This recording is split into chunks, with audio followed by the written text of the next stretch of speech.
In the year 2624, Eternal was no longer just a game. It had become reality. Monsters roamed freely. Magical disasters struck without warning. And humanity's only chance of survival was to awaken a class, level up, and fight back. Strength wasn't a luxury anymore. It was the only thing keeping people alive. Among the countless hopefuls preparing for their awakening was Zhou Yi, an ordinary young man, at least for now. But fate had something far greater in store for him. When the time came, he would awaken an S+ rank talent, protection of the Sacred Angel, granting him the hidden class Sacred Knight. This class came with blessings so powerful, weapon blessing, angel blessing, and honor blessing, that his mere presence could distort space itself. The story begins at Lijiang's Second City Academy, where the class awakening ceremony was in full swing. Students stood in disciplined rows, their faces a mixture of excitement and anxiety. Presiding over the event was Headmaster Luo Heng, his voice steady and commanding as he addressed the gathered students. "This ceremony will determine your future," he stated gravely. "Choose wisely." The crowd murmured. The stakes were high. Some students dreamed of becoming berserkers, tearing through monsters like forces of nature. Others aimed for strategic roles like summoners or engineers, though these paths required immense resources, something not everyone had. A few preferred safer, support-based classes, avoiding direct combat altogether. Decades ago, Eternal was just a game, a virtual escape where players thrilled at defeating monsters. Then one day, the world changed.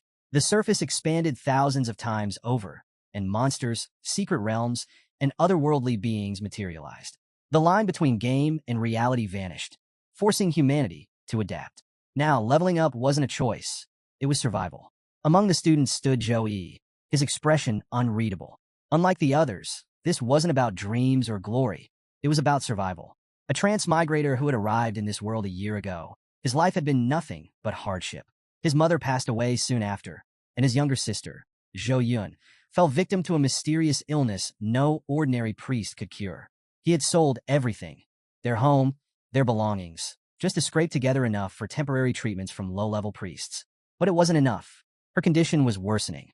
Without a miracle, he would lose the only family he had left. As the ceremony continued, Zhou Yi clenched his fists. This awakening wasn't just a chance. It was his only hope. For Zhou Yi, the stakes couldn't be higher. Awakening a combat class wasn't just about prestige. It was his only shot at securing enough power and resources to venture into secret realms, slay monsters, and earn enough money to find a high-level priest who could save his sister, Zhou Yun. As Headmaster Luo Heng wrapped up his speech, a level 24 mage stepped forward, his presence commanding the room. "The class awakening ceremony is about to begin," he announced. "When your name is called, step into the magic formation one at a time." With a flick of his wand, the formation activated. A massive purple magic circle spread across the floor, pulsing with overwhelming energy. The sheer force sent gusts of wind spiraling through the hall, forcing students to brace themselves. A single thought crossed everyone's mind. A level 24 mage is terrifying. Zhou Yi, despite his nerves, had a different take. "If this gig pays 6 figures, maybe I picked the wrong career path." As the wind settled, homeroom teacher Li Xiangyang stepped forward and called the first student. "Zheng Cheng, step into the formation." All eyes locked onto the trembling student as he walked forward. This was the moment, one that would define their futures. Zhou Yi clenched his fists, his mind laser-focused. Everything, his survival, his sister's life, depended on the class he awakened. The world offered over 1,000 possible classes, yet most fell into 3 categories. Combat classes, the most revered, granting strength for battle. Life-type classes, practical but low status like pharmacists. Support classes, valuable, yet dependent on stronger allies. Nearly half of all students awakened combat classes, with enchanters being among the most coveted. But luck was fickle. Some walked away with legendary potential, while others were left with bitter disappointment. As Zheng Cheng entered the formation, 3 glowing cards materialized before him. Each displayed a potential class: pharmacist, enchanter, decomposer. The students held their breath as the cards shimmered and shifted, reacting to his traits. Tension filled the room. For some, this ceremony would mark the start of greatness. For others, it would shatter their dreams. Finally, it was Zhou Yi's turn. "Number 30, step forward." The room buzzed with excitement as Zhou Yi made his way to the magic formation. His classmates erupted into cheers. After all, he was their class representative. With top-tier academic scores and impressive stats, many believed he was destined for a powerful class. But everyone knew the truth. Class awakening wasn't about grades. It was about fate. A smug voice cut through the crowd. "How's your class doing, Li Xiangyang?" It was Tang Tianjun, the homeroom teacher of the 6th class, practically oozing superiority. Li Xiangyang sighed. 16 combat awakenings so far. Tang Tianjun smirked. 21 of mine, including a rare class. Looks like we're taking the lead in the yearly rankings. Li Xiangyang's jaw tightened. This guy again. Before he could respond, Tang Tianjun pointed toward the motionless Zhou Yi. What's wrong with your golden boy? Stage fright? Eyes turned to Zhou Yi. He stood just outside the formation, unmoving, his face unreadable. The crowd buzzed with murmurs. Was he hesitating? Was he scared? Then something strange happened. The silver necklace around his neck began to glow. Faint at first, then brighter and brighter. Zhou Yi's eyes snapped open as the golden light enveloped him. The air crackled with energy, sending a pulse through the room. Suddenly, a system interface materialized before him. System energy detected. System activating. Loading complete. Strongest class support system activated. Rookie starter gift. S+ grade talent. Protection of the sacred angel. Zhou Yi blinked. Wait, what? He rubbed his eyes, half expecting the screen to vanish. But it remained, glowing and real. His mind reeled. A system? In real life. His gaze dropped to the necklace. That cheap trinket. The one he had randomly bought from a street stall in his past life. He had tested it 100 times, but it never did anything. When he transmigrated, it came with him, forgotten at the bottom of his belongings. And now, it had just changed his fate. The system notifications detailed his newfound power. Talent. Protection of the sacred angel. S+ grade. Effect. Immense affinity with divine and light-based abilities, drastically amplifying all related skills. In this world, talents were graded from F to S. Anything above S was practically legendary. In Zhou, he had just awakened an S+ grade talent. His heart pounded. This would change everything. Here's a refined version of your script with improved pacing, tension, and engagement. The awakening that shook the academy. Outside the formation, Zhou Yi's prolonged stillness sent a ripple of unease through the crowd. His classmates exchanged nervous whispers. Why isn't he moving? Did he fail to awaken a class? That's impossible. Nobody has failed in centuries. Even Li Xiangyang, his homeroom teacher, was starting to frown. Zhou Yi had always been reliable, so what was happening? Just as speculation reached its peak, the sky above the academy twisted and cracked. A deafening boom split the air. Golden light erupted from the heavens, piercing through the clouds and slamming directly onto Zhou Yi. The entire ceremony fell into stunned silence. The sheer force of the divine energy weighed heavily on the air, suffocating even the most powerful mages in the crowd. The headmaster's voice finally broke through the tension. This isn't just a class awakening. This is a talent awakening phenomenon. The level 24 mage beside him, usually composed, paled in shock. No, this is something far beyond that. From within the golden light, a celestial figure emerged. Her form radiated ethereal brilliance, her blindfolded eyes glowing beneath golden strands of hair. Divine energy pulsed from her presence, so overwhelming that even seasoned warriors found themselves trembling. The students barely dared to breathe. The angel descended gracefully before Zhou Yi, her radiant wings shimmering. She regarded him silently before speaking, her voice soft yet filled with divine authority. The light is your belief, the source of your strength. Under its radiance, you shall be shielded, and all evil shall be burned away. Then, with a gentle smile, she stepped forward into Zhou Yi. The moment she merged with him, golden energy erupted outward, surging through Zhou Yi's entire being. A brilliant symbol flared to life on his forehead, his eyes glowing with divine power. Zhou Yi screamed, his body convulsing as unimaginable energy coursed through him. Power beyond human comprehension flooded every fiber of his being, reshaping him in ways he couldn't yet understand. The entire academy watched, breathless. Nobody had ever seen an awakening like this. And then, as the golden storm settled, something even more shocking happened. Before Zhou Yi, 3 glowing emblems manifested in the air. Each one radiated immense power, symbolizing a potential class of unparalleled strength. The students erupted into chaos. This is insane. He's choosing from 3? I've never heard of protection of the sacred angel. What kind of class does that even give? This is beyond luck. This is fate. One brave student turned to Li Xiangyang, their usually composed homeroom teacher, and asked, Master Li, what do these emblems mean? Li Xiangyang, who had remained silent until now, swallowed hard, because even he wasn't sure anymore. At first, Li Xiangyang hesitated, his gaze locked on the 3 glowing emblems. Even among the faculty, such an awakening was practically unheard of. When the students pressed him for answers, he finally spoke, his tone grave. These aren't just ordinary classes. They're hidden classes, incredibly rare ones. A collective gasp rippled through the crowd. Inside the magic circle, Zhou studied the three emblems before him. Each represented a potential path, each with its own risks and rewards. Small Blue Diamond Mage of Light, a pure DPS class, specializing in devastating ranged attacks but fragile defenses. A glass cannon, powerful, but easy prey in a world swarming with monsters. Small Blue Diamond Sacred Priest, a support class with life-saving and resurrection abilities. Invaluable in teams, but weak in solo combat. Priest relied on others for survival. Small Blue Diamond Saint Knight, a hybrid class blending offense, defense, and buffs. While it lacked a clear specialty, its adaptability made it self-sufficient and reliable. Zhou didn't hesitate. Saint Knight was the perfect balance. With his newly awakened divine talent, he needed a class that could maximize his combat potential without sacrificing survivability. The moment he made his choice, the other two emblems vanished in a golden light, leaving only the Saint Knight behind. A towering figure clad in radiant armor emerged from the emblem, gripping a massive warhammer. The knight's deep, resonant voice echoed like an ancient oath of valor. Humility, honesty, bravery, empathy, responsibility, to commit acts of glory, to pursue justice, and to sacrifice for a cause greater than oneself. This is the vow of a Saint Knight. For a moment, the knight stood motionless. Then, with a mighty flare of divine energy, golden wings unfurled from his back. As radiant power surged into Zhou, a system notification appeared before his eyes. Party Popper, congratulations. You have awakened the Saint Knight class. Small Blue Diamond level 10 skills unlocked. Blade of pure white cross swords, a sacred strike infused with divine energy. Slow regeneration sparkles, gradually restores health over time. Weapon Blessing Fire, enhances equipped weapons with holy power. Plus 10 unassigned stat points received.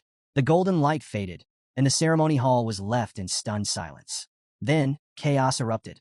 Students swarmed around Zhou, their excitement spilling over like an overflowing cup.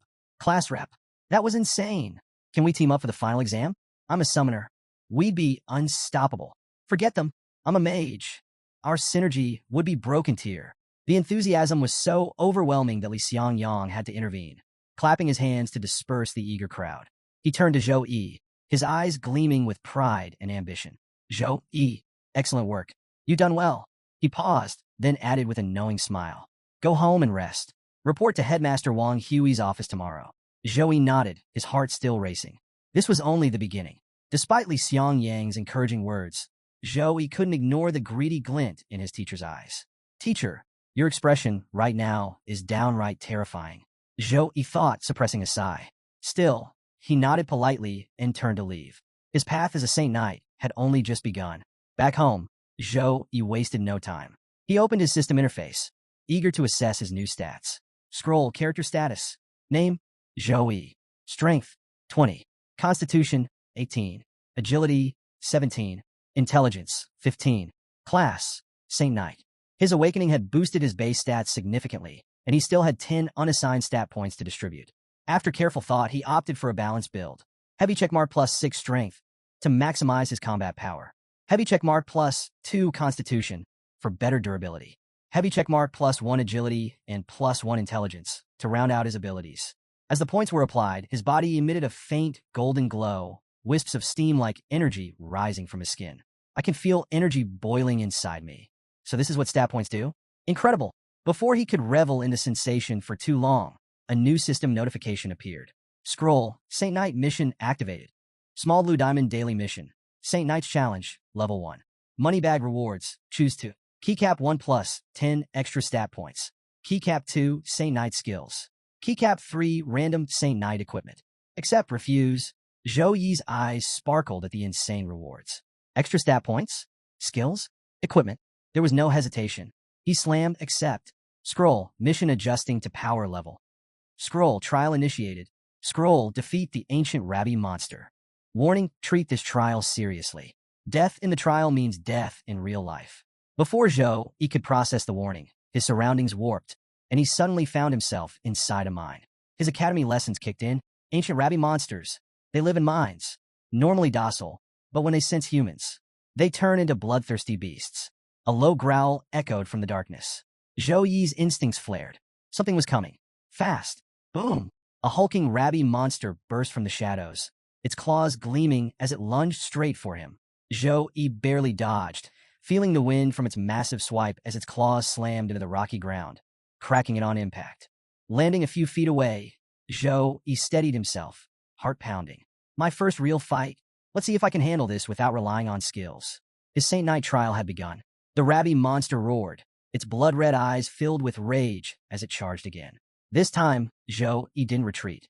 Instead, he met it head-on, pivoting on his heel and driving a powerful kick straight into its skull. Bam! The beast tumbled backward, crashing onto the rocky ground with a pained shriek. Zhou Yi took a step back, flexing his fingers. My body feels incredible. Faster, stronger. That stat boost really worked wonders. The rabby monster snarled, shaking off the impact and preparing to lunge again. But now, Zhou Yi was ready. The battle escalated. Zhou Yi delivered blow after blow, but the beast refused to go down. Frustrated, it attacked with reckless fury, its swipes becoming a wild frenzy. Zhou Yi easily dodged each one, smirking. Too slow. I can see your moves coming from a mile away, he taunted. Then, a fatal mistake. The monster's tail whipped around, catching Zhou Yi completely off guard. Wham! The force slammed into his stomach, knocking the wind out of him. Pain flared in his side as blood seeped from the wound. Zhou Yi staggered, gritting his teeth. Cockiness had cost him. Scroll. Slow regeneration activated. Level 1. Restores a certain amount of HP for up to 2 teammates within range over 30 seconds. A soft golden glow enveloped him as the wound began to heal. I underestimated it. Zhou Yi clenched his fists. Training at the academy is one thing, but in the real world, even a low-grade monster can kill you if you let your guard down. Determined, Zhou Yi switched tactics. His hand tightened around his blade as he activated his first skill. Blade of Pure White. Level 1. Unleashes a cross-shaped slash infused with light magic. Enemies hit are briefly frozen. Slash. A brilliant arc of light cut through the monster, freezing it in place. Zhou Yi didn't waste the opening. Tiger Pounce. Level 4. Dash forward, grab the enemy, and slam them into the ground, dealing multiple instances of damage. He lunged, grabbing the stunned beast before it could break free. With a mighty roar, he dashed forward, dragging the monster with him before slamming it into the ground with bone-crushing force. Boom! The monster howled as Zhou Yi unleashed a relentless barrage of attacks, each one accompanied by a system notification. His fists glowed golden, his armor shimmering with divine energy. With one final, devastating punch, he sent the monster crashing down, this time for good. The rabby monster collapsed, its body dissolving into golden particles. Zhou Yi stood victorious. As Zhou Yi caught his breath, a system notification appeared before him. Scroll trial complete. Score. Wrapped gift, choose your rewards. Keycap 1 plus 10 extra stat points. Keycap 2 Saint Knight skills. Keycap 3 random Saint Knight equipment. Zhou Yi paused to think. Stat points were crucial for strengthening his foundation, while new skills could be unlocked later. But a weapon? That was tempting. The system's equipment was leagues beyond anything he could afford. After a moment's deliberation, he selected stat points and random equipment.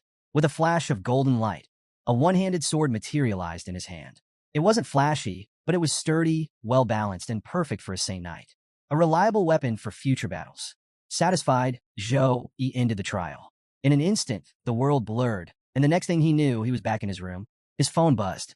Mobile phone reminder. Visit the hospital. His expression hardened. Time to check on Zhou Yun. At the hospital, Zhou Yun was watching the news when he arrived. On the screen, a news anchor's excited voice filled the room. Television breaking news. Today, a student triggered the phenomenon of a sacred angel descending during their class awakening. Reports confirmed that the student awakened the hidden class, Saint Knight, the first recorded instance in this city in 50 years. Zhou Yun's eyes sparkled with admiration. A Saint Knight? That's incredible, she murmured, unaware that her own brother was the one making headlines. But before she could process the information, a nurse walked in and switched off the TV. Her expression was cold. She handed Zhou Yun a piece of paper. Page facing up. Medical bill. 10,000 zan due. Her tone was sharp. Time for your payment. 10,000 zan. Zhou Yun's face paled. 10,000? That can't be right, she stammered. Even with Zhou Yi working 3 part-time jobs, their combined income barely reached 5,000 zan a month. Is there a mistake? She asked, her voice unsteady. The nurse's gaze hardened. Mistake, she scoffed. You used expensive medicines, suppressants, stabilizers, and even called a priest. Your condition flared up 3 times this month, forcing nurses to tend to you at midnight. She crossed her arms, her tone growing harsh. For someone in your state, Questioning the bill is unsightly. If you have a problem, go check it yourself. This is a hospital, not a charity. Zhou Yun, flustered, tried to explain. I didn't mean it that way. You're misunderstanding me. But the nurse cut her off. Don't act rich when you're not. Poor people should know their place. If you can't pay, don't bother coming back. The words hit like a dagger. Zhou Yun clutched the bill, her fingers trembling. She wanted to cry, but she refused to show weakness. And just then, the hospital door swung open. Zhou, he had arrived, and he had heard everything. Before Zhou Yun could respond, a firm hand landed on the nurse's shoulder. A calm, but commanding voice followed. I couldn't help but overhear. It seems you enjoy insulting patients. Let's see if you're as sharp-tongued in the director's office. The nurse stiffened, turning to face the newcomer. Her expression faltered when she saw the man, but she quickly regained her composure, muttering a final warning before storming out. Remember, the payment is still due today. Zhou Yun, still shaken, looked at the two strangers in her room. Who are you? She asked cautiously. One of the men stepped forward, producing a sleek card with a polite bow. You must be Zhou Yun. I'm a friend of your brother, Zhou Yi. Meanwhile, Zhou Yi hurried into the hospital, gripping the latest medical bill in his hand. He burst into the room, exasperated. Zhou Yun, I just want to pay the bill, and the system says there's still a 10,000 yuan balance. What's going on? Zhou Yun's face lit up at the sight of her brother, her earlier anxiety momentarily forgotten. Brother, these men came to see you. She gestured toward the two strangers, who were now chatting casually. Zhou Yi's gaze locked onto them, confusion flashing across his face. One of the men stood and approached him, his demeanor composed and refined. Mr. Zhou Yi, it's a pleasure to meet you. He extended a hand. My name is Zhao Wenbing, the mayor's secretary. I'd like to discuss a few matters with you. Zhou Yi's brows furrowed. The mayor's secretary? Why would someone of his status want to speak with me? But he quickly adjusted his expression and shook Zhao Wenbing's hand. This isn't the best place for a conversation. Let's talk elsewhere. Zhao Wenbing nodded. Of course. Turning to his companion, he instructed, stay here and keep Miss Zhou Yun company. I'll return shortly. The man nodded immediately. Yes, sir. Zhou Yun, still unaware of her brother's awakening, continued chatting with their unexpected guest, completely missing the connection between the news she had seen earlier and her own brother. Zhou Yi and Zhao Wenbing entered a nearby cafe where a lively atmosphere buzzed around them. At one table, a group of young people was excitedly discussing the biggest news of the day, the sacred angel awakening. Zhou Yi sat down, his mind racing. Just what does the mayor's office want from me? Did you see the report? Someone awakened a hidden class at the Second Academy, a girl exclaimed, eyes wide with excitement. Her friends leaned in eagerly. Who was it? Grinning, she pulled out her phone and flashed a leaked photo. His name's Zhou Yi. In bonus, he's pretty handsome. A short distance away, oblivious to the whispers circulating about him, Zhou Yi sat across from Zhao Wenbing. The secretary wasted no time. First of all, congratulations, Mr. Zhou Yi, he said smoothly. Awakening an S-grade talent, protection of the sacred angel, and achieving the hidden class Saint Knight is nothing short of extraordinary. Zhou Yi offered a modest smile. I was just lucky. Zhao Wenbing chuckled. Luck alone doesn't earn an S-grade talent during a routine class awakening, Mr. Zhou Yi. With that, he placed a small yet significant object on the table. A key, marked with the insignia of the Citibank vault. The mayor has taken a keen interest in your potential, Zhao Wenbing continued. To ensure your full focus and privacy, the media has been instructed to leave you alone. Additionally, this vault contains an exclusive stock of cultivation resources designed to help you grow stronger at an accelerated rate. These resources will be invaluable for your upcoming exams. He gestured toward the key. These are for you, and if you need anything else, don't hesitate to ask. Zhou Yi stared at the key, mind racing. The mayor wasn't just giving him a gift. This was an investment, and investments always came with expectations. Before he could respond, Zhao Wenbing delivered the final incentive. From today, a professional medical team will be assigned to care for Miss Zhou Yun around the clock. Furthermore, a level 36 second-grade priest has been dispatched to lead Jiang City to heal her. That sealed the deal. Strength and resources were one thing, but securing his sister's well-being? That was priceless. Zhou Yi picked up the key without hesitation. I accept. Zhao Wenbing smiled approvingly. Welcome aboard. This is just the beginning. With your talent, many more doors will open. Zhou Yi nodded, fully aware that the sword wasn't just a gift. It was a symbol of his potential and a way to aid his sister's recovery. At the hospital, he shared the news with Zhou Yun, whose face lit up with excitement. Bro, you're going to be a big deal soon. Can I stick to you like your personal accessory? She teased, grinning mischievously. Zhou Yi laughed and gently pushed her away. Quit it. Focus on getting better instead of spouting nonsense. Unfazed, Zhou Yun clung to his arm, her eyes sparkling with curiosity. Come on, bro. Every class has special skills, right? What's yours? Spill it. Her playful persistence made Zhou pause as he thought about the unique abilities tied to his Saint Knight class. Blade of Pure White for devastating strikes. Slow Recovery for healing. Weapon Blessing for supportive enhancements. He glanced at Zhou Yun's frail frame and decided to test Slow Recovery. Activating the skill, a gentle golden glow enveloped his hand as he channeled the energy toward her. Zhou Yun closed her eyes, a contented smile spreading across her face. This feels amazing, she sighed. It's like soaking in a heavenly hot spring. The energy visibly eased her discomfort. When Zhou asked how she felt, she beamed, her voice brimming with enthusiasm. It's incredible. No pain, and my body feels so much lighter. It's like I've just had the best recharge ever. Seeing her vibrant expression filled Zhou with pride and a sense of purpose. The Saint Knight class wasn't just a strategic choice for him. It was a way to bring relief and joy to his sister's life. While his skills couldn't cure her illness entirely, they could offer her moments of peace, and that was enough for now. The next day, Zhou walked alongside his headmaster, Luo Heng, through the academy corridors. Luo Heng, brimming with excitement, shared some surprising news. "A dozen universities called me yesterday to recruit you," he said with a laugh. "They practically bombarded my phone. Even 4 professors from the top 10 universities reached out. You got a golden ticket, kid." Luo Heng clapped Zhou on the shoulder. "These teachers are no joke. Secondary Awakened class holders, all above level 35. If you impress them, you'll get access to the finest resources and training. Don't let this opportunity slip." Zhou smiled to himself, the weight of responsibility settling on his shoulders. His journey wasn't just about personal growth anymore. It was about securing a better future for himself and his sister. Intrigued, Zhou asked, "Which universities are after me?" Luo Heng smirked. "Rongyang University, Chuan University, Hansheng University, and Ji University." Zhou raised an eyebrow. "And the top 3? They only recruit based on exam scores," Luo Heng explained. "No special admissions, no exceptions. Even if you have a hidden class, they won't care." As they walked toward the meeting room, the sound of an argument echoed from inside. "Old Xia, Chuan District is 4,000 kilometers from Lijiang City. Did you fly a fighter jet here?" one voice complained. "Fighter jet? Huh.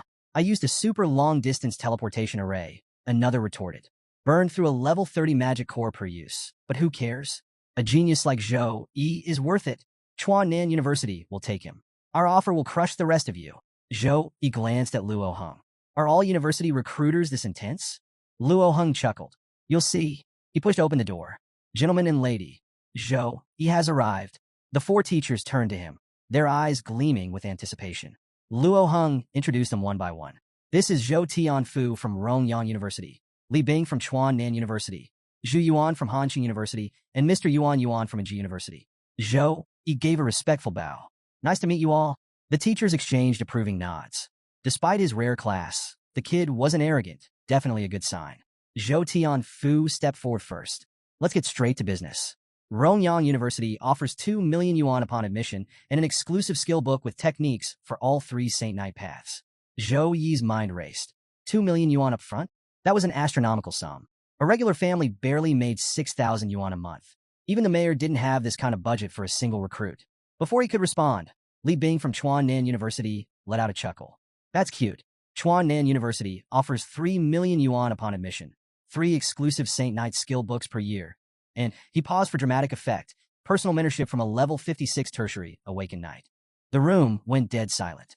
Zhou blinked. Level 56? That was near the planetary peak. A mentor like that could fast-track his growth to an unimaginable level. Before he could recover from the shock, Zhu Yuan from Hanqing University made her move. "Hanqing University doesn't throw around cash like Chuan Nan, but we offer 2 million yuan, and more importantly, a B-class cultivation resource as soon as you enroll." The mention of a B-class cultivation resource made Luo Heng nearly jump out of his seat. His eyes widened as he grabbed Zhou Yi's shoulder. "Say yes. Do you have any idea how rare a B-class resource is? Even a pig could turn into a legendary beast with one." The tension in the room thickened. The teachers eagerly awaited Zhou Yi's response, expecting him to take the deal of a lifetime. But to everyone's shock, Zhou Yi simply shook his head. "I refuse." Luo Heng's jaw hit the floor. "What?" Zhu Yu blinked, struggling to process what she'd just heard. "Are you insane? Why would you turn this down?" Zhou Yi remained calm. "I plan to apply to the top 3 universities, Sukong, Jing, or Modi University. They're the best in the country, accepting only 1,000 students per year from every race. Elves, giants, you name it. Competing against naturally stronger races makes getting in nearly impossible. But that's exactly why I want to go. For a moment, silence filled the room. Then, Zhou Tianfu from Rongyang University let out a sharp laugh. You? The top 3 universities? His voice dripped with mockery. I thought you had some sense, but you're just an arrogant fool. His expression turned cold. I've read your file. You've already lost too much time. Your stats are mediocre, your foundation is weak, and you have 0 elite training. You don't have what it takes to compete with the best. Even if you somehow get in, you'll be nothing but cannon fodder. As he spoke, a crushing aura erupted from him, pressing down on Zhou Yi like a tidal wave. If this had happened a day earlier, Zhou Yi would have collapsed instantly. But thanks to his recent training, he gritted his teeth and stood his ground, barely. Luo Heng's eyes darkened. Without hesitation, he stepped forward and released his own counter-aura, colliding with Zhou Tianfu's pressure. The air crackled with tension as their forces clashed. What's the meaning of this? Zhou Tianfu. Luo Heng's voice was laced with anger. You think you can bully my student on academy grounds? From the side, Zhi watched with interest. Zhou, he wasn't just enduring the pressure. He was adapting to it. There's something special about this kid, she thought, a smirk playing on her lips. Zhou Tianfu finally withdrew his aura, scoffing as he turned to leave. The other teachers followed, muttering their frustrations. Recruitment isn't just about potential, it's about attitude, Zhou Tianfu sneered. With that kind of arrogance, he'll never amount to anything. He cast one last glance at Luo Heng. No need to waste more time here. Until next time, Headmaster Luo. As the teachers exited, Zhiyu paused in front of Zhou Yi. You've got guts, she admitted. But Zhou Tianfu wasn't entirely wrong. This country is filled with monsters, and many races have natural advantages over humans. Getting into the top 3 universities? That's as hard as reaching the heavens. She gave him a small smirk. Still good luck. Once the room emptied, Luo Heng let out a long sigh. Zhou Yi, you've chosen the hardest road possible, he said, shaking his head. I just hope you can prove them wrong. Zhou Yi's eyes burned with determination. I will. Luo Heng studied his student's expression. No hesitation, no doubt, only sheer conviction. Zhou, he let out a confident chuckle. I'll make it through the exams. Just watch. With 1 month left, he knew exactly what he had to do. Push his strength to terrifying levels. With his system, failure wasn't an option. What do you think? Can Zhou Yi break into the top 3 universities? Drop your predictions in the comments. The exam day had finally arrived. The atmosphere was thick with tension as students gathered outside a massive portal gate, their entrance to the secret realm. But the real fear wasn't just the test. It was the examiner, Demon Yang. The moment his name was announced, students broke into frantic whispers. Demon Yang? The guy who wrote those nightmare-level questions 2 years ago. Our district's average score hit an all-time low that year. If he's in charge, we're doomed. The panic spread like wildfire. But in the midst of it all, one name kept popping up in hushed conversations. Zhou Yi. Did you hear? Zhou Yi rejected special admissions from the top 10 universities, a student whispered. Yeah, because he thinks he can make it into the top 3, another scoffed. Arrogant much? Even the top geniuses wouldn't aim that high. He's just showing off because of his hidden class. Watch, he's gonna crash and burn. If someone offered me millions and a guaranteed spot, I'd have taken it in a heartbeat. What a waste. But the murmurs stopped abruptly when Zhou Yi stepped into view. A golden aura radiated from his body. The change was impossible to ignore. His very presence sent a ripple of unease through the crowd. Is it just me, or does he seem different? Someone muttered. He looks strong. Zhou Yi paid no attention to the whispers. His focus was razor-sharp as he approached the portal gate. This wasn't just an exam. It was a stepping stone to the top 3 universities. A holographic map flickered to life, displaying the terrain for this year's test. A perilous zone teeming with deadly creatures.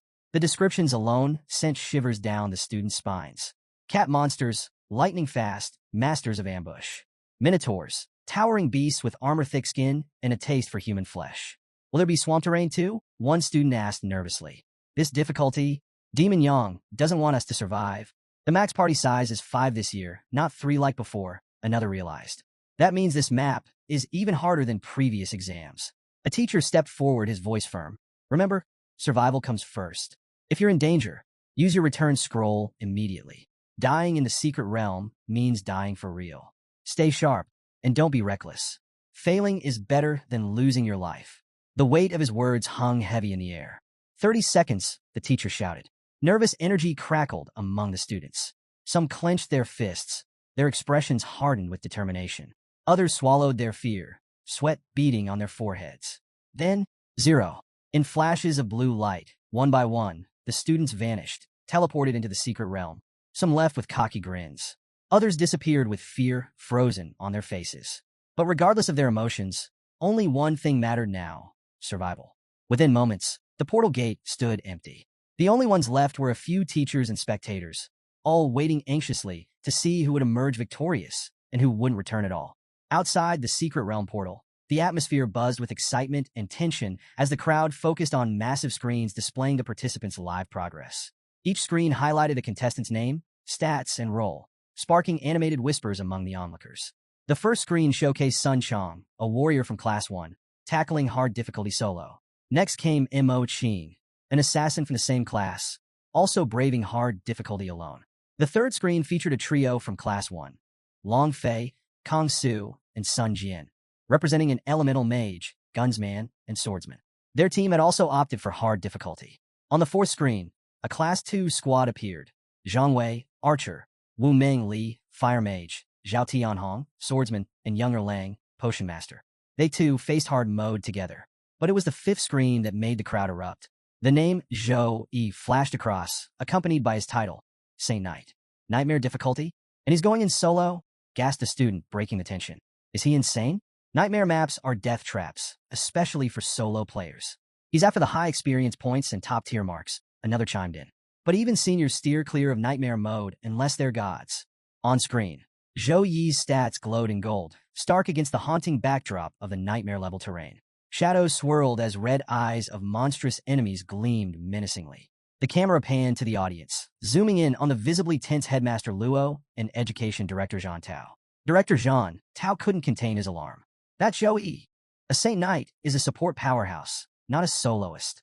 In nightmare difficulty, the death rate is 40%. Does he have a death wish? Headmaster Luo tried to maintain his composure. Director Zhang calmed down. Zhou Yi doesn't take unnecessary risks. If he chose this path, it means he's prepared. Zhang Tao scoffed, his eyes fixed on the screen. Prepared? The city council invested heavily in him for this event. If he dies, do you understand the backlash? Our academy's reputation and the council's credibility will be shredded. The tension in the air thickened, with the crowd, teachers, and officials glued to Zhou Yi's every move. As the ominous shadows shifted on the screen, one thing was clear. This solo run was about to determine more than just Zhou Yi's grades. It was a gamble with lives, legacies, and the academy's future on the line. Inside the nightmare-level map, Zhou Yi stood alone, surrounded by the eerie glow of countless blood-red eyes lurking in the shadows. The oppressive bloodlust pressing against him would have sent most students running. But Zhou Yi remained unfazed. His grip tightened on his weapon, eyes sharp with determination. A sleek, panther-like monster suddenly lunged at him, its razor-sharp claws gleaming under the dim light. Zhou Yi smirked. "You came at the right time," he muttered. In one fluid motion, he swung his weapon, not a sword, as one might expect from a Saint Knight, but a massive two-handed battle axe. The single-blade polearm cleaved through the monster effortlessly, dropping it in an instant. Weapon stats enhancement. Strength, +7. Agility, -2. As he wiped the blood from his face, a golden aura radiated from his body, illuminating the grim battlefield. His stance was unshakable, his purpose clear. "I will become strong enough to get into the best university," he vowed internally. And this is only the beginning. With a quick glance at his stats, Zhou Yi reassessed his progress. Strength, 45. Constitution, 51. Agility, 43. Intelligence, 52. Level 10 in just 1 month, with stats rivaling a level 13. Even across Sukong district, I'd be among the top. Yet, the battlefield was far from empty. The surrounding monsters, having witnessed their comrades' brutal demise, hesitated. Zhou Yi smirked at their fear. "If they won't come to me, I'll go to them." Without warning, he launched forward at full speed. As he closed in, he activated Weapon Blessing, Level 4, Grade C, a signature Saint Knight ability, though his S+ grade talent amplified it beyond its usual limits. Condense Holy Light. Increases the attack power and accuracy of weapons for teammates within range. Except Zhou, he had no teammates. He was his own squad. His axe, previously a 2-star bronze weapon, now surged with divine energy, its power rivaling a 5-star bronze weapon. The battlefield trembled as Zhou Yi unleashed his assault, turning the nightmare realm into his personal proving ground. With brutal efficiency, Zhou Yi sliced through the monsters like a blender on overdrive. Each strike was precise, each movement lethal. Under the effects of his buffs, his strength surged by 21 points, making him an absolute juggernaut compared to the other examinees. Sensing the danger, the remaining monsters regrouped, launching a coordinated assault from all sides. But Zhou Yi didn't flinch. Instead, he activated Blade of Pure White, level 5, grade C. A surge of crackling light energy enveloped him, electric arcs dancing across his body. Then, one massive sweeping slash. A blinding wave of holy light tore through the monsters, reducing them to nothing in an instant. System notifications flooded in. XP gained. XP gained. Skill level up. Blade of Pure White is now level 5, Zhou Yi noted. With the protection of Sacred Angel buff, this skill is practically an instant kill against weaklings. The battle continued, but Zhou Yi didn't just rely on his axe. He mixed in hand-to-hand combat, fluidly transitioning between styles. A knee to the gut, a reverse grip slash, a spinning counter. His mastery over combat was as effortless as breathing. The audience watched, jaws practically on the floor. Holy, did you see that? That timing was perfect. He's cutting through those things like a hot knife through butter. One student stared at the screen, dumbfounded. That axe, I've seen those at trade centers. They're ridiculously heavy. How is he swinging it like a toy? Did he dump all his free points into strength? A teacher, Li Xiangyang, overheard and shook his head. Now look closer. His speed exceeds the cat monsters, and his magic output is insane. That means his intelligence stat is also high. His strikes are deliberate. He's not just strong, he's a combat prodigy. The tension in the viewing hall reached its peak. Students and teachers alike were glued to the screen. Among them, the Class 5 teacher watched with a mix of awe and concern. Meanwhile, another teacher, Tang Tianjun, scowled. How does a monster like him end up in Class 5? He muttered, barely hiding his envy. Here's your refined and dynamic recap. Seated among the school's elite, Education Director Zhang Tao studied Zhou Yi's battle with a critical eye. His arms were crossed, his gaze sharp. His combat instincts are exceptional, he admitted, but his stamina management is flawed. He's burning too much energy on just the first wave of monsters. On screen, Zhou Yi prepared for the next assault. The forest pulsed with crimson eyes, a fresh horde of monsters encircling him. The tension in the viewing hall thickened. Nightmare difficulty isn't just about tougher enemies, the director continued, addressing the crowd. It's about endurance. Wave after wave wears down even the best challengers. Mages run out of mana. Warriors lose stamina. And that oversized axe of his, it's a double-edged sword. He won't feel it yet, but after swinging it hundreds of times, his arms will fail, leaving him wide open. The murmurs in the audience grew. Will he last? He's fighting alone. What if he collapses midway? Inside the realm, a one-man army. But Zhou Yi wasn't worried. With his axe in one hand and lightning crackling in the other, he tore through the monsters like a force of nature. Every swing felled multiple enemies. Every bolt of lightning turned flesh to ash. It wasn't just a fight, it was a massacre. Monster after monster fell, their corpses piled around him, their blood soaking into the earth. And still, Zhou Yi stood tall, unshaken. Then, a portal appeared, a faint glow in the darkness, signaling the transition to the next round. Zhou Yi barely hesitated. He exhaled, steadied his grip, and stepped through. The moment Zhou Yi emerged, they were already waiting. The next batch of monsters stood in formation, their muscles tense, claws ready. No mindless charging, these ones had battle instincts. The audience gasped. These monsters aren't just standing around. They're preparing to fight. But Zhou Yi barely blinked. Lightning surged. His axe gleamed. Then, he moved. The first wave disintegrated in mere minutes. Precision. Power. Devastation. The viewing hall fell into stunned silence. He's a god of death, someone whispered. He's not even sweating, another breathed. Even the doubters, teachers, officials, skeptics, had no words. Zhou Yi wasn't just proving himself. He was etching his legend into their minds, one fallen enemy at a time. Popular host KK broadcast the spectacle with boundless energy, narrating every thrilling moment to his massive audience. Ladies and gentlemen, feast your eyes on the hottest match of the season. KK boomed, practically bouncing in front of the camera. Our S-grade talent, the Saint Knight Zhou Yi, is absolutely crushing the nightmare difficulty. The screen lit up with Zhou Yi's highlights. Swift attacks, flawless dodges, and a commanding presence. KK, holding up his phone with the official timer, couldn't contain himself. 3 minutes and 17 seconds. KK shouted, his excitement radiating through the stream. That's 29 seconds faster than last year's record holder. Can you believe it? The cameraman fidgeted nervously. KK, you're about to headbutt the lens? Who cares? The hype is real. KK shot back, igniting the live chat with a storm of fire and clap emojis. Meanwhile, in the exam venue, Zhou Yi's performance had sparked heated discussions among students waiting their turn. He's like a human dynamo, one girl gushed. What kind of constitution stats does he even have? But Director Jean Tao always warns against burning stamina early, another student argued. Maybe Zhou Yi's got a deeper plan we're not seeing yet. Even Li Xiangyang, one of the instructors, couldn't keep a straight face. Though he maintained his stern demeanor, his faint smirk betrayed him. Mr. Li, are you rooting for Zhou Yi? A cheeky student teased. Focus on your own results. Li barked, though the smile tugging at his lips made it clear he was secretly enjoying every moment. Am I that obvious? He wondered, trying to compose himself. Back in the secret realm, Zhou Yi readied himself for the second wave of monsters. His evaluation technique revealed the stats of his next adversaries. 1 Minotaur, O level, 14. O grade, Silver. O skills, Berserk, Wild Rush, War Stomp, Superbody. O roll, a tanky bruiser built for destruction. 2 Light Cat Monster. O level, 12. O grade, Bronze. O skills, Light Type Mastery, Healing Technique. O roll, a speedy healer that could prolong battles. 3 Fire Cat Monster. O level, 13. O grade, Bronze. O skills, Fireball, Fire Surge, Fire Type Mastery. O roll, a fiery glass cannon capable of area damage. 4 Dark Cat Monster. O level, 11. O grade, Bronze.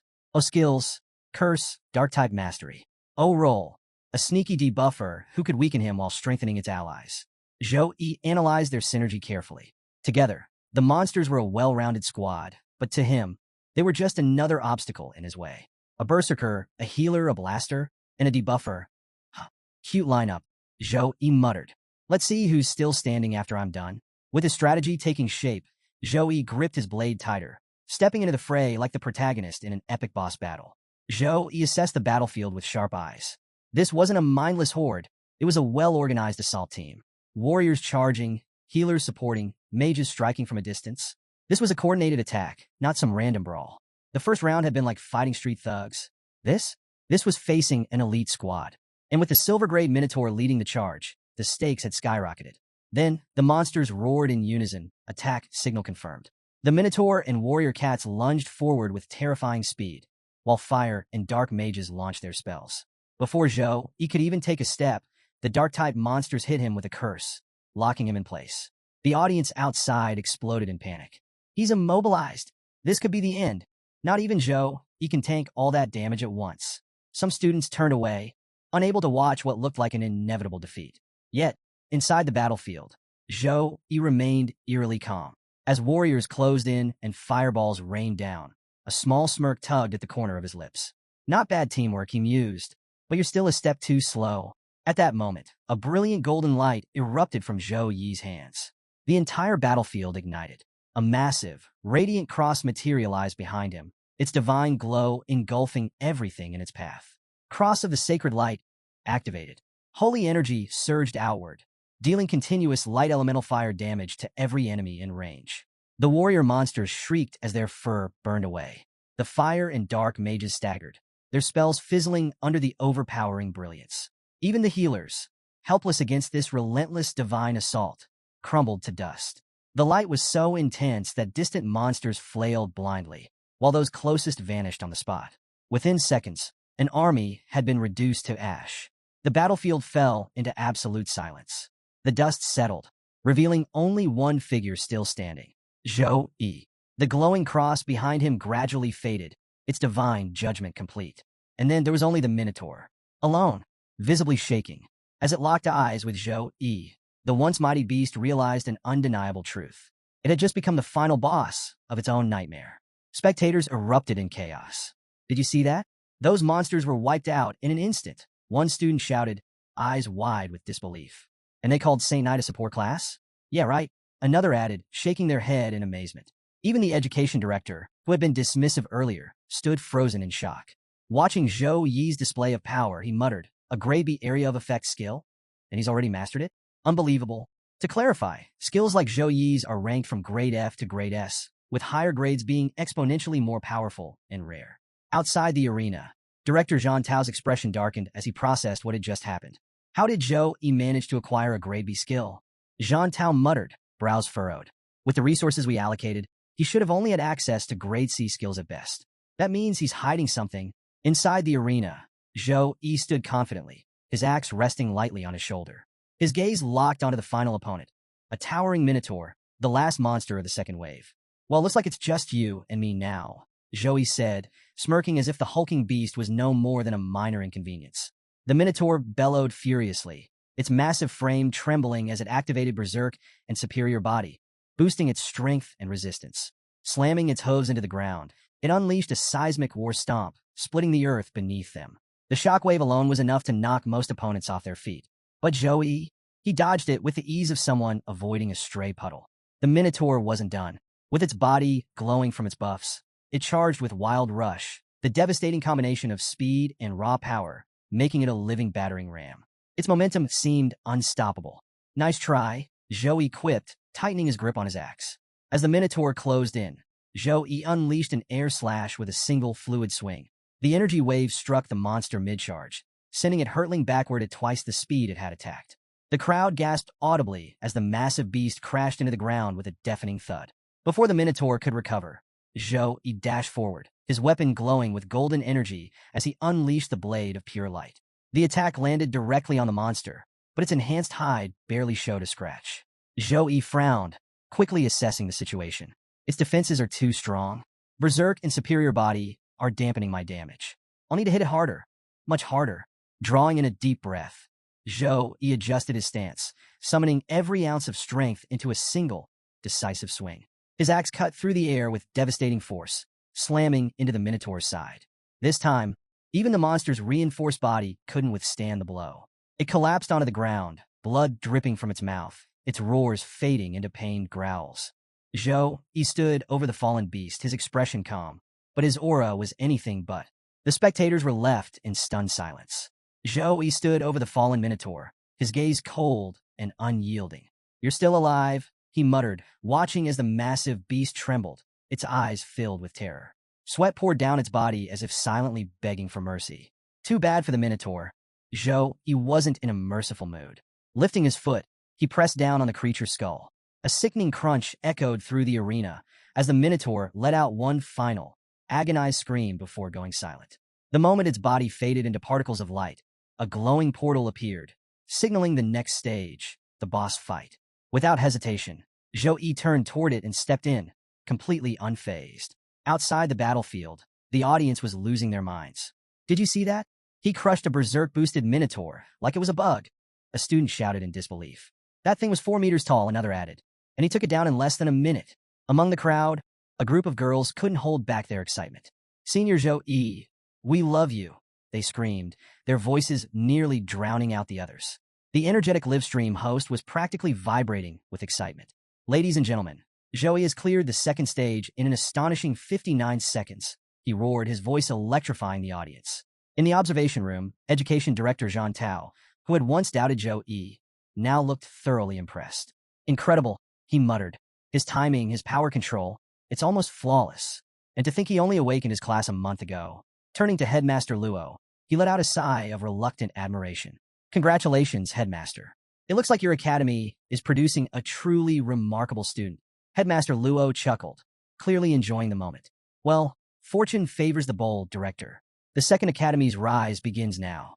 For years, their school's best ranking had been a pathetic 721st in the district. But with Zhou Yi's performance, that was about to change. Principal Wang Hui's face practically glowed with satisfaction as he imagined the school's newfound prestige. Meanwhile, a student watching the live feed frowned in confusion. "Wait, why isn't Senior Zhou Yi taking a break before entering the boss room?" At that moment, the observation room fell silent. Director Jean Tao's eyes narrowed as he turned back to the screen. Just in time to see Zhou Yi walk straight into the boss fight. No rest, no recovery, no hesitation. The director's face darkened. This is reckless. If he loses his advantage because of fatigue, it'll be a disaster. But Headmaster Luo remained calm, a knowing smirk on his lips. "Relax, Director Jean Tao," he said smoothly. "Zhou, you must have a reason. Let's watch and learn." Headmaster Wang Hui's words weren't just blind optimism. They carried real weight.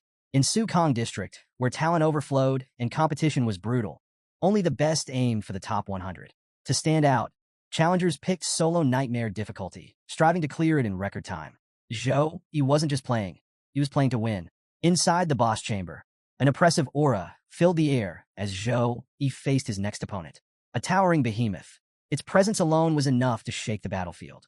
Its deep, guttural voice echoed through the chamber. "Humans," the Minotaur King roared. "How dare you trespass into my domain?" Zhou Yi didn't flinch. Calmly, he activated evaluation technique to gauge his opponent. Minotaur King, level 16, gray gold. Unfortunately, the level gap was too great, blocking him from seeing the rest of its abilities.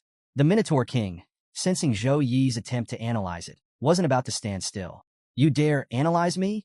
The beast bellowed before charging forward, its sheer power distorting the air itself. The ground cracked under its immense weight, turning the once majestic hall into a crumbling war zone. Zhou Yi remained composed, instantly activating his arsenal of buffs. Blessing of Dawn, Gift of Courage, Gift of God, Gift of Protection. A radiant aura enveloped him, enhancing his strength, defense, and resilience. In that moment, he wasn't just a warrior. He was the embodiment of a Saint Knight. The Minotaur King snarled, eyes glowing blood red with fury. "Little cow, I'm right here." Zhou Yi taunted, smirking. Enraged, the Minotaur King lunged, aiming to crush him. Zhou Yi met its charge head-on, his axe swinging with devastating force. The Minotaur King blocked it with one hand. Zhou Yi gritted his teeth. Even with 4 buffs, his axe barely left a dent in the monster's thick hide. Each strike felt like swinging against an unbreakable wall. Damn, even with everything activated, I'm barely scratching him. Despite his relentless assault, exhaustion crept in. The buff form of a Saint Knight was powerful, but it came at a cost, draining stamina at an alarming rate. Then, a tiny scratch appeared on the Minotaur King's palm. The beast howled in rage, its fury igniting like wildfire. "Insolent worm, die!" Lifting its colossal weapon, the Minotaur King swung down with bone-crushing force. The sheer impact split the ground apart, sending a shockwave of dust and debris into the air. Zhou Yi dodged, just barely. If that had landed, he wouldn't be standing. But there was no time to think, he had to strike back. The battlefield lay in tatters, the Minotaur King's every move carving destruction into the arena. Zhou Yi was on the defensive, dodging and weaving with calculated precision, though each swing of the beast's weapon drove him further back. Then, without warning, the Minotaur King barreled forward with terrifying speed. Zhou Yi, caught mid-step, couldn't evade in time. The massive weapon struck him square in the gut, launching him like a ragdoll. His trajectory smashed through multiple stone pillars before he collided with a wall, the arena trembling under the impact. Zhou Yi staggered to his feet, coughing but alive. "Thank you, Saint Armor," he muttered, glancing at the glowing sigils protecting his body. Without it, he'd be looking at a ribcage resembling crushed cornflakes. But he wasn't worried. This was part of the plan. A grim smile tugged at his lips. "All right, my turn." With a flick of his hand, Zhou Yi activated his skill. Spear of Victory, level 3, grade C. Above the arena, spears of radiant energy materialized, shimmering with divine power.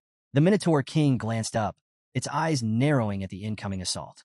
Zhou Yi shouted, "Time for a light show," as the spears rained down in a barrage of golden destruction. But the beast wasn't easy prey. Swinging its colossal weapon, it deflected each spear with precision, the explosions of divine light reflecting off its thick hide. Zhou Yi observed intently, his mind working at full speed. None of the attacks landed, not a single one. The Minotaur King wasn't just raw power, it had skill to back it up. "Great. It's like I'm in a boss fight without the cheat codes," Zhou Yi muttered under his breath. Despite his frustrations, he stayed focused. The exam wasn't about brute strength. It was about strategy. If raw power was enough, this trial wouldn't exist. As the Minotaur King batted away another spear, Zhou Yi's eyes narrowed. Something clicked. It wasn't obvious at first, but subtle signs began to emerge. The beast's movements were slowing, its monstrous strength faltering under the relentless attacks. "Got you now," Zhou Yi thought. He hadn't been wasting mana for no reason. 2 critical weaknesses had emerged. 1. Its speed was noticeably diminishing. 2. Continuous attacks from multiple angles disrupted its defenses more effectively than expected. Zhou Yi smirked, adjusting his stance. "The bigger they are, the harder they fall," he quipped, his confidence reigniting. This fight wasn't over, not by a long shot. "Here's a refined and engaging version of your script." Zhou Yi saw his opening and went all in. With the Minotaur King's mobility compromised, he unleashed a relentless flurry of attacks, each strike aimed at its weakened joints. His blade carved through the beast's defenses, forcing it further onto its knees. The system blared a warning. Mana, critically low. Immediate replenishment required. Zhou Yi ignored it. No time for that now. He had to end this fight before the Minotaur King recovered. Golden shockwaves rippled across the battlefield as each hit landed, the Minotaur King's guttural roars shaking the air. Spectators watching outside held their breath. This wasn't just a fight. It was an all-or-nothing gamble. Zhou Yi's vision blurred slightly, exhaustion creeping in. His mana reserves were nearly depleted. One last attack. If this fails, I'm done. Steeling himself, he tightened his grip on his sword. His muscles screamed in protest, but he lunged forward, channeling everything he had left into a single, decisive strike. With a flash of light, his blade tore through the Minotaur King's massive frame. The beast let out one final, deafening roar before collapsing with a thunderous crash. Dust and debris filled the air as the battlefield fell silent. Then a notification popped up. Congratulations!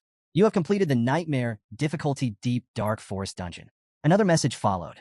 Time, 9 minutes, 24 seconds. Rating, SSS. You have secured first place in the Sukong District College entrance exam. Zhou Yi's breath hitched. First place? The system wasn't done. You were the first to achieve an SSS rating in this dungeon. Record-breaking achievement unlocked. Zhou Yi blinked, barely processing it. Then it hit him. He had done it. A laugh bubbled out of him. Half exhilaration, half disbelief. He had fought against overwhelming odds, pushed past his limits, and won. His body trembled, partly from exhaustion, partly from something deeper. Memories surged, his mother's passing, his sister's illness, the crushing weight of debt. The struggles, the sacrifices, the moments when giving up seemed like the only option. But he hadn't given up, and now for the first time in a long time, he stood at the top. Here's your refined script with better pacing, impact, and engaging dialogue. If Zhou Yi couldn't boost his stats, he sharpened his combat skills. If he lacked resources, he cultivated his spirit. Hard work was his only constant. He recalled the moment the system first appeared, the second chance of the reset button on fate. But he knew better than to rely on luck alone. Fate may have given me an opportunity, but my destiny is still in my hands. His resolve solidified. I'll outwork everyone. I'll seize every chance.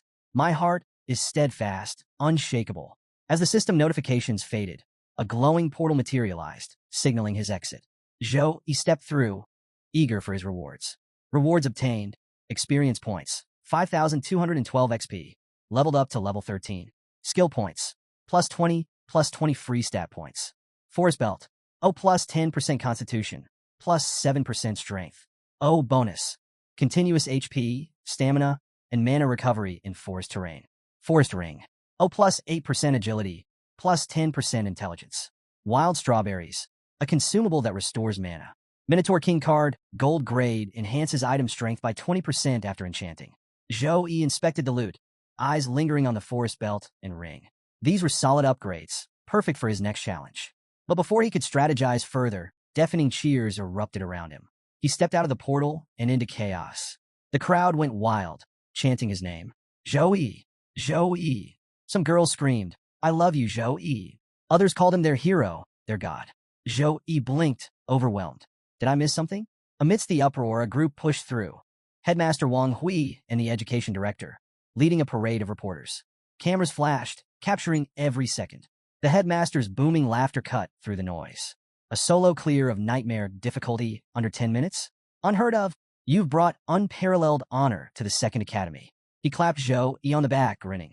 With this performance, I bet my career you'll rank first in Sukong District. Your future is as bright as the sun. Zhou Yi, still processing everything, could only think so. This is what winning feels like. Zhou Yi gave a humble smile, responding, You flatter me, headmaster.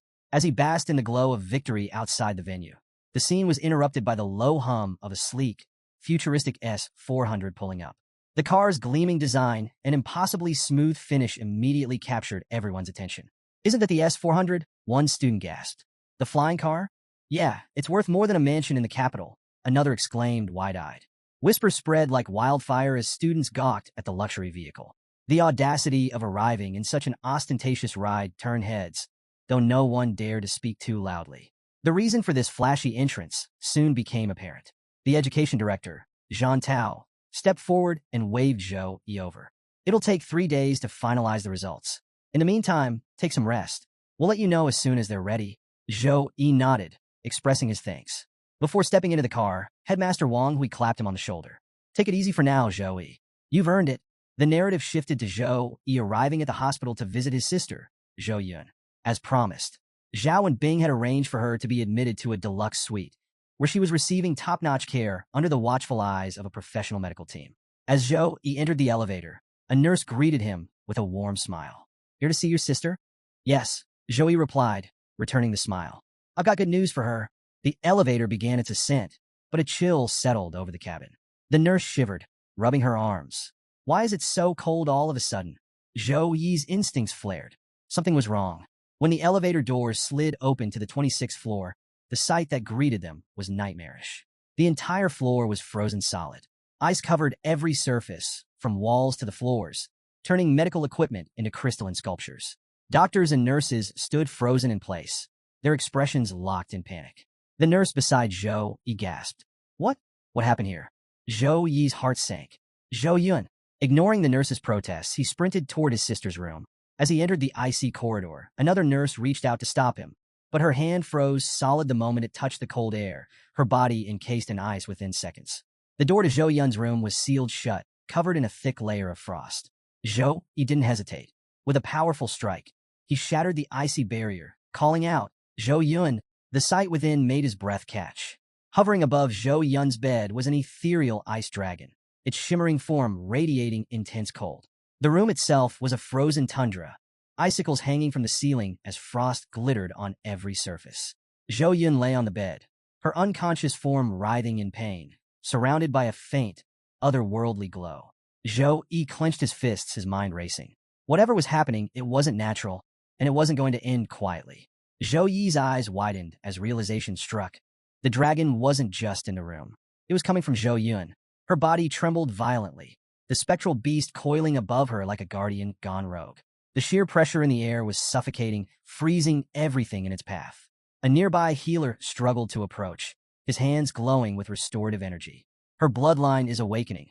But this power is out of control, he gasped, his breath visible in the icy air. The healer attempted to channel warmth into Zhou Yun's body, but the moment his energy touched the dragon's presence, it was repelled, sending him staggering backward. Zhou Yi clenched his fists. This isn't just a sickness. This is a bloodline phenomenon. He had no idea how to stop it, but standing still wasn't an option.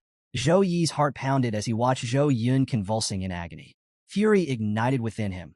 An instinct took over. He wasn't going to stand by and do nothing. Summoning his energy, he prepared to strike, his aura crackling with power. If this dragon was hurting Zhou Yun, then it had to go. Just as he was about to unleash his attack, a strained but firm voice cut through the freezing air. Stop! Healer Ching, kneeling beside Zhou Yun, barely managed to lift her frostbitten hands.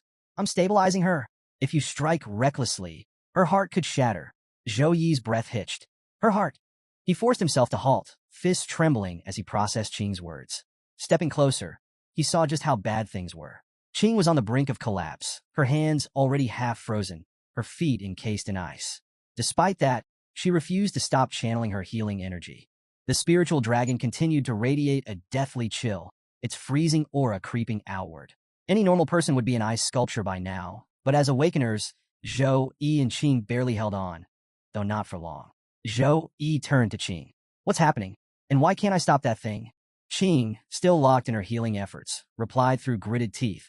This isn't just an attack. It's her bloodline awakening. The dragon is part of her.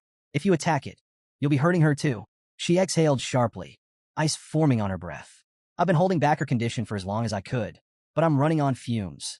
At best, I can slow the spread of the cold. You need to get out of here. Zhou Yi's face darkened. And what about Zhou Yun? Ching's exhausted eyes met his, laced with quiet frustration. Without a high-level priest, this is all I can do. That answer wasn't good enough. Zhou Yi clenched his fists. He could see Ching's dedication, but it wasn't going to be enough. If no one else could save Zhou Yun, then he would. Taking a deep breath, he accessed the system. He had been saving his skill points for a moment like this. This was that moment. With zero hesitation, he dumped every last point into slow recovery, pushing it from level 4 to level 10. The skill evolved. Slow regeneration. LV.10 gradually restores health and mana to all allies within range over a set duration. Zhou Yi's eyes burned with newfound determination. Time to turn the tide. Zhou Yi activated slow regeneration, and instantly, a divine light engulfed the room. A radiant symbol formed behind him, amplifying the healing aura. The sheer power of it sent waves of warmth through the frozen air, melting the ice that had gripped the floor and walls. Ching, half frozen and barely able to move, gasped as the warmth spread through her limbs. The ice encasing her began to crack and melt, restoring her mobility. This healing magic, she stammered, eyes wide with disbelief. It surpasses the abilities of a level 23 priest like me. But Zhou, he had no time to celebrate. He focused everything on Zhou Yun. The divine light wrapped around her like a protective cocoon, melting the frost encasing her body. Her violent shivering eased, her expression softening. However, it wasn't enough. He could slow the effects, but he couldn't cure her completely. Turning to Ching, he spoke firmly. Sis Ching, I'll hold things down here. Go find Secretary Zhao Wenbing. Tell him to get a high-level priest here immediately. Ching hesitated. Even if we contact her now, she won't make it in time. The appointment Zhao Wenbing set up is for next week. Zhou Yi's gaze hardened. Then tell Zhao Wenbing this. If he can bring a high-level priest here tonight, I'll owe him one unconditional favor. Anything he asks, I'll do it. Ching's expression tightened at the weight of that offer, but she nodded. Understood. I'll go. With a final glance at Zhou Yun, she turned and hurried out. Inside, Zhou Yi gritted his teeth and kept his healing skill active. The cold had haunted Zhou Yun for a year, but he had never realized how much stronger it had grown. Now, it wasn't just affecting her, it was consuming the entire building. The temperature plummeted. Frost crept across the walls, and the windows cracked under the strain of expanding ice. Zhou Yi himself felt the creeping numbness as his body became layered in a thin sheet of frost. His limbs grew sluggish, but he didn't stop. Above Zhou Yun, the spectral ice dragon's eyes gleamed. It noticed him. The beast shifted its attention fully to Zhou Yi, its icy aura surging toward him. The cold intensified, seeping into his bones. Zhou Yi's breath became visible in the air, his vision blurred at the edges. Still, he refused to back down. Then, a streak of green light shot into the room. A swirling energy ball slammed into the ice dragon, sending crackling pulses of force through its ethereal form. The beast let out a guttural roar as the energy lashed at it repeatedly. But in that same moment, Zhou Yun convulsed violently on the bed. Zhou Yi's heart nearly stopped. The dragon was linked to her, and right now, she was feeling every bit of that attack.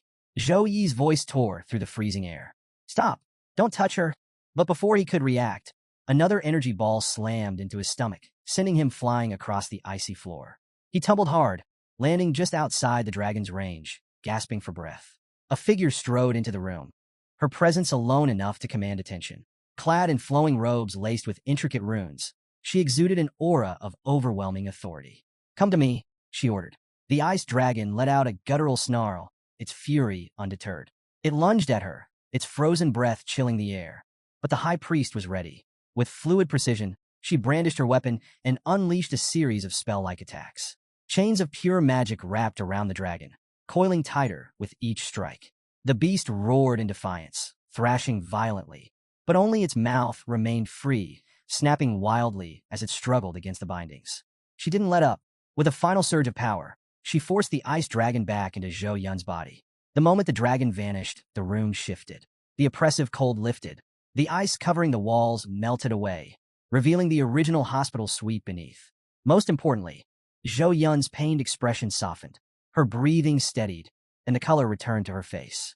Zhou Yi, still sprawled on the floor, exhaled in relief. She's safe. The high priest turned her sharp gaze to him. You must be Zhou Yi. He pushed himself up, still aching from the earlier attack. Nice to meet you, miss. Chui Laina, level 35, secondary awakened priest from Yun City. Zhou Yi stiffened. Level 35?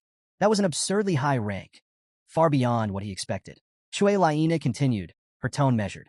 Director Jean, Tao personally requested that I treat your sister ahead of schedule. Though inwardly, she mused, if he hadn't mentioned your potential to take first place, I wouldn't have broken the rules to come here.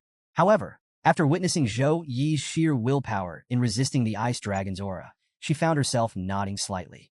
Jean Tao wasn't exaggerating. This kid is something else. Still catching his breath, Zhou Yi looked at her with urgency. Miss Chui Laina, what's happening to my sister? Can she be cured? Chui Laina crossed her arms. The fact that the ice energy solidified into a form proves one thing, a bloodline awakening. It's rare and incredibly dangerous if not controlled. Zhou Yi blinked. Bloodline awakening? She nodded. Yes. When the Eternal Game first appeared, many players chose non-human races, elves, giants, demons, and more. When the game merged with reality, those players inherited traits from their chosen bloodlines. Elven descendants often developed sharper features and longer ears. Humans who picked giant bloodlines grew to heights of 3 to 4 meters. Zhou Yun's ice dragon? It's her bloodline manifesting, and if she doesn't learn to control it, it could destroy her. Chui Laina's voice remained steady as she continued. Over the last 200 years, intermarriage between original players and regular humans has diluted most bloodlines. Their traits and abilities have weakened, except in rare cases where a bloodline awakening occurs. He listened intently, his hands clenched. A bloodline awakening is a double-edged sword, she explained. If successful, the awakened gains immense power, rapid level growth, and enhanced learning abilities.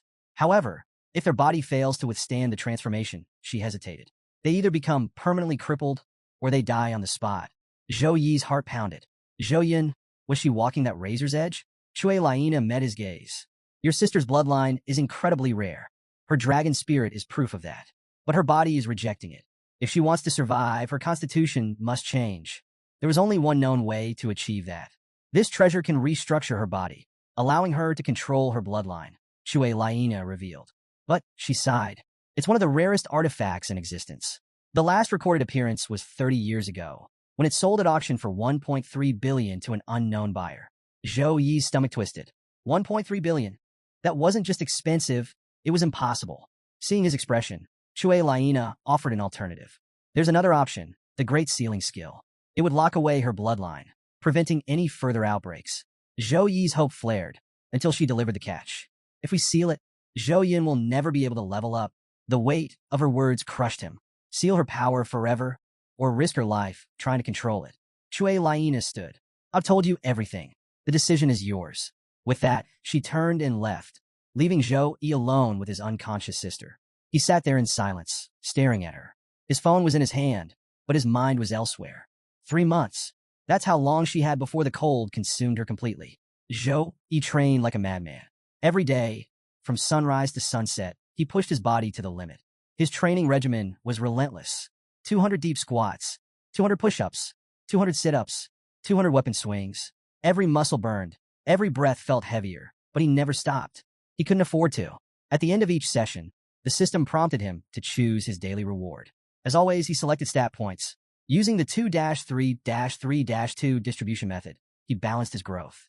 +2 strength, +3 constitution, +3 intelligence, +2 agility. For a Saint Knight, constitution and intelligence were crucial.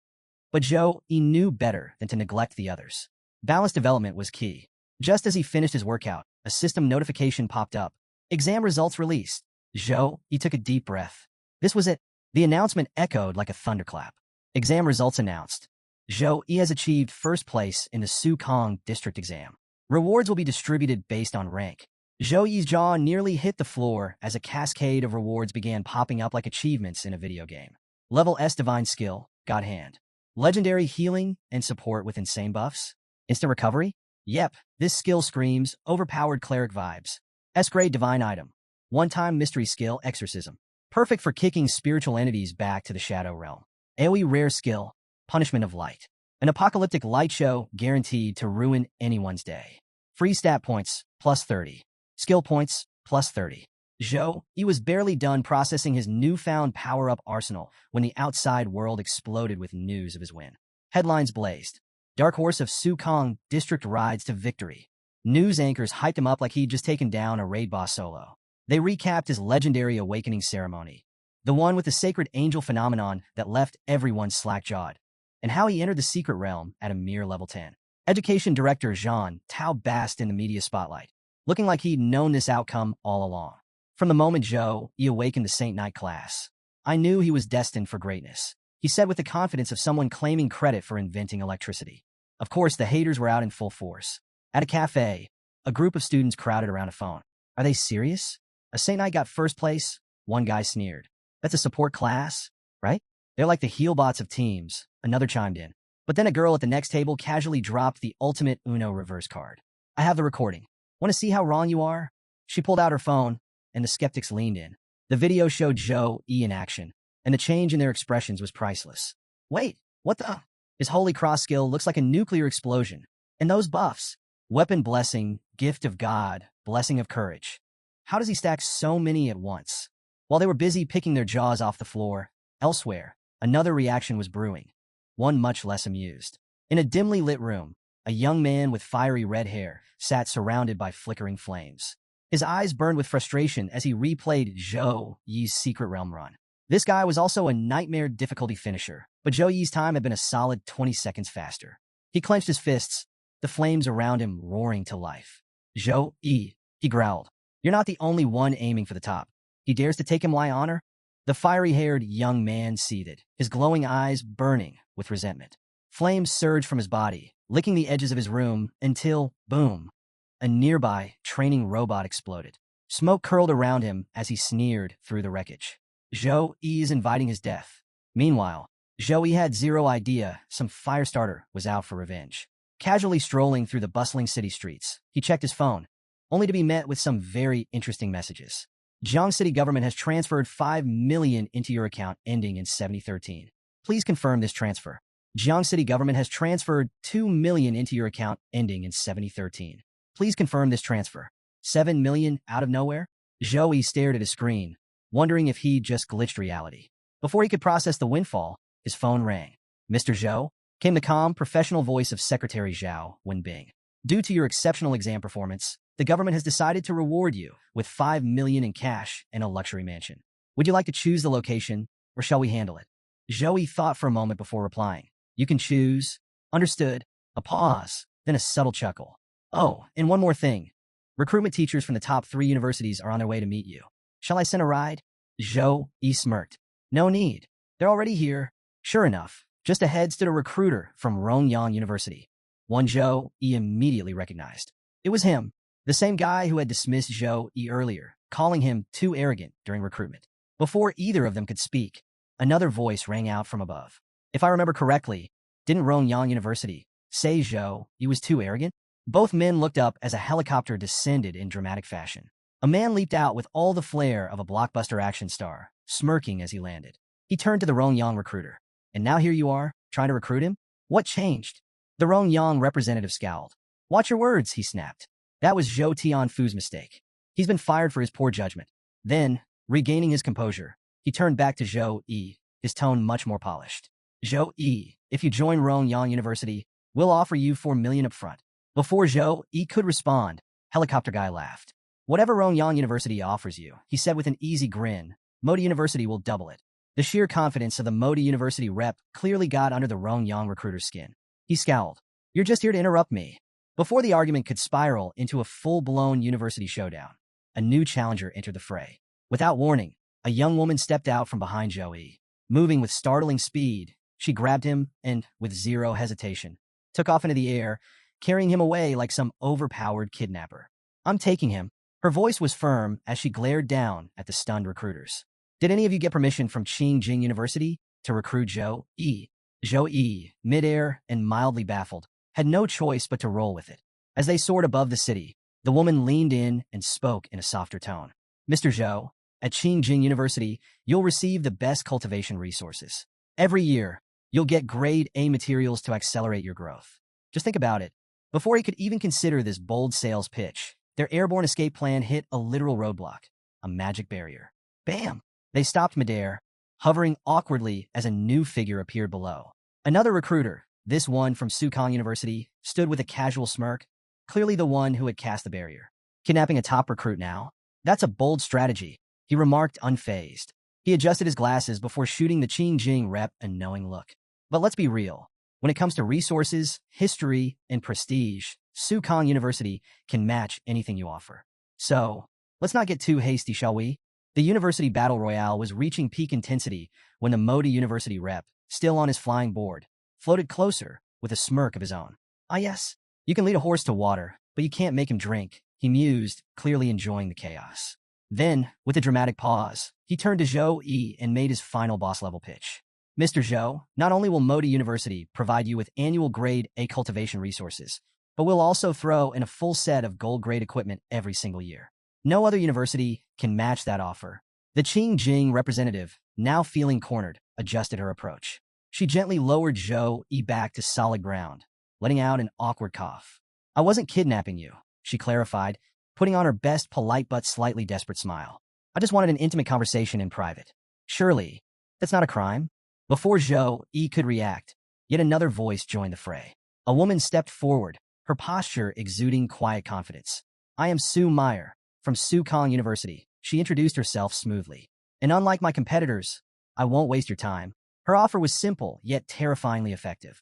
At Sukong University, strength is everything. If you rise to the Earth rank or Heaven rank, you won't just get standard resources. You'll receive grade S cultivation materials. And let's not forget, Sukong has dominated the freshman exchange contest for 4 years straight. That's the kind of talent we cultivate. The Ching Jing University teacher scoffed, crossing her arms.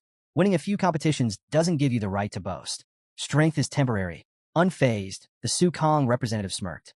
Facts don't care about your opinion, Miss Su Meyer. Sukong dominates for a reason. Maybe instead of complaining, Ching Jing University should just work harder. The two locked eyes, sparks flying as their verbal duel continued. Meanwhile, Zhou Yi remained silent, lost in thought. Each university had presented a tempting offer, and he knew this choice would shape his future. This wasn't just about prestige. It was about growth, competition, and the path to becoming the strongest. Finally, he exhaled and spoke.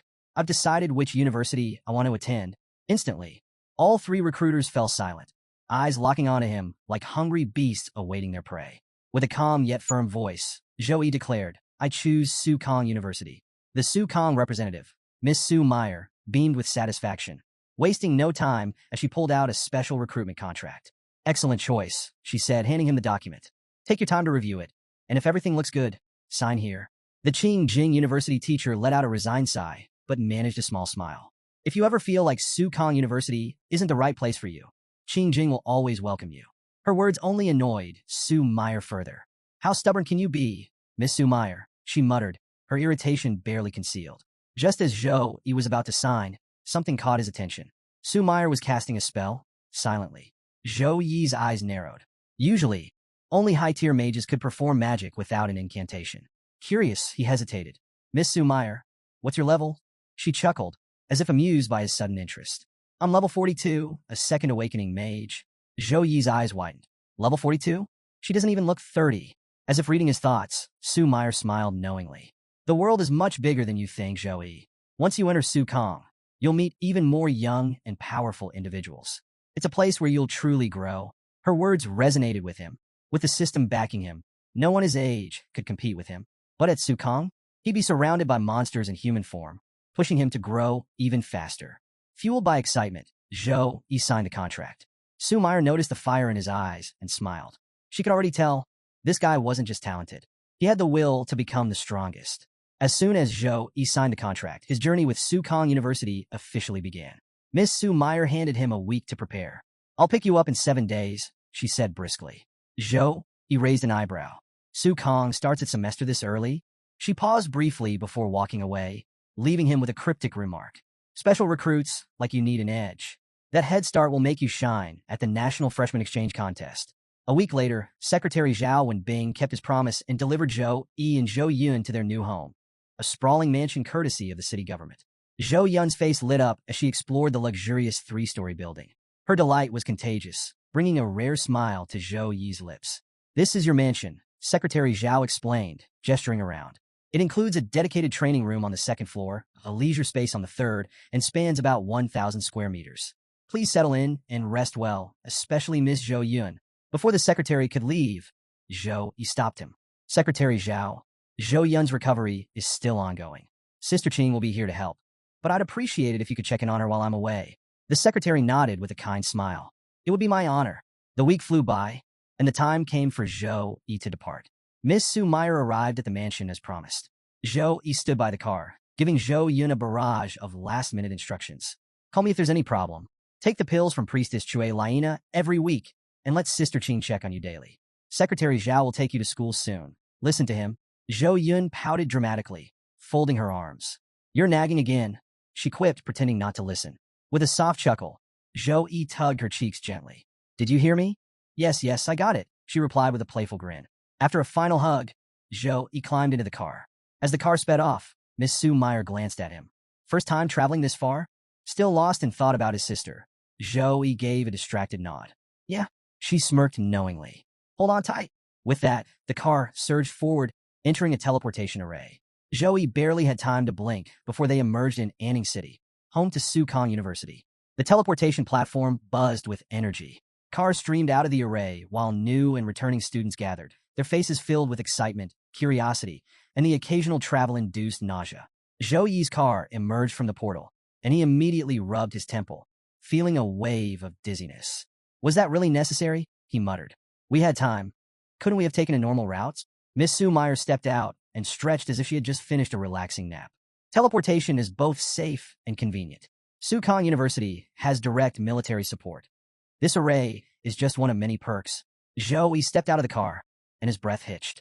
Sukong University was a world of its own.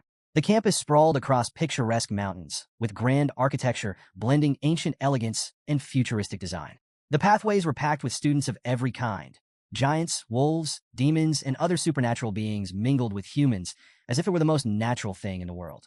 This place is insane, Zhou muttered, eyes darting between the towering structures and the fantastical creatures passing by. Miss Sue Meyer smirked. Come on, you need to check in at admissions. Just as Zhou started walking, a blur shot past him, fast.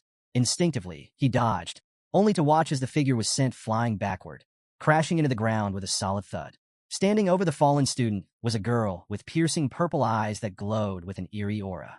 Her expression was cold, her stance aggressive. I told you, I don't want to talk to you, she said icily.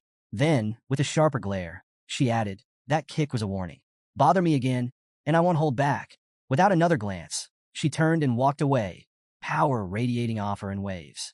The unfortunate victim groaned weakly, still face down on the pavement. Students nearby murmured excitedly. Young Master Jin finally got what was coming to him.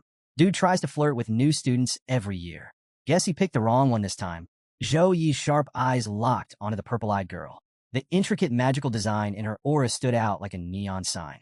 His thoughts flickered, demonic bloodline. Noticing his scrutiny, Miss Sue Meyer casually remarked, you'll see plenty like her here. Students and teachers with all sorts of bloodlines. It's just another Tuesday at Sukong University. Don't let it throw you. Zhou Yi's gaze shifted toward her, his voice steady. I won't judge someone just because they're different. As long as they stand with humanity, their race doesn't matter to me. My past isn't their burden to bear. Miss Sue Meyer's lips curled into a satisfied smile. Wise words, Zhou Yi. She handed him a sleek student ID card with a glowing rank displayed. 001. Top freshman. As they walked through the sprawling campus, she began her orientation spiel. Let's break this down. The ranking system is king here. Every year group has its own, and rankings are based on strength. Right now, you're sitting pretty at the top because of your entrance exam. But she glanced at him meaningfully. It's temporary. A month from now, there's a freshman competition. The rankings will be reshuffled based on that. And trust me, everyone's gunning for you. Zhou met her gaze, a confident grin spreading across his face. If I'm at the top, I'll stay there. Miss Sue Meyer chuckled, amused by his boldness. That's the spirit. But keep that fire burning, you'll need it. The conversation shifted gears as she explained the score system. Now about scores. These are your lifeline at Sukong. You'll use them for everything, food, gear, potions, skills. Rack up enough, and you can even buy S-class resources. Zhou listened intently as she continued. You earn scores in 3 main ways. 1. Your rank. Higher rank, more scores. Simple as that. 2. Score missions. Use your ID to access the mission board. Pick a task, complete it, earn scores. 3. Heaven and Earth rank. These top-tier ranks come with guaranteed score payouts. Her tone hardened, her earlier smile gone. 5,000 students, Zhou Yi. Most of them are clawing their way up, desperate to make it into the Heaven and Earth rank.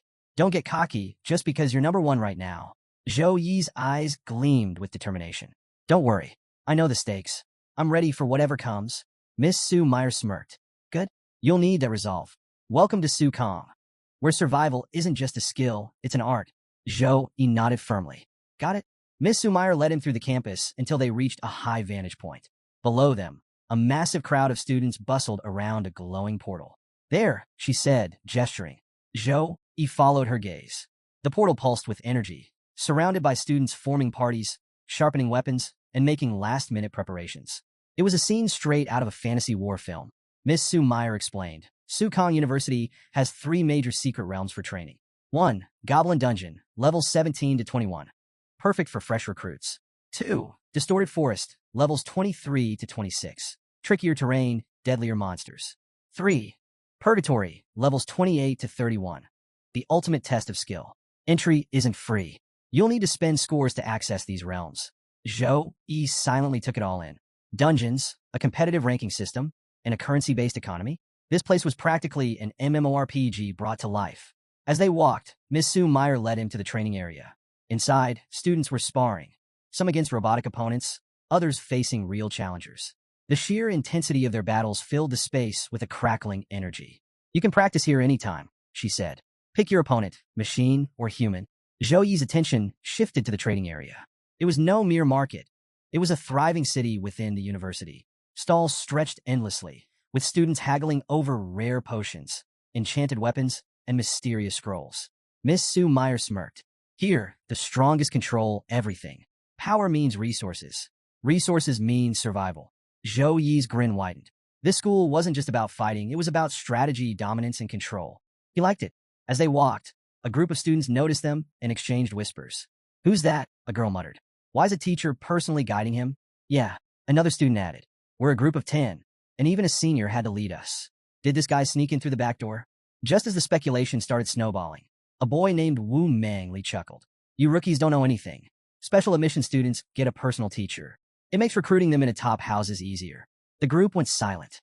A moment later, realization dawned. "Wait, is he the top-ranked freshman?" Wu Mangli smirked. "Bingo.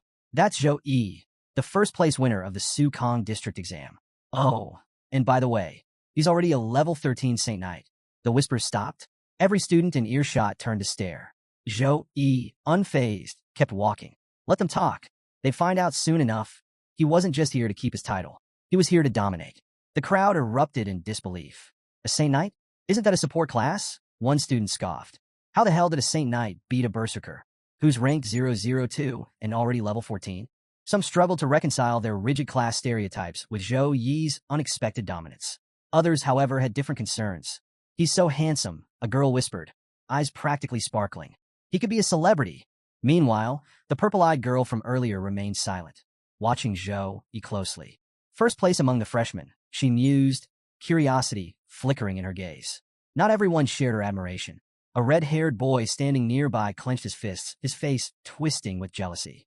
He had noticed the demonic bloodline girl's interest in Zhou Yi, and it made his blood boil. "I think this so-called first place is just a fraud," he suddenly barked. The students turned, startled by his outburst. Even Zhou Yi, who had been content to ignore the murmurs, now shifted his gaze to the red-haired challenger. His expression remained calm, but his sharp eyes bore into him like a blade. The boy smirked and stepped forward. "Lu Jing, level 13, Punishment Knight, rank 038. He crossed his arms arrogantly. "I don't buy that you're the real number one. So prove it. Fight me." Before Zhou Yi could even consider responding, the senior leading the group slammed a firm hand onto Lu Jing's shoulder. "Student duels are private matters," the senior said coolly. "Don't waste everyone's time." His face remained neutral, but internally, he was fuming. "I'm only earning one freaking score for babysitting freshmen today. What the hell are you doing, dumbass?" Lu Jing, utterly oblivious to the senior's frustration, brushed his hand off with a cocky grin. "Relax, senior. I got this." The senior clenched his fists, mentally screaming, "Got this my ass. Do you have any idea who you're challenging?"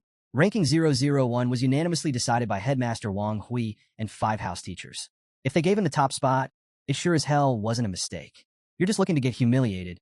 Meanwhile, the crowd buzzed with speculation.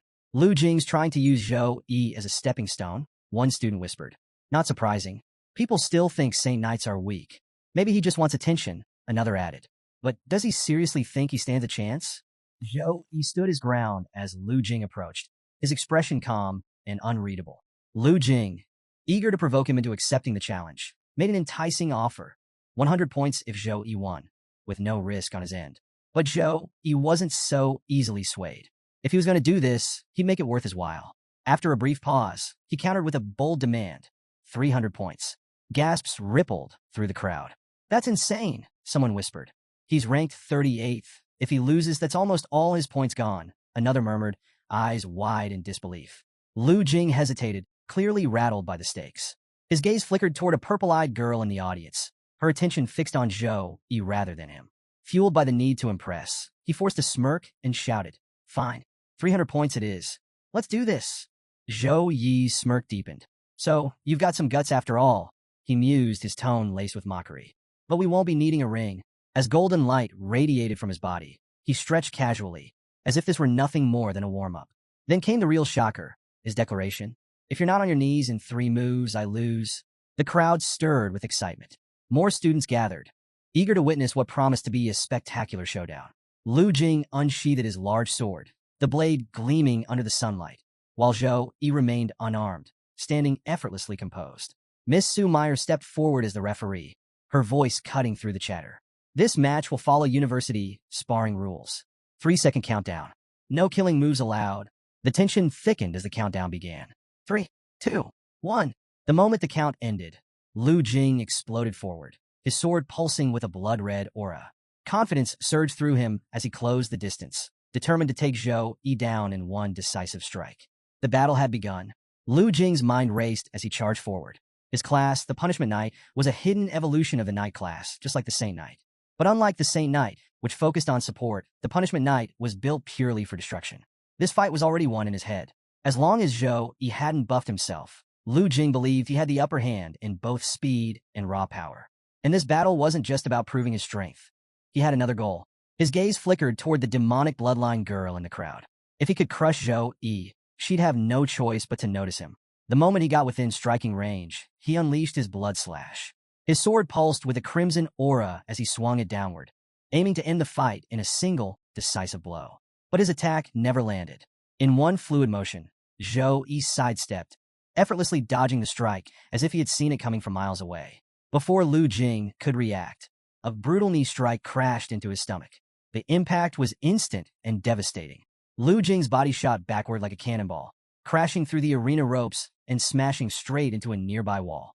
The stone structure crumbled on impact, sending dust and debris flying in all directions. Silence. As the dust settled, the scene was undeniable. Jing was on his knees, completely unconscious. Blood trickled from the corners of his mouth, and his shattered sword lay beside him. Zhou Yi barely spared him a glance, his expression filled with disappointment. How boring, he muttered.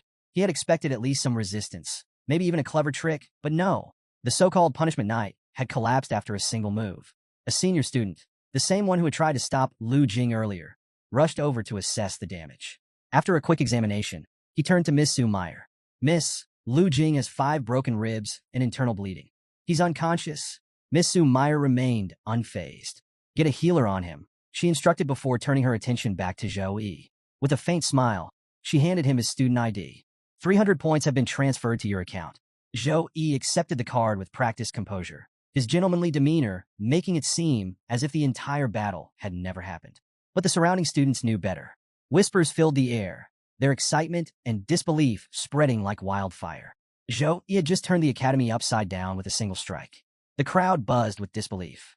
It's nearly impossible to stop a Punishment Knight's charge, especially when combined with blood slash, one student whispered. But he countered it with just one kick. Another added in awe. So this is the power of 001? He's on a whole different level? Amid the murmuring students, the girl with the demonic bloodline remained focused, her purple eyes gleaming with a mix of excitement and curiosity. As she analyzed the fight, a thought crossed her mind. The gap between our strength stats must be at least 20 points. Without hesitation, she stepped forward, standing before Zhou Yi. Zhou Yi, fight me, she said, her tone both eager and challenging. Zhou Yi glanced at her, intrigued by her boldness. Without a word, he activated his evaluation technique to scan her stats. This time he had the chance to take a proper look. A powerful demonic bloodline and legacy equipment? His gaze flickered toward the sword strapped to her back. The name Dark Moon Ancient Sword glowed faintly in his system interface. Quality, legacy. Race limitation, human. Class limitation, swordsman. Effect, unknown. Zhou Yi's curiosity deepened. This is the first time I've seen stats like this. He couldn't ignore the opportunity to test her strength. I accept, he said, stepping into the arena. Both fighters took their positions in the ring. This time, Zhou Yi summoned his Warhammer, a mystic light-class weapon that radiated golden energy. Quality gold. Effect 1. Increases constitution by 18%.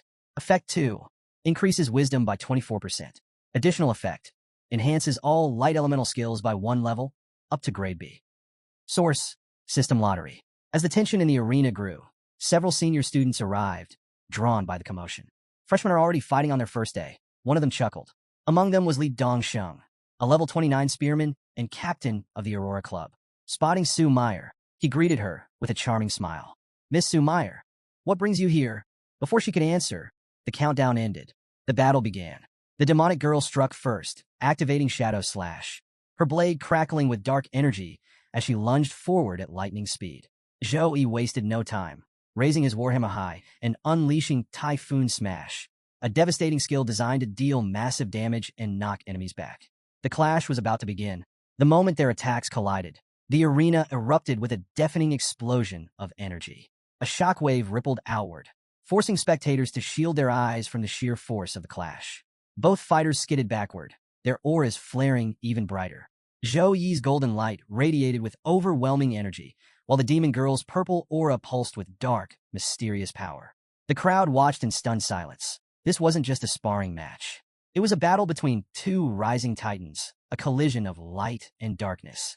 The demon girl steadied herself, gripping her dark moon ancient sword tighter as realization set in.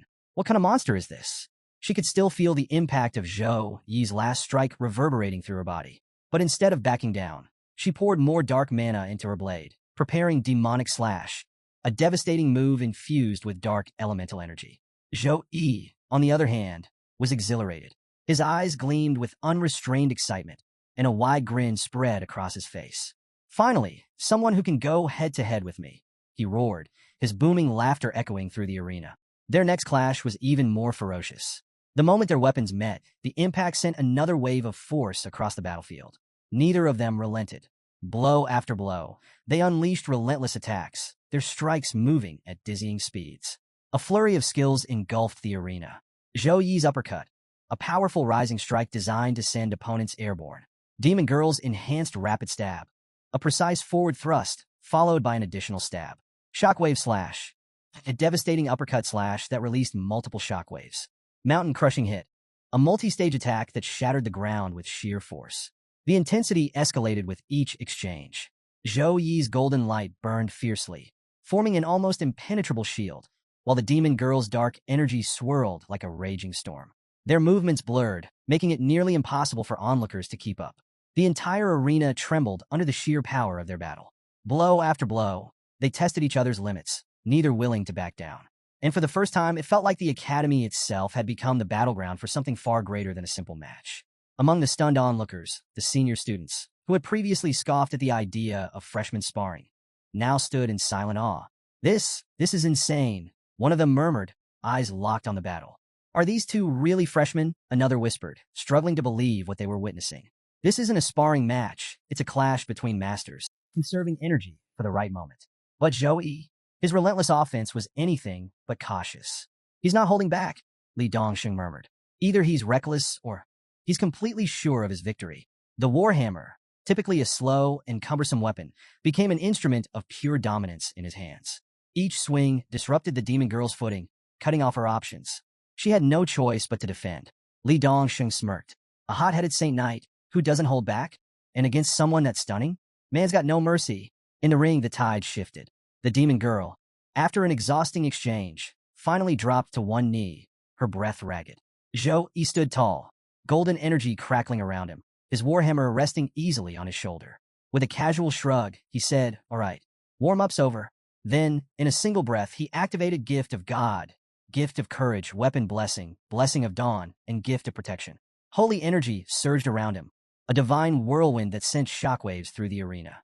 The audience watched in stunned silence. The real fight was only just beginning. Here's your refined scene with sharper pacing, stronger character moments, and a smoother flow. The demon girl knelt, struggling for breath as the sheer weight of Zhou Yi's power bore down on her. So this is his true strength? Before she could recover, Zhou Yi activated Spear of Victory. Radiant energy spears materialized above him, raining down like divine judgment. Reacting instantly, she used Phantom Slash, vanishing in a blur and reappearing right in front of Zhou Yi, blade poised to strike. But I knew you'd do that. Her breath caught. Zhou Yi was already there, waiting. When did he move? A chill ran down her spine as she saw his warhammer rising. With no time to dodge, she squeezed her eyes shut, bracing for impact. Yet the blow never came. Instead, his voice rang out, calm and composed. "Do you want to keep going?" She opened her eyes to see Zhou Yi standing before her, his warhammer planted firmly on the ground. He wasn't mocking her. He was waiting, exhaling slowly. She pushed herself to her feet, brushing off the dust. "No," she admitted. "I've got nothing left. Against this level of aggression, I can't win." Zhou Yi tilted his head slightly. "You weren't fighting at full strength." A sly smile crossed her lips. "Neither were you." She reached in her pocket and pulled out her phone, holding it out to him. "I saw your exam video. Add me. We'll do this again sometime." Zhou Yi shrugged and added her to his friend list. Then, her entire demeanor changed. Her face flushed a deep crimson. Her eyes sparkled with unspoken emotions. In her mind, fireworks exploded, cherry blossoms swirled, and an imaginary romance theme played on loop. Is this love? Meanwhile, Zhou Yi, noticing her suddenly dreamy expression, felt a shiver run down his spine. Why is she looking at me like that? Clearing his throat, he turned to Miss Su. Let's move on. Miss Su, still beaming from his performance, led him away from the arena. As they walked, she chuckled. Earning 600 points on your first day and scaring off potential challengers. You've definitely made an impression. Zhou Yi smirked. Good. Saves me some trouble. This year was going to be very interesting. Zhou Yi and Miss Su arrived at the newcomers' dormitory, perched atop a mountain. As they walked, Miss Su explained the dormitory hierarchy. Regular students stayed in shared dorms at the base. Special recruits, like Zhou Yi, lived in independent mansions higher up. The quality of these mansions depended on rank, with the first-place student receiving the most extravagant residence. Standing before his new home, Zhou Yi couldn't help but be impressed. The sheer scale and luxury made it clear this was no ordinary dorm. Before he could head inside, Miss Su suddenly asked, I heard you're looking for the freezing lotus. That true? Zhou Yi nodded. There's a rumor, she said, lowering her voice slightly. A frost lotus was spotted in the Tempest Mountain range about 6 years ago. A party found it but left empty-handed. It was heavily guarded by high-level demons. No one knows if it's still there. Zhou Yi absorbed the information carefully. After Miss Su left, he wasted no time diving into research. The Tempest Mountain range was no ordinary place. It had emerged after Earth fused with the Eternal Game, creating a sprawling, resource-rich wilderness filled with rare treasures and deadly creatures. Even tertiary awakened class holders hesitated before venturing inside. But Zhou Yi wasn't deterred. He wasn't strong enough to face high-level demons head-on yet, but the system's exam reward, a resurrection cross, gave him a trump card. No matter how dangerous it got, he had at least one guaranteed escape. Determined to prepare, Zhou Yi sat at his desk and browsed through his first-place rewards. A list of skills flashed before him. Holy Light Protection, Sacred Punch, Holy Light Shield, Sacred Retaliation, Holy Light Ball. He chose skills that gave him immunity to physical damage, a weaponless combat technique, and a long-range attack. He also eyed the Force Set, a powerful armor reward from the exam. Unlike the skills, it required points to claim. After some consideration, he spent what was needed. Preparation was everything. With his new gear equipped, Zhou Yi stepped into the Tempest Mountain range. The landscape was rugged and silent, the air thick with an eerie stillness. Then, boom! A massive explosion erupted in the distance, sending a shockwave rippling through the terrain. Even from afar, Zhou Yi felt the sheer force of the blast. He narrowed his eyes. That wasn't natural. Curious and cautious, he moved toward the source. Whatever had caused that explosion wasn't just powerful. It was something worth investigating. Meanwhile, back at the academy, Churan, the cool and enigmatic white-haired demon girl, is pacing nervously in her dorm. Her usual icy composure has been replaced by a whirlwind of anxiety as she checks her phone for the millionth time. Finally, it pings. Zhou Yi has replied. His message reads, I'm heading to the Tempest Mountain range. Her pale cheeks turn bright red, and her heart pounds like a boss battle soundtrack. Tossing and turning on her bed, she tries to calm her spiraling thoughts. Her friend, who has been quietly observing her meltdown, finally speaks up. Churan, seriously, what's going on? You've been glued to your phone all day. Did something happen? Still flustered, but unable to hold back her excitement, Churan blurts out, I met someone. He's different. I even tried using my charm ability on him, but he completely ignored it. Her friend's eyes widen in disbelief. No way. That ability works on everyone. His willpower must be insane. Exactly. Churan's face lights up like she just rolled a legendary weapon. That's why he's so special. I've decided I'm going to the Tempest Mountain range too. Far away in the Tempest Mountain range, chaos reigns as an all-female adventuring team tears through a rugged trail in a battered truck, pursued by a monstrous horde. The team is a powerhouse of skills and synergy, each member playing a crucial role in their desperate escape. Zhu Xiao, the mechanic, mans the truck's defenses, expertly launching explosive bombs that turn the pursuing monsters into bursts of gore. Yet, some creatures still press on. Wen Tianrun, the summoner, casts her spirit's summoning ice skill, conjuring a massive ice wall that slows the advancing horde. It buys them precious seconds. Zhu Dan, the gunner, unleashes relentless firepower, mowing down the creatures with her machine gun like she's in a high-score arcade game. For a brief moment, victory seems within reach as the number of monsters dwindles. But fate has other plans. When Tianrun suddenly freezes, her eyes narrowing. Something's off, she warns, her voice tinged with urgency. Before anyone can react, A blazing projectile streaks toward them, fiery and deadly. When Tianrun conjures an ice shield around the truck just in time, but the fiery attack shatters their momentum. The projectile narrowly misses Su Qing Lian, the swordsman of the group, but the truck takes the brunt of the blast. The vehicle explodes into a cloud of smoke and flames, scattering the team like an overpowered AoE attack.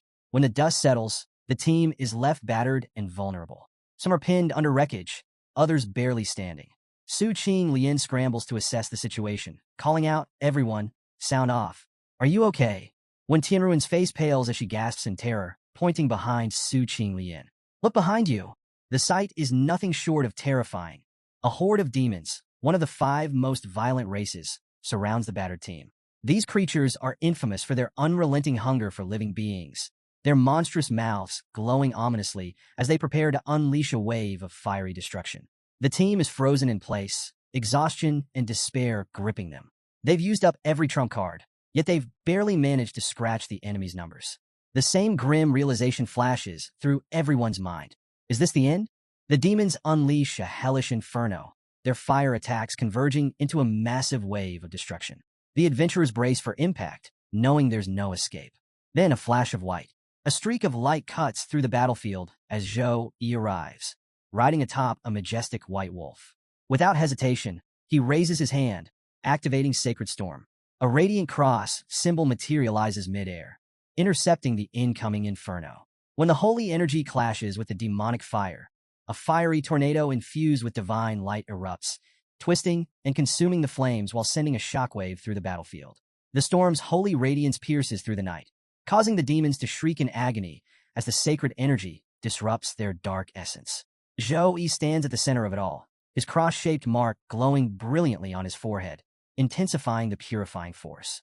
Before the demons can regroup, Zhou Yi strikes again, a lightning-fast sacred slash. His sword, bathed in divine energy, cuts through the demonic horde in an instant, leaving behind only lifeless bodies and a battlefield soaked in holy light. Silence. The once overwhelming horde is reduced to nothing. The eerie calm that follows is almost surreal. The rescued adventurers, still processing what just happened, stare at Zhou Yi in utter awe. His overwhelming power, his divine presence. Who is this man? Even as he approaches, there's a lingering hesitation in their eyes. Is he truly a savior, or simply another unknown force they should fear? Zhou Yi quickly dispels their doubts. Slow healing activates, and a soothing golden glow envelopes the injured, closing their wounds within moments. However, when Tianrun remains unconscious, her condition is still critical. Grateful yet cautious, Su Qing Lian steps forward. "Thank you for saving us," she says sincerely. Zhou Yi's gaze lingers on her for a moment before he responds with a small smile. "Of course I know you. Su Qing Lian's team is one of the top 3 in the academy. Naturally, I've heard of you." Su Qing Lian blinks in surprise before letting out a light laugh. "Hearing that makes me feel shy," she admits, her tone unusually warm. Her expression turns serious as she continues. "Brother Zhou, your light attribute abilities are terrifyingly effective against demons, but the Tempest Mountain range is no joke. Why don't you return to the supply base with us?" Zhou Yi considers her words carefully. For a month, he's been searching these lands for the Ice Lotus, a rare herb with extreme cold properties. Yet he has found no trace of it. With the new student competition just 3 days away, time is running short. For now, it seems returning with Su Qing Lian's team is the best move. He can resume his search once the event is over. As the group prepares to leave, Su Qing Lian signals Zhu Xiao, who instantly understands. With a confident smirk, Zhu Xiao summons a squad of mechanical spiders, sleek, high-tech constructs that radiate advanced engineering and lethal precision. Zhou Yi and his wolf both seem genuinely impressed, taking in the intricate craftsmanship. Zhu Xiao, never one to waste an opportunity for dramatic flair, sweeps her arm out with a grand gesture. "Come aboard, everyone," she announces like a captain leading a starship launch. Su Qing Lian rolls her eyes, suppressing a sigh. Why is she always like this? Once everyone is seated inside the spider vehicle, it springs into motion, maneuvering through the rough terrain with surprising speed and agility. Zhou Yi, seated next to Su Qing Lian, takes the opportunity to press her for details. "Senior Sister Su," he begins, "with so many monsters in the Tempest Mountain range, why haven't they been dealt with already?" Su Qing Lian's expression darkens. "Our team has been patrolling the outskirts of Gale Mountain for over 2 months. This is the first time we've encountered demons like this." Zhou Yi raises an eyebrow. So you're saying these monsters either crawled out from the depths of Gale Mountain, or they slipped through some kind of dimensional rift? Ching Lien nods grimly. Exactly. That's why we need to report this to the military base immediately. Yi frowns, his mind analyzing the situation. But isn't the Mage Tower supposed to monitor the entire region? Shouldn't they have picked up on this anomaly? Ching Lien shakes her head. The Mage Tower focuses on tracking high-ranking demons, epic and legendary level threats. These ones fall below their detection threshold. Yi crosses his arms, deep in thought. A silver demon above level 20 isn't exactly low level. If they're slipping through undetected, there's something wrong with their monitoring system. Ching Lien elaborates. The alien energy levels around these demons fall below the set limit of the Mage Tower's sensors. That's why they weren't flagged. Yi slowly nods, piecing the puzzle together. But something still doesn't sit right. Meanwhile, Ching Lien's concern deepens. If a rift really did open, why are only weaker demons coming through? She muses aloud. A breach capable of letting in level 30 monsters could also allow level 50 or higher creatures. If that happens, she doesn't finish the thought. The implications are too grim. A large-scale demon invasion could obliterate entire cities before anyone has time to react. This situation is bigger than just a single patrol. It could be the prelude to something catastrophic. Her resolve hardens. We have to get this information to the authorities as soon as possible. High above them, a sinister presence stirs. A flock of winged demons slices through the sky, their grotesque forms blending with the darkness. They are moving fast, heading straight for the rift. The chilling word echoes through the air, spoken in raspy, inhuman voices. Food, food. High above, winged demons cut through the sky, their hollow cries filling the air with an eerie dread. Their glowing red eyes scan the ground below, searching for prey. At the same time, a far more dire scene unfolds nearby. Churan stands surrounded. More than 20 silver demons closing in on her, their grotesque forms moving with unsettling coordination. Her sword flashes as she cuts through their ranks, but exhaustion weighs heavily on her. Her mana is running dangerously low. There are people trapped over there, someone from the team exclaims. Yi's eyes narrow. Without hesitation, he takes charge. You all go ahead. I'll handle this. Ching Lien's concern is immediate. Yi. There could be more of them. It's too risky to go alone. But Yi is already mounting his wolf. His resolve is absolute. I'll catch up soon. He kicks off, speeding toward the battle without looking back, asterisk asterisk. As the wind howls past him, Yi's mind sharpens into a single thought. This aura. I know it. It's her. His instincts confirm it. Churan is in grave danger. Meanwhile, a small group of adventurers watches from a safe distance. Churan, now in full demon form, fights with deadly precision. Each swing of her sword carves through the demons, but her movements grow increasingly strained. Should we help? One of them asks hesitantly. Silence. They all know the answer. The odds are too high. One of them finally mutters, we can't even protect ourselves. If she makes it, she'll be a powerhouse in the future. But for now, it's best to let go. Regret lingers in their eyes as they choose to stay hidden, watching her fight alone. Churan's breath comes ragged. Her blade still moves, but she can feel it. The demons have figured it out. They no longer attack blindly. Instead, they circle, keeping their distance, forcing her to waste energy. They're waiting. Her transformation has a time limit. They know it. She knows it. The tactic is brutal. Wear her down, wave by wave, until she collapses. Churan grits her teeth, refusing to fall. If her succubus power fades, escape will be impossible. She needs to end this now. But just as her body starts to falter, a voice booms across the battlefield. Come, thunder, and fall upon them all. The air crackles. A surge of electricity erupts from the distance, illuminating the battlefield in an instant. Before Churan can even process what's happening, bolts of lightning tear through the sky, striking down like judgment itself. In an instant, the overwhelming horde is reduced to ash. Charred remains scattered across the battlefield, the very ground beneath them scorched and steaming from the sheer power of the attack. Churan's eyes widen in disbelief. Then she hears it. Move out of the way! She turns to see Yi charging toward her, his voice cutting through the haze of destruction. But before she can react, a piercing, monstrous scream rips through the battlefield. The sound is deafening, a banshee-like wail that sends shockwaves through the air. Churan clutches her ears, grimacing in pain. The source? A high-level demon, massive, menacing, and furious at the loss of its kin. The creature's roar ignites a frenzy, and the remaining demons respond immediately. Their bodies burst into flames, activating madness. Body of fire, amplifying their strength to terrifying levels. Churan watches in horror as the once weakened demons become even deadlier. Zhou-yi, leave now. This is the madness of the demon clan, she shouts, urgency in her voice. But Zhou-yi, completely unfazed. Churan's mind races. There's no way to win. If Zhou-yi won't leave, then she has only one option left. Self-destruction. She grits her teeth, preparing to unleash everything in a desperate final attack. If she's going down, she's taking them with her. But just as she's about to act, a strong arm wraps around her waist. Churan gasps as Zhou-yi effortlessly lifts her onto his wolf, securing her in front of him like it's nothing. Zhou-yi. Her voice is barely a whisper, her face heating in shock. The high-level demon bellows in rage, its fiery fist smashing down toward them. Miss. Zhou-yi's wolf dodges with unreal grace, leaping out of the attack's radius just in time.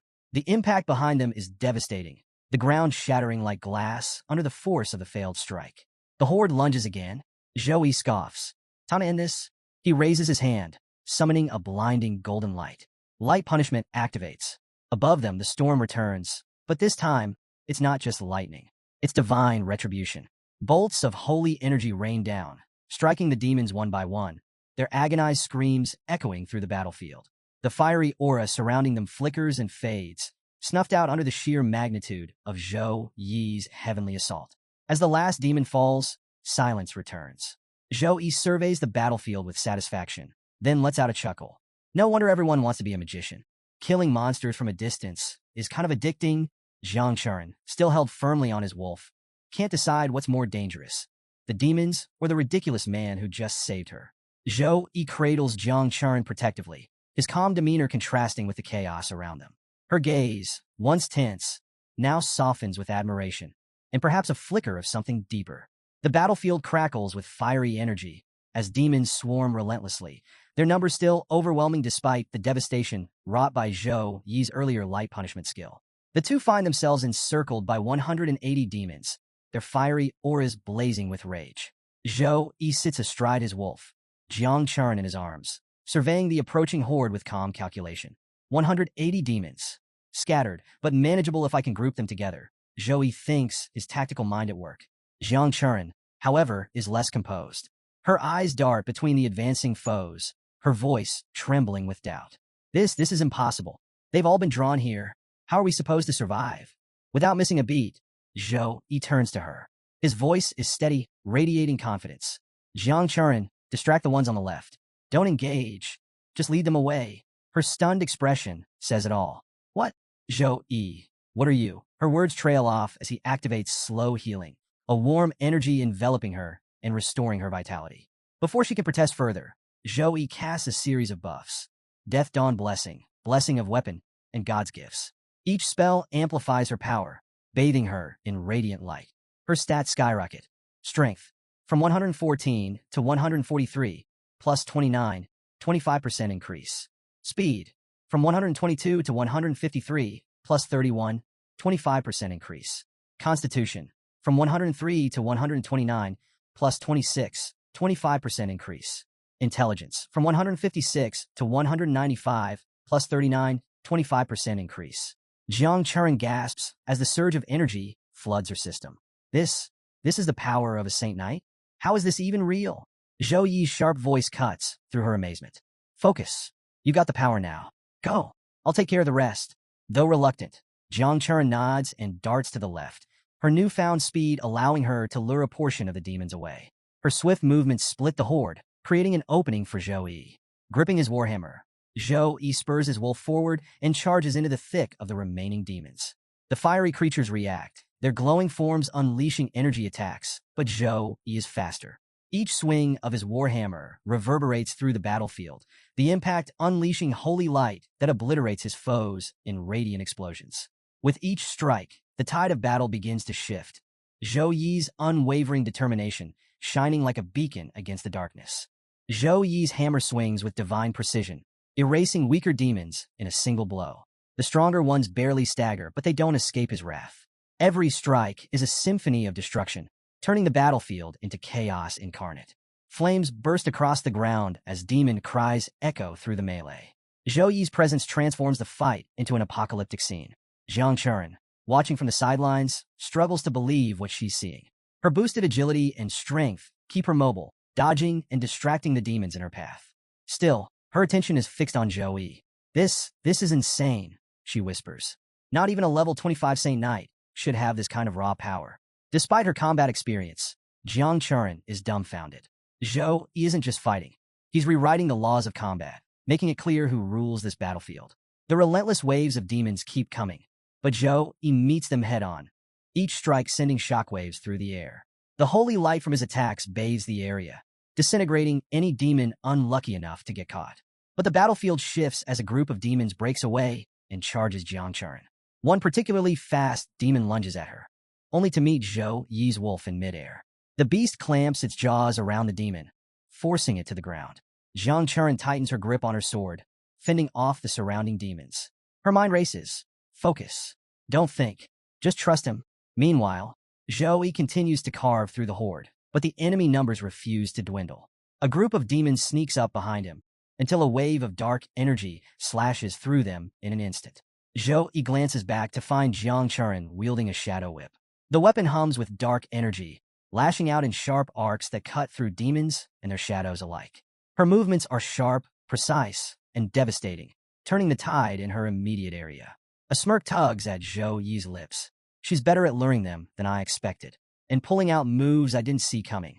Sacred energy radiates from Churan, enhanced by Joey's buffs. Her strikes grow even stronger, her movements faster. Joey tosses a glowing sphere of light in her direction. It bursts into a radiant shield around her, shimmering with holy energy. Stay inside the shield, Joey commands, his voice steady but firm. Churan nods, her confidence bolstered by the protective aura. The two warriors, now working in tandem, turn the battlefield into a playground of divine destruction. Joey raises his warhammer and invokes Holy Cross, summoning a massive cross of radiant light that towers behind him. It blazes with holy flames, scorching every demon within a 200-meter radius. The air crackles with divine energy as the demons writhe and howl in pain, their bodies succumbing to the relentless flames. Churan, standing nearby, can't take her eyes off him.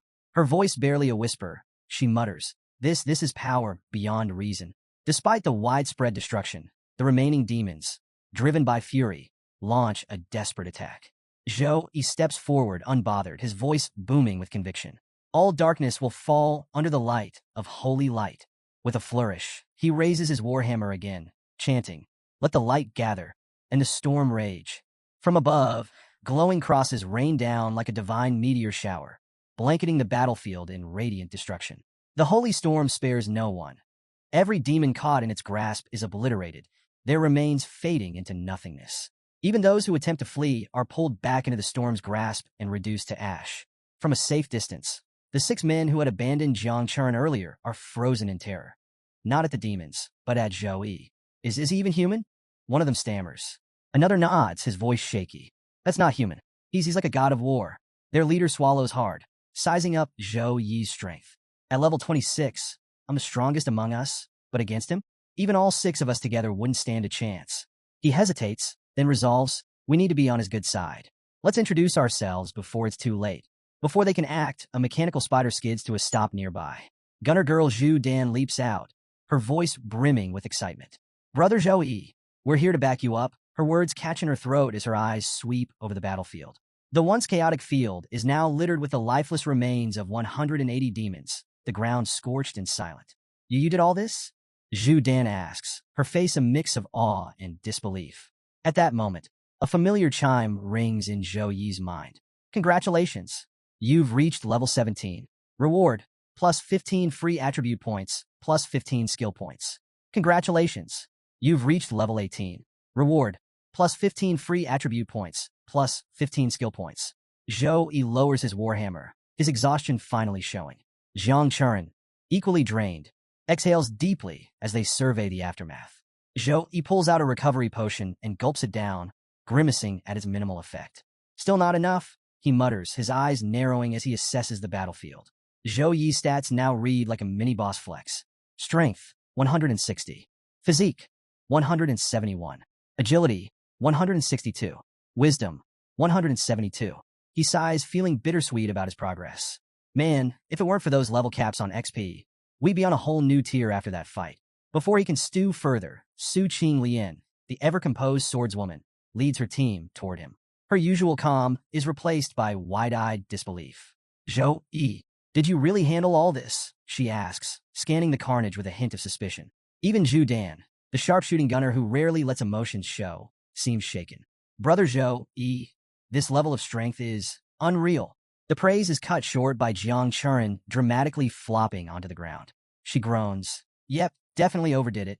Su Qing Lian refocuses, her tone shifting to business. Did you encounter anything unusual? Zhou Yi pauses, replaying the battles in his mind. The strongest one was a level 23 gold-ranked demon. Not exactly a big deal. Su Qing Lian's expression darkens. That's troubling. Demonic armies don't operate without a leader. If there wasn't one here, it means their main force hasn't arrived yet. The weight of her words settles on everyone like a bad plot twist. She straightens up, her voice commanding. We need to move. Now. Everyone, head to the supply base before things get worse. The group doesn't waste a second, hustling away from the danger zone. Meanwhile, a group of 6 spies hidden in the nearby bushes exhales collectively, relief evident. They're gone. One whispers to their leader. Should we move? The leader nods, but as they step forward, an overwhelming force pins them in place. What the boss? What is this? One cries, panic edging into his voice. The leader's face pales as realization hits. Demonic energy. Something big is coming. High above the mountain, a fiery skeletal dragon emerges, its roar echoing like a death knell. The air around it burns with intense demonic power. This monstrosity, a level 24 gold tier, 3-star demon, radiates pure destruction. Flame blasts? It can spam those all day. But the dragon is merely the opening act. From the shadows steps a skeletal demon warrior, towering and far more menacing. Its aura alone could make a battle-hardened veteran reconsider their life choices. This level 30 legendary tier, 3-star demon is an enigma, its abilities shrouded in dread. Back at the supply base, alarms blare to life. The demonic energy detector meter spikes off the charts, triggering emergency alerts across the network. Chaos erupts as everyone scrambles to prepare for the incoming nightmare. The emergency alert surges to alien invasion level 4, setting the entire base into a frenzy. A commanding voice crackles through the intercom, sharp and urgent. All personnel, combat readiness, now. The Snow Dragon Legion springs into action like a well-oiled war machine. Warrior and Knight departments drop their training immediately and sprint to the battlefield. Chaplain department prepares to fuel the fighters with magic energy. Logistics department rapidly distributes magic cores and crystals to sustain the battle. Mage department pinpoints the enemy's location down to the exact coordinates and constructs a massive teleportation circle for instant deployment. The central square erupts into controlled chaos as warriors rally, their gazes locked on their leader. Commander Su Yujo, the indomitable force behind the Snow Dragon Legion. His presence alone is enough to steady the storm. A soldier steps forward, salutes sharply, and reports. All personnel assembled and awaiting orders, sir. Commander Su Yujo strides forward, unsheathing his blade, his voice carrying like a battle hymn. Knights! The warriors snap to attention, standing taller as he continues, raising his sword high. My strength is creation, and I am capable of conquering thrones and thrones. My strength is a shield, and I am a protector. The knights echo his words, their voices turning into a thundering chant. The air brims with unshakable resolve. With a final unified cry, they march toward the glowing teleportation magic circle, ready to charge headfirst into the abyss. The scene shifts to something out of a nightmare. A towering, menacing throne looms in the heart of the demonic horde, and upon it sits Demon King Urimus, a living embodiment of destruction. His mere presence commands submission, his crimson gaze burning with cold fury. Before him, a sea of lesser demons kneels, awaiting their master's decree. Their twisted forms tremble, not with fear, but with bloodthirsty excitement. Urimus surveys his army, his expression unreadable. Each of these demons, personally tested and chosen by me. In 6 months on this pathetic planet, I've lost only 10, but then his face darkens. Yet now, before my triumphant return to the sacred world, hundreds have been slaughtered. His grip tightens on the armrest of his throne. An insult of this scale will not go unanswered. Rising to his full, monstrous height, he gazes upon his army and declares, "Before we depart for the sacred area, go wild." A split second of silence, then pandemonium erupts. "Thank you, Your Highness." The horde screams in savage delight, their deafening roars shaking the very ground. The invasion isn't just continuing, it's about to get worse. The chaos unleashed by Urima's decree was the catalyst. The reason Churan was attacked. The reason He was forced into the fray. And now, in the present, the battlefield has reached its breaking point. A colossal fire dragon descends from the sky, its molten scales glowing like liquid magma. The sheer heat from its body warps the air, making the battlefield feel like the mouth of an active volcano. Perched atop the beast is Urimas himself, his crimson cloak billowing, his glare burning with unrelenting fury. The ground trembles as the dragon lands with a bone-rattling crash. Urimas fixes his gaze on Zhou Yi's group, his voice venomous with rage. I will never forgive this insult. You will drown in regret. The fire dragon snarls, its voice a deep, guttural growl that seems to reverberate through their very souls. Your spirits will burn forever in the flames of the underworld. Without hesitation, Urimas raises his hand, activating a summoning skill. The battlefield transforms into a nightmare. A tsunami of demons surges forth. Golden tier demon knights, silver tier demon spellcasters, countless lesser fiends, forming a seemingly endless tide of darkness. The very horizon disappears under their sheer numbers. Su-Ching Lian quickly scans the battlefield with her detection skill. Her face darkens as the enemy ranks unfold before her. Legendary devils, gold tier knights, silver tier spellcasters. This is beyond anything we've faced before. She steps in front of Zhou Yi, gripping her sword tightly. Zhou Yi, listen to me. If you get an opening, you need to escape. We'll hold the line. Zhu Dan forces a nervous chuckle. Yeah, you're way more valuable than the rest of us. No offense, everyone. Their resolve is clear. They see Zhou Yi as humanity's best chance for survival, someone whose potential must be protected at all costs. Then, a blinding flash. The teleportation circle above them suddenly activates. The sky splits open, revealing glowing gates of light. Warriors begin descending like a divine army, their presence turning despair into hope. Su-Ching's breath catches in her throat. Then, her expression erupts into relief. The Snow Dragon Legion is here. The elite second-tier professionals, all level 30 and above, march forth with unwavering determination. At their helm, a towering level 51 third-tier warrior, his aura alone radiating power. It feels like a miracle, but miracles don't last long in war. Urimas smirks. Then he laughs. Fools! A pulse of demonic energy ripples outward. You really thought your reinforcements could save you? My magic ensures they stay far from this battlefield. They can only watch as you are erased. A shimmering magic barrier materializes around Zhou Yi's group, effectively sealing them inside enemy territory. The Snow Dragon Legion, mere meters away, suddenly halt, powerless to break through. Su-Ching's relief shatters into horror. They're trapped. Tension rises as the Snow Dragon Legion knights assess their dire predicament. One knight presses his hand against the shimmering energy shield, his tone grim. This is the Demon Clan's Dark Wall of Flame, a forbidden level spell. It creates a barrier that blocks teleportation and external attacks. Another knight turns to Commander Su Yujo, his expression equally somber. We need the strength of two armies to break this. Otherwise, we wait for it to fade naturally. Commander Su Yujo's voice tightens. How long? The knight hesitates before answering. 5 minutes at least. Su Yujo clenches his fists, frustration and regret clear. In that time, the demons will wipe out everyone inside. After a heavy pause, he adds, compile information on the survivors. Once this is over, notify their families to claim their remains. Below the barrier, Zhou Yi's system notification flares to life. New achievement quest unlocked. Mission, kill the legendary demon. Failure penalty none. Reward, +1 level, talent fueling potion. Zhou Yi smirks, determination lighting up his face. Finally, something exciting. As Su-Ching Lian and her team shout futile warnings, Zhou Yi strides forward, holy energy radiating from his frame. His unflinching resolve cuts through their pleas. High above, Urimas, son of Satan, sneers from his fiery mount. So, you're the one who dared to slaughter my soldiers. I'll crush you myself. His fire dragon roars, its molten scales glowing ominously as it takes flight. Urimas' voice booms across the battlefield. Burn in eternal suffering. The dragon unleashes a massive fireball that rockets toward Zhou Yi. Su-Ching Lian's panicked cry rings out. Zhou Yi! But Zhou Yi is unfazed. Raising his warhammer, its golden energy arcs magnificently as he swings. The hammer's force collides with the fireball, shattering the flames like glass. The same strike doesn't stop there. It slashes through one of the dragon's wings with a sickening crack.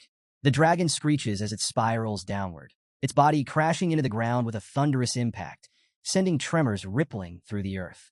Urima's leaps from his fallen mount, disoriented but quickly regaining his composure. Before he can fully recover, Zhou barrels forward with blistering speed, alarm flashing in his eyes. Urima's raises his flaming sword, slicing through the air with an arc of fire that scorches the battlefield. Zhou vanishes in a blur, effortlessly dodging the fiery slash.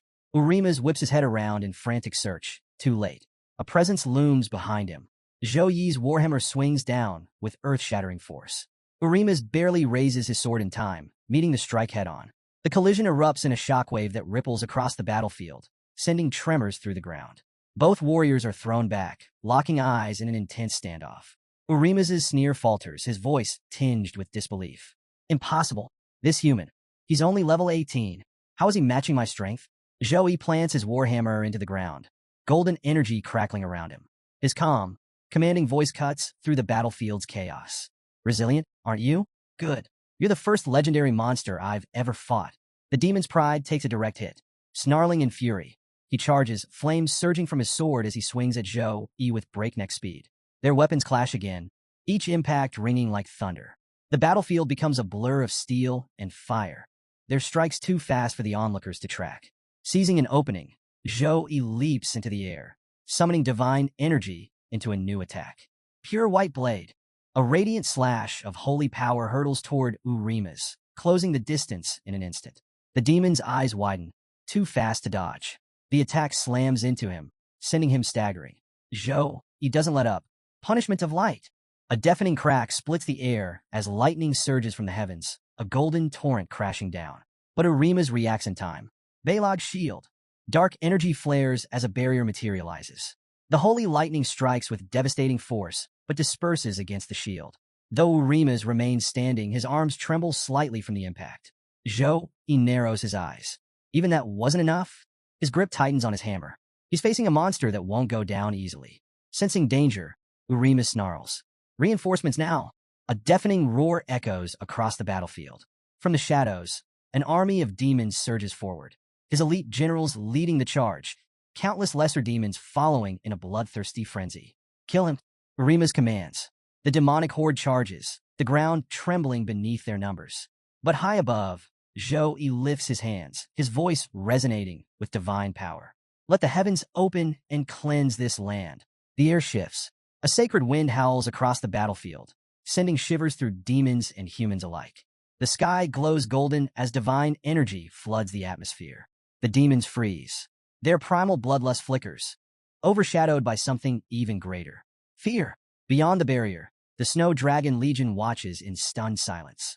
Even Su Qinglian and her team stand mesmerized. Zhou Yi is preparing to end this.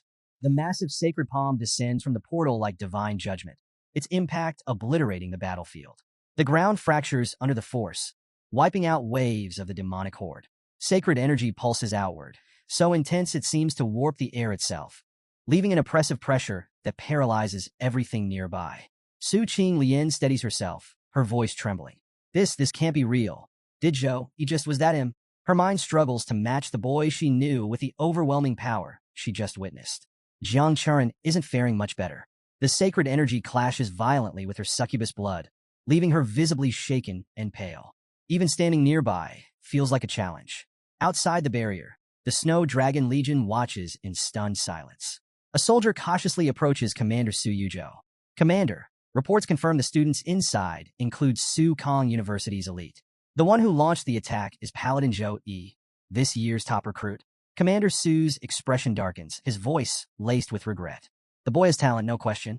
That skill could obliterate the devil himself, if properly honed. But now, he's just a beginner. He's burning through power he can't sustain against an opponent like this. Amid the devastation, the devil Urima's staggers to his feet, blood dripping from his mouth. His face contorts with rage, his voice a booming roar. You dare challenge me? You dare insult Urima's? I will show you despair. Demonic energy erupts around him, a swirling vortex of fury. Pointing a clawed hand, he issues his command. Demon army! Flame curse army magic now. Burn him to ash.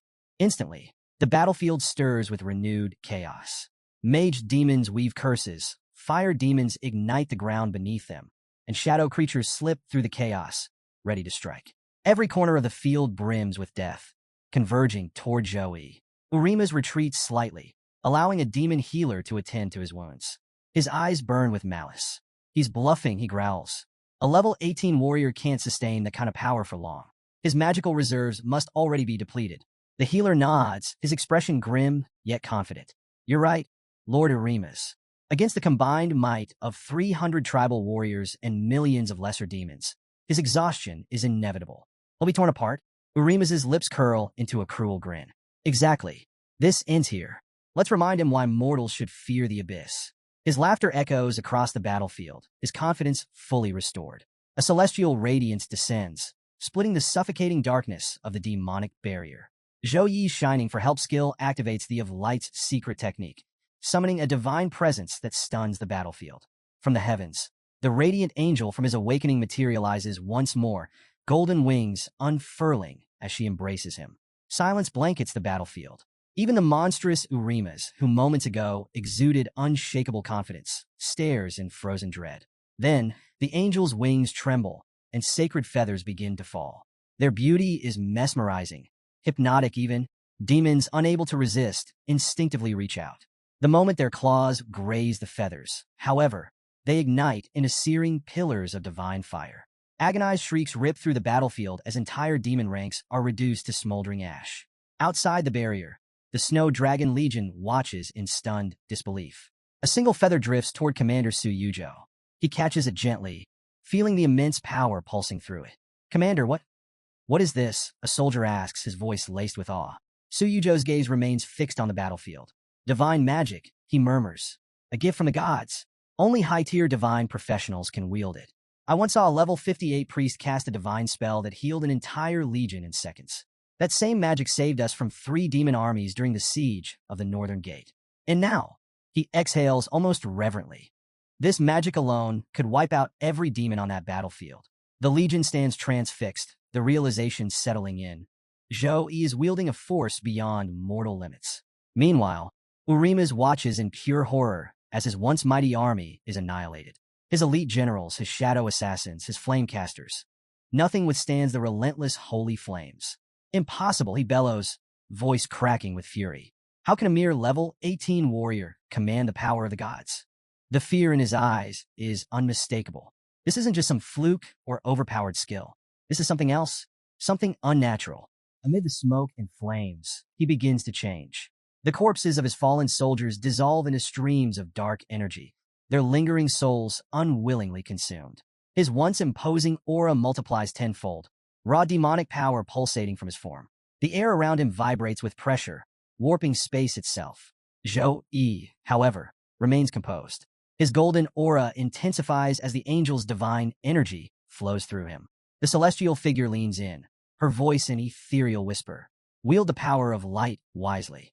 This is your trial, chosen warrior. Darkness must be eradicated without hesitation. With her blessing, Zhou Yi's body ignites with holy flames, forming a protective barrier around him. Behind him, the divine circle glows with unshakable brilliance, a testament to the light's favor. Zhou Yi watches his enemy's reckless aggression, then slowly raises his warhammer, whispering an incantation. His voice resonates across the battlefield, each syllable carrying divine authority. The ground quakes beneath him. The sky, once darkened by demonic energy, splits open as beams of heavenly light pierce through the clouds. In the name of light, may all shadows be banished. Carrying with his glowing warhammer, the impact detonates like a bomb, sending shockwaves across the battlefield, shattering the terrain beneath them. Light and darkness twist and churn in a violent struggle. Then, Zhou Yi seizes the moment.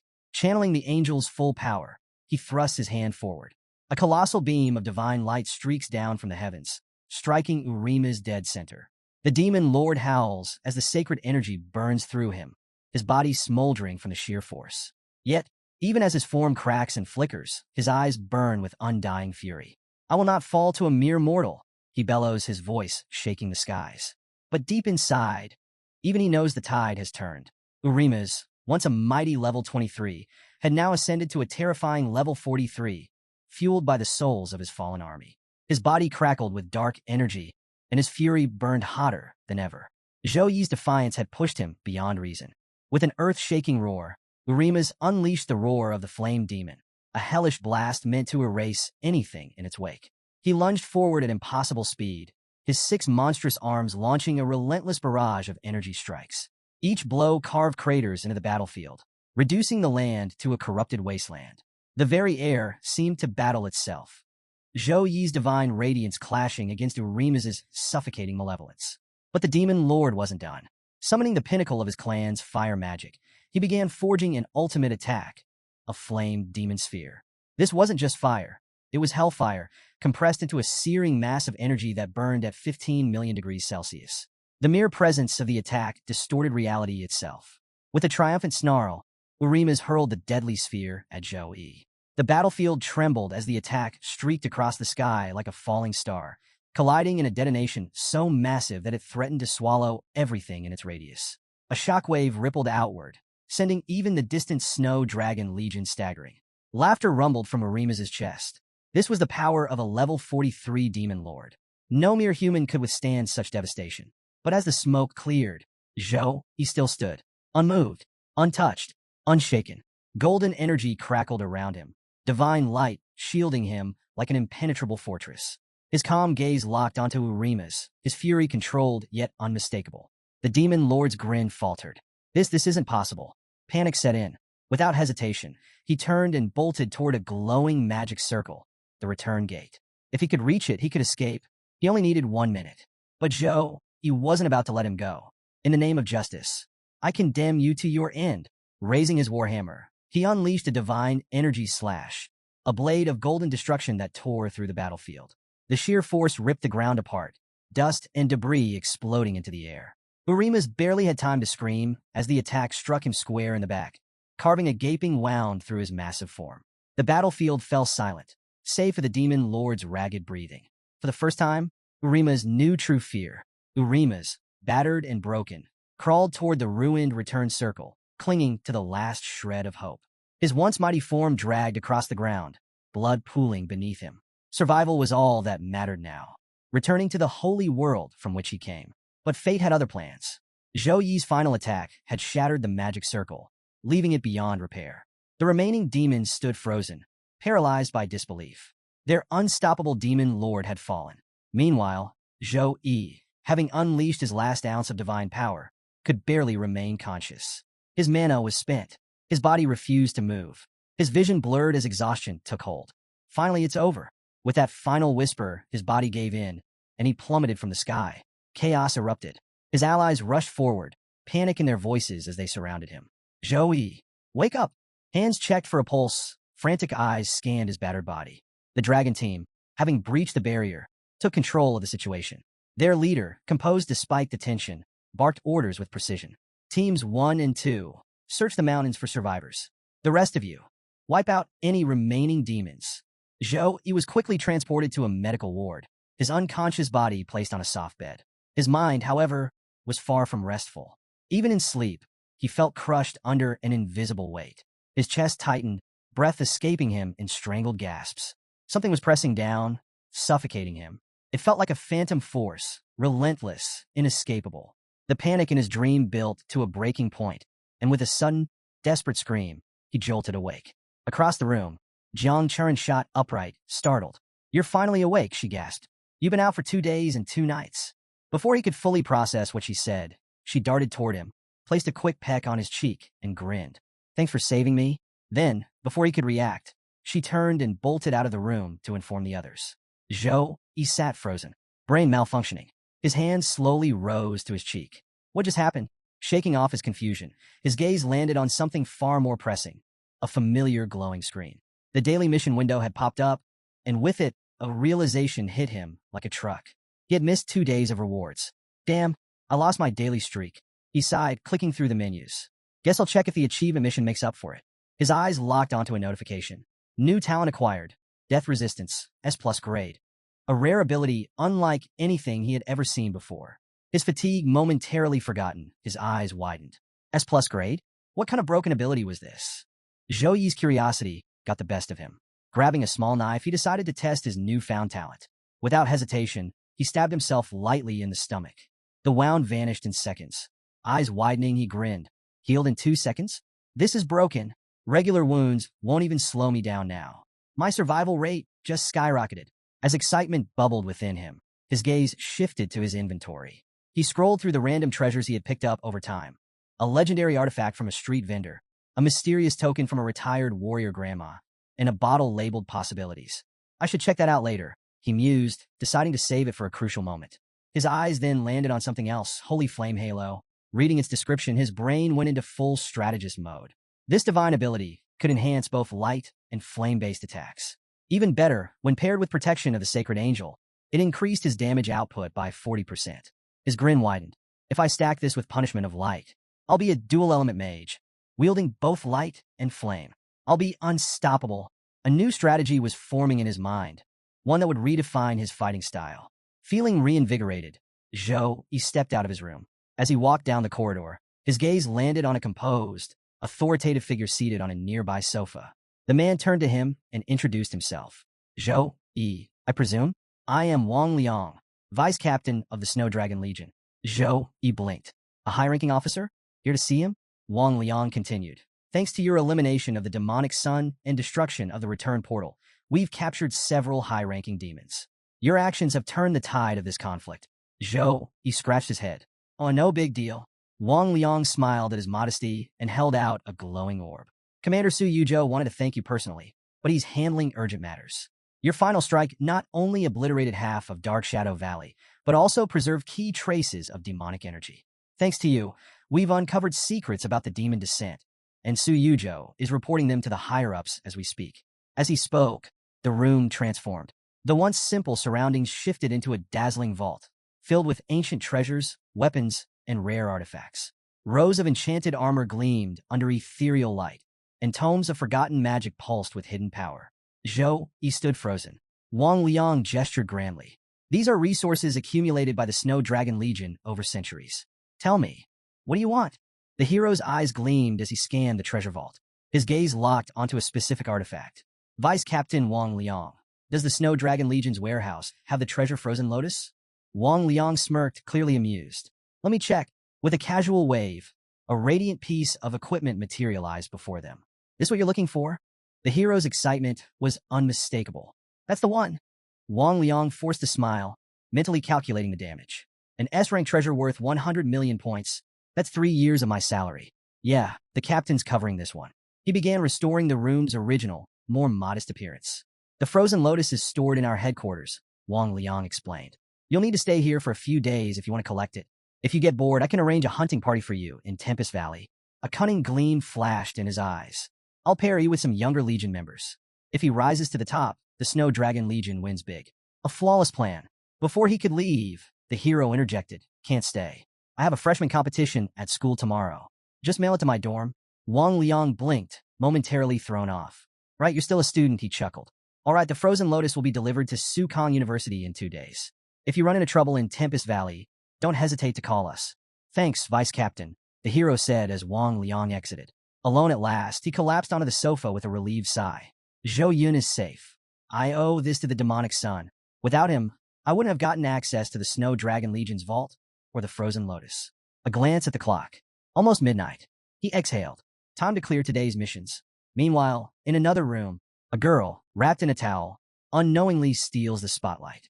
Other girls huddle in the corner, whispering, Captain, we want to recruit Zhou E into the Blue Phoenix team. Thoughts? The captain, calm but calculating, shook her head. Doubt he'll accept. With his strength, he's better off hunting solo. Unwilling to back down, one of the girls smirked. How would you know if you don't try? Besides, Captain, you've been sneaking glances at Zhou E a lot lately. You want him on the team too, don't you?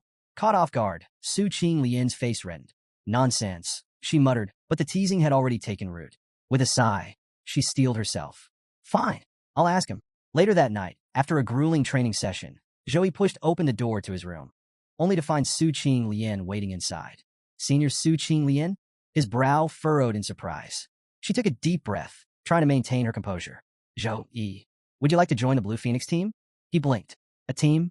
Su Qing Lian chuckled, sensing his confusion. Zhou E, Zio, and Jan are going to be heartbroken. Huh? He stared at her, completely lost. She laughed softly. Just our way of thanking you for saving us in Tempest Valley. Then, without warning, she leaned in and planted a quick kiss on his cheek. A special thank you, she whispered before swiftly exiting the room. Zhou E stood frozen, hand on his cheek, feeling the lingering warmth. His face heated up. A special reward, huh? Girls these days are bold. Meanwhile, in a grand hall, a tense meeting unfolded. Several high-ranking officials sat around a long table, their expressions grim. One of them, an older man with sharp eyes, spoke first. Our investigation confirms that demons infiltrated our world 6 months ago and have been hiding in Tempest Valley ever since. We now have proof. They've figured out how to travel between worlds using medium-sized cracks. A murmur spread through the room. Another official leaned forward, his voice grave. Are you certain? Do you understand the implications? A man in a black shirt nodded solemnly. For the longest time, only large dimensional cracks allowed creatures to cross into our world. Those were unstable and short-lived, making invasions manageable. But medium-sized cracks? They're everywhere. If monsters can use them freely, we're looking at a global catastrophe. Silence fell over the room as the weight of his words sank in. Then, a deep, guttural growl echoed from the other end of the table. A lion-like figure, his golden mane bristling with tension, rumbled, "What's our window of actions?" The black-shirt official replied, "Luckily, our research shows that only monsters below level 30 can pass through these cracks for now.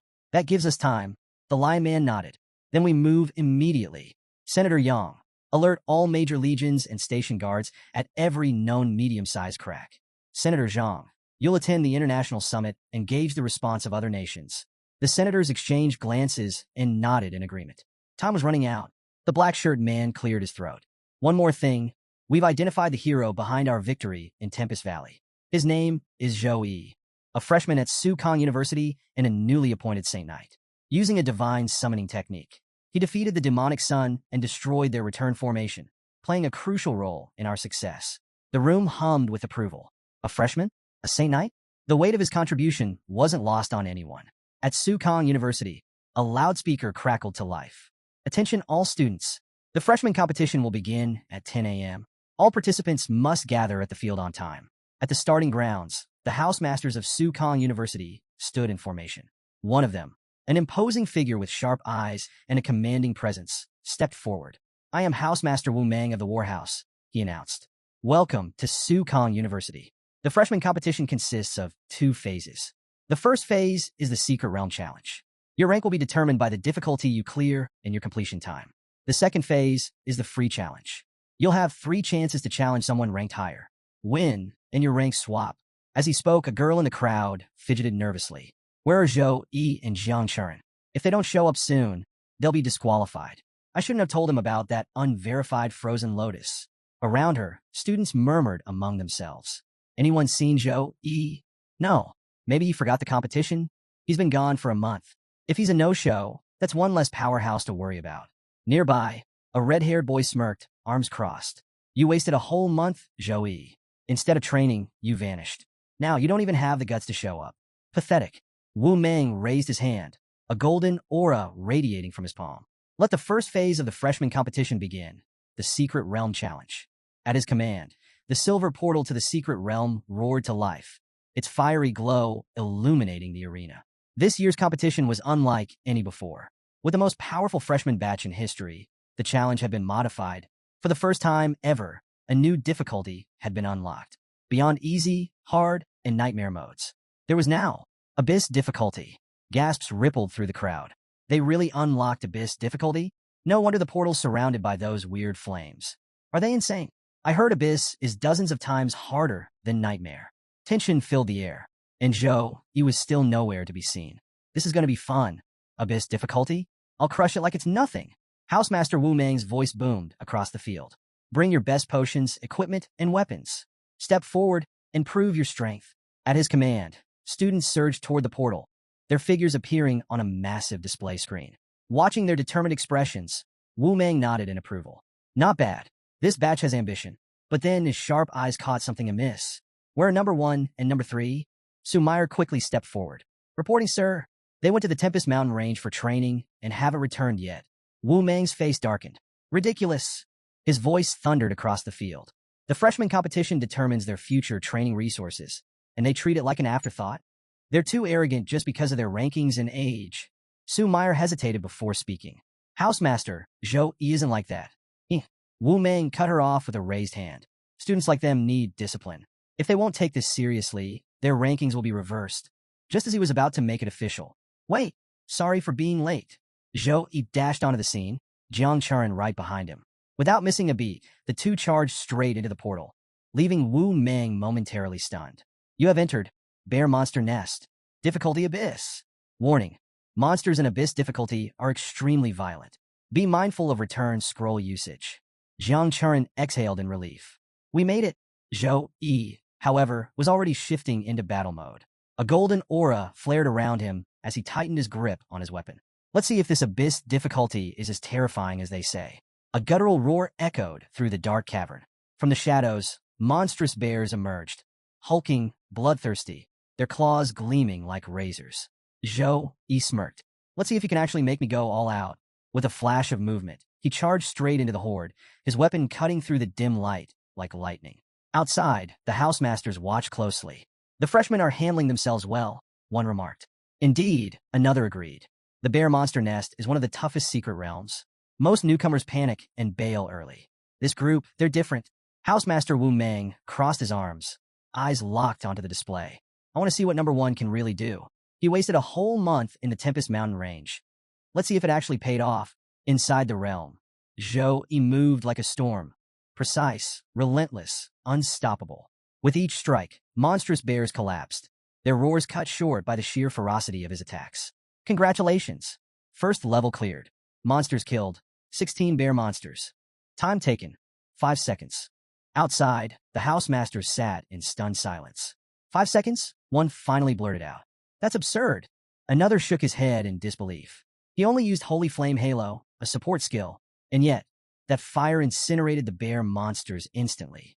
Maybe his intelligence stat is off the charts, someone speculated. Could be buffs, rare skill synergies, hidden treasures. There's too much we don't know, another housemaster added cautiously. We shouldn't jump to conclusions based on a single fight. Housemaster Wu Meng remained quiet, his sharp gaze locked onto the screen. Even with all my years of experience, I can't decipher that Halo's full effect. One thing's clear. Zhou Yi didn't waste his time in the Tempest Mountain range. This kid is something else. Back inside the battlefield, Zhou Yi's aura surged. Sparks of electricity crackled around him as he charged forward, his attacks tearing through the remaining monsters with terrifying efficiency. Zhou Yi exhaled, his eyes scanning the rewards. Clearing a secret realm grants access to new talents. A class's strength heavily depends on them. He recalled his awakening ceremony, the moment he unlocked the Saint Knight class with an S+ grade talent. This must be a privilege of silver grade secret realms and above. I didn't get anything like this when I shattered the bronze realm record. Before him, 3 talent choices materialized. He barely glanced at the first before narrowing his focus on the final 2. Rapid steps, increased movement speed, and agility. Focus Halo enhances concentration, stabilizing skill activation under any conditions. Zhou Yi smirked. Speed is useful, but in real combat, Focus Halo is a game changer. Against stronger, faster enemies, reaction time is everything. If I can keep my skills uninterrupted, I can dominate any fight. Without hesitation, he made his choice. As soon as he did, another notification appeared. You have cleared Abyss difficulty. Would you like to unlock additional levels? Zhou Yi's smirk widened. Finally, something interesting. With a confident step forward, he accepted the challenge. Outside the portal, the housemasters could only watch in astonishment. What kind of monster did we just witness? Someone muttered. Housemaster Wu Meng folded his arms, a glimmer of excitement in his usually stern gaze. Let's see how far you can go, Zhou Yi. What a powerful combat style, one housemaster murmured, watching the display. His control over elemental magic is flawless. He adapts instantly and fights with precision. The Abyss difficulty was a perfect match for him. Another nodded. Zhou Yi is ridiculously versatile, magic attacks, buffs, close combat skills. The Saint Knight class suits him perfectly, but an all-around class comes with challenges, a more cautious housemaster interjected. As he levels up, his point requirements will skyrocket. He might struggle to maintain this rapid growth. That's a valid concern, another agreed. Once the freshman competition ends, we should speak with him about his path forward. One of them raised a hand. Let's not rush. He hasn't chosen a house yet. Once he does, his housemaster can guide him accordingly. The others nodded in agreement, though one housemaster couldn't resist adding. With his elemental mastery, he's a prime candidate for the elemental house. It's no surprise they're already making moves to recruit him. I regret arriving late, another lamented. But judging by your reactions, it seems Zhou Yi has left quite an impression. Inside the realm, Zhou Yi stepped into the next challenge. His sharp gaze scanned his surroundings, arcane symbols, bloodstains, and the eerie remnants of a sinister ritual. A cult ritual. His eyes darkened. If benevolent super beings exist, then so must their opposites, chaotic ones. He clenched his fists as memories surfaced. Chaotic beings weren't merely entities of darkness. They embodied pure madness, the unraveling of reality itself. While worshippers of light and darkness required unwavering faith, those who sought chaos paid with something far worse, fresh lives and souls. His thoughts drifted to history's darkest tragedy, the Bloody Abyss incident. Decades ago, an ambitious tertiary awakened class holder had prayed to a chaotic entity. The price? An entire mid-sized city. Millions of lives wiped out in an instant. His level had skyrocketed from 54 to 89 before the Patrol Legion and Army finally brought him down. Even then, the souls devoured by the entity were lost forever. From that day forward, chaotic worship was outlawed, punishable by immediate execution. Yet, the lure of unchecked power remained. Humans, beast men, elves, even creatures from other worlds, some still dared to risk it. Back in the realm, Zhou moved effortlessly, cutting through the abyss-level challenge like a force of nature. Challenge cleared. As the final portal opened, a heavy pressure filled the air. The energy beyond it was different, darker, hungrier. Zhou stepped forward. The oppressive aura thickened, clinging to him like a whisper of madness. The air reeked of malevolence. His instincts flared. Something was waiting for him, something that should not exist. Suddenly, a colossal figure emerged, a ghostly bear monster, its form twisted by the dark ritual. Undead energy pulsed through its body, rendering it immune to physical attacks. A suffocating aura of menace filled the air. Yet, instead of fear, Zhou Yi's lips curled into a confident smirk. If martial artists were here, they'd be losing their minds. An undead bear, as the final boss? He planted his feet firmly and raised a hand, beckoning the creature forward. Come to me. With a thunderous roar, the ghost bear charged. Zhou didn't flinch. He raised his weapon, summoning a divine tornado. A massive surge of radiant energy erupted, engulfing the battlefield in holy light. The ghost bear thrashed violently, trying to resist, but the divine force ripped through its essence, reducing it to nothingness. For a moment, silence fell. But then, the malevolent energy in the air did not fade. Zhou Yi's smirk disappeared. He watched as the chaotic energy coalesced once more, gathering like a storm. The bear's mangled form began to reassemble. A deep, guttural laugh rumbled from the creature as it rose again. Its hollow eyes gleamed with a sinister light. I'll admit, the bear's voice echoed, your holy light is powerful. Its massive body pulsed with dark energy. But I live because I've been granted immortality by the great god Xia. Your efforts are meaningless. A surge of black flames erupted from the monster, aiming to consume Zhou Yi. But the hero stood his ground, countering with an equally intense burst of sacred energy. The two forces collided, shaking the entire realm. The ghost bear snarled, sensing something was wrong. The divine energy surrounding Zhou Yi wasn't fading, it was growing. The bear roared defiantly. You can't kill me. I'll revive again and again. How much energy do you have left after using your trump card? When I return, it will be your end. Zhou Yi's response was simple. Another devastating blast of divine power tore into the beast, making it shriek in agony. I told you, it bellowed. You cannot kill me. Zhou Yi ignored the empty boast. He didn't stop. A relentless barrage of holy energy rained down, engulfing the entire battlefield in blinding light. Explosion after explosion shook the ground as the bear screamed, desperately calling out to its god. But there was no answer. As the last of its energy burned away, the bear let out one final, pitiful roar before vanishing completely. A notification flashed before Zhou Yi. Extra level cleared. Completion time, 1 minute 12 seconds. Rewards, 713 EXP, gold grade horn acquired. With this, he advanced to level 19. As the next portal opened, Zhou Yi stepped forward, smirking. As I thought, immortality is just an illusion. Everything has a limit. You just have to burn through it. Zhou Yi reflected on his battle. When he first entered the secret realm, he had sensed an ominous, violent energy. It wasn't elemental, yet it felt eerily similar to the divine summoning skill he had used before. Now, he understood. The ghost bear's revival was fueled by the remnant power of an evil god.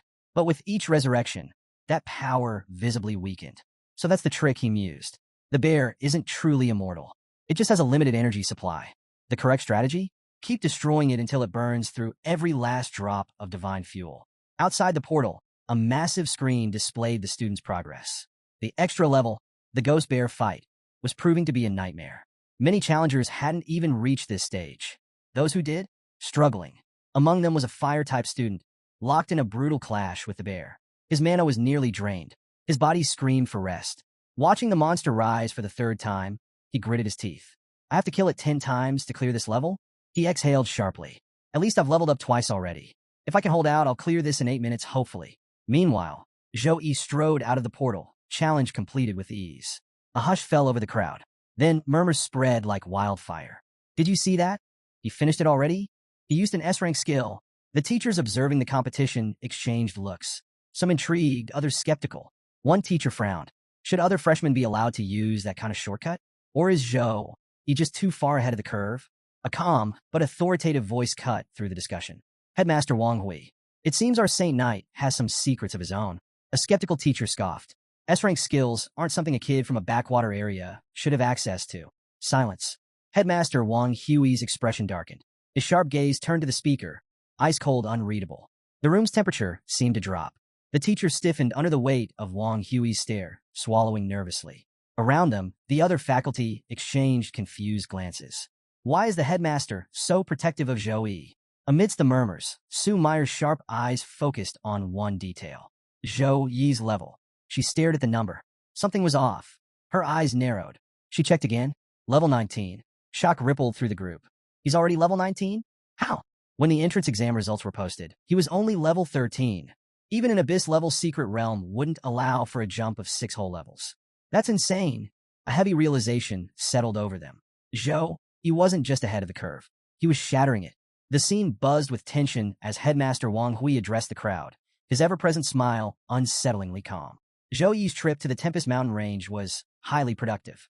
He hit level 18 before even stepping into the secret realm. Remember, this is the same person who took down the Flame Demon Army solo. Frankly, this competition is a warm-up for him.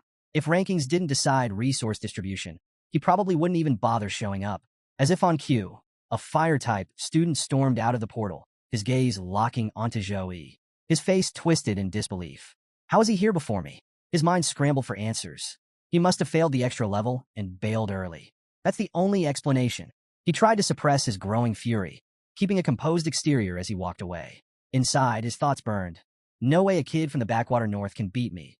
Someone from the 8 great families. Meanwhile, Zhou raised an eyebrow, catching the boy's heated glare. What's his deal? Did he bomb out of the realm or something? He mused. The portal lit up again, spitting out Jang Churan in a chaotic tumble. She staggered, yelping, and Zhou instinctively stepped forward to catch her. She looked up, grinning. Brother Zhou, you've already finished ahead of me, she said, her tone cheerful despite her disheveled state. Zhou blinked, caught off guard. Brother, he repeated. Well, you're older than me by a few months, she explained. Isn't that what I should call you? He chuckled, nodding. Sure, why not?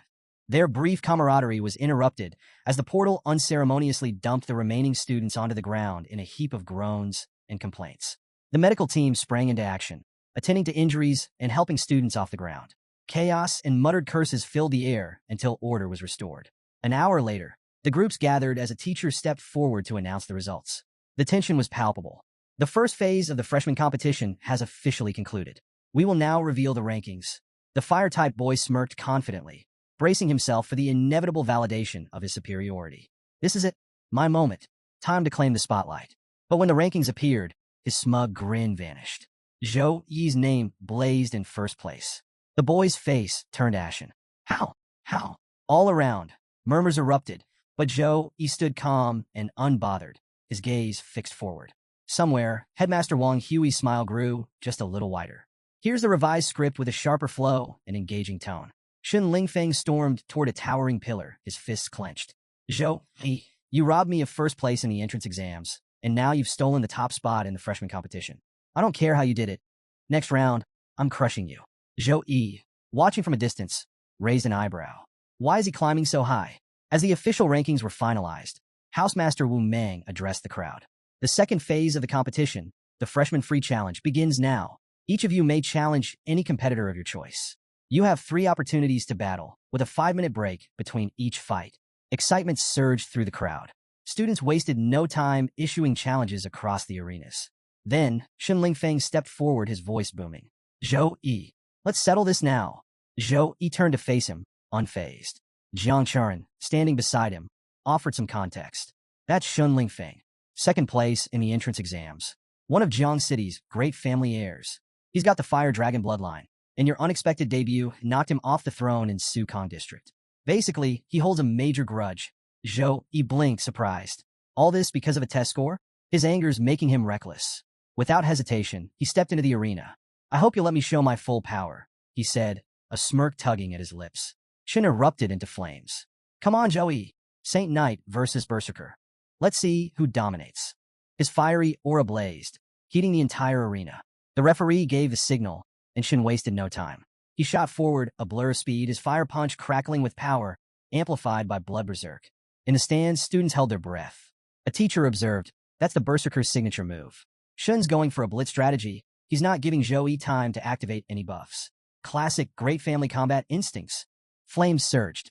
The battle had begun. Shin Lingfeng's fiery punches exploded toward Zhou Yi with blistering speed, but each one shattered harmlessly against a golden barrier. The protection of the holy light, a B+ grade skill, flickered faintly before fading, leaving Zhou Yi completely unscathed. Shun's eyes widened. What? I didn't even see him activate it.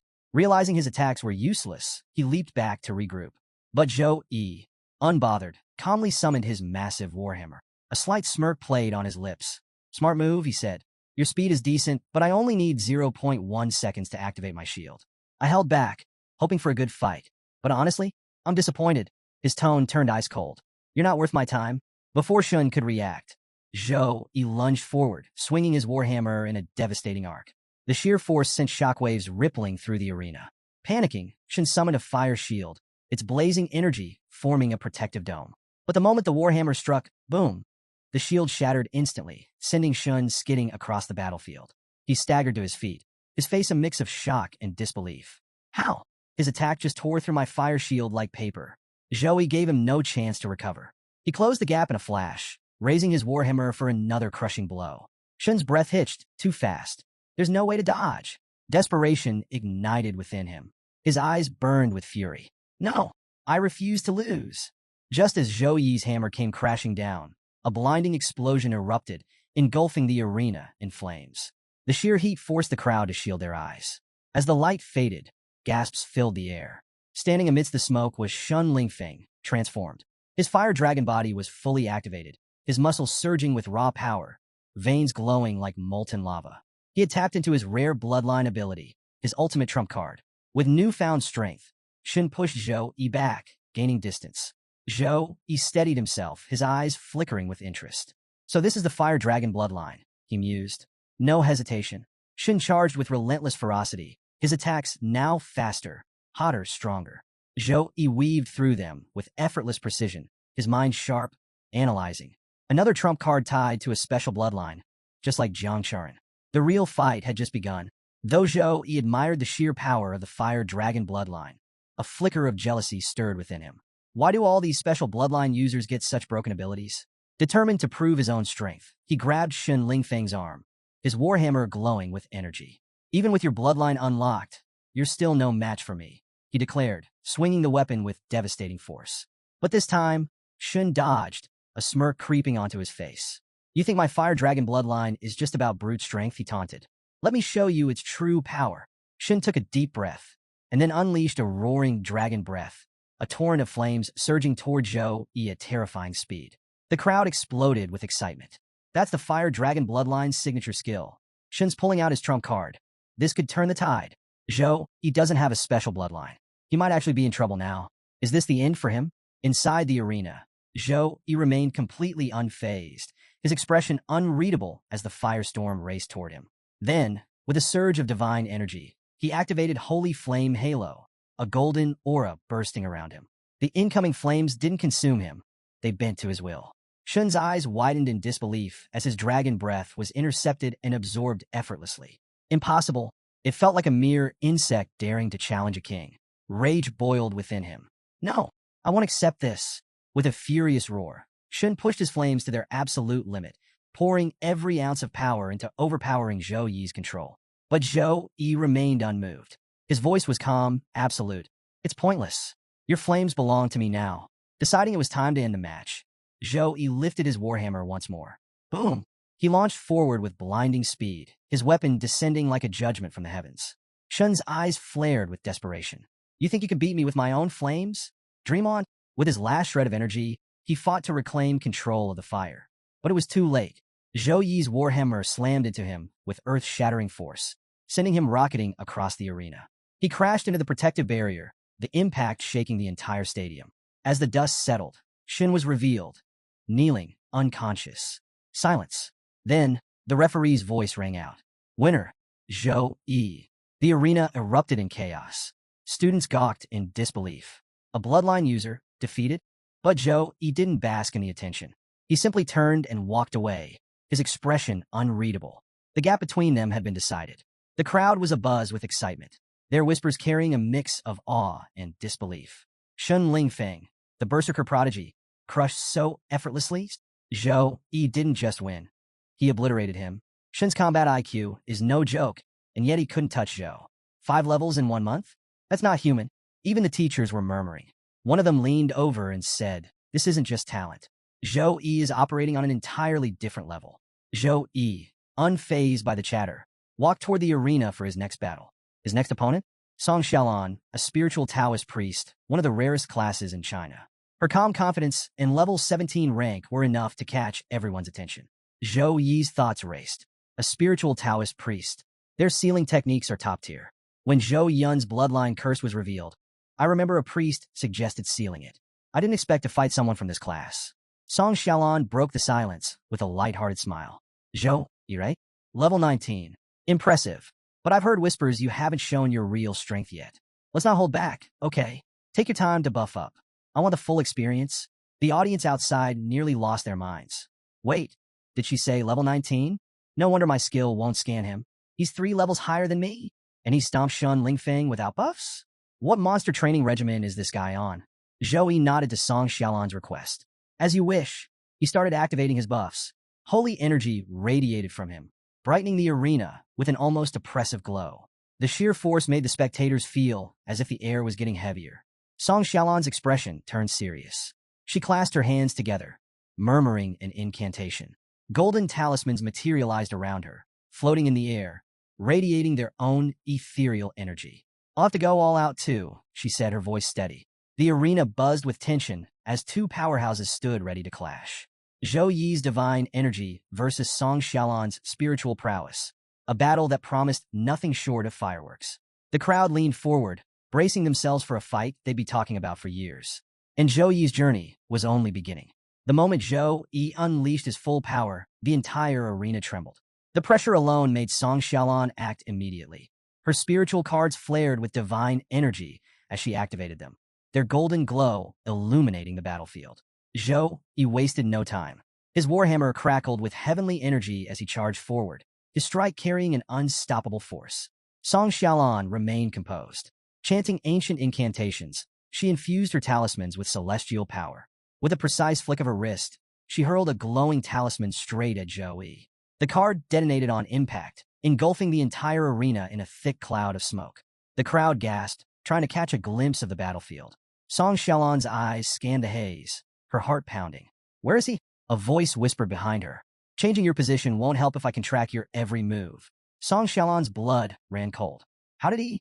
Before she could react, Zhou Yi's warhammer came crashing down. Instinct kicked in. She summoned a protective shield just in time. Sparks flew as the hammer met the barrier, but the sheer force sent shockwaves rippling through her defenses. Zhou Yi didn't let up. His relentless assault shattered one talisman after another, each hit pushing Song Xiaolan closer to the edge.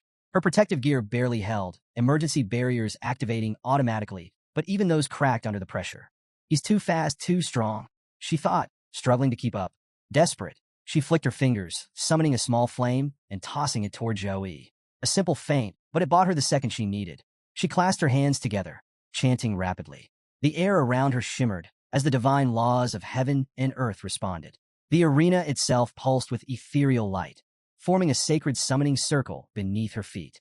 Then warriors emerged, clad in radiant armor. Their golden eyes glowed with celestial might. These weren't mere illusions.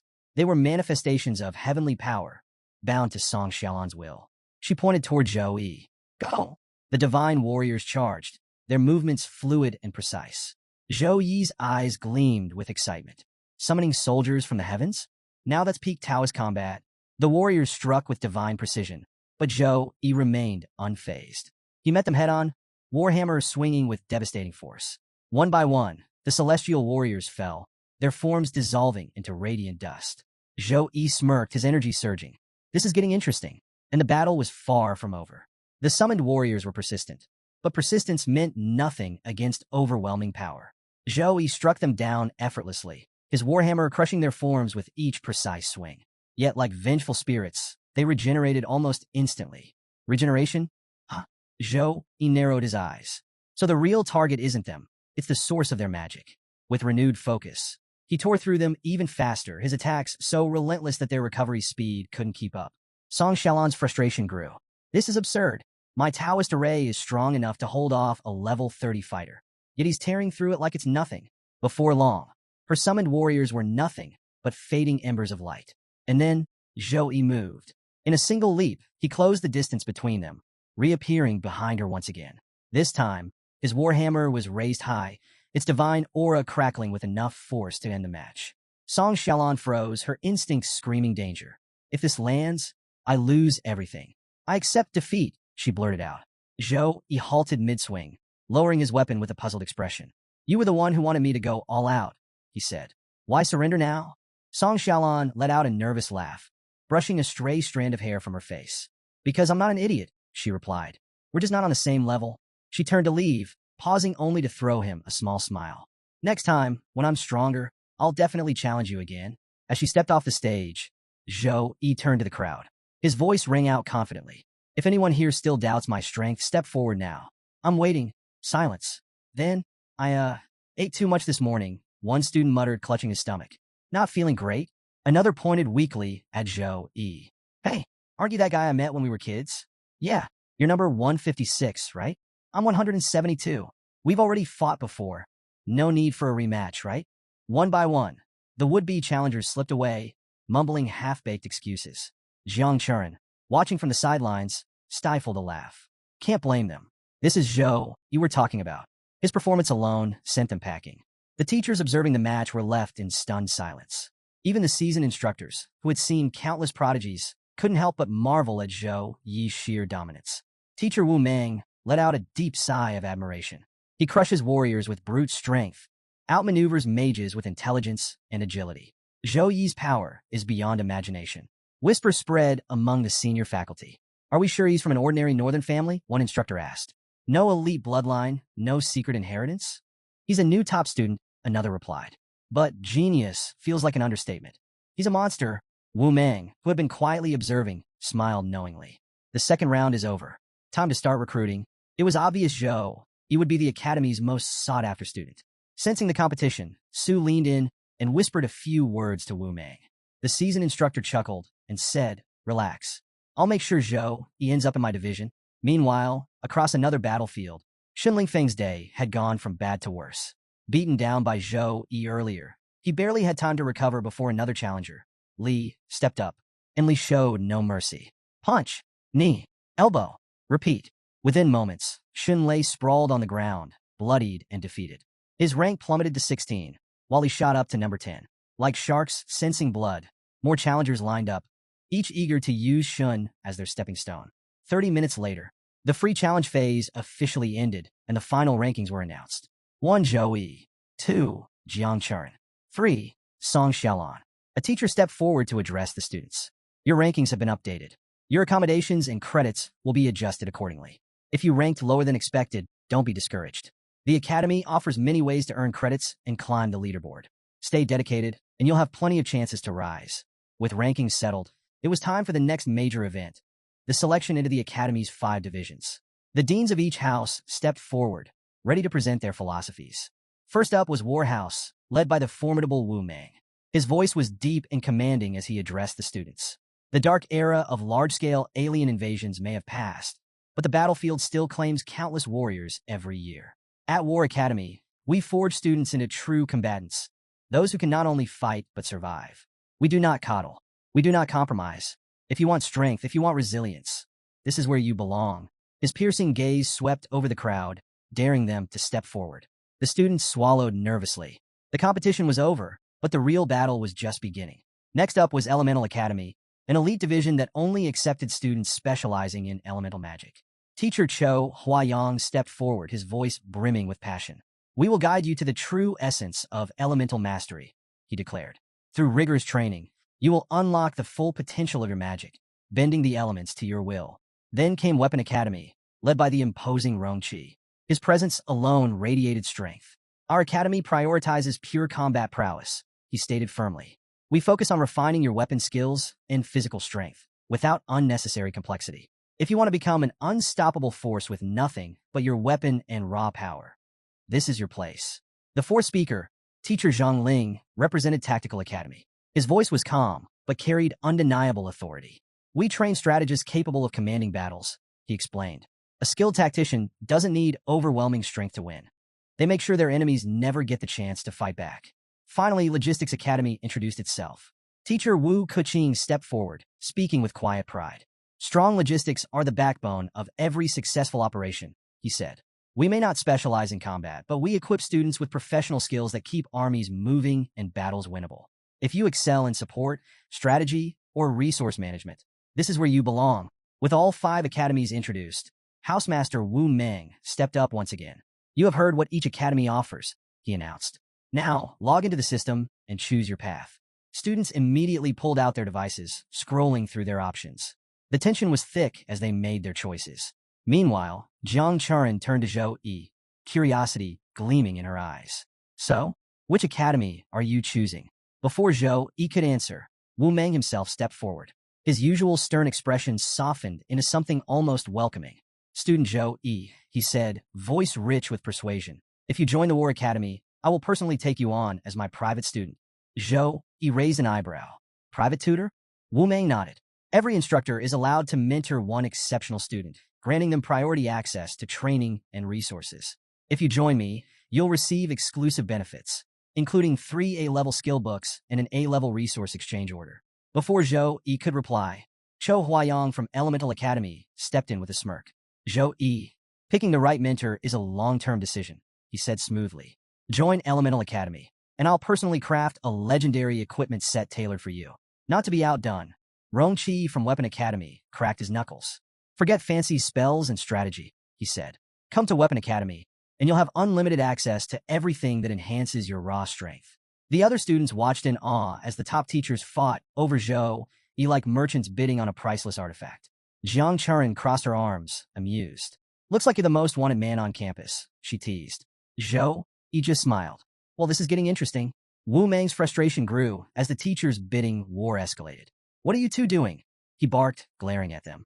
"I was here first." Rongqi, the Weapon Academy teacher, smirked. "This isn't a cafeteria line. It's about who's more sincere." The chaos left Zhou Yi torn. Around him, the crowd buzzed with excitement. 3 deans fighting over Zhou Yi, one student whispered. "This has to be the VIP package for being top-ranked, right?" Another chimed in. "Becoming a personal student is like being a direct disciple of a martial arts grandmaster. But these offers? Insane. 3 A-level skill books? And a legendary equipment set from Dean Chow. That's God tier." Before the bidding could escalate further, a commanding voice silenced the commotion. Headmaster Wang Hui had arrived, his authoritative presence cutting through the tension. All eyes turned to him. "Zhou Yi," he said firmly, "I want you to be my personal disciple." Gasps rippled through the crowd. Even the teachers froze, stunned by the declaration. Unfazed, Wang Hui elaborated. "If you agree, I'll teach you the bloodline fusion technique." Zhou Yi's curiosity was instantly piqued. "What's the bloodline fusion technique?" "It's a forbidden-level skill," Wang Hui explained, his tone grave.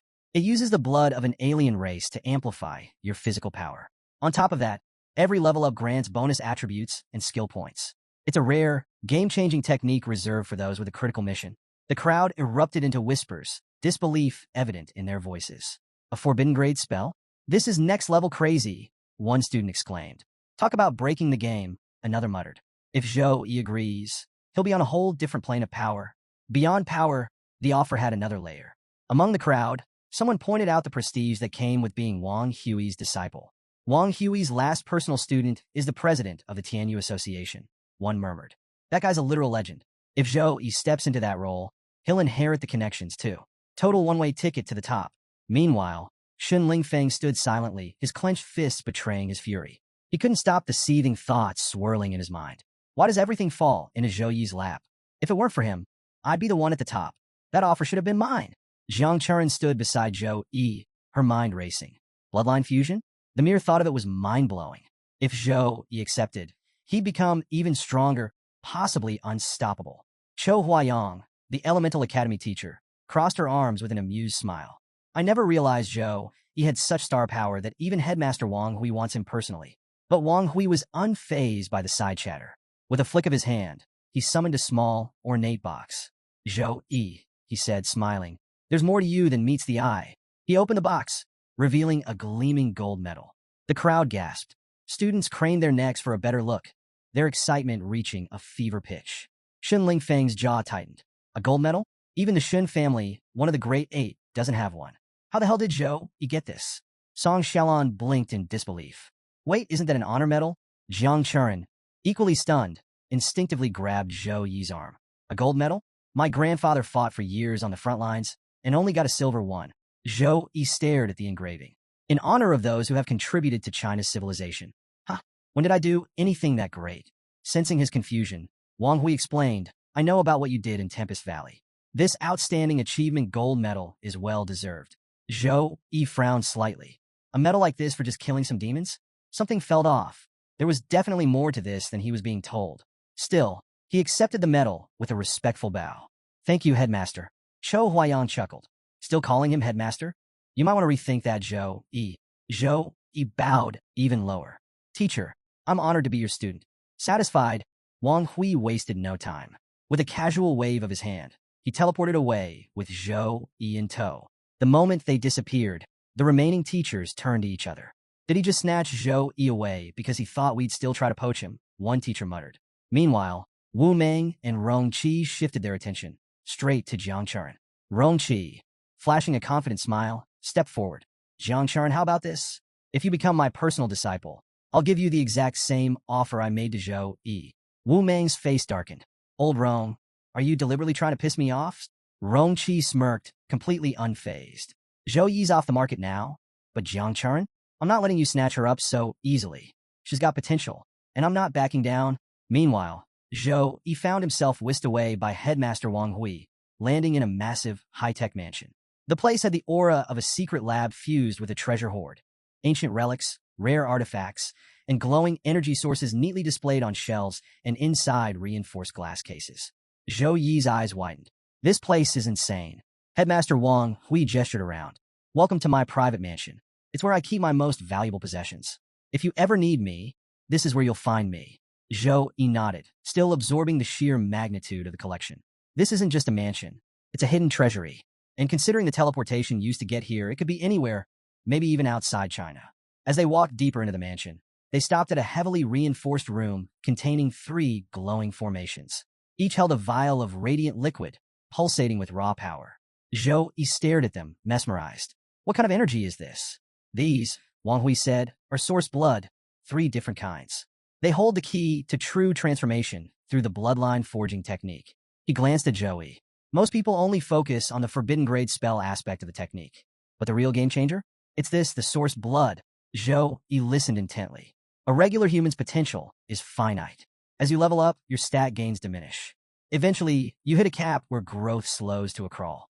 That's why top-tier classes merge with the blood of other races, to push beyond their limits. Zhou Yi's curiosity spiked. Wait, teacher, even you have trouble leveling up? Wang Hui nodded solemnly. Of course, once you reach tertiary awakening, leveling up becomes an entirely different beast. Right now, I'm level 64. At this stage, most monsters I fight are leader-tier bosses, each one a nightmare to take down. Zhou Yi's mind raced. Even at level 64, he struggles? Just how high does this power scale go? Headmaster Wang Hui gestured toward the 3 glowing vials of source blood, each radiating immense power. He explained their origins one by one. 1. Angel source blood. This comes from the divine angel race, extracted from the remains of a fallen angel. They are beings of pure light, granting an unparalleled affinity for light-based abilities. Merging with this bloodline will enhance your control over light energy to a whole new level. 2. Titan source blood. The Titans were ancient beings who worshipped thunder. They had absolute mastery over lightning, and their bloodline carries that power. Merging with Titan blood would greatly amplify any lightning-based abilities you possess. 3. Dragon Source Blood. The dragon race descends directly from the dragon god, carrying the purest form of dragon lineage. Merging with dragon source blood will grant you dominance over all beast races and drastically enhance your physical capabilities. Zhou Yi stood frozen, his mind reeling. Angels, titans, dragons. These aren't just any races. These are high-tier beings, all level 60 and beyond. Despite the overwhelming choices, Zhou Yi didn't let excitement cloud his judgment. Instead, he asked calmly, "Teacher, which bloodline do you think would suit me best?" His composed response made Headmaster Wang Hui smile approvingly. Most young people, when faced with 3 legendary bloodlines, would impulsively pick the most exciting one, Wang Hui said. But you remained rational. This mindset will take you far. He then explained further. The Titan and Dragon bloodlines are exceptionally powerful, no doubt. Both would dramatically increase your strength and mana capacity. However, Wang Hui paused, his gaze sharp. Your natural light affinity makes the Angel Source Blood the best choice. With it, you won't just improve. You'll evolve beyond your imagination. Trusting his teacher's judgment, Zhou Yi made his decision. Angel Source Blood it is. As soon as he reached for it, the vial glowed even brighter, as if reacting to his very presence. Wang Hui chuckled. It seems the Angel Source Blood has taken a liking to you. That's a good sign. Satisfied, the headmaster continued. You are my 5th student. You have 4 senior disciples before you. When the time is right, I'll introduce you to them. Zhou Yi nodded, but then hesitated, a lingering question nagging at him. Teacher, I have one more question. Why was I awarded the gold medal? His brows furrowed. Killing some demons in Tempest Valley doesn't seem like enough to justify such an honor. The room fell silent for a moment. Wang Hui's expression grew serious. Finally, the real mystery was about to be unraveled. Headmaster Wang Hui's expression darkened. I'll be honest with you, he said gravely. Your actions in Tempest Valley exposed a critical threat. The military has confirmed that otherworld creatures can now travel through middle-sized cracks. Zhou Yi's breath caught. Wait, doesn't that mean there are already otherworld creatures hidden all over China? That's exactly right, Wang Hui confirmed. Our investigations have found hundreds of these cracks. The good news? The creatures coming through so far are relatively low level. The legions can handle them for now. But make no mistake, this changes everything. The Academy's mission system will soon include assignments to track and eliminate them. He placed a firm hand on Zhou Yi's shoulder. As my student, I hope you will grow as strong as your senior disciples and contribute to protecting this nation. Zhou Yi met his gaze with unwavering determination. Yes, teacher, I'll do my best. Satisfied, Wang Hui handed him a teleportation device. Come back tomorrow morning. The bloodline forging preparations aren't complete yet. For now, rest.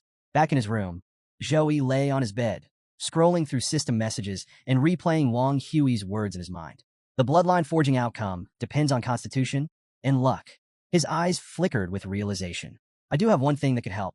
Reaching into his inventory, he pulled out a shimmering vial labeled Lucky Potion, a reward from slaying the demonic prince. Effect: increases luck for 12 hours. Zhou Yi smirked. Well, no harm in testing it out. He gulped it down in one go and decided to try his luck on a random chest in his inventory. Normally, these chests were a gamble. 90% junk, 10% decent loot. But today, ding, congratulations. You have obtained an S-grade treasure, Long Ning Fruit. Zhou Yi sat up so fast he nearly fell off the bed. The Long Ning Fruit?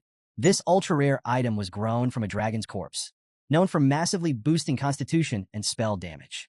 This thing is basically a cheat code. He burst into laughter. So, this is what actual luck feels like. Not wasting another second, he used the teleportation device and arrived back at Headmaster Wang Hui's mansion. Just as he stepped inside, he overheard Chou Huayang speaking with Wang Hui. Headmaster, you're insanely generous, she said. The corpse of an angel is beyond rare. Do you know how many wars have been fought over a single vial of angel source blood? Headmaster Wang Hui's calm demeanor didn't waver as he addressed the room. I've waited a long time to find someone worthy of receiving this source blood. Zhou Yi is my choice, and I stand by it without hesitation. Before anyone could respond, Zhou Yi stepped forward, bowing respectfully.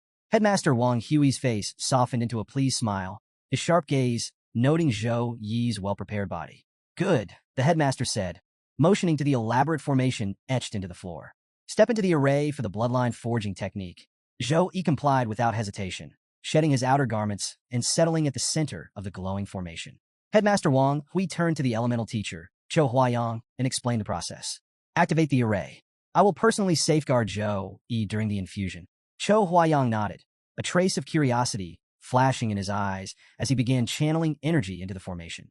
With a hum, the intricate lines lit up, and the angel source blood, glowing with divine radiance, began to merge into Zhou Yi's body. The entire chamber was bathed in a holy light as the transformation commenced. But then, the unexpected struck. A sudden burst of blue energy erupted from Zhou Yi, sending a freezing chill across the room. "What is this?" Cho Huayang gasped as his breath became visible in the icy air. Headmaster Wang Hui's sharp eyes narrowed. "Frost energy, and it's no ordinary kind." The frost energy surged like a tidal wave, clashing violently with the angel bloodline trying to integrate with Zhou Yi. The temperature dropped sharply, frost creeping along the walls, and both teachers found themselves battling against the bitter chill. Cho Huayang barely shielded himself with his elemental magic, but even his protective barrier began to crackle with ice. This frost power, it's overwhelming. It seems Zhou Yi already possesses an extraordinary bloodline. The angel bloodline and frost energy were like two titans, locked in a ferocious battle within Zhou Yi's body. The frost surged outward, encasing parts of the room in solid ice. Despite their immense strength and experience, both teachers felt the suffocating presence of Zhou Yi's latent power. This power could rival the angel bloodline itself, Wang Hui murmured, though his tone held more intrigue than alarm. Cho Huayang, however, seemed less composed. Watching the display of frost energy, a thought crept into his mind. If Zhou Yi were to shift his focus to magic, he could become a legendary ice mage, far surpassing anyone of this era. The air grew heavier as Zhou Yi's frost energy roared in defiance, resisting the divine bloodline with ferocity. The temperature continued to plummet, the formation itself groaning under the strain of the elemental clash. Cho Huayang clenched his fists, torn between his duty and the spark of greed ignited by witnessing Zhou Yi's raw potential. This wasn't just any frost energy. It was a force that could change the balance of power in the world. Headmaster Wang Hui steadied himself, channeling his internal energy to shield against the icy onslaught. His eyes remained fixed on the violent clash of bloodlines, a flicker of realization crossing his face. "So, it runs in the family," he murmured. "Zhou Yi's sister is awakening a frost bloodline. This confirms he shares the same lineage." Cho Huayang's expression darkened with disbelief. The angel bloodline, one of the highest-tier divine inheritances, should have effortlessly dominated any lesser lineage. Yet here it was, locked in a deadlock against Zhou Yi's frost bloodline, neither side giving way. Headmaster Wang Hui's thoughts ran deeper. For this frost bloodline to hold its own against the angel bloodline, his mind traced back to the origins of the eternal game. After the game fused with reality, the strongest bloodlines had been inherited from the legendary first-generation players, beings who had reached unimaginable heights of power. If Zhou Yi truly carried such an ancient lineage, his potential could be beyond anything they had foreseen. The clash between the two forces only grew more violent. Under normal circumstances, the angel source blood would have seamlessly merged with Zhou Yi, elevating him to new heights. But the frost bloodline's resistance was relentless, not just disrupting the process. It was actively consuming the angel source blood. Cho Huayang let out a long sigh. At this rate, the angel source blood is being wasted. If this continues, the final fusion might not even match a low-tier bloodline. "We can't interfere now. Forcing a stop could kill him." The two teachers stood by, powerless to intervene. Zhou Yi's fate was now a gamble against destiny itself. Inside Zhou Yi's body, agony coursed through him like a tidal wave. The warring bloodlines tore at his very being, pushing him to his limits, until suddenly something shifted. A notification flashed before him. The gate of consciousness has opened. You have entered the mental realm. The world around him blurred. When his vision cleared, he found himself standing in a grand, ethereal palace. Towering columns bathed in golden light stretched endlessly into the heavens. At the center of it all stood a radiant figure, an angelic being exuding divine power. She gazed at him with a serene smile. "My child," she spoke, her voice echoing with celestial grace. "You have finally arrived." Zhou Yi scanned his surroundings warily. "So, this is the mental realm?" The angel stepped forward, her presence overwhelming yet strangely familiar. "Congratulations on receiving God's blessing. I have been sent to grant you your true strength." Her eyes gleamed as she continued, her voice laced with an unsettling promise. "With it, you shall be unrestrained by morals, unbound by rules, free to follow your own will and desires." The angel's words dripped with warmth, but her smile twisted into something sinister. A creeping unease settled over Zhou Yi as he caught the dark glint in her eyes. His instincts roared in warning. This thing is no angel. A wave of revulsion surged within him. His fingers twitched, the urge to summon his holy hammer overwhelming. Sensing his hesitation, the angel extended her hand again. "Fear not," she coaxed, her voice laced with an eerie sweetness. "Embrace this blessing, and you shall attain power beyond measure." Before she could speak another word, Zhou Yi's holy hammer materialized in a flash of divine light, then shot forward at full speed. The hammer struck her square in the face, sending her reeling. Her once serene expression twisted into one of pure shock and fury.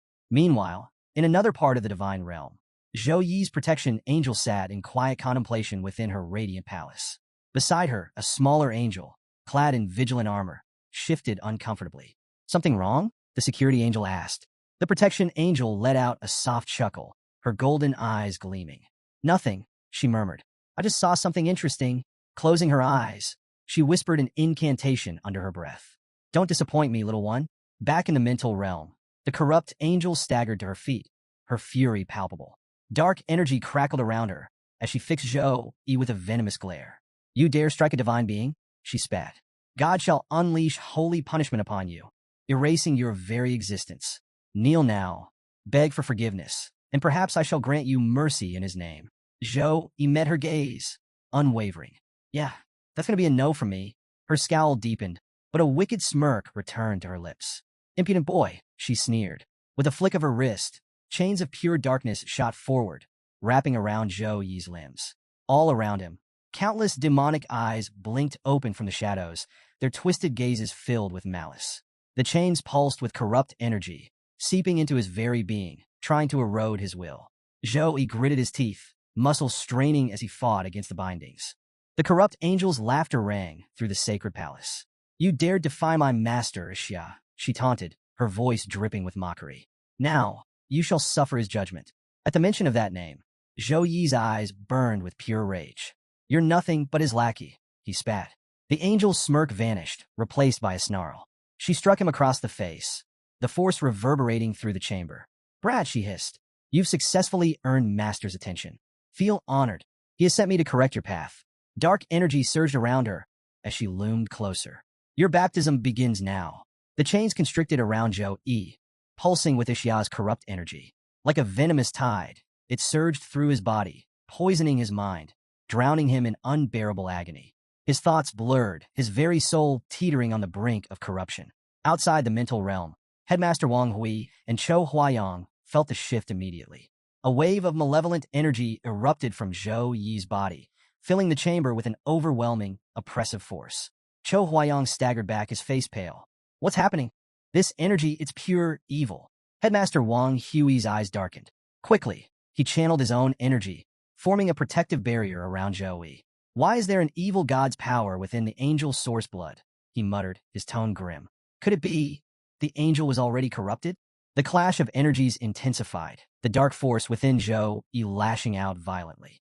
Headmaster Wang Hui's barrier shuddered under the relentless assault, sending shockwaves rippling across the room. Chou Huayang clenched his fists. Zhou Yi is in grave danger. That evil god won't stop until he's consumed entirely. But then, to Chou Huayang's disbelief, Headmaster Wang Hui smiled. "Relax," the headmaster said, his voice filled with certainty. "Look closer." Chou Huayang turned his gaze back to Zhou Yi, and what he saw left him speechless. Instead of being overwhelmed, Zhou Yi's energy was evolving. The angel power and frost energy, once locked in a violent struggle, began to intertwine. Instead of destroying one another, they found a new balance, melding into something entirely new. A singular, divine bloodline was born. Zhou Yi's body pulsed with unprecedented power. The brilliance of the angel bloodline fused seamlessly with the icy wrath of the frost bloodline. The once opposing forces no longer fought. They strengthened each other. Then, with a single explosive surge of power, Zhou Yi shattered the chains binding him. In the mental realm, the corrupt angel staggered back in horror as holy radiance and frost energy erupted from Zhou Yi. The combined power of light and ice surged through him, purging every trace of Xia's corruption. The angel barely had time to react before the frost lashed out, encasing her limbs in ice. At the same time, the holy energy burned through her very essence. She shrieked, writhing as both forces ravaged her body. "How?" she gasped, panic gripping her. This boy was moments away from corruption. How did he suddenly awaken such divine strength? Her thoughts spiraled into despair as the frost spread further, sealing her in an unbreakable prison. The once arrogant emissary of Xia was now reduced to nothing more than a frozen relic of failure. Zhou Yi's transformation was complete.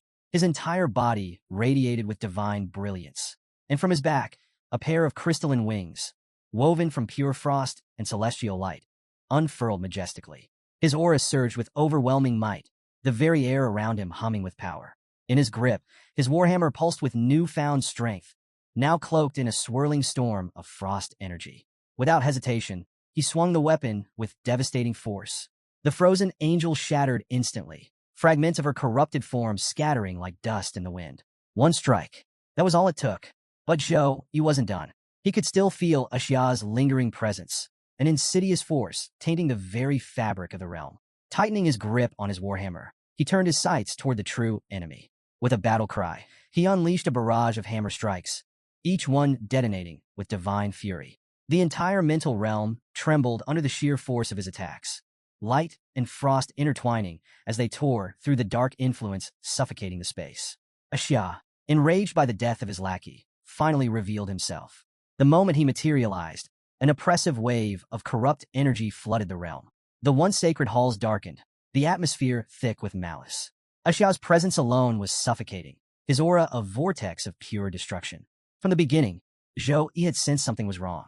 When he first encountered the so-called angel, he had almost believed her divine presence. But the moment she spoke of abandoning morality, of being unbound by rules, he knew she was no true servant of light. Her chains had tried to bind him. Xia's corrupt energy had tried to invade him. And for a moment, it seemed as if the evil gods would triumph. But fate had other plans. The lucky potion he had consumed took effect at the critical moment, tipping the scales in his favor. Instead of being destroyed, his angel and frost bloodlines had merged, forming a power beyond anything he had imagined. And now, he stood above his shattered foe, stronger than ever. Yet Xiao refused to accept defeat. With a wave of his dark power, he revived his fallen servant. But she was no longer an angel. What rose from the icy remnants was an abomination, twisted, grotesque, pulsating with raw, corrupt energy. Her once divine form had morphed into something monstrous, her wings now skeletal, her face contorted in unholy glee. She laughed, her voice dripping with venom. Your resistance is nothing but a temporary inconvenience. With a flick of her grotesque claw, she summoned a massive chain, pulsating with evil energy. It howled through the air, slicing toward Zhou Yi with terrifying speed. But this time, Zhou Yi was untouchable. Floating effortlessly in midair, he radiated a serene, divine grace. His golden light shimmered brilliantly, while his crystalline wings of frozen energy spread wide, exuding an aura of absolute dominance. The fusion of his two bloodlines had elevated him beyond the reach of darkness. The battle was far from over, but now, Zhou Yi held the power to end it. The demonic chains lashed out, striking Zhou Yi's frozen wings and shattering them into glittering shards. Yet, despite landing a direct hit, the monstrous creature felt no triumph, only fear. Before she could react, Zhou Yi vanished. In an instant, he reappeared right in front of her. His speed was blinding, his approach so sudden that she froze in terror. Before she could even flinch, Zhou Yi activated a formation beneath her feet. Crystalline spikes erupted from the ground, impaling her from every angle. The ice tore through her grotesque form, her screams filling the air as blood splattered against the jagged shards. Zhou Yi stood at a distance, watching coldly as she writhed. But even in agony, she laughed. I will accept this gift of yours, she taunted, her voice trembling with something dark and unnatural. A surge of ominous power radiated from her body. The corrupt energy within her flared violently, stitching her wounds together and amplifying her strength. Her form twisted, expanding, her limbs grotesquely elongating, her body pulsing with malevolent energy. You humans call this power? She sneered, her many glowing eyes narrowing. It's nothing more than scraps of light thrown to you by your so-called god. With a chilling grin, she unleashed a storm of laser-like beams and shadowy chains, each attack carving through the air with lethal precision. But Zhou Yi was untouchable. He moved like a phantom, slipping between the deadly projectiles with absolute ease. Every attack missed him by a hair's breadth, leaving the monstrous being seething in frustration. Worms like you only know how to run, she spat, voice dripping with venom. Furious, she charged a massive energy blast, an orb of pure destruction crackling in her hands. With a monstrous roar, She hurled it at Zhou Yi, the attack streaking toward him like a comet, leaving a trail of darkness in its wake. Yet Zhou Yi didn't move. He simply raised his hand. A shimmering shield of holy light materialized in front of him. The moment the attack struck, it disintegrated instantly. The creature's confidence wavered. Her many eyes widened in disbelief. How is he still standing? Zhou Yi didn't answer. He just moved. With unwavering determination, he surged forward, his warhammer obliterating every shadowy chain that dared reach for him. Step by step, he closed the gap. High above, in the Divine Palace, Zhou Yi's protection angel watched the battle unfold. A knowing smile graced her lips as she whispered, "It's about to end." Back in the mental realm, Zhou Yi reached the monstrous creature. She unleashed one final, desperate shriek. But it was already over. Zhou Yi raised a single finger and touched her. The moment Zhou Yi's hand touched the creature, an explosion of holy light erupted from his body, engulfing the entire mental realm in divine brilliance. The searing radiance tore through the grotesque figure, her agonized wails reverberating as her form began to disintegrate. "Where is this power coming from?" she gasped, her voice filled with disbelief and fading malice. The holy light grew even brighter, obliterating every last vestige of her existence. Within seconds, the once corrupted mental realm was purified, left immaculate and untainted by the darkness that had plagued it.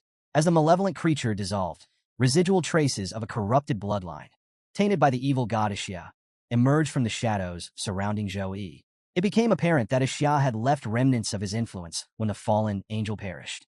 But now, with the creature vanquished, the angel bloodline was freed from its corruption, its divine essence restored. From the remnants of the battle, the purified angel bloodline emerged in a radiant glow, its brilliance piercing through the fading remnants of lightning. It drifted toward Zhou Yi, its divine energy palpable. Reverting to his human form, Zhou Yi extended his hand and grasped the glowing essence, beginning the process of merging it into his very being. As the fusion commenced, a potent holy aura surged from Zhou Yi, rippling through the air with an intensity that left even seasoned warriors in awe. Outside the mental realm, Chou Huayang stared in amazement. This is the power of an angel," he exclaimed. "It's completely eradicating the evil god's influence." Nearby, Headmaster Wang Hui, who had been visibly tense just moments earlier, allowed a small smile to break through his stern demeanor.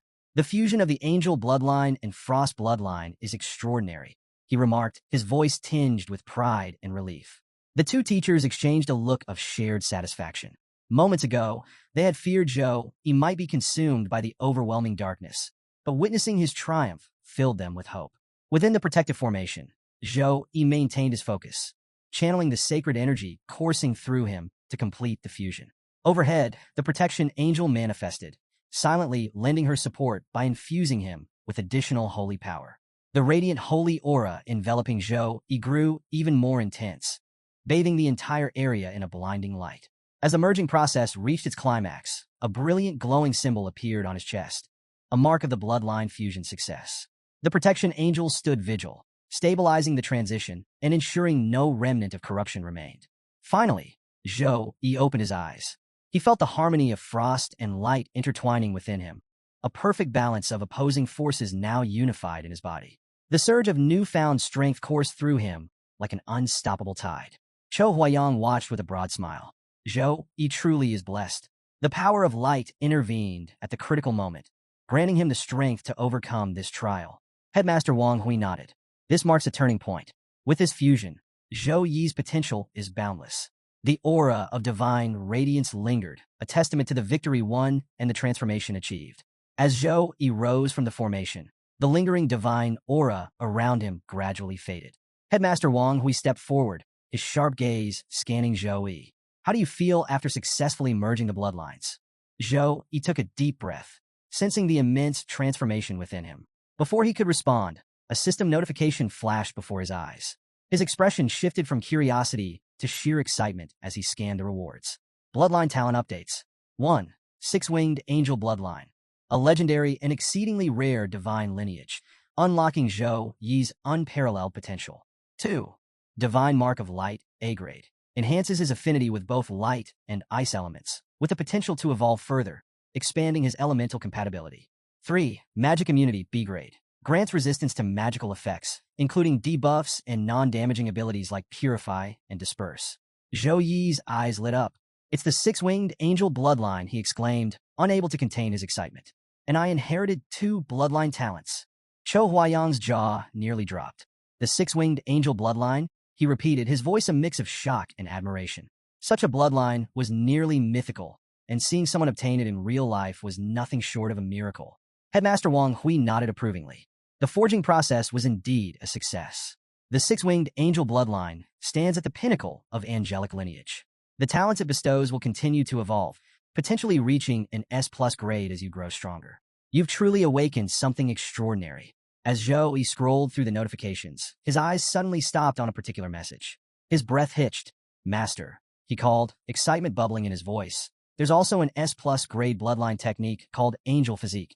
That got their attention. Headmaster Wang Hui's interest visibly sharpened, while Cho Huayang took a step closer. Read it, Wang Hui instructed. Zhou Yi quickly scanned the description and relayed it aloud. Angel Physique, S+ grade. Unleash the full potential of your six-winged angel bloodline. The higher your level, the stronger the power you can wield. Note, until reaching level 50, the bloodline remains incompletely absorbed. Using this ability before then will result in temporary weakness. A brief silence followed as both Cho Huayang and Wang Hui absorbed the information. Then, they exchanged looks of quiet astonishment. This is no ordinary bloodline talent, Wang Hui murmured, his voice laced with rare admiration. An ability of this level means that Zhou Yi's angelic potential surpasses even the strongest known angels. Zhou Yi clenched his fists, feeling the holy energy surging within him. His new talents were nothing short of divine. 1. Six-winged angel power, a lineage unmatched in the celestial hierarchy. 2. Divine mark of light, A grade, granting him extraordinary mastery over light and ice elements. 3. Magic immunity, B grade, providing resistance to various magical influences. 4. Angel physique, S+ grade, unlocking his full potential, albeit with limitations until level 50. Cho Huayang let out a breath, shaking his head with a smile. Zhou Yi is truly blessed, he mused, still reeling from the revelation. Wang Hui placed a firm hand on Zhou Yi's shoulder. This is just the beginning.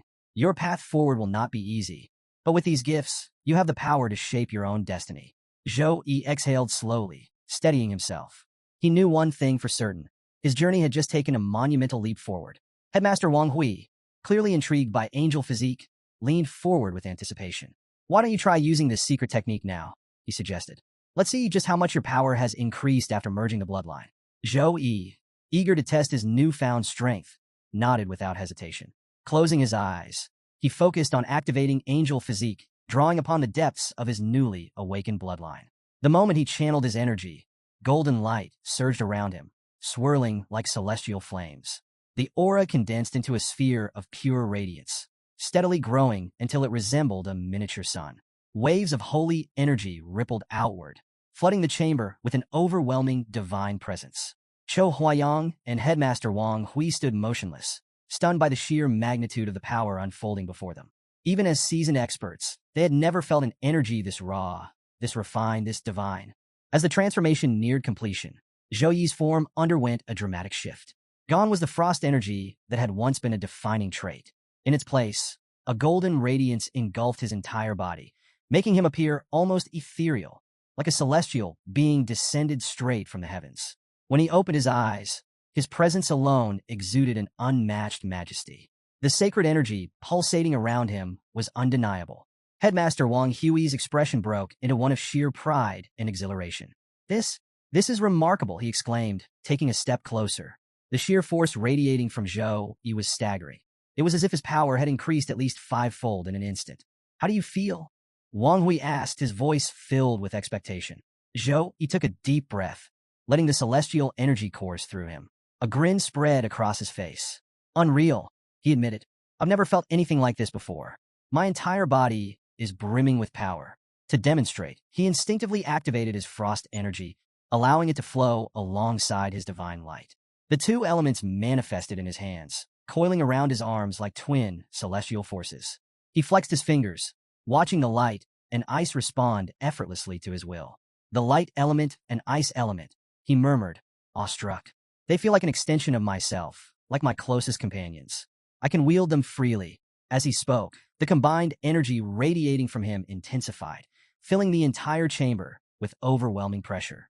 The sheer magnitude of his aura was enough to trigger the room's defense systems. Suddenly, alarms blared.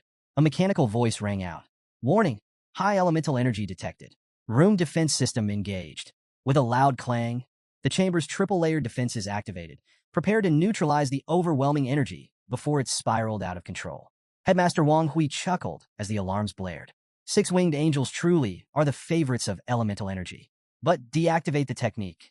Zhou Yi, unless you want the defense system to treat you like an intruder. Zhou Yi immediately complied, allowing angel physique to fade. As the golden radiance dissipated, his body returned to its normal state. But the moment he relaxed, a sharp discomfort pulsed through him. His muscles ached, and a strange bloated sensation spread across his limbs. Chou Huayang noticed his hesitation. What's wrong? Did something go amiss? Zhou Yi frowned slightly, still trying to process the unfamiliar feeling. The technique boosted my power drastically, but even though I barely used it, my whole body feels sore and heavy. Headmaster Wang Hui stepped forward, his expression turning serious. That's expected, he explained. Angel physique forcefully amplifies your strength, but the six-winged angel bloodline is no ordinary lineage. Right now, your body is struggling to contain its full potential. If you push it too hard before fully adapting, the backlash could cripple you. He met Zhou Yi's gaze, emphasizing his next words. Consider this technique a trump card. Only use it in life or death situations. Reckless overuse will do more harm than good. Zhou Yi nodded, taking the advice to heart. Meanwhile, Chou Huayang stood back, quietly observing him. The six-winged angel bloodline, 2 evolutionary talents, and an S+ grade technique. He shook his head slightly. For the other freshmen, competing with him is nothing but a fantasy now. Their conversation continued for a while, with Headmaster Wang Hui offering more guidance. Based on how your bloodline manifested, I suspect your sister's frost bloodline may not be any weaker than yours. If you want her to awaken it under the best conditions, you should refine the frozen lotus into a frost pill for her. Zhou Yi's eyes flickered with realization. The university has a pill forging department, right? I can submit a request through the system? Exactly, Wang Hui confirmed. Turning the lotus into a pill will maximize its effects. It's the best path forward for her. Zhou Yi nodded. He had been searching for a way to help his sister unlock her true potential, and this was the perfect opportunity. Seeing his understanding, Headmaster Wang Hui smiled. Good. Now go get some rest. With a respectful bow, Zhou Yi activated the teleportation device and vanished from the chamber. As soon as he was gone, Chou Huayang's expression darkened slightly. Turning to Wang Hui, he asked, Headmaster, how did Zhou Yi even come into contact with the power of an evil god? If anything had gone wrong, we wouldn't just have lost him. We could have lost one of Sukong University's greatest assets. Maybe even a key protector of the entire country. Wang Hui's smile faded as well, his gaze deep and thoughtful. That is what troubles me the most. Headmaster Wang Hui let out a weary sigh. It's only thanks to the protection of light that Zhou Yi survived this ordeal. But this situation cannot be ignored. I will personally launch an investigation into the source of this threat. Every clue will be pursued, and whoever is responsible will face justice. As he teleported back to his quarters, Zhou Yi's mind replayed Wang Hui's words. The frozen lotus would soon be delivered by the Snow Dragon Legion, but the icicle grass, the final key ingredient, was still missing. Without both ingredients, the frost pill can't be made, he mused, a flicker of concern crossing his face. Determined to solve the issue, he opened his inventory, quickly scanning through his items to estimate their market value. Bronze medal, 500 points. Silver medal, 1,000 points. Gold medal, 2,000 points. After a quick calculation, he nodded. With my current points, I should have enough to purchase the icicle grass at the school market. Just as he was finalizing his plan, a sudden knock at the door snapped him out of his thoughts. Who could be visiting this late? He walked over and opened the door, only to find Teacher Su Meyer standing outside. Zhou Yi blinked, caught off guard. Teacher Su? He asked. Did you need something from me? Su Meyer stepped inside, her sharp gaze subtly analyzing him. Strange, she thought. In just a day, Zhou Yi's strength has skyrocketed. This isn't just a level up. His entire presence feels different. His bloodline has transformed. Breaking the silence, she finally spoke. House Master Wu Meng asked me to deliver the resources promised to you by the War House. Zhou Yi frowned slightly. But I chose Headmaster Wang Hui as my personal mentor, he pointed out. Why is House Master Wu Meng involved? Su Meyer smiled, already anticipating the question. It's simple, she explained. While Headmaster Wang Hui is your personal mentor, your standard courses will still be conducted in the War House. These resources are distributed to top-ranked students, and the War House manages the allocations. You've earned this? Realization dawned on Zhou Yi. So, despite choosing Headmaster Wang Hui, I'm still technically under the War House's jurisdiction for regular training. Satisfied with the explanation, he nodded. However, something about Sue Meyer's wording struck him as odd. She referred to the War House as her own? Zhou, he eyed Sue Meyer curiously. But Teacher Sue, aren't you a mage? Why do you refer to the War House as yours? Sue Meyer smirked. Can a mage study in the War House? Zhou, he quickly waved his hands. Of course you can. I just didn't expect it. Satisfied with his answer, Sue Meyer moved on to business. With a flick of her wrist, she summoned multiple chests into the room, each landing with a heavy thud. She gestured toward them. Here are your allocated resources. A system notification popped up in front of Zhou Yi, listing the contents. Grade A treasure, 1000 mountain dragon root. Grade A treasure, icicle grass. Grade A weapon, Cha short sword. Grade B equipment, Pim gauntlet. Grade B equipment, Hang apes white chest armor. Grade B enchantment material, wind chasing tendon.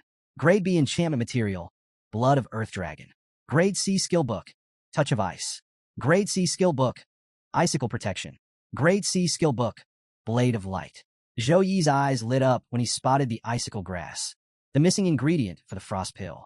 The lucky potion's effects really are something else, he thought. Everything seemed to be falling into place. With the frozen lotus already secured, he was now only a few steps away from refining the frost pill. He quickly signed off on the inventory, storing the items away. However, Sue Meyer wasn't done. Folding her arms, she gave Zhou Yi a sharp look. Now that you've got your resources, it's time for a proper lesson. Before Zhou Yi could react, she continued, her voice firm. You're powerful, I'll give you that. But diving into the deeper parts of Tempest Valley? That was reckless. Borderline foolish. Ignorance and lack of fear is a deadly combination. You might have survived this time, but next time, you need to be sure you have the strength to back up your ambition before taking risks like that. Zhou Yi considered explaining that his system gave him complete awareness of threats, but he decided against it.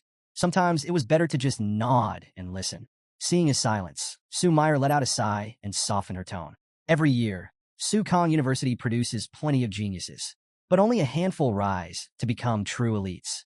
Many fall along the way, sometimes due to enemies, sometimes due to bad luck. But more often than not, it's because of their own overconfidence. She studied him for a moment before adding, I'm not saying this to nag you. Just be careful. Talent means nothing if you don't live long enough to use it. Zhou Yi nodded respectfully. I understand, Teacher Sue. I'll be more cautious in the future. Sue Meyer gave a small, satisfied nod. Good. Now, get some rest. You'll need it. Zhou Yi, eager to push his limits, turned to Sue Meyer. Miss Sue, my strength has increased again. Could you recommend a good training ground where I can gain real combat experience? Sue Meyer blinked before letting out a chuckle. You really are a monster, she said, shaking her head in disbelief. Without further delay, she led Zhou Yi to a specialized combat training facility. As they arrived, she gestured toward the high-tech environment. This training ground allows you to fight combat robots in realistic battle scenarios. You can manually adjust the difficulty from level 1 to level 10. The more robots you include, the stronger the challenge. At level 10, these machines can fight on par with a level 20 class opponent. As she spoke, several camera orbs floated around Zhou Yi, scanning his body from various angles. Zhou Yi raised an eyebrow. What are these orbs doing? They're recording, Sue Meyer explained. They'll document your challenge, track your combat data, and generate a detailed battle report afterward. But be warned, these robots don't pull their punches. I suggest starting at a lower level unless you're looking to get yourself hospitalized. With her explanation done, Sue Meyer stretched and turned to leave. I have a class to attend, so I'll leave you to it. Remember, know your limits. Don't overdo it. Zhou Yi nodded, watching her exit. The moment she was gone, he turned to the hovering camera orbs and smirked. Start the challenge, he commanded. Level 7 combat form. Immediately, the training program roared to life. Red warning lights flared across the room as mechanical whirs and clanks filled the air. The floor panels shifted, and from hidden compartments, combat robots emerged. Metallic figures gleaming under the dim light, their synthetic eyes glowing with a predatory gleam. A system message flashed across the air. Combat monitoring activated. 50 combat training robots deployed. Another warning followed. Caution.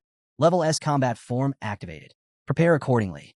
Zhou Yi barely had time to react before the robots sprang into action. Without hesitation, they unleashed their first attack. A blinding barrage of laser beams, fired with precision and speed. Zhou Yi's instincts kicked in immediately. He dodged left, then right, narrowly evading the deadly beams. A smirk tugged at his lips. They don't waste time, huh? Before he could fully recover, the remaining robots joined the assault, surrounding him in a perfectly coordinated formation. The room became a war zone. Laser beams, rapid gunfire, and energy pulses rained down in a relentless, synchronized assault. Zhou Yi's eyes gleamed with excitement. This, he thought, weaving through the attacks with impressive agility. This is exactly what I needed. Despite the chaos surrounding him, a wide grin spread across Zhou Yi's face. This is exactly the kind of training I wanted. His excitement only grew with each dodge and counter. Deciding to push his frost power to the next level, Zhou Yi concentrated his energy into his fist. With a burst of speed, he lunged forward and smashed a combat robot with a frost-infused punch. The impact was devastating. Metal groaned under the sheer force. The machine dented and encased in solid ice within seconds. Before he could revel in his success, a high-powered laser blasted toward him from behind. Reacting instinctively, Zhou Yi whipped up a frost shield with his free hand, absorbing the laser's force. Now fully immersed in battle, he found himself freezing one robot with his left hand while deflecting another attack with his right. The versatility of his frost energy was exhilarating. But this wasn't enough. Zhou Yi could feel his energy building, a storm waiting to be unleashed. The frost aura around him swirled wildly, forming a miniature tornado of icy winds. Standing at the eye of the storm, Zhou Yi narrowed his eyes. It's time for the storm. With a single thought, the tornado exploded outward, rapidly expanding into a full-blown blizzard. The entire training ground became a battlefield of howling winds and freezing destruction. Snow and ice spread mercilessly, engulfing everything in its path. Despite their durability, the combat robots couldn't withstand the unstoppable frost energy. One by one, their joints froze solid, their systems slowed, and soon they were completely immobilized. The once heated battlefield was now a frozen graveyard of shattered machinery. But Zhou Yi wasn't done yet. Summoning the last of his frost energy, he activated a final technique, a formation-like move that crackled with raw, elemental power. Clenching his fist, he let out a controlled breath and slammed his hand downward. The frozen machines shattered instantly, breaking apart like fragile ice sculptures. A bold notification flashed across the room. Congratulations to Mr. Zhou Yi for passing the Level S combat form test. As the storm subsided, the red emergency lights dimmed, returning the room to normal. Zhou Yi exhaled slowly, his excitement tempered by deep satisfaction. Above him, the camera orbs hovered silently, processing the battle footage. Training results calculating. A moment later, the system displayed his battle stats. Total combat robots faced, 17 level 7. Time taken, 3 minutes 40 seconds. Final grading, top-tier distinction. Zhou Yi's eyes gleamed as he read the results. Frost power is ridiculously effective for crowd control. Passing level 7 was easier than I expected. His gaze shifted toward the control panel. I wonder, will the highest difficulty finally push me to my limits? Zhou Yi, ever the daredevil, smirked as he commanded the camera orbs. Activate the level 10 combat form. His voice carried a mix of anticipation and mischief, completely undeterred by the chaos he'd caused earlier during level 7 training. The wreckage of the prior robots had forced the system to unleash its ace in the hole, the supernatural-grade training robots. The room rumbled ominously. Metallic clangs and stomps filled the air as the new adversaries powered up. These weren't your typical clunky training bots. They were sleek, advanced, and downright intimidating. Zhou Yi's eyes sparkled with excitement as the orb provided commentary. These units are equivalent to a level 25 class, equipped with advanced intelligence for optimal offense and defense. The orb explained, almost as if it was showing off a prize creation. Then came the obligatory cautionary note. Should your safety be compromised, you may command us to cease the exercise. But Zhou Yi simply waved it off. Safety? Never heard of her. His grin widened. This was exactly what he wanted, something to truly push him. The countdown started. Zhou Yi barely had time to brace himself when the robot launched its first move, a frost energy laser beam that seared through the air with deadly precision. Zhou Yi's reflexes saved him by a hair's breadth, the searing cold barely missing him as he rolled out of the way. Frost energy? Seriously? Zhou Yi's mind raced. These bots weren't just tough. They had elemental tricks up their mechanical sleeves. He responded in kind, summoning his frost-infused warhammer, its icy aura crackling as he prepared to strike back. From above, Zhou Yi dived, his warhammer glowing like a comet of frozen fury. But the robot wasn't letting up. Streams of frost energy arced toward him, forcing him to weave and dodge like a seasoned martial artist in a bullet hell game. Deciding it was time to get creative, Zhou Yi activated a secret weapon of his own, Ice Light Double. The technique combined frost energy with refracted light, creating a dazzling, illusionary clone. As the shimmering duplicate advanced, Zhou Yi vanished into the ether. The robot, clearly confused, redirected its frost laser at the clone. Every shot missed its mark, but the illusion was convincing enough to keep the bot occupied. Meanwhile, Zhou-Yi circled stealthily, his real self preparing a decisive counterattack. Seizing the moment, Zhou-Yi surged forward, his warhammer gleaming with concentrated frost energy. With a roar, he swung it down, aiming to shatter the robot in one devastating strike. The battle had only just begun, but Zhou-Yi was already relishing the thrill of facing an opponent worthy of his ambition. Zhou-Yi closed the gap, swinging his warhammer with all his might, aiming to cripple the supernatural robot's offense. The impact sent the machine staggering, but the crucial laser system remained untouched. Before he could press the attack, the robot retaliated instantly. A light beam shot straight at him, slamming into his chest. The force tore the warhammer from his grasp and sent him skidding across the training ground like a ragdoll. Flat on his back, Zhou-Yi clenched his teeth. How the hell is it mimicking my skills? His gaze flicked to the camera orbs floating overhead. Are they feeding him my combat data? As if in response, the robot systems completed a synchronization process. Its next move left Zhou-Yi speechless. It forged its own warhammer, composed of pure light energy, an exact replica of his technique. Without hesitation, the machine lunged, its hammer aimed to crush him. Reacting on instinct, Zhou-Yi channeled his light energy into his hands. As the hammer fell, he caught it midair, his palms glowing with a blinding radiance. The resulting shockwave rippled across the room, sending waves of pressure through the air. But the robot wasn't done. Mid-clash, its arm shifted, transforming into a mechanical wolf that detached and lunged at Zhou-Yi from the side. You're kidding me, Zhou-Yi cursed, twisting his body to evade. The hammer bore down on him from one side, while the cybernetic beast went for his flank. He barely managed to deflect both, beads of sweat forming on his forehead. This thing can even replicate Tempest Wolves? This isn't just a training bot. It's a damn nightmare factory. Realizing his usual tactics wouldn't cut it, Zhou-Yi made a split-second decision. He activated Angel Physique. A blinding explosion of light energy erupted from his body, forcing both the robot and the mechanical wolf to reel back. The sheer brilliance illuminated the entire training ground, turning Zhou-Yi into a glowing figure of power. He stood tall, his smirk returning. All right, let's see you copy this. His voice carried unwavering confidence. The fight had just reached a whole new level. The thrill in Zhou-Yi's eyes was unmistakable.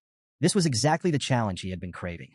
Meanwhile, elsewhere in the facility, Churan approached the training area. Scanning her ID at the entrance, she watched as the system granted her access.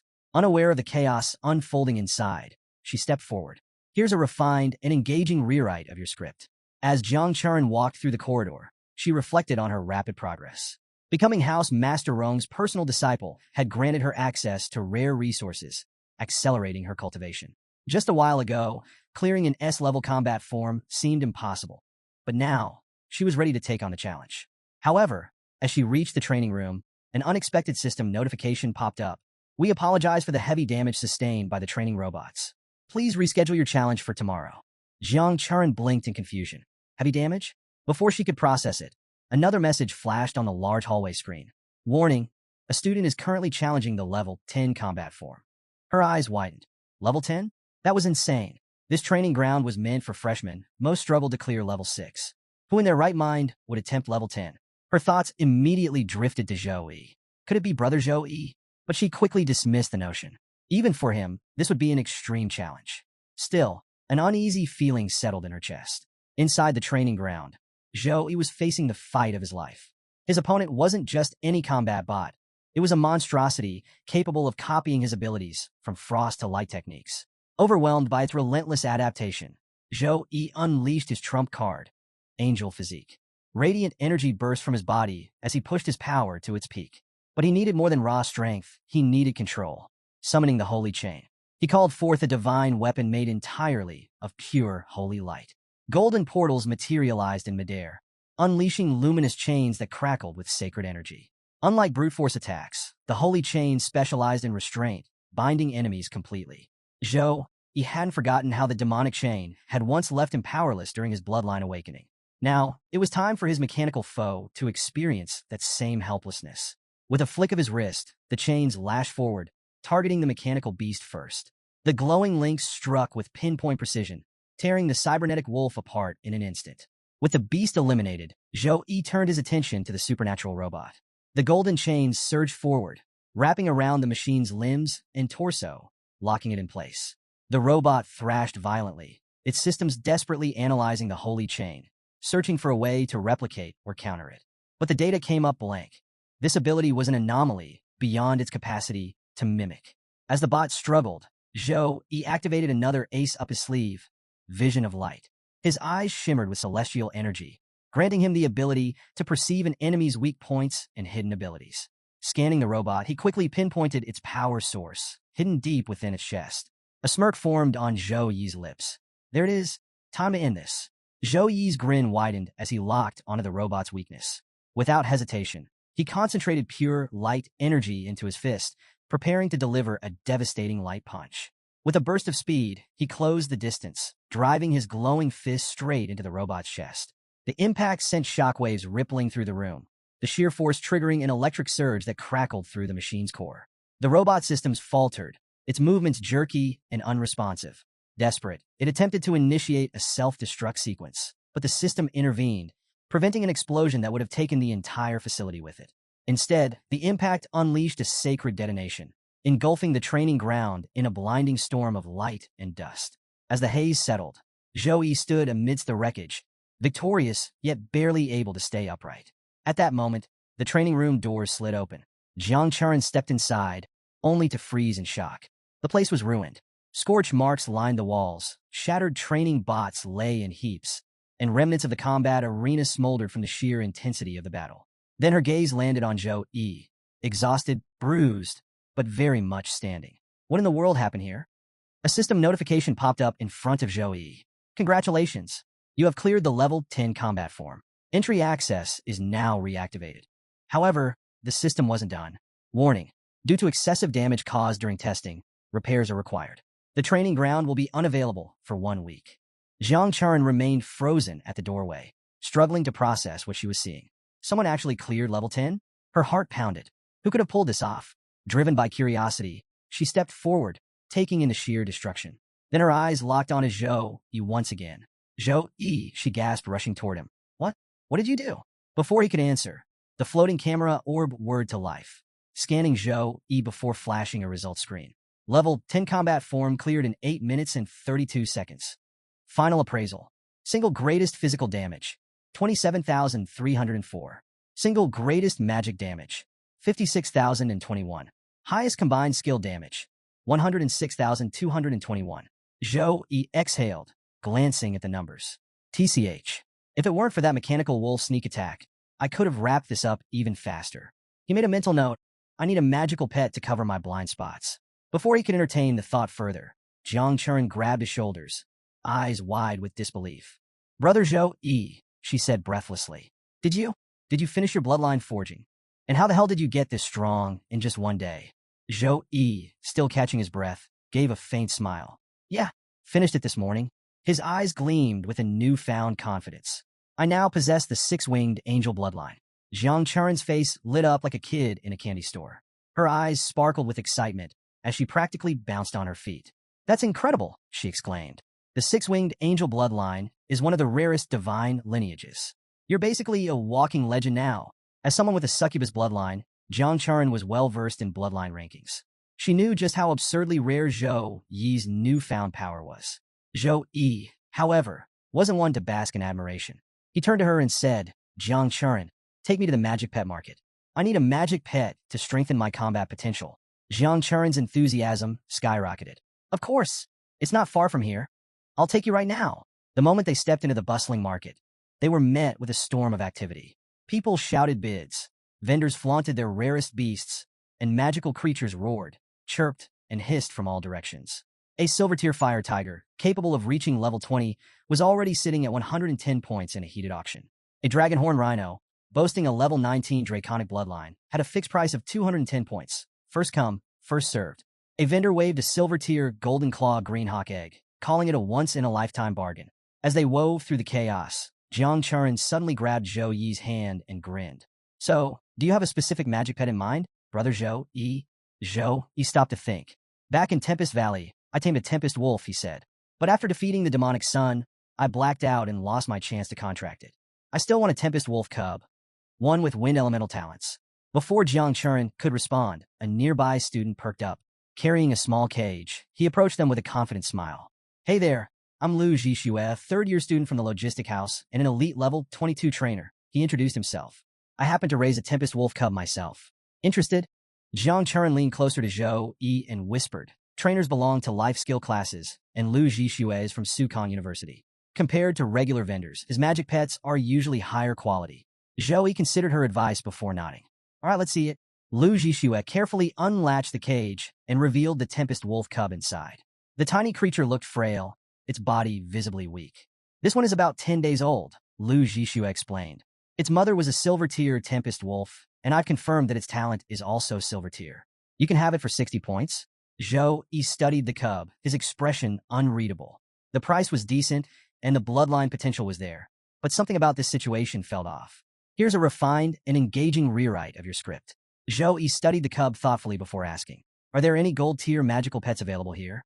Lu Jishue looked genuinely surprised. Gold tiers? He shook his head. You won't find many of those in this market. If you're serious about getting one, I can keep an eye out, but it'll cost you way more than 60 points. Zhou Yi nodded but remained focused on the cub in his hands. Jiang Churan stepped closer, examining it with sharp eyes. Her brows furrowed. Something's not right, she muttered. It's too small and looks malnourished. Lu Jishue's expression stiffened slightly. He quickly forced a smile. Tempest wolves are naturally leaner than other monsters. Their cubs always look small at first. It's completely normal. Before he could ramble further, Zhou Yi suddenly smiled. It's fine. I'll take it. Lu Jishue blinked in surprise. Even Jiang Churan looked at him curiously. Are you sure? She asked. Zhou Yi held the frail cub gently and said, there are no weak magical pets. Only weak masters. I have high hopes for its future. Jiang Churan smiled, impressed by his confidence. Well, if you believe in it, then it must be a good choice. Relieved, Lu Jishue wasted no time handing Zhou Yi a magic pet contract scroll. Here, take this. It's on the house, he said quickly. Just place the scroll in your contract space to bind it. After Zhou Yi transferred the 60 points, the cub and the scroll officially became his. As he inspected the contract scroll, he noted its intricate design built specifically for controlling magical creatures. Meanwhile, Lu Jishue casually turned and walked away, but a sly grin crept onto his face. That cub was the weakest of its litter. I was worried I'd never get rid of it. He chuckled internally. This rookie showed up just in time. Good thing he paid first. If that defective wolf had collapsed during contracting, I'd be in trouble. Unaware of Lu Jishue's scheming, Zhou Yi prepared to activate the contract scroll. As he unfurled it, an ethereal formation lit up beneath him. Placing the cub inside, he watched as the ritual took effect. Suddenly, deep purple light erupted from the formation, its radiance sweeping across the market. Lu Jishue, already halfway down the street, felt the surge of energy and froze in place. Slowly, he turned back, his face draining of color. The once frail cub was changing, its body expanding, its aura intensifying, its dull fur now gleaming with an intimidating violet glow. Gasps rippled through the crowd. Wait, that dark purple light, someone stammered. Isn't that the sign of a legendary tier magical pet? How ridiculously lucky do you have to be to find a legendary tier pet at this market? Here's a refined and engaging rewrite of your script. A man rushed up to Zhou Yi, eyes gleaming with greed. I'll buy that Tempest Wolf from you, 1,000 points right now. Jiang Churan, just as stunned, clung to Zhou Yi's arm, practically vibrating with excitement. Brother Zhou Yi, you've got insane luck. This cub must be a devolved legendary magical pet. Your energy must have nourished it, restoring its original tier. Zhou Yi finally pieced it together. He had seriously underestimated the effects of that lucky potion he drank earlier. The once frail cub, now brimming with power, wagged its tail happily and hopped onto Zhou Yi's lap, already acting like a loyal companion. Jiang Churan admired the little wolf before grinning. You haven't named it yet. What do you call it? Zhou Yi thought for a moment, then smiled. I'll call it Gray. Jiang Churan blinked, then burst out laughing. Gray? That's so basic. You pull a legendary pet out of nowhere, and that's the name you go with. She ruffled Gray's fur affectionately. But fine, it's still cute. Before they could leave, Lu Jishue came storming back, face red with panic and desperation. Wait, I messed up selling that cub for only 60 points. He took a deep breath, forcing his voice to sound firm. If you want to keep it, pay me 500 more points. Or return the pet. I'll refund you 300 points. Either way, you owe me a decision. The moment he said that, murmurs spread through the crowd. Classic mistake, a nearby vendor muttered. He didn't even check the cub's real tier before selling it. A woman beside him whispered, Lu Jishue's backed by the Lu family. They've got connections with Headmaster Wang Hui. No way he lets this slide. Zhou, he might be in trouble. But then everything changed. Zhou, he stepped forward, his golden aura erupting with overwhelming force. The marketplace fell silent as a crushing pressure filled the air. I've never heard of something so pathetic. Zhou, he said coldly. You sell something, then demand more money after the deal is done? His glare sharpened. Pathetic. Lu Zhixue staggered back, beads of sweat forming on his forehead. What is this pressure? His heartbeat pounded in his ears. I feel like I'm staring death in the face. How can a freshman have this kind of aura? Zhou Yi's voice was like a blade slicing through steel. Stop dreaming and get out of my sight. His golden light flared dangerously. Try anything else, and the consequences won't be so forgiving. Lu Zhixue's legs buckled. The sheer weight of Zhou Yi's presence crushed his pride into dust. He collapsed to his knees, groveling. Bro, it's my bad. A misunderstanding. I swear. Please, just take the Tempest Wolf. I don't want any trouble. The crowd watched in stunned silence as the once cocky Lu Zhixue begged for mercy. Jiang Churan smirked. Wow, brother Zhou Yi, you don't just tame legendary pets, you tame people too. As Zhou Yi withdrew his aura, Lu Zhixue scrambled to his feet, his face pale and drenched in cold sweat. He didn't dare make eye contact. Zhou Yi turned to leave, but glanced back one last time. His voice was calm, but carried an unmistakable weight. Take care of yourself, and stay out of my way. I won't warn you again. Jiang Churan shot Lu Zhixue a final icy glare, and even Gray let out a low, menacing growl before the three of them walked away, leaving Lu Zhixue humiliated in the middle of the market. As they strolled down the busy streets, Jiang Churan's earlier sharp demeanor vanished, replaced by a cheerful smile. Brother Zhou Yi, can I stop by later to play with Gray? Zhou Yi chuckled. Of course. You're welcome anytime. Behind them, murmurs began to spread like wildfire. Wait, that was Zhou Yi, one merchant whispered. The number one freshman? The one who got a gold contribution medal from Principal Wang Hui, a bald seller added, his eyes wide. Another merchant smirked. Lu Zhixue's been throwing his weight around for ages because of his family connections, but this time, he picked the wrong fight. As the chatter grew, the crowd suddenly parted. A tall, imposing man strode forward, exuding an aura of power. Gasps rippled through the onlookers. Lu Wucheng is here. Lu Zhixue's older brother. Lu Zhixue's face lit up with relief. His backup had arrived. Brother, help me, he cried, stumbling forward. You have to get justice for me. Lu Wucheng didn't say a word. He simply lifted his leg. A brutal kick sent Lu Zhixue flying, landing in a crumpled heap on the ground. The market fell into stunned silence. Lu Zhixue clutched his bleeding lip, staring up in shock. Why did you kick me? Lu Wucheng's glare was like a blade cutting through him. You idiot, he spat. Do you have any idea what you've done? Do you understand how important it is for a new student to receive a gold contribution medal? You should be begging that Zhou Yi lets you live. If you have any sense, disappear. Now! Lu Zhixue lay there, his world crumbling around him. When did I provoke someone this terrifying? Back home, Zhou Yi wasted no time testing Gray's abilities. The wolf cub, no longer the frail creature from before, moved with unbelievable agility, its tiny frame already brimming with power. As Zhou Yi watched, gusts of wind swirled around Gray's paws, reacting instinctively to its movements. A satisfied smile formed on Zhou Yi's lips. It's truly worthy of being an epic-tier wind wolf, he mused. Even at this young age, it can instinctively manipulate the wind. Gray wagged its tail, letting out a small but confident howl, ready to grow into the legendary beast it was destined to be. A knock on the door interrupted Zhou Yi's thoughts. He exchanged a glance with Gray, the lucky potion's lingering effect making him wonder, could this be another stroke of fortune? Opening the door, Zhou Yi was greeted by a soldier in the Snow Dragon Legion's uniform. The man introduced himself briskly. Zhao Sheng, delivering the promised S-level treasure. He handed over a meticulously sealed box. Zhou Yi accepted it with curiosity.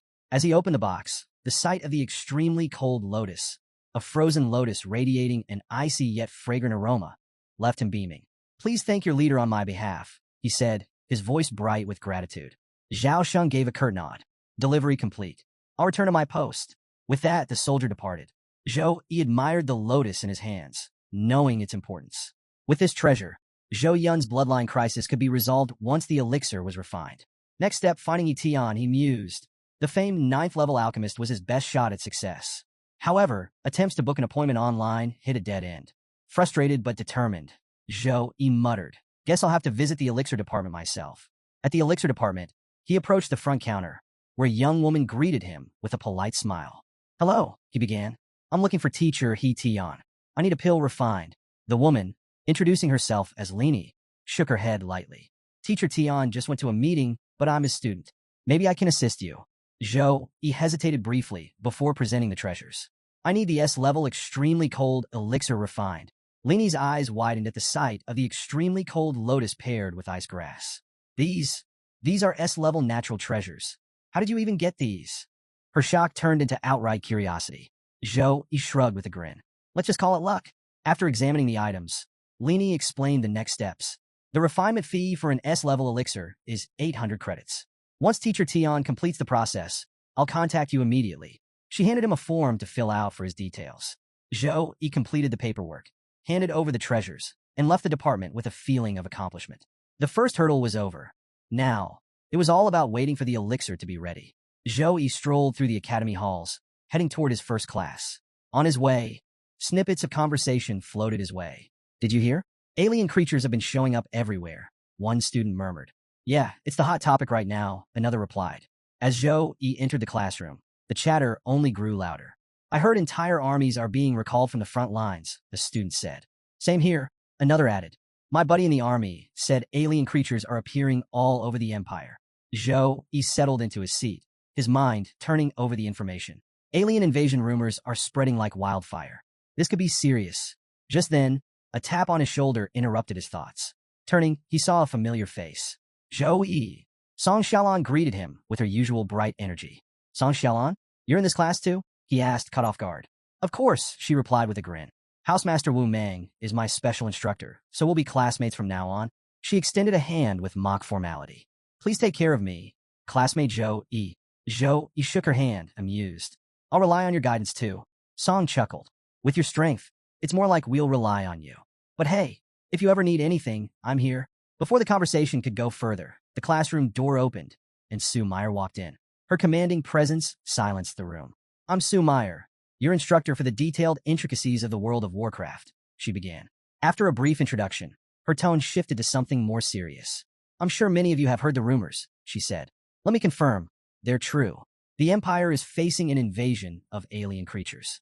Although these beings aren't particularly powerful, the threat is being treated with the utmost urgency. She continued, the Central National Army has escalated to Level 3 combat readiness. In response, major universities, including Sukong University, are receiving increased resource allocations. Effective immediately, monthly resource distributions for students will rise by 70%, and school-issued tasks will offer higher credit rewards.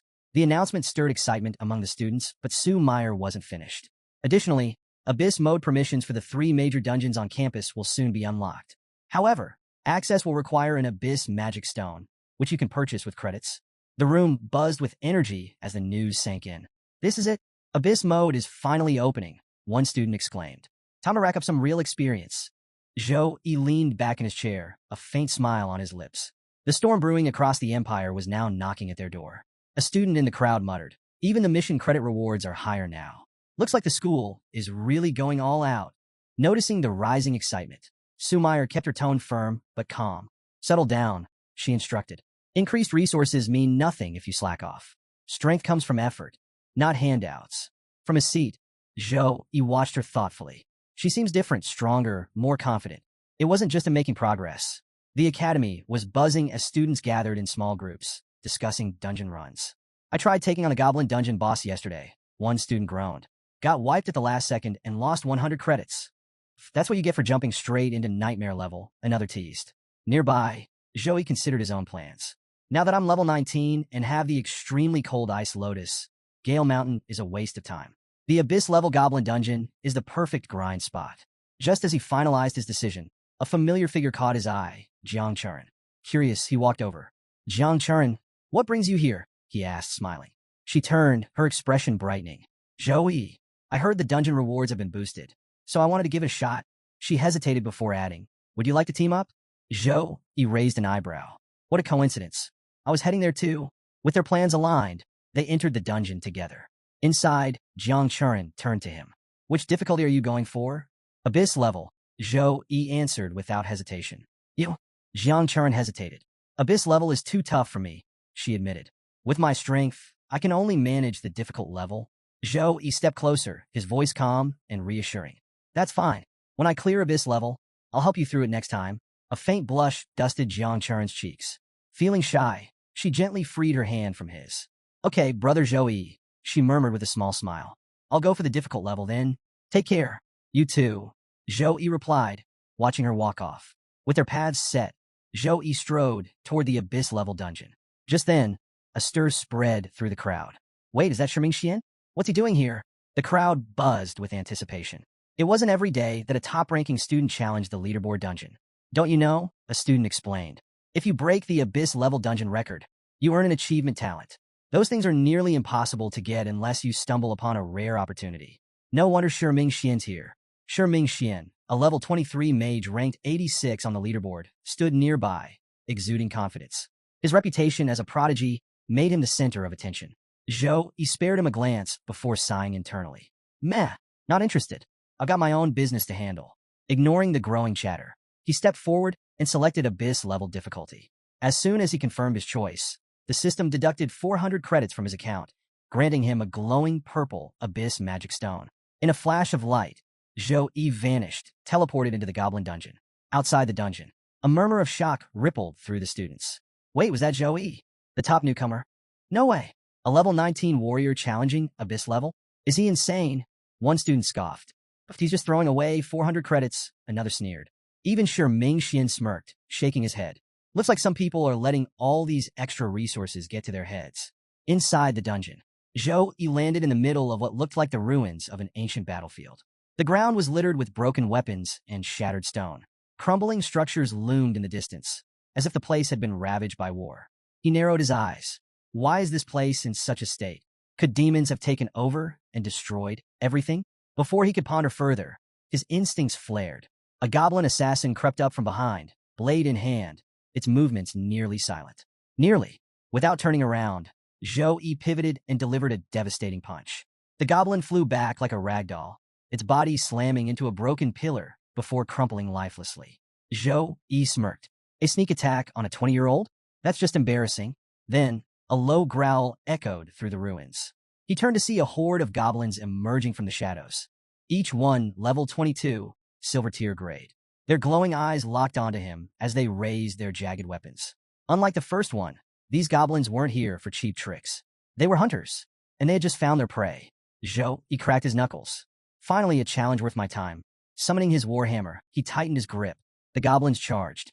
With fluid precision, Zhou swung his warhammer in a wide arc. The sheer force sent goblins flying, their bodies crumpling like paper dolls. Each impact sent shockwaves through the ruins, reducing the goblins to broken heaps. Within moments, the entire wave had been obliterated. Zhou exhaled, resting the warhammer on his shoulder. That's it. But before he could relax, the ground trembled. A second wave emerged from the ruins, this time larger, stronger, and angrier. A literal goblin army now stood before him. Their sheer numbers made the earth quake beneath their feet as they roared in unison. Zhou grinned. Now we're talking. Zhou quickly assessed the real danger. Not the goblins' individual strength, but their sheer numbers. These grunts are like an endless swarm. If I waste too much energy here, I'll be drained before facing the boss. Gotta be smart about this. With that in mind, Zhou activated Shining Phantom Slash. His warhammer spun like a blur, creating a deadly whirlwind of destruction. Goblins were shredded apart in rapid succession, their shrieks of pain echoing through the ruins. Within minutes, silence fell. The battlefield was now a graveyard of goblins. A system notification popped up. You have gained 11,236 experience points. Zhou exhaled, resting his warhammer on his shoulder. As expected, he muttered, the higher my level, the harder it is to climb. Even after all that, I'm still far from level 20. Hopefully, the boss makes it worth my time. After catching his breath, he strode toward the boss's lair. The air grew thick with oppressive energy. At the chamber center stood a towering figure. A level 24 legendary tier monster, the Goblin King had led countless raids, leaving human cities in ruins. His hulking frame radiated menace, and his piercing red eyes locked onto Zhou. Then the boss spoke. Foolish human, the Goblin King roared. Welcome to the land of your death, prepared especially for you. Zhou blinked. Why do villains always talk so much? Before he could respond, the Goblin King, enraged over the massacre of his minions, charged forward. Fast! Zhou dodged just in time, the king's massive fist slamming into the ground, shattering the stone beneath them. Strong too. Zhou didn't hesitate. He countered with a devastating Warhammer strike, aiming straight for the Goblin King's head. The boss reacted instantly, activating Dominant Body. A shimmering shield enveloped his body, nullifying the attack completely. The ground trembled from the impact, but the Goblin King simply grinned. "Human, are these scratches supposed to frighten me?" he mocked. Zhou Yi narrowed his eyes. Physical attacks are useless against him. He was already formulating a new plan when, out of nowhere, a golden angel chain appeared, cutting through the king's defenses like butter. The divine chains wrapped around the Goblin King's massive frame, locking him in place. The moment they tightened, his entire body froze. "What is this?" the Goblin King bellowed, thrashing violently, but his limbs refused to respond. Zhou Yi smirked. "Your magic resistance is surprisingly low," he remarked. Then he raised his warhammer, crackling with energy. "Now, enjoy the special gift I prepared just for you." With a smirk, Zhou Yi unleashed his finishing move. A radiant blast of holy energy erupted from his warhammer, engulfing the Goblin King in a blinding surge of power. The boss's eyes widened in terror, but the angel chain held him fast. He had no chance to escape. The dungeon trembled under the sheer force of the attack. When the light finally faded, the Goblin King was gone. Zhou Yi lowered his weapon, surveying the battlefield. "That was it," he muttered, shaking his head. "Abyss-level boss, and I didn't even need my full mana or advanced skills. What a letdown." Just then, a system notification flashed before him. "Congratulations. You have set a new clearance record for the Abyss-level dungeon. New talent acquired. Rapid casting, A level. Effect, greatly accelerates spellcasting speed, allowing the instant release of low-level spells." Zhou Yi felt a powerful surge as the new talent fused with his abilities. Still, he sighed. "I was hoping this would push me to level 20, but I'm still short." He glanced toward the dungeon entrance. "Maybe next time, Churan can join me. Abyss level would be a great challenge for her." Meanwhile, outside the dungeon, a massive screen displayed the latest dungeon clear records. Among the names, one stood out: Tang Ling Yi Yang, Abyss level clear time, 16 minutes 24 seconds. A group of students gathered, murmuring. "No one's cleared it today," one said. "Abyss level is just too insane, right?" Another agreed. "The moment you enter, you're swarmed by hundreds of silver tier goblins. If you don't handle them fast, you're dead." Zhang Churan stood among the crowd, glancing at the leaderboard. "I managed to clear hard difficulty without much trouble," she thought. "I wonder how Brother Zhou Yi is doing." Suddenly, the leaderboard updated. The murmurs turned into gasps. "Wait, did you see that?" Someone pointed at the screen. "A level 19 Saint Knight named Zhou. He just got first place." Another student yelled. "He broke the Abyss level record." All eyes locked onto the screen. At the very top of the leaderboard, a new name shone brightly. First place, Zhou Yi. Abyss level clear time, 10 minutes 56 seconds. The students went crazy. Who the hell is Zhou Yi? Is he a senior? No, he's the #1 freshman. Disbelief spread like wildfire. Everyone remembered Zhou Yi's insane performance at the freshman competition, but this was on a whole different scale. A level 19 Saint Knight had just annihilated a level 24 legendary boss. How the hell did he do that? Someone muttered. Another student shook his head. Clearing Abyss level is hard enough, but in under 11 minutes? That's unreal. Doubt crept into some of the crowd. There's no way, a skeptical voice said. He had to have cheated, right? But deep down, everyone knew. Zhou Yi was now a monster among monsters. The crowd held its breath, waiting for sure Ming Xian to emerge. Ranked 86th on the Earth list, Xian was expected to put on a far stronger performance, maybe even surpass Zhou Yi's record. Then, the dungeon gate shuddered open. Xian stumbled out, his body battered, his armor scratched, and his face pale with exhaustion. Brother Xian, a student rushed forward, catching him before he collapsed. Xian shook his head, panting. The Abyss realm, it was too much. I lost golden grade equipment and still failed to clear it. He uncorked a recovery potion, taking a shaky sip, but the murmuring crowd caught his attention. What's going on? He asked, his brows furrowing. The student supporting him hesitated before speaking. Brother Xian, a freshman named Zhou, he just cleared the Abyss level in 10 minutes and 56 seconds. He set a new record. Xian froze. The potion slipped from his fingers and shattered on the ground. Impossible, he whispered. Then, the dungeon gate opened again. Zhou, he stepped out. The murmurs grew louder. There he is. Zhou Yi's back. Xian's disbelief hardened into determination. He stepped forward, blocking Zhou Yi's path. I'm sure Ming Xian, ranked 86th on Earth. He introduced himself, his voice steady but tense. How did you clear the Abyss level? His gaze locked on Zhou Yi, sharp with both curiosity and doubt. Did you? Before he could finish, Zhou Yi waved him off. Sorry, I got other things to do. Goodbye. Then he walked right past Xian without a second glance. The abrupt dismissal left Xian speechless. His expression twisted into frustration. Before the tension could build further, Brother Zhou Yi, Jiang Churan came running over. Her face lit up with excitement. Zhou Yi greeted her warmly. Hi, Jiang Churan. Blushing slightly, she said, Congratulations. You cleared Abyss level, and I barely survived hard difficulty. It feels like no matter how much I train, you just keep getting further ahead. Zhou Yi stepped closer, his tone calm, yet encouraging. Don't worry. The Goblin King is easy once you know the right strategies. He smirked. I'll teach you everything you need to beat him. I've got plenty of credits. I could take you through a few more times. We'll figure it out together. The crowd exploded in whispers. He just cleared the dungeon, and now he's going back in? Has he turned Abyss difficulty into his personal training ground? That's the difference between monsters and regular people, one student muttered in awe. Meanwhile, Ming Xian stood frozen. Each comment cut deep. A student beside him tried to encourage him. Brother Xian, you almost cleared Abyss level.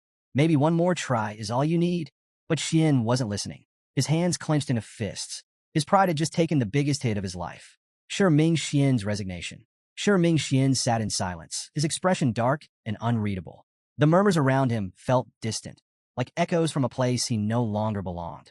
Finally, after a long pause, he spoke. There's no need, he said quietly, his voice heavy with resignation. I won't challenge this realm again. The students around him froze. Someone hesitated before asking, Brother Xian, are you serious? But Xian didn't answer. The weight of his defeat, the whispers, the comparisons to Zhou Yi, they had taken their toll. For the first time, Ming Xian accepted that there were mountains even he couldn't climb. Inside the Abyss dungeon. Meanwhile, Zhou Yi and Jiang Churan ventured into the dungeon together. Zhou Yi turned to her with a smirk. This is our second time teaming up. Feels like just yesterday we were fighting side by side in Tempest Valley. Jiang Churan's cheeks flushed pink at the memory. Shyly, she started that experience, but her voice trailed off. Her mind drifted back to that battle. Waves of demons surrounding her, pushing her to the brink. In that moment of despair, she had almost chosen self-destruction. But Zhou Yi had been there, fighting, protecting, refusing to let her fall. And then that moment, the kiss, a gesture born of gratitude and something deeper. Gathering her courage, she looked at him and said, Those demons had me completely trapped. If not for you, I don't even want to think about it. Zhou Yi grinned. It was an honor to rescue you. His voice was warm but confident. And that was just the beginning of our adventures. There are many more ahead. Jiang Churan's heart skipped a beat. But before she could say anything, a horde of goblin warriors suddenly emerged, their grotesque laughter filling the air. Each one was level 22, and there were a lot of them. Jiang Churan's eyes widened. The Abyss difficulty really doesn't hold back. These goblin stats are insane. Zhou Yi, however, was completely unfazed. He had brought Jiang Churan here to help her gain experience and clear the dungeon together. Calmly, he began coaching her. Don't focus on their levels, he instructed. They're dangerous because of their numbers, not their strength. Control the battlefield. Focus on your skills, and you'll see they aren't as scary as they look. Jiang Churan took a deep breath and nodded. Zhou Yi smirked. All right, you take the left.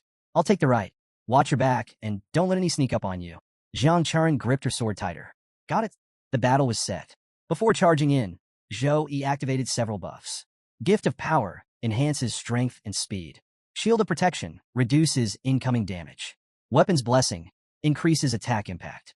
Not only boosting himself, but enhancing Jiang Churan's abilities as well. Empowered by the buffs, Jiang Churan raised her Dark Element sword, its edge gleaming with magic. Zhou Yi spun his warhammer, the air crackling with raw force. Side by side, they charged. Zhou Yi charges in like a one-man demolition crew, his hammer smashing goblins left and right. Churan, take the flank. Keep him guessing, he yells, his voice booming over the battlefield. Jiang Churan, invigorated by the buffs, feels her power skyrocket. Her movements are sharper, her strikes deadlier, almost like she'd just activated a hidden cheat code. When a pack of goblins tries to ambush her, Jiang Churan doesn't flinch. Nice try, she mutters, raising her blade. With a single dark slash, she carves through them like a hot knife through butter. The dark energy surging through her sword amplifies the damage, turning what could have been a skirmish into a cleanup operation. Despite her lower level, she dismantles the silver-tier goblins with a speed and precision that makes Zhou Yi glance over mid-swing and whistle. The duo's synergy is flawless. Zhou Yi's hammer swings cause mayhem, while Jiang Churan's blade ensures no goblin escapes.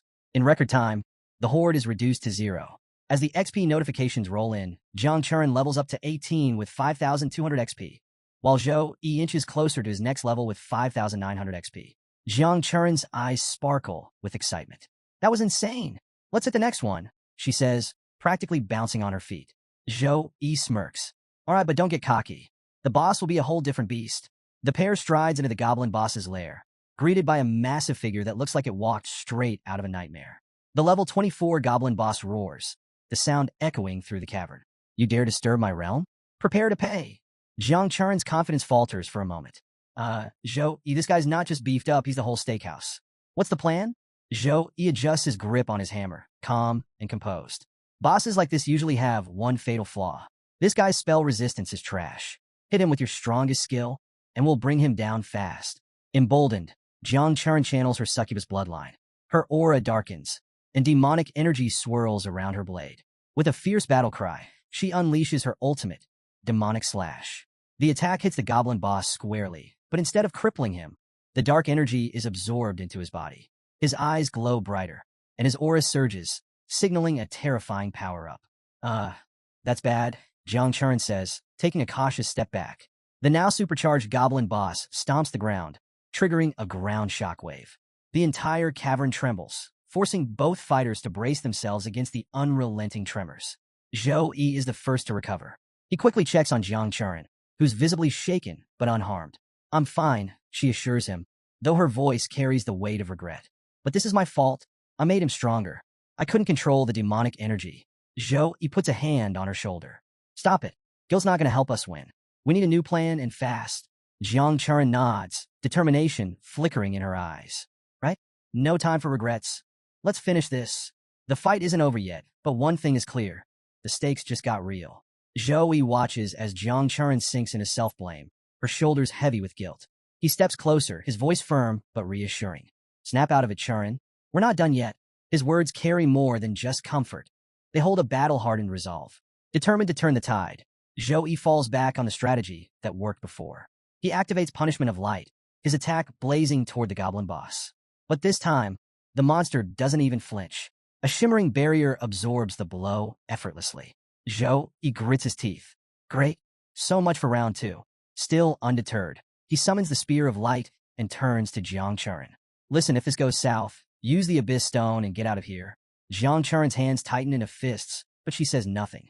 Zhou Yi charges in, launching a relentless assault, divine chains, rapid strikes, every move he has. But nothing gets through. The goblin boss effortlessly shatters the divine chain, his newfound power turning Zhou Yi's once effective techniques into mere annoyances. Jiang Churan watches, frozen. Guilt coils around her like a vice, choking her resolve. She clenches her blade, but doesn't move. This is my fault. I made him stronger, and now I can't even help. Then, a voice slithers into her mind. Pathetic. Her breath catches as a shadowy figure emerges in her inner world. It's her. No. It's the presence of her succubus bloodline. It regards her with a smirk, eyes gleaming with wicked amusement. Look at you, weak, powerless, clinging to doubt while he fights for you. Jiang Churan shakes her head. No. Enough. You have power. Power that can change this battle. But if you won't claim it, why not just run like he told you to? Asterisk. Her heartbeat pounds in her ears. The goblin boss presses its attack, forcing Zhou Yi back. He's already considering his last resort, activating his angel physique.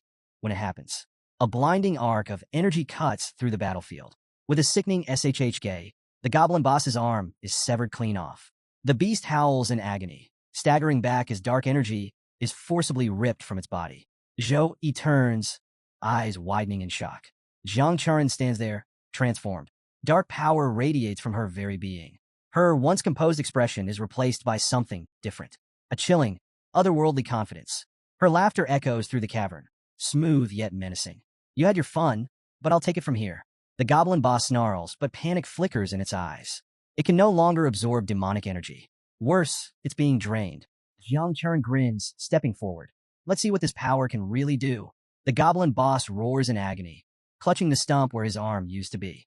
Jiang Churan smirks, tilting her head playfully. Oh, don't cry yet. That was just the appetizer.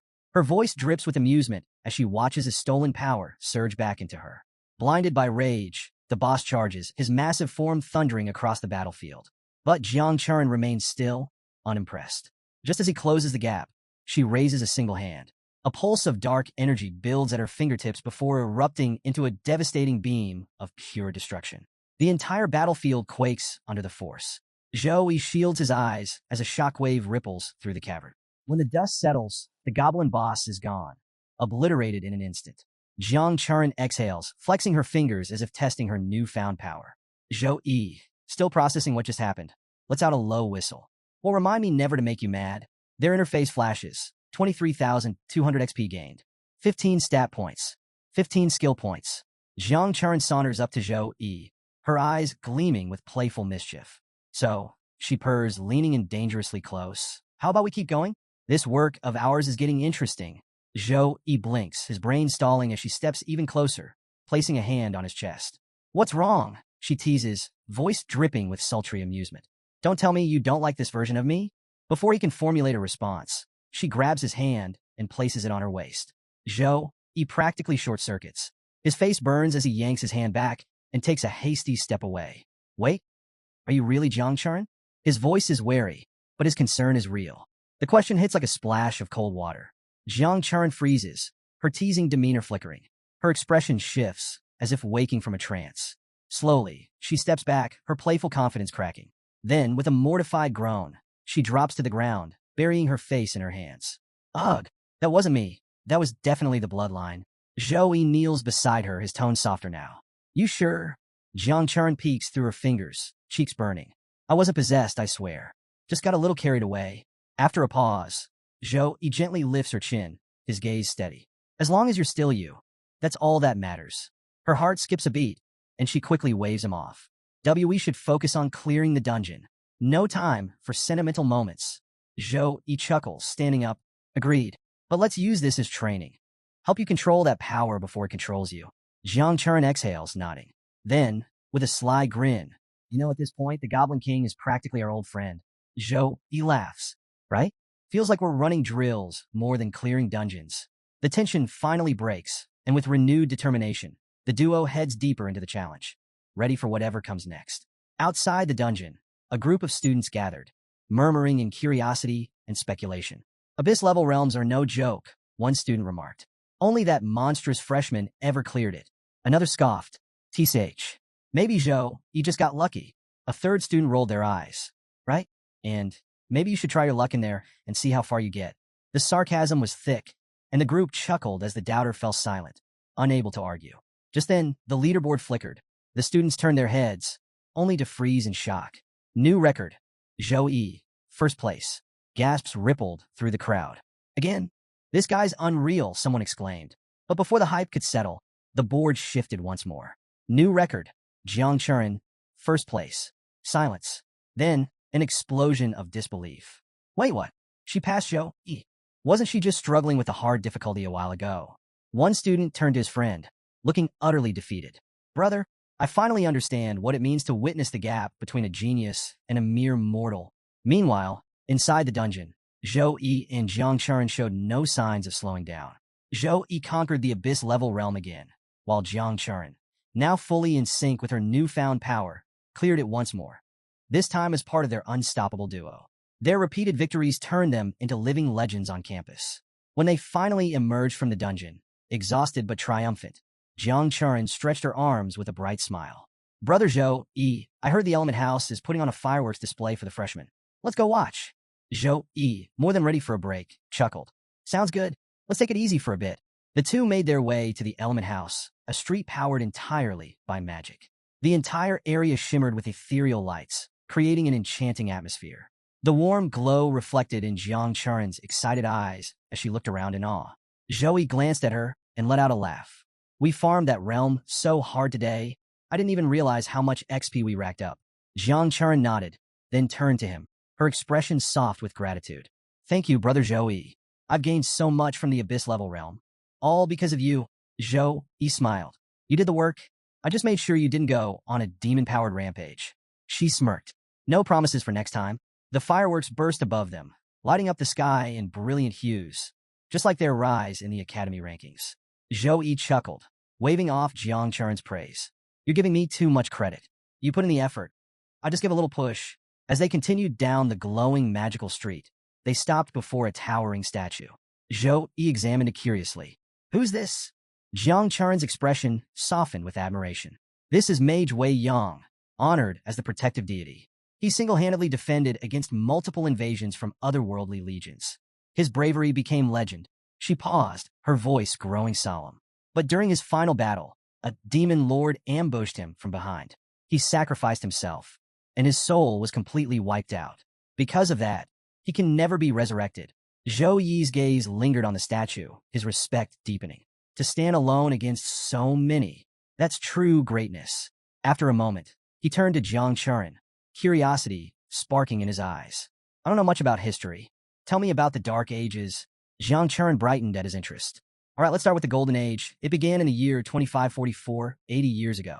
That era saw the rise of many extraordinary talents, earning its prestigious title. Heroes like the Tempest Sword Saint Cheng Pinghai and the Heat Blade Saintly Xiao Yang became legends. And even now, they're still fighting on the front lines.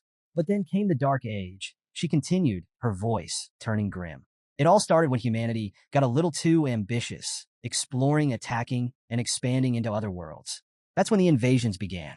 Creatures from beyond swarmed in, and everything spiraled into chaos. Zhou Yi listened intently as she recounted the harrowing battles that followed. The elites of the Golden Age fought with everything they had, sacrificing themselves to push back the tide of destruction.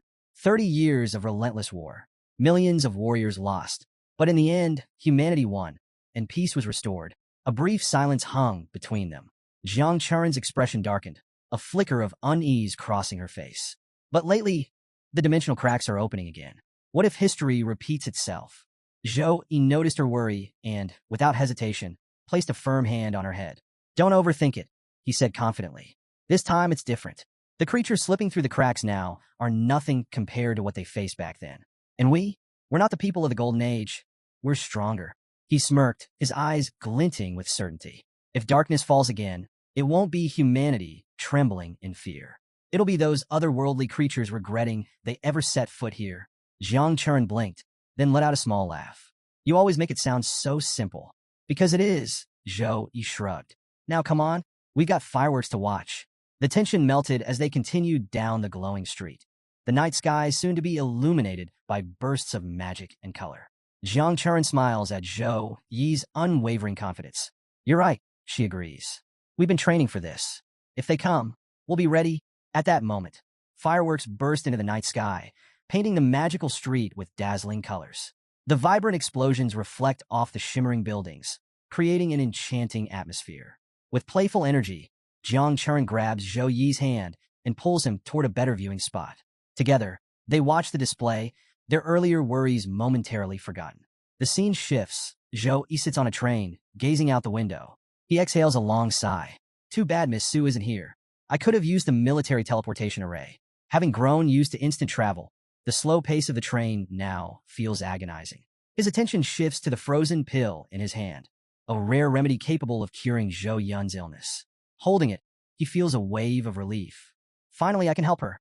Meanwhile, Zhou Yun sits in her room, fidgeting with impatience. Why isn't he here yet? She grumbles, frustration evident. Beside her, Ching chuckles, offering a reassuring smile. Relax. He just called. He'll be here soon. Just then, the door swings open. I'm back, Zhou Yi announces with a warm smile. Zhou Yun's mood shifts instantly. Beaming with excitement, she leaps onto him, settling comfortably on his lap. Zhou Yi laughs, stroking her hair gently. I was worried about you the whole way here, but seeing you this full of energy, I feel a lot better now. Zhou Yun puffs out her chest proudly. Of course, I've been taking my medicine every day. Her cheerful declaration earns an amused glance from Ching. Ching turns to Zhou Yi, smiling softly. It's good to see you again after so long. Zhou Yi nods. It really has been a while, Sister Ching. Stepping closer, Ching's expression shifts, curiosity flickering in her eyes. Now that you're back, how long will you stay? Zhou Yi sighs. 3, maybe 4 days. I came for Yun's final treatment. At his words, Zhou Yun's face immediately falls. She clings to him, her voice turning pitiful. That's way too short. Zhou Yi ruffles her hair in an attempt to console her. But before he can say anything, she brightens up, her tone switching in an instant. Fine, but did you bring a gift for your adorable sister? Zhou Yi chuckles at her sudden shift in attitude. Without missing a beat, he summons the horn of the golden-grayed beast, handing it to her. Here, this lets you summon a golden grade bear for protection. Zhou Yun's eyes sparkle. A bear? That's so cool.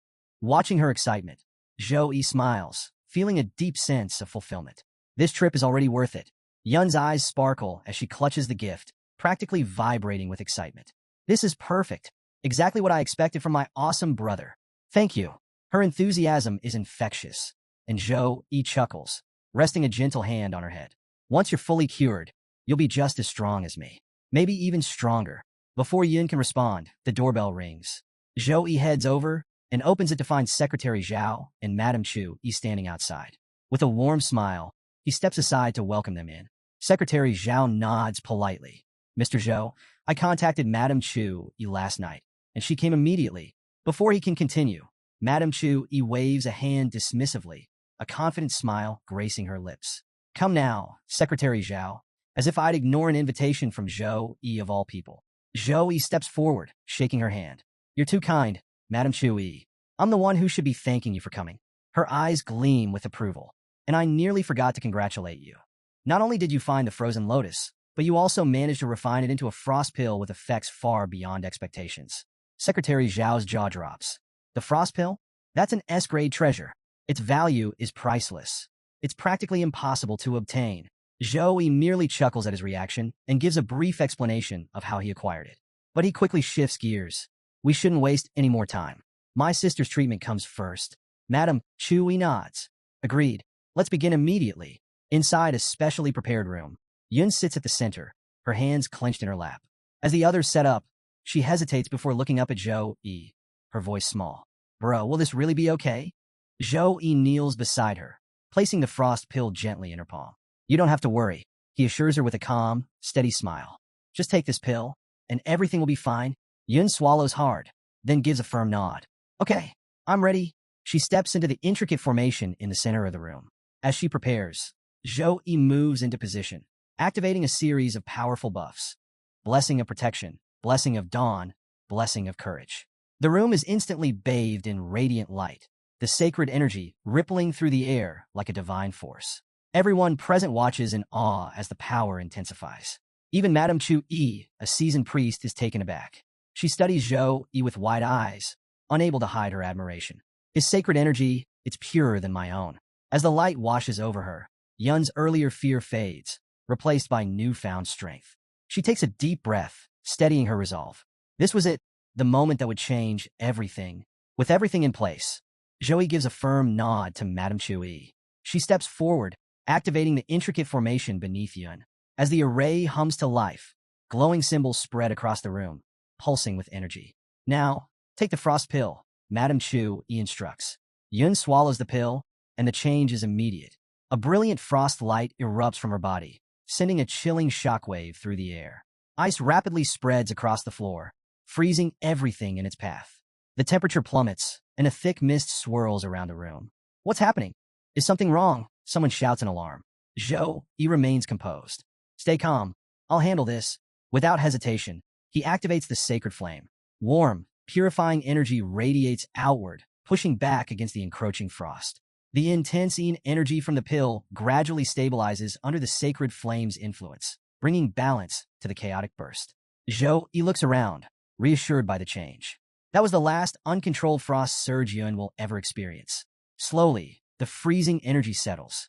The radiant frost light dims as Yun regains control over her power. Madame Chu Yi exhales in relief. The hardest part is over, she says.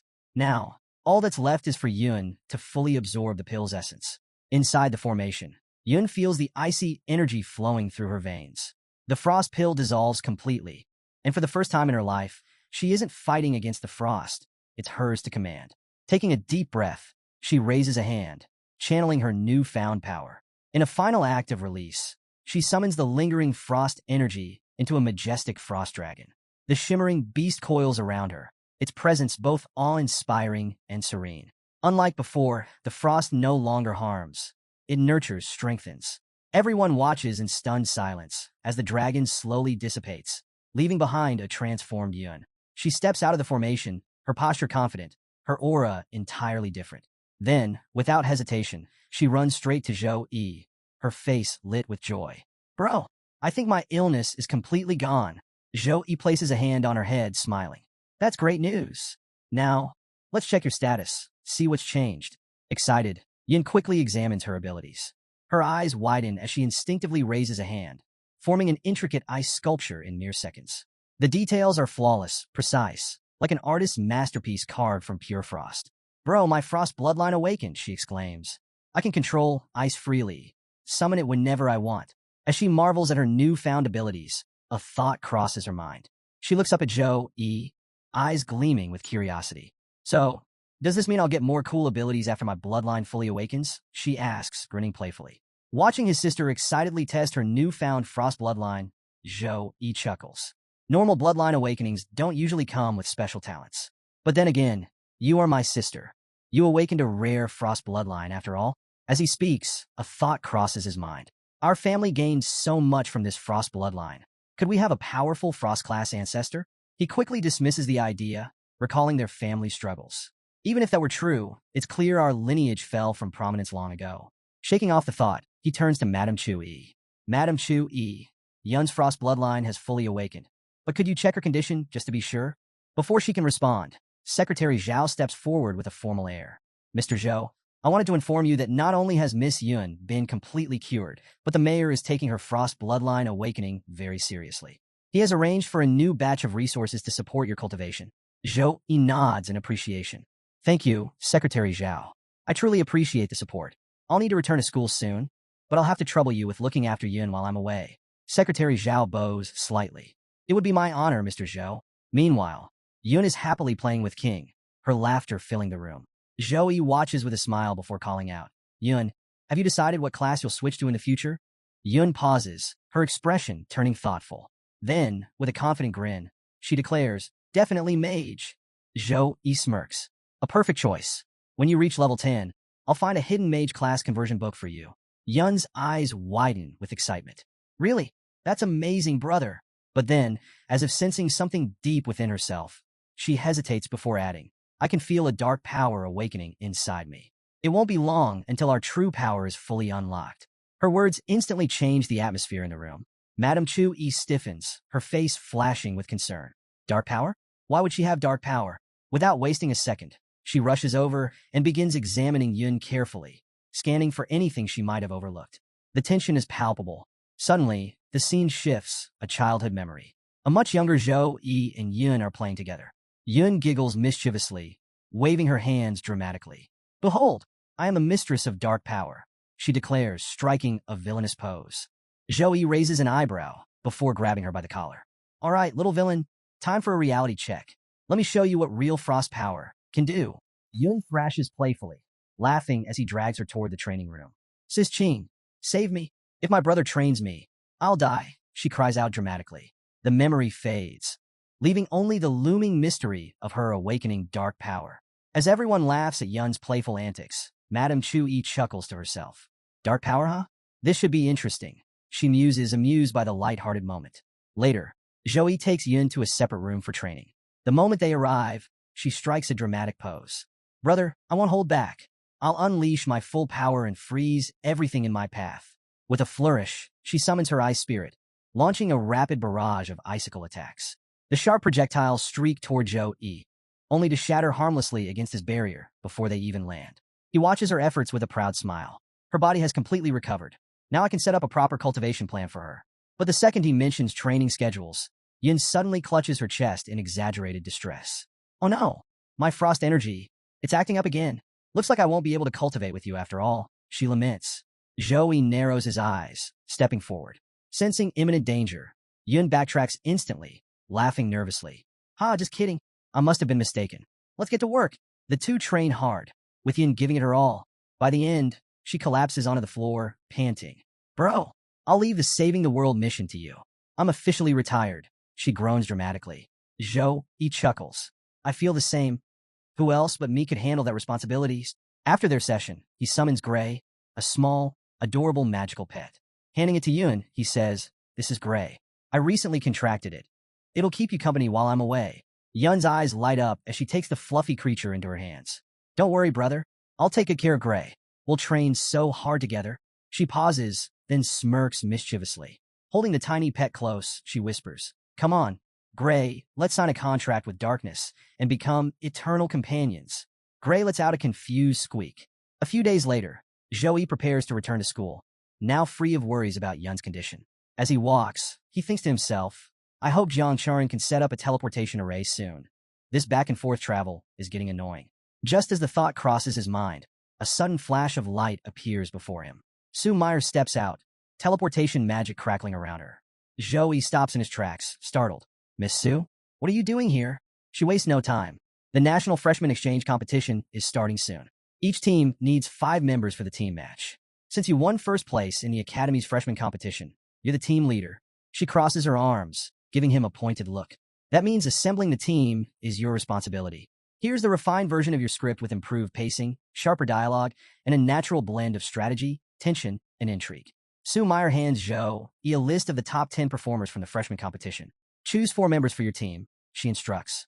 Joey glances at the list and, without hesitation, says, "I'll take the top 4. Sue Meyer raises an eyebrow. "That's a bit hasty." Crossing her arms, she explains, "In team matches, stamina conservation is crucial, especially in the later rounds. A priest can restore status effects and heal injuries, essential for maintaining a team's strength." She gives him a pointed look. "While your buffs as a Saint Knight are powerful, your recovery skills are still weaker than a dedicated priest's." She taps the list. "If you check previous year's competitions, you'll see that teams without a healer struggle to go all the way." Joe listens but remains completely unfazed. He smirks. "We don't need a priest. If we defeat our opponents fast enough, recovery won't be an issue." His confidence isn't just arrogance. He fully believes he can dominate the individual category, and if necessary, handle entire teams alone with his 6-wing activation. Sue Meyer studies him for a moment. Given his overwhelming performance in the freshman competition, she realizes he might actually be right. With Joey on the team, we might not even need a healer. We could steamroll through other schools. After a brief pause, she shrugs. "If you're that confident, I'll leave everything related to the team to Housemaster Wu." Joey nods, his tone unwavering. "Don't worry. First place is ours." Before leaving, Sue Meyer turns back. "Did you finish your sister's bloodline awakening?" Joey inclines his head slightly. "I did, and I have to thank you. It was all possible because of your help and the frozen lotus you told me about."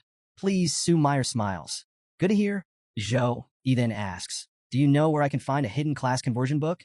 Sue Meyer arches a brow. "For your sister?" "Yes," Joey affirms. "With otherworldly monsters appearing through mid-sized cracks, I feel an urgency. I want Yin to have more power to protect herself. As soon as possible." Sue Meyer's smile shifts into something more knowing. "You're quite thoughtful, Joey." She pauses, then continues, "Yes, the Academy does have a hidden class conversion book, but purchasing one won't be easy." Before he can ask for details, she activates her teleportation circle. Just before vanishing, she tosses him a cryptic parting remark. "Do your best in the freshman exchange competition. I have other business to attend to." Her tone carries a teasing lilt, leaving Joey puzzled. Just what is she up to? Curious about Sue Meyer's cryptic remark, Joey checks the requirements for obtaining the hidden class conversion book. His confusion quickly turns to understanding as he scans the conditions. The student must be level 25. They must hold at least an A grade in school missions. They must rank within the top 10 Earth rank and the top 100 Heaven rank. Even the cheapest conversion book costs a staggering 20,000 points. Joey exhales, shaking his head. So that's why she spoke in riddles? This isn't just difficult. It's ridiculous. Before he can dwell on it, a system notification pops up. New mission. National Freshman Exchange Competition. His rewards will depend on his combined performance in both the individual and team matches. The challenge ignites his determination. Looks like I'll have to dominate this tournament. Meanwhile, Joey's team selection has already been submitted to Housemaster Wu, prompting a faculty meeting to finalize the Academy's strategy. As the teachers gather, Housemaster Wu begins. Joey has submitted his lineup for the team match. Here are his choices. Saint Knight Joey, Spiritual Swordsman Jiang Churan, Spiritual Taoist Song Xiaolan, Mage Tang Lingyi, Warrior Wei Tiexin. The announcement sparks immediate surprise. Mr. Rome, one of the instructors, furrows his brows. "There's no priest? That's risky. Without healing support, this could fall apart fast." Before the concern spreads, Element Teacher Cho Huayang waves a hand dismissively. "I don't think we need to worry. Joey alone is enough to replace a priest." Cho speaks with absolute confidence. He had personally guided Joey through the bloodline forging technique and knew better than anyone just how broken his abilities were. Teacher Kong nods in agreement. Not only can he provide buffs, but his defensive and offensive capabilities are top tier. He might be able to handle the entire tournament on his own. Teacher Jang, instead of objecting, takes a more strategic approach. Then our focus should be on maximizing Zhou Yi's strength while ensuring the team can work together effectively. With their concerns addressed, the teachers approve the lineup. Housemaster Wu finalizes the decision and instructs Su Meyer to gather the team in the warehouse in 3 days. Meanwhile, Zhou Yi is in the middle of completing a system mission when another notification appears. Message from Headmaster Wang Hui. A one-on-one class has been arranged. Your first since becoming my disciple. Zhou Yi grins, excitement flickering in his eyes. Finishing his mission, he chooses skill points as his reward, boosting his abilities even further. First the competition, now a private lesson from the headmaster? Zhou Yi smirks. With a satisfied smile, Zhou Yi muttered to himself, thanks to the system, I can keep pushing ahead. Every mission makes me stronger. Not long after, he was summoned by Headmaster Wang, who wasted no time teleporting them to a private training ground. The moment they arrived, Zhou Yi found himself surrounded by the lush edge forest, its dense greenery teeming with level 23 forest wolves. His eyes scanned the area before turning to his master in surprise. Master, am I supposed to take down all these wolves? Headmaster Wang chuckled. No need to panic. This forest is a private training ground owned by the Tianyu Guild, one I discovered a long time ago. Just as he finished speaking, the atmosphere shifted. A massive shadow passed overhead. Zhou Yi instinctively looked up, his breath caught. A colossal dragon soared across the sky, its sheer presence sending every forest wolf scattering in terror. That's a dragon? Zhou Yi's voice carried a rare hint of nervousness. Headmaster Wang nodded. Not just any dragon. That's a level 62 legendary great dragon, your senior brother's magic pet. It's here to keep the monsters in check. Zhou Yi's mind raced. If his pet is that strong, how powerful must my senior brother be? Sensing his thoughts, Headmaster Wang smiled. This year, your senior brother reached level 64, equal to me. In fact, his combat ability has already surpassed mine. Zhou Yi blinked. He's only 30, and he's already on your levels?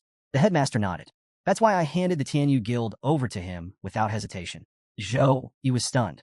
At that level, his senior brother was already strong enough to be a guild master, a national-level powerhouse, and a true legend in the making. But before he could process it further, Headmaster Wang placed a hand on his shoulder. I've seen countless talents in my time, but you, Zhou Yi, his gaze sharpened. You are the most gifted of them all.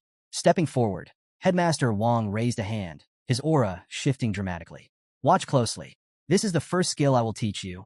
A brilliant golden light burst from his palms, forming 2 massive shields of radiant energy on either side of him. This is Holy Light Heart Shield. The shields collided with a thunderous crash. A massive explosion erupted, obliterating everything in its wake. The once lush forest vanished, replaced by enormous craters scorched into the earth. Zhou Yi stood there, speechless. Headmaster Wang turned back to him, handing him a skill book. This is the first skill you'll learn. His eyes gleamed. Master it well. Here's the refined version of your script with improved pacing, sharper dialogue, and a stronger balance between action and character development. Zhou Yi takes the skill book with reverence. You don't need to study it the traditional way, Headmaster Wang explains. Just connect it to your consciousness and use skill points to absorb the knowledge. Following the instructions, Zhou Yi links the book to his consciousness. Instantly, a flood of knowledge pours into his mind. Skill unlocked. Holy Light Heart Shield. Grade A. Effect. Summons 2 massive shields of holy light that collide to trigger a colossal explosion. The blast deals devastating damage while clearing a path for allies and blocking enemy reinforcements. Legacy skill. A Saint Knight inheritance passed down through generations. Absorbing the information, Zhou Yi turns to his master, curiosity flickering in his eyes. This is a Saint Knight legacy skill. Master, how do you know it? Headmaster Wang chuckles. Because your grandmaster created it when he was still a tertiary returned Saint Knight. I inherited it from my own mentor, and now I'm passing it down to you. Zhou Yi is humbled. A skill designed by my grandmaster himself. After mastering the basics, the headmaster gestures toward the field. Now let's see it in action. Zhou Yi activates the skill. 2 radiant shields of light manifest, crashing into each other with a burst of holy energy. The explosion ripples outward, but at level 1, its power is limited. The blast injures the weaker monsters, but it lacks the overwhelming force of his master's demonstration. Even so, Headmaster Wang smiles. Impressive. Achieving this much with just a level 1 skill shows your potential. Holy Light Heart Shield is designed for team battles. Use it to split the battlefield and limit enemy movement. Zhou Yi nods, taking note of its strategic value. The headmaster steps back. Enough theory. It's time for practical combat training. Overhead, the colossal dragon Gaolong, lets out a mighty roar. At its command, monsters lurking in the forest emerge, forming a massive horde. The more you defeat, Headmaster Wang says, the more experience you'll gain. A few monsters lunge first, aiming to catch Zhou Yi off guard. He swings his hammer, obliterating them in a single blow. The main horde charges, but Zhou Yi is already moving, activating his buffs and unleashing a relentless counterattack. Holy energy erupts from his strikes, reducing enemies to ashes. Frost energy freezes others in place before he shatters them effortlessly.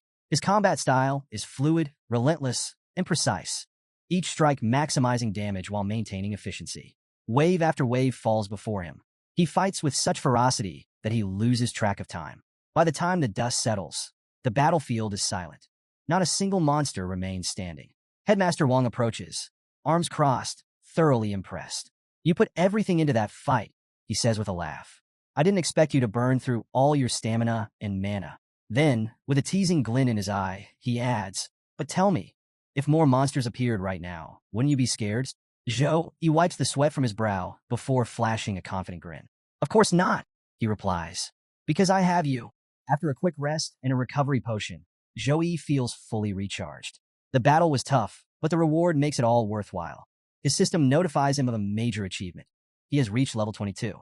Along with the level up, he gains 20 stat points and 20 skill points. Eager to grow stronger, Zhou Yi immediately invests his skill points in a Holy Light Heart Shield, upgrading it to level 3. The improvement gives him a deep sense of satisfaction, knowing it will be a crucial asset in future fights. The headmaster surveys the now empty battlefield, impressed by the sheer scale of the victory. Turning to Zhou Yi, he remarks that he expected him to defeat around 100 monsters, but the final count is nearly 400. Zhou Yi, both proud and a little bashful, acknowledges the praise and credits his progress to the headmaster's teachings. Over the past 2 months, his skills have advanced far beyond what he once thought possible. The headmaster steps closer, his voice steady yet firm. With the upcoming exchange competition, Zhou Yi's team will be competing without a priest, a risky move. He reminds Zhou Yi to stay composed and never waver in critical moments, as he expects nothing but excellence from his student. Zhou Yi flashes his usual confident grin. "No need to worry, master. As long as I'm here, first place is guaranteed." His unwavering determination is evident, and the headmaster nods, reassured by his confidence. Meanwhile, at the Tempest Forest Station, Zhou Yi's chosen teammates, Jiang Churan, Song Xiaolan, Tang Lingyi, and Wei Tiexin, gather in an old hut, gearing up for the competition. Across the country, an official announcement sends waves of excitement through the student community. The National Freshman Exchange Competition is officially underway. With 218 high schools and universities participating, social media buzzes with discussions, predictions, and speculation. Lists of participants and team captains appear across various platforms, drawing intense scrutiny from students and teachers alike. One detail about Zhou Yi's team immediately stands out. They have no priest. The revelation stirs up shock and doubt among the competitors. Is this real? How can they compete without a healer? The murmurs spread like wildfire. Back in Tempest Valley, Zhou Yi's teammates eagerly check the finalized rosters. Among them, 2 of his admirers, Gunner Girl and Mechanical Girl, react with enthusiasm upon seeing his name listed as team captain, with Jiang Churan as vice captain. Gunner Girl, amused by the flood of skeptical comments online, chuckles at the overconfident naysayers. "Look at all these people already counting Zhou Yi's team out just because there's no priest," she scoffs. With a smirk, she watches the doubts spread. They have no idea what's coming. They're going to regret underestimating him. At another school, a rival team captain, also impressed by Zhou Yi's abilities, expresses her confidence in his potential. She muses aloud, convinced that with Zhou Yi leading, even without a priest, this year's championship is as good as theirs. Her belief in him is so strong that she even instructs an attendant to cover all of Zhou Yi's expenses for the day, a gesture of unwavering trust in his capabilities. Meanwhile, Zhou Yi remains focused on his training. Inside the combat room, he pushes through a level 10 training session, but the challenge barely phases him anymore. His newfound strength has far outgrown this level, turning what should be a grueling test into little more than a warm-up. Recognizing that he needs a tougher challenge, he contemplates his next steps until his phone rings.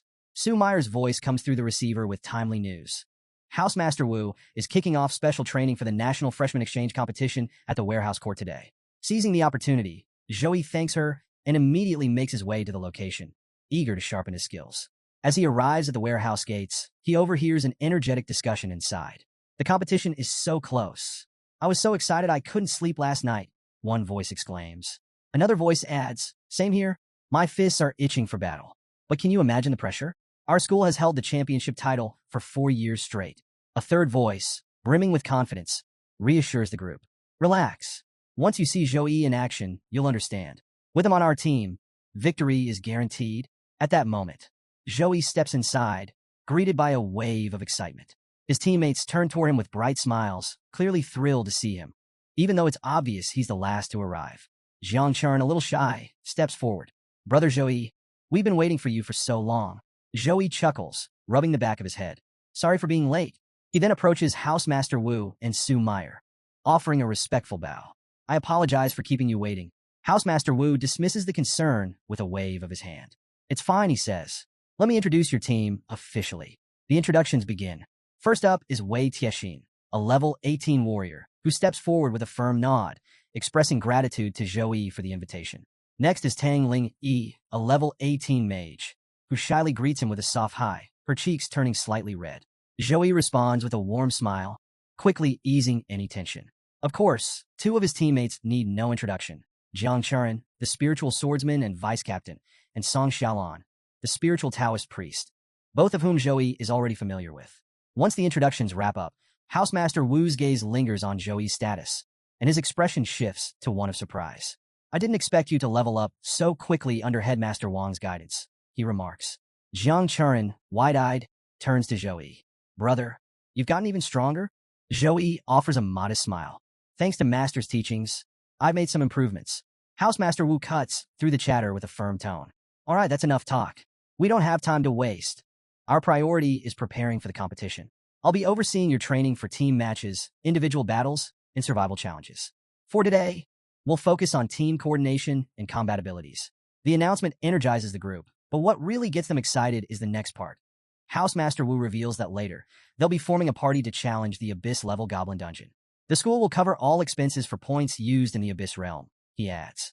Hearing this, Tang Lingyi's mind races. No wonder Miss Su kept pushing us to reach level 18. She was preparing us for this dungeon all along. We're already strong as a party, and with Zhou leading, clearing the Abyss level is practically guaranteed. She sneaks a glance at Zhou, admiration flickering in her eyes. Honestly, he could probably solo this dungeon. With all four of us backing him up, there's no way we'll fail. Zhou catches her looking at him and offers a warm smile. The unexpected eye contact sends Tang Ling into a flustered panic, and she quickly turns away, her face slightly red. Without a word, she dashes off. Watching her flee, Zhou chuckles to himself. Is my smile really that dangerous? With spirits high, the team enters the Abyss-level Goblin Dungeon, fully aware of its notorious difficulty. As they step into the eerie realm, Zhou takes charge. This is our first time working together as a team, he begins. I'll handle the strategy. The group nods in agreement, trusting his leadership completely. Zhou swiftly lays out the battle plan. Wei Tiexin will take point, managing defense and drawing the goblins' attention. Jiang Churan and Tang Lingyi will focus on dealing physical and magical damage. Song Xiaolan will provide support, ensuring the team stays in top shape. Zhou himself will stay flexible, eliminating threats and reinforcing the team as needed. Just as they finalize their strategy, the ground trembles, and a horde of goblins rushes toward them. Be careful, Zhou warns. Wei Tiexin is the first to act, slamming her fist into the ground. The impact, infused with powerful energy, sends shockwaves through the battlefield, destabilizing the goblins. As she moves, she realizes something incredible. Her strength has increased by nearly 40%. She glances back in surprise, only to see Zhou calmly casting buffs over the team. His support abilities are amplifying everyone's power beyond their usual limits.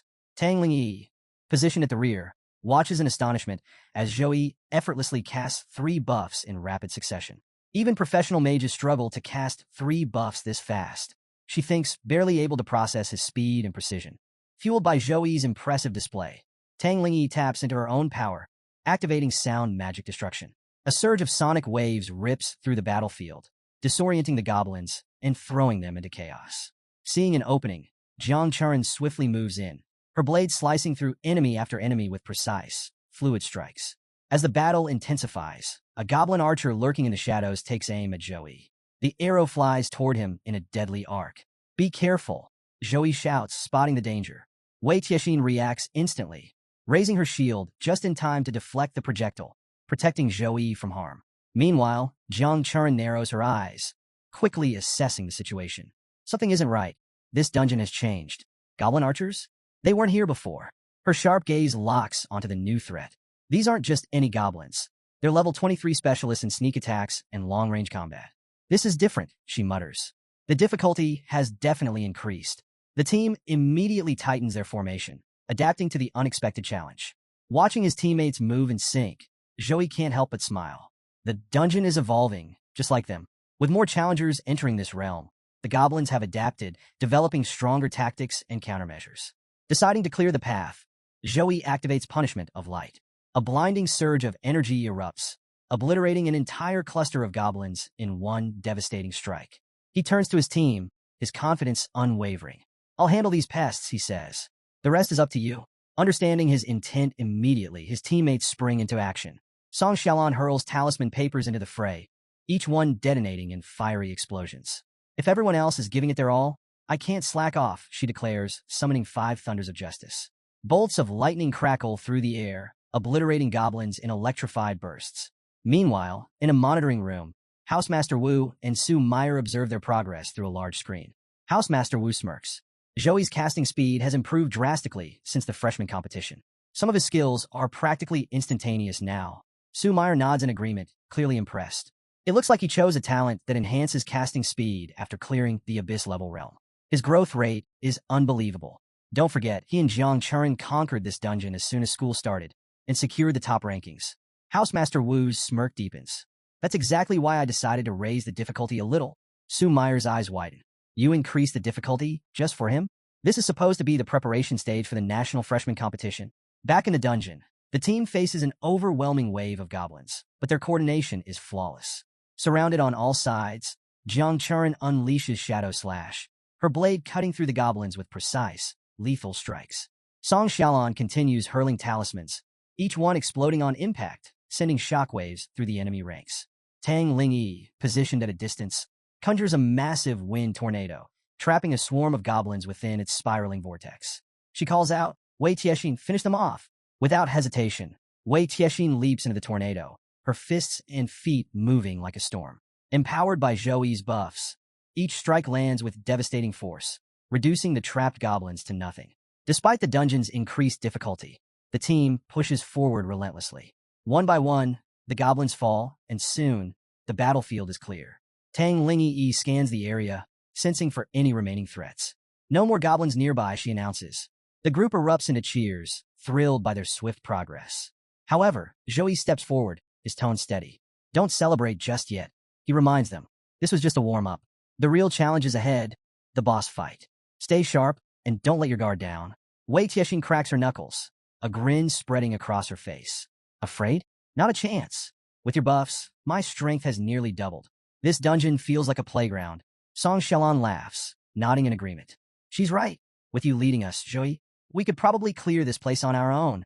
Tang Lingyi, standing nearby, smiles. Our captain is truly impressive. Zhouyi feels a little embarrassed by the praise, though he doesn't show it. They really trust me, he thinks. Jang Churan, standing quietly beside him, watches the exchange with a warm smile, her confidence in him unwavering. After some time, they finally arrive at the entrance to the boss chamber. The towering doors loom before them, exuding an ominous presence. Is the final boss inside? Someone asks. Zhouyi steps forward, studying the dark energy radiating from beyond the doors. Something feels different, more oppressive, more dangerous than before. A sense of unease stirs within him, but he pushes it aside. No turning back now. We have to clear this level. With a deep breath, he pushes the doors open. Whatever's waiting for us inside. Let's go. As the heavy doors creak apart, the team steps into the chamber. A chilling laugh echoes through the air, sending shivers down their spines. From the shadows, a towering figure emerges, the second Goblin King, a level 25 legendary grade boss. The thick, dark energy surrounding the room feels suffocating, far more intense than anything Zhouyi remembers from his past clears. This battle will be unlike anything they've faced before. The Goblin King sneers, his voice dripping with malice. Foolish children, you've walked right into my lair. I knew you were coming, so I prepared a little gift for you. As he raises his hand, a massive fireball begins to form above him. The sheer size and intensity of the flames radiate an oppressive heat, filling the entire chamber. Standing at the front, Tang Lingyi feels her breath hitch. The overwhelming pressure from the fireball locks her in place. How? Is it this powerful? She whispers, frozen in terror. With a wicked grin, the Goblin King hurls the fireball straight at her. The team shouts in alarm, urging her to move, but she remains paralyzed, her body refusing to obey. Seeing the imminent danger, Wei Tiexin doesn't hesitate. She rushes to Tang Lingyi's side, conjuring a shield just in time to block the attack. The fireball collides with a deafening impact, sending shockwaves rippling through the chamber. Wei Tiexin grits her teeth, pushing back with all her strength. But cracks begin to spiderweb across her shield, the sheer force of the attack proving overwhelming. This is way stronger than I expected, she mutters, struggling to hold her ground. Within moments, the shield shatters. The remnants of the fireball explode, sending both Wei Tiexin and Tang Lingyi flying backward. The team watches in horror as the Goblin King erupts into maniacal laughter, clearly reveling in his newfound strength. Zhou clenches his fist, his sharp gaze locking onto the boss. This fight is going to be tougher than I thought. Everyone focus, he commands. Stay calm and stick to the plan. We're not backing down. Wei Tiexin, still reeling from the impact, feels a flicker of doubt. Even with Zhou's buffs doubling my strength, I'm barely holding up against his normal attacks. The Goblin King, completely unfazed, raises his arms once more. His voice echoes through the chamber, taunting them. Don't panic, little children, he sneers. This place has been prepared as your grave for a long time. With a mocking grin, he summons not one, but 3 massive fireballs, each one burning hotter than the last. Get ready to be reduced to dust, he roars, launching the blazing spheres toward the group. Tang Lingyi and Wei Tiexin's eyes widen in horror. There's no time to dodge. The flames surge toward them, promising devastation. Just as panic begins to take hold, Zhou steps forward. His expression remains steady as he activates frost power. A massive frost shield materializes before them, its icy aura spreading across the chamber. Captain, be careful. This isn't just any ordinary fireball. Zhou nods grimly, his gaze never leaving the Goblin King. You're right, he murmurs. This is much trickier. This boss is far stronger than the last time I fought here. Before Zhou can strategize further, Song Shalon steps forward, determination burning in her eyes. Let me take the lead this time, she declares. She swiftly activates her talisman skill, chanting an incantation before hurling enchanted talismans toward the Goblin King. The glowing symbols encircle the boss, pulsing with explosive energy. At her command, they detonate in a massive blast, shaking the entire chamber. A moment of silence follows. As the smoke clears, Song's confidence falters. The Goblin King stands completely unharmed. With a wicked grin, his mouth glows with fiery energy as he cackles. Is that all you've got, little one? To everyone's shock, the boss absorbs the explosion's energy, growing even stronger. Song's face pales. How is that even possible, she stammers. Tang Lingyi refuses to back down. She raises her staff, summoning a fire magic long arrow, while Jang Churan dashes forward, her demonic blade slashing through the air toward the Goblin King. Both attacks strike in perfect sync, only to be instantly repelled by an invisible force. The Goblin King smirks. Interesting, he muses. But now it's time to end this. A pulse of dark energy swells in his mouth before he unleashes a devastating wave toward the team. The sheer power of the attack leaves them momentarily frozen in fear. Tang Li, trembling, mutters, "The difference in our levels is too great. This isn't a monster we can defeat." Just as the attack is about to engulf them, Zhou steps forward. With a flick of his hand, he summons a radiant shield, intercepting the dark energy. "Don't worry," he says, his voice calm and unwavering. "I'm still here." The shield absorbs the attack before shattering into particles of light, leaving the team unharmed. Wei Tiexin, seeing his unwavering confidence, clenches her fists.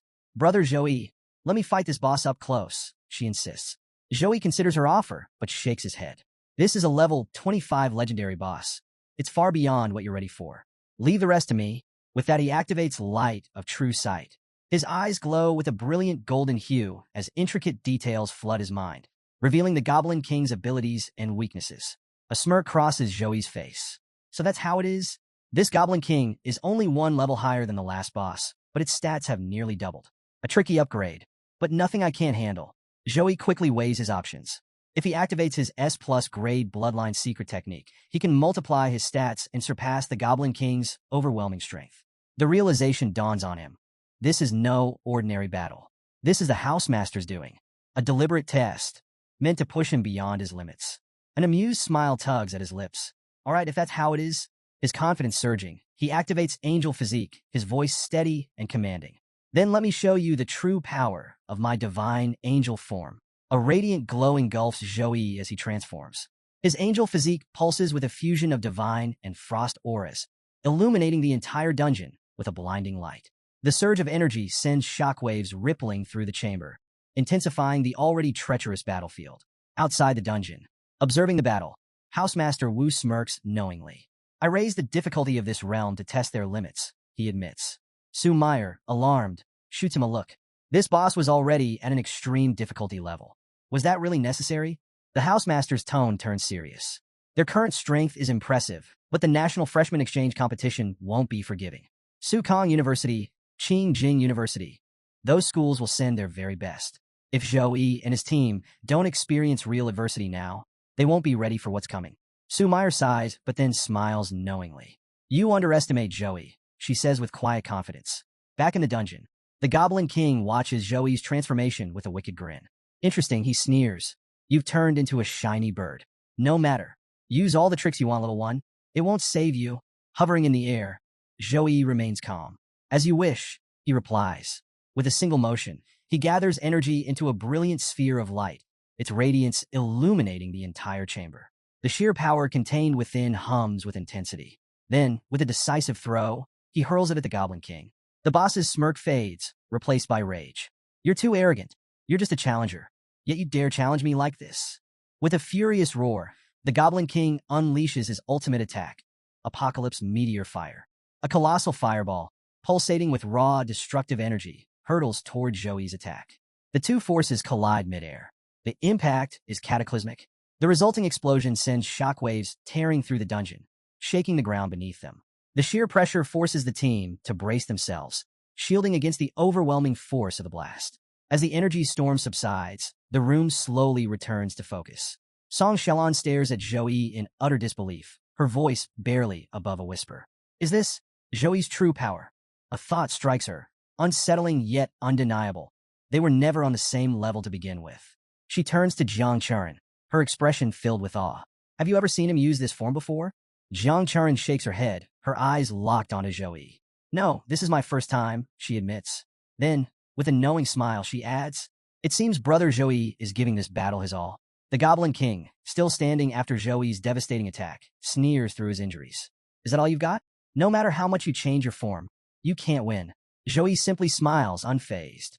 Without hesitation, he summons Holy Light Chain, sending radiant chains surging toward the boss.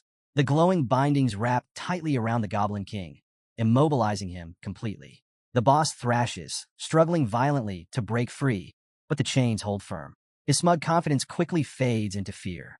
Seizing the opening, Zhou unleashes the Spear of Victory. A radiant energy spear pierces through the air, striking the bound Goblin King with devastating force. A massive explosion erupts on impact, shaking the entire dungeon. The team watches in awe as dust and debris swirl through the chamber. Yet, as the smoke clears, the Goblin King is still standing. Battered, wounded, but alive. Persistent, aren't you? Zhou mutters, preparing his next move. The Goblin King, sensing his end, switches tactics, gathering flames in his palms for another powerful attack. But Zhou doesn't give him the chance. He counters instantly with Light Flame Storm, summoning a swirling vortex of holy fire around the boss. The flames rage, engulfing the enemy completely. The Goblin King screams in agony, his body burning under the relentless assault.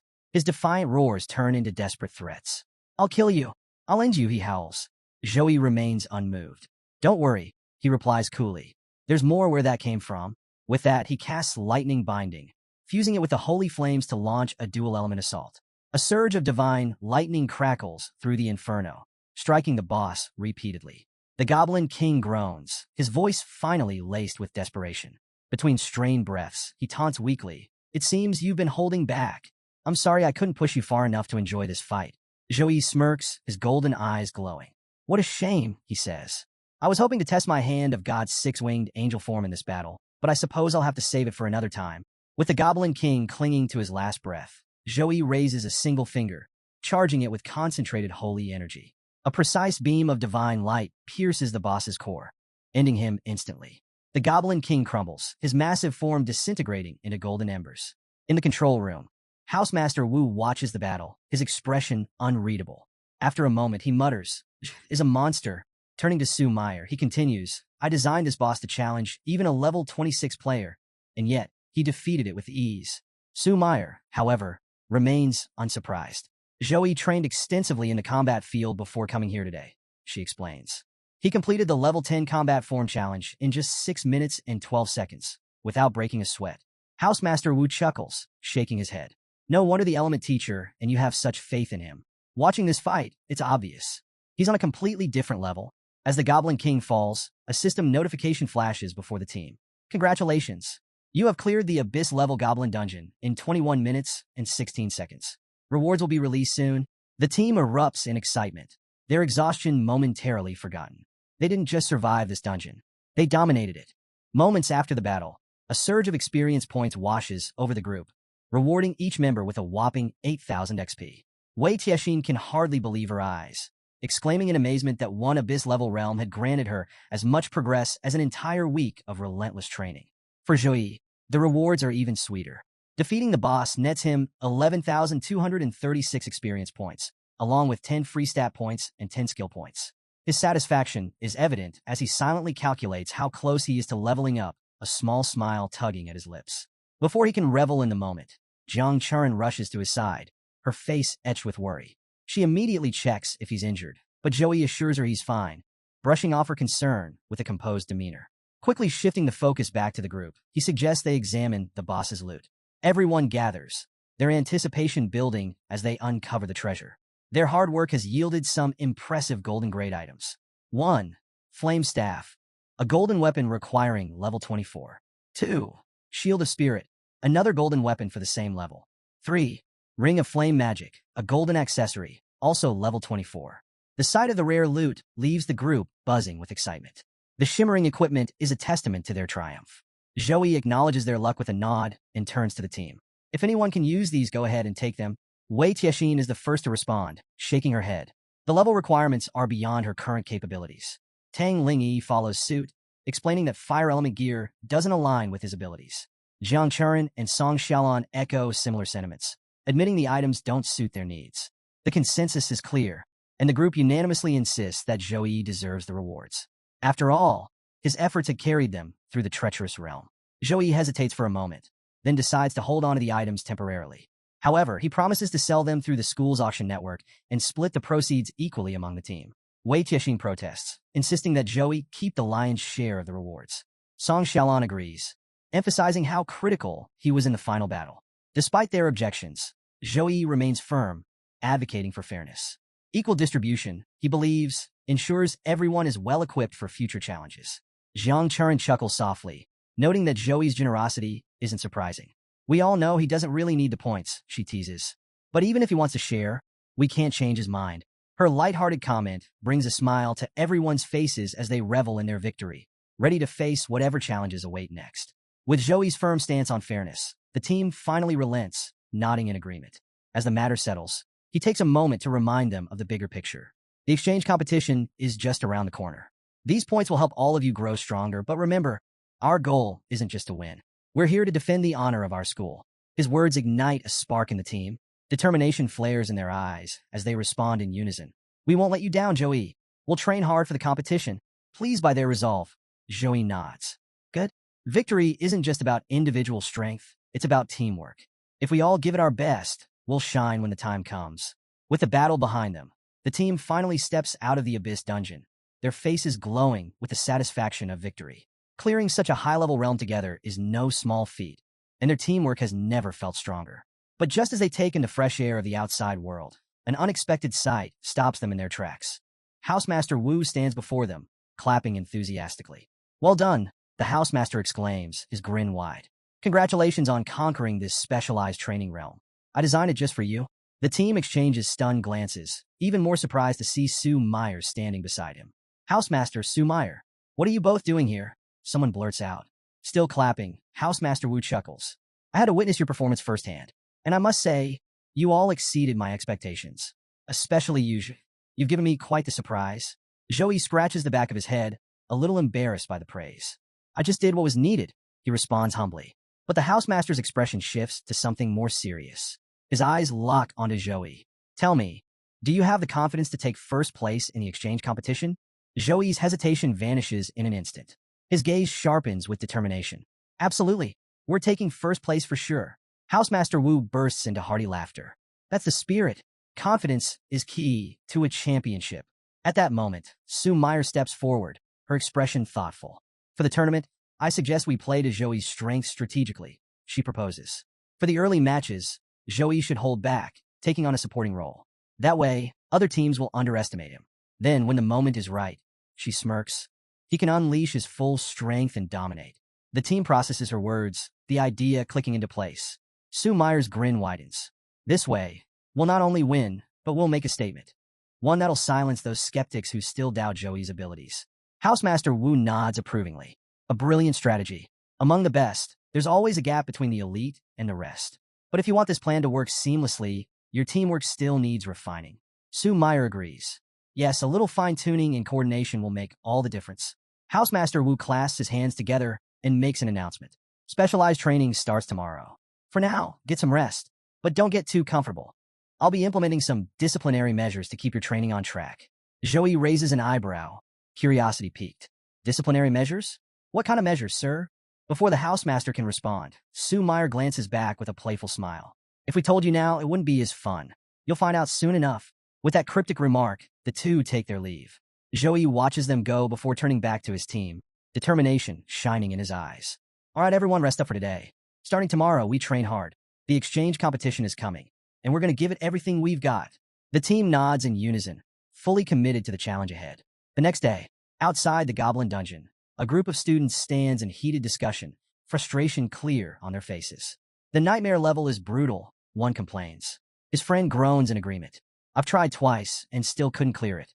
And if nightmare is this hard, imagine how impossible abyss level must be. Their conversation is suddenly interrupted by the sound of voices. Turning toward the source, they spot Zhouyi's team deep in discussion, their conversation sending shockwaves through the eavesdroppers. We should aim to clear the abyss level in under 10 minutes this time, Zhouyi suggests. Tang Lingyi, brimming with confidence from their recent training, responds without hesitation.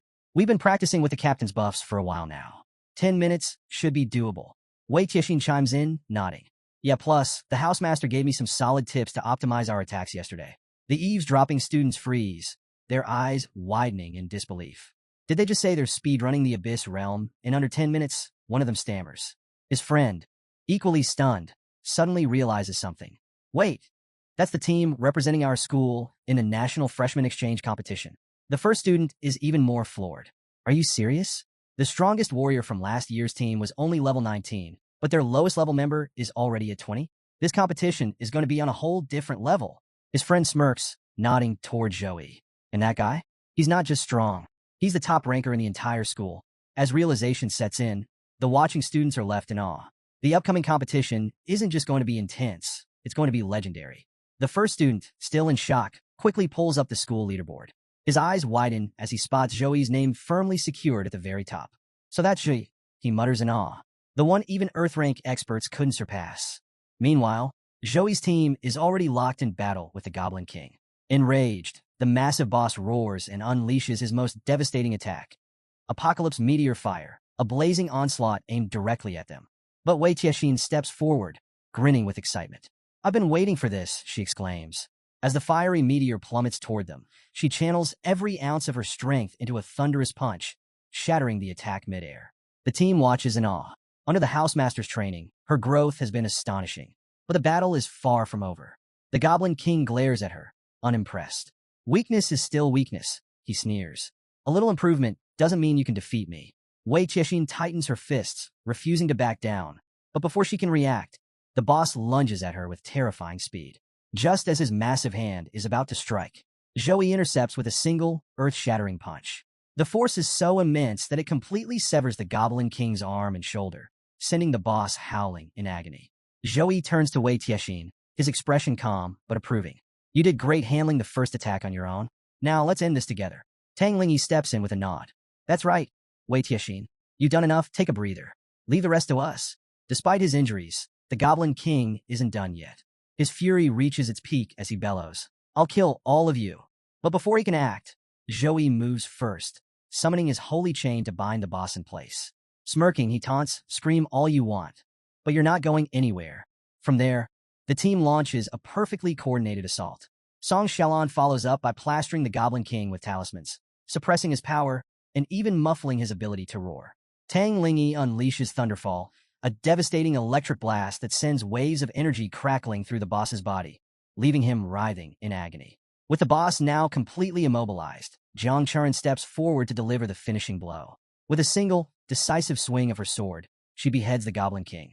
The massive creature collapses lifeless. A system notification instantly flashes before them. Dungeon cleared. Their final time? 8 minutes and 36 seconds.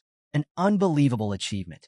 As they step out, still riding the high of victory, they're met with a familiar figure, Housemaster Wu, waiting for them with an amused expression.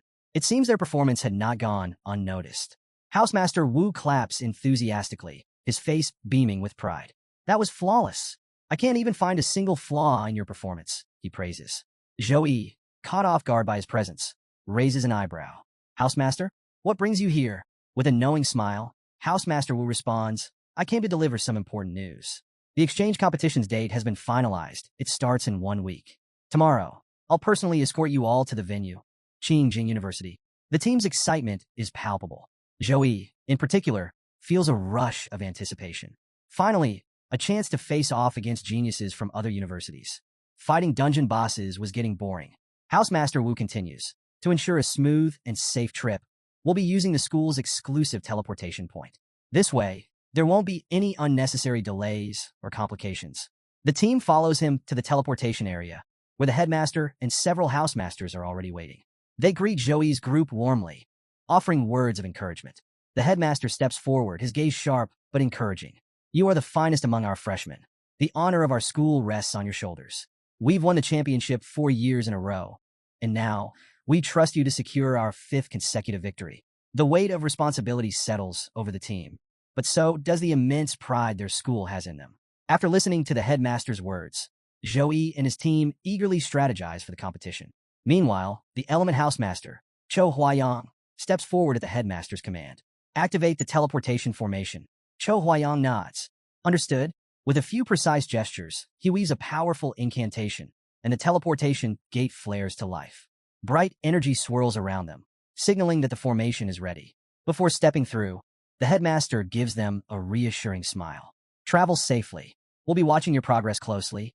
As the team moves into the glowing formation, a surge of light engulfs them, and in a blink, Zhou Yi stumbles slightly, blinking in astonishment. Wait, we're already here? Didn't you all say the distance between our schools was 2 million kilometers? How do we get here so fast? Su Meyer chuckles. That's the power of tertiary awakened mages. Long-distance teleportation formations like this can only be created by mages of their level. Without it, the journey would have taken several days by train. Zhou Yi nods, clearly impressed by the Element Housemaster's skill. As they take in their surroundings, a figure approaches them with a warm smile. Welcome to Jing University, he announces. The man steps forward with a confident smile. Welcome. I'm Chung Chun, a tertiary awakened mechanic. It's an honor to have you all here. Housemaster Wu's face lights up the moment he sees him. Chung Chun, what a surprise. Why are you personally welcoming us? Chung Chun chuckles. Of course, I came on my own. I have to take care of my old friend.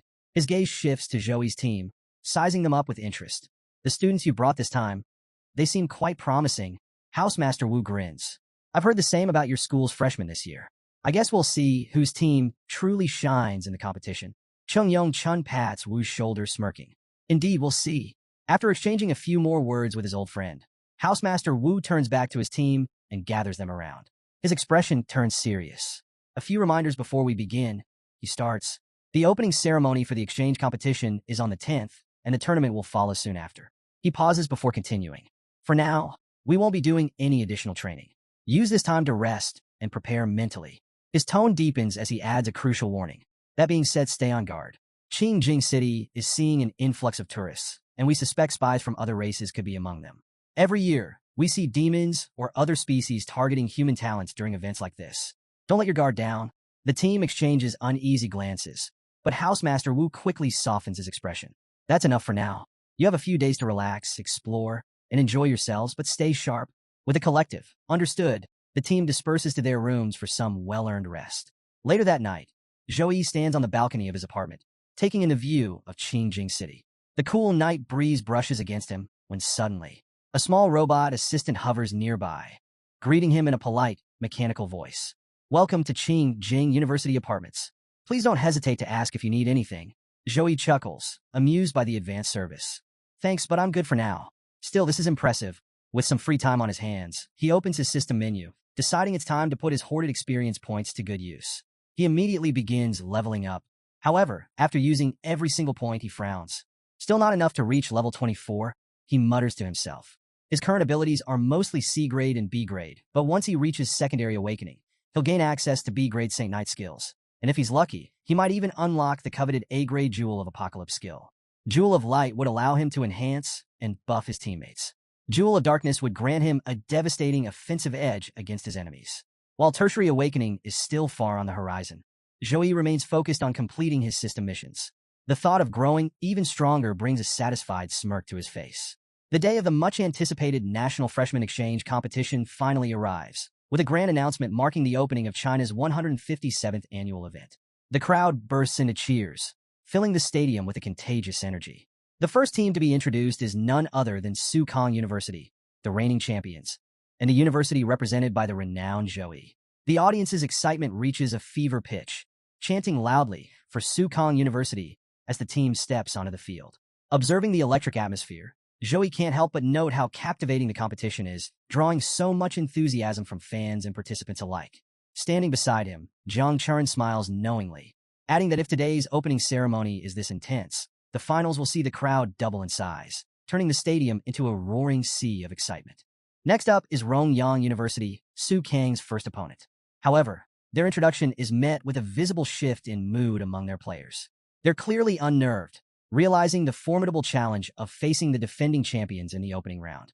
The air of apprehension is palpable as one player grumbles about their bad luck, likening their situation to being served up as a mere stepping stone for Sukong University.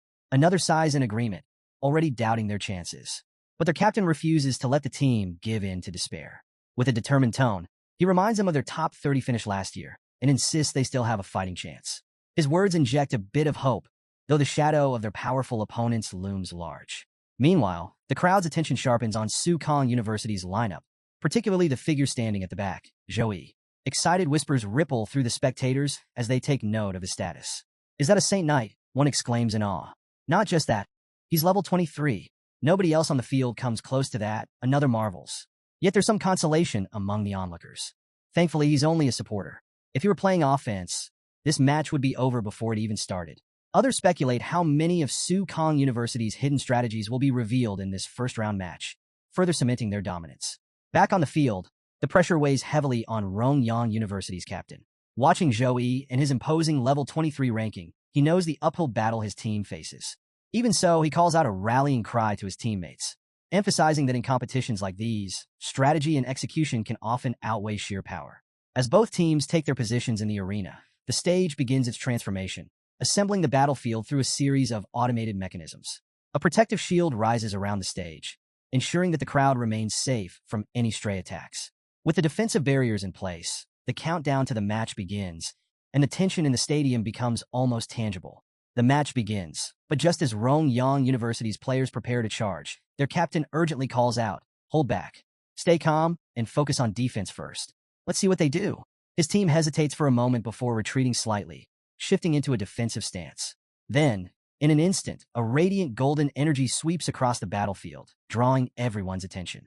Joey, moving with effortless precision, activates all his team buffs within seconds. The sheer scale and speed of his enhancement abilities leave Rongyang University momentarily frozen in shock. Gasps ripple through the audience as Sukong University's team is enveloped in a golden aura, their strength surging visibly. He casts that many buffs in mere seconds. One spectator blurts out in disbelief. No wonder he's their captain, another murmurs, watching in awe. Even Chun, observing from the sidelines, can't hide his admiration. He glances at Housemaster Wu and comments, "The Saint Knight captain of Sukong University, Joey, is truly remarkable. With those buffs, your team's overall power just shot up by nearly 50%. Housemaster Wu chuckles, clearly pleased. That's the essence of a hidden class Saint Knight. Large-scale buffs are their specialty. Despite the impressive display, Chun's smile fades slightly as he watches Joey's flawless execution. His gaze sharpens, and he mutters under his breath, "Fortunately, Our team has its own trump cards. Otherwise, Joey alone would be a nightmare to deal with. On the field, Rongyang University's players exchange nervous glances, overwhelmed by the sheer dominance of their opponents. What do we do now, Captain? One player asks, their voice trembling with uncertainty. The captain swallows hard, trying to maintain composure.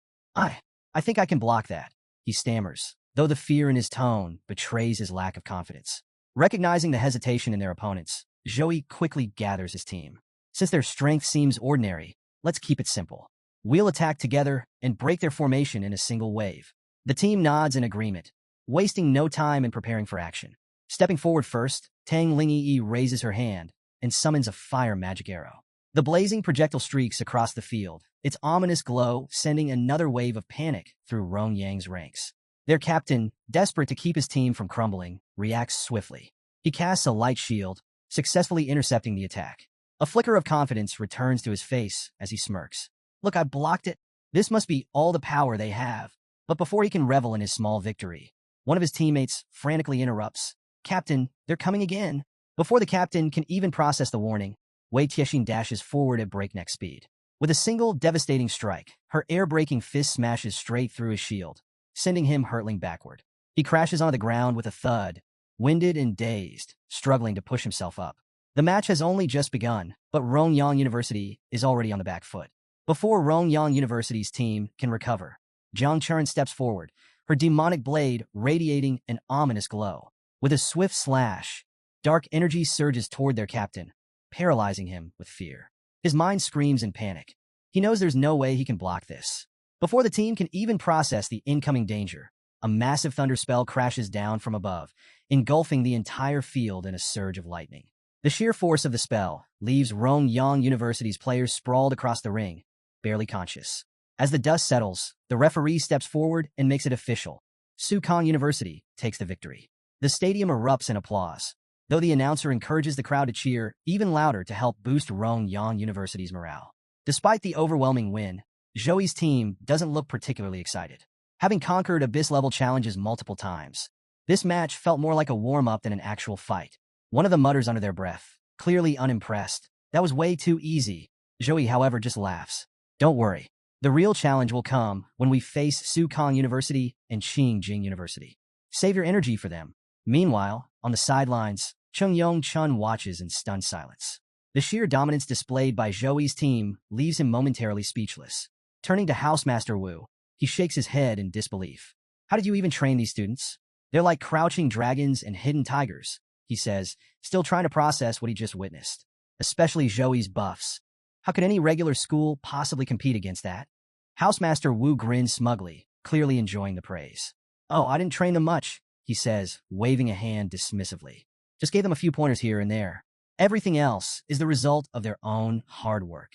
Chung Chun narrows his eyes, not buying Wu's false humility. The fight had been so one-sided that it left him unsettled. He exhales sharply before turning away. I'd better go. If my team ends up facing yours, I need a solid strategy before stepping onto that field. As he walks off, Housemaster Wu chuckles heartily, calling after him. Remember, Chun, our friendship comes before competition. Chung Chun simply replies with a curt "you," not even turning around as he leaves. With the match over, Joey's team returns to their waiting area, still unfazed by their victory. Seeing them, Housemaster Wu greets them with a warm smile. You all did well today, he says, nodding approvingly. Keep up the hard work. I know you can push yourselves even further. Stepping forward, Sue Meyer adds her own advice. Since there are no matches scheduled this afternoon, you should use the free time wisely.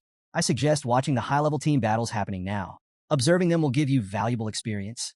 The team exchanges quick glances before nodding in agreement. Okay, they respond enthusiastically, ready to make the most of their time. Before the team heads out, the Housemaster makes one last announcement. While there aren't any team battles at the moment, individual competitions are taking place. Anyone interested can sign up with him. Joey raises an eyebrow, curious.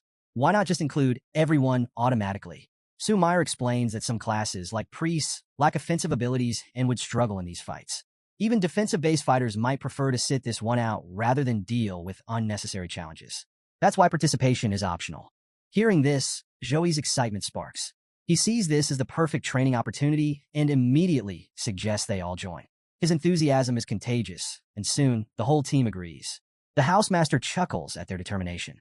Without hesitation, he signs them up, declaring that Sukong University is in good hands. There are no weaklings in this group. Once registered, the match schedule is revealed. Jiang Churan and Song Xiaolan will have to wait for their turn, as their matches are set for later. Zhou Yi, however, is up much sooner, placed in the second round of fights. His opponent? Liu Jie, a level 18 swordsman from Rongyang University. The announcement immediately stirs up excitement among the crowd. Wait, Zhou Yi's entering the individual matches, someone exclaims. He barely showed anything in the last team fight. Let's see what he can actually do. Some are skeptical. After all, Zhou Yi is a Saint Knight, a support class. How can he really hold his own in a solo fight? Others are more confident. There's a reason he's the team captain, and they're eager to see what he's truly capable of. As Zhou Yi steps toward the arena, his teammates cheer him on.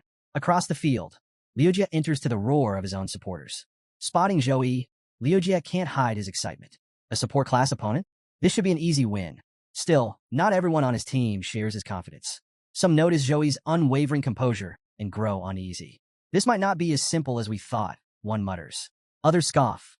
Please, a Saint Knight? Brother Liu will crush him.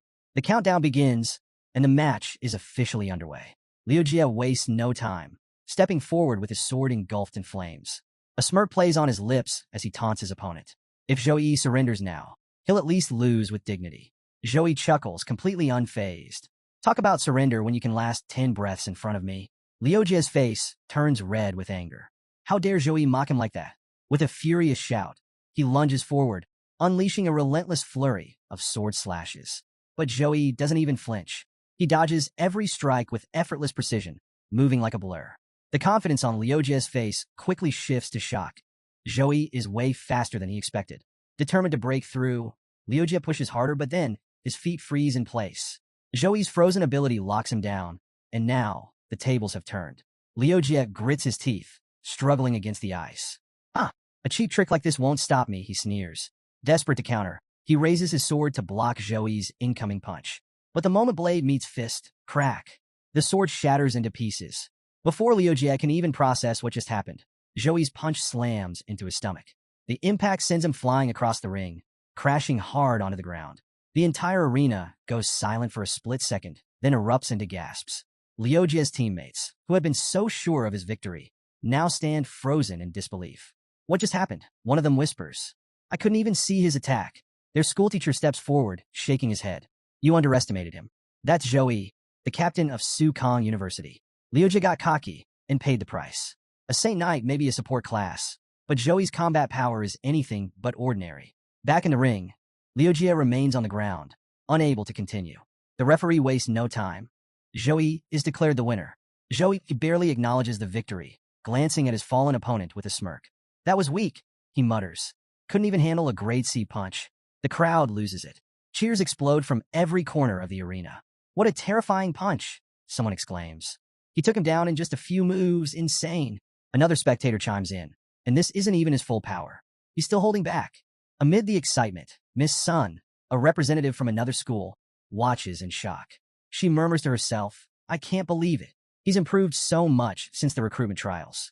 I never saw him this strong back then. Beside her, Chung Yong-chun overhears and raises an eyebrow. Wait, you're saying we almost recruited Zhou Yi? Miss Sun sighs, a tinge of regret in her voice. If I had known his true potential, I would have fought harder to bring him to our university. With him on our team, we'd be unstoppable. Not far away, another spectator, Xiaolan, a level 19 archer, watches Zhou Yi with growing interest. A faint blush colors her cheeks as she whispers. So this is the special boy Jiang Churan mentioned. His strength is unreal. Who knew someone could master support, close combat, and magic all at once?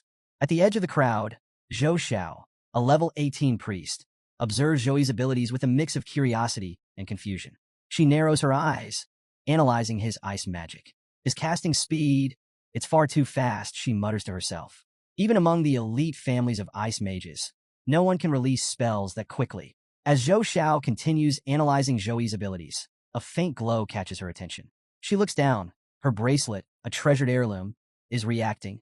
Her eyes widen in realization. This artifact only responds to those with a special connection to ice magic. Could it be? She murmurs to herself. Is it possible? Did he awaken a frost bloodline? Standing beside Xiaolan, Zhou Xiao notices the unease on her face. Something wrong, she asks. Xiaolan hesitates for a moment before quickly shaking her head. No, it's nothing, she replies, though her troubled expression says otherwise. Without waiting for further questions, she abruptly turns to leave. I have urgent business to attend to. Zhou Xiao watches her go, confusion and concern flickering in her eyes. Meanwhile, in a different location, a mysterious man answers a call on his company's private line. A curious smile plays on his lips. It's your competition day. How did you find the time to call me? On the other end, Xiaolan's urgent voice cuts through. Dad, I found an awakener of the Frost bloodline. His name is Zhou. The purity of his bloodline is over 70%. The man's expression shifts instantly. Are you certain? A Frost bloodline with such high purity is incredibly rare. Xiaolan's tone grows even more serious.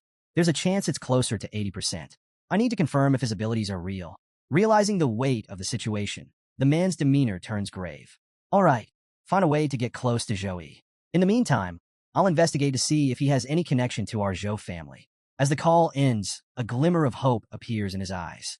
If Zhou's Frost bloodline is genuine, he might be the key to saving the Zhou family. Back at the tournament venue, an announcement echoes across the arena. Zhou's second match is about to begin. The crowd erupts into excitement, cheering for both him and his next opponent, Lee Sin, a renowned warrior. Near the ring, one of Lee Sin's friends pats his shoulder. Don't hold back. Show him what you're made of. Lee Sin smirks confidently. Oh, I won't. My only worry is that it won't even last long enough for me to go all out. Despite his bravado, another teammate issues a warning. Don't underestimate him. Zhou is dangerous. I can feel it. Lee Sin waves him off. Relax, brother Yi. I've got this. Stepping into the ring, Lee Sin releases his aura, an overwhelming wave of power that instantly grabs the audience's attention. Then, to their amazement, he reveals his Tempest armor set, an incredibly powerful level 18 artifact. His teammates erupt in cheers. As expected of brother Lee Sin, with the Tempest armor set, Zhou won't even get close to him. A nearby girl chuckles with a sly grin.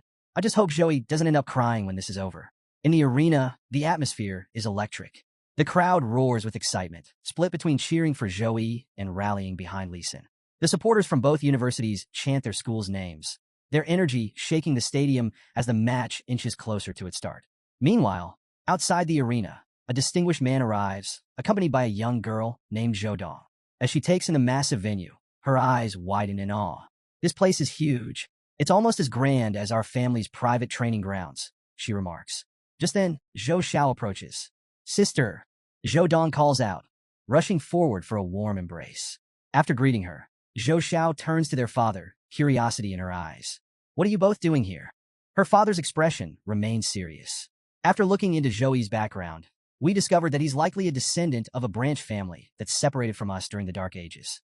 When the family head heard about someone awakening the Frost bloodline, he sent me to confirm his identity. He glances at Zhou Dong. I also brought her along to witness the strength of Sukong University's freshmen. There's a lot she can learn from them. Zhou Dong crosses her arms, unimpressed. Learn from a support class, say Knight? There's nothing worth learning from that. Zhou Zhao's expression darkens. That's wrong, Zhou Dong.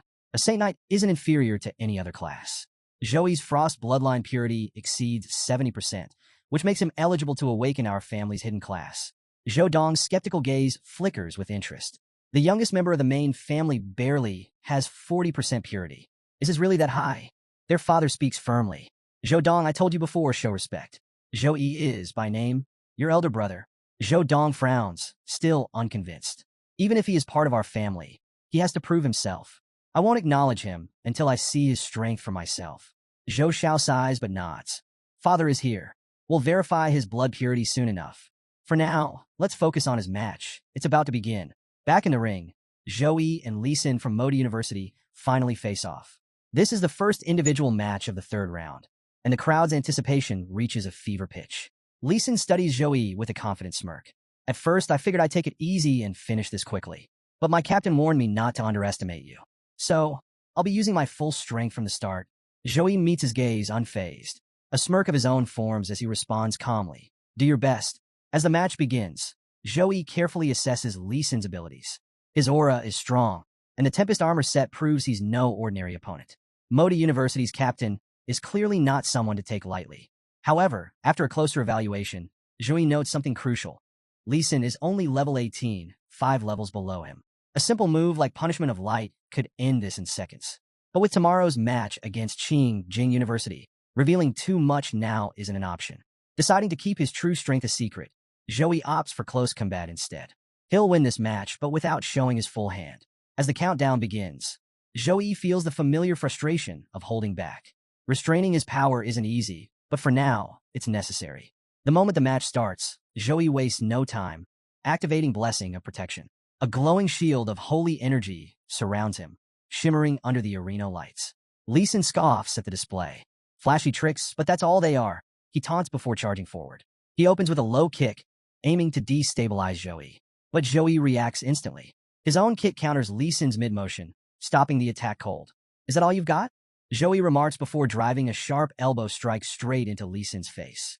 A loud crack echoes as the impact visibly damages the Tempest armor. Lee Sin's eyes widen in shock. How is his strength bypassing my armor? Before he can recover, Joey follows up with another strike, sending him flying into the protective barrier surrounding the ring. The audience erupts in disbelief. A fighter is being dominated by a support class? What is happening? Is Joey actually breaking through Lee Sin's defenses? But Lee Sin has an A-grade steel talent. His armor should be impenetrable. Inside the ring, Lee Sin struggles to stand. Blood drips from his mouth, and his once reliable armor is now visibly cracked. He stares at Joey in disbelief. Are you from a martial artist family? How is your fighting stronger than mine? Joey casually stretches his hands, warming up. A faint smile plays on his lips. No, I'm not from a martial artist family, he replies. I'm just slightly stronger than you.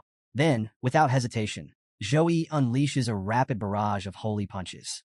Each strike shatters more of Lee Sin's armor, his defense crumbling with every blow. I can't stop this. Lee Sin realizes, panic setting in. Joey's relentless assault leaves him with no openings to counter. The rhythm of Joey's punches only intensifies. Lee Sin knows the final strike is unavoidable. With desperation in his voice, he raises a trembling hand and shouts, I surrender. Stop. But Joey's final punch is already in motion. At the last second, he adjusts his trajectory, redirecting the blow toward the ground. The impact is devastating. A massive crater forms beneath him, shaking the entire stadium. Even so, the sheer force of the attack still sends Lee Sin flying, leaving him sprawled across the arena floor in a terrible state. His once mighty Tempest armor is completely shattered, and his body bears clear signs of exhaustion and injury. Medics rush onto the field as the referee officially declares Joey the winner. The audience erupts in a mix of cheers and disbelief. Did you see that punch? He cracked the entire arena. This guy is terrifying. He's not just a Saint Knight. He's a monster. Meanwhile, Joey stands in the center of the ring, lost in thought. Hiding my power is harder than I expected. He exhales slowly, regaining his composure. Once I get into my rhythm, it's almost impossible to hold back. Despite the overwhelming cheers, Lee Sin's teammates remain frozen in shock. This is absurd. How did a Saint Knight defeat a full-fledged fighter barehanded? One spectator chimes in, still stunned. Joey doesn't fight like a support class at all. His combat skills are insane. Inside the ring, Joey approaches the fallen Lee Sin. Assessing his injuries, he raises a hand, casting holy light. A warm, golden glow envelopes Lee Sin, slowly stabilizing his condition. I'm sorry it ended like this, Joey says sincerely. You surrendered too late. I couldn't redirect my power in time. The healing team arrives in a hurry, their expressions tense as they assess Lee Sin's condition. Joey steps back, giving them space. I've cast a healing spell to stabilize him, he informs them. The rest is up to you. One of the nurses nods quickly. Understood, she says, though her eyes remain filled with concern. As she checks Lee Sin's injuries, her breath catches. These wounds are severe. It'll take days for him to fully recover. Another nurse mutters in disbelief. I never imagined a Saint Knight could deal this kind of damage. Up in the stands, Zhou Xiao turns to her father, her expression triumphant. See? I told you Joey's strength surpasses even the most talented members of our family. Her father, still trying to process what he just witnessed, slowly nods. Watching Joey overpower an armored fighter with nothing but raw strength was beyond anything he expected. His mind drifts to the hidden strength class within their family's Frost bloodline, one that emphasized pure physical might. Even Zhou Dong, who had been skeptical of Joey, can't hide her reaction. She exhales sharply, her earlier doubts shattered. I admitted he's powerful. Her father smiles, clearly pleased. If even Dong is convinced, that settles it. We need to meet him. Zhou Xiao, arrange a meeting with Joey as soon as possible. Zhou Xiao nods, her gaze shifting toward Joey with newfound determination. I'll take care of it. As the excitement from Joey's match begins to fade, the The next match is announced. Churan versus Jang Feng. Hearing this, Zhou mentally evaluates the matchup. Zhang Feng's strength is much lower than Li Sin's. Churan should have no trouble winning this one. Both fighters step into the arena, and the battle begins. Wasting no time, Churan launches a relentless barrage of attacks. Zhang Feng struggles to keep up, barely managing to defend. Panic creeps into her thoughts. Sukong's team is terrifying this year. I can't handle this. Sensing her opponent is nearing her limit, Churan decides to end it swiftly. She activates Shadow Slash, her blade surging with dark energy as it slices through Zhang Feng's defenses. The attack lands cleanly, and with no strength left to continue, Zhang Feng collapses. The referee doesn't hesitate. Churan is declared the winner, advancing to the 4th round. The crowd erupts once again, thoroughly impressed. Even Zhang Feng couldn't keep up. I thought Zhou was the only powerhouse in Sukong's team, but Churan is just as dangerous. As the buzz grows, the audience shifts their focus toward the highly anticipated match against Jing University. Speculation runs wild. How will Sukong's team fare against their toughest opponents yet? Churan walks out of the arena, satisfaction written all over her face. Zhou approaches with a smile. You fought really well. That last attack was especially impressive. Churan, pleased but modest, waves off the praise. I was lucky this time. My opponent was weak. If I had to fight you, I'd probably surrender on the spot. Zhou chuckles. Don't worry. I would never fight against you. Before the conversation can continue, Zhou Xiao suddenly approaches, interrupting them. Zhou turns toward her, curious. Do you need something important? Zhou Xiao introduces herself formally.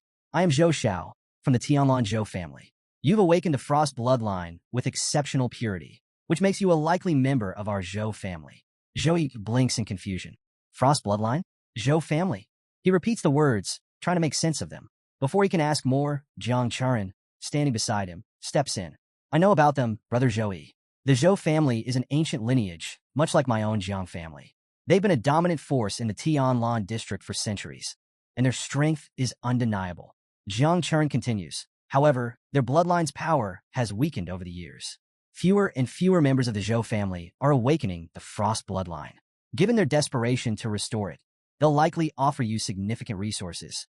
Zhou Xiao nods in agreement. She's right. If you join us, the family will ensure you receive the best support. But Zhou waves off the offer without hesitation. I don't need any resources, he says firmly. Then, turning to Zhou Xiao, he asks, but do you have any proof that I belong to your Zhou families? Without a word, Zhou Xiao produces a bloodline examiner stone and holds it out. My father is here today, and he brought this stone to confirm your bloodline. If you truly have Zhou family heritage, the stone will resonate with your Frost bloodline. Curious, Zhou decides to test it. As he brings his hand closer to the stone, it immediately begins to glow. A surge of energy flows through him, revealing the purity of his Frost bloodline. In that moment, he feels an undeniable connection to the power coursing within him. Staring at the glowing stone, Zhou murmurs, I never thought I'd uncover the origins of my Frost bloodline during an exchange match. Zhou Xiao smiles. This confirms it. My father wants to meet you. Would that be all right? Zhou nods. Sure. Then, glancing at Churan, he says, I'll go meet Zhou Xiao's father now. You can head back without me. Churan gives him a warm smile. All right, Brother Zhou. Just don't feel pressured by the Zhou family. They may be powerful in Tianlan, but compared to the Jiang family, they're nothing. Zhou Xiao's expression twitches slightly. Our Zhou family is not inferior to anyone, she snaps. Churan chuckles. We'll see, she replies playfully before walking away. Zhou Xiao leads Zhou to a private apartment where her father and younger sister, Zhou Dong, are waiting. As they walk, Zhou's thoughts drift. When my sister was sick, no help came from the Zhou family. But now that I've awakened the Frost bloodline, they suddenly want me. What should I do? Upon arrival, Zhou Xiao's father greets Zhou warmly. Hello, Zhou. My name is Zhou Xiaoyu, he says, his eyes filled with a mix of curiosity and admiration. Zhou nods politely. I'm Zhou. Xiaoyu studies him closely. I've heard a lot about you recently, and I must say, you're extraordinary. Your Frost bloodline purity is remarkably high. A faint frost-like glow flickers in his eyes as he continues. Meeting you reminded me that your father and my great-grandfather were related. That would make Zhou Xiao your distant cousin, in a way. His expression softens as he adds. I was deeply saddened to hear of your father's passing. Zhou remains composed. What's done is done. There's no point dwelling on the past, he replies calmly. As the conversation deepens, Zhou Xiaoyu gets straight to the point. If you agree to return to the main branch and switch your class to the Ice Element Hidden class, The Zhou family will provide all the resources necessary to help you reach the third awakening as quickly as possible. Zhou furrows his brow. I've already awakened as a Saint Knight. How can I change my class now? Xiaoyu responds with confidence. Don't worry about that. We preserved a class-changing artifact specifically for special cases like this. With your high-purity Frost Bloodline, you'd be able to unlock the full potential of our family's hidden class. It's an incredibly rare and powerful opportunity. Zhou carefully considers the offer, but quickly realizes the problem. The Saint Knight class is deeply tied to my support system, and my entire growth has been built around Holy Light. Switching classes now would throw everything off. The Zhou family's hidden class is powerful, but it's not the path I need to take. He voices his concern. What happens if I don't switch classes? Will I still receive support from the Zhou family? Xiaoyu leans forward, trying to persuade him. It's true that switching isn't mandatory, but if you do, you'll gain access to the Zhou family's private library, filled with advanced skill books, as well as an endless supply of resources. You'd never have to worry about leveling up again. Zhou shakes his head. I appreciate the offer, but I can't accept. Xiaoyu looks genuinely baffled. Why? This is a rare chance that most would kill for. He presses further, appealing to logic. If you switch classes, all your skill points will reset and be refunded. Your stats won't drop, and we'll ensure you reach level 50 in Tertiary Awakening in just 6 years. Despite the tempting offer, Zhou remains firm. The Academy already provides plenty of resources, and I've built my power as a Saint Knight. Changing paths now would be a step backward, not forward. Xiaoyu's confusion only grows. The Saint Knight class is just a heavy support role, he says, almost dismissively. The Zhou family's hidden class is a pure damage dealer. Why hesitate? At that remark, Zhou's expression hardens. His tone turns sharp. If you think the Saint Knight class is just support, then you clearly don't understand its true potential. He stands tall, unwavering. Tomorrow, we face Jing University. Watch closely. I'll show you exactly what a Saint Knight is capable of.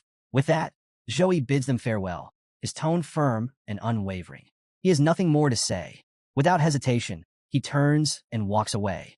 Zhou Xiao instinctively reaches out, trying to stop him, but before she can get a word in, Zhou is already gone, leaving her Xiaoyu and Zhou Dong stunned by his sheer determination.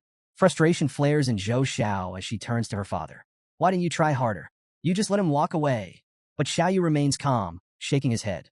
Let him go. He still doesn't understand the limitations of the Saint Knight class. Once he sees the overwhelming power of damage-dealing classes, he'll come to us on his own. Up until now, Zhou Dong has been quietly listening, but suddenly, she raises a hand. Hold on. I have a question. Her voice is steady but firm. Why are we trying so hard to bring Zhou into the main branch? Do we really need him that badly? Her words catch both Zhou Xiao and Xiaoyu off guard. After a brief pause, Xiaoyu finally responds, his tone carrying the weight of history. Our family's past explains everything, he begins. The Zhou family's ancestor was the first on this planet to awaken the Frost Bloodline. Under their leadership, our family rose to prominence, with generations of descendants inheriting that power. Many even reached the legendary Tertiary Awakening. But then came the Dark Ages. When invaders from another world arrived, our ancestor led the Zhou family into battle. Tragically, they vanished deep within enemy territory, and without their guidance, our most powerful warriors perished. Though 5 elders were resurrected using revival magic, they returned cursed. And that curse spread through the bloodline, corrupting it. The once strong Frost bloodline weakened, and now, the chance of awakening it is less than 1% of what it once was. This curse is unshakable. It can't be purified, and without heirs, the Zhou family's strength has been steadily fading. Outwardly, we may still seem formidable, but in truth, we're a shadow of what we once were. Zhou Dong takes it all in, her expression contemplative. So that's why Zhou is so important? Xiaoyu nods. Exactly. His Frost bloodline is exceptionally pure. If he joins the main branch, we can invest everything into his growth. He could reach a level of power that rivals our ancestors. But right now, he's riding high on his recent victories. Tomorrow's match against Jing University will be his wake-up call. That's when he'll realize true strength lies within the Zhou family. Zhou Dong tilts her head, a smirk playing on her lips. But what if he wins tomorrow? Zhou Xiao snaps at her almost instantly. How can you even say that? I'm fighting too. Are you doubting me? Zhou Dong shrugs, feigning innocence. I'm just saying, what if? The next day, the arena is packed, buzzing with excitement. The highly anticipated showdown between Sukong University and Jing University has drawn a massive crowd, with tickets selling out in record time. Fans from both universities wave banners and chant their school names, creating an electrifying atmosphere. Every seat is filled as the two teams prepare to take the stage. Sitting among the spectators, Zhou Dong watches intently. Sister has a good chance of winning. But could Joey actually lose? The announcer's voice booms through the arena, officially welcoming both teams. The crowd erupts as the competitors step forward, one by one. Then, Joey makes his entrance. His team strides into the arena with confidence, but the moment Joey steps forward, all eyes are on him. He raises his warhammer, its radiant glow illuminating the field. A surge of excitement ripples through the audience. But as the match begins, confusion spreads among the spectators. Wait, why is Captain Joey standing in the front? Does he even know how to use that weapon? It's not unusual for a Saint Knight to wield a weapon, but something about Joey feels different. His aura is overwhelming, his presence sending an eerie chill through the air. Even from the stands, people can feel it, a raw, unsettling power. Zhou Dong watches closely, narrowing her eyes. He looks even stronger than before. Beside her, Xiaoyu observes in silence. Was he holding back before? Is this his true strength? Meanwhile, on the opposing side, Jing University's team is growing uneasy. Their level 22 warrior, Li Yuan, studies Joey with suspicion. Why is he in the front? Is he trying to be a damage dealer? Xiaolan, another teammate, nods.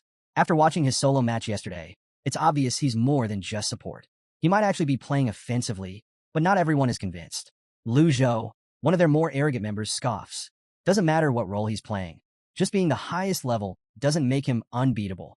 Their level 22 mechanist, Wang Xian, remains focused. We fought Sukong University last year, and they destroyed us in the team match. We've trained hard since then, but we can't afford to underestimate them. This time, we will win. With both sides ready, the stage is set. The battle is about to begin. Sensing the growing tension, Jing University's captain rallies his team. His voice is firm, filled with determination. Stay sharp.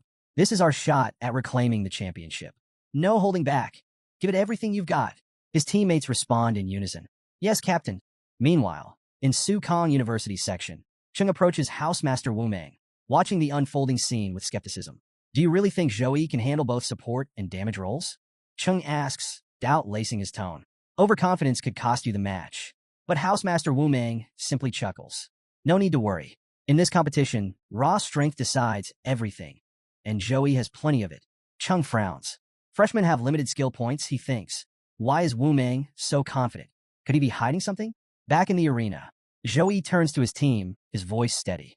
We stick to the same strategy. I'll lead the attack, and you adapt as needed. Play to your strengths. Wei Tianxin grins. If Brother Joey is going all out, this will be a breeze. Her confidence spreads through the team, and despite facing a tough opponent, she believes victory is within reach. Still, Joey reminds them to stay cautious. Don't underestimate them. They were second place last year for a reason. If anyone gets hurt, come to me immediately. I'll handle it. The countdown begins. 3, 2, 1. The announcer's voice booms through the arena. Match start. The moment the signal is given, Joey charges forward. No hesitation. No holding back. Activating his buffs mid-sprint, he rushes directly toward Jing University's team. The crowd is stunned. He's attacking head-on? Is he insane? Shouldn't he be staying back or using long-range support? But Joey's confidence is unshaken. As he moves, his rapid skill casting leaves even experienced players impressed. On the opposing side, Li Yuan, Jing University's level 22 warrior, watches with a smirk. He's running straight into his own demise. He mutters, gripping his weapon tightly. Beside him, Xiaolan, the team's archer, takes a step forward. Her eyes narrow as she activates Arrows of Suffocation, a high-level grade A ability. Multiple arrows materialize, sealing off every escape route. The skill is designed to overwhelm its target, making dodging impossible. The arrows fly at Joey, closing in fast. But he doesn't even flinch. They're annoying, he mutters. Then, with precise movements, he smashes the arrows mid-air, shattering them with his warhammer. The remaining ones? He swats them aside with his bare hands like they're nothing. The crowd erupts in disbelief. Did he just crush enhanced grade A arrows like they were twigs? Impossible. That skill is level 8.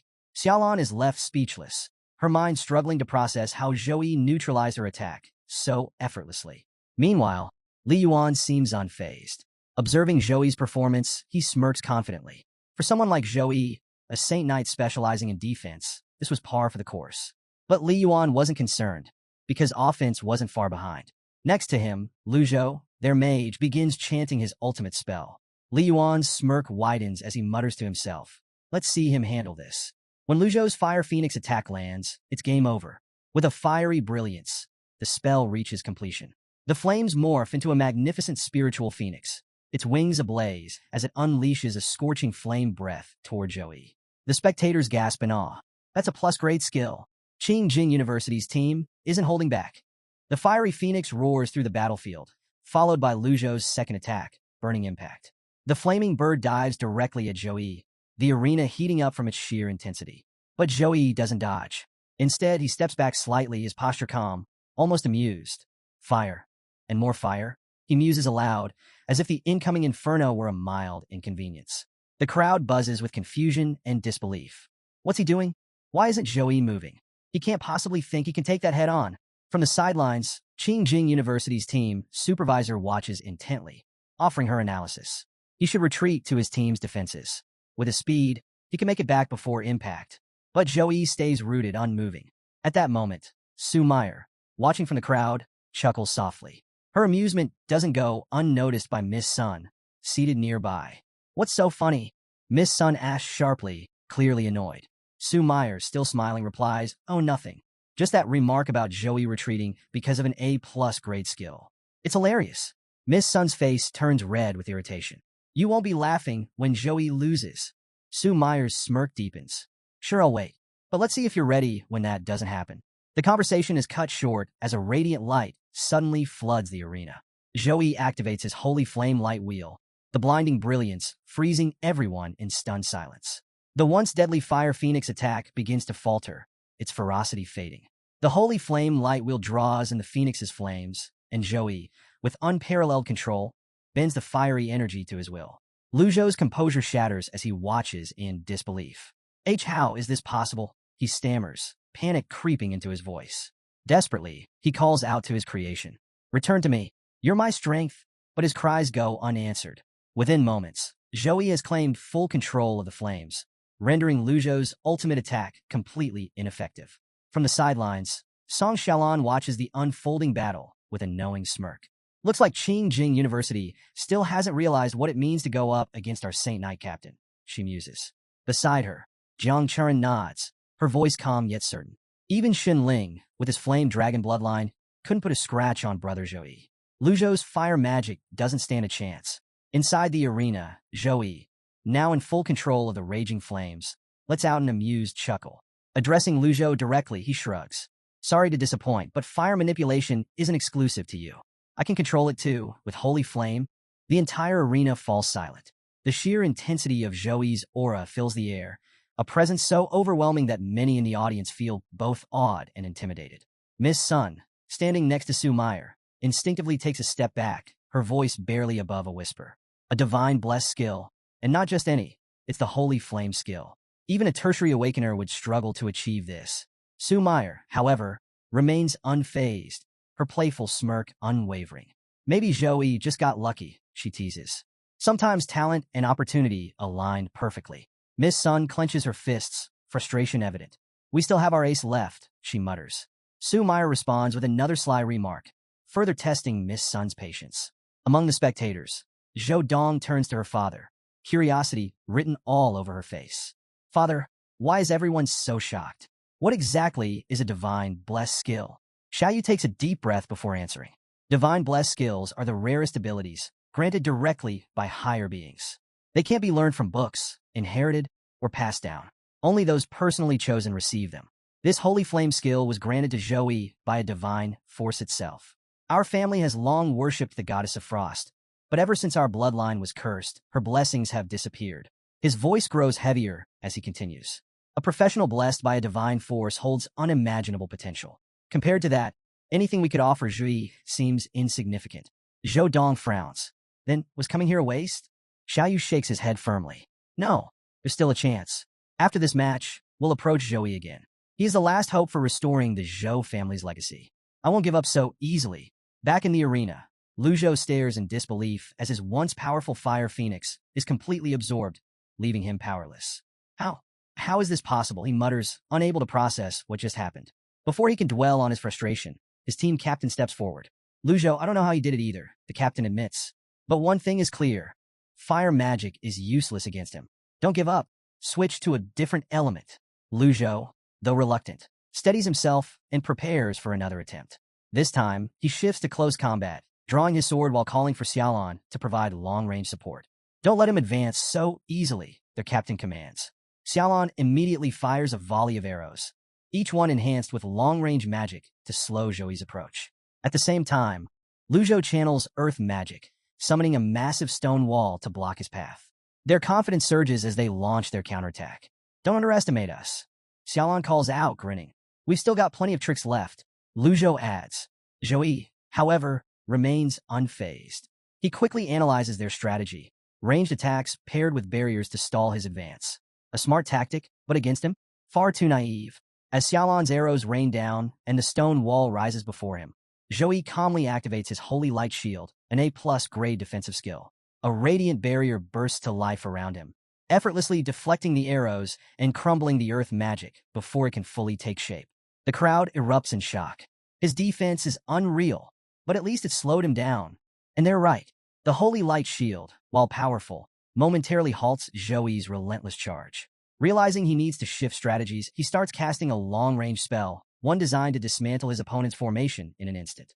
Seeing this, Li Yuan, the captain of Jing University, shouts in alarm, "Retreat! Now!" But it's already too late. Zhou unleashes Holy Flame Storm, a devastating spell that engulfs the battlefield in raging flames of divine energy. The firestorm spreads like an unstoppable tidal wave, tearing through everything in its path. "Dodge it!" Li Yuan yells desperately, but there's nowhere to run. The sheer intensity of the storm leaves the battlefield engulfed in a sea of blazing destruction. As chaos erupts, Li Yuan frantically scans the arena. Where's Zhou? Did he get caught in that? Elsewhere, Zhou struggles to maintain a protective shield, sweat dripping down his face as he tries to withstand the relentless flames. His breathing grows heavy, his arms tremble. Is this really a Saint Knight? He thinks, panic creeping in. How is his elemental magic stronger than mine? A mage? Zhou is barely holding on, and Zhou decides to put an end to it. The flames Zhou had summoned earlier? They were now useless against him. With precise control, Zhou redirects the phoenix fire he absorbed earlier, turning Zhou's own power against him. The fiery onslaught crashes into Zhou's shield, shattering it instantly. A desperate cry escapes him as the flames engulf his defenses completely. His wand snaps under the pressure, leaving him helpless. With nothing left to protect himself, Zhou collapses to the ground, consumed by his own fire and crying out for help. As the raging firestorm finally died down, Zhou lay sprawled on the ground, barely clinging to consciousness. Weakly, he reached out, his voice trembling as he pleaded for assistance. Though Zhou's attack had left him battered and broken, he wasn't entirely out of the fight, at least not yet. Zhou, however, had no intention of wasting time. With a confident yet menacing air, he drew his massive warhammer, the sheer weight of it making the ground tremble slightly. Glancing down at Zhou, he smirked. "You survived this time," he remarked. "But luck like that doesn't last forever." Watching Zhou's display of dominance, Li Yuan gritted his teeth. Arrogant, he muttered under his breath. But rather than dwell on it, he quickly took charge. "Zhou Xiao, heal Zhou," he commanded. Without hesitation, Zhou Xiao dashed toward the injured Zhou, trusting Li Yuan to keep Zhou occupied. Facing Zhou directly, Li Yuan showed no sign of fear. His courage didn't go unnoticed. Zhou gave a slight nod of acknowledgement before casually raising his warhammer for what seemed to be a light attack. Li Yuan, fully prepared, braced himself with his shield. But the moment Zhou's hammer made contact, an earth-shattering force erupted from the strike. His shield, unable to withstand the impact, was ripped from his grasp and sent flying. Before he could react, the sheer power of the blow sent him hurtling backward, crashing into the protective barrier surrounding the arena. One strike. That was all it took to shake his confidence. Struggling to his feet, Li Yuan finally understood. This was why even Li Sin, known for his legendary steelbone talent, couldn't endure Zhou's attacks. But as the captain of Jing University, surrender wasn't an option. Refusing to back down, he steadied himself and unleashed his most powerful rage slash, his sword blazing with energy as he swung with all his might. Their attacks collided in a violent explosion of power. But once again, Zhou's sheer strength easily overpowered Li Yuan's assault. The captain's eyes widened in disbelief. That attack was powerful enough to obliterate a level 20 golden grade monster, yet Zhou had countered it as if it were nothing. But he wasn't done. Gritting his teeth, he launched another attack, determined to break through. Zhou, unfazed, advanced with unwavering confidence. Since you're so persistent, he taunted, I'll make sure this lesson stays with you. The two clashed fiercely, their battle turning into a relentless exchange of blows. Li Yuan's skill and resilience were impressive. Unlike most opponents, he wasn't immediately overwhelmed. For the first time, Zhou faced someone his own age who could withstand his power, at least for a while. But endurance was another matter entirely. As time passed, fatigue caught up with Li Yuan. His movements slowed, his stance weakened, and eventually, his sword slipped from his grasp. Seizing the opportunity, Zhou raised his warhammer high, preparing the finishing blow. A smirk played on his lips as he looked down at Li Yuan. You're too exhausted to even hold your weapon, he remarked. Time for you to go. But just as Zhou swung his warhammer down, a sudden protective shield materialized out of nowhere, blocking the strike completely. The unexpected interference caught him off guard. Before he could react, a sinister red aura flared up behind him. Then, with a thunderous roar, a massive mechanical robot charged straight at him, its metal frame radiating pure destructive force. Zhou's instincts kicked in immediately. He activated Holy Protection, forming a radiant shield to absorb the impact. But the moment the robot's attack connected, the sheer force shattered Zhou's barrier instantly. Zhou was caught off guard when a mechanical robot suddenly appeared and shattered his level 9 Holy Light Protection with a single strike. The sheer force of the attack left him momentarily stunned, but he quickly regained his footing. Without hesitation, he swung his warhammer, reducing the machine to a heap of scrap metal. The robot's invisible and devastating attacks had been impressive, but not enough to shake him. Meanwhile, across the battlefield, Wang Xian, who had been keeping a low profile, finally made his move. Li Yuan, still recovering from his earlier fight, thanked him for saving his life. But Wang Xian dismissed the gratitude, making it clear that if he hadn't stepped in, their team would have been done for. Without wasting another moment, he told Li Yuan to focus on the others. He would take care of Zhou himself. The real reason behind Wang Xian's reluctance to fight soon became apparent. As a skilled mechanic, he had been holding back, unwilling to reveal his full strength before their upcoming match against Modu University. But with Zhou turning the tide of battle single-handedly, he had no choice but to unleash his trump card. With a flick of his hand, Wang Xian summoned a massive army of machines. The arena was soon filled with GX-100B robots, DYS light-type rocket robots, and BT-200 cavalry robots, each a powerhouse at level 21 and above, boasting silver-grade qualifications. The sheer number of machines created an overwhelming spectacle, leaving even Zhou slightly surprised. The audience was just as stunned. In the viewing area, the housemaster glanced at Chang with a knowing smile, commenting that it seemed his university had its own hidden ace. Ching nodded, admitting as much. He explained that Wang Xian possessed a rare S+ talent, known as Mechanical Heart, which allowed him to create robots far stronger than his own level. This ability made him a true game-changer, the backbone of his team's strategy. Back in the arena, Zhou reaction was unexpected. He grinned. Instead of feeling threatened, he was excited. The sight of the massive robot army only fueled his fighting spirit. With his warhammer gleaming in his grip, he prepared for battle, his eyes alight with anticipation. This is going to be fun. Wang Xian, however, was furious at Zhou's audacity. The sheer nerve of someone charging headfirst into his mechanical army was beyond belief. Fueled by anger, he barked out a command. His robots were to attack without mercy. The mechanical horde surged forward in perfect coordination, filling the arena with a deafening clash of metal and the crackling hum of energy blasts. Zhou found himself surrounded, with attacks coming from all directions. Without hesitation, he summoned a holy shield to block the incoming onslaught. But as the relentless barrage continued, he quickly reinforced his defense, creating twin holy shields that formed an almost impenetrable barrier. Sparks flew, energy waves rippled, and the entire battlefield became a chaotic storm of light and destruction. Yet, amid the turmoil, Zhou remained unfazed. A calm smile played on his lips as he unleashed his next move, Holy Light Cross. A massive cross of radiant energy erupted into existence, sending electric currents and waves of scorching heat through the battlefield. The devastating force tore through the surrounding robots, melting them down with holy fire. Even from a distance, Wang Xian could feel the searing heat washing over him. Despite being built with fireproof materials, the robots stood no chance against the overwhelming flames. This unexpected setback only served to irritate Wang Xian further. With frustration evident on his face, he pulled out a keyboard-like device and slammed his hands onto it. He wasn't done yet.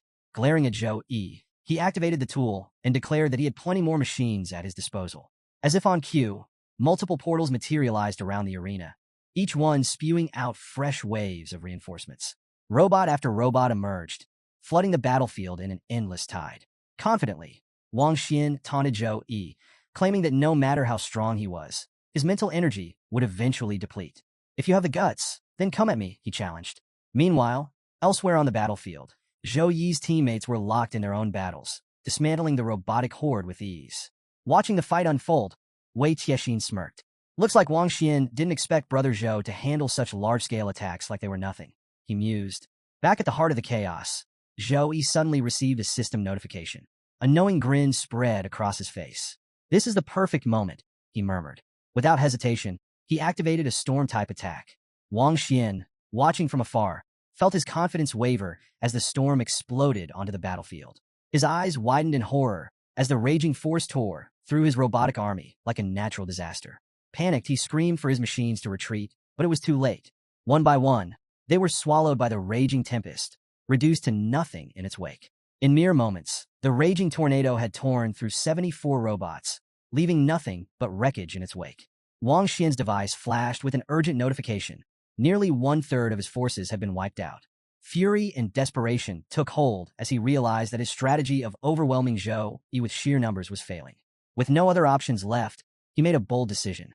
It was time to unleash his ultimate trump card. Summoning his most powerful creation, Wang Xian called forth the HX Judgment Fusion Robot, a towering monstrosity unlike anything seen before. This was no ordinary machine. The moment it materialized, its mouth opened wide, unleashing chains that lashed out and ensnared nearby robots. Operational or destroyed, it didn't matter. One by one, the machines were pulled in, their metal bodies fusing into the growing colossus. As the fusion process neared completion, the robot emitted powerful, pulsating waves of energy that sent shockwaves across the arena. Security systems immediately went into high alert, detecting a dangerous spike in power.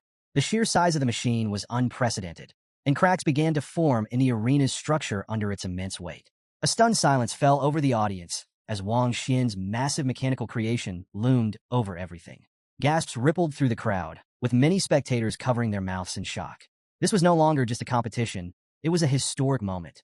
Never before in a national college freshman competition had such an extraordinary mechanical weapon been unveiled. At level 23, with an epic qualification, the HX Judgment Fusion Robot was a true spectacle. Its towering frame nearly grazed the edges of the protective barrier, radiating an aura of absolute dominance.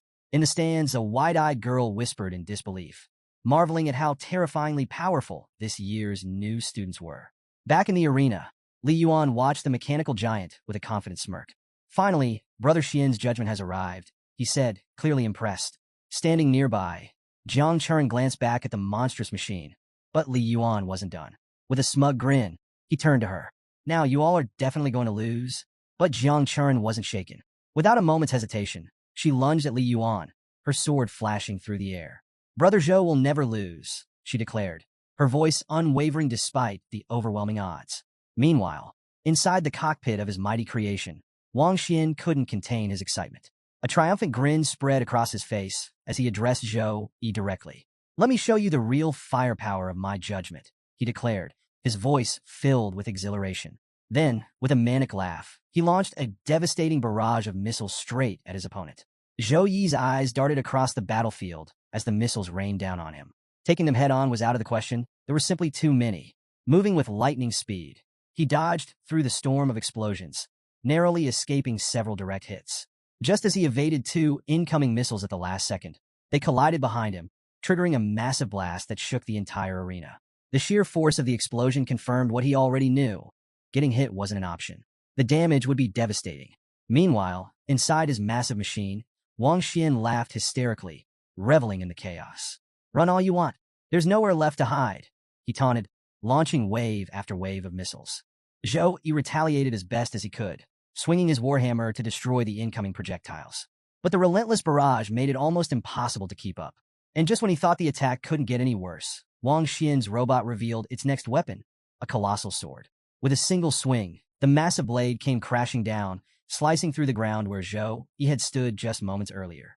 The sheer force of the attack split the arena in half, sending debris flying in every direction. Zhou Yi barely managed to leap to safety, narrowly avoiding the devastating strike. Wang Xian's laughter grew even louder. Watching Zhou Yi dodge attack after attack only fueled his amusement. What's wrong? Is all you can do run away? he mocked. I've never seen a coward from Sukong Academy before. Is this really all you've got?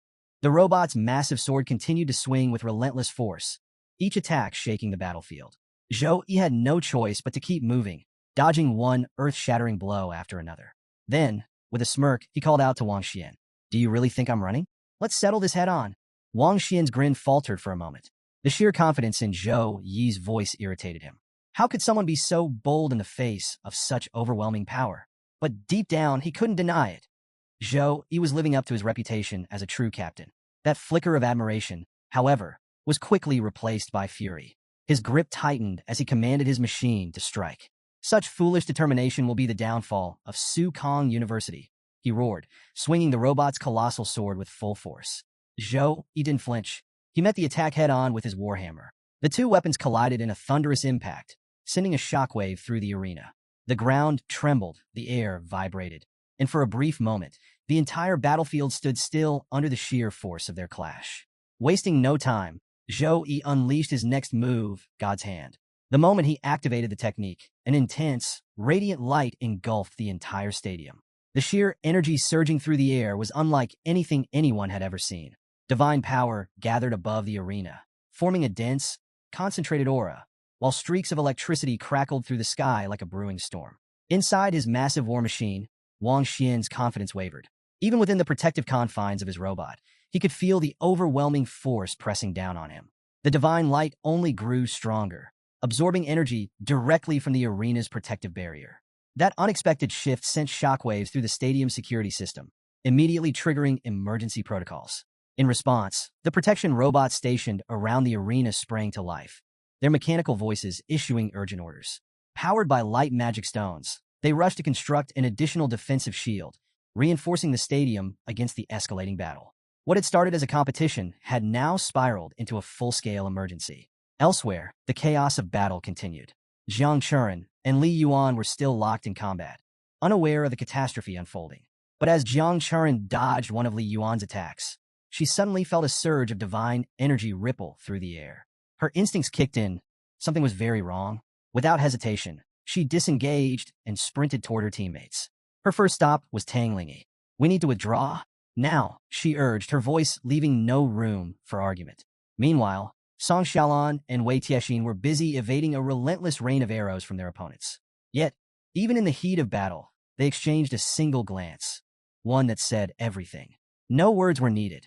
Without hesitation, they both began retreating, sensing the sheer magnitude of what was about to unfold. As Tang Lingy and Wei Tiexin fell back, Lu Zhou prepared to follow. But before he could move, Li Yuan stepped in, stopping him with a firm hand. Hold your ground, he ordered. Lu Zhou frowned. Why? They're running scared. We should finish them off. But Li Yuan, his face unusually pale, shook his head. Something is wrong, he muttered, his voice laced with unease. This power, it's not normal. The rest of his team gathered around, their expressions mirroring his concern. Even from a distance, the pressure radiating from Zhou Yi's divine energy was suffocating. Back in the arena, an eerie silence fell over the battlefield. Above them, a colossal, glowing hand began descending from the heavens, its radiant presence undeniable. At first, the spectators murmured in confusion. Then came the gasps, and then panic. Screams erupted throughout the stadium as the crowd struggled to comprehend what they were witnessing. The sheer force of Zhou Yi's power had turned the competition into something far beyond what anyone had expected. Inside the cockpit of his HX Judgment Fusion robot, Wang Xian felt an unfamiliar sensation creeping over him, fear. His heart pounded as he stared at the descending hand of divine energy. He knew exactly what this was. This is a god-level skill, he muttered, his confidence crumbling.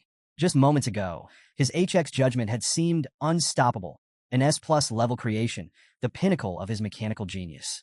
But now, in the face of Zhou Yi's overwhelming power, it felt insignificant, like a mere toy. But surrender was not an option. Clenching his fists, Wang Xian roared, "No, I'm not a coward. I refuse to lose." Fueled by sheer desperation, he sent his robot charging forward, its massive sword raised high. With all his strength, he swung at the divine hand, striking again and again. Sparks flew as metal met light, but no matter how many times he slashed, his attacks didn't leave a single scratch. The colossal hand continued its slow, inevitable descent, completely unfazed. Then, for a brief moment, it stopped. A flicker of hope flashed across Wang Xian's face. "I stopped it," he thought, a triumphant grin forming. But that hope was shattered in an instant. Without warning, the divine hand suddenly jerked downward with unstoppable force. Wang Xian's expression twisted from victory to terror. "No! No!" he screamed. But there was no time left. The hand crashed into the HX judgment, unleashing a devastating shockwave that tore through the entire arena. The sheer force of impact shook the stadium, rattling spectators in their seats. Dust and debris filled the air, and the deafening sound of metal collapsing echoed across the battlefield. When the dust finally settled, Zhou Yi stepped forward, calm and unshaken. Scattered around him were the shattered remains of what was once Wang Xian's ultimate weapon. A few loose bolts clattered to the ground at his feet. Without hesitation, he kicked the broken scraps aside, as if they were nothing more than worthless junk. Not far from the wreckage lay Wang Xian, unconscious and battered, his once mighty creation reduced to rubble. Blood trickled from the corner of his mouth, a stark contrast to the overwhelming pride he had displayed before. His team stood frozen in disbelief, their faces etched with despair. They knew the battle was over. Zhou Yi barely spared a glance at Wang Xian before turning his attention to his own team, his steps steady and composed, like none of the destruction around him had ever happened. But even as he lay broken, Wang Xian wasn't ready to let go completely. Weakly, he raised a trembling hand, as if reaching for something, his pride, his dream, or perhaps one last shred of hope. He struggled to stand, his body refused, and moments later, he collapsed into unconsciousness. The moment the match ended, the arena erupted in a thunderous roar. The spectators were on their feet, electrified by what they had just witnessed. Zhou Yi's holy light had left an unforgettable mark on everyone present. His sheer power was both awe-inspiring and terrifying, like witnessing a force of nature, a nuclear explosion in human form. The crowd chanted his name, their voices shaking the very foundations of the stadium. Meanwhile, in the stands, Cheng, the team supervisor of Jing University, watched in silence, his expression a mix of frustration and reluctant admiration. Letting out a deep sigh, he muttered to himself, a god-level skill, the hand of God. Despite his disappointment, he had no choice but to accept the reality of their defeat. No complaints. Jing University didn't lose unfairly. Still, he couldn't shake the feeling of disbelief. As he stood, he reflected aloud, with Wang Xian on our side, I thought winning this championship would be as easy as taking candy from a child. But who could have predicted someone like Zhou Yi would appear? Zhou Yi was no ordinary opponent. He was an all-rounder in the truest sense. His melee combat was just as deadly as his spellcasting, and even his support abilities were devastating. He wasn't just strong, he was a nightmare to face in battle. As Cheng turned to leave, he glanced at Wu Meng, the housemaster of Sukong University. You've got a rare gem on your hands, he admitted. I've been teaching for 30 years, and I've never seen anyone like Zhou Yi. He's not just talented, he's something else entirely. Wu Meng, clearly pleased by the praise, responded with nothing more than a knowing smile, enjoying Cheng's rare moment of humility. The crowd, meanwhile, continued to chant, their voices echoing through the massive stadium. Some cheered for Sukong University, but most simply shouted Zhou Yi's name like a rallying cry. As Zhou Yi walked out of the arena with his team, he shook his head, still processing the sheer madness of it all. Beside him, Wei Tixin beamed with excitement. That was way too easy. Is this really the best Jing University had to offer? She said, her confidence soaring. Song Xiaolan shot her a skeptical glance. Easy? Without Zhou Yi, we wouldn't have lasted 5 minutes against Wang Xian. Tang Lingyi nodded in agreement. Exactly. That robot was level 23, an epic-class creation. Without Zhou Yi, this match would have ended very differently. Wei Tixin waved them off with a laugh. What are you even saying? Of course, we have brother Zhou Yi with us. Why wouldn't we count him? He's part of our team, isn't he? Zhang Churan, listening to their banter with an amused smile, added, this year's freshman exchange competition has drawn a massive crowd. They expanded the stadium last year, and it's still packed. Plus, this match was broadcast live across the entire empire. Her words hung in the air, a reminder that their battle had been witnessed by countless eyes. And among them, no one would forget the name Zhou Yi anytime soon. Zhang Churan glanced at Zhou Yi with a knowing smile. After this fight, Zhou Yi's name will be known all over the empire, she declared. The weight of her words lingered for a moment before she suddenly burst into laughter, clearly pleased with herself. Watching her amusement, Zhou Yi shook his head and sighed. This little girl is getting more disrespectful by the day, he teased, his tone playful. Meanwhile, in a secluded chamber elsewhere, a young woman stood watching Zhou Yi through a magical projection. Her sharp eyes remained fixed on him, studying his every move. After a moment of silence, she muttered to herself, Zhou Yi is incredibly capable. I want someone like him in the Tianyu Guild. However, she knew recruiting him now wasn't an option. His current level was still too low for their standards. She decided it would be best to wait until he reached the second rank before making her move. Just then, another man entered the room, bowing slightly as he addressed her. Miss, Tianyu is the top guild in the kingdom. Even our logistics staff must be at least level 30 and in the second rank. But after today's battle, Zhou Yi's combat data will be submitted to the major guild leaders. If we wait too long, someone else might recruit him first. The woman, however, remained unfazed. A confident smile played on her lips. It won't be too late, she said firmly. With the old president overseeing everything, we'll face challenges recruiting him right away. But trust me, this younger brother of mine will eventually join the Tianyu Guild. It's only a matter of time. Her expression was one of certainty, as if she had already foreseen the outcome. Back in the arena, Wang Xian's condition had worsened. Several healers surrounded him, their faces tense as they worked tirelessly to stabilize him. Despite their combined efforts, his wounds refused to heal properly. The lingering effects of Zhou Yi's holy light made the cleansing process nearly impossible, as even advanced spells failed to neutralize its power. The senior healers urged their teams not to give up, pushing them to continue their efforts until their mana was completely drained. But the vicious energy left behind by Zhou Yi's attack was unlike anything they had ever encountered. As they exchanged grim looks, a silent understanding passed between them. They had just witnessed the true extent of Zhou Yi's power. Not far away, Wang Xian's teammates watched anxiously, their fear palpable. They whispered among themselves, relieved that the arena's protective shield magic had been in place. Without it, none of them were sure if Wang Xian, or even they, would have survived Zhou Yi's overwhelming force. Meanwhile, in another part of the arena, Li Yuan and the rest of Jing University's team stood before Housemaster Cheng, their heads lowered in shame. We used all the resources the school provided, Li Yuan admitted, his voice heavy with regret. Cheng listened in silence before finally speaking. This isn't your fault, he said. Zhou Yi is simply too strong. After this defeat, it looks like Jing University will have to settle for third place in the team rankings this time. The mention of third place stunned the team. Their captain, stung by the implication, immediately protested. Housemaster, we may have lost to Sukong University, but we can still defeat Odu University. Another teammate quickly chimed in. Yes, Housemaster. Losing to Modu University would be humiliating. We can't let that happen. Cheng's expression remained stern. Xian is severely injured, and all 200 of his robots were destroyed in a single match. Jing University no longer has enough strength to stand against Modu University, let alone Zhou Yi. Lying nearby on a medical bed, Wang Xian overheard every word. His fists clenched weakly at his sides, frustration boiling inside him. His thoughts were consumed by one name, Zhou Yi.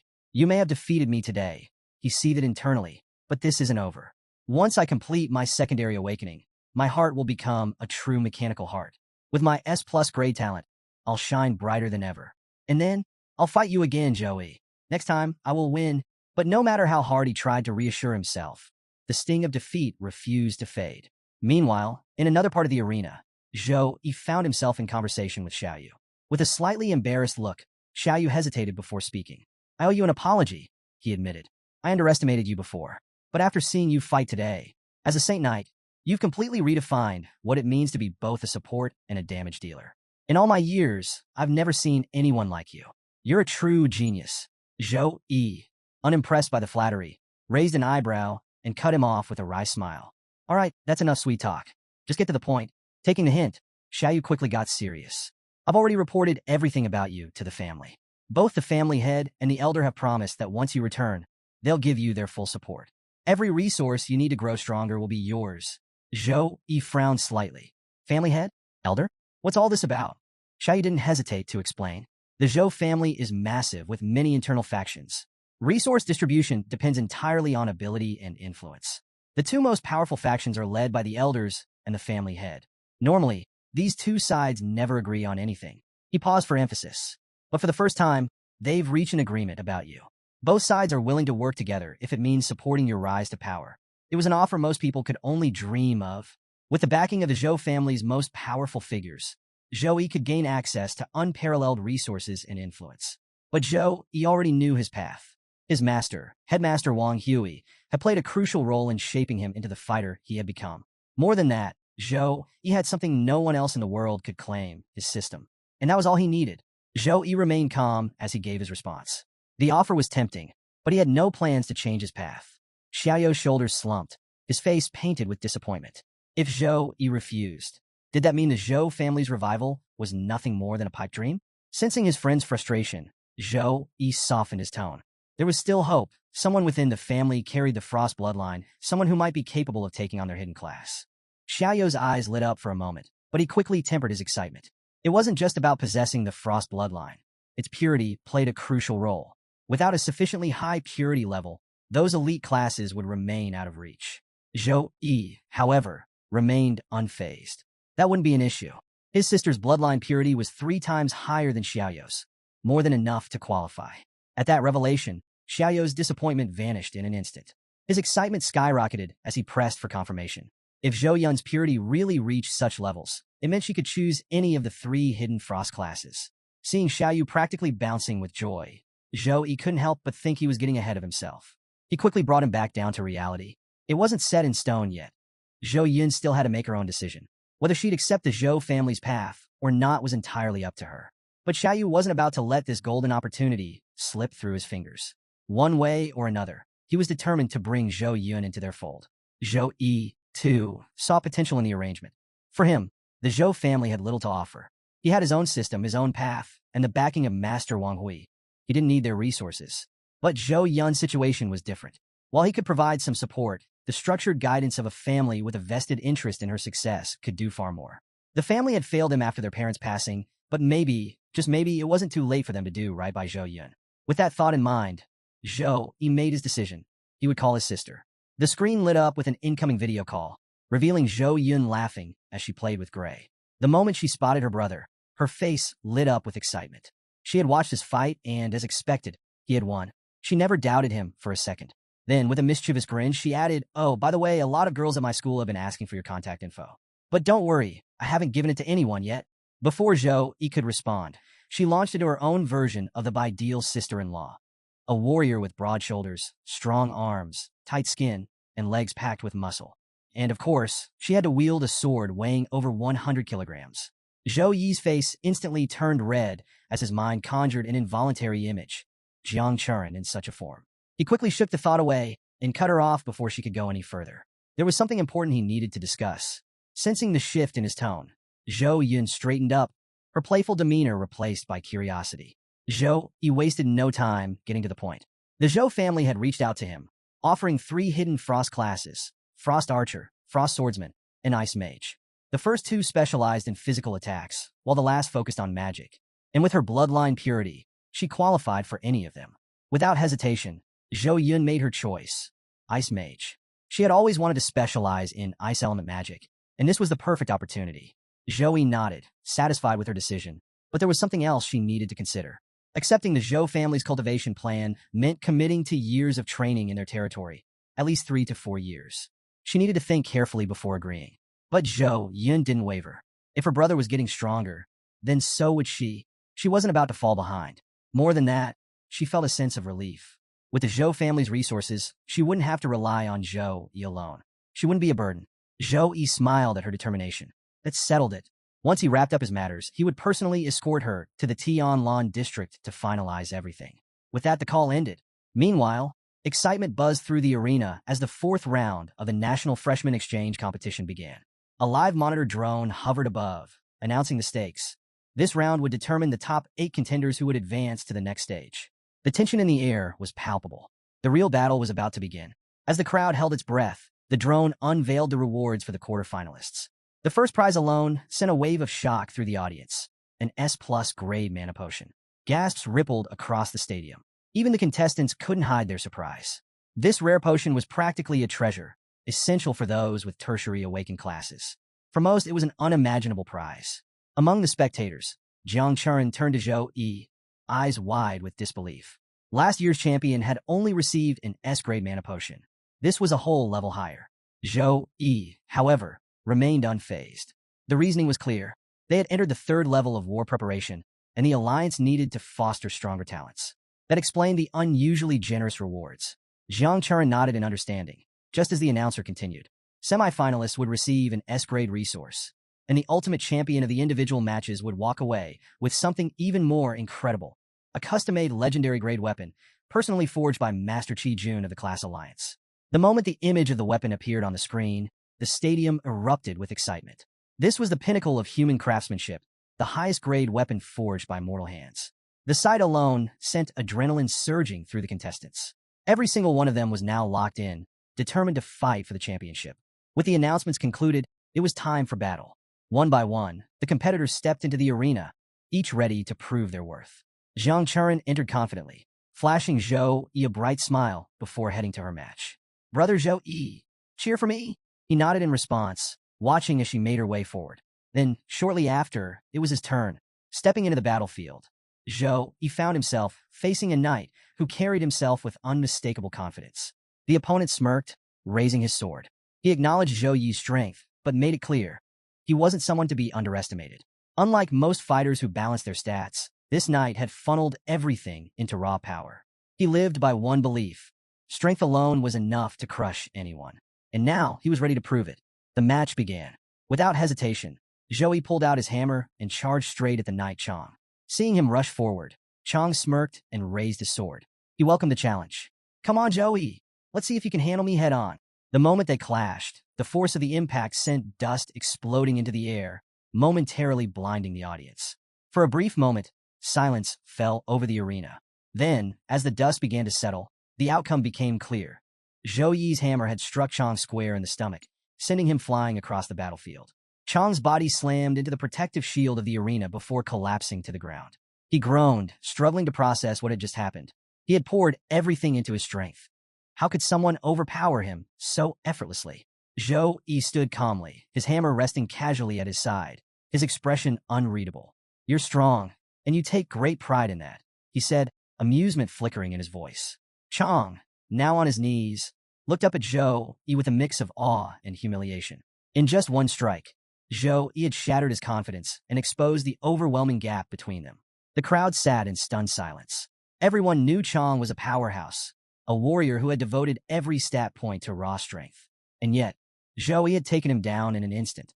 Whispers spread through the arena. Some even speculated that Zhou Yi might be cheating. How else could he overpower such a brute force opponent so easily? Among the shocked spectators were Chang's teammates. They stared in disbelief, struggling to comprehend what they had just witnessed. Their calculations made no sense. Chang had gone into the match fully buffed, with a strength stat of 370. Yet Zhou Yi had dominated him so decisively that it could only mean one thing. His strength had to be at least 450. From the stands, the housemaster of Horde University observed quietly, analyzing the battle. Zhou Yi's sheer power was undeniable, but there was something else at play, a combination of intelligence and overwhelming strength. He turned to one of his top fighters, Wei He. "Do you think you can defeat him?" Wei He hesitated, then answered honestly, "I'm not sure, but I'll do my best." Back in the arena, Chang stirred. Despite the crushing defeat, he wasn't ready to back down. Summoning every ounce of willpower, he forced himself to his feet. His voice rang out through the stadium. "A knight prefers to die standing and never accepts defeat by kneeling." Zhou Yi's lips curled into a faint smile. That kind of determination, he could respect that. But Chang wasn't done. Fueled by sheer grit, he charged forward, throwing a full-force punch straight at Zhou Yi. Zhou Yi didn't even flinch. With a single, decisive swing, his hammer struck Chang's stomach once more. The impact sent him crashing into the ground again. Still, Chang refused to give up. Just as he tried to push himself up for another round, a voice from the sidelines rang out. "We surrender." One of Chang's teammates had made the call. The match was officially over. The announcer's voice boomed across the arena, declaring Zhou Yi's victory. Horde University had conceded. As Zhou Yi walked off the battlefield, the once stunned audience erupted into thunderous cheers. His name echoed through the stadium, chanted with excitement. The crowd had just witnessed something incredible, an absolute display of dominance. Zhou Yi had arrived, and everyone knew it. As the dust settled, a nurse rushed onto the field to tend to Kang's injuries. With a frustrated sigh, she examined his condition, already expecting complications. Zhou Yi's holy light always left lingering energy that made healing difficult, slowing down recovery for anyone who had the misfortune of facing him. Despite the added challenge, the medical team worked swiftly. After all, dealing with the aftermath of powerhouse fighters like Zhou Yi was just another part of the job. The following day, Zhou Yi's team stood before their housemaster, who couldn't hide his pride. 2 students from Sukong University had secured spots in the quarterfinals, surpassing expectations. As he addressed the team, he began acknowledging each member's performance. First up was Song Xiaolan. He praised her efforts but remained realistic. While her chances of making it to the semifinals were slim, he encouraged her to give it her all. With a determined nod, she acknowledged his words. Then came Jang Churan, who looked visibly down. The housemaster, noticing her disappointment, spoke with a gentler tone. She had the potential to make it to the quarterfinals, but luck wasn't on her side. She had to face Weah, a likely tournament champion. It was a tough draw, and she hadn't been able to advance. However, there was still hope. 2 spots in the next round would be given to selected competitors from the losing bracket. If she stayed prepared, she still had a shot. Finally, the housemaster turned to Joey with absolute confidence. I have no doubt you'll take first place in the individual matches, he declared. Joey, unfazed, grinned. He was just as sure of his victory. Shifting the discussion, the housemaster brought up the upcoming group match against regular high school. Before he could continue, a few students overheard and eagerly chimed in. Since the opponent wasn't a major threat, they wondered if the substitutes could get a chance to compete for valuable experience. The housemaster agreed. It was a good opportunity for them to train. Meanwhile, Jang Churan remained lost in thought. The upcoming Cruel Losers competition weighed heavily on her mind. Out of 70 contestants, only 2 would advance. It was a brutal stage, but if she could make it through and reach the semifinals, she'd gain access to an S-class resource. An incredibly rare opportunity, even for someone from the powerful Jang family. If she could secure it, her strength would skyrocket. Her thoughts were interrupted when the housemaster turned back to Joey. His power was no longer a secret. Everyone knew he could single-handedly dominate regular high school. However, this match wasn't about him. It was about helping his teammates grow. He was instructed to stay on guard, but not to intervene unless absolutely necessary. Joey understood and agreed. Tomorrow's match wasn't about proving himself. It was about preparing his team for what was to come. As the group discussed their upcoming matches, a sudden commotion near the door drew their attention. A group of girls had caught sight of Joey through the open doorway, and without hesitation, they rushed inside, their faces glowing with excitement. Joey, you're so handsome, one of them squealed, while the others eagerly chimed in with similar praises. Caught off guard, Joey blinked in surprise, a slight blush creeping onto his face. Who are you? He asked hesitantly. In perfect unison, the girls beamed. We're your fans. They wasted no time pulling out photos of Joey, each one covered in various decorations. Some had cat ears drawn on, others had playful captions, and a few even had little whiskers added for extra cuteness. Joey stared at the images in disbelief, barely recognizing himself. Is that me? He muttered under his breath. His teammates looked on, just as stunned. When had Joey become this popular? Meanwhile, standing off to the side, Jang Churan's expression darkened as she watched the scene unfold. Deep inside her mind, a mischievous version of herself, like a shadow of her hidden emotions, whispered, Aren't you worried, Churan? What if one of these girls takes brother Joey away from you? What if you can't stay by his side anymore? Jang Churan's eyes flickered with determination. I'll secure one of the 2 spots tomorrow, she vowed to herself. That way, I can always stay by brother Joey's side. Her inner shadow smirked knowingly, shifting its gaze toward Joey. At that exact moment, Joey felt a strange sensation, as if someone was watching him a little too intently. He glanced around the room, a slight unease creeping up his spine, but couldn't pinpoint the source of the feeling. The second half of the 4th round was finally underway. They found themselves standing in a dense, unfamiliar forest. Confusion rippled through the group. Last year, this round had taken place in a grand castle, and the drastic change in setting caught many off guard. It didn't take long for them to realize the truth. The battlefield changed every year. But this wasn't just any forest. It was a hyper-realistic battlefield simulation, created through advanced artificial intelligence. Using data gathered by teachers and the military, the system constructed an environment designed to mimic real combat scenarios.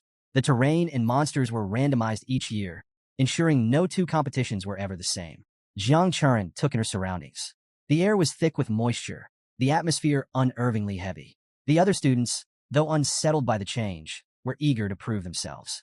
Above them, the hum of machinery signaled the arrival of a telecast drone. It hovered overhead, its voice echoing through the trees. Welcome to the missing forest. The students listened intently as the drone laid out the rules. Every 30 minutes, mysterious creatures would appear in waves near an abandoned village. These creatures had only one goal: to hunt and eliminate the students. Survival alone wasn't enough. They had to fight. Only the 2 students with the highest monster kill count would advance to the next round. To reassure the competitors, the drone clarified that there was no real danger to their lives. However, there was one major twist: no return scrolls. If a student was eliminated, they would be ejected from the simulation immediately, ending their chances of moving forward. The tension in the air thickened. This wasn't just about skill. It was about endurance, strategy, and sheer determination. The battle for survival was about to begin. As the rules sank in, the students relaxed slightly. Many assumed this challenge would be straightforward. After all, they had fought in countless realms before and faced all kinds of monsters. Confidence filled the air as they prepared for battle. Churan, however, remained on edge. She stood among the group, her sharp gaze scanning the dense forest. The unpredictability of the creatures unsettled her. Randomized, unknown monsters meant unforeseen dangers. This could get complicated, she thought, tightening her grip. The tension escalated as the announcement for the first wave echoed through the forest. Weapons were drawn, senses sharpened. Everyone braced for combat. But then nothing. Minutes passed, and yet no monsters appeared. Confused murmurs spread through the group. Students exchanged puzzled glances, shifting uneasily. "Where are they?" someone muttered, scanning the treetops. Then a student suddenly spoke up. "Why am I itching?" he asked, scratching his arms. Another voice followed. "Me too.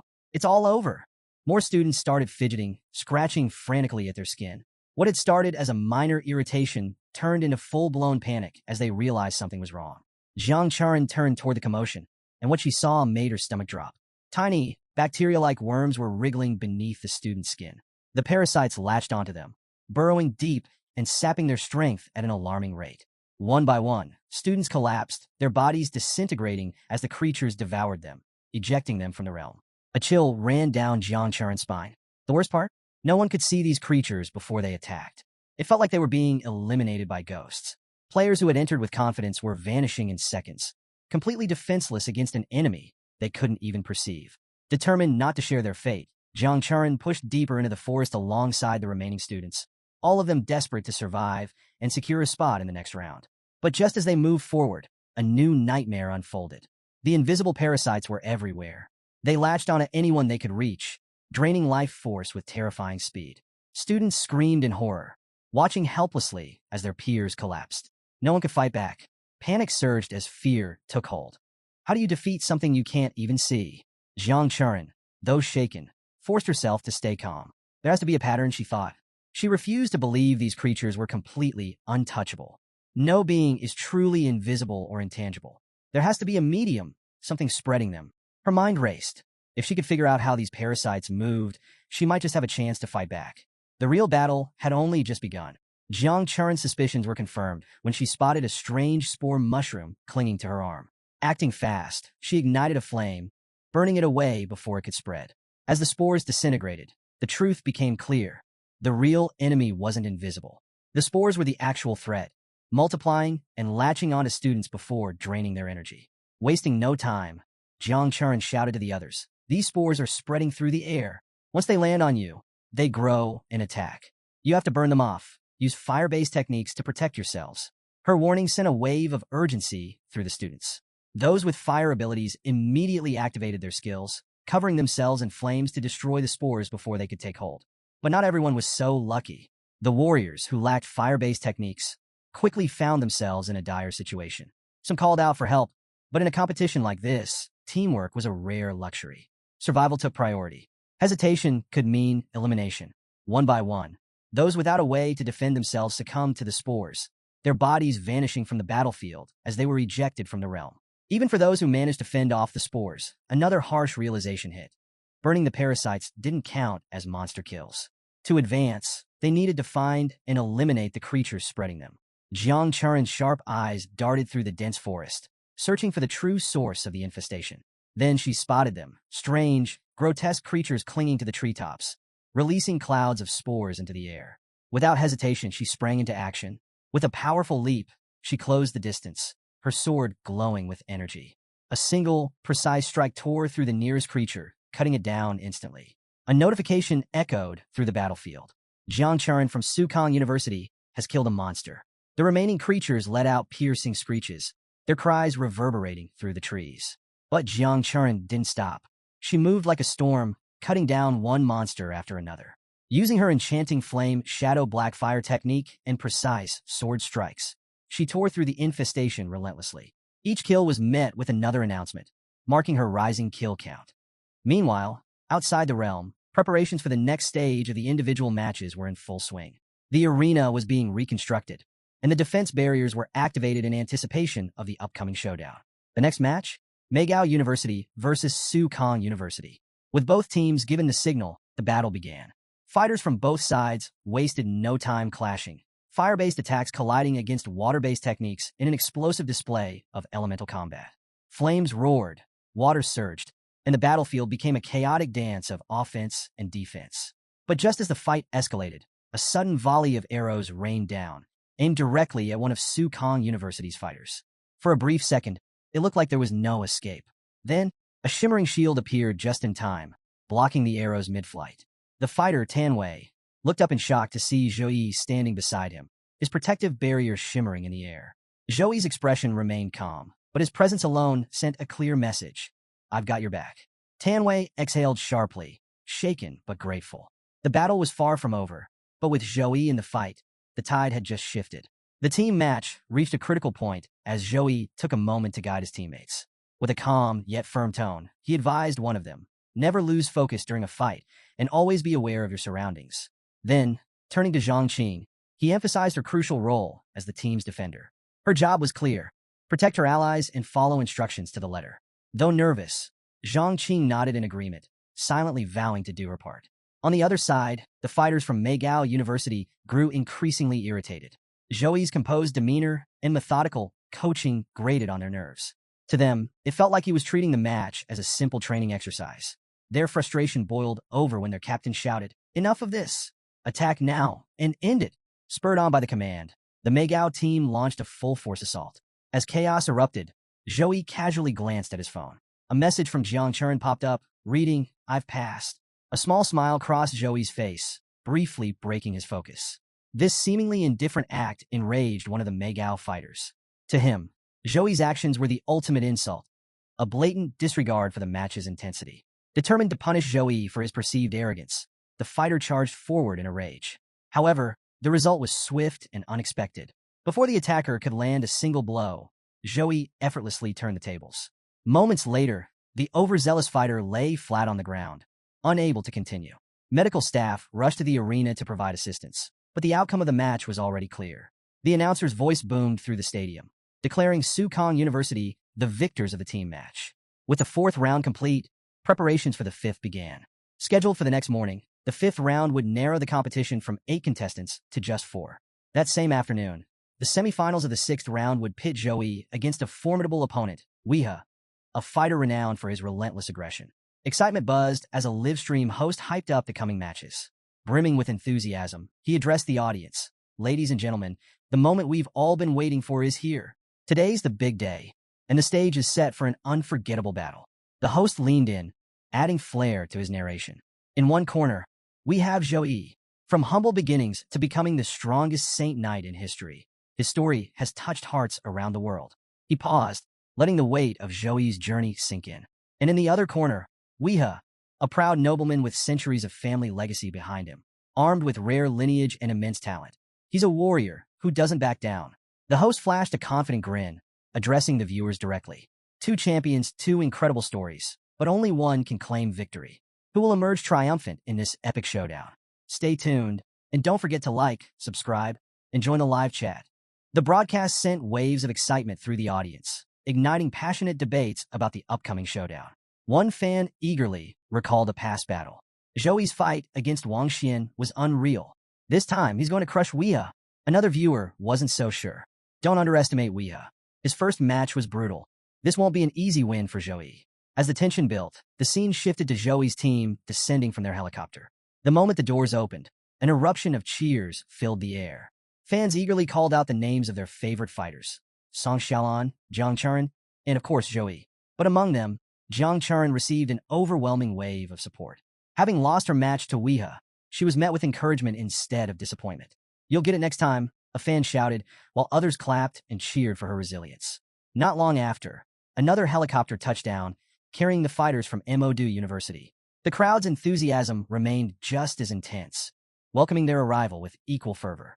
As the two teams stood across from each other, a notable figure approached: Manhwa University's housemaster. With a polite smile, he greeted Sukong's housemaster Wumeng. "Good morning," he said smoothly before adding with a confident smirk. "This year, the first and second places in the championship will belong to our school. But before the competition, let's strengthen our friendship." Wu Meng returned the greeting with a neutral expression, though his thoughts told a different story. Friendship? Please. You're banking on Weeha to take down Joey, but we'll see who gets the last laugh. Not far away, Weeha stood silently, locking eyes with Joey. His heart pounded with anticipation. Finally, he thought, the final match. I'll defeat you and claim the championship. His mind raced through strategies, preparing for the battle that would determine everything. Before long, both fighters were called to the arena. As they made their way to the center, an announcement rang out, instructing the audience to take their seats and remain respectful during the match. But with the energy surging through the crowd, that request was easier said than done. Cheers erupted from all sides, with supporters passionately calling out for their chosen champion. Some rallied behind Joey, others behind Weeha. Regardless of allegiances, one thing was certain: everyone was eager for an unforgettable fight. Meanwhile, in a quiet room away from the commotion, Xiaoyu sat beside another man, who finally broke the silence with a probing question. The Wei family's boy has been a prodigy since childhood, with access to the best resources and cultivation methods. Do you really think Zhou stands a chance against him? Without a second of doubt, Xiaoyu answered, yes. His conviction was unshakable.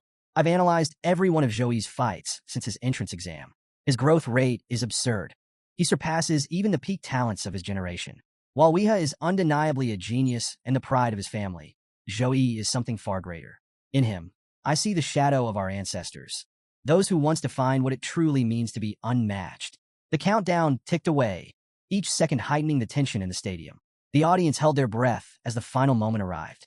Then, with a booming voice, the announcer declared, begin the match. The instant the battle commenced, Weeha wasted no time. He surged forward, his sword poised for a deadly strike. But Zhou was already prepared. Activating every buff at his disposal, his body radiated with a powerful aura, exuding overwhelming strength. Weeha's opening attack came fast and precise. As his blade slashed downward, Zhou met it head-on, swinging his hammer with incredible force. But Weeha's reflexes were sharp. Anticipating the counter, he swiftly adjusted his movement, dodging the hammer's crushing blow before landing a short distance away. Wasting no time, he activated Berserk Mode. The moment Berserk Mode took effect, Weeha's aura flared violently. Strength, speed, agility, every aspect of his physical powers surged. He launched into a relentless assault, wielding his flame blade technique with deadly precision.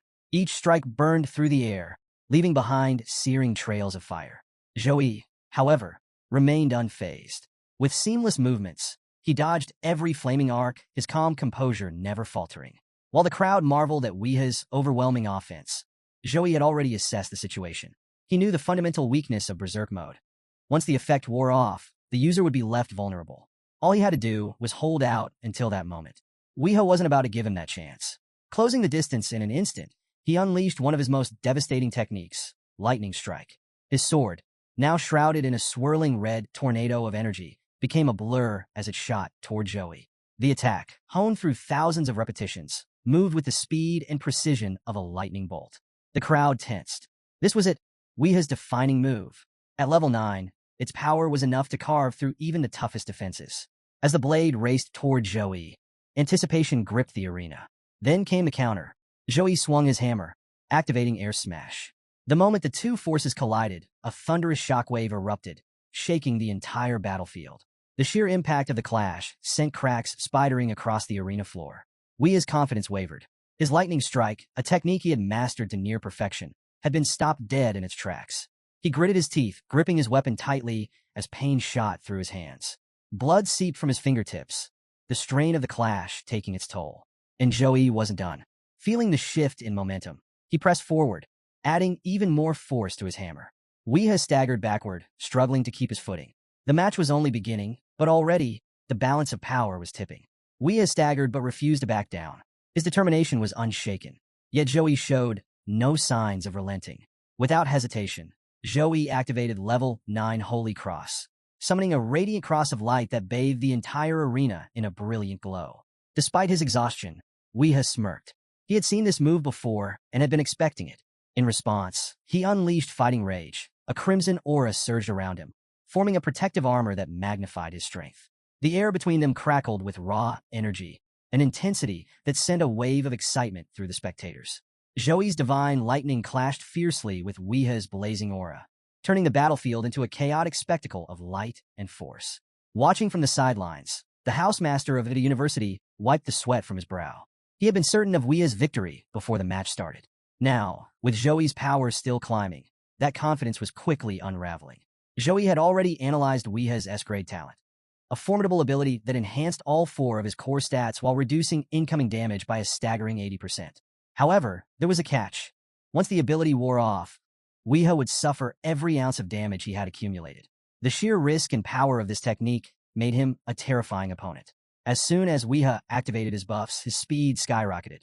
In the blink of an eye, he closed the gap, launching an all-out offensive. Zoe immediately caught on. Weha wasn't planning to drag this battle out. Wanted to finish it now. Their clash reached a fever pitch, each exchange more explosive than the last.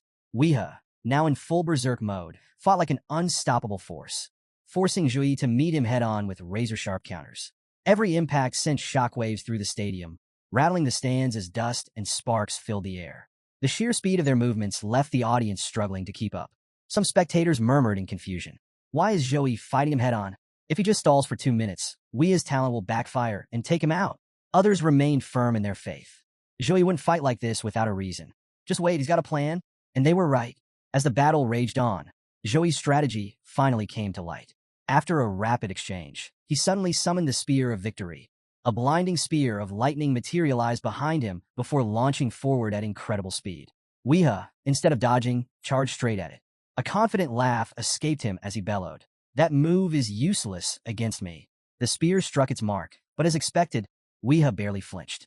With his talents still shielding him, the attack had little effect, at least for now.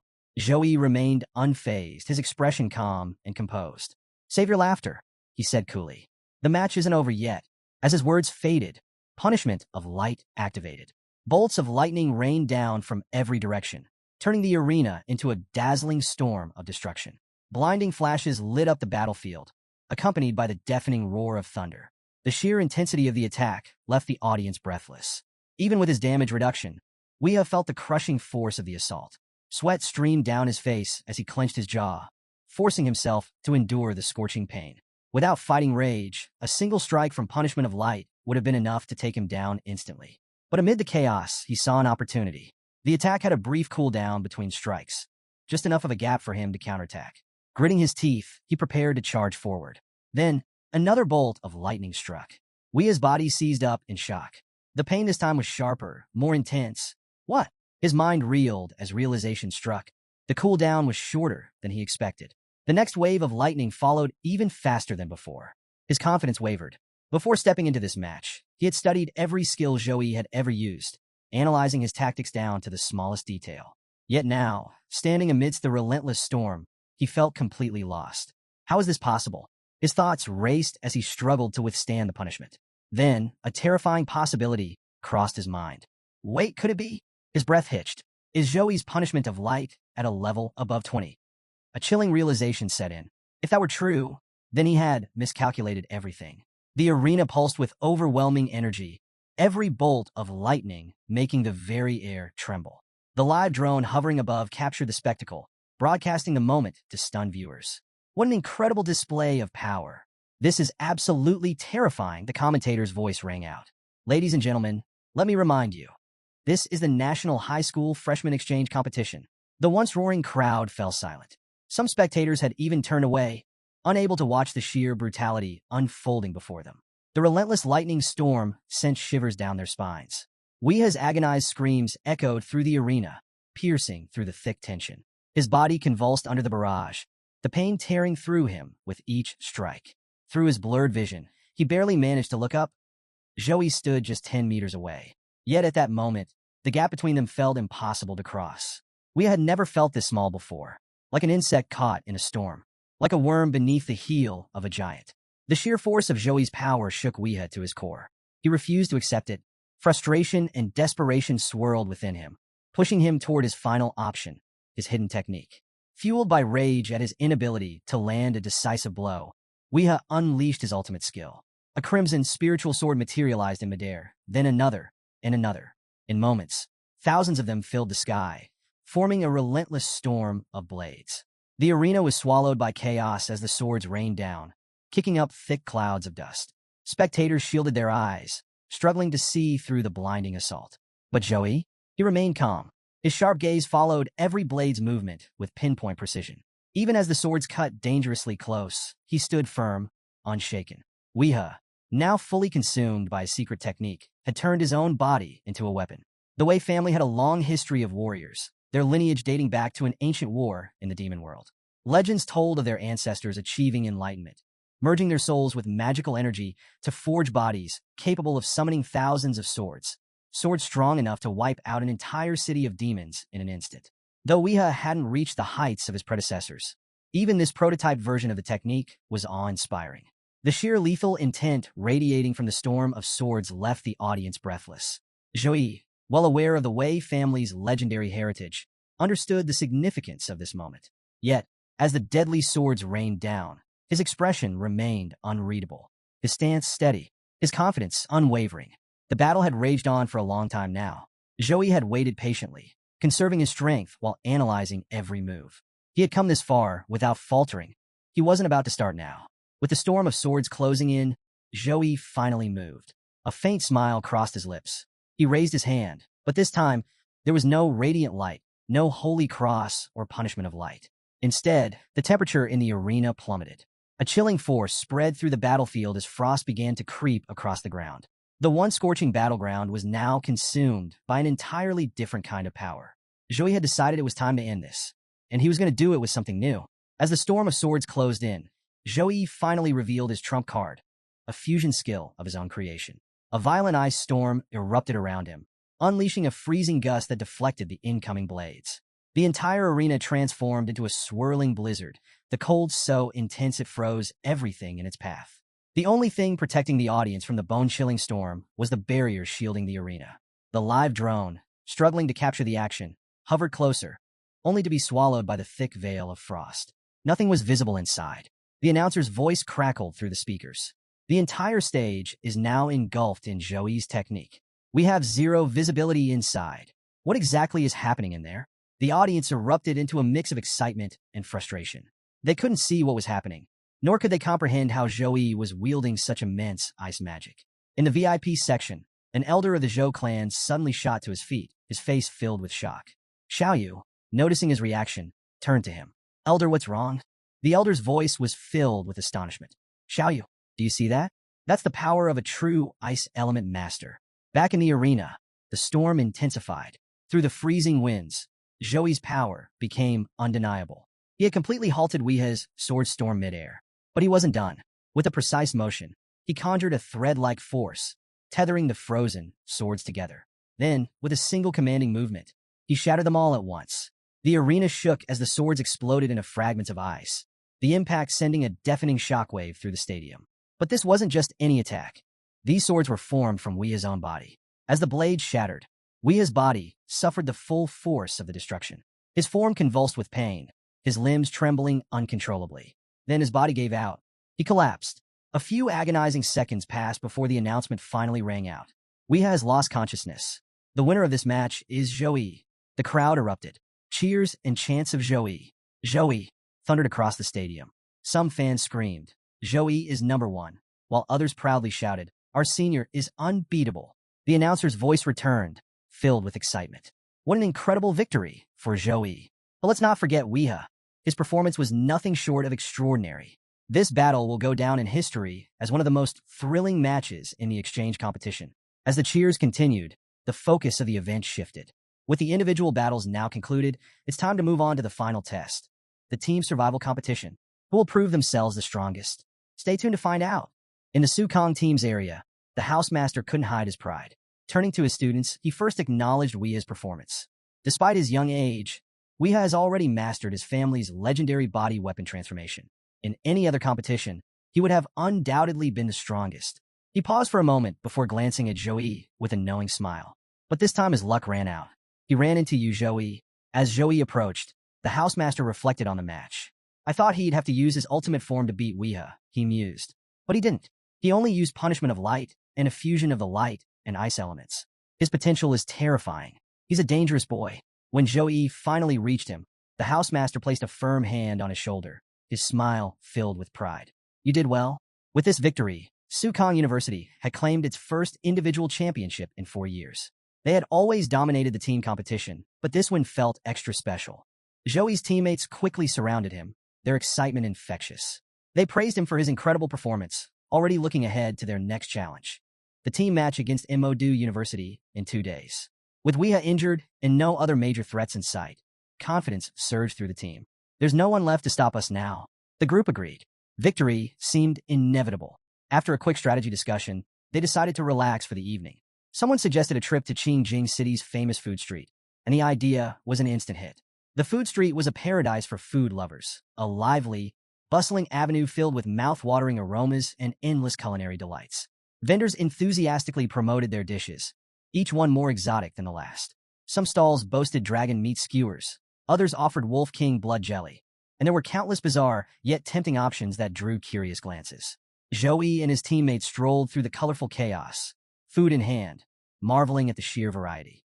As they explored, a group of boys nearby suddenly noticed Jiang Churan. One of them, clearly captivated by her beauty, took a deep breath and started walking toward her. His friend grabbed his arm. "Where are you going?" The boy didn't hesitate. "Look at her. You don't meet someone this stunning every day. If I don't take this chance, I'll regret it forever." His friend sighed. She already has a partner. Undeterred, the boy shrugged off his friend's warning. "So what? He won't make her happy like I can." But before he could take another step, Zhou turned toward them. His expression darkened, his eyes blazing with an intensity that sent a chill down their spines. The sheer weight of his glare alone was enough to root them in place. The boys froze. Suddenly, this didn't seem like such a great idea. One of them nervously muttered, "Let's not. This isn't our style." And just like that, they turned on their heels and disappeared into the crowd, leaving Zhou and Jiang Churan in peace. With that brief interruption out of the way, the group continued exploring the legendary food street. Spanning 6 interconnected blocks, it was massive. Despite walking for ages, they had barely scratched the surface. Eventually, exhaustion started setting in, and they decided to take a break. Just then, someone had an idea. "Let's leave Jiang Churan and Zhou alone for a while." Wei Tiexin, eager to rest, immediately agreed.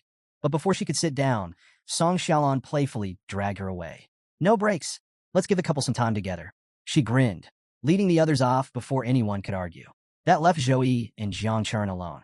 They found a cozy little shop and sat down, enjoying a rare moment of calm amidst the bustling food paradise. A cheerful server approached their table, setting down a bottle of green fruit wine. "This wine increases agility points," she explained. "It's 800 milliliters per bottle, and it comes with a bonus effect." Intrigued, Jiang Churan immediately ordered a bottle, excited to try it. As they sipped, she noted the drink's mild taste. "It's not very strong," she remarked confidently. 10 minutes later, Jiang Churan was completely drunk. Swaying unsteadily, she blinked in confusion and giggled. "Brother Zhou, why are there 2 of you? No 3-4? Zhou stared at her in amused disbelief. "You got drunk that fast?" he asked, shaking his head. What they didn't know was that Jing City's wine was special.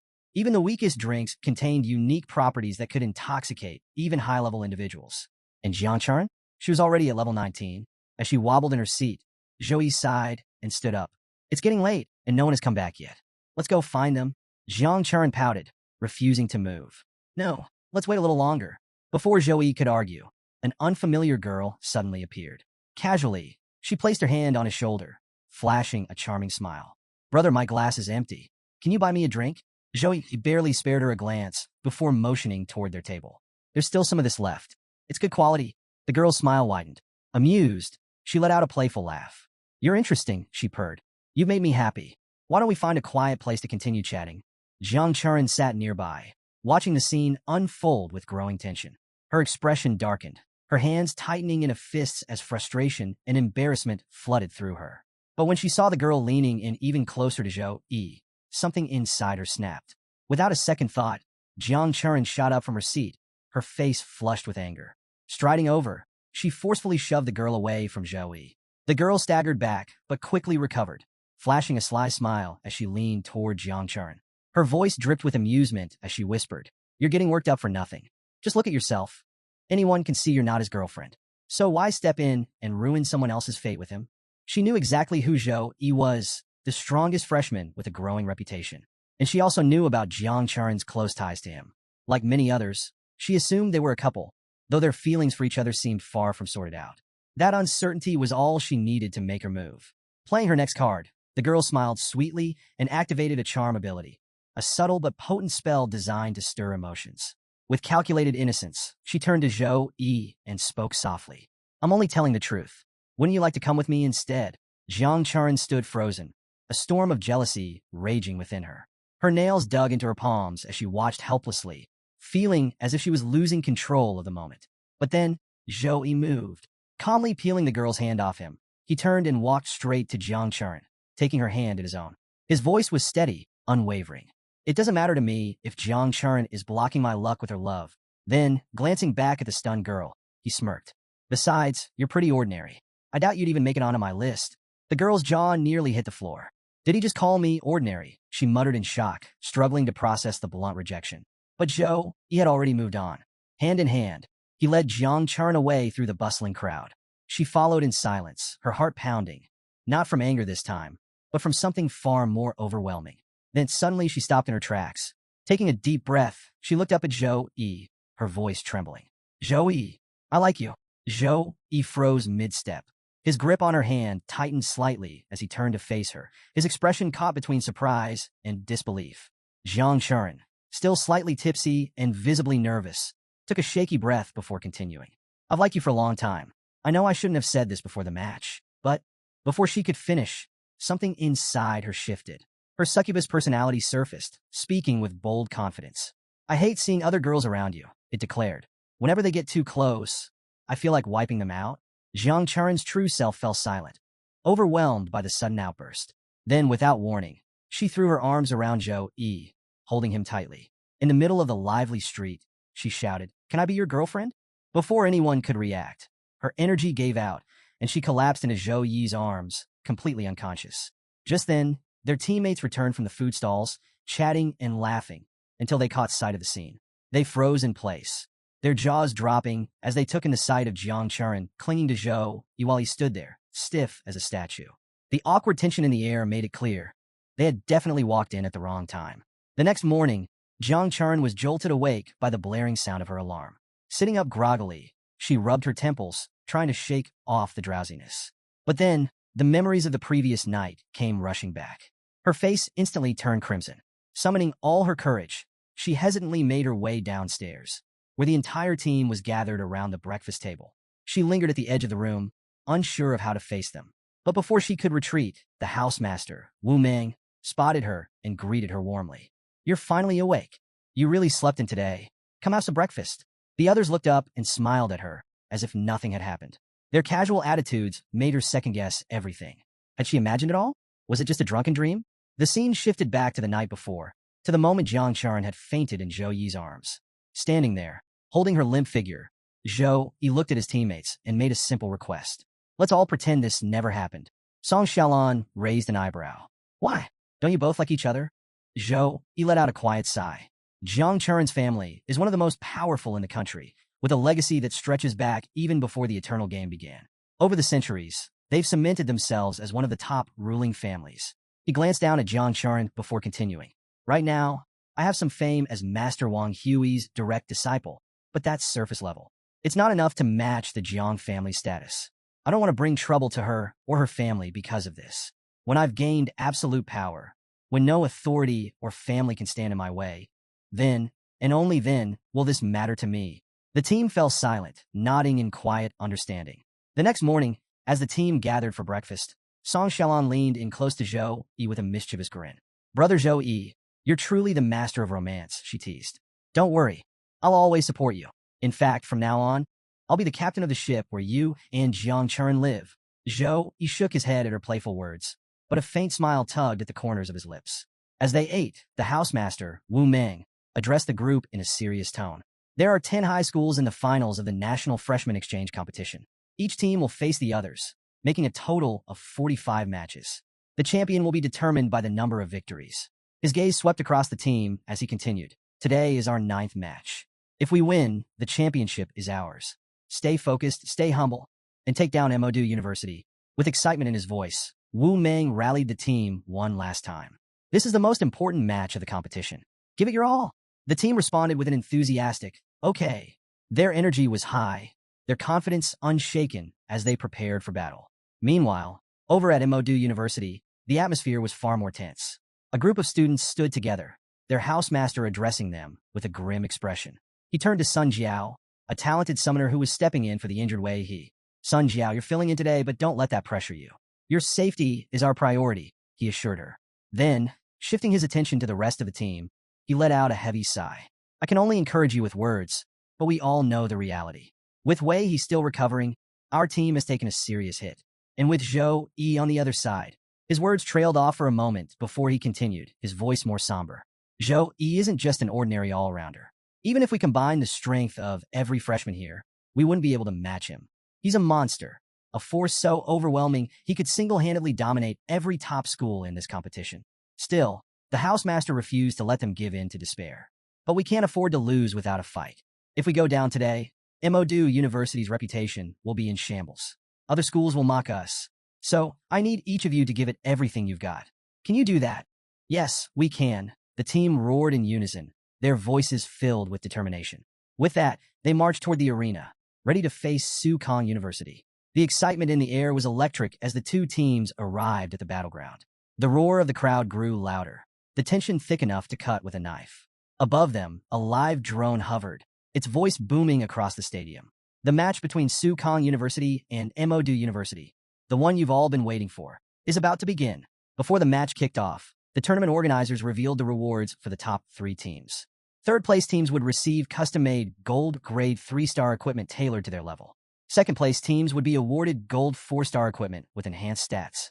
First-place teams would walk away with epic grade war equipment, the kind of gear that could turn the tide of battle.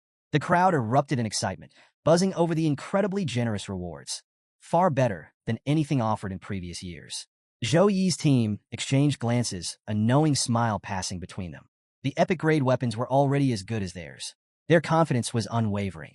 As both teams were called to the arena, the atmosphere reached a fever pitch. Fans chanted Zhou Yi's name, cheering wildly for Sukong University. Others rooted for Modu University, urging them to hold their ground. The teams took their positions. The countdown began. 3, 2, 1. The match officially started. Zhou Yi's team immediately assumed their battle stances, ready for anything. Across the field, Sun Jiao, Modu University's summoner, wasted no time. She activated her summoning skill, and in a flash of light, 5 powerful monsters materialized. Young Dragon Regus, Beehive Yakjan, Great Snake Hades, Monster Hell Guard Kerberos, Lion King Michaela. A wave of energy pulsed through the arena as the summoned beasts let out deafening roars, their sheer presence sending shivers through the crowd. On Sukong University's side, Tang Lingyi was the first to move.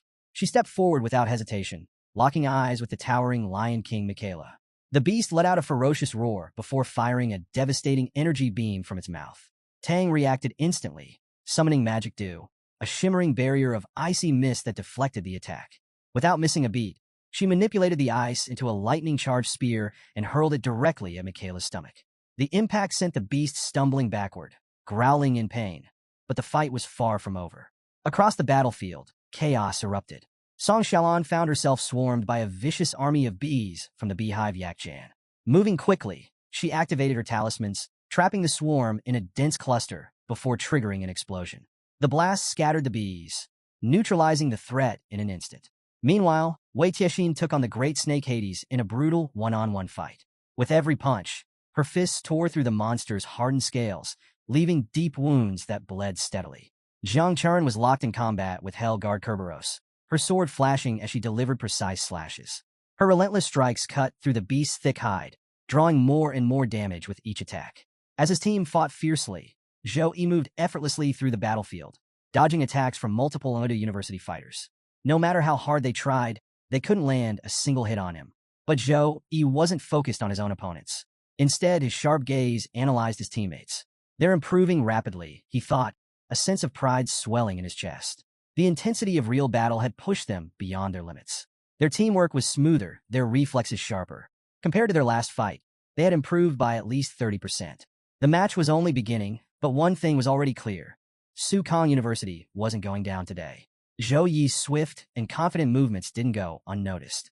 The Modu University fighters assigned to protect Sun Jiao watched in shock. He was moving too fast, too effortlessly. But before they could react, he was already upon them. With a single, devastating swing of his hammer, he sent them flying across the battlefield. Now his focus shifted to Sun Jiao.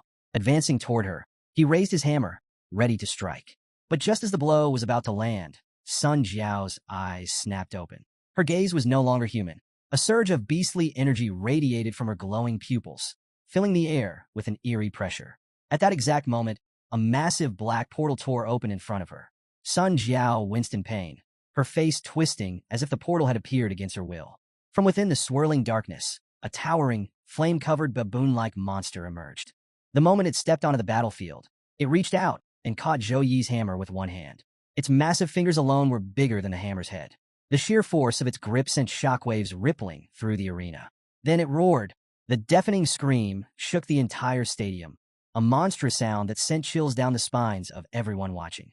Zhou Yi braced himself, digging in his heels as he pushed back with all his strength. But the pressure was overwhelming. The sheer crushing force from the baboon's grip made the strain visible in his stance. Meanwhile, Sun Jiao's expression turned to pure horror. Her skin paled as she realized the truth. She had no control over the creature she had summoned. The flame baboon slowly turned its menacing, fiery gaze toward her. Panicked, Sun Jiao desperately tried to summon another monster to help, only for the baboon to react instantly. It casually reached out, grabbed the great snake Hades by the neck, and crushed it with terrifying ease. The snake's head was obliterated in an instant, its massive body collapsing lifelessly to the ground. The baboon stepped closer to Sun Jiao, its deep, rumbling voice filled with menace. "Don't play tricks with me." Its burning eyes locked onto hers. "Why have you summoned me?" Sun Jiao stammered, her voice trembling. Defeat him. Defeat Zhou Yi." The baboon turned to face Zhou Yi, its fiery eyes narrowing with interest. Then, with a chilling laugh, it muttered, "I have to defeat him? Very well. Face your death." For a split second, Sun Jiao's heart stopped. Wait, did it mean her? No, not me. Him. "Kill Zhou Yi," she screamed, panic overtaking her. The flame baboon let out another ear-splitting roar before launching itself toward Zhou Yi's team. Its sheer presence was enough to make the entire arena feel like it had dropped into a pit of fire. Its first target? Tang Lingyi. Standing firm, Tang activated Water Shield, a powerful defensive skill that had withstood relentless attacks during her individual matches.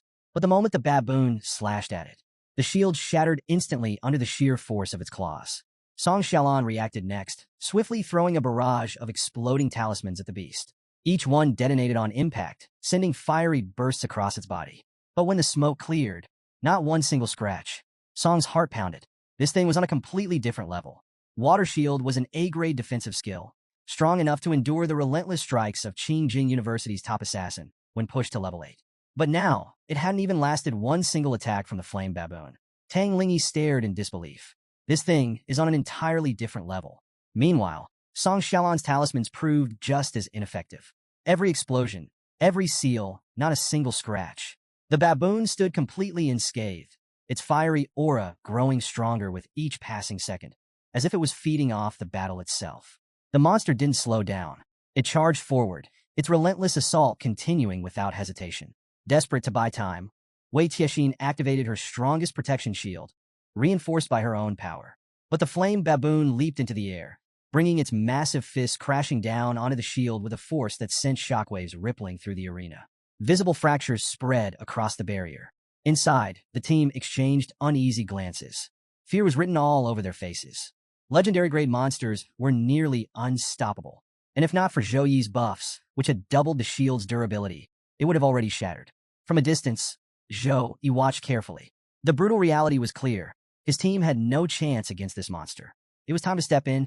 Without hesitation, Zhou Yi activated Holy Light Shield and launched a powerful counterattack. A massive explosion engulfed the arena, shaking the battlefield. But when the dust settled, the flame baboon stood there, completely unharmed. Its fiery aura burned even brighter, as if the attack had only made it stronger. Using the brief distraction, Zhou Yi turned to his team, his voice firm. "Leave the match. Get out of the ring now." His teammates hesitated, confusion flashing across their faces. "But why?" someone asked. Wei Tiexin stepped forward, concern in her voice. "Are you joking? There are no MOD University students left, just that thing, and it won't show you any mercy." Zhou Yi's gaze hardened. "Do I look like I'm joking?" His tone left no room for argument. "I have a way to defeat the flame baboon, but I can't protect all of you while I fight. If you stay, you'll only slow me down." His teammates exchanged uneasy glances, torn between trusting him and refusing to abandon him. Jiang Churan was the first to speak. "We'll be fine without your protection," she said, her voice steady. Even if we seem weak, we want to help you in any way we can. The flame baboon didn't wait. It continued its relentless assault, hammering the shield with bone-crushing force, each impact shaking the ground beneath them. Zhou-Yi stayed focused, analyzing its every movement. Then he spoke again, this time his voice cold and sharp. If you're careless against a legendary grade monster, you'll die. Even if the priest revives you, you'll lose 30% of your stats.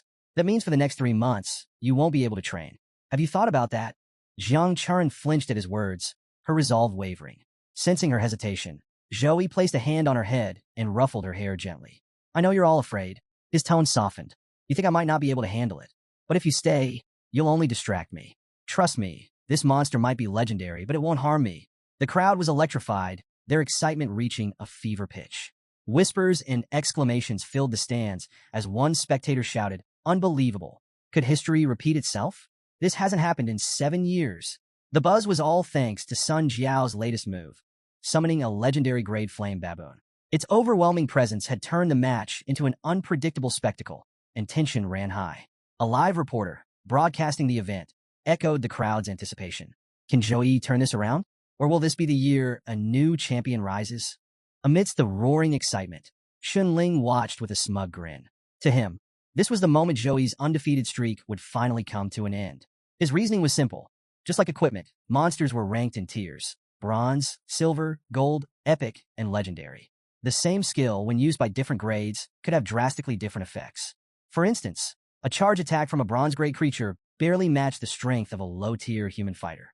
But that same skill, wielded by a legendary-grade monster, could rival the power of elite warriors ranked A-class, or even higher. On top of that, legendary-grade monsters were incredibly resilient, shrugging off damage that would obliterate lesser creatures. Even the Goblin King from Sukong's Abyss-level realm was merely epic grade. Yet here, in a mere exchange competition, a legendary-grade beast had entered the fray. Xunling was convinced Zhou-Yi was done for. Then, just as the flame baboon roared and prepared its next devastating attack, a sudden commotion erupted from the stands. "They're forfeiting," someone shouted. Back in the ring, Zhou-Yi's team had come to a collective decision. One by one, they stepped forward, announcing their withdrawal from the match. Churan, however, hesitated. Disappointment flickered across her face as she remained frozen in place. Zhou-Yi met her gaze, his expression calm yet firm. That silent exchange seemed to steady her, though reluctance still lingered in her eyes. Finally, she stepped forward, announcing her forfeit. At Zhou-Yi's insistence, the rest of the team followed suit, walking off the battlefield. But Churan still lingered, as if struggling with the decision. Zhou-Yi turned to her once more, his voice unwavering. "Leave the arena." Her expression tensed, emotions warring within her. But in the end, she obeyed. Just as she reached the exit, she paused, casting one last look at him. In this fight as soon as possible. With that, she was gone. Meanwhile, the flame baboon showed no signs of slowing. Its relentless assault hammered against Zhou-Yi's protective shield, each strike more devastating than the last. Cracks spread across the barrier until, finally, with a thunderous crash, it shattered. The flame baboon, its face twisted in fury, charged straight at Zhou-Yi, ready to strike. But just as it closed the distance, a brilliant golden light exploded across the arena. The sheer force of it shattered the ground beneath them, sending shockwaves rippling through the stands. The spectators watched in stunned silence. Then, drops of blood splattered onto the wrecked arena floor. It wasn't Zhou-Yi's blood. One of the baboon's massive hands had been severed. Staring at the stump where his palm had once been, the beast froze in shock, unable to process what had just happened.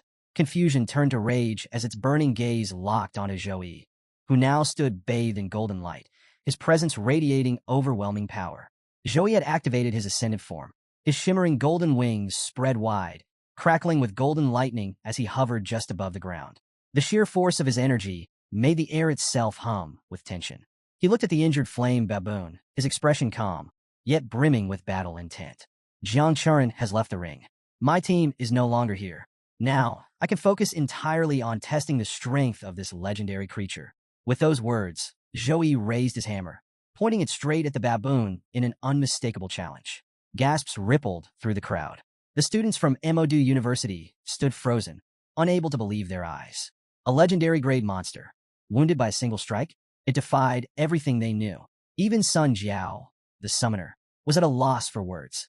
One of her strongest summoned creatures had just been injured as if it were nothing. Meanwhile, the flame baboon let out a deep, guttural growl. For the first time, A hint of unease crept into its mind. As it focused on Joey, it sensed something unusual, an aura that sent a primal warning through its instincts. It was faint, but unmistakable, the presence of a supreme bloodline. A memory surfaced. His mother's warning echoed in his mind. The Flame Baboon are born as kings among monsters. We are a legendary clan, rulers by nature. But among the many supreme bloodlines in this world, there are those even we must respect. And now, for the first time, the baboon felt the presence of such a bloodline coming from a human. But the realization didn't shake his resolve. Instead, he scoffed internally. So what? Joey's power had to be a fluke, mere luck from merging with a powerful bloodline. If Joey were truly a force to be reckoned with, he would have ended this battle already. Determined to prove his dominance, the baboon unleashed a surge of fiery energy, sending an oppressive wave of heat across the arena. The ground cracked beneath him as his aura flared to its peak. Then something astonishing happened. Before the crowd's disbelieving eyes, the baboon's severed hand began to regenerate. Flesh, bone, and fur rapidly reformed until his palm was fully restored. A triumphant roar erupted from his throat, shaking the entire battlefield. Wasting no time, the flame baboon summoned a massive nunchaku, its surface glowing with searing flames. Spinning the weapon at terrifying speed, it unleashed a fiery whirlwind, scorching the very air around it. Joey, unfazed by the spectacle, simply smiled. Without hesitation, he activated his divine chain skill. In an instant, golden chains materialized, shooting toward the baboon like striking serpents. The flame baboon let out a fierce growl, refusing to back down. With all its might, it swung the blazing nunchaku straight at Joey, the sheer force of the attack warping the air around it. But before the weapon could reach its target, Joey's divine chains intercepted it mid-flight, stopping it dead in its tracks. The baboon roared in frustration, yanking and twisting with all its monstrous strength to break free, but the golden chains held firm, refusing to budge. While the beast struggled, Joey seized the moment. A frigid energy began swirling around him, the temperature in the arena plummeting as ice crackled to life in his hands. With a swift motion, he unleashed the attack, sending a devastating wave of icy power straight at the baboon. The impact was brutal. The flame baboon staggered backward, its massive frame pushed away by the sheer force of the frost. But before it could be completely overwhelmed, it slammed its nunchaku into the ground, anchoring itself in place.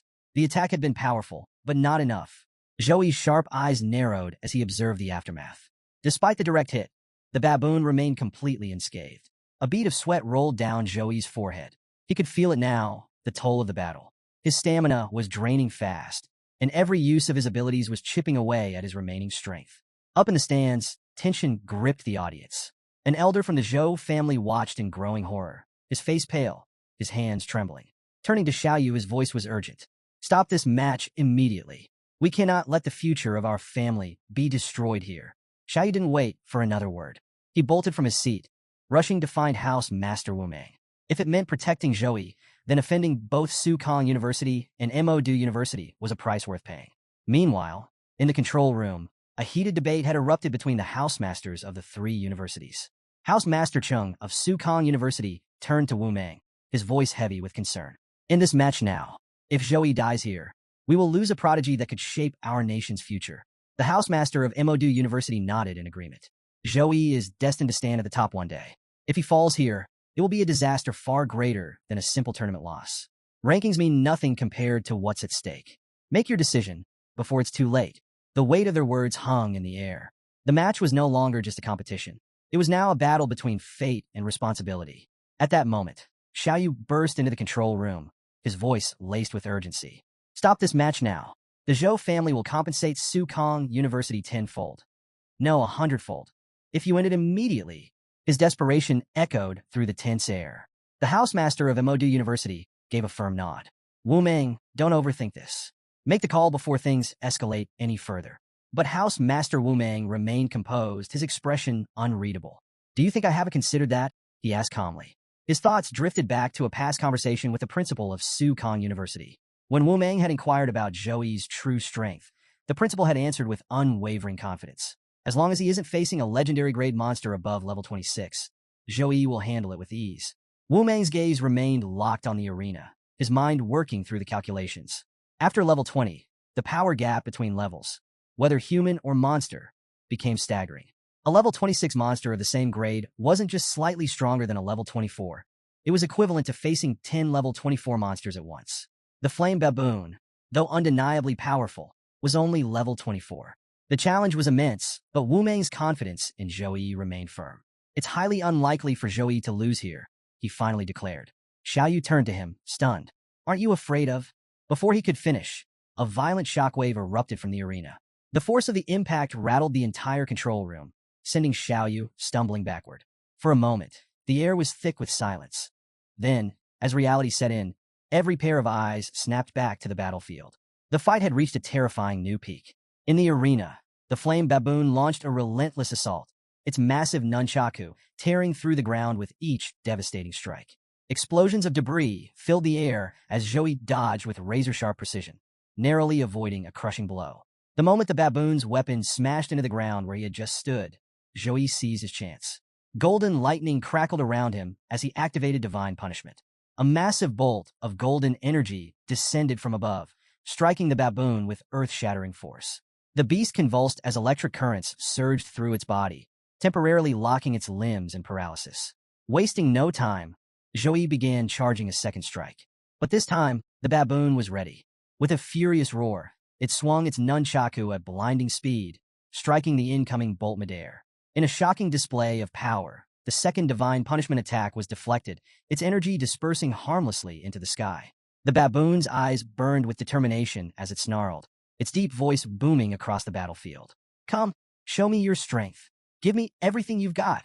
Zhou Yi's Light Punishment, now a level 14 skill, had been amplified by his S+ talent Holy Guardian and the 4-dimensional buffs from his Ascended form. The attack he had just unleashed was strong enough to obliterate the epic-ranked Goblin King of the Abyss-level dungeon. Yet, the Flame Baboon had endured it with barely a scratch. The battle was far from over. Even as divine attacks rained down, the Flame Baboon adapted with alarming speed, using its massive nunchaku to deflect and evade each strike. With renewed aggression, it lunged at Zhou Yi, swinging its weapon with terrifying precision. Sensing the incoming danger, Zhou Yi activated his Divine Chain once more. Golden chains shot out, wrapping around the baboon and locking it in place. The beast roared furiously, thrashing against its restraints in sheer frustration. Enough of these annoying tricks, the baboon bellowed. Muscles bulging, it flexed its immense strength. One by one, the golden chains began to shatter under the strain. Zhou Yi watched carefully, his mind racing. He had fought and defeated a legendary grade demon before, but that opponent had been severely weakened by its vulnerability to light-based attacks, unable to unleash the full extent of its power. This baboon, however, was an entirely different kind of monster. Not only was it absurdly resilient, but it was adapting at an astonishing rate. As Zhou Yi dodged another crushing nunchaku strike, a realization struck him. His speed is increasing. He's building resistance to my light element attacks. His adaptability is off the charts. Now, it made sense. This was why so many humans perished during the Dark Ages. Warcraft like this didn't just overpower humans. They surpassed them completely in raw physical dominance. Zhou Yi knew he had no choice. He activated every buff at his disposal, stacking them to their absolute limit. Even though he had already enhanced his abilities before transforming into his Ascended form, he now pushed even further, unlocking the third stage of his full power. The intensity of the battle only escalated. Neither combatant showed any signs of retreating. The baboon, having evaded most of Zhou Yi's attacks, lunged forward again, its nunchaku slashing through the air with devastating force. Meanwhile, members of Modu University watched in stunned silence. Sun Jiao's teammates couldn't believe what they were seeing. He's stronger than we thought, one of them muttered. Another grimly nodded. We're lucky he didn't go straight for Sun Jiao. If the summoner is eliminated, her summoned creature vanishes immediately. If he had targeted her first, this fight would have been over already. Realizing the looming danger, a teammate urgently shouted, he might not be focused on Sun Jiao now, but we can't take that risk. Get her to safety before he decides to change tactics. The atmosphere in the arena was suffocating, the tension unbearable. Zhou Yi and the Flame Baboon continued their battle at breakneck speed, neither willing to yield. Every strike, every counter, every exchange pushed both fighters closer to their absolute limits. Zhou Yi and the Flame Baboon had finally reached the last stage of their battle. Both fighters were exhausted, yet neither was willing to back down. Determined to end the fight in one decisive move, they prepared to unleash their ultimate attacks. Our protagonist, Zhou Yi, decided to channel the full power of the Divine Hand into his final technique. Mustering every ounce of energy left in his body, he began forming his ultimate strike. At the same time, The flame baboon gathered all his remaining strength, igniting flames that surged wildly around him. His weapon, once ordinary, started to evolve. Fire erupted from within, and sharp thorns emerged along its surface. With a fierce roar, he combined his twin weapons into one massive staff, resembling the legendary weapon of Sun Wukong. As the flame baboon charged forward, wielding his newly formed weapon, Zhou Yi's colossal energy-infused hand descended from above. Both attacks hurtled toward each other at full speed, carrying unimaginable force. Then impact! The entire arena exploded upon collision. The sheer power of their clash shattered the protective barrier surrounding the battleground. Flames and shockwaves burst out, surging toward the terrified audience. Panic ensued as spectators scrambled to escape the incoming destruction. Just when chaos seemed inevitable, a girl from the audience stepped forward. With unwavering resolve, she unleashed her water-based abilities, summoning a guardian to counter the raging fire. A massive water barrier formed, intercepting the flames and electrical surges before they could harm the crowd. To protect herself, she conjured a shield of water, absorbing the attacks effortlessly. As the last embers fizzled against her barrier, the panic in the crowd melted away. Relief washed over the spectators, their fear replaced with gratitude. Some cheered, overwhelmed with joy at their survival. The crisis had been averted, but the battle was far from over. As the chaos settled, the audience slowly regained their composure. One of them, looking relieved, proudly stated that the girl who saved them was a third-level mage of the Alliance. With someone of her caliber around, there was no reason to be afraid. However, another spectator admitted that the attack had terrified them, wondering if the priest would be able to revive those who might not have survived. The intensity of the battle had been anticipated, which was why they had reinforced the protective shield to level 7 before the match. A shield of this caliber was designed to withstand a full-force attack from a top-ranked Tier 2 mage. Yet, against Zhou Yi's devastating strike and the resulting explosion, the barrier had shattered completely, something that hadn't happened in over a century. While holding back the attack, the mage girl reflected on the sheer power behind it. The force she had just witnessed was unlike anything before, and she realized what it meant. Li Jiang had produced another prodigy, someone capable of changing the course of history. A talent like this wasn't just a blessing for the nation, but for the entire human race. As the dust settled and the arena fell into an eerie calm, all eyes turned back to the battlefield. The audience gasped in shock. In the center of the ring, the flame baboon stood motionless, his arms severed and his body covered in gruesome injuries. He struggled desperately to heal himself, but something was stopping his natural regeneration. Zhou Yi's attack had embedded light and ice elements into his very flesh, continuously eating away at his ability to recover. The realization infuriated the flame baboon. This human was not only strong but terrifyingly ruthless. His so-called holy light was even deadlier than expected. Overcome with rage, the flame baboon roared in defiance. Using every last ounce of strength, he forced his body to regenerate, restoring his arms in an instant. Slamming his fists into the ground, he bellowed, "How could I, the great flame baboon, fall here?" But before he could even finish his declaration, Zhou Yi appeared out of nowhere and landed a crushing punch right to his face. The sheer force sent the flame baboon flying across the arena, his body skidding uncontrollably. A few teeth went flying, marking the devastating impact of the blow. But Zhou Yi wasn't finished yet. Without hesitation, he rushed toward the flame baboon, preparing to deliver a finishing blow.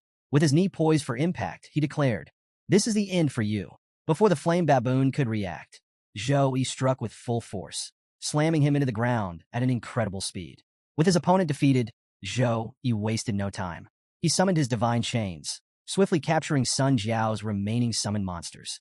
As the chains tightened around them, he turned to their summoner and asked a simple question.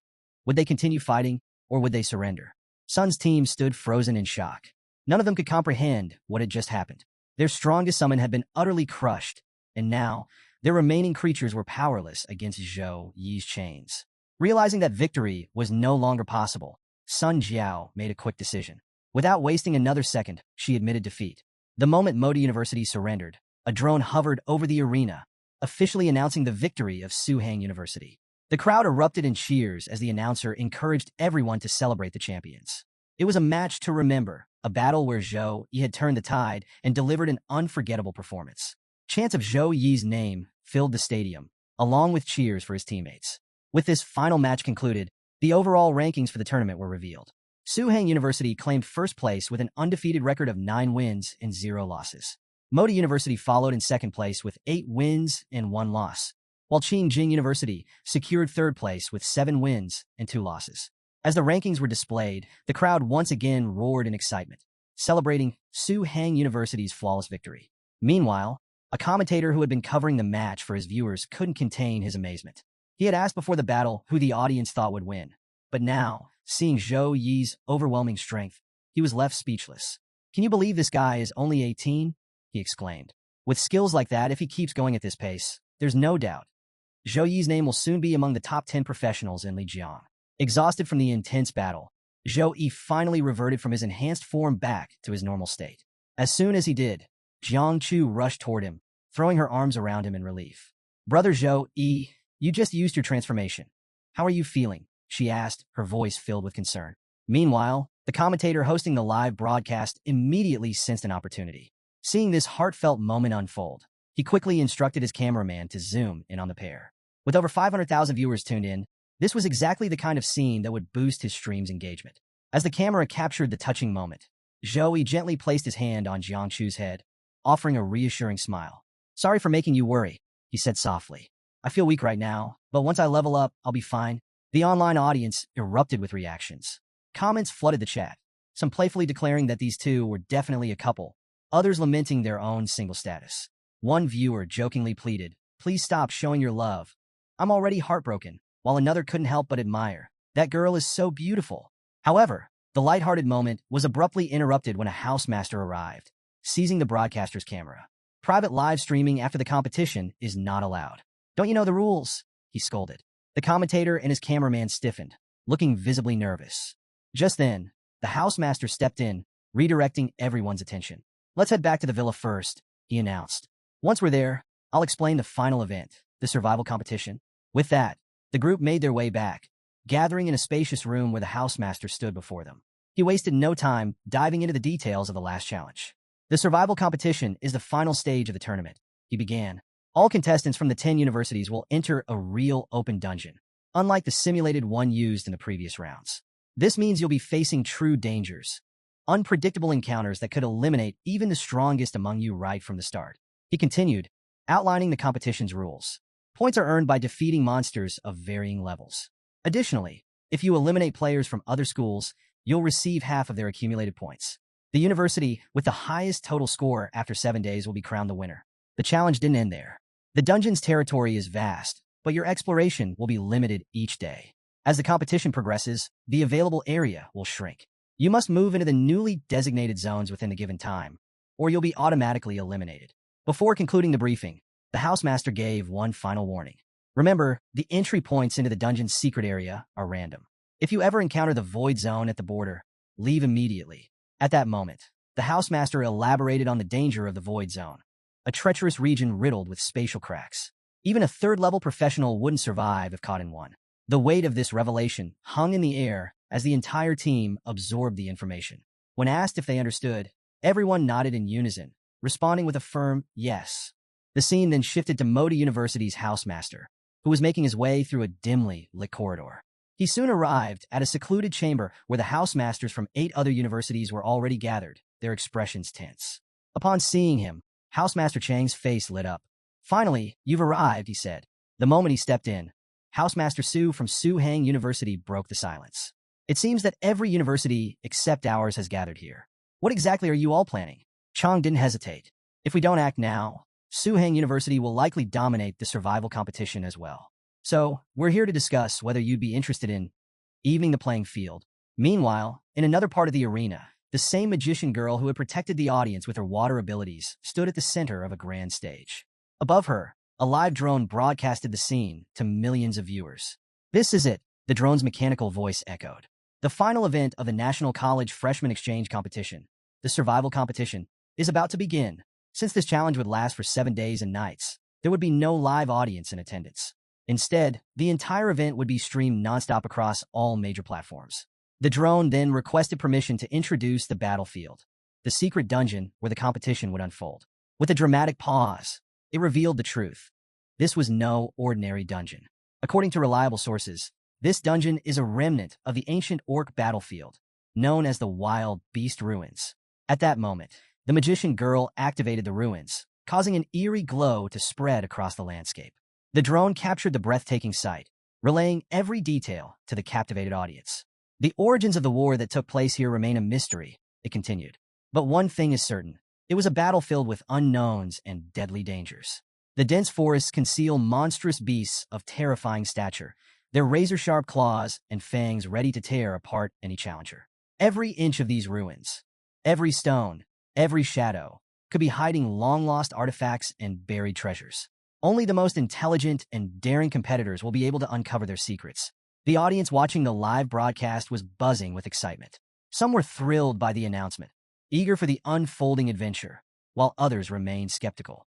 There's no way a school would be so generous as to release this dungeon for free exploration, some speculated. The army must have already scoured this place. How could there be any treasures left? Amid the debates, the drone delivered its final announcement. Contestants, ready your weapons, steel your resolve, and face this challenge with courage. We are waiting for your legend. With that, the survival competition officially began. One by one, the participants began teleporting into the wild beast ruins. As they vanished, tension filled the air. Among them stood Zhou, his presence alone making several competitors uneasy. Many secretly prayed that they wouldn't end up near him once inside the realm. Soon, Zhou himself was teleported, and the competition was underway. Upon arrival, contestants found themselves scattered across different locations within the ruins. Before entering, Zhou had been holding hands with Jiang, standing close to her. Yet now he was alone. It became clear, no matter how close two people were physically, the teleportation process strictly separated everyone. This meant it would take some time for him to reunite with his teammates. As Zhou glanced back, he immediately noticed he standing there. Their eyes met for a brief moment. Then, without hesitation, he turned and bolted at full speed, activating his 100-step technique to escape. Watching him flee, Zhou couldn't help but chuckle. What a madman, he mused. His score is still at 0. Why would I waste my time fighting him now? Summoning his hammer, Zhou smirked. To hunt properly, you have to let the prey fatten up first. Meanwhile, high up in the trees, Xiaolan perched silently with her bow, her sharp senses scanning the area for movement. Suddenly, she detected rapid motion in the northern direction, a lone figure sprinting across the terrain, about 1,000 meters away. Unable to determine the runner's identity, she narrowed her eyes. Could it be Zhou?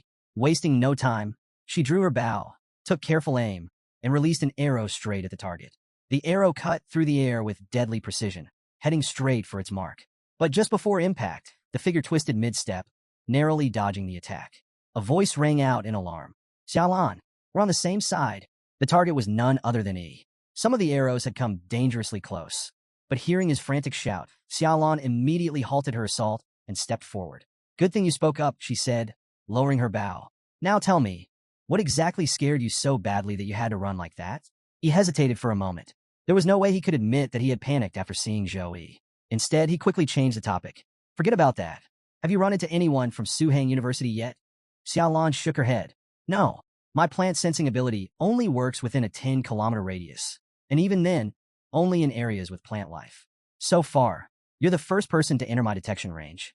Hearing this, he nodded. Then let's stick to the plan and move forward together. Xiaolan agreed without hesitation. With that, the two of them joined forces, prepared to face whatever challenges lay ahead. Meanwhile, the outside world was watching the competition unfold in real time. Among the spectators was a young man who furrowed his brows upon seeing Yi and Xiaolan working together.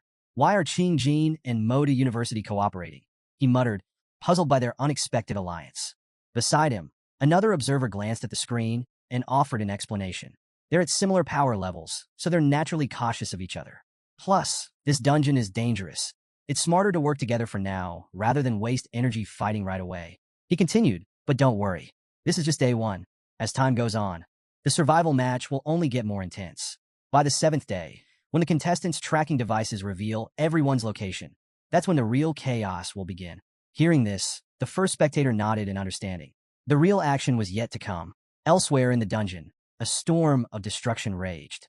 Bolts of divine lightning rained down relentlessly, striking monsters with overwhelming force. The one responsible? None other than Zhou. With every strike, he racked up more and more points, his power crushing anything that stood in his way. However, the surviving monsters weren't about to let this intruder continue his rampage unchecked. Furious, they gathered together, their enraged voices echoing through the battlefield. Who dares disturb our territory? Kill him! Zhou watched as a horde of enraged creatures charged toward him. He didn't flinch. Instead, he activated his ice ability, freezing them all in an instant. Before they could even attempt to break free, he swiftly finished them off, eliminating the entire group in seconds.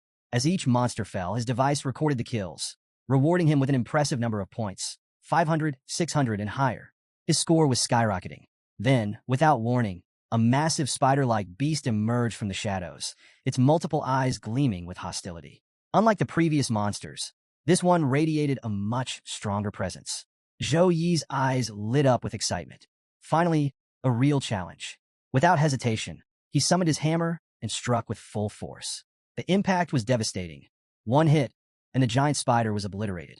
As its body crumbled, his device displayed the results, 1,200 points. A satisfied smirk crossed Zhou Yi's face. Now that was worth it. With his latest victory secured, he opened his device to check his standing.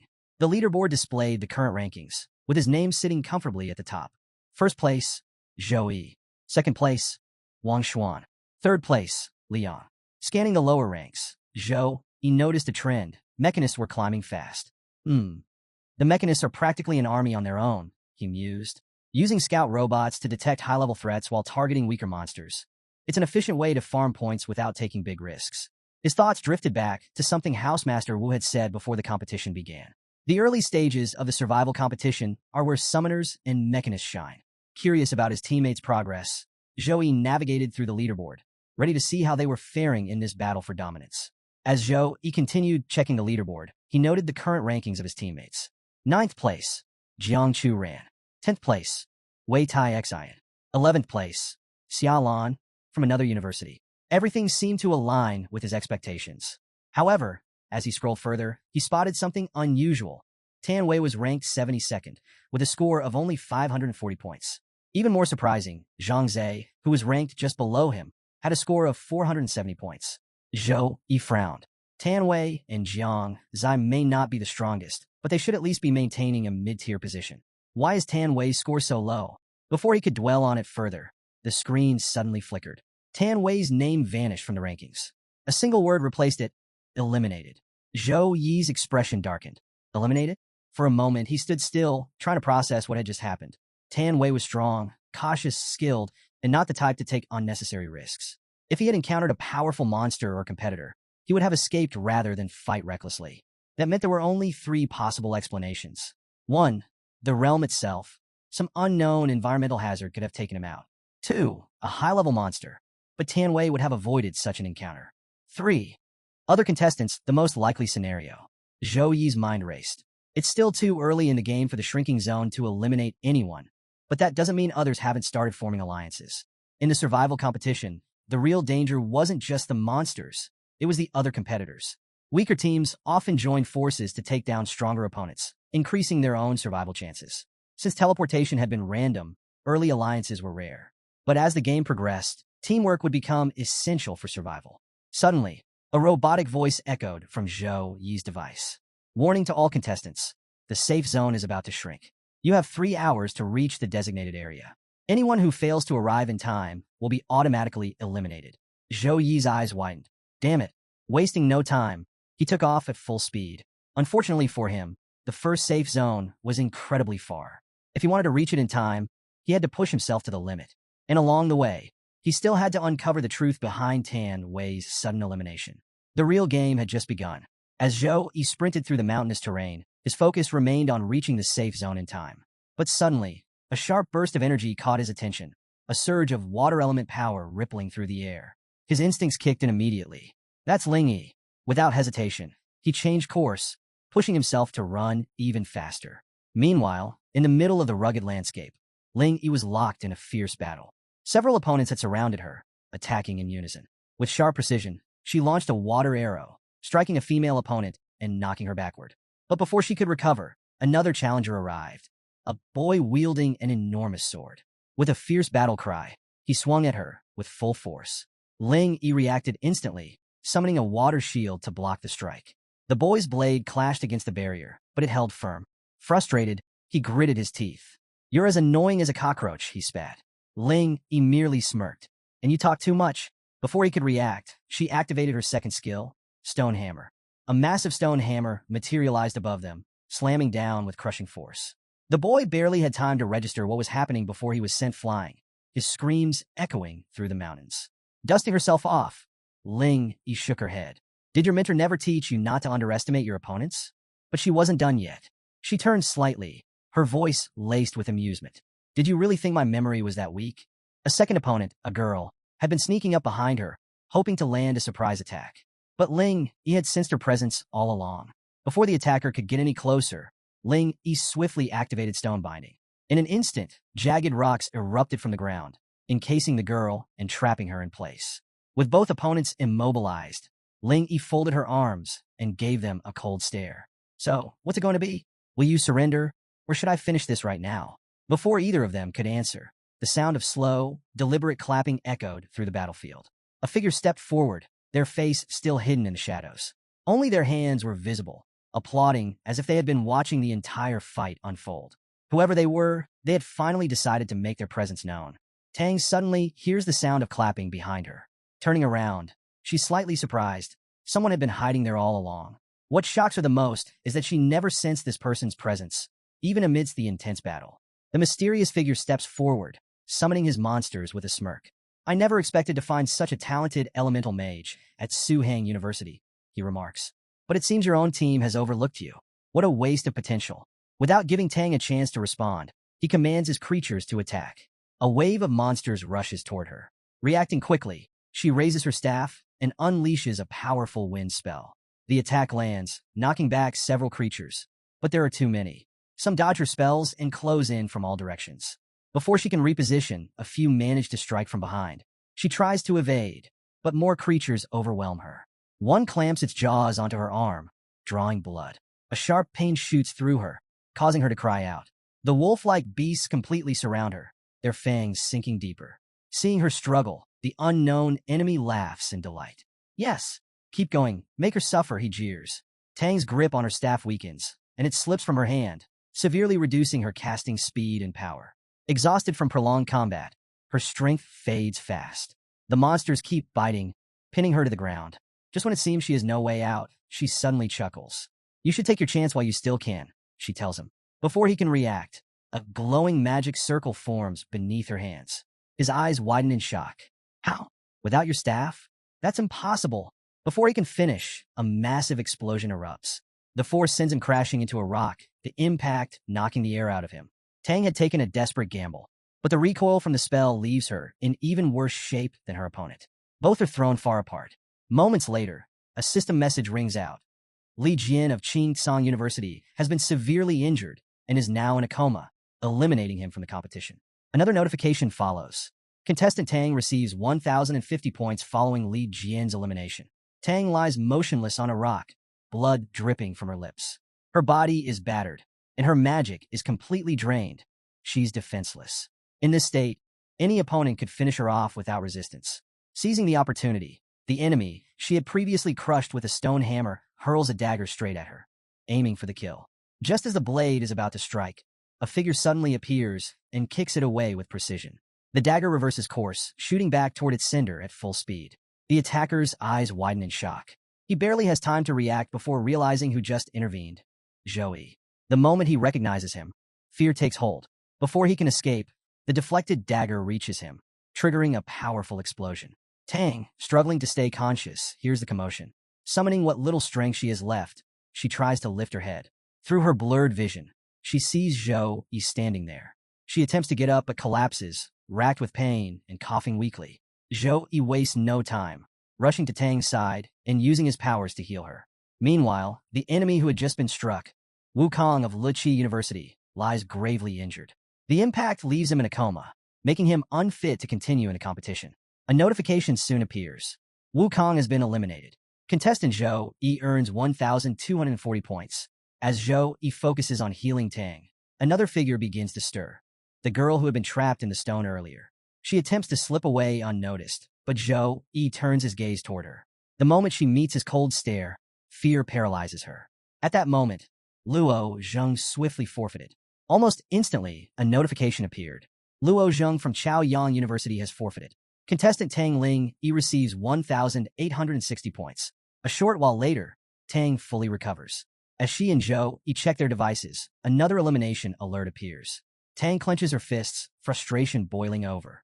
They must have ambushed another one of us, she shouts angrily. Then, turning to Zhou Yi, she adds, something isn't right about all this. The secret realm's locations are randomized. No one should be able to track others so precisely before entry. So how are they finding and attacking us with such accuracy? Zhou Yi's expression darkens. They must be using some special method to pinpoint our locations, he replies. Hearing this, Tang clenches her fists, frustration bubbling up.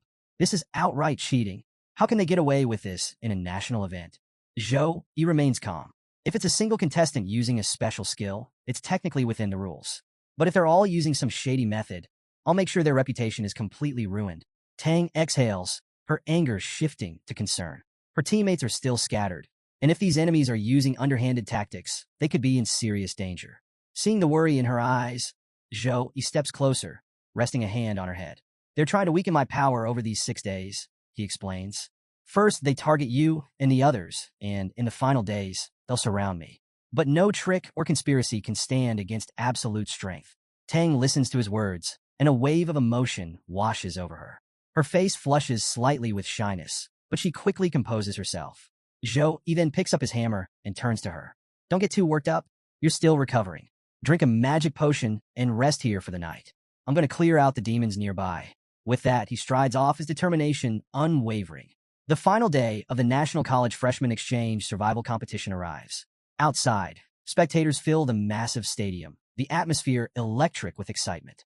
Drones hover above, broadcasting the event, and a voice announces. Today, 74 contestants will face off in the final battle to determine the ultimate ranking. Each player's location will now be displayed on their smart wrist. Let's see who will emerge victorious. The crowd erupts into cheers, calling out the names of their favorite fighters. The anticipation is at its peak. After 6 grueling days, only Jiangchu, Tang, and Zhou Yi remain from Suhang University, while 71 contestants from 9 other schools are still in the competition. Many believe sheer numbers will be the deciding factor, and whispers spread through the audience. Can Zhou Yi really withstand an all-out assault from so many opponents? Meanwhile, in the competition zone, a group of contestants stands atop a rock, monitoring their devices. They see Zhou Yi and Tang moving toward them at high speed. Among them are Zan, Wei, and Wang Xian, who have been tracking their every move. Wei narrows his eyes at the screen. Jiangchu is positioned in the northwest. She's strong, but not on Zhou Yi's level. The key advantage is that 18 fighters are already on their way to intercept her. Turning to his ally, Wei issues orders. Xiaolan, take 5 people and handle Jiangchu. Make sure she's out of the competition. Then, with a smirk, he adds, I'll take care of Zhou Yi myself. With 47 fighters by my side, the final showdown is about to begin. Hearing this, Xiaolan nods. Meanwhile, a group of fighters stands in formation, discussing their strategy. At Zhou Yi's current speed, he'll reach us in about an hour. Everyone, give it everything you've got. This fight will decide our final rankings in the exchange competition. At the same time, Jiangchu finds herself surrounded by enemies attacking from all sides. But she doesn't slow down. Instead, she keeps pushing forward, cutting through her opponents with precise and powerful strikes. Among them, Xiaolan locks onto Jiangchu and smirks. It's been a while since we've had a real fight. Hearing this, Jiangchu halts. A strange energy begins to radiate from her body as the atmosphere around her shifts. Slowly, she transforms into her succubus form, letting out a chilling laugh. Xiaolan, why did you wait so many days? Did you think that because my brother Zhou Yi has been fighting nonstop, I'd be too weak to handle you? Let me give you a long, painful lesson. Xiaolan's eyes widen in shock. This was the true power of Jiangchu's succubus bloodline. She had no idea Jiangchu had mastered her transformation to such an extent.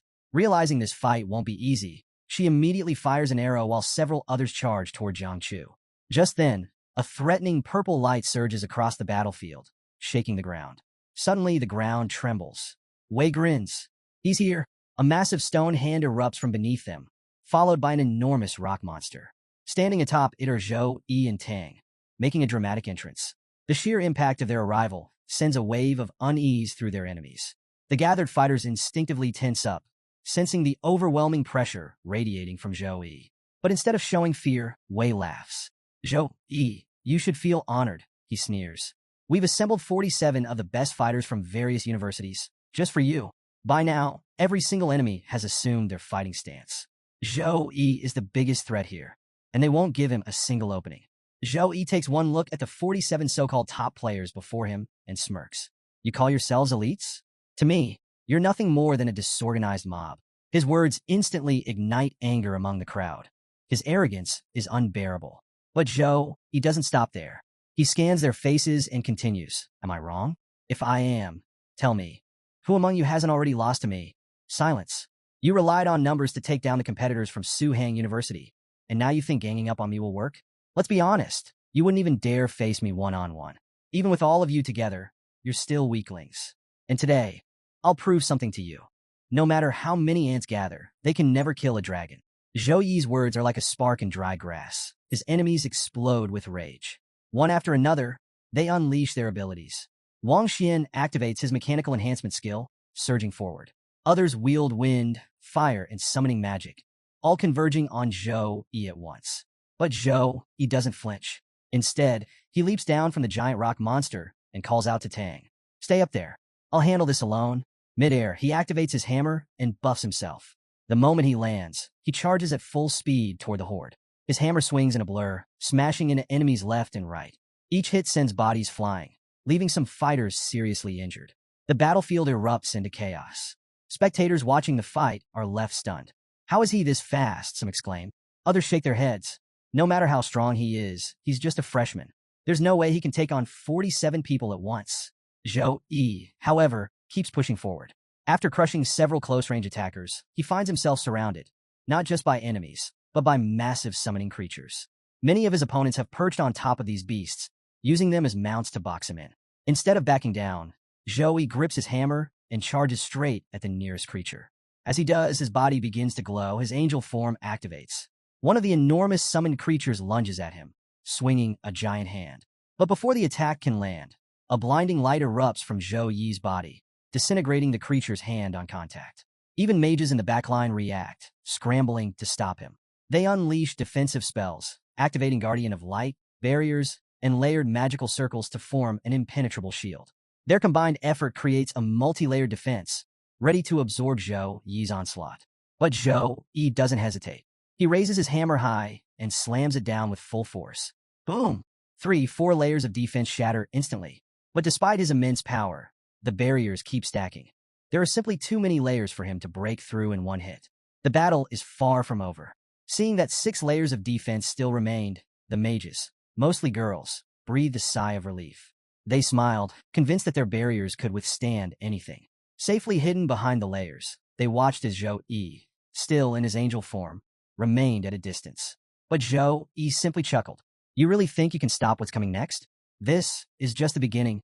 Raising his hand slightly, he summoned the divine hand.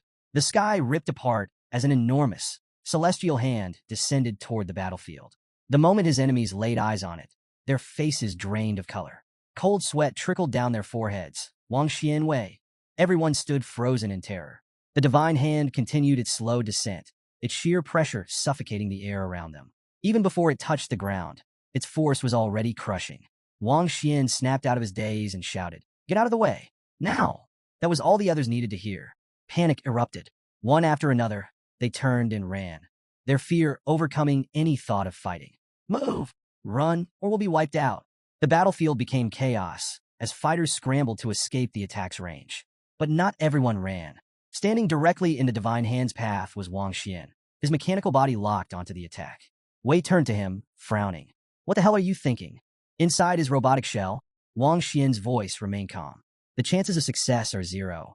But I still want to try. His system flashed a danger alert, warning him to evacuate. But he ignored it. His mind worked at high speed, recalling every battle against Zhou Yi he had simulated in his strategy games. He had studied Zhou Yi's divine hand's skill hundreds of times, analyzing its angles, power distribution, and impact zones. The hand of God appears invincible, Wang Xian murmured, furiously activating his mechanical skills. But in reality, its force is dispersed across multiple points. If I can assemble all my machines to form a focused defensive barrier, I might just be able to withstand it. Metal clanked and gears spun rapidly as he constructed his final defense. The divine hand was now seconds away. As he finished his preparations, he shouted, "Everything into defense, now!" The divine hand slammed into Wang Xian's robot, smashing it into the ground. The force sent shockwaves rippling through the battlefield, shattering rock and driving him deep into the earth. His mechanical defenses crumpled under the impact, layer after layer, giving way as the attack dragged him downward, obliterating everything in its path. Silence followed. Zhou Yi exhaled and turned his gaze to the remaining fighters. Raising his hand, he conjured sharp, glowing icicles, letting them hover ominously. His eyes swept across the trembling enemies. "Your lives are in my hands now," he declared coldly. "Surrender or die." Suddenly, Wei shouts Zhou Yi's name and unleashes a flaming whirlwind straight at him. He pours everything he has into this attack, convinced that if Zhou Yi takes a direct hit, he won't have time to recover. At the same time, several other fighters rush in from behind, activating their own abilities. Wind, fire, lightning, and summoning magic surge toward Zhou Yi in a coordinated assault. They know they can't eliminate him, but their goal is clear: to land a serious injury. Zhou Yi watches them charge and smirks coldly. "It seems I've been too merciful." Without hesitation, he hurls the icicles in his hand, sending them piercing through his attackers. The force of the impact sends bodies flying, knocking them far across the battlefield. Then, without missing a beat, Zhou Yi turns his focus to Wei and unleashes a light punishment attack. A blinding blast of energy tears through the air, heading straight for him. Meanwhile, Wang Xian, still inside his battered mechanical armor, watches everything unfold. Though slightly injured, he remains conscious. His eyes widen as he witnesses Zhou Yi's overwhelming power. "He's even stronger than I thought." He had expected a hard-fought battle, but this was a one-sided massacre. Zhou Yi wasn't just winning, he was dominating. Realizing there's no point in continuing, Wang Xian opens his device menu and hovers his hand over the surrender button. He sighs, shaking his head. If we had known this would happen, there was no need for 9 universities to team up. With a final glance at Zhou Yi, he presses yes. After today, he will become a national hero. Outside the secret realm, university housemasters watch the entire fight unfold on their monitors. Housemaster Wu, clearly pleased with what he saw, couldn't help but laugh. "Huh, so all 9 schools teamed up just to take us down?" He scoffed, shaking his head with a grin. Then, glancing at Dean Sheng, he added with a mocking smile, "Must have cost you a fortune to go after our university like that." Everything happening inside the secret realm was being streamed live, from Zhou Yi healing Tang to him taking on wave after wave of enemies. Dean Sheng, keeping a straight face, replied coolly, "I don't know what you're talking about." Wu chuckled, but quickly dropped the smile. "Come on, drop the act. Wei He from Modu, Xiaolan, and Li Jian from Jing, Wu Kong from Liqi, Luo Sheng from Chaoyang. You brought in all the big names. You think no one's going to connect the dots?" His tone sharpened. This wasn't a decision small-time schools could make. Modu's in second place.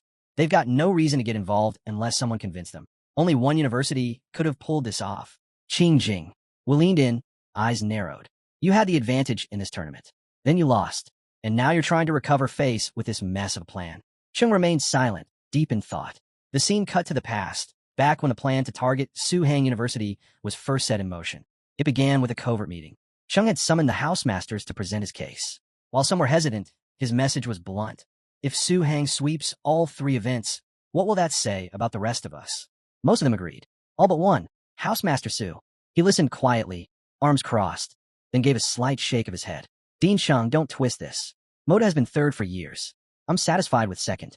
I've got no interest in chasing the top spot." Cheng, unwilling to let the plan fall apart, sweetened the deal. "Join us, and Jing will offer elite resources to every participating school. A show of goodwill." The offer was clear. Now it was just a matter of who would bite. Housemaster Su leaned in with a smirk. "You want my support?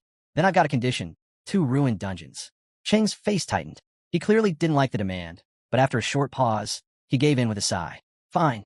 With that, the alliance was sealed. Cheng wasted no time outlining the strategy. Have your teams work together, but avoid openly attacking players from other schools. Target every Suhang University participant except Zhou Yi. Take them out in the first 6 days. If anyone crosses paths with Zhou, you don't engage. Retreat immediately. Wait until everyone's assembled before making a coordinated move. Now, back in the present, an uneasy silence filled the viewing room. The once bold housemasters now sat in silence, their confidence drained. Wu glanced around, then scoffed. "What's the matter? Aren't you all leaders of elite institutions? Why so quiet now?" His eyes settled on one person, Dean Feng. Feng visibly tensed, then slowly turned to face him. Wu leaned back, arms folded. "You've always had a reputation. Honorable, dignified, a man of principle. Doesn't it bother you that being part of this pitiful setup could tarnish that?" Feng sat up straighter. "Housemaster Wu, let's not twist things. Working together is allowed under tournament rules. Nothing we've done is against the law. Wu's smirk faded. For a beat, his expression turned cold. Then he burst into laughter. You really think some half-baked plot like this will stop Zhou Yi? He shook his head. Ridiculous. His voice cut through the room. Zhou Yi's power is real. You saw it. Tricks like these won't slow him down. He doesn't fear challenges, and even with the whole pack against them, Su Hang will still come out on top. Inside the secret realm, Wang Xian slowly reached out to press the surrender button. But just before his finger landed, his interface blinked red, danger detected. His heart skipped a beat. What? He tried again. Same result. Another message followed. Be patient. His eyes darted around in confusion. His teammates, battered and barely conscious, began pressing their own surrender buttons. But no one disappeared. One after another, they stayed put, wounded, exhausted, and stuck. Gasps rippled across the battlefield. Wang Xian's thoughts raced. Why isn't it working? I hit the button. Why won't it activate? Something was wrong. And whatever it wasn't going to end well. Without warning, a portal tore open above the battlefield, sending a shudder through the entire secret realm. The air thickened with a suffocating pressure. Then it appeared. A colossal eye, dark, oppressive, materialized behind Zhou Yi, distorting the space around it like a ripple through glass. Outside the realm, the Housemasters shot to their feet. Shock quickly morphed into dread. Housemaster Wu's voice cracked. That eye? How did it enter the secret realm? Housemaster Su's tone was urgent. We need to get the students out now. Force the teleportation. The Alliance mage guarding the entrance wasted no time. She raised her staff and began channeling the evacuation spell. But something snapped. Her expression twisted in alarm. The space-time structure inside. It's unstable. The magic sputtered out, the spell unraveling in midair. No teleportation. No escape. A heavy silence crushed the control room. Then a housemaster spoke, his voice low and shaking. Those kids, they're our strongest future warriors. If we lose them here, another chimed in, panic rising. This is a national broadcast.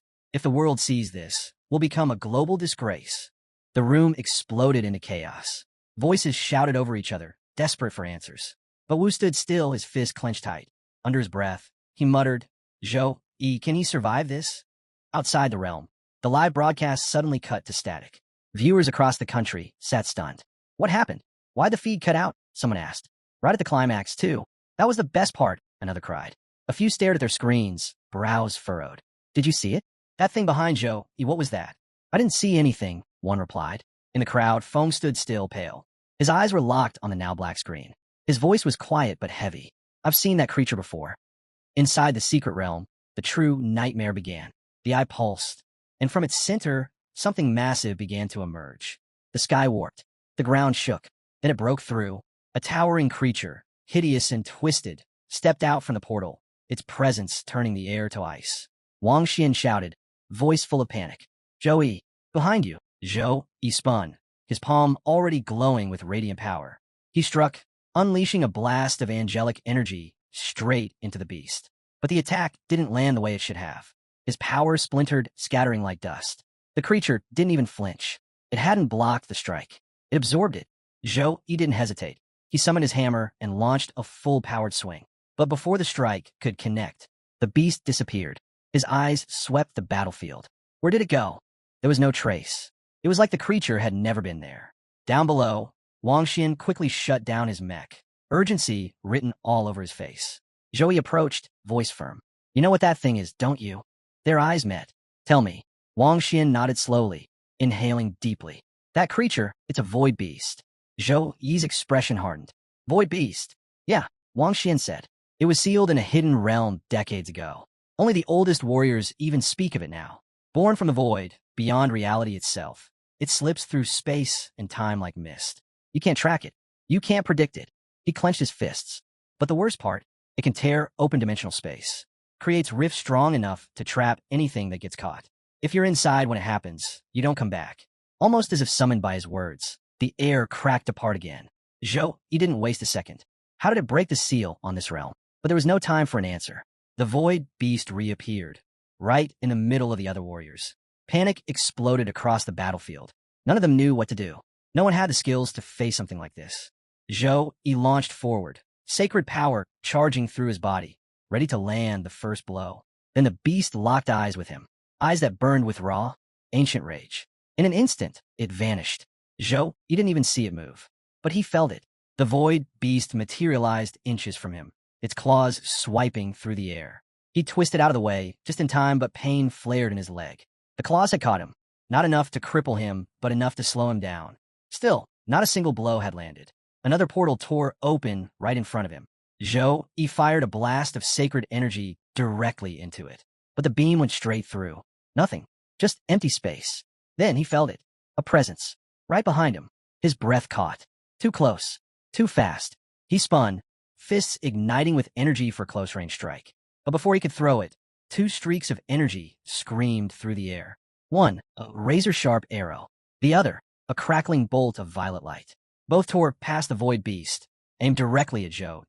Before he could react, a blur dashed across the battlefield. Jiang.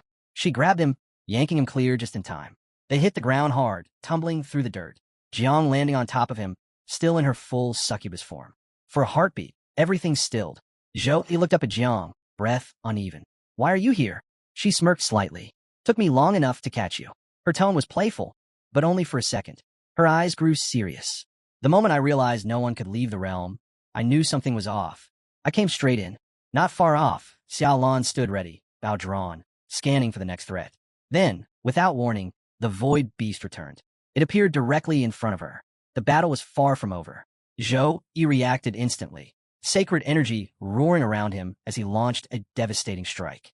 The explosion rocked the battlefield, blasting Xiaolan away and slamming her to the ground. Zhang's heart dropped.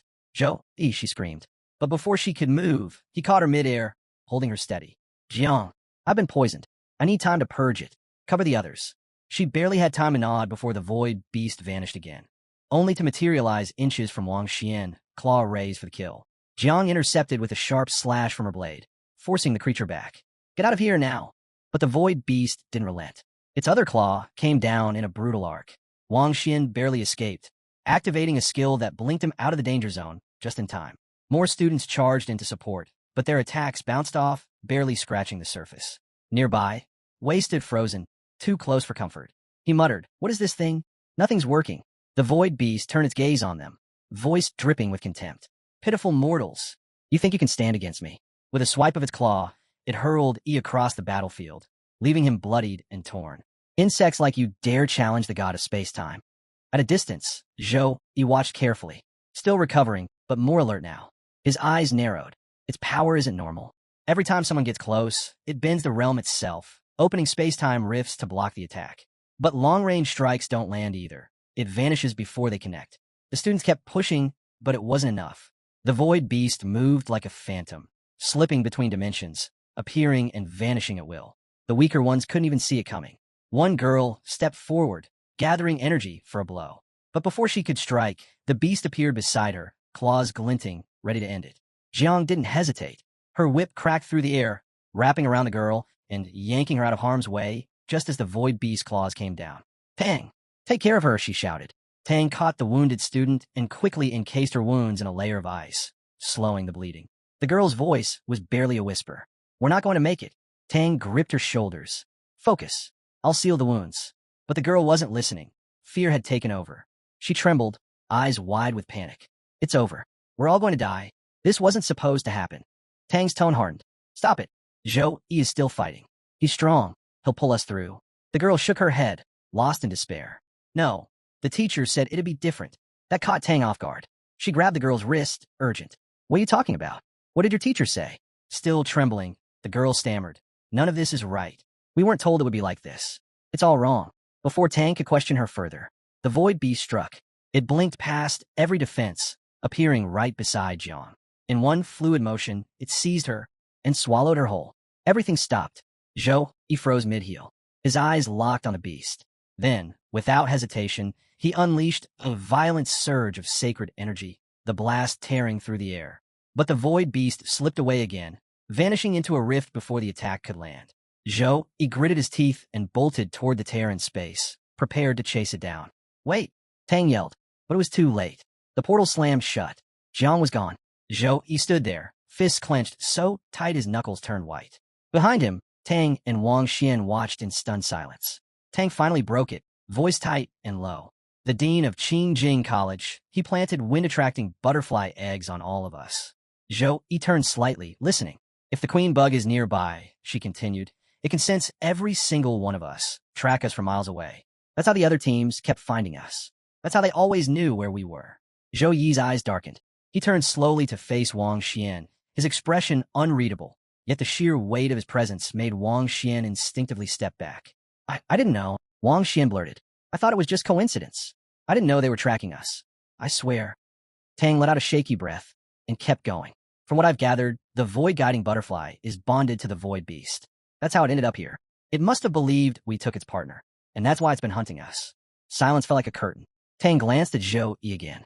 He looked the same, calm, composed, but something had changed. There was a weight in his stance now. Then he spoke. I couldn't protect Jiang, but if she's still alive, I'll find her wherever she is. Hidden realms, rifts, voids, it doesn't matter. I'll go through them all. His eyes hardened. Let me be the bait. Before anyone could respond, a new voice cut in. Zhou Yi, I know a way to tame the void beast. Everyone turned. Sun Jiao stood there, bloodied, bruised, but upright. My family, we have a sealing technique. It's ancient, passed down through generations. We can trap creatures far stronger than us. Her gaze dropped, but once activated, it drains all of the caster's power. If you can't survive the backlash or escape in that instant, you die. The room fell into stunned silence. Tang snapped. Then why say anything? What? You want a round of applause for dying? But Zhou Yi stepped forward, calm and focused. He looked directly at Sun Jiao. You can't do it, can you? Her silence was answer enough. Then, slowly, she nodded. Zhou Yi didn't even blink. Then I'll do it. He held her gaze, unwavering. Just tell me how. In the heart of a battlefield choked with smoke and chaos, Zhou Yi stood alone, fixated on something in his hand. A fragile butterfly lay still in his palm. His eyes burned with quiet rage. Suddenly, the air twisted. Void energy spiraled into a violent storm, howling as it formed a vortex. Zhou Yi tightened his grip, readying himself.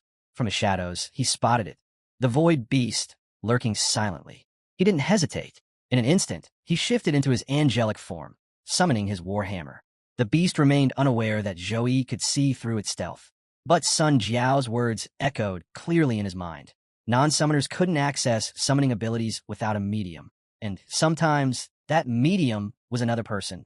Sun Jiao had paid the price. She poured her mana into a single object, an enchanted eyeball. A summoning tool, one that now hung from Zhou Yi's neck. With it, Zhou Yi charged, hammer raised high. He struck at the void, hitting where the beast hid. Each swing was relentless. Each strike guided. Sun Jiao had told him. This tool would let him seal the creature. Caught off guard, the beast recoiled. It hadn't expected Zhou Yi to still be standing, let alone fighting. But even now, it didn't take him seriously. It assumed he was blindly attacking shadows, until a crushing blow slammed into its partially exposed head. Light burst out in golden waves, flooding the battlefield. Staggered, the void beast reeled. Zhou Yi could see it, really see it. He didn't stop. Warhammer clenched tight. He stepped forward and said coldly, "You're not going anywhere." Still, the beast remained smug. It thought capture was impossible, but then it moved. A portal split open, revealing its true form at last. Zhou Yi stood firm, warhammer glowing with golden energy. He swung with all his strength. The beast met the blow with a lazy flick of its arm, sending Zhou Yi flying. Then came a storm of void blades, tearing through the air and striking him down. Its voice thundered in rage. "You think I'm weak?" It raised its arm and smashed Zhou Yi further back, then launched another wave of blades. Laughter echoed, twisted and cold. Now witness the real might of the overlord of space. The void blades kept coming, slicing through the air like relentless daggers. Zhou Yi's angelic form began to shatter, light flickering across his battered frame. Blood streaked down his body, every movement a battle against pain. But he didn't fall. Sun Jiao's voice echoed in his thoughts.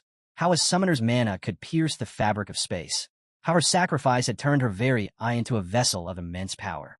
She had warned him, the eye could protect him, activate the seal, but only for a short time. With no other option, Zhou Yi gave everything he had left. Holy Light Typhoon. Punishment of Light. Holy Punch. One after another, he launched wave after wave of attacks. The void beast blocked and dodged, slowly shifting into a defensive stance. None of it could truly wound the creature. He knew that, but he also knew what Sun Jiao had told him. He just needed to push it to the brink. Just one moment of vulnerability. Each blow drained him. Each hit he took chipped away more of his strength. But he pressed on, refusing to fall, blood pouring from fresh wounds. He was waiting for the right instant to trigger the seal within the enchanted eye. And then he saw it. The void beast faltered. Its breathing grew heavier. For the first time, it growled in frustration, snarling threats of vengeance for its wounded pride. But Joey was no better. His limbs shook, his wings fractured, his body close to collapse. Still, he lifted his arm. This was it. He summoned the last of his mana and roared. Divine punishment. A blinding beam of divine light erupted from his war hammer and smashed into the void beast. The impact lit up the entire realm, ripping through space itself. But the power it cost him was too much. Joey's vision faded. Darkness rushed in. He felt himself falling.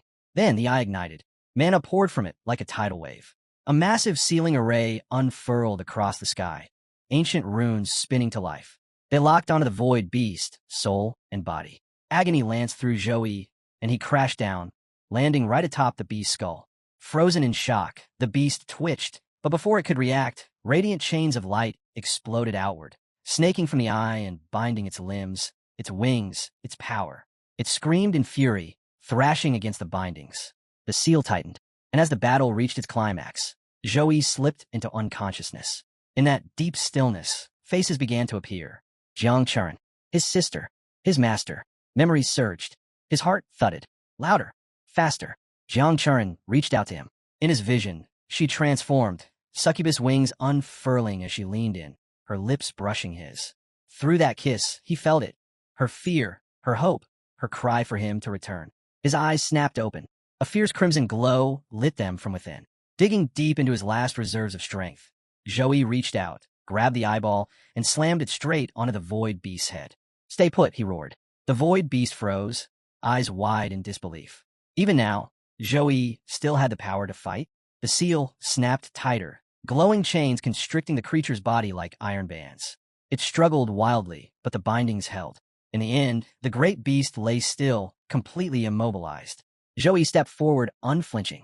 The mighty void beast, once so arrogant, now trembled and begged for mercy. A glowing message flashed before Joey's eyes. Void beast defeated. You may now summon it as your own. But he didn't even blink. His expression darkened. Where is Jang Churan? The beast tried to play dumb. I don't know who you're talking about. Joey answered with action, not words, driving his foot into the creature's eye. It howled in pain, thrashing under the seal. Realizing Joey meant business, the beast relented. The girl? She's fine, it cried, casting its gaze toward a strange flower blooming in the distance. The void flower unfurled slowly, its eerie glow revealing a figure inside. Jang Churan lay motionless within the petals. Joey didn't hesitate. He rushed forward and gently gathered her in his arms. Without a backward glance, he stepped through the portal, carrying her out of the void and back into the secret realm. As he emerged, several people rushed over. A girl hurried up to him, eyes wide. What happened to her? Sun Jiao appeared beside her. You defeated the void beast. Joey gave a silent nod, but before he could speak, whispers caught his attention. Off to the side, a few contestants were quietly plotting to leave the realm using their teleportation stones, hoping to slip away without officially surrendering. Joey's eyes narrowed. He turned to Tang Ling-yi, gently placing Jang Churan into her arms. She blinked in confusion. What's going on? Joey didn't answer. He turned back toward the group, pulled out his war hammer, and raised it high above his head. A hush swept over the crowd. What are you doing? Someone shouted. Another added, the fight's over, man. Chill. Joey's voice was ice. The competition isn't over. He brought the hammer down hard. The ground split with a deafening crack. Shockwaves rippled through the earth, knocking contestants off balance. Cracks spidered out in all directions. Shouts and curses erupted. You've lost it. But Joey stood firm, still clad in his angelic form, war hammer resting on his shoulder. His gaze swept across the stunned crowd. He pointed the weapon straight at them. Surrender or step forward. Silence gripped the field. Finally, a brown-haired boy let out a sigh, rubbing his temples. Forget it, he muttered. He raised a hand. I surrender. A green-haired girl stepped out next. Same here. Then another. And another. Seeing the top contenders back down, the rest followed, one after another, grumbling as they activated their return stones. All of them, one by one, surrendered and vanished from the realm. With Jang Churan safe, Joey stepped into the open, standing tall despite the toll the battle had taken. His voice cut through the silence like a blade. This competition isn't over. He raised his war hammer, calling out to the remaining contestants. Anyone who refuses to surrender, face me now. That was all it took. The memory of his brutal clash with the Void Beast was still fresh in everyone's minds. Fear swept through the crowd like a shockwave. No one moved. No one dared challenge him. One by one, participants gave up without so much as drawing their weapons. The look in their eyes said it all. They knew they didn't stand a chance. Soon the field emptied, and just as the last few turned to leave, Zhou's knees buckled. His war hammer slipped from his hand. He collapsed to the ground. Tang Lingyi was at his side in an instant. "What's wrong? Are you okay?" she cried, panic in her voice. Zhou's eyes fluttered as his strength finally gave out. I had nothing left," he whispered. "If they'd fought back, I wouldn't have been able to stop them." He lost consciousness moments later. Despite his injuries, their team ranked in the top 3, securing a spot in the upcoming survival tournament. As Zhou lay unconscious, a glowing notification appeared above the field. Final rankings. First, Zhou. Second, Jiang Churan. Third, Tang Lingyi. Zhou opened his eyes just enough to see it. A faint smile tugged at the corners of his lips. "I'm the captain." Suhang University didn't lose face, he murmured before slipping into unconsciousness once more. Time moved forward. The competition had ended. Results were plastered across every screen in the nation. Suhang University, 500,000 points, first place. Jing University, 200,000 points, second place. Modi University, 190,000 points, third place. News anchors exploded with excitement. The 183rd National College Freshman Exchange Competition had come to a close. And just like every year before, it had forged a new generation of elites, future legends of the Jiang Churan Nation. The message was loud and clear. Today's students would become tomorrow's protectors, not just of a nation, but of humanity. Elsewhere, competitors from all schools were starting to unwind. "I'm picking up an epic gear set tomorrow. Gonna look legendary," one student bragged. Another stretched and groaned. 20 days of hell. "I'm celebrating tonight. Biggest meal of my life." Cut to Zhou, fresh from a shower, calm and composed. He checked his system notifications. One by one, completed quests lit up. Everything he'd done before the tournament was finally paying off. As Zhou stood there, freshly showered and calm, the first system notification blinked into view. National competition complete. Exchange tasks cleared. Another alert followed, right behind it. "Congratulations. You placed first in 3 events. Final result, overall champion." Then came the real prize, the rewards. Divine Talent. Sacred Sword Heart Plus, pending collection. Divine Skill. Sword Flash, Level S, pending collection. He tapped through more panels. A cascade of messages followed. God level treasure acquired. Primordial Earth Essence, Grade S+. Plus 50 free attribute points. Plus 50 energy points.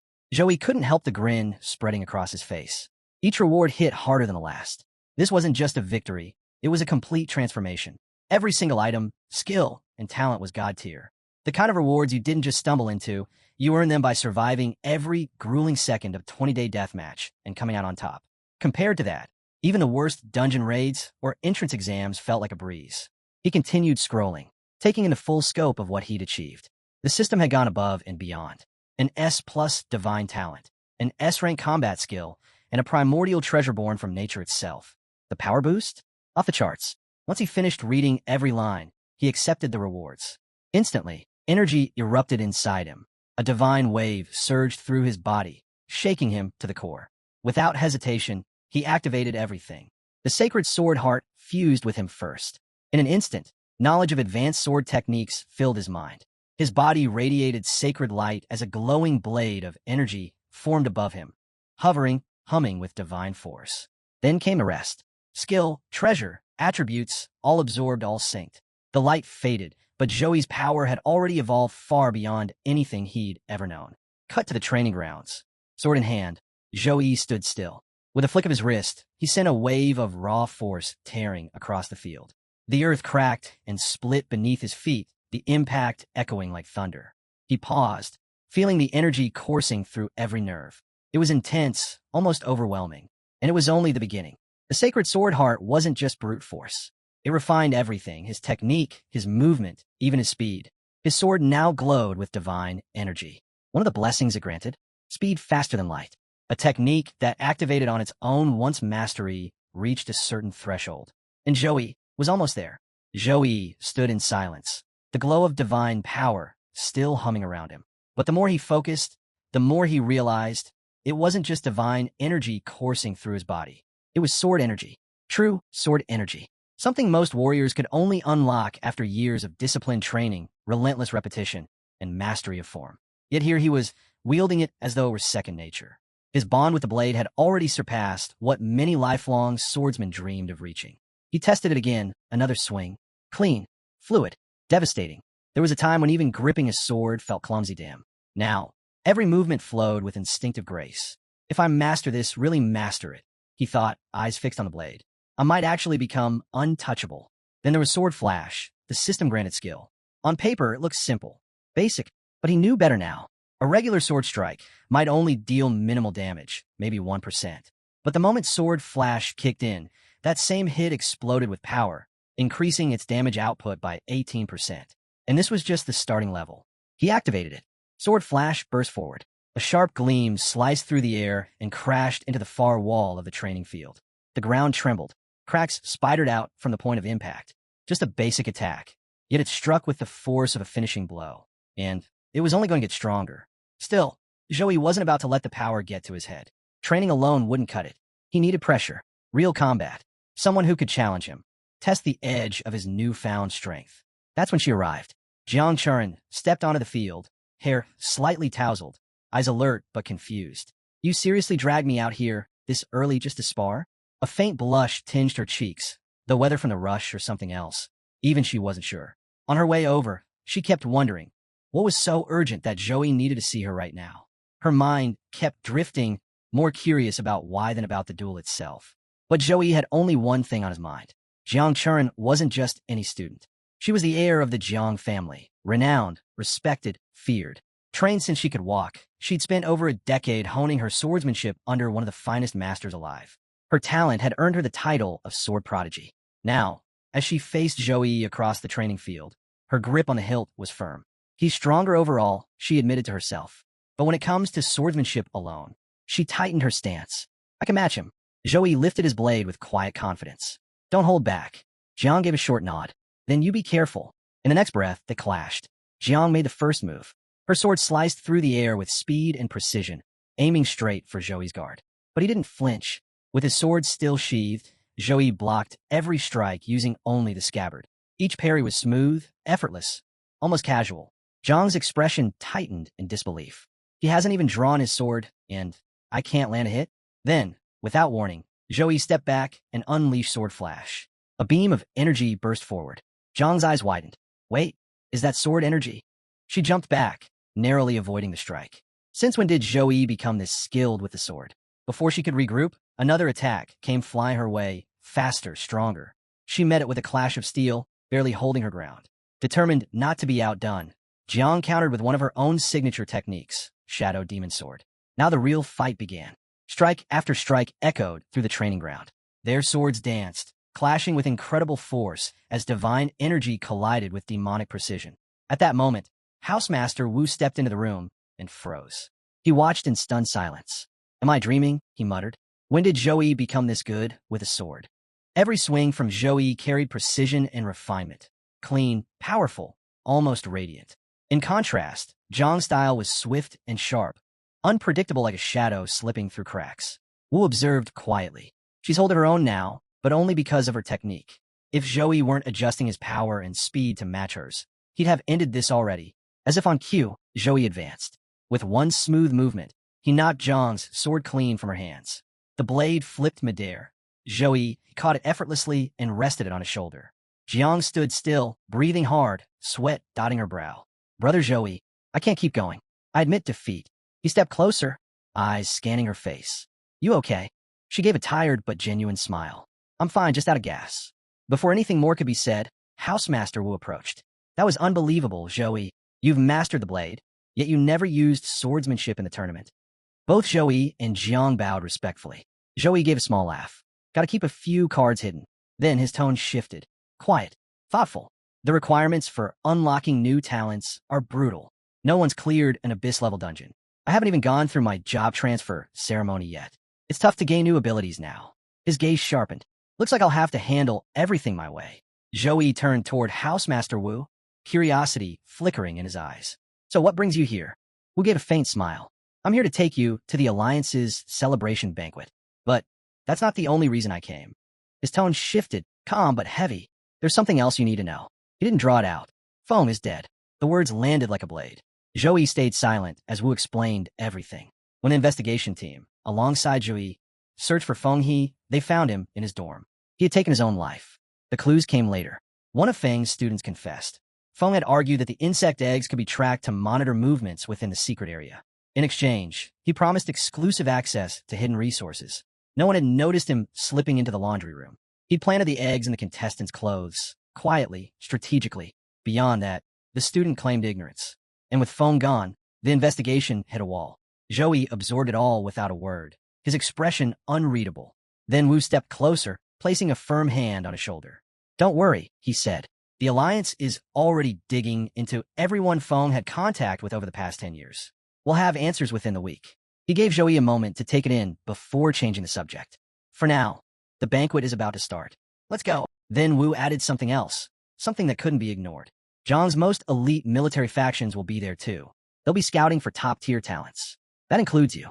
They're not just looking to recruit, they want alliances, leadership, even future generals. Zhou's eyes narrowed slightly. The banquet wasn't just a celebration. It was the beginning of something much bigger. Housemaster Wu brought Zhou up to speed. The major agencies were digging deep into the secret realm incident, but Feng He's death had thrown a wrench into their investigation. That detail alone made Zhou's demeanor turn more serious. Still, Housemaster Wu tried to shift the focus. "No need to stress right now. What really matters is tonight's banquet. All the major factions will be there, eager to bring you into their ranks." Later, Zhou and his squad arrived at the venue. As they walked in the grand hall, Housemaster Wu leaned close. "They're going to throw everything at you. Money, status, powerful connections. But once you say yes, you're under their banner and their rules. I won't interfere with your decision. Just make sure it's what you really want." As they moved further in, the attention was immediate. Onlookers closed in, but the guards quickly created a buffer, holding the crowd back and giving Zhou's team space to breathe. Despite the scale of the banquet, the biggest event they'd ever been part of, Zhou and his team carried themselves with poise. Calm, focused, not the slightest bit shaken. Then, someone stepped forward, drawing the entire room's attention with a single round of applause. "You're this year's top performers in the National Freshman Exchange Competition," the woman said, smiling warmly. "Your journey hasn't been easy, and in recognition of your achievement, the Zhou Professionals Alliance has prepared a special gift." She introduced herself as Feng Hao, a representative of the Xia Professionals Alliance. Right behind her, a line of maids entered, each holding an elegant box. Inside each one, a sleek, card-shaped item, which they began handing out to each student. Feng Hao continued, "Each card you've received is a bank card preloaded with 20 million yuan, courtesy of the Xia Professionals Alliance." The room erupted in gasps. Even the most composed students couldn't hide their shock. "And there's more," Feng Hao added. "From this moment on, each of you holds the title of Elite Peripheral Member in the Xia Professionals Alliance. That's just one step below Core Member, and it comes with top-tier perks, including a 20% discount on all gear and potions at any Xia supply base." She gave a final smile. "If any of you are considering becoming core members, you're welcome to contact me directly." Zhou stood quietly, absorbing everything. 20 million for each participant. 100 students, that's 2 billion. The Zhou Alliance is really pulling out all the stops. Around him, the students were buzzing with excitement. 2 million Xia coins. "I've never even seen that much before," someone blurted out. "Even as a backup, I got that much. Time to finally grab a B+ tier resource," another chimed in. Excitement rippled through the hall. This wasn't just a reward. It was a bold statement from the Alliance, loud and clear. Then Feng Hao raised her voice again, bringing the room's attention back. "The awards for individual, team, and survival events will be given out tomorrow. For now, let the banquet begin. Eat, drink, and celebrate." A loud cheer followed, and glasses lifted high. Housemaster Wu joined in, raising his own glass. "To Su Hang University, for taking first place in the exchange competition." One student came bounding up to Zhou, grinning wide. "Brother Zhou, you carried us to the top. I'm toasting to you." Housemaster Wu chuckled. "That toast is well-earned. Without Zhou, we'd be scraping the bottom of the top 3. More students came over, glasses in hand. Song stepped up with a smile. "Zhou, let me toast you too." Jang joined in. "Don't leave me out, brother Zhou." Then Tang Ling edged closer, a little bashful but smiling. "Me too." One after another, they gathered around him, all holding up their glasses, eager for a toast. Seeing the crowd form, Zhou laughed. "What is this? Are you all planning to get me drunk?" Right then, a voice called his name. He turned and saw Li Wei. At first, Zhou wasn't sure why he'd been called out, but Li Wei walked up, solemn, and raised his glass. "If not for you, I wouldn't have made it to see the doctor. You saved my life. If you ever need me, just say the word. I'll be there." With that, he downed his drink, a quiet promise sealed. Zhou glanced around. These people, once rivals, now stood beside him. Allies. Friends. Not far off. Jiang Chu ran watched the scene unfold, smiling to herself. Brother Zhou, seems you won even more hearts today. And then, with perfect timing, Wu Shuang burst into the group, shoving Li Wei aside playfully. Hey, don't leave me out. I'm still here. His loud laugh only added to the celebration. Off to the side, Heng stood with his daughter, Zobi, quietly watching the celebration unfold. Zobi leaned closer and whispered, Dad, am I imagining things, or is Zhou Yi's divine aura way more intense than before? Heng responded calmly, You're not imagining it. His aura has already surpassed most second transition divine class professionals. Zobi gasped, covered her mouth. What? It's only been a few days. How is he already stronger? Heng's expression turned serious. With such a noticeable shift, it's clear his strength has risen again. His growth rate is beyond belief. The following day, a massive fighter jet descended precisely where the top students had gathered. As the door slid open, a girl appeared inside and called out casually, Everyone on board. We're headed to the Zhou Professionals Alliance headquarters, so you can receive your rewards. She explained the location, Jing District, Jing City, and said that only a high-speed combat jet could make the trip in time. Without hesitation, everyone climbed aboard. As Zhou settled into his seat, the boy next to him glanced around in amazement. This is the Phantom X-1000, the newest model. Up ahead, Jang turned slightly and chimed in. Phantom's top-tier model. They're the leading jet maker in Xiaoyan. From a cold start, it hits top speed in just 10 seconds, 3 times the speed of sound. In the cockpit, the pilot girl watched them through the internal feed. The boy beside Zhou added, This thing alone costs billions. Just then, the pilot's voice came over the speakers. Buckle up. We're lifting off. With a deafening roar, the jet blasted forward, accelerating like a rocket. The sudden force slammed everyone against their seats, or not. The boy beside Zhou, he couldn't keep his balance and tumbled all the way to the back of the aircraft. Jiang, caught completely off guard, was flung straight forward, landing on Zhou. She quickly pushed off, red-faced, and hurried back to her seat. Zhou averted his gaze, mumbling, Jing District is over 20 kilometers from Jing University. At this speed, we'll be there in 20 seconds. After a rapid flight, the jet finally reached its destination. Once they exited the aircraft, the pilot turned to the group. Jing District has 40 land entries and 15 aerial routes. Every aircraft is scanned before entry, so line up for clearance. Above them, drones hovered non-stop, broadcasting a robotic message. Registration complete. Zhou Professionals Alliance aircraft recognized. Special access granted. Each student stepped forward one by one, scanned head to toe before being allowed through a glowing portal. On the other side, a breathtaking scene awaited. A massive floating island suspended in the sky, covered in towering structures that stretched as far as the eye could see. Jiang Churan tilted her head. Wait, isn't that Jing University's flag? The pilot girl nodded. Good eye. Jing University has its own floating island here. In fact, most top universities, legions, and guilds have established bases in Jing District. As she spoke, Zhou scanned the area around the Zhou Professionals Alliance's mechanical island. The magic energy in the air was overwhelming. The energy here, it's way stronger than I expected. Every floating island must be shielded with heavy defenses. Eventually, they reached the Alliance's headquarters. As the group moved ahead, Wu Shuang suddenly froze in his tracks, staring wide-eyed. A massive dragon loomed nearby, its piercing gaze aimed downward. Its very presence sent a chill down his spine. Someone nearby whispered, Only a third transition powerhouse could tame a level 60 mythical race creature like that. The pilot girl turned back to address them. Your rewards will be distributed inside. Staff members will call you in one at a time. Almost immediately, a receptionist appeared beside Wu Shuang. Please follow me. Another staff member arrived, leading Jiang Chu ran away next. The students were taken one after another, until only Zhou remained, standing with the pilot girl. She turned to him with a composed smile. Zhou, you topped the singles, team, and survival events. I'll escort you myself. Please come with me. As they walked through the sleek corridors, she continued, Your performance was the highest in the entire competition. The Zhou Professionals Alliance has been keeping a close eye on you. We'd like to formally invite you to join as a core member. What's your decision? Zhou Yi's reply was calm. Thanks for the offer, but I'm not planning to join any faction just yet. She didn't seem surprised. Fair enough, but at least consider hearing what we have in store for you.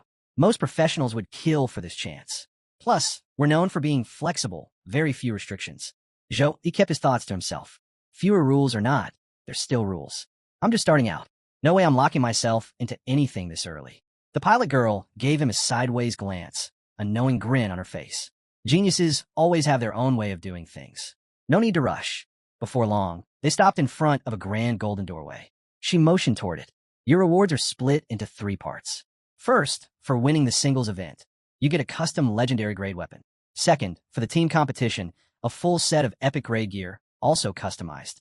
And third, for taking first in survival, you'll get to choose 1 item from the Zhou Yi Alliance's resource vault. She pushed the doors open.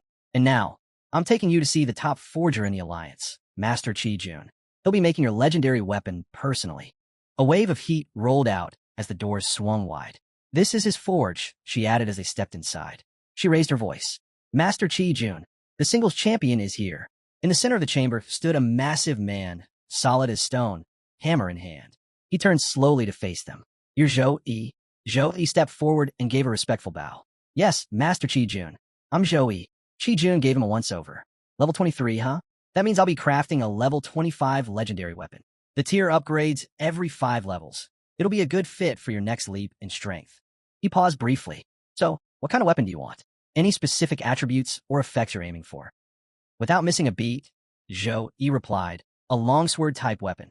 Prioritize strength and intelligence for the attribute bonuses. Chi Jun nodded, eyes narrowing slightly in thought.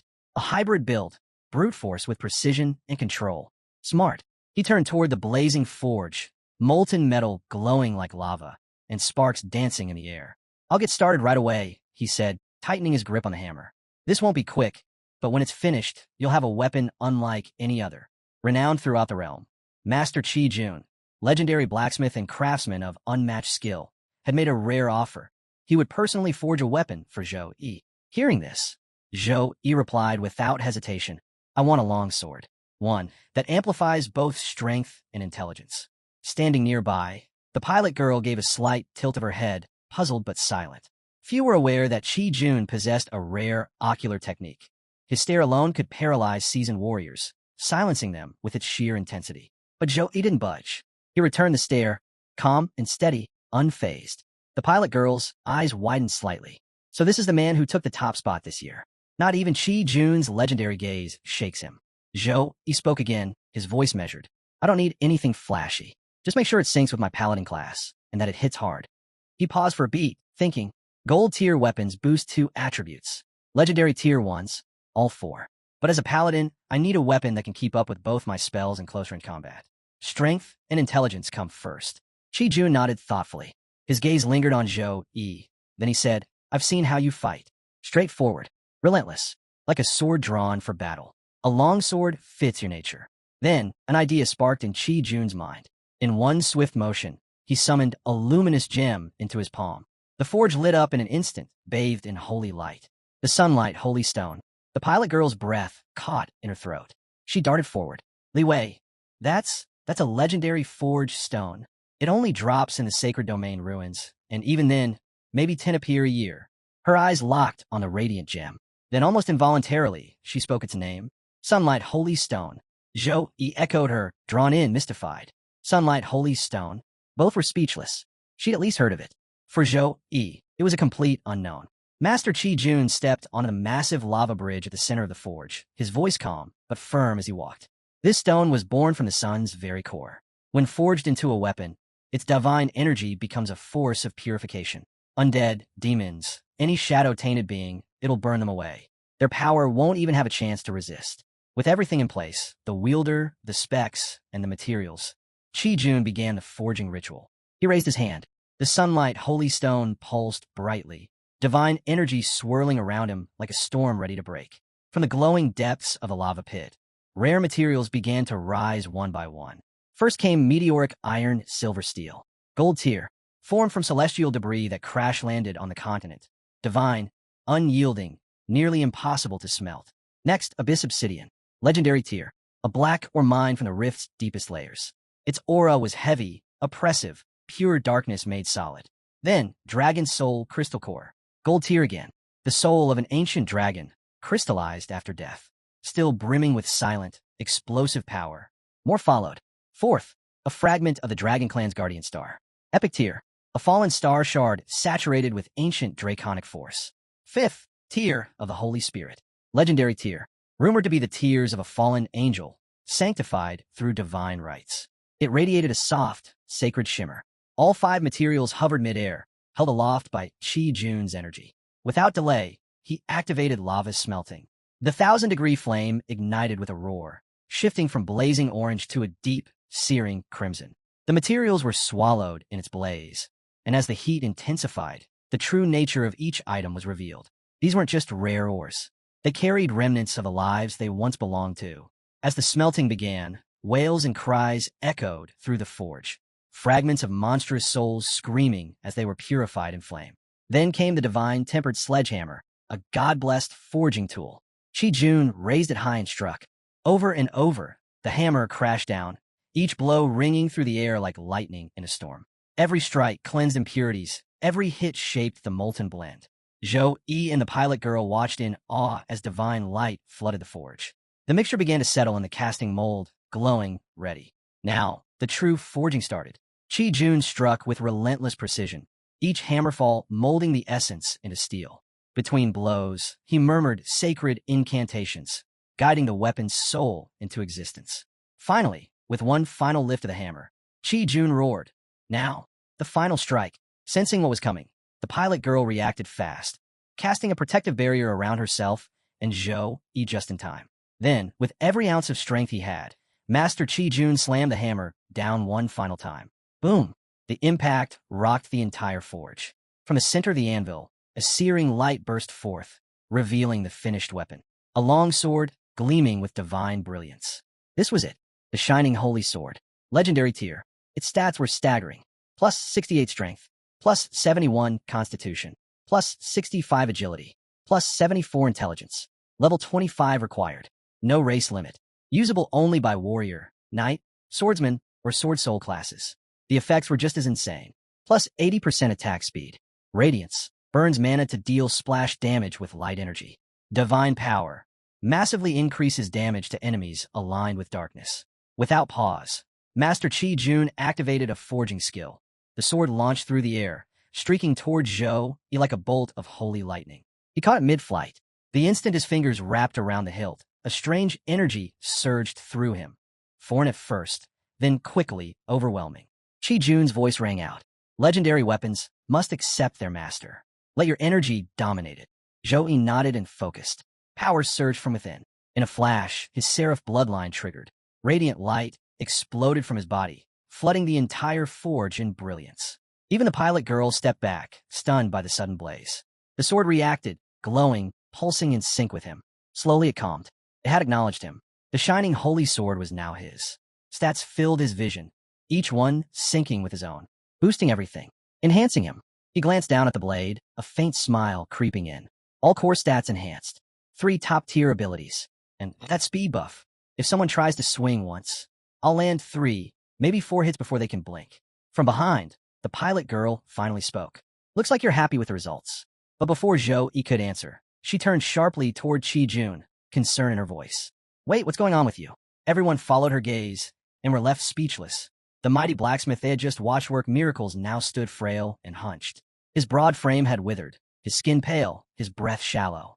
Master Qi Jun looked like a man drained of everything, like sunlight had dried him to the core. In a hoarse murmur, Master Qi Jun said, forging something at this level drains a massive amount of magic. Ending up like this is normal. The pilot girl leaned toward Zhou Yi and lowered her voice. A weapon like that takes dozens of intricate steps. Only someone like Qi Jun, born with a rare talent, can pull it off this fast. For a regular smith, it'd take 2 or 3 months at least. Qi Jun unstrapped the weighty forge gear from his body and sighed deeply. You should go. I need to rest. He cast one final glance at the blade. That sword's built with divine materials. If you ever plan to raise its star level, only use divine grade ones. Anything lower, and its power will drop. Zhou Yi bowed his head in thanks, offering a respectful nod of gratitude. The pilot girl stepped in, gave him a light pat on the shoulder. Let's move. You've still got another reward waiting. As they turned to leave, Qi Jun, now stripped of all his gear, walked straight toward the lava pool at the forge's center. Without a word, he dove in, vanishing beneath the molten surface. Zhou Yi followed the pilot girl into a new chamber, lit by a warm, golden glow. The room was lined with finely crafted outfits, organized neatly across the walls. A tailor's workshop. The moment he stepped inside, a group of tailoring girls surrounded him, measuring tape in hand. They wasted no time, taking measurements, adjusting fabrics, making precise notes. This was no standard set. It would be crafted just for him, tailored down to the smallest detail. He stood there quietly, arms out. But as the tape moved across his waist and hands brushed along his chest and arms, the situation started to feel a little uncomfortable. Some of the girls crept in closer, curiosity getting the better of them. One looked up and asked, "Do you have any special requests for your gear?" He cleared his throat and answered confidently, "Light armor. Prioritize strength and wisdom." The tailor gave a quick nod. "Got it. Your equipment will be ready in about a month. Someone from your academy will bring it to you." As the girls wrapped up, they stepped back, whispers and giggles quickly following. "He's got such a trim waist," one of them said with a teasing grin. "I touched his abs," another whispered with a blush. "They're rock solid." A third girl let out a soft laugh. "He still has that innocent look, though." The pilot girl, standing a few steps away, caught the comment and smiled to herself. College students these days, they definitely know how to enjoy themselves. She turned back to Joey. "All right, let's move on. Time to claim your survival competition reward. Come make your pick." With a casual wave of her hand, a holographic screen blinked to life in front of him, filled with a list of rare, high-tier skills. "All of these are yours to choose from," she said. "Go with whatever fits your style." Joey's gaze moved down the list, studying each skill carefully. One stood out immediately, Blood Shadow Escape, an S-rank technique that let the user split into 1,000 shadows, making it nearly impossible to target or trace. Another drew his attention, Red Cloud Wings, a high-mobility skill perfect for airborne combat, allowing for swift, unpredictable maneuvers. He continued scrolling. Most of the skills were top-tier survival abilities, each designed to offer a life-saving edge in the most dangerous scenarios. Then his eyes landed on something different, Space Jumpstone, an S-level item. With a single use, it could teleport the user up to 10 kilometers in any direction. A perfect getaway tool, but with a catch, it only worked 3 times. He didn't hesitate. He tapped the Space Jumpstone. The pilot girl raised an eyebrow, a bit surprised. "Space jump, huh? That's a solid escape option, but why not choose a resurrection item instead?" He gave a small, confident smile. "This is the one I need." Silently, he thought to himself, resurrection items are rarer, sure, but I already have the rebirth cross the system gave me. This is part of the plan. Seeing his mind was made up, the pilot girl didn't push. She reached out, handed over the glowing stone. "All right then, it's yours now." The moment He touched it, something shifted. A jolt of cold power surged from the stone, like a dark current rushing into his veins. A heavy, twisted presence pressed against his mind, followed by a deep, whispering voice. "Free me. Let me out. Set me free." His heart pounded. His whole body tensed. The voice was like a claw on his thoughts, cold, eerie, and overwhelming. The pilot girl instantly noticed the change in him. Her eyes narrowed. "Hey, what's wrong? You don't look right. Did something happen?" He let out a quick laugh, brushing it off with ease. "Don't worry about me. Maybe you're the one who could use some rest." She gave him a look, half suspicious, half amused, then smirked and handed over a sleek card. "All right then. All your rewards are now officially claimed. My part in this is done." She gave a playful shrug. "But hey, if you ever change your mind about that legendary sword or custom gear, you know where to find me." With a nod toward the exit, she added, "The others are probably already waiting in the hall.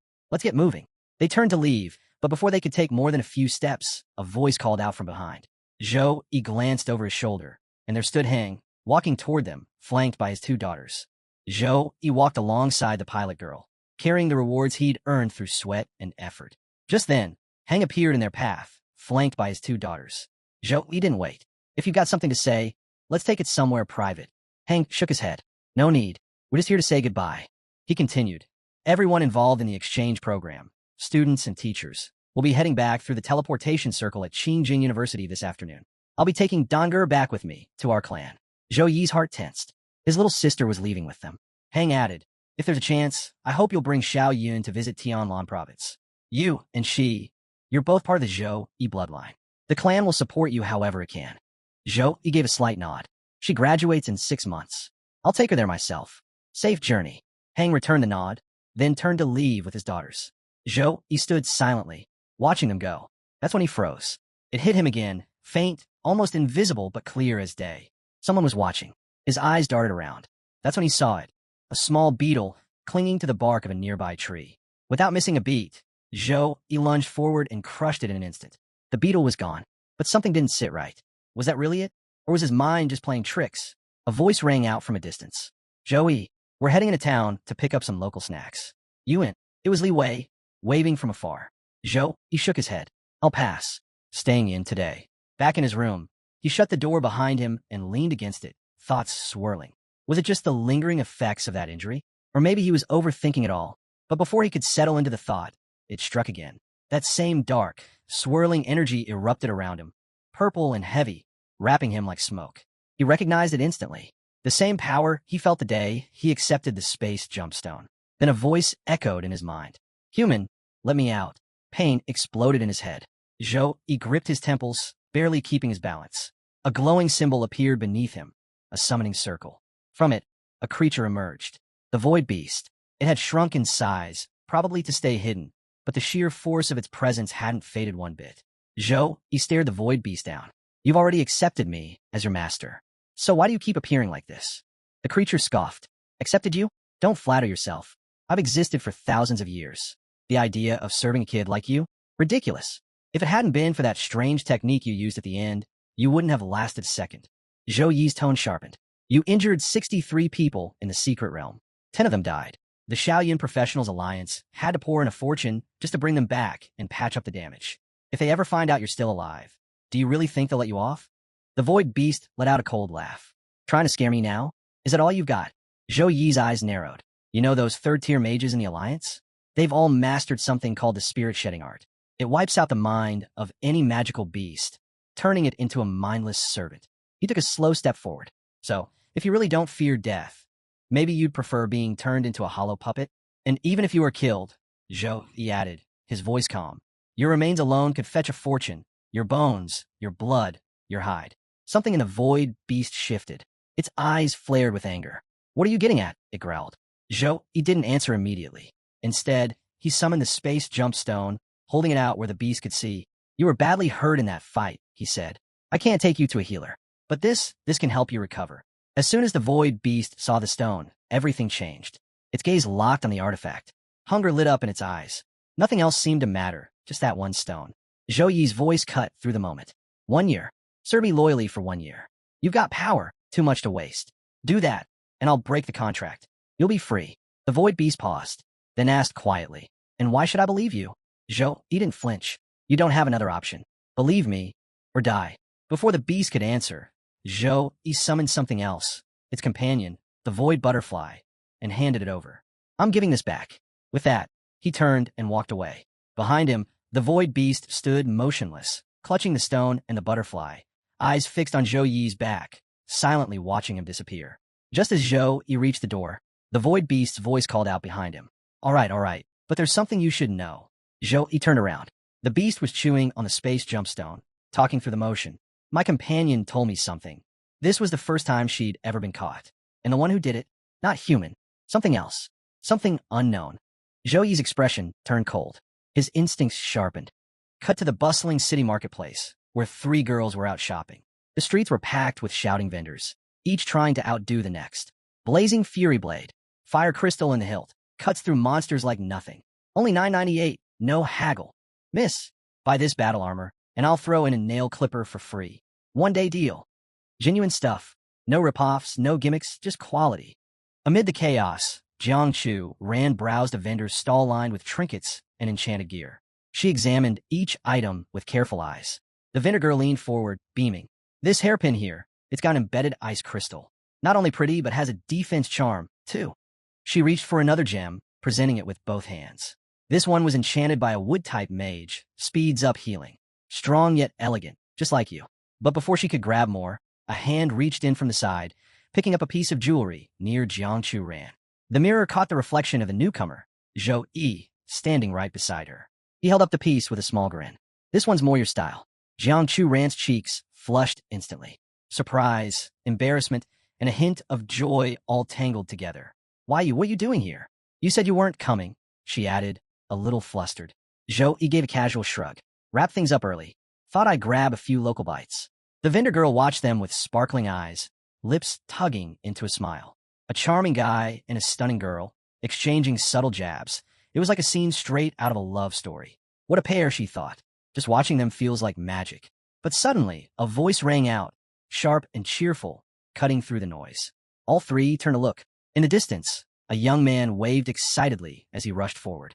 I didn't expect to see you here. What are the odds, huh? It's fate. He stopped right in front of Jiang Churan, grinning from ear to ear. She blinked, clearly confused. Do I know you? The young man gave a polite bow. Miss Jiang Churan, it's understandable that someone of your status wouldn't remember someone like me. I'm Wang Hao, Wang Beishan's nephew. Third generation of the Thunder Prison Wang family. Ranked second among this year's Thunder Element prodigies. The vendor girl blinked. Second best genius? That's certainly one way to introduce yourself. Wang Hao flashed a proud grin. Last year, I even sent you a soul sword for your birthday. Jiang Churan's face dropped instantly. The Wang family again. Relentless as always. Before she could respond, Zhou Yi calmly stepped in, placing a hand on her shoulder. There's a snack place down the street, he said with an easy smile. Let's go check it out. He gently guided her away, but not without a final glance back. We've got plans, he said with a smirk. We'll be on our way. Wang Hao's expression twisted in fury. You dare, he shouted. A filthy nobody like you thinks he can lay a finger on a noble's treasure? With a roar, he summoned a surge of thunder energy and launched it at Zhou Yi. The crackling bolt raced forward, but the instant it reached him, it slammed against a golden shield and vanished into nothing. Wang Hao froze, stunned. He immediately triggered a scan spell, checking Zhou Yi's class.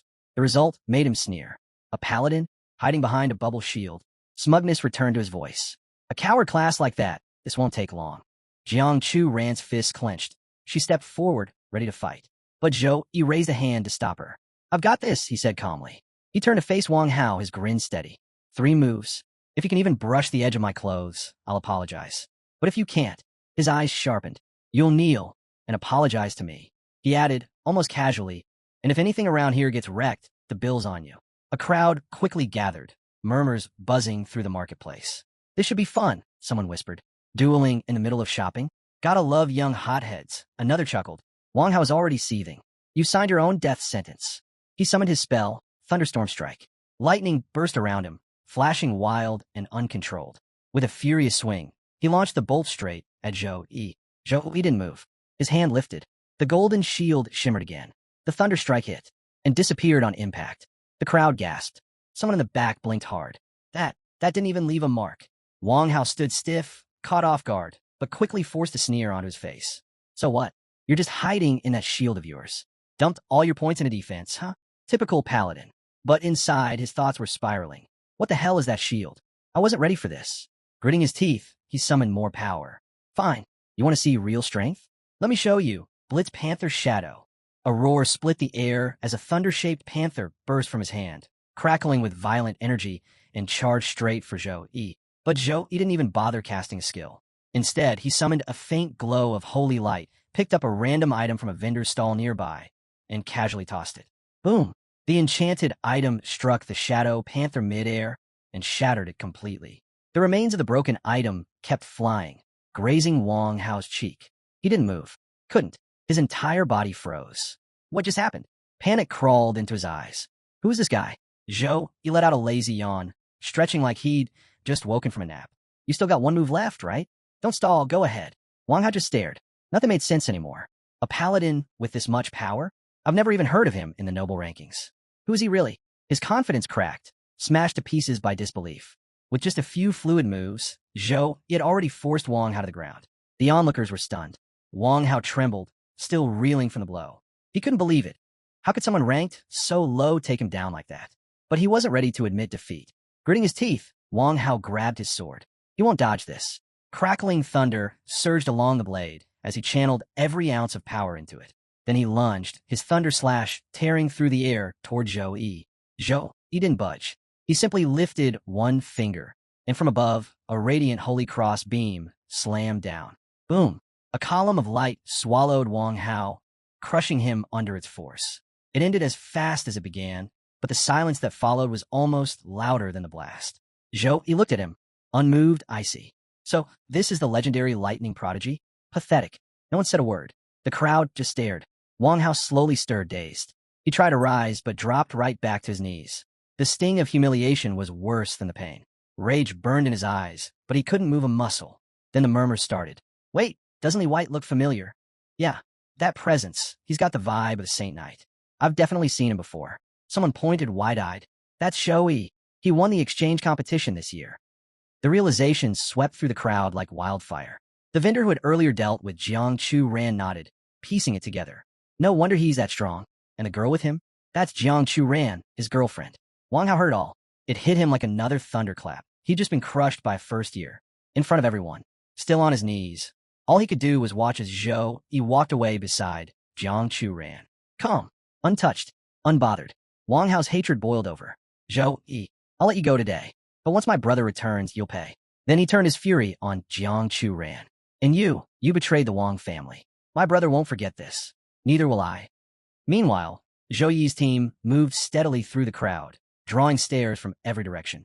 At the front, Housemaster Wu led with quiet confidence. Whispers rippled around them. That's Su Hang's squad. He looks even better than on the broadcast, someone whispered, starstruck. And Jiang Churan. She's even more gorgeous in real life. As they stepped into the inner courtyard, Housemaster Wu was met by another figure. Housemaster Cheng of Jing University. Wu offered a warm smile. We really appreciate the hospitality.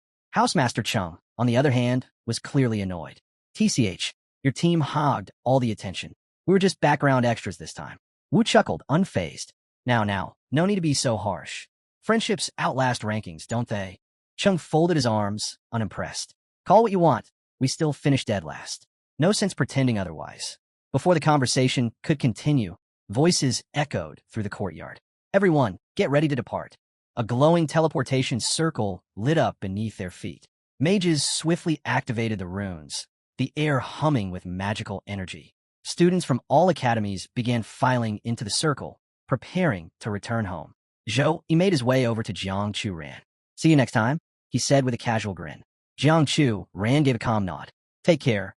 Around them, others exchanged their own goodbyes. Next round's mine, got it? You're right, keep dreaming. Laughter rippled through the group. Light-hearted teasing and final farewells filled the courtyard. The teleportation circle flared, then, one after another, groups began vanishing into the light. Until finally, the courtyard fell quiet again, holding only the fading energy of the spell and the echoes of a fierce competition. In an instant, Zhou Yi and his team reappeared at the central plaza of Su Hang University. Waiting to receive them were Housemaster Wu and the headmaster, along with a crowd of cheering students and staff. Applause erupted the moment they landed, welcomed home as champions. Among the greeters stood Housemasters Zhou and Song, both beaming with pride. Housemaster Zhou waved a newspaper, grinning. We're everywhere this year. The headlines can't get enough of us. Su hangs the name on everyone's lips. Housemaster Song laughed. You've made us proud, every one of you. Then the headmaster stepped forward, his tones steady and clear. The exchange competition isn't just a contest, it's a proving ground, a true test of student potential and the strength of our teaching. And like any real battle, exceptional performance deserves exceptional reward. He turned to the substitute team, calling them out by name. Tan Wei, Zhang Zi, Su Chang, Huang Bin, Zhao Qing Zhu. You may have entered as substitutes, but your performance in both solo and survival rounds was extraordinary. He paused for effect. For your efforts, each of you will receive 5,000 contribution points. Gasps followed. 5,000 points. Shock turned to joy as the reward sank in. It was no small sum. A top-tier dungeon run only netted 500 points. This was the equivalent of a year's worth of grinding, handed to them in a moment. Then, the headmaster turned toward the main team. Jiang Churan, Song Xiaolan, Wei Taixin, Tang Ling. You all stood out during the competition, the headmaster said. Each of you will be awarded 20,000 points. They bowed with respect. Thank you, headmaster. Then his gaze shifted to Zhou. As team captain, you carried this team to victory. You, a Saint Knight, defeated Mechanist Wu Shuang and Warrior Li Wei in the individual rounds. You faced the combined forces of 9 academies in the survival match and turned the tide in our favor. You shielded your team. You brought back the championship. You were the pillar behind it all. He paused, then delivered the announcement. You will receive 100,000 points. The reaction was immediate. 100,000 points? Someone cried out. That's like 3 billion in cash. Get real, another chimed in. You can't buy S-class techniques with money. But 100,000 points? That's enough to get one straight from the school's resource bank. A third voice cut in with a laugh. With that kind of reward, even a pig could be turned into a divine beast. The first guy turned and smacked him. You calling Zhou Yi a pig? Hey, I wasn't. I didn't mean it like that. Laughter broke out all around them, but beneath the jokes, no one disagreed. Zhou Yi had earned every bit of it. The headmaster nodded. Suhang University doesn't hold back when it comes to rewarding excellence. Take this time to rest and recover. Yes, sir, came the chorus of replies. The group began to scatter, voices still buzzing with excitement. But Joey didn't move. He stepped forward, facing the headmaster directly. The headmaster raised a brow. Something on your mind, Zhou Yi? He already knew. He could tell by the look in Zhou Yi's eyes. He narrowed his gaze. You want to ask about Housemaster Fan from Ching Jing University, don't you? Zhou Yi gave a single nod. I do. The headmaster's face darkened. This situation goes deeper than you realize. Even Housemaster Wu isn't in the loop. My advice? Stay out of it. But Zhou Yi didn't flinch. He looked the headmaster in the eye and answered, steady and sure. What if? I'm already in too deep. Then, without another word, he raised his hand. A crack tore open in the air before them, space itself splitting. The headmaster turned sharply, eyes narrowing as the rift pulsed with raw energy. Zhou, he kept his gaze steady. The Void Beast's companion said something strange. It wasn't captured by humans. Whatever took it wasn't from our world. Could Feng Yi be behind it? The headmaster's eyes narrowed, fixed on the still glowing rift. I thought you drove the Void Beast away, but now I see. You've bonded with it. Realizing there was no point in holding back anymore, the headmaster raised his hand and summoned a worn, sealed book. He opened it slowly. What I'm about to share is classified knowledge. He began, voice low. Feng, he was an inhuman. Zhou, he stiffened. Inhuman. The headmaster nodded gravely. Inhumans are demium creatures, born of the master of chaos. They wear human skins, but their cores are pure evil. They exist only to serve the evil gods. We have evidence that Feng, he summoned the Void Beast intentionally. He offered it as a tribute, an offering of loyalty to the master of chaos. Death and destruction, that's their currency. He flipped to the next page. Official records say Feng, he took his own life. But when investigators arrived, they found only his shed skin. He wasn't dead. He was transforming into a full servant of the evil god. He wounded one of the agents and escaped. Zhou Yi stood in silence, thoughts racing. The headmaster met his gaze.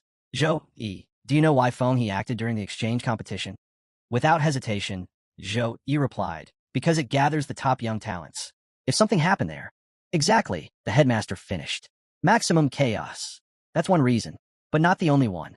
He turned his eyes toward a bare wall, as if peering far beyond it. The ruins of the Million Beasts, where the competition was held, isn't just ancient battleground. It sits directly on a fracture in the seal that holds back the evil gods. The air grew heavy with tension. That land, he continued, was once the site of a catastrophic war between the beast clans and the master of chaos. They fought to stop his descent into our world. They succeeded, but at the cost of their civilization. Zhou Yi's brows drew tight, the full picture beginning to take shape. Feng he likely used the Void Beast to trace the cracks in that seal, the headmaster said grimly. And now that he knows the creature listens to you, he'll be coming for you. Then his expression changed, sharpened with purpose. Years ago, the Tianyu Guild recovered an angel-class combat skill. I've kept it sealed, waiting for the right moment. He stepped back. That moment is now. As the words left his mouth, the teleportation circle beneath them flared to life, already primed and glowing with power. The scene shifted in a flash, transporting them to the heart of the Tianyu Guild's resource vault. Before them stood a massive chamber, ancient, secure, and humming with magic. The towering gates loomed high, etched with dense layers of runes, each one pulsing faintly with enchantment. This, the headmaster said as they walked in, is the core of the Tianyu Guild. Centuries worth of skill books, artifacts, and rare materials, all locked away right here. To keep it safe, we've layered it with every defense imaginable. He gestured toward the gate. 2 level 60 Flame Earth Lions stand guard, and the vault door itself is sealed with anti-mana glyphs. Any unauthorized energy gets absorbed and bounced back. Even a tertiary awakened pro couldn't break through. Ahead of them, lounging just in front of the gate, was a lone figure. He sat relaxed, watching them approach. The headmaster gave a small smile. Yang on vault duty today? The man rose with a nod. Yeah, but I'm off shift tomorrow. He grinned. Good timing. You up for a drink later? Zhou, he stood quietly, observing. Even though the man's aura was suppressed, the sheer pressure rolling off him was unmistakable, far beyond anything he'd felt from Housemaster Zhou. There was no doubt. Tertiary awakened. That pressure alone said it all. The headmaster gave a brief nod. We'll drink later. Right now, I need something. Yang arched an eyebrow. You're here for the Holy Thunder skill book? The headmaster didn't answer, just looked over at Zhou Yi. Yang caught on immediately, grinning wider. Ah, for your new disciple. Turning back to Zhou Yi, the headmaster said, Yang's an old war buddy. We've been through a lot. You can call him Uncle Yang. Zhou Yi bowed politely. It's an honor, Uncle Yang. Yang chuckled, arms folding across his chest. Watch a match. That hero tag? You earned it. Zhou, he rubbed his neck, clearly a little bashful. You're giving me too much credit. Facing the gate, Yang raised a hand and began the ritual to unlock the vault. Glowing runes flared to life, reacting to his mana. As the sequence began to activate, he spoke without turning. Being humble's fine, but don't take it too far. Show too much weakness, and people will never stop trying to break you. The vault responded to his magic, its runes humming softly as the gate cracked open and a shimmering portal formed. The headmaster chuckled. You're still as chatty as ever, Yang. No wonder the younger generation avoids you. Yang smirked. Maybe, but they'd be wise to listen. With a fluid motion, he reached into the glowing portal and retrieved an ornately bound tome. Lightning crackled faintly along its edges. He handed it over to Zhou Yi, the Holy Thunder skill book. The headmaster gestured toward the tome. You should have enough skill points by now. Go on, absorb it. Zhou Yi nodded and accepted the book with care. The moment it touched his hands, a shimmering system window blinked into view. Skill points, 319. Accumulated from daily missions and achievements. A second prompt followed right after. System has detected the skill book, Holy Thunder. Consume it now. Zhou Yi didn't hesitate. He selected yes. Instantly, the book lit up, arcs of lightning crackling off its pages. A powerful surge of energy surged through his body. Bolts of radiant thunder danced across his limbs as streams of knowledge poured straight into his mind. Oh, and by the way, big news. I've launched a second channel. If you haven't hit that subscribe button yet, what are you waiting for? I'll be posting full-length videos over there, so definitely check it out. Links in the description and pinned comment. Don't miss it. Back to the story. To master the Holy Thunder technique, Zhou Yi needed skill points. The moment he spent the first 100, his body locked up. A torrent of thunder energy exploded from the book, and in an instant, the knowledge of Holy Thunder was etched into his mind. Skill acquired. Holy Thunder, form of Apocalypse S rank. Activates the form of Apocalypse. Boost resistance to anomalies and thunder by 50%. Lasts for 14 seconds.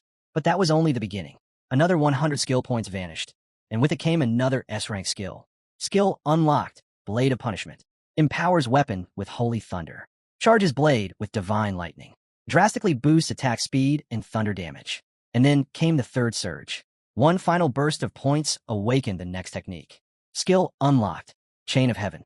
Grants full mastery over Holy Thunder. Converts power into chains of Divine Lightning. Paralyzes anything they touch. As all three powers ignited inside him, a wave of holy energy erupted from Zhou Yi. The force shook him to the core. His body trembled, struggling to contain it. Then, he unleashed it all with a roar that shook the skies. A thunderous shockwave ripped through the air, Zhou Yi's roar echoing like a lion across the heavens. From just one skill book, he had gained not one, but 3 divine-grade abilities. Electric arcs flickered along his skin as he stood there, bathed in light, overwhelmed by a quiet, unshakable joy. And then, something unexpected. The Holy Thunder skill book didn't just impart its power, it fused with his divine sword heart, melding into him completely. As the energy calmed and the storm within him settled, the headmaster stepped forward, smiling. You're blessed, he said. For the divine race, even their weakest mastered skills start at A+ grade. Zhou Yi said nothing, lost in thought. A powerful body, strong elemental affinity, and now a collection of top-tier skills. It all made sense. The divine race was on another level entirely. Not far off, Yang poured wine into the headmaster's cup, glancing over. Actually, A+ is considered pretty low. The divine race? Their skills can reach S+ and even beyond. Zhou Yi blinked. Beyond S+? I thought that was a ceiling. Yang laughed. For humans, sure, but for the divine race. He raised his glass, a sly smile tugging at his lips. They don't play by our rules. Zhou Yi's curiosity flared. So if divine race skills can go past S+? Before Yang could explain, the headmaster raised a hand. Enough talk for now. You've unlocked your new powers. Now, it's time to meet someone important. He snapped his fingers. A teleportation circle lit up in the room, and in the blink of an eye, a girl appeared. She bowed her head in greeting. The headmaster chuckled. Eager to meet my new pupil already? There he is. The girl turned. Her eyes met Zhou Yi's. This wasn't just any stranger. This was Wei Ning Xian, one of the 3 deacons of the Tenyu Guild. She walked over, elegant and confident, and extended her hand. Greetings, Mr. Zhou Yi. I'm Wei Ning Xian, deacon of the Tenyu Guild. I went to Ching Jing University looking for you, but you'd already left. Zhou Yi took her hand, clearly caught off guard. You were looking for me? The headmaster let out a laugh. Deacon Wei's in charge of recruiting new talent. And once she sees potential, she doesn't let it slip away. Yang stepped in smoothly. Deacon Wei, Zhou Yi's still in his first year. Let's not rope him into guild business just yet. I need to speak with the guild master anyway. While I'm gone, how about you give him a proper tour? Wei Ning Xian nodded with a polite smile. Gladly. Wei Ning Xian led Zhou Yi through the towering gates of the Tane Yu Guild stronghold. This guild was founded 45 years ago, she said as they walked. This base was our first headquarters. Now, it's home to many of our members and their families. She gestured to the vast complex surrounding them. It used to be just forests and mountains. But after 5 major expansions, it's nearly the size of a city. And we're already planning the 6th. Zhou, he looked around, taking in the sights, until his eyes locked onto something above, and he froze. Perched on a high mountain cliff was a colossal dragon, its scales gleaming like polished jade. He gaped. That's the Eastern Dragon. I've only seen it in broadcasts. Wei Ning Xian smiled. That's our guardian beast. It's been with the guild for 32 years. Incredible to look at, but trust me, you don't want to get too close. He's not exactly friendly. As they continued, Zhou Yi noticed a tower nearby, surrounded by a small gathering of people. He pointed. What's happening over there? Wei Ning Xian glanced over. That's the realm tower. Inside, we have 3 different battle realms, golden, epic, and legendary. Members go in to train and earn rewards. She reached into her pocket, handed him a sleek card. Here, use mine. Try one out. Zhou, he didn't hesitate. He had new powers to test, and this was the perfect chance. He scanned the card and selected a challenge labeled Nightmare Difficulty. Sighing Plague Realm. The moment he entered, a system message flashed. Nightmare Difficulty. Sighing Plague Realm. Recommended level. 23 to 30 players. 1 to 8. At the edge of the continent lies a land cursed by disease. Monsters twisted by dark sorcery roam the blighted earth, destroying all in their path. Then the message disappeared, and chaos began. A flood of zombies charged toward him. Over 200, most around level 20, with feral attacks like bite and claw. Among them, stronger ones at level 22 roared loud enough to shake focus and rattle the nerves. Zhou, he didn't flinch. He slowly lifted his hand. Lightning crackled to life, wild and untamed, pulsing with divine thunder. Then, in one swift move, he unleashed it. A blinding surge cut through the undead tide. Dozens were torn apart instantly, their bodies charred and broken by pure electric force. He activated Form of Apocalypse. His resistance to plague and thunder surged by 50%, giving him an edge in this toxic battlefield. Even at its base level, the skill gave him a 14-second burst of power, and in the hands of someone like Zhou Yi, that was more than enough. Wave after wave collapsed beneath the weight of his divine might. Blade of Punishment lit up his weapon with holy thunder, while Chain of Heaven lashed out, freezing enemies in place before they could even take a step toward him. Zhou, he didn't let up for a second. And when the battlefield finally went still, a system alert appeared before him. Level 1 cleared. Enemies defeated, 200 zombies. Completion time, 35 seconds. Instantly, a swirling portal opened up, leading straight to the next challenge, Mutant Village. Without hesitation, Zhou Yi stepped through. The second his feet touched the ground, a wave of sickness slammed into him. The air was foul, heavy with the stench of decay, like corpses left to rot in a pit of disease. Far worse than anything he'd faced in Tempest Valley. His eyes narrowed. Whatever lingered in this village wasn't just strong. It was corrupt. A dense, sickly fog rolled over the ground, distorting the air and turning every breath into a struggle. The atmosphere was poisonous, each inhale scraping at his lungs like ash-soaked thorns. Zhou Yi's pace slowed. His every step was measured now, cautious. But his holy aura, bright, pulsing with sacred power, acted like a beacon in the darkness. It didn't repel the monsters. It drew them in. The mist echoed with low, guttural voices, snarling, rasping, barely human. Get him out of here, one growled from somewhere unseen.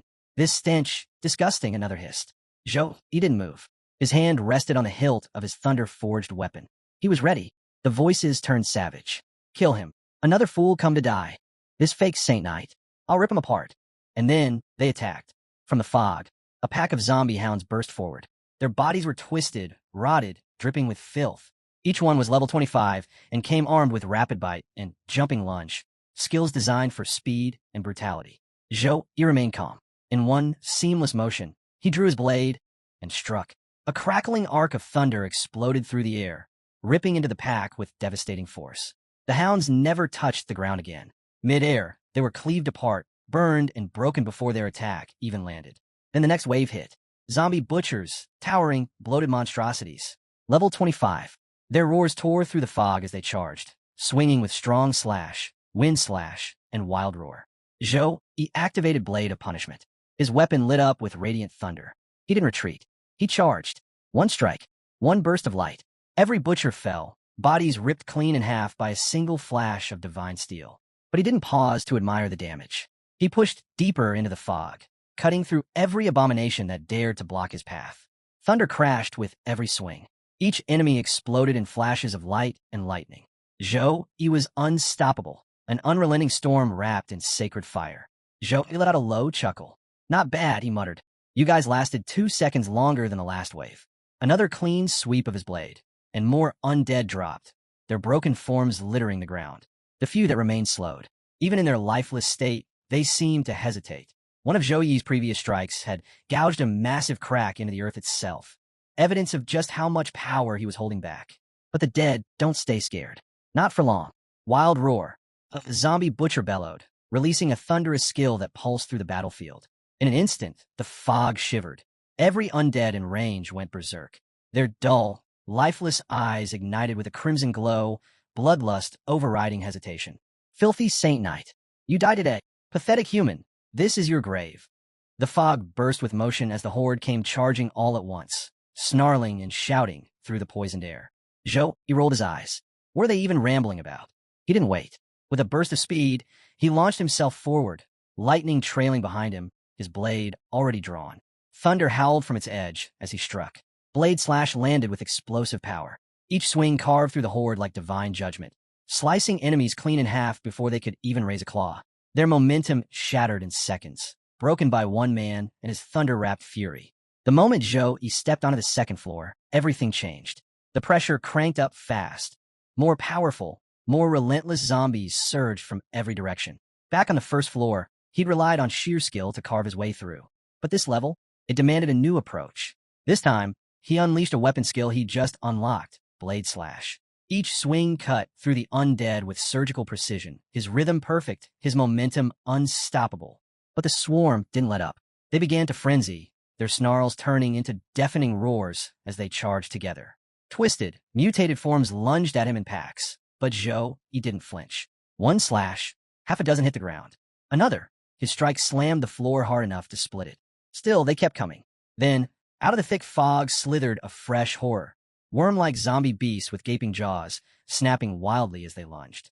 Zhou, he flowed around them, slicing clean through their ranks, but for every one he cut down, more kept pushing forward, tightening the circle around him, bit by bit. He stepped back slowly, keeping his distance, cutting down anything that got too close.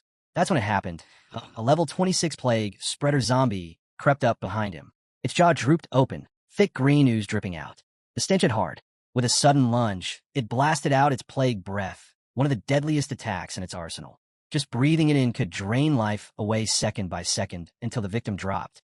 Zhou, he spun around just in time, gripped its face, and shoved it back, straining against its weight. It wasn't easy. He was in real danger. With a fierce roar, he brought his sword down and split the thing in two. But the damage was done. He'd already inhaled the breath. He didn't hesitate. Activating death resistance, his body instantly kicked into overdrive, purging the toxin, healing fast. The burning pain in his arm began to subside. He fell back, slipping behind the thickest part of the undead wall to reposition. Earlier, he'd used a war hammer, devastating an open space, but too slow up close. Now he switched it out for a shorter blade, triggering blade of pure white, quick, precise, and perfect for tight encounters. Everything clicked into place. His movements became smoother, his kills cleaner. But it was taking too long. Over a minute had passed, and only 20 zombies had fallen. At this pace, the horde would crush him. He thought briefly of activating Blade of Punishment, but held back. That one was for something nastier. Scanning the gathering mob, a smirk played at his lips. He raised 2 fingers to his forehead, shut his eyes for just a moment, and murmured, "Holy Storm." A violent burst of sacred energy exploded from his body, tearing forward in a spiraling storm, ripping into the advancing undead like a vengeful cyclone from the heavens. The moment Holy Storm detonated, you have killed Zombie Butcher. You have killed Plague Spreader. You have killed Worm Beast. Notification after notification lit up his screen. Zhou, he stood in the eye of the storm, coat whipping in the wind, watching as the last of the undead was vaporized by divine force. Then came the message. Second level cleared. 100 enemies defeated. Time, 1 minute 50 seconds. A glowing portal shimmered into view. Next stage, the Forbidden Church. Without looking back, Zhou Yi stepped through. Everything changed. No more twisted beasts. No more howling hordes. Just a heavy, ominous silence. Before him stood a tall, robed figure, clearly infected but upright and calm. Around him, several veiled nuns stood in eerie stillness, heads bowed. Zhou Yi's grip on his sword tightened. This wasn't a man. It was a zombie bishop, level 45, cloaked in decay and shadows. He was no brute, but a master of forbidden powers. Dark Ball, zombie summoning, death curse. He stepped forward, voice low and smooth, like a preacher delivering a sermon. I see it in your gaze, doubt. You've tasted life, but now you seek purpose. That's why you've come. Zhou Yi didn't raise his weapon yet. If God truly answers prayers, explain this. A dark laugh escaped the bishop. My faith isn't in your false light. I serve the ancient God, the keeper of all that lives, all that dies. And through that power, his hand lifted. The nuns began to stir. Even chaos becomes sacred. Then came the sermon. Life is fragile, temporary, but serve their God, and one becomes eternal. No more aging, no more death, just endless time as others fade into dust. Witness the collapse of empires. Walk untouched through centuries. He extended a hand, eyes gleaming. Come, abandon that feeble sense of justice. Join us. Accept the gift of immortality. Feel it, breathe it. Be reborn. Zhou Yi's steps slowed. His lips began moving, quietly echoing the bishop's words. He stepped forward, the red glow building behind his eyes. Yes, you understand now, the bishop said, smiling. You were meant for this. Chosen. But then, Zhou Yi stopped. I've got something to say. The bishop leaned in, curious. Speak, child. The Lord is listening. He never saw it coming. Zhou Yi's sword flashed up in a blur, and he roared. To hell with your lies.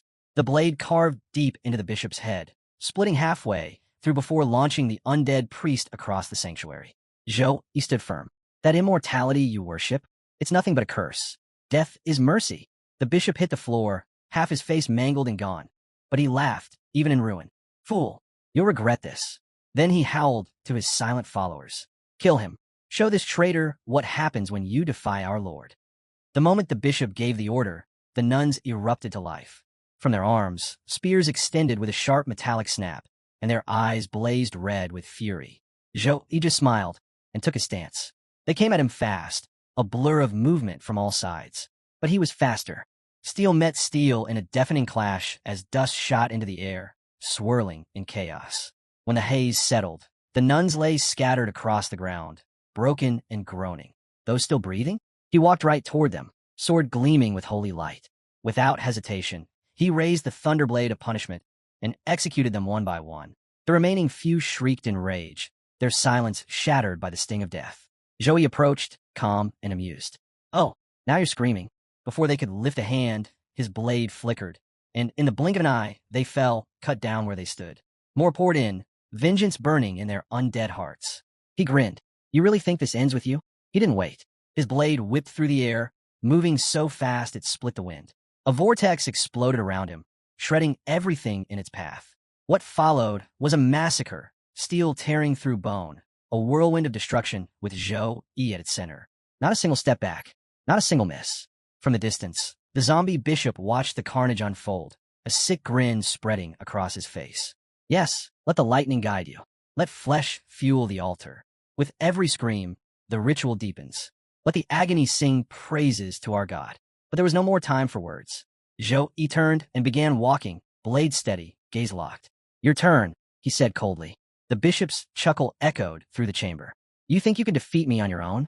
Suddenly, a crimson wave of dark energy shot from beneath the bishop, racing forward, snaking across the ground, and stopped at Zhou Yi's feet. In an instant, the ground glowed. A cursed circle flared to life beneath him. He tried to move. Nothing. His legs wouldn't respond. His body felt pinned by invisible chains. A sinister formation pulsed at his feet, sealing him in place. His eyes narrowed. When did he cast this? He slashed downward, testing it, over and over. But no matter how hard he struck, the formation held. Not a single crack. Then it hit him. So that's it. All those weak attacks. All that preaching. You were stalling. Before he could act, black, clawed hands erupted from the circle, grabbing his arms, his legs, his torso. More poured out, wrapping him tight, dragging him down. Bound and overwhelmed, Zhou Yi didn't panic. His eyes just sharpened. What now? The zombie bishop lured Zhou Yi into a trap, sealing him inside a summoning circle. From within it, shadowy hands emerged, grabbing at him and dragging him downward. His limbs grew heavy, and his strength began to fade. It was as if the ground itself was swallowing him whole. The trap was no ordinary spell. It was the touch of withering, a special group cast formation that took 10 seconds to complete. Once activated, it didn't just restrain its target, it overwhelmed them. It drained energy, clouded the mind, and infected the victim with the curse of rotting. Inside the formation, the hero's power began to collapse, his abilities weakening with every moment. But Zhou, he wasn't defenseless. His resistance to death magic and immunity to most forms of magic allowed him to block out the worst of the curse. Even as the rot tried to sink in, he countered it again and again with his own skills, keeping it at bay. Seeing his curses fail, Zombie Bishop stepped things up. His voice echoed coldly as he mocked. "Receive this gift, boy. Embrace it, and I shall reshape you into something magnificent." By now, the formation had nearly pulled Zhou all the way in, but he stood unfazed. Still sinking, still surrounded by corruption, he smirked and replied, "You keep spouting the same lines. Are you on repeat or what?" Then, in an instant, he activated Holy Flame Halo. A blinding ring of divine fire exploded around him, supercharging his fire abilities and setting the entire formation ablaze. The dark hands and curses ignited at once, howling in agony before crumbling to ash. In mere seconds, the formation was reduced to nothing. Now free, Zhou, he didn't hesitate. He surged forward, striking at Zombie Bishop with his sword, the Spear of Victory.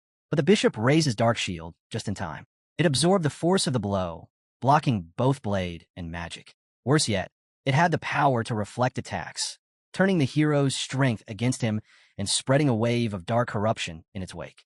Zombie Bishop raised his dark shield to block the incoming blow, but Zhou, he wasn't about to slow down. When his first strike failed to break through, he immediately followed up with a blade technique aimed straight at the shield. The clash sent a tremor through the air, and cracks began to spider across the shield's surface. Zombie Bishop's confidence faltered for the first time. A flicker of fear crossed his face as he roared, "Great Xia, unleash your wrath and crush this pest." That name, Xia, hit Zhou like a jolt. He paused for a split second, searching his memory. The bear demon had spoken that name before, and now it surfaced again. Something wasn't adding up, but there was no time to piece it together. The cracks in the shield widened, and dark, orb-like bubbles started leaking from Zombie Bishop's body, slowly enveloping him. Zhou, he gripped his weapon tighter, thoughts racing. I don't know what this all means yet, but I can't let him continue whatever he's planning. Determined to end it in a single strike, he prepared his next move, merging the divine sword heart into his attack. He knew the shield could take enormous damage and even reflect it, so this blow had to be absolute. Summoning every ounce of power, he activated Apocalypse, Holy Thunder form, and combined it with the Holy Thunderblade of Punishment. The moment both attacks struck the shield, it shattered instantly. The explosion of force carried through, slicing cleanly through Zombie Bishop's neck, his head torn from his shoulders and launched into the distance. But death didn't come. Even beheaded, Zombie Bishop's body didn't fall. A thick, black fluid began to ooze from the severed parts, and slowly, his form started melting and shifting. That dark liquid crept and writhed, pulling itself together. From the ground, his severed head hissed, "You little wretch, if you won't offer yourself to Xia, then I'll feast on you myself." By now, Zhou, he had already stepped into his angel physic state. Hearing the threat, he only laughed. "Honestly, you're way more tolerable like this." Suddenly, grotesque eyes and twisted mouths began appearing all over Zombie Bishop's new form. The black liquid creature lunged forward, launching attack after attack, each wave more ferocious than the last. Zhou, he moved like lightning, slipping through the gaps between the oncoming waves of dark energy. But as the attacks started surrounding him, cutting off every escape route, he raised his hand and activated Holy Light Shield. The divine barrier surged forward and snapped shut around Zombie Bishop's fluid form, sealing him inside completely. Wasting no time, Zhou summoned Holy Thunder, Chains of Heaven. Bolts of sacred lightning crashed down from above, transforming into glowing chains that wrapped around the bishop's distorted body, locking it down from all sides. Zombie Bishop shrieked, thrashing inside the glowing prison. "Release me. You'll pay for this outrage. Almighty God, punish this blasphemer." Unmoved, Zhou, he stepped forward and spoke calmly. "Stop chasing illusions. It's time you faced the light of judgment." Then he activated his final move, Chain of Heaven. Monumental chains surged out, bursting with divine energy. They pierced through the bishop's writhing mass, anchoring him in place. His screams tore through the air as he roared, "Let me go, or the radiance will reduce you to ashes. Holy Thunder Chain of Heaven wasn't just any skill. It was an S-level restriction technique, designed to suppress with absolute force. It locked down even the strongest foes. Zhou, he watched the chains tighten, his mind turning inward. Among class skills, there are 5 core types: attack, defense, buffs, debuffs, and limitations. Some rare types include summoning or creation. But among the core categories, limitation skills are the rarest, especially control types. And when you have one as powerful as this, you don't even need pinpoint precision. As Zombie Bishop flailed helplessly, his voice rose into a hateful cry. Ashia's fury will scorch your soul. You'll scream in endless torment. Zhou, he narrowed his eyes. Who is this Ashia you keep bringing up? The bishop's tone shifted, filled with pride and madness. Ashia is the one true god, supreme, unchallenged. With a mere thought, Ashia could burn everything to dust. Those who follow will taste immortality. Those who defy shall drown in flames. Zhou, he stepped forward, placing his foot squarely on Zombie Bishop's chest. He looked down with a cold smirk. And you call this immortality? You're just a mutated shadow clinging to borrowed power. Snarling, Zombie Bishop spat back. Ignorant mortal, you know nothing. And in that moment, his voice changed, heavier, weighed down by memories. As Zhou, he watched in silence, the past began to surface. From shadows of his mind, Zombie Bishop's story started to unfold. I was once no different from any other man. Zombie Bishop began, his voice thick with memory. Just a nameless priest in a quiet village. The people there, they treated me like their own. I healed what I could, helped wherever I was needed. His tone grew darker. But then, the plague came. He paused, the weight of it lingering. It tore through the village like a curse. The pain, the cries. I couldn't stop any of it. I prayed, begged, did everything in my power. But I was powerless. He clenched his teeth. I went to the cities, pleaded with the senior priests. Over and over. I didn't care that they mocked me. Called me pathetic, worthless. I just wanted help. Anything. But they wouldn't come. They wouldn't even look our way. To them, my people were already dead. His gaze turned inward, distant. When I returned, the village was in ruins. What little life remained was buried under fear and despair. And yet, a hint of something else crept into his voice, sorrow, or perhaps resentment. When they saw me, they smiled. His tone cracked. They still had hope. They believed. I had come to save them. I went to every city I could. Zombie Bishop continued, his voice low and bitter. I begged every priest I met. But no one came. No one cared. His eyes gleamed with a twisted glimmer. But somehow, I found a way. I don't even remember how or where it came from. Just that it worked. I returned to my village and told them. This time, I would save them. He paused, then spoke with a haunted tone. One of them, he was barely breathing. His body dried up, covered in sores. I held out my cross, poured holy power into him. His voice cracked, and then he exploded. The silence that followed was heavy. I lost control. I didn't understand. More kept dying. I watched, helpless, as the screams filled the air. Graves lined the streets. My power, it was meaningless. Their cries, begging for help, they never stopped. A shiver ran through his voice. I hated myself. I hated the priests who turned their backs on us. I fell so deep I could barely speak. All I could say was, forgive me. I can't save you. Then everything changed. But something heard me. In that darkness, something answered. He looked up, eyes wild with conviction. And it gave me power. Real power. The plague disappeared. The pain stopped. Even the dead, they came back. A crooked smile spread across his face. Yes, it was an illusion. But what does that matter? They smiled again. They were whole. My choice was right. He laughed through the pain, screaming, Ashia chose me. I must spread his light. His gift. Everyone deserves it. Even as divine chains burned through him, he continued chanting his god's name. Zhou, he watched in silence, then slowly gripped his sword tighter. There was nothing left to say. No truths to uncover. Only silence. With calm finality, he drove his blade into Zombie Bishop's body. The creature wailed in agony, shrieking, Ashia, save me, destroy him. But Zhou, he only chuckled. Your god's not listening. This is the end. Fury lit the bishop's face as he screamed. Then I'll take you with me. We'll both burn in the pits of hell. He initiates his self-destruction, and his body begins melting into a glowing red liquid, spreading rapidly across the area. But the hero doesn't even flinch. He just watches calmly and says the guy's way too slow. Without wasting time, he hoists Zombie Bishop into the air with his chains and instantly unleashes his cross ability. A massive holy cross crashes down from above, wiping out Zombie Bishop in one clean hit. As he's erased, Zombie Bishop lets out one last cry to Ashia, but there's no response. Just like that, he's gone. With the dungeon cleared, the hero collects his loot.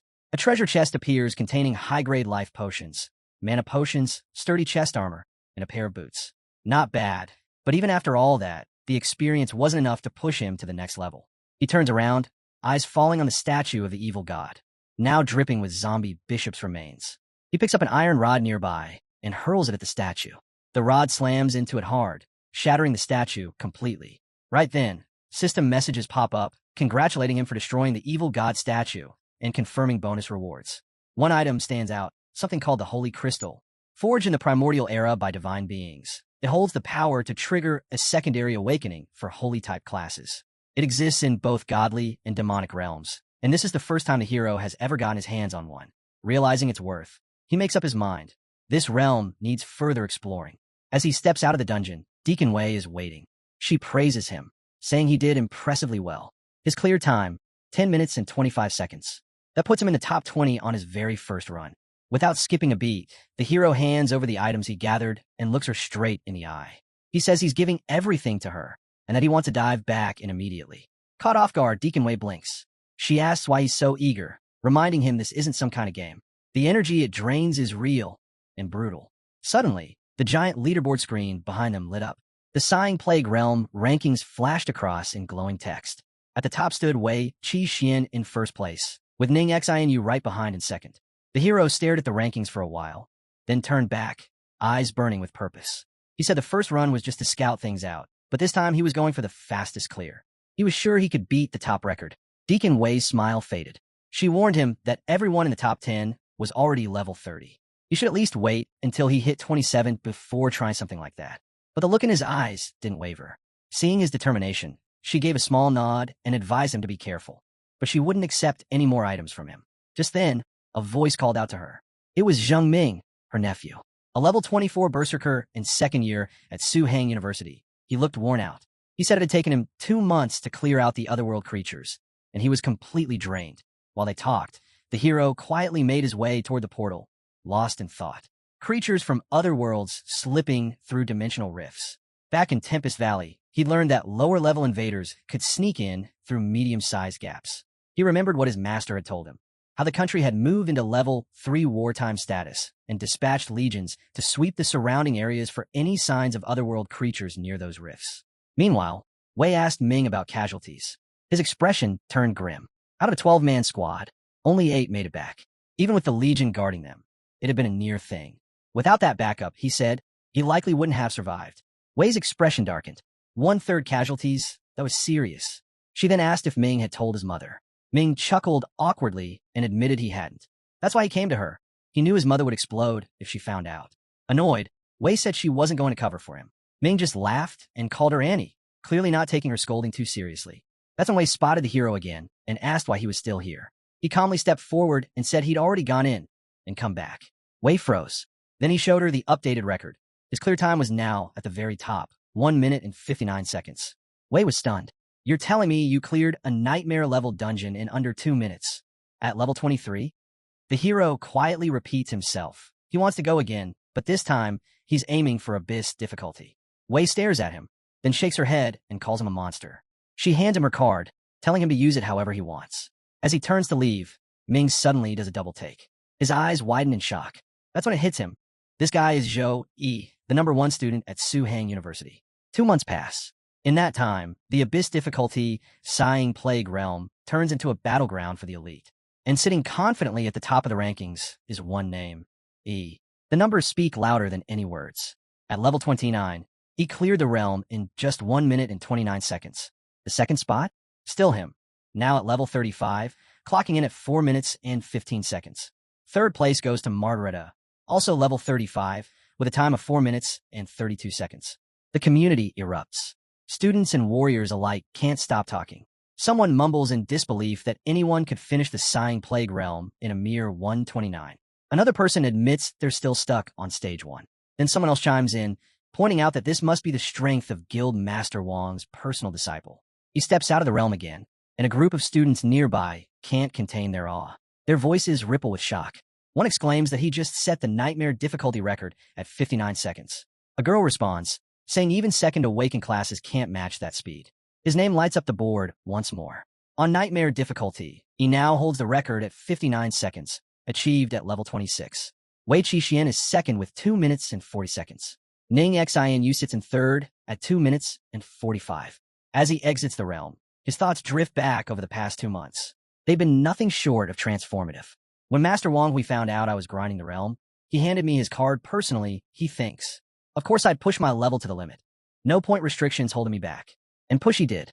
With every dungeon cleared, his level rose. Now at level 29, he wasn't just gaining strength. His skills were evolving rapidly.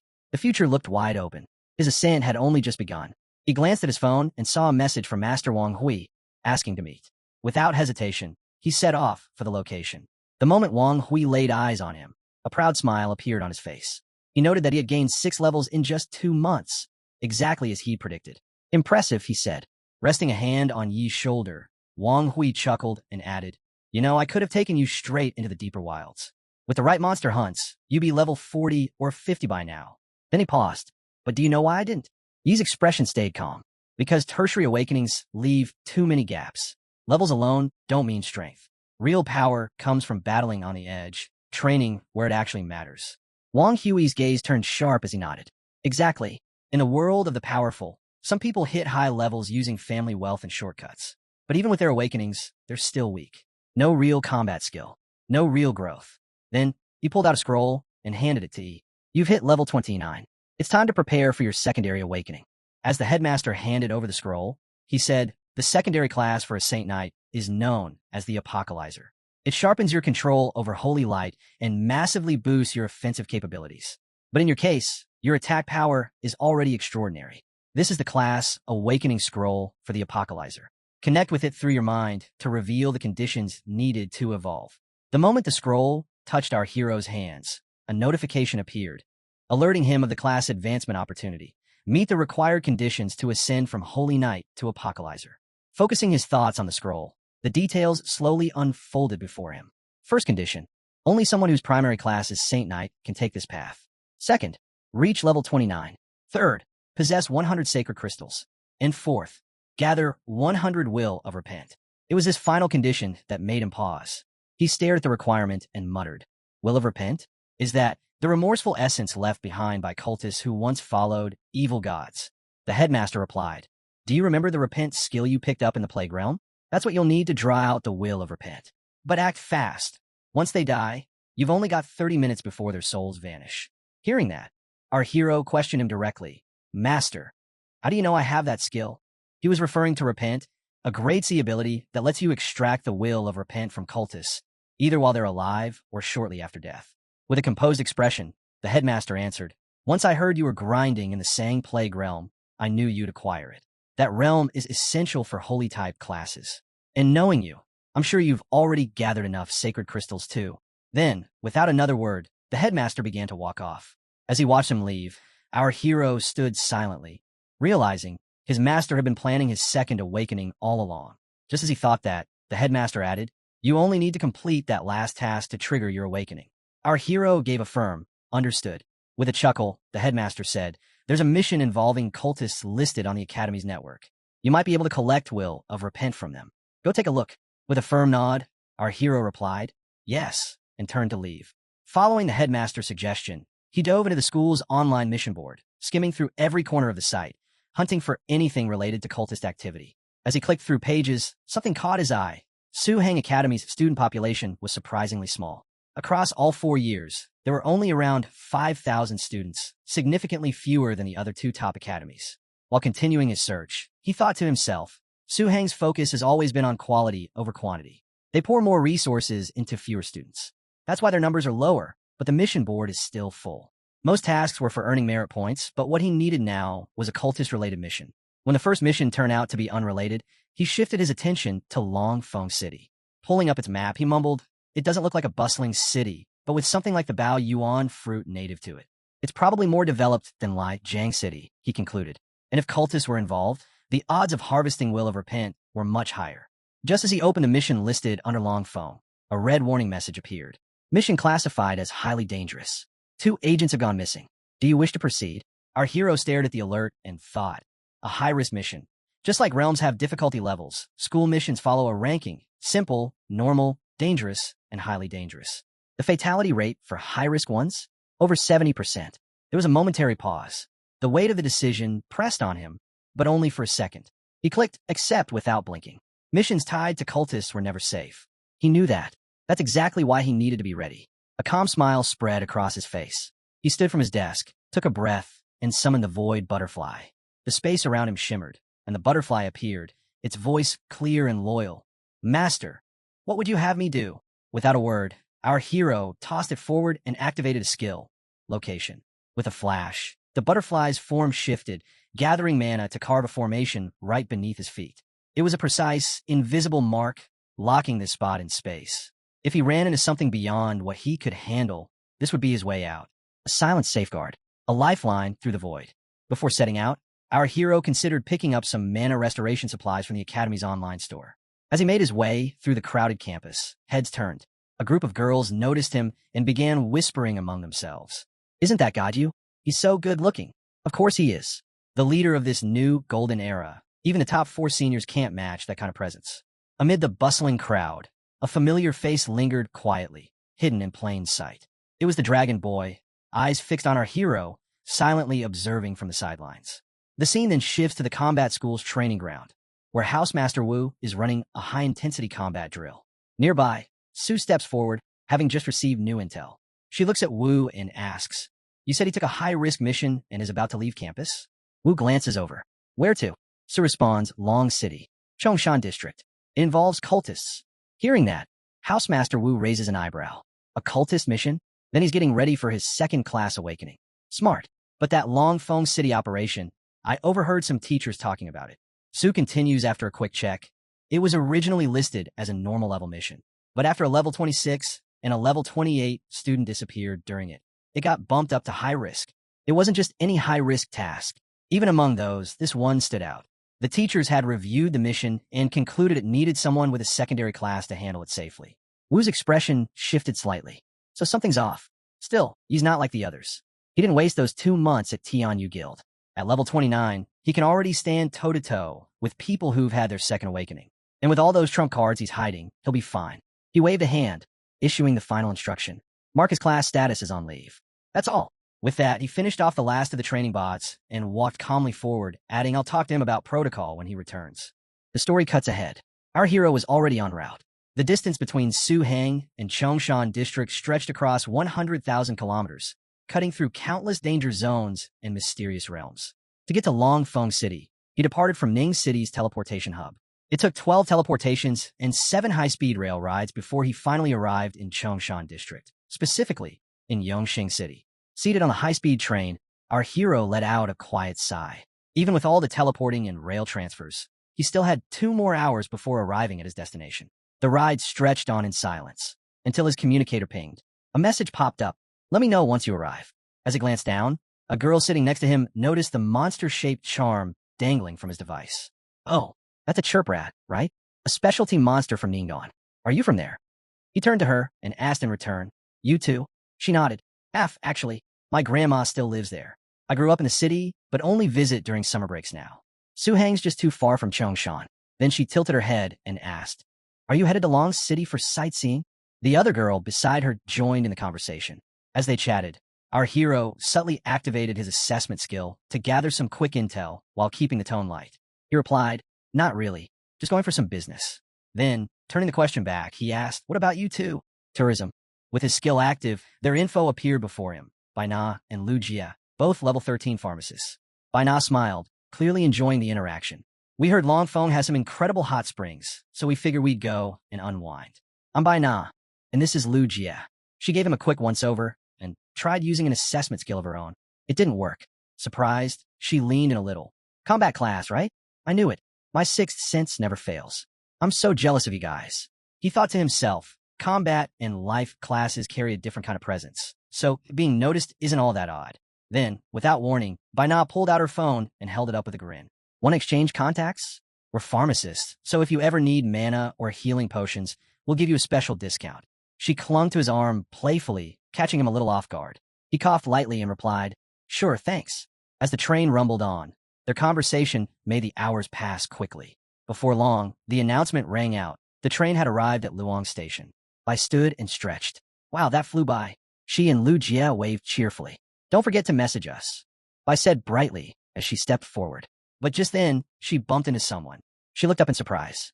The man, dressed plainly, offered her an envelope with a warm smile. The holy faith brings boundless joy, he said calmly.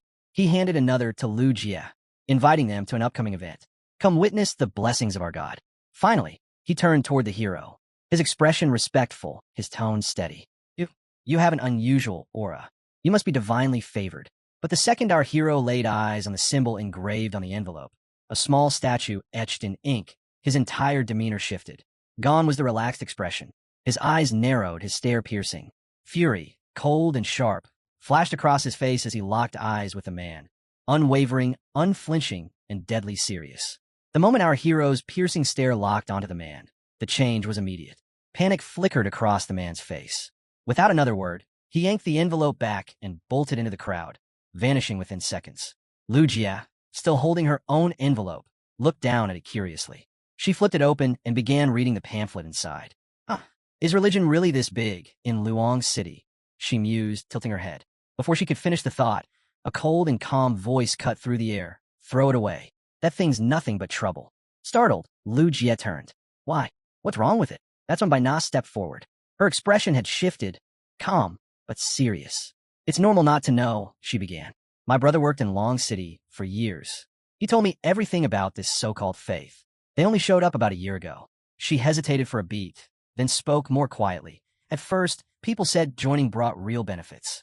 Better stats, faster level-ups. It sounded harmless, but it didn't stay that way. She glanced at the pamphlet in Lu Jie's hands. My brother's classmate was the kindest, softest guy. After joining, he changed, became unstable, angry, violent over the smallest things. His own family's scared of him now. I let out a breath. The faith calls it a sign of awakening. They say it's proof of devotion.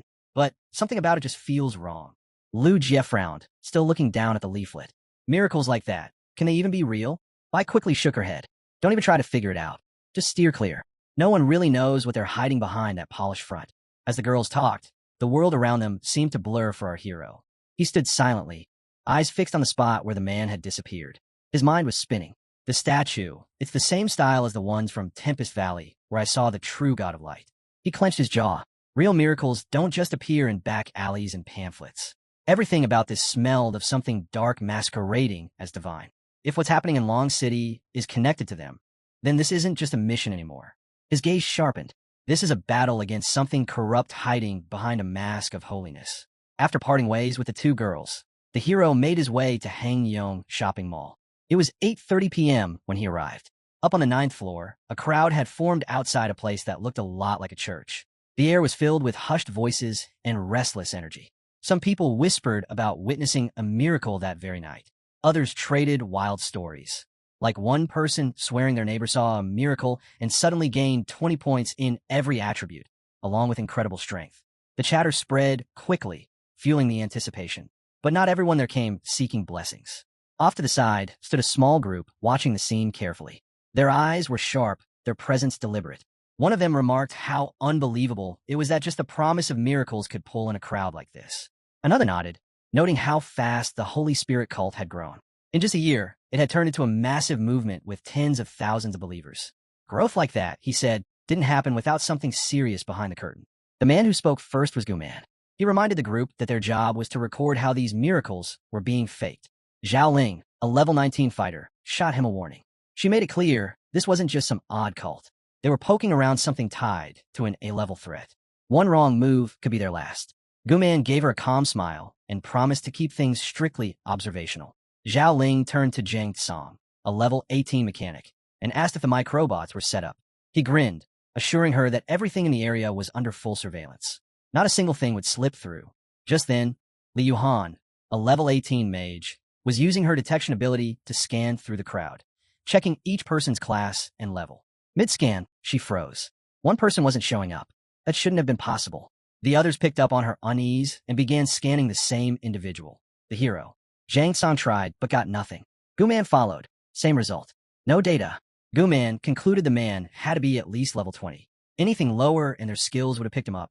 Still running his scan, Zhang Song commented on how rare it was to find anyone above level 20 in Long City.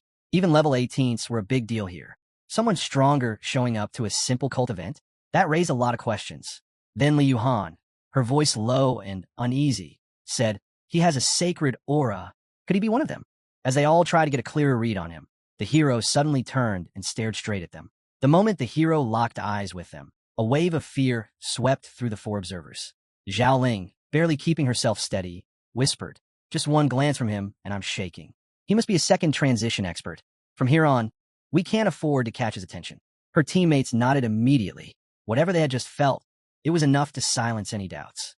That gaze alone made it clear he was someone far beyond their level. Meanwhile, the hero's eyes lingered on them only for a moment. In his mind, he dismissed them. They're not ordinary citizens, that's for sure. But they're not my concern. I came for the Holy Spirit cult. Just then, the temple bell rang out, echoing across the floor. The doors opened slowly, and a group of figures dressed in ceremonial robes stepped forward. All attention shifted toward the entrance. They moved toward the stage, walking in perfect formation. At the front, a man with a calm smile addressed the crowd. He welcomed everyone to the gathering held by the Holy Spirit cult, and spoke as though fate itself had brought them there. Introducing himself as Priest Lu, he said it was his honor to lead them on the path of divine grace. The hero remained silent, eyes scanning the room. Among the priest group, he spotted one person at level 18 and two others at level 17. Nothing special. So what kind of game are they playing? He thought quietly. As Priest Lu continued, he explained that the Holy Spirit cult followed the teachings of the Holy Spirit Lord, who believed in guiding all beings toward light and salvation. In the eyes of the Lord, all life held equal worth. Then came a moment that really caught the crowd's interest. Several items were brought forward and placed on display. The crowd's gaze locked onto them instantly. A subtle hunger filled the room, desire stirring just from the sight of what was offered. With a voice full of pride, Priest Lu began unveiling the benefits of devotion. He spoke of divine blessings for the faithful. Cult members had access to exclusive training dungeons. They received valuable cultivation resources, mana potions, rare treasures that strengthened the body. And on top of that, every month, loyal followers were granted an 8,000 mid-tier Zia currency allowance. Excitement surged through the crowd. People began whispering comparisons to their own lives, working long hours for half the amount the cult was offering. The idea of receiving double, without lifting a finger, lit a fire of interest in many. Others were already imagining a new future, one where these resources could finally help them climb the ranks and become powerful professionals. Watching the energy build, Priest Lu's smile widened. He declared that this overwhelming generosity was a gift from the Holy Spirit Lord, a love so vast, it freed followers from worldly burdens so they could fully embrace their faith. Two assistants stepped forward toward a statue, still covered in a thick cloth. As they moved to unveil it, Priest Lu raised his voice, claiming that the limitless power of the Holy Spirit Lord would now be revealed before their very eyes. With a dramatic pull, the cloth dropped. Beneath it stood a mysterious statue, majestic, imposing, and radiating an aura of unknown power. The priest stepped ahead and announced that this was a rare moment, a blessing to witness divine glory firsthand and feel the Holy Spirit Lord's grace in real time. The hero focused on the statue, trying to identify its nature, but it eluded him. What he could sense was the unmistakable wave of magical energy coming from it. His instincts told him it might be some kind of magical trigger. On the other side of the room, the observing group came to the same conclusion. That statue, they're about to stage a fake miracle. We have a catch at this time. Right then, Priest Lu turned dramatically toward the statue and called out, "Holy Spirit Lord, show us your might. Let your faithful witness your divine miracle." The moment the words left his mouth, the energy in the room shifted. He rang a ceremonial bell, and in response, a glow appeared above the statue. A golden figure slowly emerged from the light, drawing the crowd's full attention. Everyone stood frozen, awestruck. Some cried out, "It's a miracle." The golden light flowing from the statue wasn't just for show. It began to affect people physically, filling them with newfound strength and energy. Then, the golden figure began to chant. The words weren't ordinary, they were spiritual, otherworldly. The sounds seeped into people's minds, unsettling them in ways they couldn't explain. Murmurs rippled through the crowd as they asked one another if they were hearing voices. Many started to believe that the divine was truly speaking to them. One by one, the crowd fell under its spell. The spiritual words worked like a trance, clouding their thoughts, erasing doubts. Even the group that had been watching the hero, sharp, alert, and prepared, found themselves slipping. The hypnotic influence began to drag them in too. But amidst the spreading trance, one girl, Lu Yuan, remained untouched. A protective aura had silently activated around her, shielding her from the spell's influence. The necklace she wore, enchanted to block mind control, had triggered just in time. Suddenly, Zhao Ling shouted in excitement, "I've advanced. I'm a second-level professional now." Lu Yuhan turned to her, puzzled. She scanned Zhao Ling carefully. There was no change at all. Yet, Zhao Ling was convinced. Then Guman's voice rose over the crowd, claiming that the cult's resources would make him the strongest warrior alive. Right after, Jang Tsang joined in, yelling that he had become the top mechanical engineer of the Janjia nation and would finally bring honor to his family. Their behavior left Lu Yuhan stunned. Something was clearly wrong. Then it clicked. This wasn't just spiritual influence. It was an advanced hypnotic spell. She quickly realized that the reason Lu Yuan was still in control was because of the necklace. It had a cooldown, only one activation every 30 minutes. Until it reset, her only option was to wait, revive one of her teammates, and fight their way out. The hero, observing everything from within the dazed crowd, had already seen through the spell. It's hypnosis, he thought. Around him, people started moving toward the statue like moths to a flame. He pushed a few back to clear space, silently questioning. So this is how they lure people in? This is how the Holy Spirit Church converts its followers? While the crowd sank deeper into the trance, Priest Lu turned to the statue and marveled at its power. He spoke to his companion, acknowledging how impressive the sacred relic gifted by the bishop truly was. Then, lowering his voice, he ordered the next step to begin. They'd already spent too much time on the performance. Others would be getting impatient. His companion nodded and stepped forward to carry out the command. The priest rang the bell again. A shadow rippled into existence. Out of it, several ominous figures stepped forward. Lu bowed his head as they emerged. Zombie bishops, cloaked in a heavy, dark aura. The hero immediately sensed it. That unmistakable presence. Cultists. One of the bishops turned to Priest Lu with a cold glare. Why the delay? Lu responded respectfully, explaining that the sermon had gone longer than expected. The bishop dismissed his excuse without a hint of emotion. Expendables aren't worth extra time. Don't make this mistake again. Then, the bishop stepped toward the statue and pressed a hand against it. As he did, dark energy erupted from the relic. He declared that once the sacrifice was complete, Lu would be officially welcomed into the Holy Spirit Church and receive the Holy Lord's blessing. Lu bowed again, full of gratitude. Thank you, Bishop. I am honored. From within the crowd, the hero stayed silent, watching everything unfold. He noticed something most wouldn't. When the cultists weren't using their dark powers, they looked completely ordinary. No one without specialized training would suspect a thing. But he wasn't just any professional. As a holy knight blessed by the sacred light, he could clearly feel the presence of evil. To his senses, the dark aura surrounding the 5 cultists stood out starkly, like ink spilled on a white canvas. Then, the bishop lifted his arms and began a loud, solemn chant. He called on the Holy Spirit to reign eternal through all time, proclaiming that the offerings were ready and invited the Holy Lord to accept them. The crowd followed suit, repeating his words with rising intensity, completely lost in the ritual. As the chants filled the space, something strange began to happen. A glowing light surrounded the statue, which started to twist and shift. It took on a monstrous form.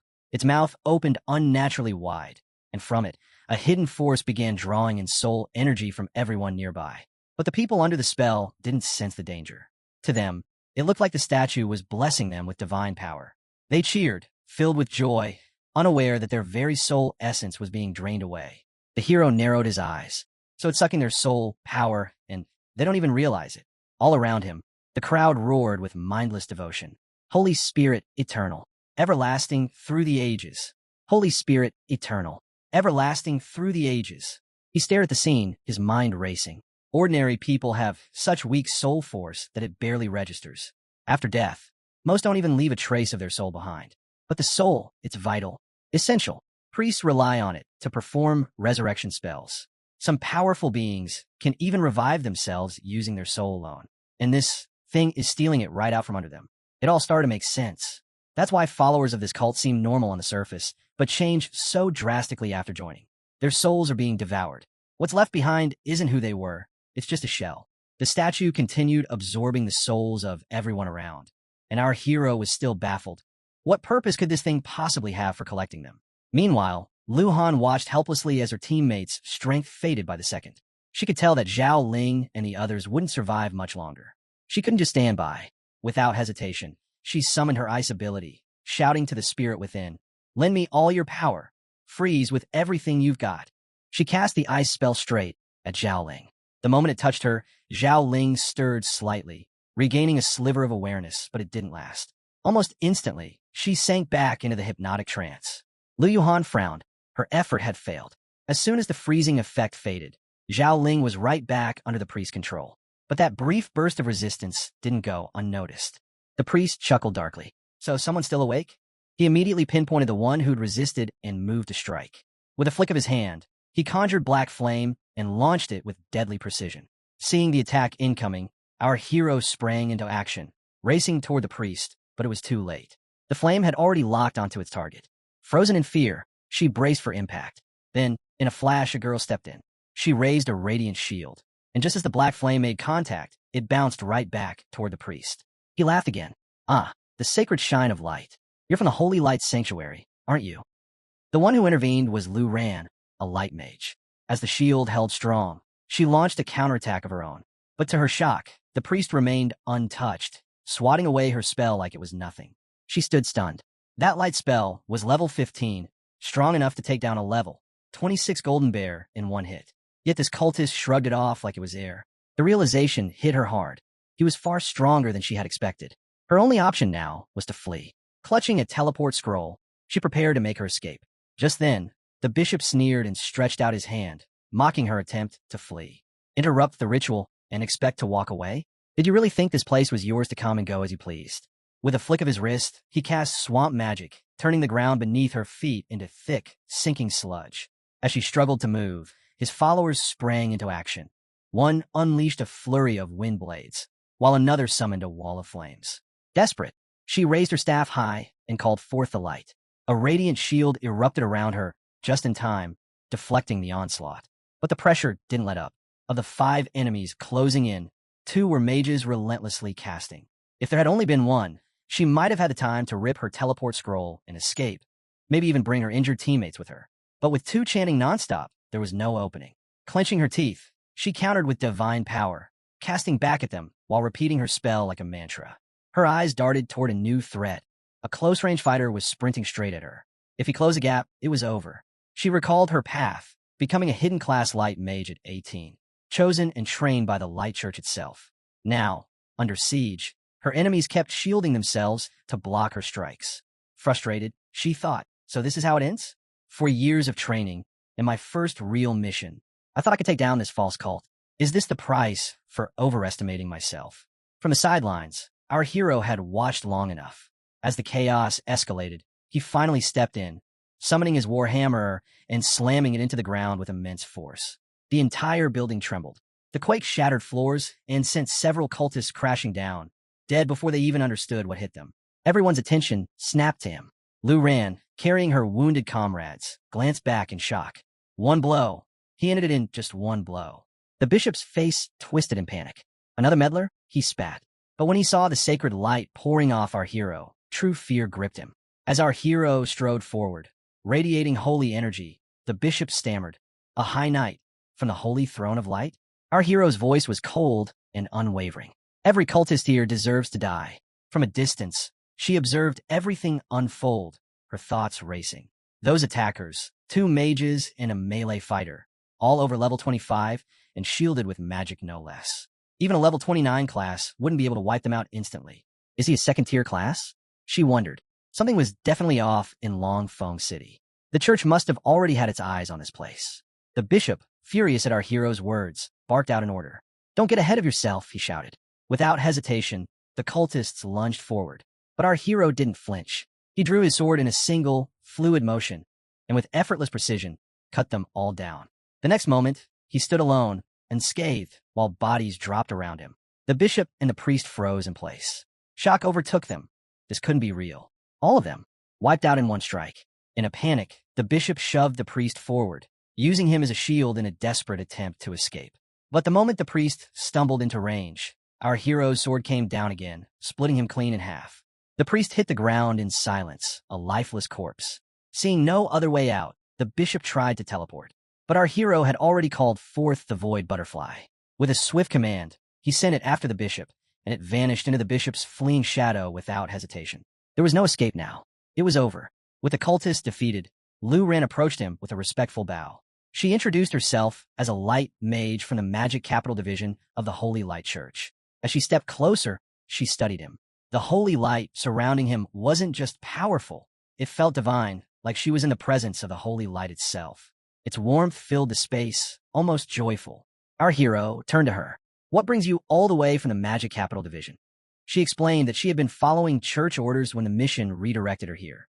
Relieved by his calm demeanor and strength, she felt at ease for the first time that day. "Thank you," she said. "It looks like it won't be too difficult for you to handle things here." He gave a slight nod. "Just takes a bit of effort." Encouraged, she smiled and asked with curiosity, "Which cleric are you exactly? I've never seen anyone with such overwhelming holy light before." He lifted a finger and calmly said, "I'm not with the church." With a snap, he unleashed a blast that shattered the walls around them, sending debris flying. She stood stunned. Impossible, she thought. No one outside the Holy Light Church should be able to wield that kind of power or carry such a dense holy aura. Looking at him more closely, a thought flashed through her mind. Could he be the Holy Son? Her thoughts wandered. The Holy Son and Holy Daughter. Titles reserved for the most gifted within the church. Chosen few, trained at the highest level, granted privileges beyond imagination. But their strength must prove their worth. Every one of them a force of nature, capable of defeating enemies far beyond their level. Their identities, however, were a well-guarded secret, kept hidden even before birth. Only the highest-ranking clerics ever knew who they were. It was a safeguard against cults and demonic forces targeting them. Breaking out of her thoughts, she turned to him and asked, "Should we wake the civilians?" He shook his head. "No need. The damage is already done. Better to let the security forces handle it when they arrive. They're trained for this kind of thing. If we wake everyone now, it'll only cause chaos and confusion." As he spoke, he began walking toward the fallen cultists and priests. She didn't question him. His words carried weight, and she followed his lead without hesitation. Stopping beside a lifeless cultist, our hero activated a skill, Repent. He recited a short phrase, an invocation calling for purity to stir the soul's conscience. A wave of holy energy wrapped around the body, lifting the soul gently into the air. Darkness seeped from the soul's remains, but the holy energy pushed it back, purging the corruption. As the purifying light took hold, the soul, overwhelmed by guilt, began to speak, confessing every sin it had buried. The scene shifted. The hero now stood beside her in a vast, echoing hall, where the vaulted ceiling loomed overhead and flickering chandeliers cast long shadows across the polished floor. Though the fight had ended, the air remained thick with unease, like the very walls were waiting for something more. He swept his gaze across the dim chamber, thoughts running fast. Only 4 cultists? Far too few. He'd let the bishop escape on purpose, trusting the space butterfly to follow unnoticed. The time to pursue had arrived. The decision hit him like lightning. He was ready to move. At his side, she remained still. Her outward calm masked the storm inside. She knew the Repent skill, too, but hers couldn't come close to what she'd just witnessed. The difference in power was overwhelming. His control over light felt unnatural, beyond gifted. If I could follow his path, maybe I could grow stronger too, she thought. But would he even allow her? The question twisted silently in her chest. Suddenly, movement snapped her focus upward. A figure dropped from the stairwell above, landing clean and sharp. A security officer, clearly trained, clearly ready. Weapon drawn, voice firm, he barked, "Drop your weapons. Hands in the air." In seconds, more officers poured into the hall, surrounding them with expert coordination. The energy in the room shifted, no longer mystical but cold and tactical. Then came a man in charge, Captain Wong. He stepped forward, coat bearing the emblem of the Public Security Operation Team, presence like steel. His voice was crisp and direct. "I'm Captain Wong. Explain what happened here." She raised her hands, unthreatening, and answered calmly. "The Holy Faith, it's a cult. They've been deceiving citizens and harvesting their souls for ritual sacrifice." Captain Wong's eyes widened in disbelief. Harvesting souls. He struggled to absorb the weight of her words. "Were you able to stop them?" She shook her head. "It wasn't me," she said, turning to motion beside her, only to realize he was gone. Vanished without a sound. A strange quiet settled inside her. Why did the Holy Sun leave, and why without a word? Her hands lowered slowly as she exhaled, a heavy silence replacing the tension. Captain Wong didn't wait. He snapped into command, barking out orders. Clear the civilians, check for survivors, lock down the area. His team spread out quickly, stabilizing victims and securing the scene. But even with the cult defeated and order returning, something felt unfinished. The Holy Sun was gone, yet his absence still filled the room. The crowd stood in a haze, their faces pale, eyes distant, like waking from a broken trance. One man staggered forward, blinking in confusion. Where am I? I need to go home. Another chuckled nervously, still disoriented. Wasn't I just at a party? A third clutched their head, groaning. Why do I feel like I've been hit by a truck? Among them, Jang winced and rubbed his temples. My head's killing me. Lu Ran stepped in, frowning as she addressed him. You were all hypnotized by the holy faith cult. I only broke free because of a magic talisman. But what came after? I wasn't prepared for that. Her voice tightened. They deployed at least 5 combatants, every one of them over level 25.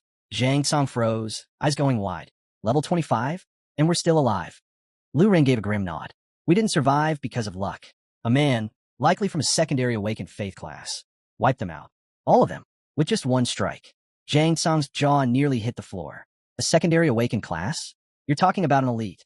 Then a light bulb went off in his head. Wait, my robots. They must have caught everything. His eyes sparkled with excitement. If we upload that footage, it's going viral for sure. He wasted no time, summoning a magical screen and trying to pull up the recording. But just as the image began to stabilize, the ground rumbled beneath their feet. The entire building shook violently. Above them, chandeliers trembled on their chains. Then one snapped free, crashing to the floor in a cascade of shattered crystal. Captain Wong turned sharply. What now? He muttered. A sudden crack split the air. The stained glass window behind them exploded inward, a flurry of colored shards sweeping across the hall like a deadly storm. Far beyond the chaos, the scene shifted. Outside, several tattered cloaks fluttered eerily from tree branches, as if something monstrous had passed by. In the shadows, hulking figures lurked between the trees. Meanwhile, in the depths of a dark corridor, a lone figure stood cloaked in ceremonial robes, the silence around him oppressive. His voice echoed cold and bitter through the empty space. Pacing with clenched fists, he hissed, "How could someone like that appear in Longfeng City?" He muttered to himself, panic threading through his voice. He had remained hidden, carefully avoided the notice of the Court of Light, and even manipulated their agents without issue. There should have been no interference. With a heavy shove, he opened a massive iron door. It groaned open, revealing a chamber shrouded in darkness, pulsing with malicious energy. He stepped inside, the shadows swallowing him. "For believers gone?" he whispered, voice cracking with dread. "My lord will not be pleased." Desperation hung in the air. He didn't know what move to make next. High above, veiled by shadows, the space butterfly watched in silence. It wasn't alone. Unseen and unheard, the hero had followed the bishop into the chamber, slipping in just moments after him. Every footstep was calculated, each movement like air, silent, precise. Near the altar, a shimmering screen flickered, showing a chaotic space filled with swirling stars. It was the unstable boundary of the space realm. The air pulsed suddenly with an unnatural hum. Dozens of black bees flew in, perfectly synchronized, their wings buzzing in eerie harmony. At the room's far end, a robed figure stood motionless beside a dark altar. Another stepped out from the gloom, a bishop, his voice cold as he addressed the kneeling man. "What happened? Why did we lose 4 followers?" The returning bishop dropped to his knees, forehead pressed to the cold stone floor. A man, a warrior wielding light magic. He destroyed the ritual team. "I was weak. I failed. Please, grant me a chance to make amends." The Lord's stare was icy. "Then why are you the one still alive?" The bishop stammered, offering to gather more sacrifices, anything to prove his worth. But the Lord showed no patience. "The sacrifice was interrupted," he said, "but the ritual succeeded. Nothing has changed." The bishop looked up, stunned. "But won't the Soul Master punish us for an incomplete offering?" "Fool," the Lord spat. "You think this was about collecting a few souls?" With a dismissive flick of his hand, he called out, "Bishop Su." From the darkness stepped a tall figure, his presence cloaked in thick shadows. He bowed low, a void of emotion and light surrounding him. His aura marked him as something far more terrifying. Level 43. A shadowy reaper. In a voice that sounded like wind scraping stone, Bishop Su began to speak. "The Holy Faith has activated Sacrifice 307. Every site across Longfeng City has been placed with precision, forming a vast energy web, what we call the Chaos Hell Formation." Hidden, the hero's eyes narrowed. Chaos Hell Formation. Bishop Su continued. "Our followers live among the citizens. Their task, spread belief, feed on corrupted desire, grow our numbers. Each new convert becomes fuel for the system." He went on to reveal the most disturbing part. The city's water supply had been tainted with a potion undetectable by any normal means. No color, no taste, but it slowly dulled the senses and weakened the will. Bit by bit, the minds and bodies of the people had been primed for control. And in that moment, everything became clear to the hero.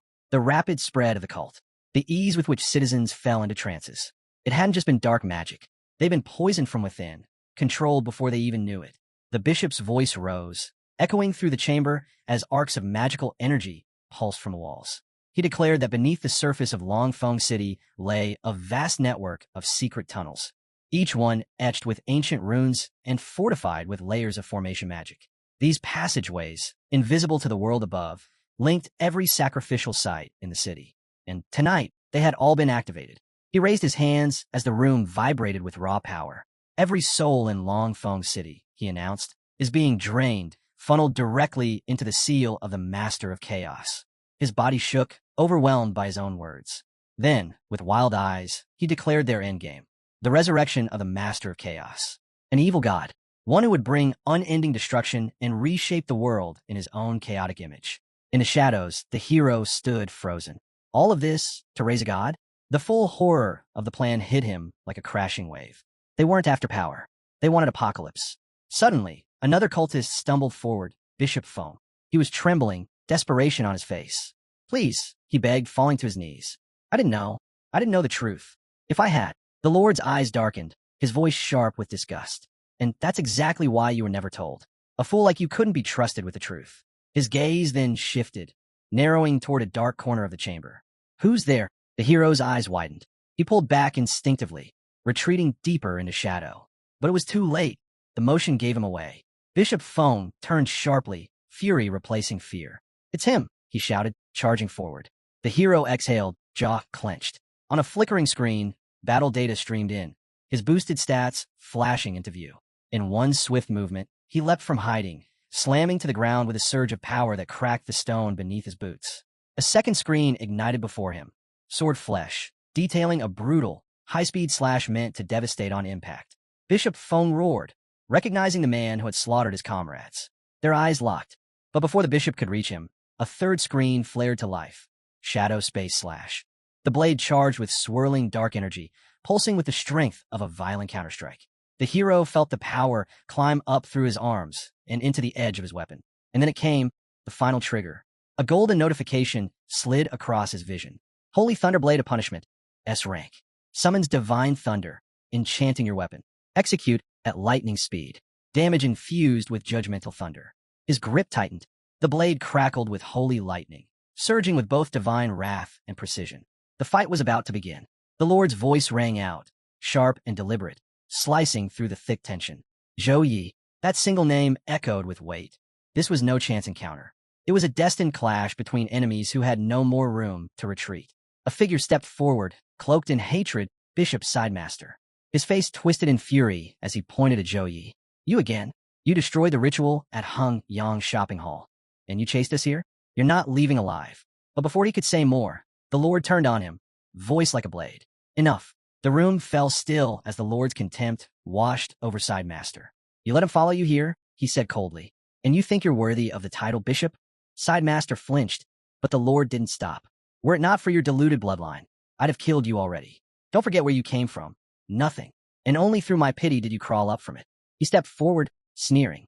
You'll kill Zhou Yi, if you're even capable of understanding when you've failed. Tension snapped. In the next instant, the chamber erupted. Zhou Yi lunged, steel flashing, his blade crashing against Sidemasters with enough force to shake the ground. Sparks flew. The sheer pressure of their strikes sent shockwaves blasting through the darkened hall. And it was immediately clear, this bishop wasn't like the others. Zhou Yi felt it in his bones. This was a true secondary awakened class. Every blow landed heavier. Every movement was faster. He was being pushed and hard. Another screen lit up before him. Phantom Scythe, a deadly skill. A sweeping side strike that conjured black blades from shifting angles, each hit delayed to throw the enemy's rhythm into chaos. He readied himself, but before he could launch it, Sidemaster shot into the air, rising with an aura of spiraling violet and blue light. The floor trembled as a wide magic circle expanded below him, each pulse of energy darker than the last. Hovering above, Sidemaster sneered. 3 hits. That's all it takes to bring down a level 29 Saint Knight? Pathetic. The swirling magic surged faster, wrapping tighter around his body.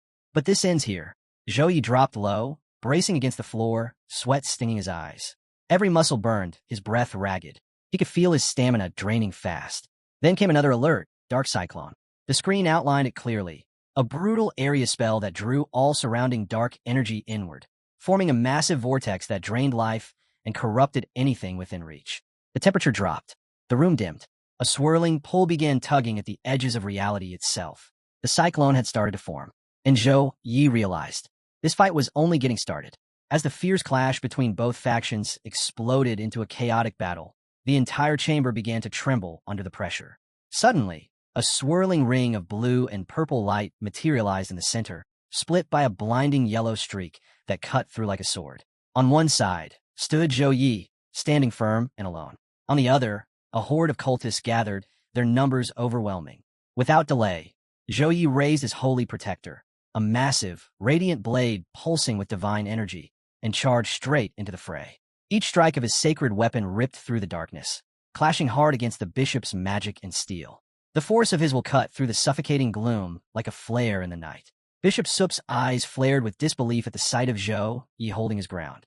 "My dark vortex devours even light," he sneered. "Your resistance is meaningless. For someone in the First Awakening, you're impressive, but the gap between us is like heaven and earth.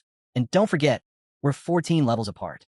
As Zhou Yi dashed across the collapsing floor to dodge another assault, his thoughts raced. The sacred angel's blessing might hold off the corruption for now, but this vortex is draining me dry. I won't last long at this rate. Sup's smirk widened as the vortex surged, stronger than ever. "How long can your flicker of light stand against true power?" he mocked. But Zhou Yi roared in return, his voice echoing with resolve. "My light doesn't flicker. It burns through everything you throw at me." In an instant, golden light burst from within him. He shot into the air, eyes glowing like twin suns, locked squarely on his target. He knew what had to be done. "I can't drag this out. I won't win a battle of attrition. I need to finish this now." Watching from below, Bishop Su's confidence wavered. There was something disturbing about Zhou Yi's holy aura. This wasn't normal. That purity, it's not something a regular Saint Knight should possess. Could he be a hidden weapon from the royal court? But his level's too low. No matter. He's not leaving this place alive. Then, a thunderous voice tore through the chaos. The Lord himself. His command rang with fury. "Stop him, Bishop. Do it now." The battlefield ignited once more, surging with fresh violence. As Zhou Yi's body began to transform, a glowing angelic formation flickered to life beside him, displaying his abilities in shimmering text. Power pulsed from within, and a blazing yellow aura surged outward, crackling like a storm forged from holy lightning. The sheer pressure stunned everyone watching. Bishop Su stumbled back, eyes wide. This vortex carries chaos. It can swallow attacks from level 50s. How did he shatter it so easily? The Lord's voice tore through the chaos with razor-sharp urgency. "Everyone, kill him, whatever it takes." The cultists charged all at once, a swarm of bodies rushing in. But Zhou Yi didn't budge. He scanned the incoming tide calmly. Individually, they're weak, but together, they'll bleed me dry, he thought. With a voice that cut through the clamor like steel, he shouted, "Let the chains of darkness and pain bind you." Chain. In a heartbeat, blue and yellow energy exploded from him, rippling outward like divine lightning. It shot through the mob with searing precision. "Too many extras," he muttered coldly. "Time to clean house." One after another, the cultists collapsed, some scorched, others completely broken by the blast. The room fell silent for a heartbeat, only the hum of fading energy breaking the stillness. Then Bishop Su charged in, blades drawn. He and Zhou Yi clashed, steel against steel. But as Zhou Yi summoned more light, the force rocked Su back, leaving him reeling. The Lord growled, fury creeping into every word. His patience had reached its limit. Panic was setting in. Bishop Su's voice cracked as he tried to grasp the impossible. "How are we losing to a level 29 Saint Knight? What is he?" Meanwhile, Zhou Yi's fist tightened. Sacred light swirled around his arm, gold fire dancing like it had a will of its own. With a buff stacked and Angel's psyche active, his strength now rivaled someone nearing level 40. On paper, he was still only level 29, but his affinity for holy light made him a natural counter to darkness. That was his edge. The Lord's rage boiled over. He snapped at Bishop Feng, spitting accusations, demanding answers. "Why are you holding back?" Feng's reply came calm, yet hesitant, waiting for the right moment. Zhou Yi's eyes locked onto Feng. His breath caught. No, it couldn't be. Recognition hit like a blow to the chest. That man was his father. The Lord's twisted grin confirmed the awful truth Zhou Yi had just uncovered. brushing aside the bond of blood as worthless before the will of their dark deity. Disgust welled up in Zhou Yi, his voice cutting sharp as he denounced the betrayal. How could they cast aside something as simple and sacred as human connection? But the Lord responded with chilling calm. In the new world, all life will be reborn as my children, he said. Your struggle? Futile. This city is already lost. Then came the real sting, recognition. The Lord knew exactly who Zhou Yi was. The champion of the National Freshman Exchange Competition. So, it's you. Their collision was thunderous, both of them flung back by the sheer force. But before Zhou Yi could regroup, a new threat emerged. His eyes widened. He threw out his hand, holy light bursting forward trying to stop the escape. But it was already over. The Lord slipped into the darkness with a final, echoing taunt. So, you're the one who stole the Void Beast. It wasn't hard to follow your trail. Silence fell. But Zhou Yi stood, heart pounding, the embers of battle still burning inside him. He knows, and he's hunting me. Then, another voice broke through the quiet. Arrogant, confident. Housemaster Feng. Zhou Yi said slowly, disbelief sharpening every word. You're the lunatic who escaped that night. Feng stepped forward with unsettling composure. Correct, he replied. The Master of Chaos is coming to remake this world, and I will ascend as one of his gods. His tone turned colder. If you hadn't interfered during the exchange match, the Master would already be awakened. But no matter. I'll take both you and the Void Beast today. The Beast is my tribute, and your holy light will speed up the awakening. Zhou Yi's eyes clouded. There was no hate, just a quiet, aching sorrow. So power really does come from darkness, he thought. Feng, back then, he was just a level 49 assassin, barely into his second awakening.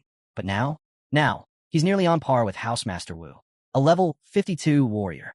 Without warning, jagged blades erupted from beneath Zhou Yi, shooting upward with explosive force. He reacted instantly, twisting his body and springing backward, barely escaping the deadly ambush. But the onslaught didn't stop. More swords tore through the air, relentless in their pursuit to end him. Zhou Yi clenched his jaw, bracing himself as he summoned a burst of divine energy. With a powerful wave, he shattered the incoming weapons, reducing them to glowing shards that scattered across the field. As the last fragments faded, Feng's voice rang out, cold and distant. Keep fighting. It changes nothing. Every minute, 500 souls are fed to the Master of Chaos. Even as the words settled, new blades formed above, dozens of them, suspended in the air, each one pulsing with deadly energy and all aimed directly at Zhou Yi. With no time to retaliate, he sprinted forward, weaving through the oncoming storm. Steel whistled past him, slashing the air with brutal speed. But then, one blade struck true, slicing into his arm. A sharp bolt of pain lanced through him as blood streaked down his side. The hero gripped his injured arm, blood slipping through his fingers as he trembled. A strange golden light turned his way, casting an unnatural glow across the war-torn ground. Then, boom, the ground split with a deafening explosion. When the smoke cleared, his body was no longer flesh, but a black, foamy form. Yet he stood, untouched by the blast.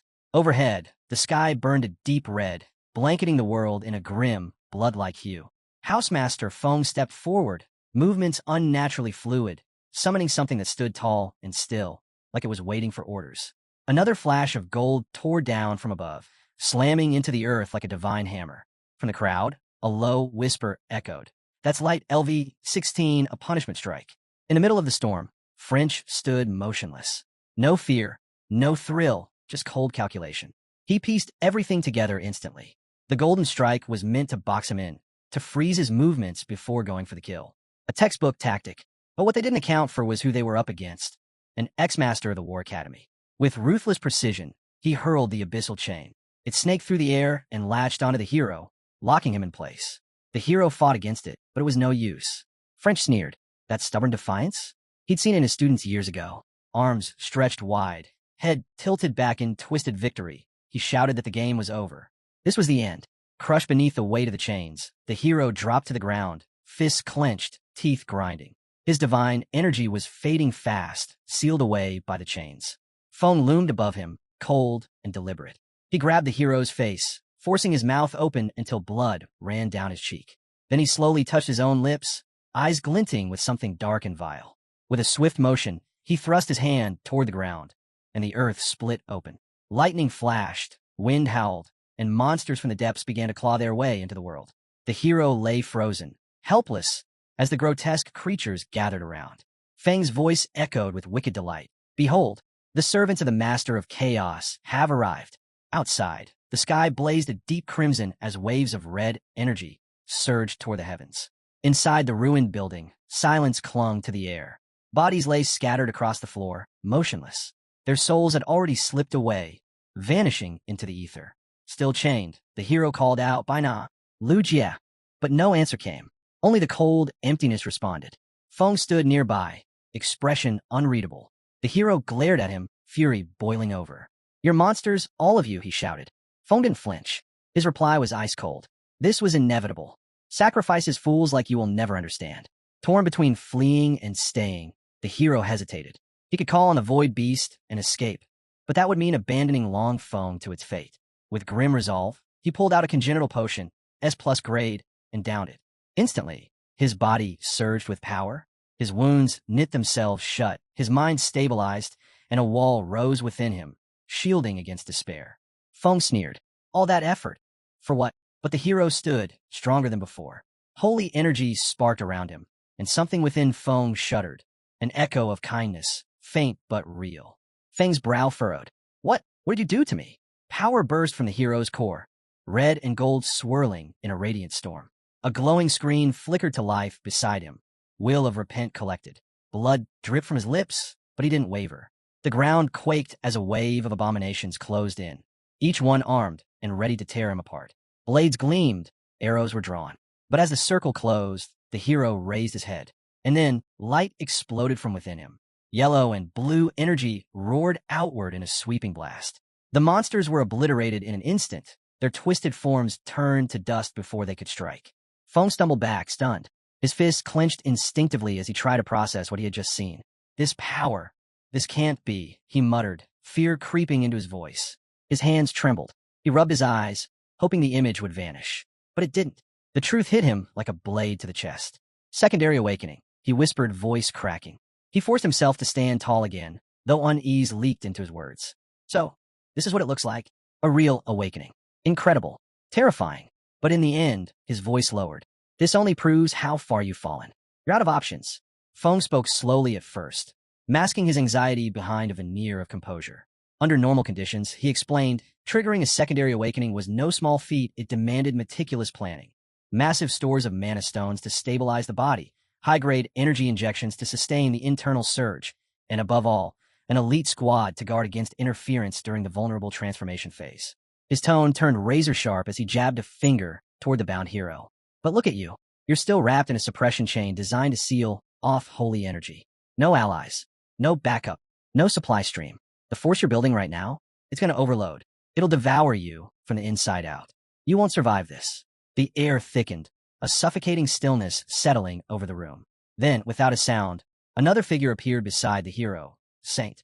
He looked on quietly, his gaze steady. With calm finality, he spoke. You're a strange one, and even if there's the tiniest sliver of hope that you'll succeed, I can't allow it. The monsters, though blasted apart moments ago, began reforming in the red-tinged darkness.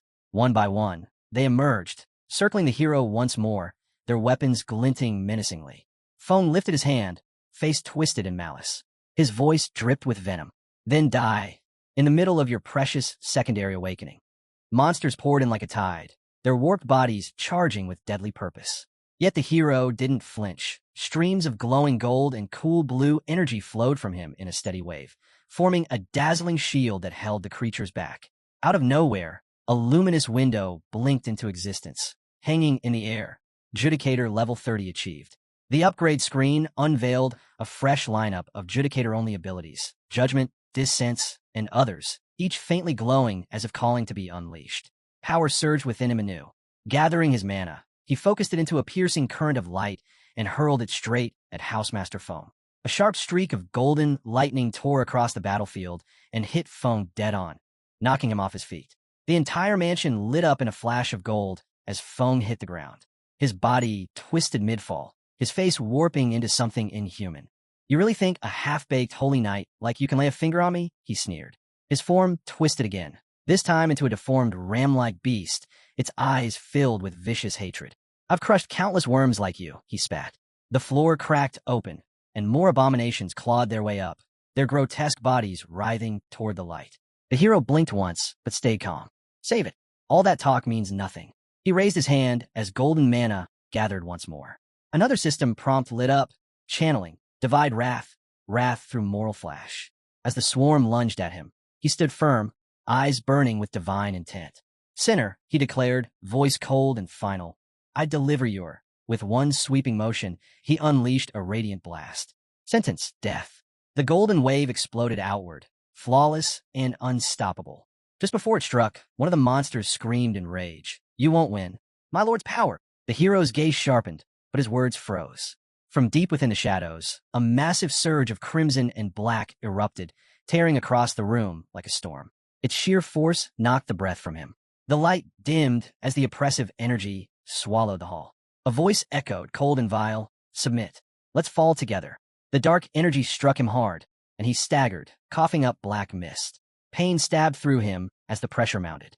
Laughter echoed in his head, distorted and maddening.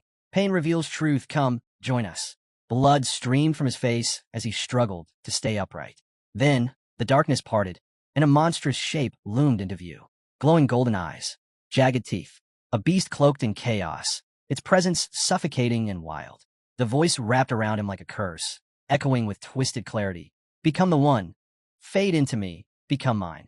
Trapped in the crushing weight of the mana storm, the hero clenched his fists. The pain didn't break him. It fueled him. With a guttural cry, he erupted in a burst of golden light, blasting apart the corrupted energy holding him down. Across the battlefield, the golden-eyed creature snarled, its jaws stretching wide as it let out a deafening roar. But the hero was already airborne, sword in hand, his gaze fierce and unwavering. Mental corruption. Huh? This is way beyond a cheap trick like hypnosis, he growled. Without hesitation, he surged forward and swung directly at the beast's distorted face. You made one mistake. Choosing me to mess with, he shouted, divine power flaring along the blade. The strike hit hard. The entire hall shook under the force of their clash, the monster's howl splitting the air. Yellow mana flared from the hero's eyes like fire as he advanced, every step packed with fury. You dare? He hissed, golden energy spiraling around him, pulsing with each breath. The creature bared its teeth, but before it could speak, the hero cut him off. Why wouldn't I? He barked. Holy knights, he walked forward, step by step, aura burning hotter. We're made to put down things like you. He launched skyward again, riding a surge of dark energy that rose beneath him like a violent wave. His golden sword flashed back into his grip, radiating righteous power. The beast answered by summoning a jagged spike of red energy and slamming it into the floor. At first, silence. A low hum echoed, ominous and still. The hero's eyes narrowed. Then the trap triggered. A pulse of red energy shot up, slamming into his back. The blow threw him off balance, jerking him in midair. From the other side of the hall, the creature roared, gloating in victory. It bellowed its name, proclaiming itself the Lord of Chaos, a god no mortal could hope to harm. The hero staggered but didn't fall. He gritted his teeth, raised his sword again, and glared at the beast. Half divine power, he scoffed, the words bitter with disdain. Then let me make you a deal. I'll use you as target practice. Let's see how many hits it takes to kill a god. He stepped forward, golden sparks dancing beneath his feet with each motion. If you want to pretend to be divine, at least do it right, he added, voice thick with scorn. You're not a god. You're a leftover, a scrap of something foul. The golden light around him blazed higher. He pointed his blade forward, mocking. That's why a human like me can cut you down. Keep running your mouth, and I'll laugh so hard I might break my jaw. The beast roared, its jaw distorting in rage as it tried to scream another denial. But the hero had already tuned it out. Pressing a hand to his temple, he wiped away the sweat streaking down his face, a harsh realization weighing heavy on his thoughts. This day was cursed, and his body could hold on for barely 2 more minutes. This is insane, he muttered under his breath. At once, divine energy exploded from within him, chaotic, radiant, unstoppable. Gold, black, and countless other colors spiraled together in a furious storm, filling the entire hall. A massive golden seal burned into the ground below, drawn with flawless, holy precision. Monsters poured in from every side, creeping from the shadows like scavengers drawn to dying prey. But the hero didn't move, didn't flinch. Then a new prompt blinked before his eyes. Contract spell inherited from the ancient angelic legions, activated. The message vanished just as a towering monstrosity stomped into view, all jagged teeth and twisted limbs, its voice booming across the battlefield. You pitiful speck, an outlaw's toy like you will never stop me. Suddenly, a second divine eruption tore through the air, Purification initiated. Divine punishment protocols engaged. Punishment. Initiate. A towering array of golden figures formed in midair, arranged vertically like a wall of judgment. Holy energy streamed through them like flowing justice. Even the hero paused, momentarily stunned by the sheer magnitude of the spectacle. Another alert appeared, sharp and cryptic. Item obtained. Evil God Power Crystal. Damage. Unknown. Quality. Cannot be assessed. The hero tightened his grip on his blade, expression dark with contempt. So that's all you are? He spat. He rose once more, body battered, spirit unwavering. His eyes locked onto the monstrous figure before him. You're not even a real fragment of a god. When the dust finally settled over the devastated battlefield, the hero tried to stand, but his legs collapsed, dropping him hard to the ground. Gritting his teeth, he pushed a bloodied hand into the dirt, trying again, but his body wouldn't obey. Suddenly, a holographic screen blinked to life before him, its warnings pulsing red, vital signs unstable. Immediate medical intervention needed. Staring at the flickering alerts, racked with pain, he dug deep for whatever strength was left. A soft, golden light sparked from his hand, not to attack but to heal. It spread outward like a wave, glowing and warm, washing over the battlefield. The dying stirred. The still air tensed, as if the world itself had paused to watch. A silver-haired girl who had just fallen lifeless gasped back to life. "Wake up! Bye nah," she whispered faintly. Blinking, she looked around, disoriented. Weren't we just at a hot spring? Her gaze drifted to where the hero knelt, still pouring out that golden energy. Her eyes widened. This is divine. A real miracle. Meanwhile, in the heart of the city, urgent alerts flashed across data terminals. One line dominated the chaos. Divine blessing revival. Holy Lamb confirmed. A calm but solemn voice rang through the digital chatter. You forced your second awakening. Broke your meridians, triggered the revival protocol, the Holy Lamb said. It's a miracle you're alive. Why won't you let me take you away? You could have been saved. The hero lay still, voice weak but resolute. And be no better than those cultists? He stared into the light. Back before the class transfer, before the exams, I chose Holy Knight. I chose humility, courage, honor, compassion, and justice. That path means everything to me. If I ran from death and clung to survival, I'd have broken that vow. What good is power if you lose your soul to get it? The Holy Lamb said nothing, his silence heavy, struck by the weight of those words. Then, light surged brighter from the hero's body, casting the battlefield in a soft, blue dawn. Behind the remnants of a shattered wall, a squad of warriors took in the scene, hushed by its enormity. One of them stepped forward, voice low. What happened here? Another scanned the broken ground, eyes wide. This wasn't just a fight. That barrier, someone gave everything to protect Longfeng City tonight. Then, as if answering the unspoken prayers of every soldier watching, one of them pointed to the glow and declared, "That's him, the hero of Longfeng." Right at the battlefield center, a massive screen crackled to life, revealing the hero's name, class, and level. But below the stats, a flashing message wouldn't go away. Soul damage detected. The hero stood barely upright, every breath laced with pain, jaw clenched as another warning began its countdown. Eyes lifting toward the heavens, he whispered one word, soft, hoarse, and meant only for his teacher. Suddenly, everything shifted. Beneath a pool of calm, clear water, his body floated in silence. Then his eyes snapped open, confused but alert. He quickly realized he'd been unconscious. 2 full days had passed. At the edge of the spring, his teacher sat with arms folded, watching without a word. Breaking the silence, he asked how it felt, standing alone at the brink of death, disrupting a dark god's ritual with nothing but sheer will. Brave? Or just foolish? The hero tried to answer, but his voice cracked into a cough. Before he could say more, his teacher continued. Your meridians were torn apart, like a net dragged through jagged coral. Healing magic can fix the surface, but not what's deep inside. That's why he had placed him in the medical spring, to stabilize what little life force remained. Beneath him, 5 sacred dragon pearls shimmered faintly at the pool's bottom. Ancient relics, each one holding immense restorative power. You need to absorb every last bit, the teacher instructed. Waste even one, and we lose something irreplaceable. The hero glanced down at the water, brows furrowed. Isn't this your foot bath?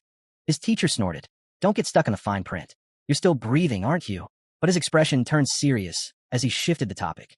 During the 2 days the hero had slept, Longfeng's Special Actions Unit had locked down the battlefield, preserving everything, including traces of the holy energy still lingering in the air. The teacher pointed to a glowing arc on a hovering display. A detailed graph lit up, its curve peaking at the exact frequency of the hero's holy aura. Anyone who knows how to read this will know it was you, the teacher said calmly. Which is why for the official report, I'll be the one taking credit. The hero's eyes widened. You want me to hide behind you? He asked, clearly unwilling to accept it. But his teacher didn't waver. You're still young, still not strong enough. If word got out about what you did, the cultists wouldn't hesitate. You'd be marked and hunted. They eliminate threats before they grow. He rose to his feet, faint golden mana flickering beneath his soles. I pulled a few strings, he admitted. Your case is now SSS confidential. No one outside the inner circle will know. But once you reach your third advancement, everything you've done will be yours again. The hero went quiet, staring at the man who had always guided him, conflicted. After a pause, he finally spoke, voice low. Teacher. But before he could say more, a digital panel flickered into view, hovering between them. On it pulsed an eerie violet-black crystal. The hero's gaze sharpened. He remembered it. The so-called evil god wasn't a god at all. Just this. A crystal. Small, inert-looking, but responsible for untold destruction. His mind flashed back to the battle. That towering abomination, radiating dread. The weight of its presence. A chill crept up his spine. His teacher glanced at the screen, gave a soft scoff, and raised his hand. Golden energy glimmered at his fingertips.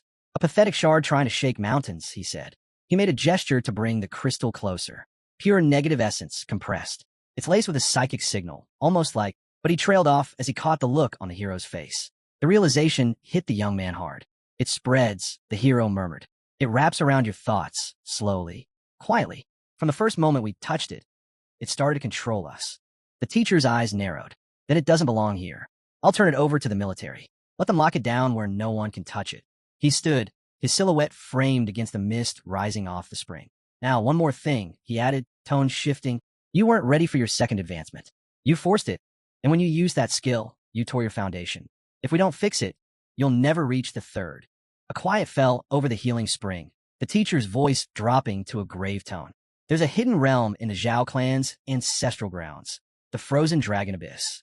Deep within it lies the soul of an ancient ice dragon. You carry Zhao blood. If you can merge with that soul, you may restore your foundation and truly complete your second advancement. His eyes drifted slightly, as if pulled by memories long buried. Once your body stabilizes, I'll have someone from the Zhao family come fetch you.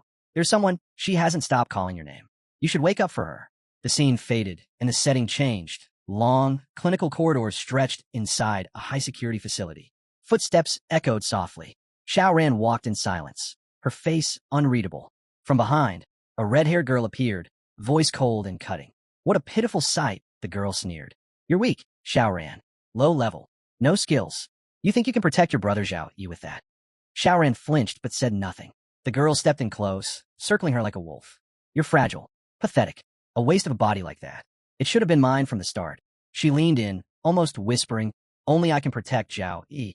You're just in the way. Xiaoran's lips trembled as she murmured. Exchange. Before she could process it, a voice echoed down the corridor. Firm, familiar. Xiaoran. She turned, stunned. Zhao Yi stood at the far end of the hallway, pale but upright. Her breath caught. How are you out of bed? Zhao Yi stared at her, his expression unreadable. Do you remember what you just said to me? She blinked, confused. I don't. I'm sorry. I can't remember. The mood thickened, tension winding tight. And just like that, the scene shifted once more. Now inside a command tent deep within a military camp, the air was dense with smoke and silence. A soldier knelt before a grizzled commander, his tone grim. Sir, Longfeng City base has fallen. The commander didn't move, eyes shadowed. And French is dead. A sharp pause. The commander's eyes narrowed. Explain. The scene faded into a serene garden where a silver-haired boy moved with precision, trimming plants in silence. Without glancing up, he asked calmly why Wang Hui had gone to that location. Standing next to him, Shun answered coldly. They'd received a confidential report. Wang Hui's personal disciple, Zhou Yi, had spotted someone in Longfeng City. It was French. Zhou Yi immediately contacted his master, prompting Wang Hui's sudden appearance. Shun hesitated, then muttered with a grim tone that if Vangru was involved, things were about to get far more complicated. He ordered all branches to shut down completely, switching into deep divine mode. Under no circumstances were they to get entangled with the military. The boy froze for a beat, then asked why the name Zhou Yi seemed familiar. Shin replied instantly, as though flipping through mental archives. Just 2 months ago, during the freshman tournament, Zhou Yi had made a dramatic return. derailing Fanjia's plans in the process. There were even rumors that he'd subdued a void beast. Since then, they kept close tabs on him. Snipping off a vibrant red flower, the silver-haired boy nodded. Now it came back to him. That kid did have some talent. He twirled the flower in his fingers before letting it drop to the ground and coolly suggested they send him a little gift, one he wouldn't forget anytime soon. Shin gave a twisted grin. The scene cut sharply. Rain pattered down as Shin stood in front of a dilapidated old mansion, eyeing it with disdain. Water streamed from his hair as he sneered in silence. So this was where the kid lived? No powerful family, no noble backing, just a rotting dump. And yet his strength bordered on the unnatural. It didn't make sense. Before he could dwell on it, the air cracked with a surge of violet mana. It erupted from within the mansion and struck the ground near him with force. Shin immediately leapt back, his expression darkening as he barked out a challenge. Who was hiding there? From the shadows, a monstrous figure stepped forward. Its jagged, broken glass teeth glinted, and its eyes sparkled with sick desire. In a low, cruel voice, it mocked a fondness for women and children. Their fear, it claimed, was intoxicating. With a twisted laugh, it looked Shun over and sneered, calling him a perfect blend of both, a double helping of terror. Purple energy coiled and surged. Shun's form began to mutate, his body growing larger, shifting into a monstrous shape. As flames erupted around him, he glanced at the searing aura surrounding his frame. Quietly, he wondered, was this fire or the sign of his dragon blood finally stirring? The monster let out a harsh, mocking laugh, clearly entertained. So, you really want to die? Fine by me, it snarled. Far away from the chaos, the hero suddenly tensed. His senses flared, and his clothes began to tear as his transformation kicked in, triggered the moment he locked onto the sinister energy pulsing in the distance. That presence, feral, chaotic, it could only be a wild beast. He called it an empty-winged butterfly, a rare and dangerous entity. Then it hit him. The target of the special transfer was none other than Zhao Yan. But what truly snapped his focus into razor sharpness was another signal. Little Gray's life force was dropping fast. That meant Yin was in danger. He shut out every distraction and issued a firm command to locate her immediately. Inside him, the voice of the Holy Lamb echoed, calm yet grave. It vowed to protect his body as best it could through the transformation, though there were no promises it would stay intact. As the shift began, the voice faded, leaving only a quiet wish for his safety. Without hesitation, the hero launched forward, the window behind him shattering as he tore through it like a blazing comet, cutting across the storm-filled sky. As he neared the battleground, the scene became clear. Yin was trapped in the middle of it, while Shin fought tooth and nail against monstrous foes. Gritting his teeth, the hero called out to Yin. Can you still move? Wobbling to her feet amidst the destruction, she nodded with fierce resolve. I can. He gave her a sharp nod. Then go. Find your brother. Now. A nearby beast sneered, locking eyes with the fighter. Throwing your life away for some girl? That's real stupid, kid. Shun, standing firm, fire flickering between his lips, fired back with scorn. Stupid? His eyes narrowed, and flames burst from his mouth as he roared. What I do ain't your concern. The blast tore through the battlefield like a tidal wave of fire, hurling debris and smoke into the air, sending shockwaves through the ground. And right then, through the chaos, the hero arrived. He stepped into the fray, eyes scanning the ruin around him, chest tight with dread. Yin spotted him, her expression breaking as she rushed forward, voice trembling. Brother. He caught her in his arms and pulled her close, kneeling down with care. She clung to him, her voice cracking. You finally came. That man was terrifying. He hurt little Gray. The hero met her gaze, pain flickering in his eyes. It's okay. I'm here now. You're safe. As the last remnants of battle faded into silence, a sudden realization jolted Zhao. What reason could Shin Lingfeng possibly have for showing up here? As if summoned by the thought itself, Shin stepped into view from the shadows, wearing that same smug grin. His voice dripped with sarcasm as he greeted Zhao Yi with a jab. So you finally made it. Real responsible of you, big brother. Before Zhao Yi could utter a word, Xiao Yin stepped in front of him, standing between the two.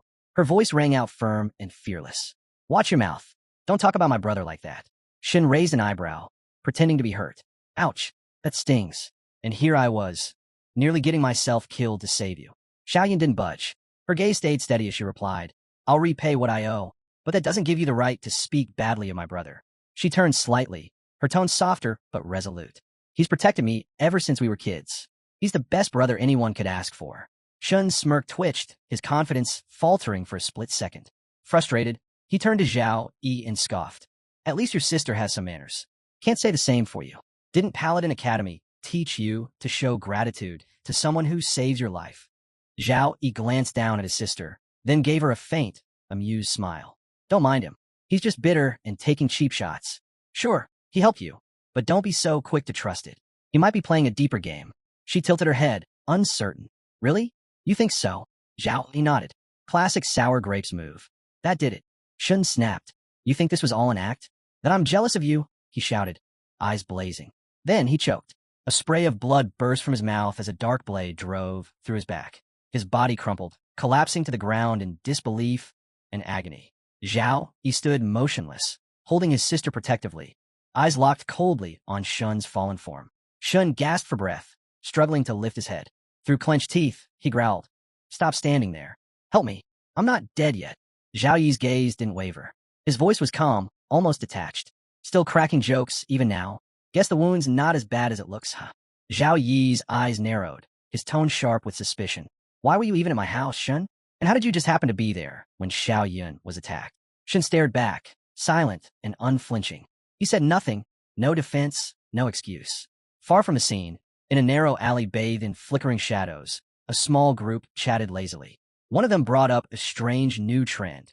People seeking out the former homes of legendary warriors, hoping to tap into lingering energy or gain some hidden insight. Another scoffed, calling it nonsense and accusing him of making things up. But the first stuck to his story, claiming more and more people were doing it, searching for spiritual sparks left behind. Back in the present, Shun's jaw clenched as he fought back the rising tide of frustration. Why couldn't he just happen to be nearby, without everyone questioning his motives?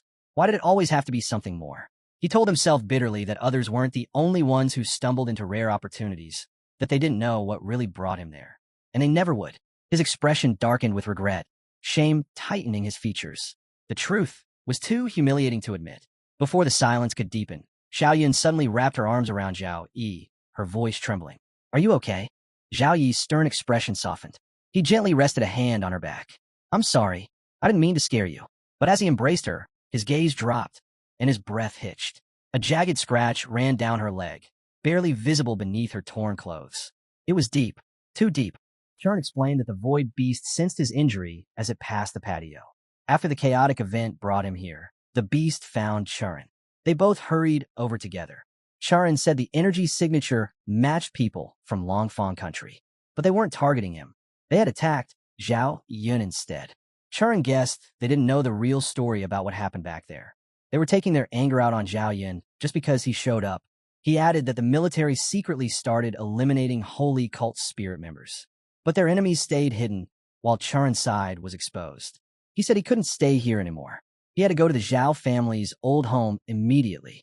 Our hero answered through the pain. Going to the Zhao family was a good plan. It was also a chance to take little Yun back there. She would be safe at the old residence. Churan told him his injuries were too serious. He couldn't survive teleportation. The only choice was the nearest public spaceship, the Skydome, heading to Zhao territory. The Skydome has top-level security with armed guards. The trip takes 48 hours. Churan said he would notify them to meet at the Sky of Fear. The girl with gray hair walked up. She said she would go too and promised to protect Zhao Yi. Someone shouted nearby, but everyone ignored him. Churan kept talking. He explained they didn't know how many Holy Spirit cult members were hidden around. So, they needed to travel secretly, looking like normal passengers. Drawing less attention was safer. The person shouting was Shun. He yelled, Hey, can't you see me? Did I turn invisible? Are you all ignoring me? I'm hurt too. He felt frustrated. Churan walked over to Shun. He smiled kindly and said, Look at me. My memory really is bad. Come on, let me check your injuries. Shin barely lifted his head. He said, Aren't you the guy Zhao Yi beat in the freshman grand tournament? Thanks for checking on me, principal. He sounded tired and a bit rude. Later, at the Skydome docking port, Zhao Yi sat in a wheelchair. Shin complained loudly nearby. He grumbled, Why do I have to pretend to be his servant? I'm the heir of the Flame Dragon Bloodline. He pointed at Zhao Yi. And why does he get to play the rich young master? Shun was annoyed by the situation. Churan spoke coldly. She said adding another person increased their danger. She hadn't wanted to bring him originally, but he kept bothering them. Shun argued back. He stated the school principal personally ordered him to join. He insisted he didn't even want to be there and reminded them he came from an important family. Zhao suddenly interrupted them. He announced loudly that the ship had finally arrived. Just then, Lars Morg appeared in front of the group. A huge ship rose out of the sea right after. A door opened on its side. Zhao got very excited. He pointed and yelled, "Look, a giant flying octopus." He drew attention to its glowing tentacles. "Hero, look at them closely," Zhao urged. Shen explained calmly. The glow was magic energy, he said. The ship docked to recharge its power. He added that the tentacles weren't just for climbing aboard. They could also act as shields in battle, and they could even fire magic energy cannons. Inside the ship was a fancy seating area. A voice came over speakers. "Boarding ramp closing soon. Passengers without checked tickets, move quickly." Churan turned to the hero. "Do you want to go back to your room to rest?" she asked. She mentioned the ship's movement might make him feel sick, but his room had a special protective barrier to help. The hero smiled and joked. "You're treating me like a baby," Ran replied. "I only say that because I'm worried you feel unwell." He teased her back. "You keep fussing about my meals, sunburns, and medicine. I can look after myself." Suddenly, a stranger walked up, staring at the hero. "You are beautiful," she said. She reached out and held his face. "Your skin is softer than snow," she added. It made my heart race. "Come with me. I'll hire the best priest to heal you." Nearby fans froze in shock at her boldness. Ran reacted instantly. She drew her sword and slashed at the woman. The stranger dodged easily. The sword strike cracked the ceiling tiles instead. Ran pointed her sword and warned coldly, "Touch him again, and you lose your hands." The woman smiled slyly. She said the guard was wildly overreacting to her simple tea invitation and harmless fun. Her eyes lingered on Ran as she questioned why the guard reacted so strongly when her young master hadn't even spoken. Why the hostility? She seemed to imply. Maybe Ran wasn't really a guard, the woman suggested softly, but a secret lover. That, she insisted, would perfectly explain the extreme, protective reaction. If Ran liked the boy, she should just admit it openly. The woman claimed to understand such hidden feelings perfectly, her voice dripping with false sympathy. The hero gently took Ran's tense hand, feeling her knuckles clenched. "Don't fall for her bait," he advised quietly, keeping his own voice calm. "Private fights are strictly banned here on the Skydome." He turned to the woman, his expression politely distant. "If you're looking for amusement, perhaps try third class below. You might find better company there." "My weak health," he added with a slight, weary sigh, "simply couldn't handle your particular brand of enthusiasm." Quietly, the hero watched the woman's subtle shift in posture. He realized her overt flirting was just a shallow act, a convenient cover. Behind the playful facade, she was actually studying all four of them with intense, calculating focus. She's gathering information, he thought. Her real goal was clearly much bigger than simple teasing. He knew third class was packed with common workers and laborers. By suggesting she belonged down there, he had intentionally delivered a cutting insult designed to unsettle her composure. It was a deliberate move, a small verbal strike meant solely to knock her off balance and test her reaction. The lady looked back. "Young master, you ruined the mood," she complained, calling herself Red Madam. "There's nothing in this world I can't get." She started walking away, but added, "Soon, you'll come to serve me willingly." Just then, one of her servants tripped. The young man beside her noticed a bracelet on the servant's wrist. "That bracelet looks strange," he said. "It has a wet feeling. Does anyone recognize it?" Shin spoke up. "I do. It's the symbol of the Mermaid Chamber of Commerce." He explained Jian Churan spent years in Chuan province and would know them well. The Mermaid Chamber, Shun said, was a powerful group that rose quickly in Jiangbei. On the surface, they ran legal businesses. Secretly, they did illegal things. Their main crime was targeting beautiful professionals with rare bloodlines. They captured these people and sold them as playthings, forcing them into slavery. Some victims were locked away. Others were given to rich people. Many were tortured to death in cruel trades involving forced labor and human trafficking. 186 words. Shin elaborated, his voice low, that Lady Hong likely held mid or high-level status within the Mermaid Chamber. Their leader wielded immense influence, backed by powerful figures across the provinces. Even Shun's own father, a man of significant standing, had explicitly warned him to avoid any conflict with them. Shun recalled the brutal outcome 2 years prior when the chamber clashed with the Zhou family in Tianlan province. The Zhous had been decisively crushed. He paused, rubbing his chin thoughtfully. Should we inform Zhou Yi about this connection? He wondered aloud, considering the implications. A cold realization washed over the hero. Lady Hong's subtle insults and playful jabs at Chu Ran weren't mere amusement. They were calculated probes. She was testing Chu Ran's limits, he thought, like an appraiser tapping a vase to judge its quality. Among their quartet, Zhao Yun was clearly the least combat-ready. If Lady Hong decided to make a move against them, Zhao Yun presented the simplest, most vulnerable target. She'd go for the easiest mark first. He turned urgently to Shun. Shun, I need you to stick close to Zhao Yun for the next 2 days on the ship. Guard her. Keep her safe. His worry was palpable. After Lady Hong's public dismissal, retaliation felt inevitable. Zhao Yun would be the logical next victim. Shin met his gaze squarely, a flicker of confidence in his eyes. Consider it done, he stated firmly. Protecting one girl? That's well within my capabilities. Don't worry. The spaceship drifted silently through the void. Outside the passenger quarters, a maid hurried past on her rounds. Within Ran and Zhao Yun's dimly lit room, red, viscous magical energy oozed under the door, unnoticed. Shin Chong slept heavily on the small sofa, oblivious to the intrusion. This invasive magic belonged to Lady Hong.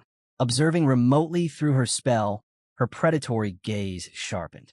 A rare prize is forming here, she calculated coldly, her focus intense.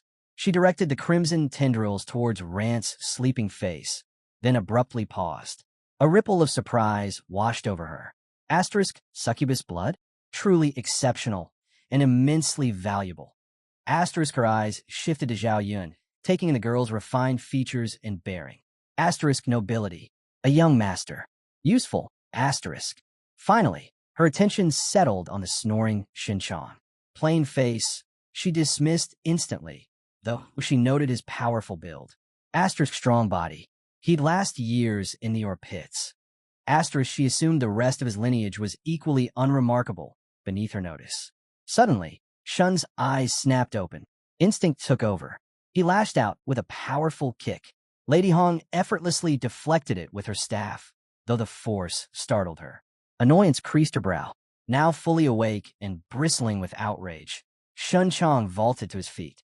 His fist ignited with fiery energy as he roared. Who are you calling plain? I'm not ordinary. Before Chong could finish, she stopped his attack and pushed him to the ground. They stared at each other intensely. Chong gritted his teeth, angry. Suddenly, Ran jumped in and attacked Lady Hong. Lady Hong quickly moved back. For a moment, she looked surprised. She showed her sharp claws and hit back hard, easily throwing both Chong and ran away. She called them little rats and said she would destroy their souls. Then, Lady Hong narrowed her eyes and smiled slightly. She muttered that she finally understood. They had been lying to her all along. The talk about dragon blood was just a lie to cover up. She looked closely at Ran, her eyes showing interest. She wondered if Ran had Sakuga family blood. She said Ran wasn't ordinary, especially with such unusually pure blood. Meanwhile, in a different room, Zhao Yun was with the hero. Zhao Yun explained that because they used Lady Hong's own special item, the Tian House security system couldn't see what was happening inside the room. This gave them the perfect chance to act freely. Back in the other room, Lady Hong calmly fixed her clothes. She mocked Shun and the others. She said even if they fought with everything they had, they were just inexperienced kids. She promised to show them what real power meant. Shun quickly jumped at her to attack. But Lady Hong used a special blood magic technique. She summoned puppet fighters. The puppets moved to block Shun as he attacked. Lady Hong ordered them, badly hurt the red-haired one, but don't damage the other faces. Shun charged forward, his fist burning with fire. He shouted, "You've gone too far. This is too much." His fiery punch smashed one puppet. But instantly, the broken puppet reformed behind him. Before Shun could do anything else, the puppets shot a powerful wave of blood magic at him. It overwhelmed him. Just then, Ran attacked. She moved super fast like a ghost, aiming straight for Lady Hong. But the puppets shot out silk threads. The threads caught Ran in midair, tying her up and stopping her completely. Trapped and hanging right in front of Lady Hong, Ran heard her mock again. Lady Hong smirked and asked, "How does it feel, caught in Big Sister's entangling silk wrap?" Shun cried out as more puppets struck him from behind. Lady Hong stepped close, her eyes glowing. She looked amused. "What tricks do you have left?" she demanded. "Use them now, or I'll get impatient. You've really angered me this time. I will turn you into an experiment subject." Shin watched her carefully. He noticed something. Every time the puppets attacked, Lady Hong had to use her own energy to control them. She was using up her power fast. She's weakening, he realized. He thought about the special item his teacher gave him. It was powerful enough to break Lady Hong's created space. But using it would blast a hole through the cabin floor. That was dangerous. Better to wait, he decided. He planned to let her come closer, then trap her with a different item. While Shin planned, Ran was struggling badly against the puppets. Her eyes glowed bright red, and deep red lines appeared on her skin. Suddenly, a strange voice spoke directly to her mind. It was Lady Hong, sounding odd. Stop holding back, Lady urged. Use your true power now. Ran struggled violently against the silken bonds, shouting for Lady Hong to leave her alone. But Lady Hong remained unmoved, her voice dripping with false sympathy as she insisted they were fundamentally the same and resistance was pointless. She pressed harder, reminding Ran that Zhao Yi lay severely injured. Shin Feng was useless in a real fight, and only Ran possessed the power to protect Zhao Yi now. Could she really be that selfish? Lady Hong demanded, twisting the knife. Would she abandon him to suffer? As she spoke, Lady Hong's hand shot out, gripping Ran's neck painfully. Ran gasped, it's not like that. Yet Lady Hong continued her relentless pressure. She coldly recounted how Zhao Yi had once risked his very life for Ran. Now, he was barely conscious, yet still he'd try to shield her. And Ran? She couldn't even snap a thin silk ribbon binding her wrists. The bitter truth stung. How could she protect anyone like this? She felt utterly powerless. Lady Hong's command was sharp. Stop suppressing her power. Embrace her true succubus nature. Suddenly, the small yellow device in Zhao Yi's limp hand erupted in a blinding flash. A deafening boom followed, tearing the silk ribbons apart like paper and violently hurling the nearby puppets backward. Lady Hong's skin visibly scorched from blast. Yet instead of pain, she threw her head back in wild, ecstatic laughter, her burning eyes fixed intensely on Ran. Brother Zhao Yi, she rasped, the greeting clearly meant for him despite staring at Ran. Long time no see. Churan gave a quiet laugh. Suddenly, he jumped high into the air. At the same time, he released a huge explosion of energy. This energy blast destroyed everything nearby. As he flew upward, powerful waves of this energy spread out wildly. They shook the ground violently and ripped the air apart. Just then, Shireen's voice cut through the noise. She stared coldly at Churan and said, "Bugs belong in cages." Both Churan and Lady Hong stood firmly where they were. Then, a very bright light suddenly started shining from the sky. Lady Hong saw the light and knew instantly. This was a domain. The light shot downwards. It formed the shape of an arrow pointing up. This revealed it was the special skill of a pure-blood succubus. Immediately, all enemies near Churan felt their fighting power weaken in several ways. It was like their strength and control were slipping away from them. Lady Hong saw thick red energy swirling violently everywhere, an oppressive force filling the air. She instantly realized Churan's power had increased tenfold, a terrifying leap. The violent energy kept relentlessly spreading outward.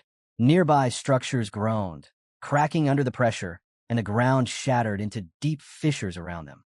Furious, Lady Hong glared at Churan, hatred burning in her eyes as she raised her hand, gathering her own power to counterattack. But as Churan deliberately pushed a concentrated wave of the red energy directly towards her, she froze mid-motion, her face paling with sudden, intense nervousness. The red aura surged straight into her open mouth. She let out a bone-chilling, terrified scream, feeling the invasive force flood her. Simultaneously, Churan suddenly grabbed his own hair, grimacing as the chaotic energy roared wildly around him. Fragmented memories flashed too quickly through his mind to grasp. Across from him, Lady Hong started coughing violently, her body convulsing. The same ominous red energy began streaming out of her mouth like smoke. Panic-stricken, she shouted, "What have you done to me? What is this?" Churan just grinned maniacally. He threw his head back and laughed, replying, "I'm just helping you reveal your youth." He then smirked, teasing her cruelly. "You used to be so cute as a child. Remember?" Churan attacked Lady Hong using her own shadow memories. This forced her to relive pieces of her past. The technique pulled out her life force and made her bad memories real, one by one. Lady Hong grabbed her head, groaning that her brain felt ripped apart from the inside. Her mind was stretched thin as her memories were searched. She screamed loudly, creating a wave of blood around herself. Her voice echoed, yelling at Churan to stop pretending to be innocent. She said pure-blood succubi, like her, were real monsters hiding in human form. She sneered coldly. She told Churan that if the person he cared about ever discovered his true nature, everything would collapse. Hearing this, Churan paused. He muttered the name of a powerful skill, Purple Abyss Demonic Sword Tomb. Suddenly, a huge burst of purple energy exploded around them, spreading fast. Lady Hong laughed. She reached her hand toward him, smiling coldly. She said there was no point trying to anger her further. She added that in her special area, she made the rules. Her purple eyes began to fade away. She whispered it was time to finish this. Suddenly, a gray-haired girl appeared, looking surprised. At the same moment, a doll's head shook violently. The statue it was attached to cracked and broke apart. The girl sat calmly at her dressing table, brushing her hair. She thought the fight between a succubus and a shun was interesting. Then she whispered the succubus's name was Xiao. She lay back on her bed, thinking deeply. She wondered if this Xiao was connected to the Tianlan Xiao family. She called out to someone. She said to tell the old man something important. This year, she wanted to choose the tribute herself. The scene changed to Run. He stood excitedly, calling out for Brother Zhao Yi. Right after, Zhao Yi's little sister walked up to Run. She sounded worried, saying, "Sister Ren looks strange." She tried to move closer to Run, but Shin quickly appeared and stopped her. Shun held the sister back firmly. Shin warned her, "Don't go near them. Ren isn't safe right now." Churan took a deliberate step forward. Her expression was earnest as she told Zhao she had made a promise to find him and had waited a very long time. He stared back, his face showing only confusion. He genuinely didn't recognize her. Why doesn't he remember? She wondered, a flicker of worry crossing her mind. She moved even closer, closing the distance between them. Gently, she raised her hand and placed a single finger softly against his lips. "Does this help you remember?" she asked, her voice barely above a whisper. His eyes snapped open wide in sudden shock. The touch triggered a flood of memory. He vividly recalled her holding him tightly and kissing him deeply. "It was you," Zhao Yi exclaimed, astonished. "You gave me that last breath of energy. That's how I survived the forbidden technique and controlled the void beast." Relief washed over Churan. "You finally remember me," she breathed, her happiness clear. Suddenly, Shun lunged forward, his movement swift and aggressive. He aimed a powerful strike directly at Churan, shouting, "Let go of Zhao Yi." A violent burst of swirling white and purple energy erupted between them. Churan instantly stood up, her previous joy replaced by sharp anger. She whirled around to face Shun, her eyes narrowed. "Little Shun," she said, her voice tight with disbelief. "Why are you attacking me? We're supposed to be teammates. Stop pretending." Shun yelled back, his stance defensive. "You aren't the real Jiang Churan. I know you have a special bloodline. You're a monster disguised as her." Shun stared at her suspiciously as purple energy swirled around him again. But Churan was already rushing forward, glaring fiercely. "Shut up, or I'll rip out your tongue and eat it as a snack," she spat angrily. Just then, Zhao called out from his wheelchair, "Churan, stop!" But it was too late. She threw a punch. Shin ducked, dodging her fist. Churan stumbled past him. She quickly turned and chased him. She slammed him to the ground and grabbed his hair tightly. Shun groaned in pain. "Are you mad because I called you a monster?" he asked, taunting her. "Monster, monster, monster," he repeated, trying to make her angrier. Zhao started coughing hard. Before he could act, Churan punched Shun hard in the face. "That's nonsense," she snapped. She kept her grip on him, mocking him. "Your claws couldn't even scratch Madame Hong's skin. You can't hurt me. You're still the same arrogant fool." "Stop," Zhao finally shouted. But Churan was furious. She unleashed her glowing holy power shield. Energy blasted out, destroying everything nearby in her rage. Then, slowly, Zhao stood up from his wheelchair. "Please," he pleaded, "don't hurt Shun anymore." Shun moved closer to Zhou Li. "I'm doing this to save you," Shun said. He explained that if Zhou Li fell under the succubus's spell, the mission the principal gave Shun would fail completely. Shun warned him seriously. The woman with him wasn't the real Jiang Churan anymore. It was an evil being from the power inside her bloodline. This being had taken full control. Shun stated clearly, If this fake Jiang Churan didn't disappear, the real one could die. Right then, the woman confirmed it herself. That's right. I'm not Jiang Churan, she said coldly. The weak, helpless Jiang Churan was gone. I remember her begging me to take over and save him. The being sneered. She cried like a pathetic mess. I even made fun of her sobbing. I liked seeing him look disgusted. But before she could say more, Zhou Yi exploded. Shut up, he shouted, his voice shaking with anger. She gave up everything, her bloodline powers, just to protect me. Insult me all you want. I don't care. But you will not insult her. He stood firm. Xiao Ran is the strongest girl I know. I support every single choice she made. The girl felt touched and spoke softly. Thank you for saving me. You saved me 3 times in the dungeon during the freshman contest secret realm, and again now. Zhou Yi looked at her and promised, if I can, I'll repay you 3 times over. She stared at him quietly before asking, but can you bring Xiao Ran back? Zhou Yi felt sad and asked, tell me how to send you back to your own place? Unexpectedly, her face became playful. You poor little thing, she said. Then she suddenly kissed him.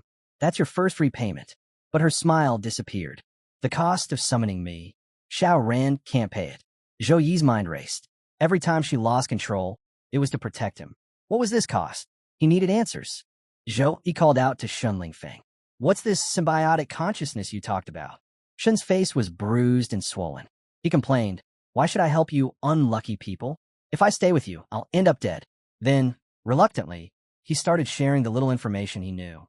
My father explained that powerful bloodlines are like ancient, primal creatures sealed deep within your very bones and blood. If you're strong enough mentally and physically, this inner being lends you its power. But if you're weak or falter, it senses vulnerability and tries to seize control, to possess your body entirely. Zhou Yi stared, his eyes widening in genuine surprise. Possession. The word felt heavy and dangerous. Yes, Shin confirmed, his voice low and utterly serious. That's almost certainly what happened to Jiang Churan.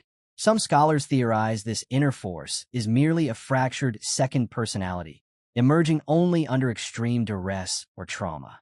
Others, he continued, a grim edge to his tone, believe it's the slumbering soul of an ancient ancestor, bound within the bloodline itself, waiting for the chance to live again through a suitable host. He paused, letting the gravity sink in. Regardless of the theory, one brutal truth remains. If you push the bloodline power too far, too fast, the consequences are catastrophic. You either descend into madness, become fully possessed, or simply explode. Zhou Yi felt a cold shock settle in his stomach. The implications were horrifyingly clear. He finally understood that asking Shun for help wasn't just a request. It meant asking Shun to risk his very body and soul to that inner monster. So, Zhou Yi ventured cautiously, piecing it together. You've been so distracted and withdrawn lately. It's because you're struggling? Losing control of that thing inside you. Shin just offered a weary, defeated shrug, avoiding Zhou Yi's searching gaze. If I knew how to fix it, Zhou Yi, he muttered, exhaustion evident, I would have already. Suddenly, Shun's sister rushed in. Brother, she asked urgently. You know how to save Sister Ran, right? Shin paused, remembering something. Then he shouted, go ask the old men of the Zhou family. They've seen everything. If they can't fix it, go to the Jiang family. They're stronger. They'd solve this problem in minutes. Before they could move, mass guards entered the area. Who caused trouble here?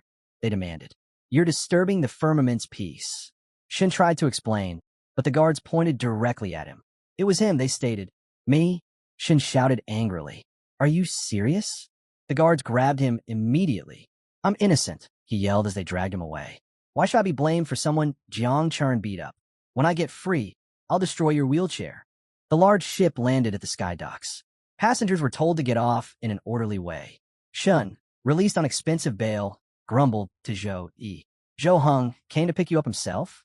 You must be really special. Just then, their ship docked. Xiaobai pointed out their vehicle nearby. She warned Shun to keep things quiet, reminding him the principal ordered this mission to stay top secret. Uncle Heng greeted them warmly. Year, you must be tired. Get in the car and rest. Zhou Yi was surprised by the familiar nickname, but replied politely, thank you for your trouble. However, as soon as they started driving, trouble struck. The car's tires exploded. Black gas sprayed out. A giant spiderweb-like net suddenly fell, trapping the entire vehicle. Jang Churan, or the powerful mind inside her, recognized it instantly. This is an S-ranked artifact. Isolde's spiderweb. Uncle Hung chuckled calmly. Miss Jiang, you know your artifacts well. But whatever the principal needs to discuss must stay inside this barrier. It traps all mental messages. Try to get out. Inside, Xiaobai smiled and introduced himself properly. I'm your cousin, Zhou Xiaobai, he said. Here's a gift for our first meeting. I hope you like it. Uncle Hung watched quietly. He was glad they got along. Zhou Yi thought, he's a good man. Even though Zhou Yi refused to switch his class to the hidden ice element profession, he still agreed to let Zhou Yun train with the family. As long as Zhou Yun stayed here, Zhou Yi would keep his connection to the family. Later, Uncle Hung explained things to Zhou Yi. The Zhou family's power is split. The patriarch leads one side. The elder council leads the other. The old patriarch protects the Ice Dragon Tower. The elder council, led by Elder Zhou Feng, handles resources for outer disciples. The two sides often disagree. To avoid trouble, only Uncle Hung and Xiaobai knew Zhou Yi was coming. Even the guards at the entrance didn't know about the secret path we took. Zhou Yi thanked him. Then he asked, Uncle Hung, what's the Ice Dragon Abyss secret realm like? Uncle Hung looked proud. He explained that the Zhao family ancestors buried Frostfang, a legendary ice dragon, here. He told the story. Long ago, their ancestor found Frostfang in the frozen north. The dragon's scales were harder than the strongest iron, and its icy breath could freeze huge glaciers. Their ancestor fought the dragon for a whole year, battling it 49 times. Finally, he made a blood pact and tamed Frostfang, riding it as his mount. Uncle Hung continued. When demons invaded, Frostfang carried their ancestor right into the fiercest fighting. At the final battle, Frostfang blocked the entrance to the demon cave with its own body. This sacrifice let the Zhao clan escape safely. Later, when their ancestor came back, Frostfang was dead, but its soul was still there. Worried the dragon's spirit would disappear, their ancestor carved a powerful curse on its bones. This trapped Frostfang's soul inside its own body. Over time, Uncle Hung said, the dragon's body and soul changed into a hidden place called the Ice Dragon Abyss. The walls are Frostfang's scales, the pillars are its bones, and the lakes are its frozen blood. This abyss has 3 levels or tests. Disciples who reach the 3rd level can join the inner sect. However, most Zhao family members don't have enough ice bloodline power. Because of this, they can usually only enter the very first outer layer. Uncle Hung looked Zhou Yi straight in the eye. Frostfang's soul still tests everyone who enters the 3rd layer, he explained. When I first reached it, the test broke 3 of my ribs and threw me out. But after I healed, my bloodline power increased by 15%. It offers great reward, but also great risk. He paused. 50 years ago, a strong 3rd-rank elder forced his way in. Frostfang's icy breath froze him instantly, turning him to solid ice. Zhou Yi listened quietly.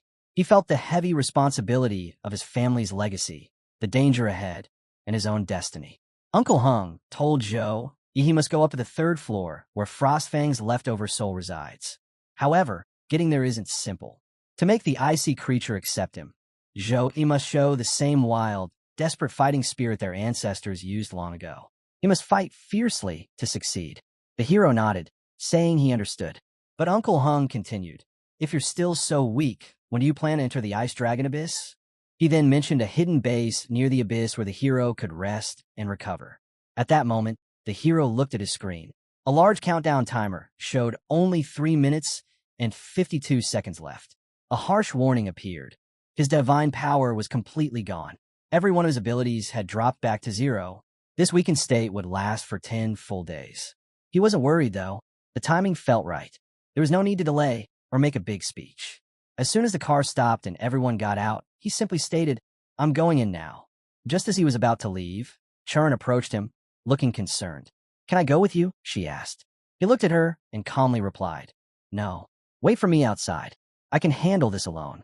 Immediately after, the red-haired man gave a relaxed nod. All right, understood, he said.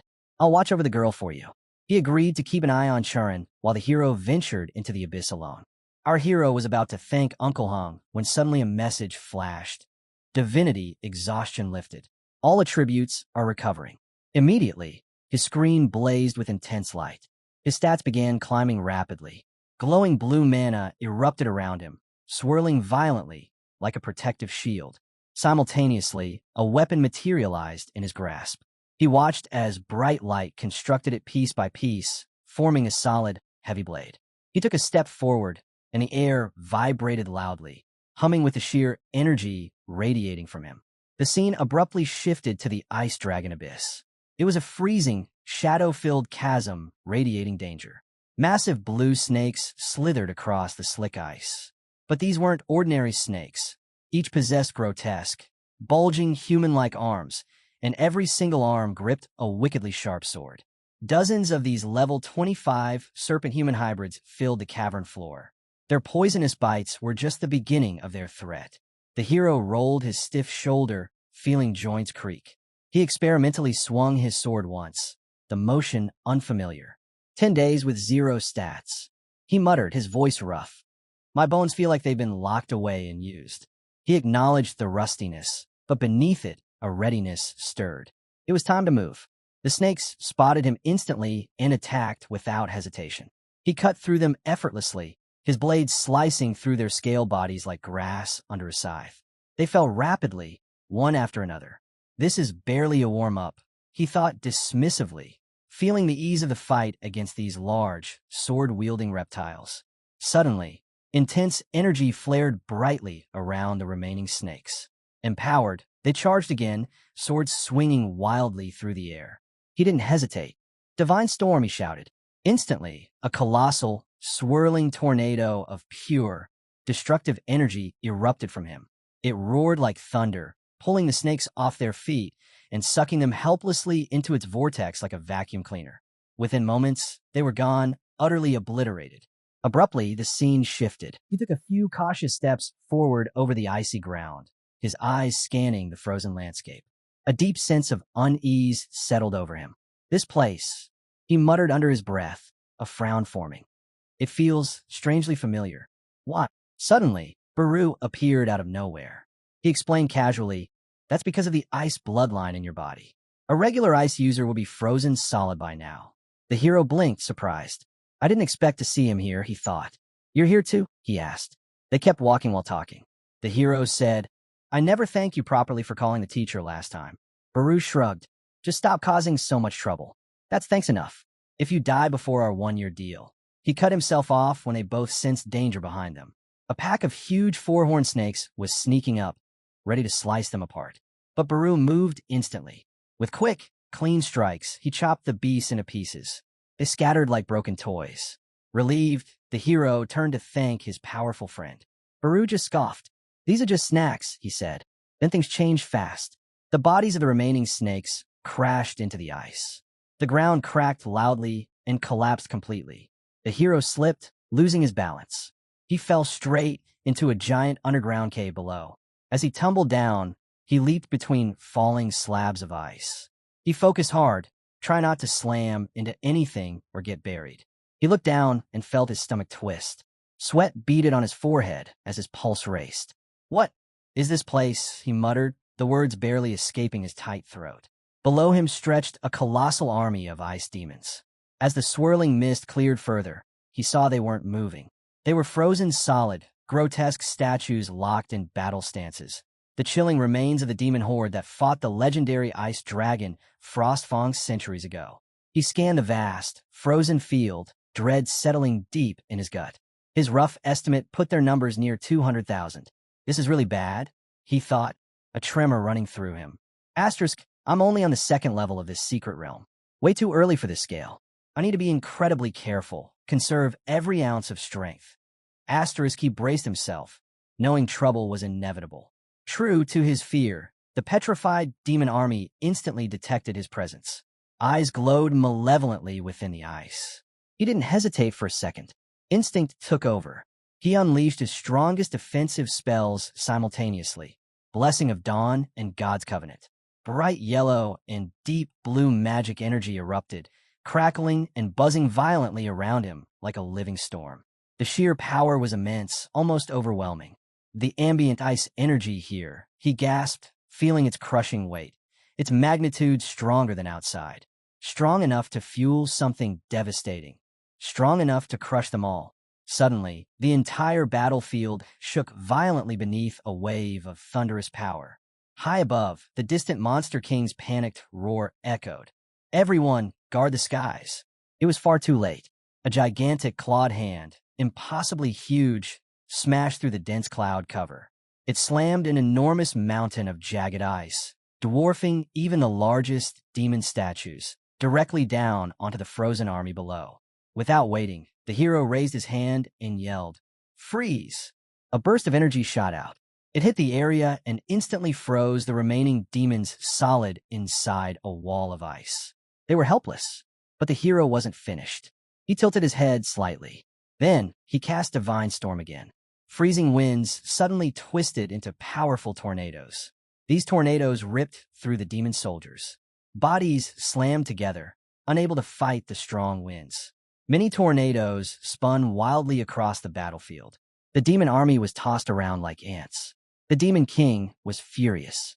"You sneaky little worms," he roared. "Our clan's fighting spirit will never die. How dare worthless ants like you challenge us?" His anger grew. His guards started hitting their weapons together rhythmically, preparing for a counterattack. Just then, a thick, pitch-black mist began swirling around them. Something bad was forming. The demon army stirred back to life.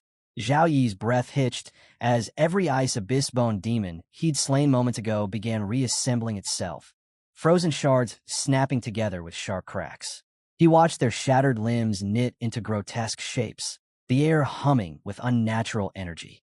Bone symbiosis, he remembered grimly. These creatures pooled their collective life force to resurrect the fallen. How do you kill something that refuses to stay dead? The absence of experience points not at him. No system notification confirmed his earlier efforts. It defied all logic. Suddenly, the largest bone demon, a towering monstrosity of jagged ice and ancient bones, locked its hollow eye sockets onto Zhao Yi. He yanked his sword free, knuckles white around the hilt. Legendary demons are tough, he told himself, but nothing's unkillable. The beast lunged, its massive fist crashing toward him. Zhao Yi braced, sword raised, and the impact reverberated up his arms like a gong strike. Before he could recover, tiny bone demons showered from above, sharp as daggers. Instead of dodging, he roared and charged the colossus, scrambling up its frozen ribs.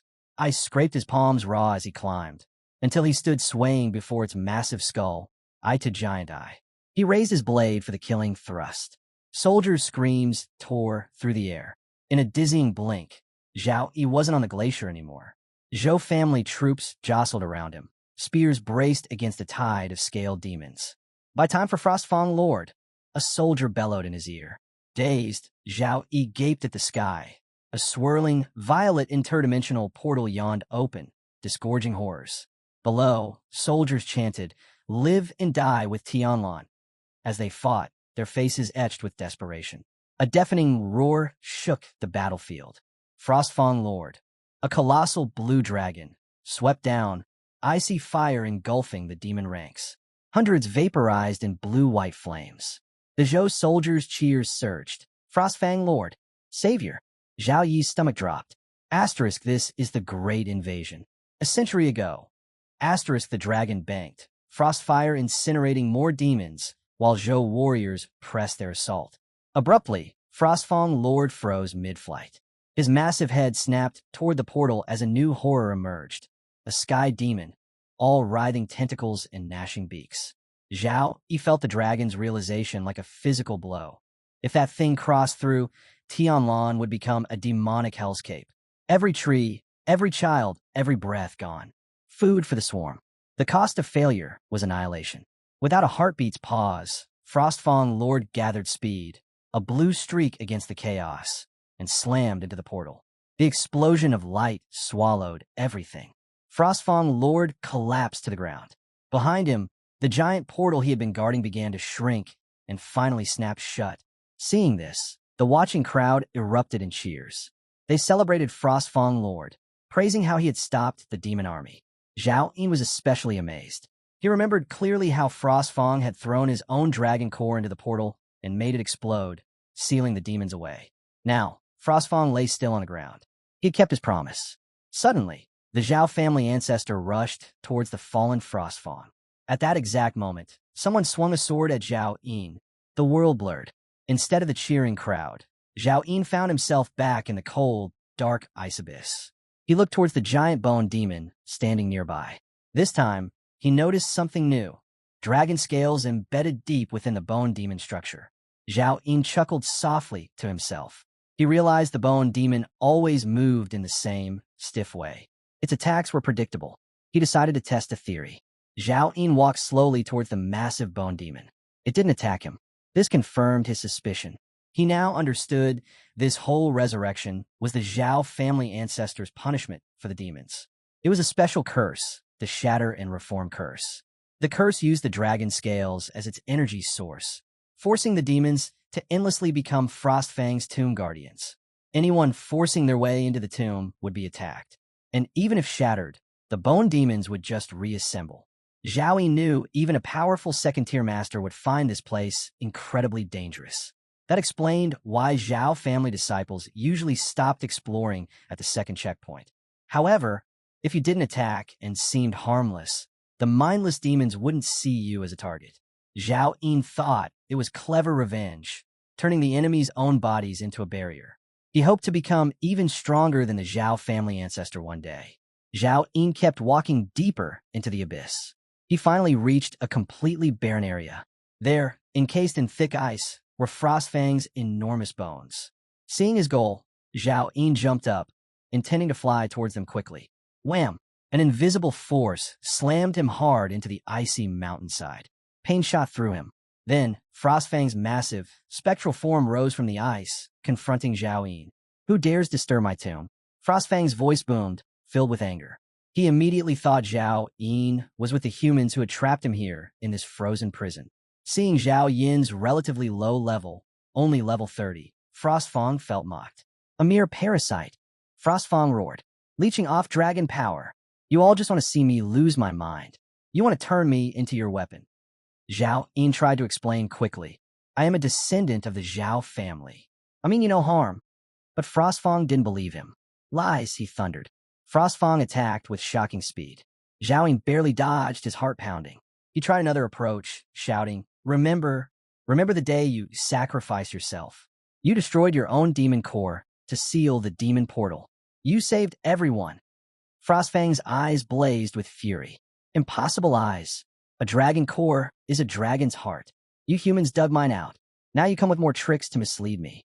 His rage only grew. I will destroy every last one of you traitors. Zhao Yin kept trying to convince him, but Frostfang wouldn't listen. Zhao Yin finally realized the truth. Frostfang's memory was lost. Trapped for so many years, his mind was filled only with betrayal and pain. He blamed anyone who came near him. Zhao Yin understood Frostfang's remaining dragon soul power was still immense, enough to make anyone tremble. His own strength and level were far below the dragon's. But he couldn't give up. He refused to return empty-handed. He had to face Frostfang and fight until the dragon remembered the truth. Zhao Yin drew his sword, gripping it tightly.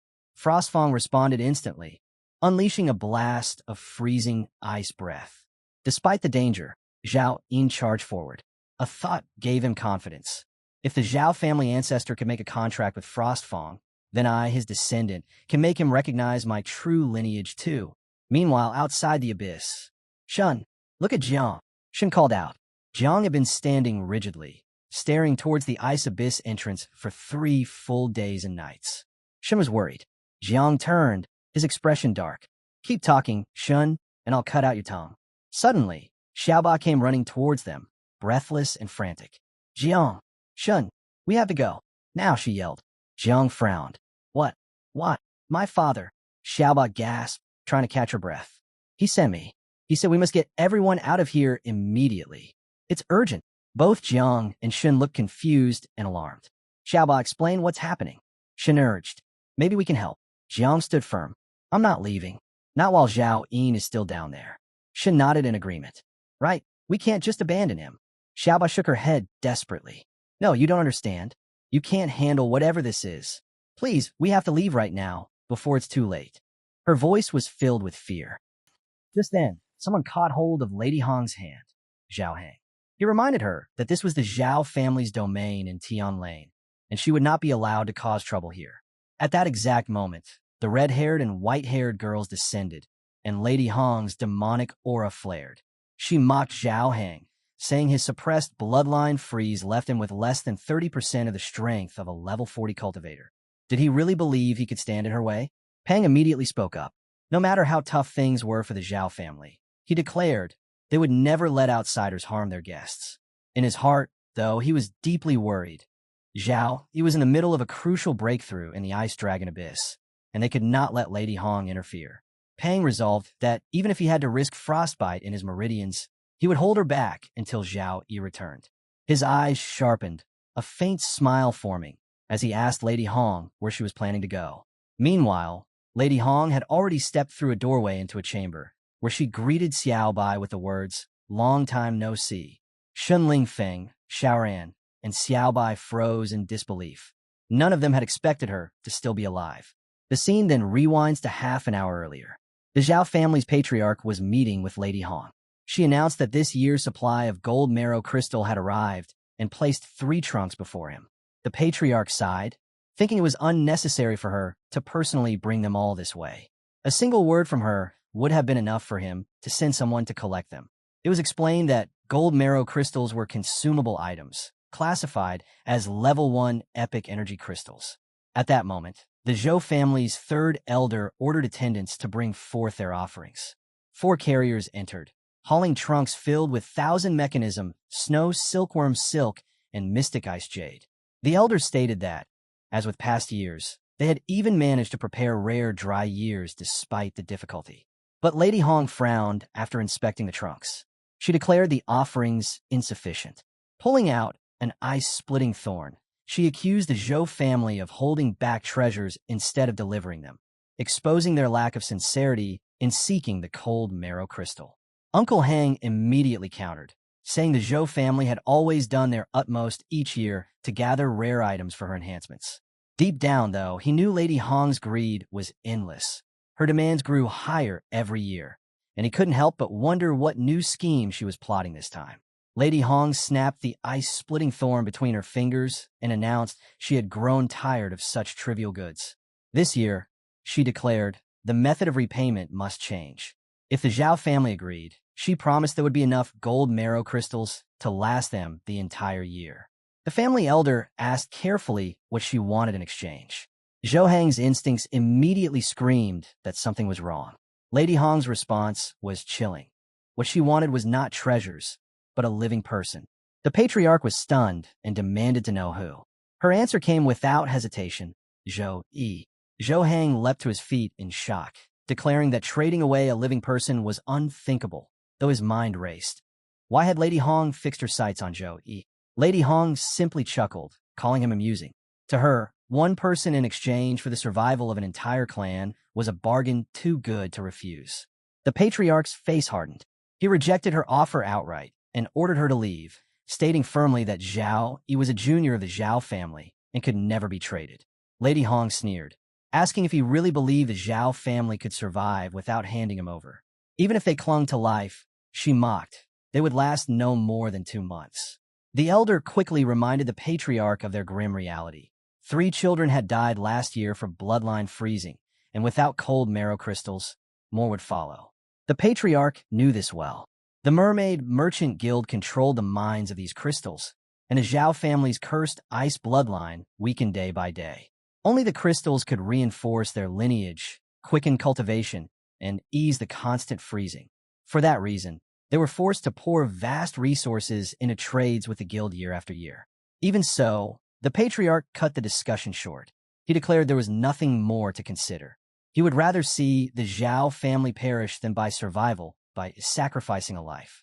The elder begged him to reconsider, urging him to think of the children. Zhao, he might be gifted, but he was still too young to carry the clan's future. The elder argued that the family must live on to ever see hope of revival. But the patriarch answered coldly. Zhao, he had never once been protected by the clan, and therefore he should not be burdened with saving it. When the elder protested that the children could wait, the patriarch dismissed Lady Hong outright. Inwardly, though, he cursed the elder as a fool. Lady Hong wasn't asking for a trade.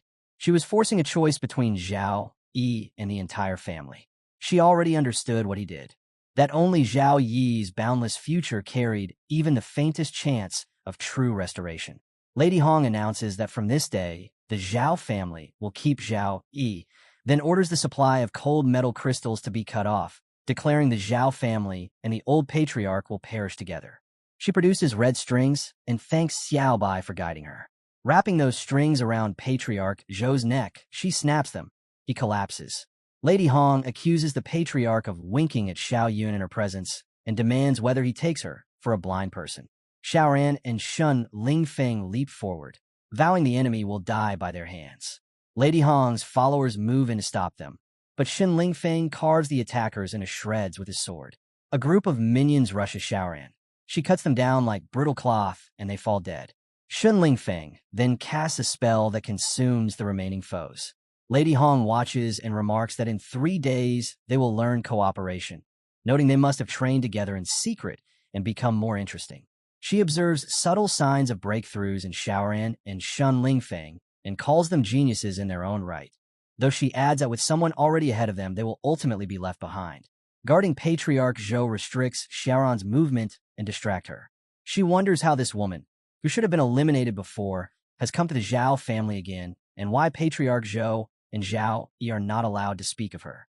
Before she can act, thin strings fly past and bind her in seconds. Lady Hong says Xiaoran lacks combat experience.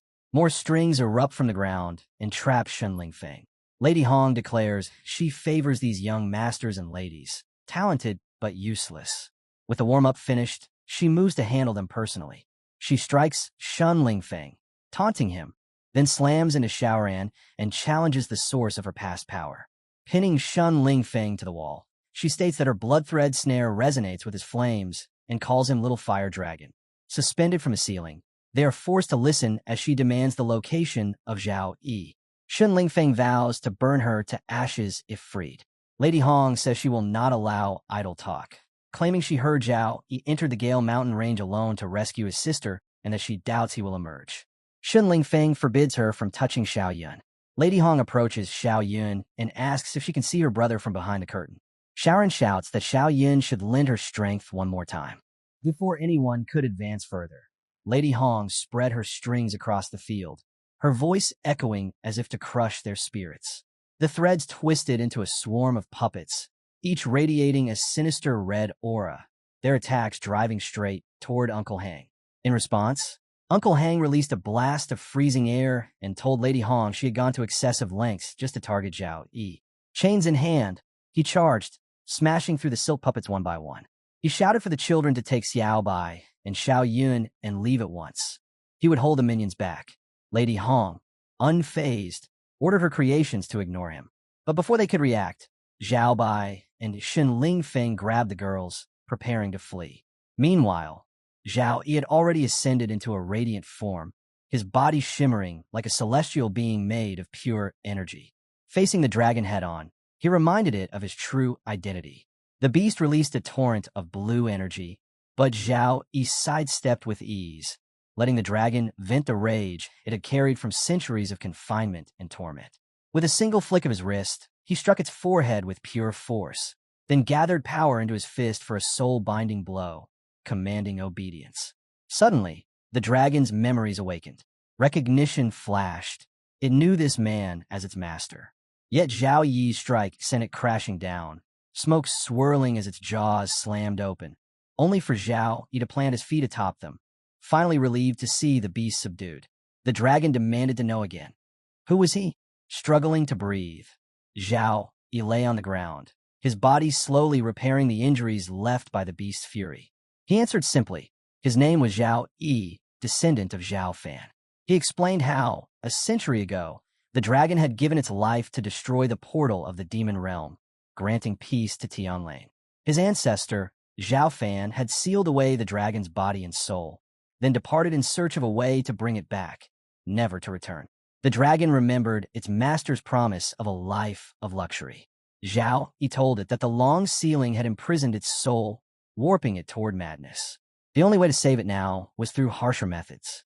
But the dragon, still skeptical, asked how it could be revived when its core was already shattered. It admitted it could hardly believe 100 years had passed, assuming its master had long died. Then, peering into Zhao Yi's silence. It asked whether he had come seeking the dragon's soul. The question hung heavy. Zhao Yi said nothing. The dragon, sensing his hesitation, observed that Zhao Yi's foundation was damaged and in dire need of restoration through pure energy. If he were to merge the dragon's soul into his body, it warned, the process would feel like 10,000 ants gnawing at his heart, his flesh ripped apart millions of times. And so it asked, was he truly willing to endure such torment? Zhao Yi declared that he was willing. Compared to the agony of helplessness, he said, the inability to protect those he loved was the far greater pain. Energy surged around him as he rose to his feet. The dragon acknowledged his resolve and unleashed a surge of blue energy, striking directly into his heart. The torment fused with his blazing yellow mana, igniting the dormant ice bloodline of the Zhao clan. Blue light spilled from his body as transcendent power surged back into him. Every vessel glowed with brilliance, and his senses sharpened. He could even feel Xiaoran's presence outside, standing before the dragon. The beast warned him to endure, reminding him that his fractured foundation would not survive more than a month without proper repair. Zhao Yi then turned his focus inward, repairing the cracks running along the dragon's spine and its shattered radiance. The strain was overwhelming, blood streamed from his eyes, nose, and mouth, but he pressed on. His heart pulsed suddenly, releasing energy that spread farther than ever before. At last, the fusion was complete. He claimed the ice dragon soul, fully restoring his foundation. His control over the ice element ascended to a new level, and the system congratulated him. He had completed the hidden quest and achieved a flawless second awakening. With it came the dragon body's divine skill, which he swore he would use to protect all of Tianlane. Back at the Zhao estate, Lady Hong was crushing her opposition. Shun Lingfeng was nearly overwhelmed by her crimson silk, and now her gaze turned to Xiaoran. She called her a good sister, beckoning her closer with honeyed words, promising no harm. Patriarch Zhou hesitated, but Lady Hong lashed out regardless, her strings binding Xiaoran as she demanded to be led to her brother. At that moment, Shun Lingfeng clutched at her foot and growled for her to release Xiaoran. Lady Hong mocked him, calling him a stubborn little fire dragon desperate to play protector. Shun Lingfeng's eyes burned as he warned her not to lay a hand on Xiaoran. She laughed coldly, ridiculing him as a stray dog, too weak to shield himself, yet foolish enough to shield another. But Shun Lingfeng spat back that she understood nothing. Even if it cost him his life, he swore he would never allow her to touch a single strand of Xiaoran's hair.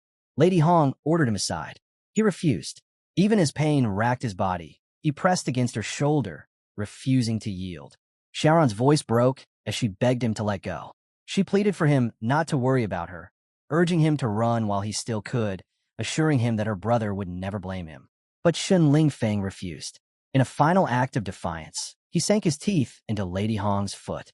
Fury flashed across her face as she struck him with a powerful blow, hurling him across the floor. Yet, even battered, Shun Lingfeng dragged himself forward, inch by inch, determined to return. Lady Hong paused, surprised. This boy's resolve was stronger than she had imagined. For someone of the proud fire dragon bloodline, to humble himself in such a way spoke volumes. Stubborn, yes, but stubbornness like his carried undeniable value. Lady Hong's lips curled in amusement, though her tone carried warning. She told Shun Lingfeng that he was chasing death itself. She hadn't intended to kill him, but since he insisted, she would grant him rebirth. Her threads coiled tightly around his neck as she whispered a farewell. Shun Lingfeng gasped for air, his strength fading, while Zhou Bai cried out desperately for him. With a sharp snap, his fate was left uncertain, and Zhou Bai broke into bitter sobs, begging Lady Hong to spare her brother and let him go. Just then, the world outside erupted. A thunderous roar split the air, smoke billowed, and waves of crushing blue energy shook the ground. Lady Hong froze, her eyes narrowing as she wondered where such terrifying power was coming from. The answer arrived in a blaze of light. A surge of blue energy swept through, tearing her crimson threads to pieces. From within the brilliance, radiant yellow wings unfurled. Zhao Yi appeared, carrying Zhou Bai safely in his arms. She clung to him, weeping softly, calling for her brother. Zhao Yi's gaze fell on Shun Lingfeng, broken and bleeding, then shifted to Xiaoran, still pinned to the wall by Lady Hong's silk. He turned to Zhou Bai and Uncle Hang, who were both battered. Uncle Hang managed to release freezing energy, but Zhao Yi's eyes glowed blue and gold as he countered effortlessly. He raised his hand, summoning chains of pure energy that lashed toward Lady Hong. She only laughed, wild and delighted. With a sweep of her hand, she summoned 2 silk-born minions, then split herself into countless replicas, declaring triumphantly that Zhao Yi had finally emerged. But the chains crashed down from above, shredding her puppets into fragments. She slipped behind Zhao Yi, whispering mockingly for him to behave and return home. Zhao Yi stomped the ground, splitting it apart, and spun to fire a wave of blue energy that nearly struck her. Her eyes widened. This power was terrifying. Her level 20 puppets were destroyed instantly, but even her level 30 elites and level 40 guardians, her prized creations, were crushed beneath Zhao Yi's icy fangs. She tried to counter, only to find her own leg frozen solid. Disbelief escaped her lips. How could someone at level 30 bridge a gap of 15 levels? Yet instead of fear, exhilaration filled her. She wanted him even more. Snarling, she unleashed her final technique, weaving countless puppets into a colossal silk snare that wrapped the battlefield in a suffocating trap. Arrogantly, she reminded him that fighting above his level was meaningless while he carried the burden of a girl in his arms. With that, she forged a massive silk weapon and brought it crashing down, aiming to crush him completely. Zhao Yi stood firm, utterly unmoved. The razor threads tightened around him, but they held no power over his body. In the next instant, a sacred storm erupted from within him. His golden energy flared, and the entire web of silk dissolved into nothing. The waves surged outward, melting everything in its path. Lady Hong's heart clenched. This power was immeasurable, far beyond levels or ranks. Fear spread through her. She needed to retreat. But Zhao Yi called forth Frostfang, the dragon manifesting beside him in radiant glory. Lady Hong quickly raised her hand in surrender, frantically warning him. If he dared lay a finger on her, the Mermaid Guild would unleash its wrath. She declared this was the guild's highest bounty, threatening that the entire Zhao family would be dragged down should he continue. But Frostfang roared and devoured her aura in seconds, leaving her staggered and wide-eyed. Her composure cracked, and she hurriedly backtracked, calling it a misunderstanding. She admitted her faults, attacking his sister, striking his companions, standing against him, pleading for her life. She offered him gold marrow crystals, then sweetened it further. The Mermaid Guild's mine itself, producing thousands of pounds every year, enough to rid the Zhao clan of their cursed bloodline and grant them peace and cultivation. Desperate, she even offered her loyalty, swearing to follow him through fire and storm. Yet behind her trembling eyes lay treachery, already plotting escape once her puppet strings could connect. Zhao Yi knew.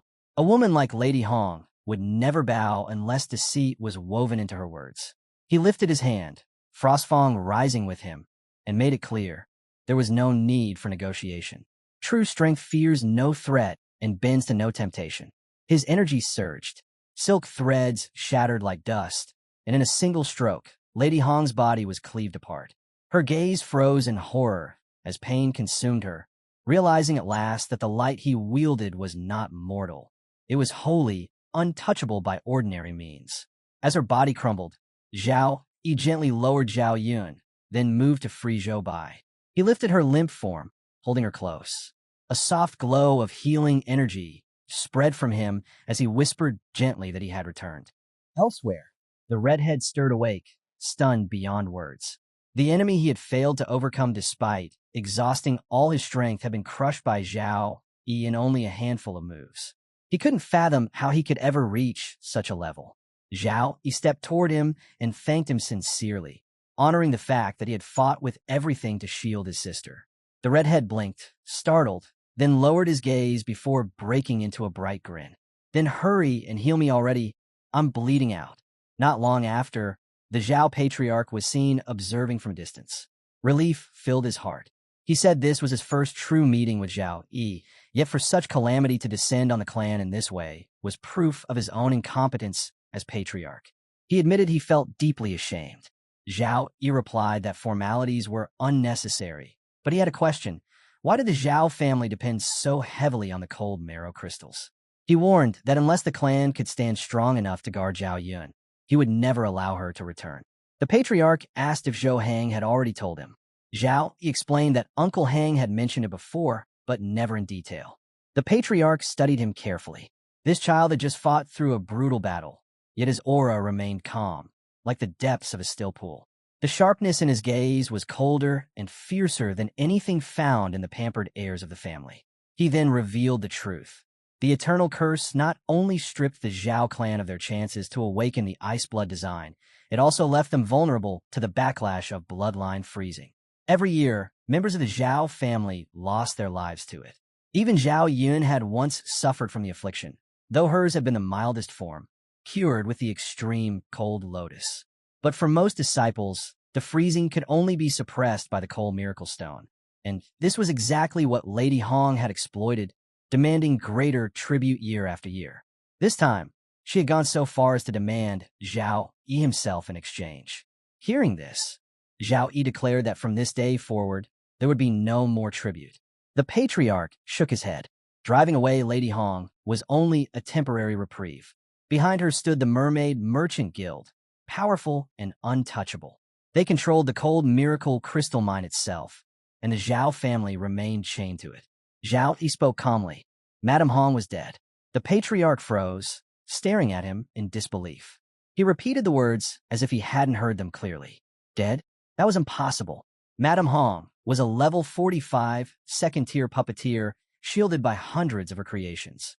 Even if Zhao Yi had advanced in the Ice Dragon Abyss, there should have been no certainty in defeating her. But Zhao Yi explained. She had been too arrogant, arriving without backup.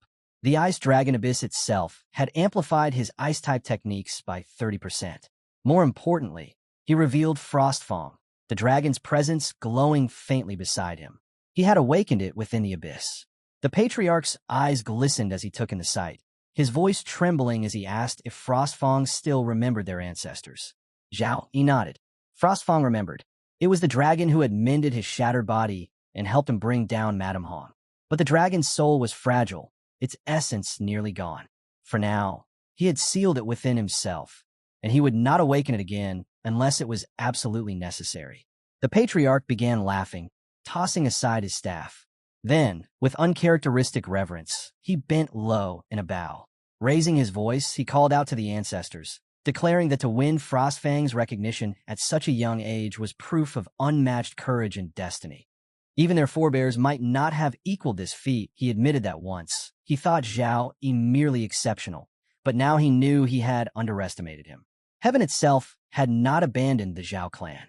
Zhao Yi scratched his head lightly and suggested the patriarch rise first. Embarrassed, the old man quickly stood, apologizing for losing his composure. Zhao Yi steadied him by the arm and asked if he could share what he knew about the Merchant Gale's background. He remembered all too well. The cult had already marked his sister. He could not guard her side forever.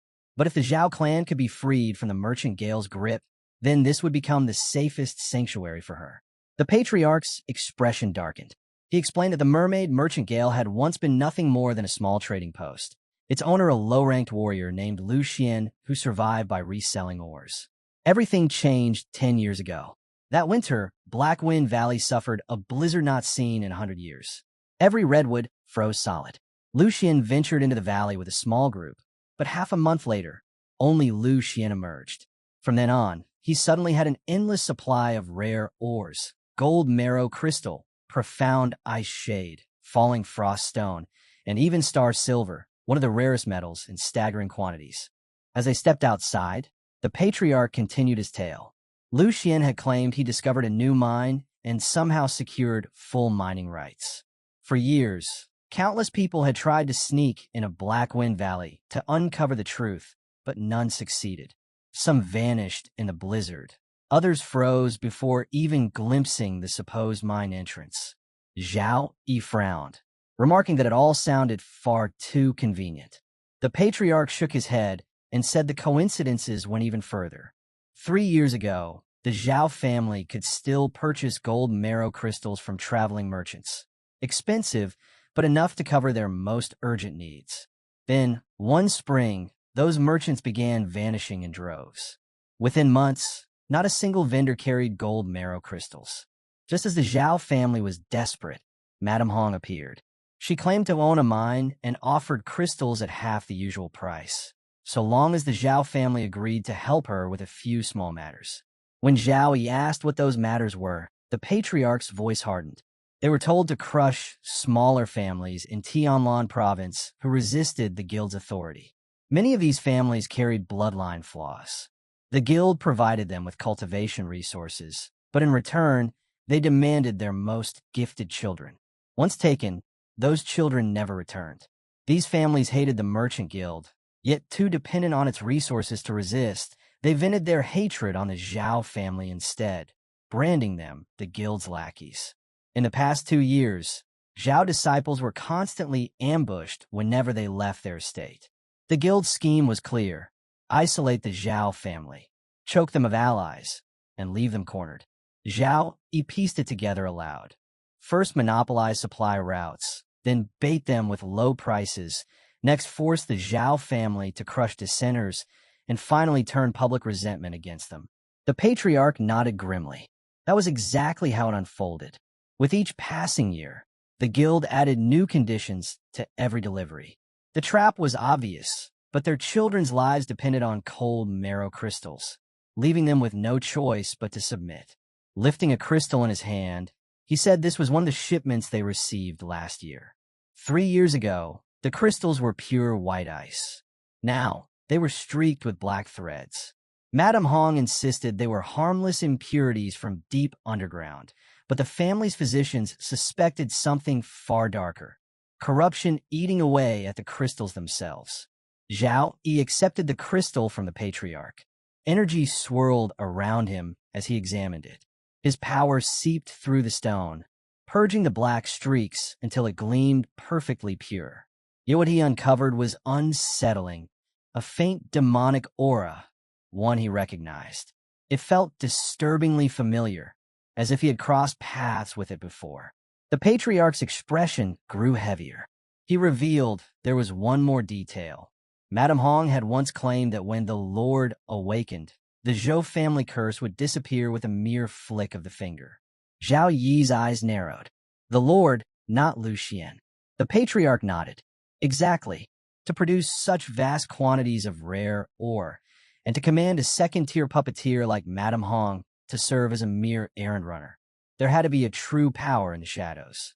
Lucian alone could never be that figure. Zhao Yi understood.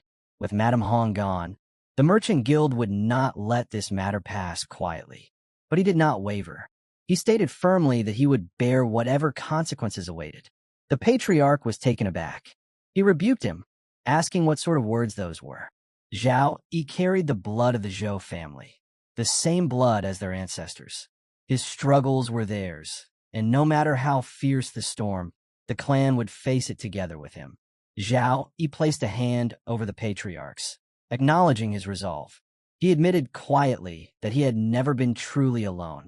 Then, glancing at his companions, he remarked with faint humor that the redhead and the others were dragging their feet. At that moment, new voices rang out.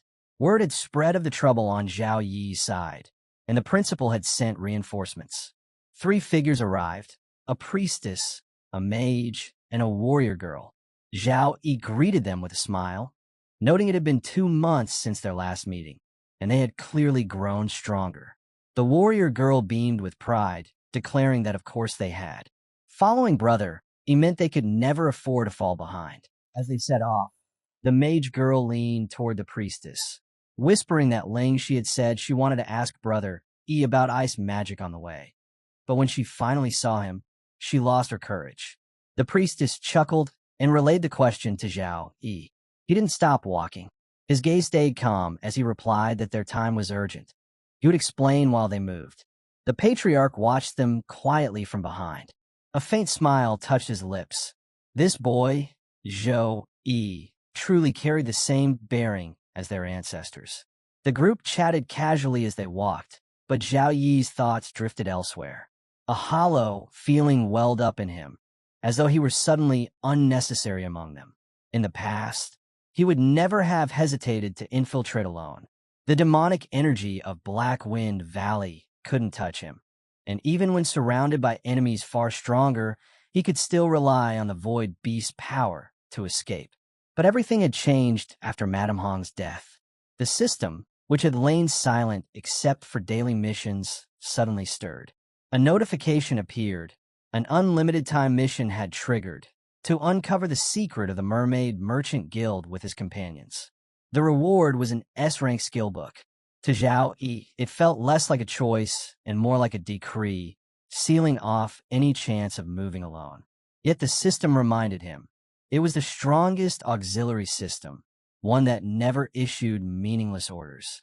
Perhaps what mattered now lay not in the mission itself, but in walking it together with his companions. He thought back on their injuries and struggles. He had always believed strength alone was enough to protect those he cared for. But strength by itself was an illusion. Madame Hong had taught him that even the fiercest lion could stumble, and the moment it did, the hyenas would strike. His reflection was interrupted by the warrior girl's voice, calling out that if they didn't leave now, night would fall completely. Zhao Bai glanced at him with concern, asking if he was all right, reminding him that the teleportation array was prepared and had to be reached before it closed. The redhead grumbled that they should have gone earlier, while the girls complained of hunger and wondered if they would eat first. Zhao Yi looked at them, each with their quirks, their small habits, and realized they were never a burden. They were the ones who allowed even the strongest lion to rest without fear. Ahead loomed Black Wind Valley, a land of perpetual ice and snow, shrouded in a blood-red mist. Few who entered ever returned unscathed. And yet, deep within this cursed place, the Mermaid Merchant Guild had hidden its lair. For reasons unknown, Lu Xian remained unbothered by the risk of its secret being discovered. The jeep rolled to a stop at the valley's entrance. Xiao Bai pointed at the map, noting that while the edges of Black Wind Valley were charted, everything inside was nothing but darkness. Zhao Yi wasn't surprised. With a flick of his hand, he summoned his possession skill. A butterfly of light appeared, carrying his magic as it traced hidden circuits across the void, marking secret coordinates. This butterfly could rip through space itself, leaping instantly to desolate points. Tai Xan cursed under her breath, saying the wind here felt like knives. Zhao Yi agreed. It was colder even than the deepest glacial abyss. He raised his hand, channeling a stream of blessings. Courage, grace, weapon enhancement, and more. Power wrapped around the group like radiant armor, and he warned them to stay alert. Excitement rippled through his companions. It was the first time they had ever received Zhao Yi's amplification. Their strength surged to several times its normal level. Lingxi laughed in delight, boasting that her combat power had shot up by a third, and she couldn't wait to test it. But before she could take a step, threads lashed from the darkness, winding around her leg and yanking her backward. Shun Lingfeng shouted her name. Zhao Yi moved instantly, his blade flashing as he severed the cords in one clean stroke, catching Tai Xen in his arms before she hit the ground. Breathless, she thanked him as everyone's eyes turned to the writhing strands. They looked disturbingly like Madame Hong's puppet threads. Shun Lingfeng muttered, could she still be alive? But Zhao Yi's flames incinerated them. The smell of burning slime rose, and the truth was clear. These weren't puppet strings. They were living tentacles. He quickly ordered Xiaolian to scan the cliffs with her spirit arts. She pressed her palms together, summoning her heaven and earth technique. Words of power shimmered in the air before spreading out to blanket the entire valley. The vision that unfolded froze everyone in place. Even Zhao, he was taken aback. The snow mountains themselves seemed to crawl with life, countless shapes hidden beneath the ice. Then Xiaolian's sight focused sharper, and the cliffs shifted, revealing grotesque structures bristling with eyes and threads. From every side, they lashed out. Xiaolian countered with thunder rumbles, blazing talismans, and volleys of spells, driving them back. But a surge of black magic slammed forward, dissolving her golden incantations as if they were nothing. She leapt away, horrified. The black slime devoured spiritual energy whole. Lingxi gasped in disbelief, while Xiaolian admitted grimly that even his spirit Taoist arts were useless here. For a moment, the entire group froze in shock. Without warning, strings shot out across the valley, weaving into a massive net that sealed Zhao Yi and his companions from every side. The red-haired fighter unleashed his flames in defiance, but a look of disgust crossed his face. The more he burned, the more threads spawned in their place. Out of those writhing cords, shapes began to emerge. In moments, the battlefield was swarming with twisted creatures of dark energy bound together by strings. The warrior girl only smirked, saying their timing couldn't be better, and even Zob was itching to fight. But Zhao Yi raised his hand, stepping forward. He told them to hold position. This fight was his. The creatures recoiled slightly at the glow of holy energy. That was the key. Channeling his talents, Zhao Yi invoked Holy Sword Heart and Holy Light Protection, his body blazing with sacred radiance. He charged straight into the horde, cutting through the shadowy figures one after another. His blade carved a glowing arc, and he remarked sharply that these things didn't flinch from magic, but physical attacks worked just fine. His voice rang out with crisp commands. Tyene and Churan would break the defense head-on, while Churan also kept their rear covered. The three of them would advance in a triangular formation. The warrior girl grinned wide, eager to prove herself, shouting that it was her turn to shine. Zhao Yi ordered the rest to remain inside the holy light barrier.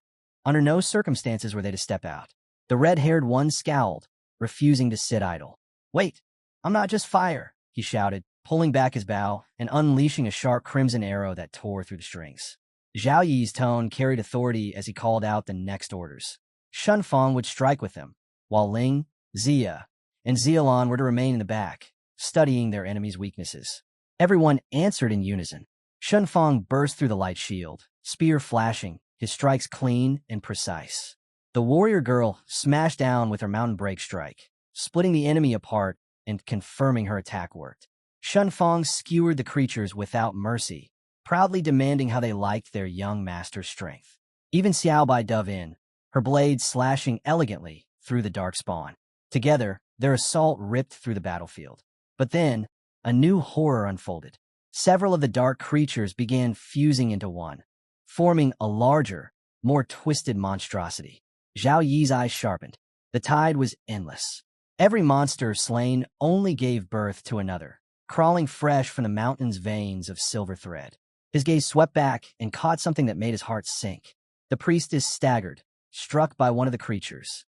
She looked at him in alarm, holding out a token she had pulled from its body. "Brother Yi, what is this?" she asked. The token bore the crest of the Tianlan Lui family. Zhao Yi rushed to her side, studying it quickly. His thoughts darkened. This must be a remnant, something left behind by the small families and explorers who had once entered Blackwind Valley.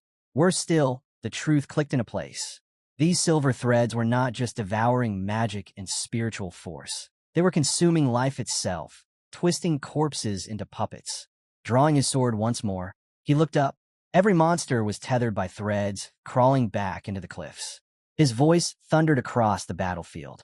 They had been wasting their strength, cutting down pawns. The root was the mountain itself.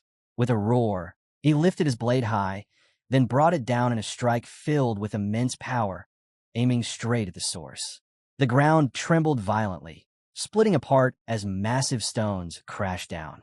Zhao Yi raised his hand, and the light barrier flared, shielding everyone from the deadly rain of debris. When the dust finally settled, silence fell. What they saw left the entire group frozen in shock. All around them, countless crystals jutted from the ground, each one holding a tiny figure suspended within. The warrior girl whispered, her voice trembling. Was this nothing but a mirage? Zhao, he shook his head. This was no illusion. It was the hidden entrance to a dungeon. Blackwind Valley was not just a natural mountain range. It was a massive dungeon fused with Blue Star itself, camouflaged so flawlessly that no one had ever uncovered its truth. No, Zhao Yi added grimly. Lu Xian already knew. That was why the Merchant Guild dared to leave the valley unguarded. The dungeon itself was their trump card, turning every intruder into fuel. The redhead swore loudly, spitting that it was all just a pile of tricks. The mage stepped closer, her eyes narrowing. She confirmed that the creatures they fought were indeed intruders, twisted into puppets.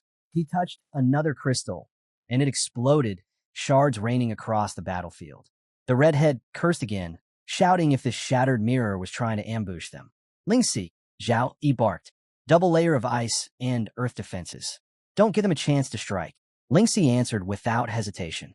Frost and stone surged together, sealing them in a fortified barrier.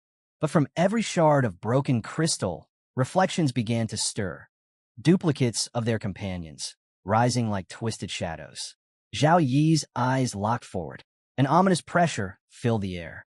Out of smoke and swirling mist, a lone figure began to walk toward them. And then, in an instant, everything shifted. The priestess stumbled into a strange, unfamiliar place. Her voice broke as she called desperately for E, but no answer came. Fear coiled around her heart. The redhead, too, was torn away, even burning all his strength. He was hurled into another unknown realm. The mage girl appeared alone in an isolated space, trembling as she tried to steady her breath. Xiaobai gasped. She was submerged in a sea-like dimension, water pressing all around her. The warrior girl found herself standing in a graveyard, the silence suffocating. Panic seized her, and she slashed wildly at the shadows, running in desperation. The first to step up was Tai Xian. At the start, she struggled to make sense of what was happening. Her thoughts raced, trying to figure out if some kind of sorcery was at play. The figure before her wasn't just similar.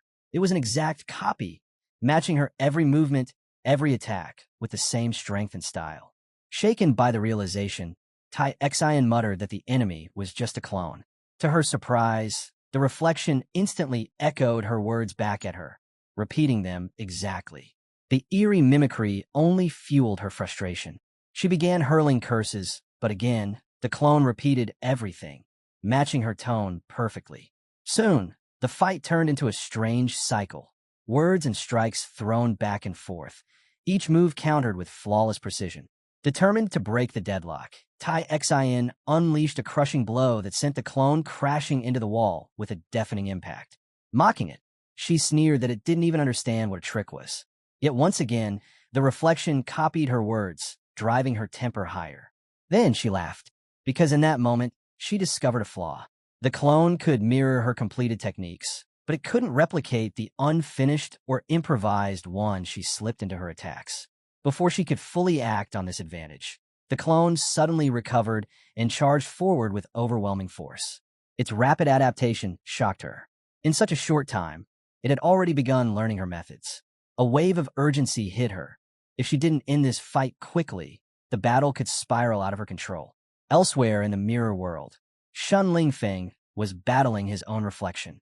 Their fight had already torn apart the surroundings, and in his beastly transformed state, Shun Lingfeng stood tall, his flame dragon body blazing with power. He sneered at his copy, mocking it for no longer echoing his words. With a taunt, he asked if it was because the clone couldn't handle the overwhelming force of his dragon flames. The duplicate gave no reply and instead lunged forward with a crushing punch. Shun Lingfeng slipped aside with ease, the strike smashing into the ground and leaving a gaping hole. Laughing, he declared he'd show the fake who the real Shun Lingfeng was. Though his body brimmed with raw strength, he was surprised to see his reflection quickly adjusting to his speed, pressing him harder than expected. Yet Shun Lingfeng continued to mock it, daring the copy to keep up with his rapid techniques. Calling upon his might, he unleashed one of his most devastating abilities. With a staff in hand, he summoned the heaven-burning sting. Flames spiraled into a massive tornado, ripping through the battlefield as he bent it to his will. But to his shock, the clone mirrored the same technique flawlessly, controlling an identical tornado with its own weapon. What puzzled him most was the lack of reaction in the clone's movements.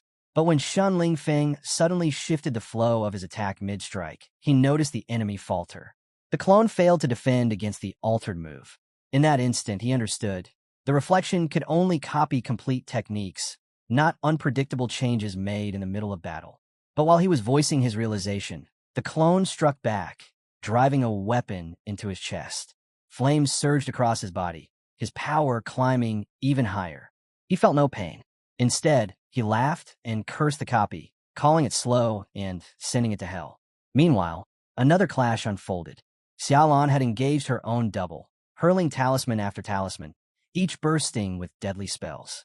But her reflection matched her every move, countering with the same techniques. Forced onto the defensive, Xiaolan darted for cover, hiding behind a barrier to avoid the thunderous blasts. The clone sneered at Xiaolan, calling her weak and remarking that it had expected her to be far stronger. Xiaolan hesitated, unsettled by what she saw. The way her double-wielded Taoist talismans was unlike anything she had ever encountered. In her mind, she recalled a fundamental truth. Using a talisman only allowed one to draw on the spiritual essence of heaven and earth. A person could imitate the shape of the spell, but the spirit behind it was beyond replication. Her gaze shifted to the rain and the wind swirling around them, natural forces tied to the Tao itself. In that moment, realization struck. With unwavering resolve, she raised her hand and cast a spell, proclaiming that the heart is the body and power is its function. The truth was clear now. Her opponent had no heart, no reverence for the Tao, no fear of it either. Without that connection, it was impossible for the clone to draw upon the energy of nature. The talismans it used were nothing more than hollow shells, empty gestures with no true force behind them. As the clone continued its incantations, Xiaolan's spell had already taken effect. Threads of energy snaked out, binding its fingers before spreading across its entire form. In the blink of an eye, the threads pierced deep within, tearing the reflection apart from the inside. At the same time, Lingxi was locked in a desperate struggle with her own duplicate. She was battered and breathing heavily, while her copy mocked her, boasting that it was stronger and claiming Ling she would never be able to destroy it. Wounded and weary, Lingxi steadied herself, searching for any weakness she could exploit. In just minutes, the clone had overtaken her, mirroring her appearance, her words, her techniques, everything. Worse, it had already begun laying traps, its speed and precision climbing rapidly. Without finding its flaw, there was no way to defeat it. But she reminded herself, this was a dungeon, and every dungeon carried a path to victory. Her double taunted her again, calling her sister and beckoning her closer so they could merge into one. But as Lingxi watched carefully, a wave of confusion struck her. There was no frost pattern. Then it struck Lingxi. The clone's attacks were nothing more than hollow shells. They carried no true weight and could never harm her. Relief washed over her. At first, she had feared that someone could perfectly mimic the techniques she had spent 10 long years mastering, making all her hard work meaningless. But now she understood. The reflection could only copy appearances, not the essence, not the control, not the elemental power behind them. Her double seemed puzzled by her words, unable to grasp what she had discovered. Lingxi calmly explained that while she wielded the water element, her copy wasn't even close to doing it properly. She could shape it into precise forms like needles with ease, yet the clone couldn't replicate even that most basic skill. And the frost pattern she mastered, something that required deep connection and control, was far beyond what the imitation could reproduce. She laughed at the reflection, mocking it for its lack of understanding, calling it useless when it came to truly commanding the elements. With her confidence restored, Lingxi unleashed her full power. The clone tried to resist, but it was powerless to stop her strike. As her attack tore through it, she taunted the copy once more, declaring that it could never comprehend the true system of a mage, one capable of uniting the elements themselves. As Lingxi's battle pressed on, the truth became undeniable. Her clone was nothing more than an empty shadow. Its spells lacked depth, its power weak and shallow. Lingxi ridiculed it, telling the copy that magic wasn't just about imitation. True sorcery demanded precision, a deep understanding of the elements, and only with that mastery could a spell unleash real power. She admitted to herself that given more time, the clone might eventually outgrow her and surpass her skills. But now that she had uncovered its flaw, she refused to give it another chance. Pouring all her strength into one decisive strike, Lingxi unleashed a devastating blow that shattered the clone completely. With her victory secured, the final duel awaited, the fight of Zhou Yi himself. Locked in combat with his mirror image, their swords clashed with explosive force. Each collision sent shockwaves across the battlefield, tearing through the space around them. As the duel raged, Zhou Yi observed his reflection closely. With each passing moment, the clone grew sharper, wielding the power of holy light with greater precision. Its movements were evolving, no longer rigid but fluid, just like a real fighter. He realized the copy was constantly analyzing his weaknesses and erasing them, adapting at a frightening pace. Instead of frustration, Zhou Yi felt something else, like he was facing a sparring partner that pushed him further with every exchange. But the challenge was mounting. He unleashed the power of his blade, only to see the clone close the gap once again, its delay in blocking reduced to nothing. Blow after blow, it met him without faltering.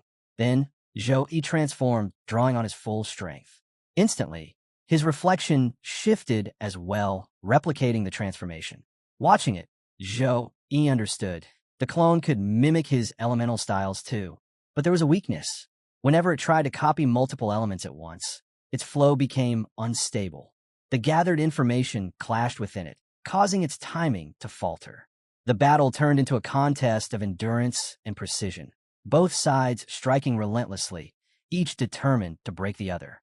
Yet Zhou-Yi was calm. He had already figured out the path to victory. Mocking his reflection, he remarked that it wasn't speaking as much as he was. For the first time, the clone responded, asking what he wanted from it. With a smirk, Zhou-Yi challenged it directly.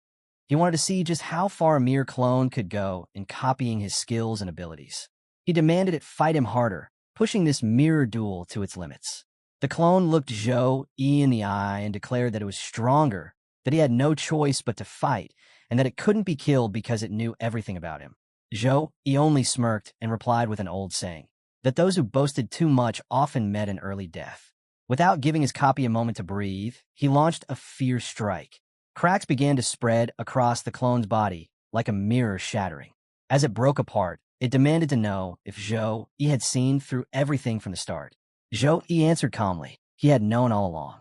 The enemy was nothing more than a mirror, capable of copying only what was reflected. And just like any reflection, there was always a delay. He explained further. The mirror wasn't truly fighting him. It was learning from him, masking its weakness behind a storm of copied attacks. But in the end, it didn't matter. Since the clone came from him, Zhou-Yi knew everything it could possibly do. That made defeating it inevitable. The mirror self crumbled completely, leaving Zhou-Yi standing victorious. Stepping out of the strange dimension, he found his companions already gathered, waiting for him. Ling-Shi rushed over, anxious, and told him that he needed to rescue her sister, Churan. Alarmed, Zhou-Yi quickly demanded to know what had happened. Inside the mirror world, Churan was locked in a battle not only with her clone, but also with herself. The reflection taunted her, saying she was too weak and too foolish to wield her bloodline powers, that she had no right to call herself the daughter of the heavens. Meanwhile, Churan's thoughts turned inward. She could feel the surge of energy clawing inside her, begging to break free. The power promised strength, but she feared it would seize her consciousness and harm others if she let it loose. Her inner demon whispered again, warning that the clone's next strike would be even stronger, far beyond what she could withstand. Still, Churan refused to yield. She clenched onto her resolve, determined not to lose control. For her, this battle wasn't just survival. It was about completing Zhou-Yi's mission. Inside her mind, Churan's inner demon pressed harder, trying to tempt her. It told her that if she lost Zhou-Yi, nothing else would matter. That this was her true power, and she only needed to release it. But Churan fought back. She wanted to control her abilities herself, not surrender them. The clone saw her hesitation and struck mercilessly. Knowing she couldn't fully defend herself without her bloodline, it unleashed the demon's blade against her, mocking her helplessness. Churan staggered under the assault, the clone's voice cutting deep as it called her weak. Her inner demon joined the taunts, telling her she was worthless without embracing the bloodline's strength. It demanded she accept what she had been given and let it take over. The clone sneered further, insisting that without her true powers, she was nothing. No matter how skilled she was with the sword or how powerful her spells seemed, she would remain ordinary. It reminded her of Zhou-Yi's words, that her kindness would never fail her, and twisted them, saying that this time, her kindness would be the very thing that crushed her.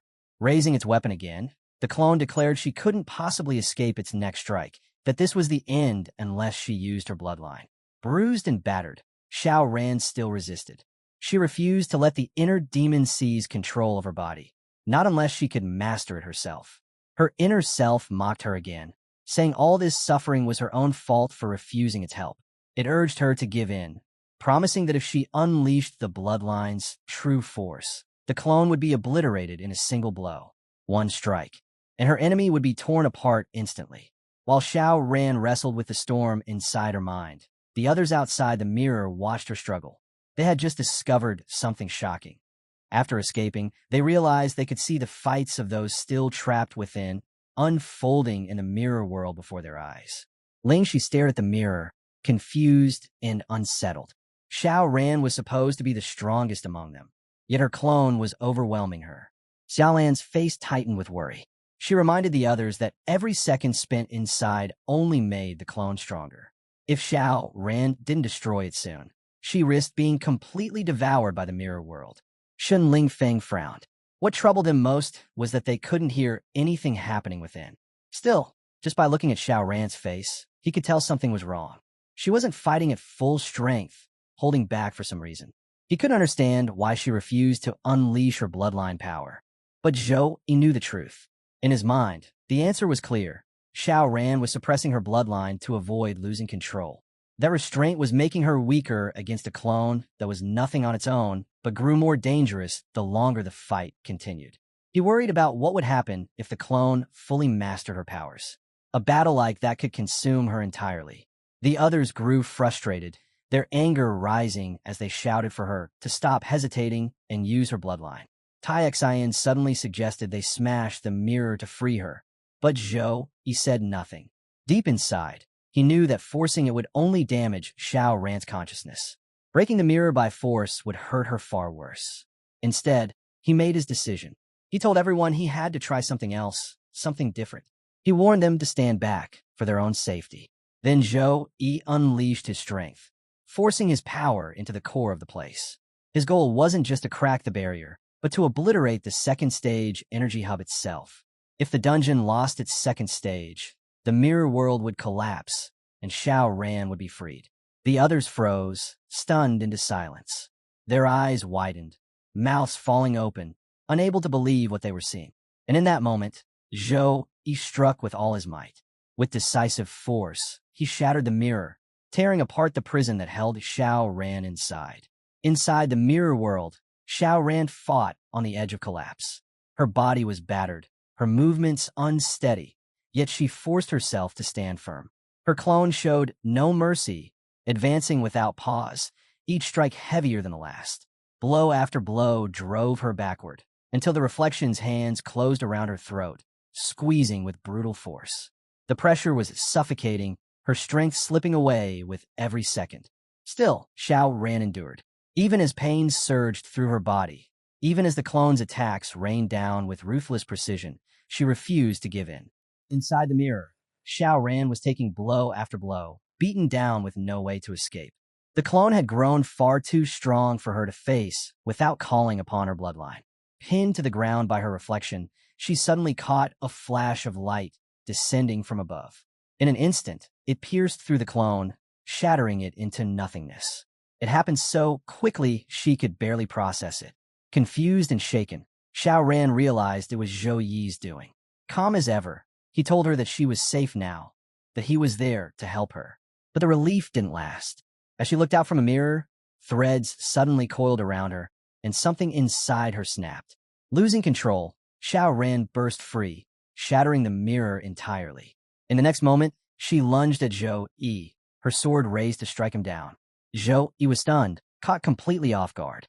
Without hesitation, he blocked her strike and countered, sending her flying back with a burst of holy light. The others watching were left speechless, unable to comprehend what had just happened. Zhou Yi's heart sank. His holy light should have burned her, yet Xiao Ran showed no fear of it now. Something was terribly wrong. She charged at him again, intent on cutting him down. Zhou Yi knew he couldn't risk using lightning or holy light again. They would only harm her. Instead, he summoned his threads, binding her tightly. Strings wrapped around her arms and legs, restraining her before she could strike again. It was the only way to stop her without causing further damage. As her struggling ceased, Zhou Yi stepped closer, trying to reach her and bring her back to her senses. But before he could, the dungeon itself reacted. A massive face appeared before them, reflected across glass-like walls. Its voice boomed, declaring that the rules had been broken, and because of that, calamity would fall upon them. In an instant, monsters began materializing all around. The first was a silver silk spider, level 20, deadly in weaving shadows. The second, a rock fire soldier, level 30, capable of unleashing molten charges. The third, a vine puppet, also level 30, wielding the power to launch bone spikes. The fourth, a skeletal warrior, level 23, armed with brutal slashing strikes. And the last, a slimy water monster, level 33, spreading corrosive acid across its prey. The monsters wasted no time, launching their attacks in unison. Without hesitation, the group charged forward, fighting to hold them back and create space for Zhou Yi to focus on Xiao Ran. Though the creatures weren't overwhelmingly strong, Ling Shi quickly noticed something alarming. Their severed parts stitched themselves back together, reattaching with threads. Xiaolan responded instantly, throwing her talismans into the fray. Flames roared to life, consuming the monsters until they burned into ashes, leaving no chance for their bodies to reform. Tai Xian didn't slow down for a second, unleashing her strength in a furious assault, while Shun Lingfeng hacked away with sheer force, cutting through wave after wave of enemies. As his companions fought, Zhou Yi analyzed the situation. He noticed the silver threads connecting the monsters, realizing they were all being controlled by the same source. It became clear to him the dungeon's purpose was to test strength, and in this first stage, those who failed were taken over by the threads, transformed into stage monsters. His thoughts turned to Xiao Ran. By destroying the energy hub earlier, he had disrupted her trial. She had lost the chance to prove herself and break free on her own. Worse, her inability to control her bloodline powers had left an opening. Through that weakness, the dungeon had seized her consciousness with the silver thread. Zhou Yi's suspicion solidified. The one pulling all the strings was none other than the dungeon boss itself. And that boss had marked him as the greatest threat, forcing its hand to unleash monsters to stop him before he could dismantle the dungeon completely. An enemy like this, one who relied on mind control, would never reveal its true form easily. But Zhou knew he had no choice. To free Xiao Ran, he would have to drag the boss out, no matter the cost. His resolve hardened. Turning to Xiao Ran, he whispered an apology, knowing what he was about to do might hurt her. With his power, he conjured a coffin of energy and sealed her inside. He then called out to Xiaolan, instructing her to place a talisman upon Xiao Ran. The talisman would block her qi and shield her energy, cutting off the dungeon's control over her for the time being. As Xiaolan fought her way through the monsters, she shouted to Zhou Yi that she would join him soon. A moment later, she arrived at his side, pressing a talisman onto the coffin and weaving a sealing spell around it. The barrier cut off Xiao Ran's qi, isolating her powers completely and giving Zhou Yi the chance to awaken her safely from within her consciousness. With Xiao Ran temporarily contained, attention turned back to the battlefield. The fight was spiraling out of control. The monsters kept multiplying, their numbers swelling until the group could barely hold them back. Desperate, they called out for Zhou Yi, urging him to step in before they were overwhelmed. Shun Lingfeng unleashed his flames at full force, incinerating waves of enemies, but it wasn't enough. Their numbers only continued to climb. Gritting his teeth, he warned the others. These creatures weren't just spawning, they were devouring one another to evolve into something stronger. Zhou Yi remained calm, but inside he understood the danger. If he didn't act soon, the dungeon's creations would consume everything, and his companions would be the first to fall. There was no more time to hold back. Drawing in every ounce of strength, he began preparing his most powerful attack. His voice rang out across the battlefield, commanding his friends to fall back immediately. He ordered them to raise their shields, to stay within their protection no matter what happened outside. No one hesitated. Trusting him completely, they gathered together in a tight circle, raising their defenses. They shouted for him to strike, placing their lives in his hands. Zhou Yi's body blazed with energy as he pulled mana from every direction, condensing it around himself. The air trembled under the force he was gathering. From within the coffin, Xiao Ran's eyes lingered on him, silently watching. But time was running out. The monsters began to merge, silver threads weaving them together into abominations more terrifying than before. Their fused forms loomed, closing in just as Zhou Yi reached the peak of his power. At the same time, the battlefield shifted. The countless monsters suddenly surged together, merging into one colossal form. The sight froze everyone in place. The dungeon was escalating the fight to a far more dangerous level. Ling Shi's senses sharpened, and her expression hardened. She could feel it. The monster's energy wasn't just powerful, it was climbing at an alarming rate. Its strength had doubled compared to when the creatures had been separate. Now the battle had narrowed to one duel. Zhou Yi versus the monster. Without hesitation, Zhou Yi called forth his divine summoning, level 1, an S-rank ability. A brilliant golden flash lit up the battlefield, and in an instant, a host of radiant angels descended. Their wings stretched wide, bows drawn, arrows glowing with holy light. Gasps rippled through his allies. None of them had ever seen such a sight. The strength of this summoning was far beyond anything they could hope to achieve. They whispered in awe, calling it the ultimate skill of a holy knight. Even the dungeon itself seemed to pause. For a brief second, time froze beneath the sheer weight of the power Zhou Yi had unleashed. But Zhou Yi himself was feeling the cost. Just summoning the angels had drained nearly 30% of his health. Worse, every moment they remained, his mental energy bled away. He had no time to waste. He silently promised himself, once this dungeon was cleared, he would work on controlling this ability, reducing its burden so he could wield it again without such risk. Then his command rang out, "Destroy them all." The angels answered instantly. Arrows rained from the sky in a dazzling storm of golden light. Each arrow struck with an explosion, shaking the battlefield to its core. And with dozens of angels firing in unison, the monstrous abomination was vaporized before their eyes, erased in a torrent of divine fire. Everyone was stunned into silence. They had just witnessed the full might of Zhou Yi's summoning, a force that could obliterate even the dungeon's strongest creation in moments. But awe quickly turned to concern. They knew this power came at a cost. The toll on Zhou Yi's body and mind was heavy, too heavy.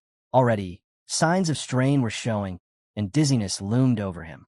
Yet Zhou Yi's focus never wavered. The battlefield was clear of monsters, but one threat remained.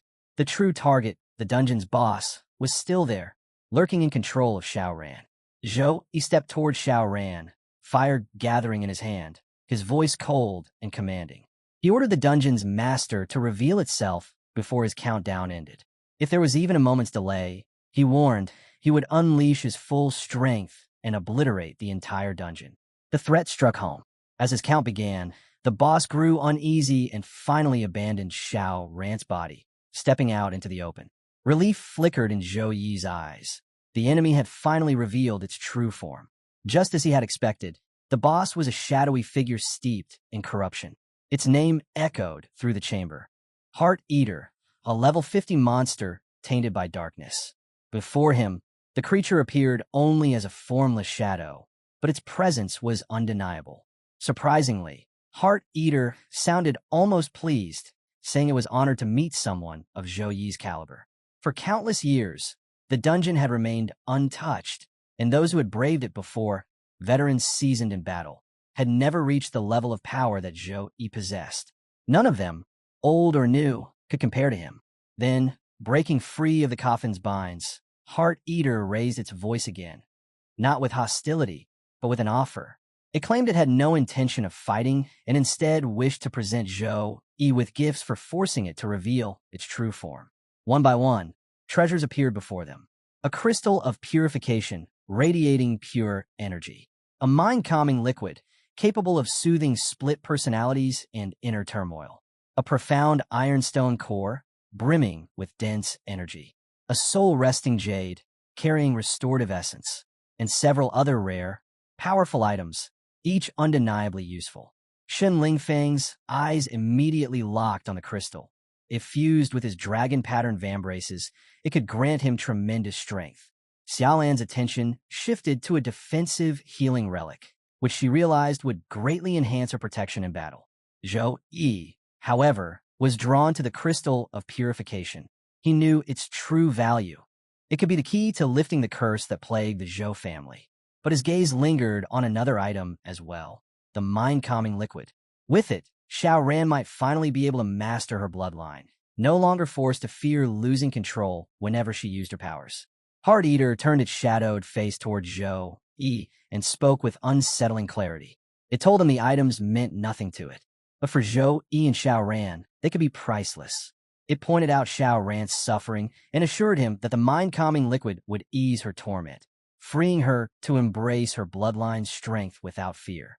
Heart Eater tried to sway Zhou Yi further, claiming that everything laid out before him was the rightful reward of the dungeon. By forcing the boss to reveal itself, Zhou Yi had supposedly passed the trial. But Zhou Yi wasn't convinced. In his mind, he knew something was off. Accepting the items now would mean halting his progress, cutting short the secrets he still needed to uncover with his companions. The rewards were undeniably tempting, yet he hesitated. Finally, Zhou Yi raised his voice. He told the boss he hadn't come to the Black Wind Valley for trinkets. No treasure could resolve the things that truly mattered: his system quest, his companion's revenge, and the curse that plagued his family. None of those burdens could be lifted by the boss's offerings.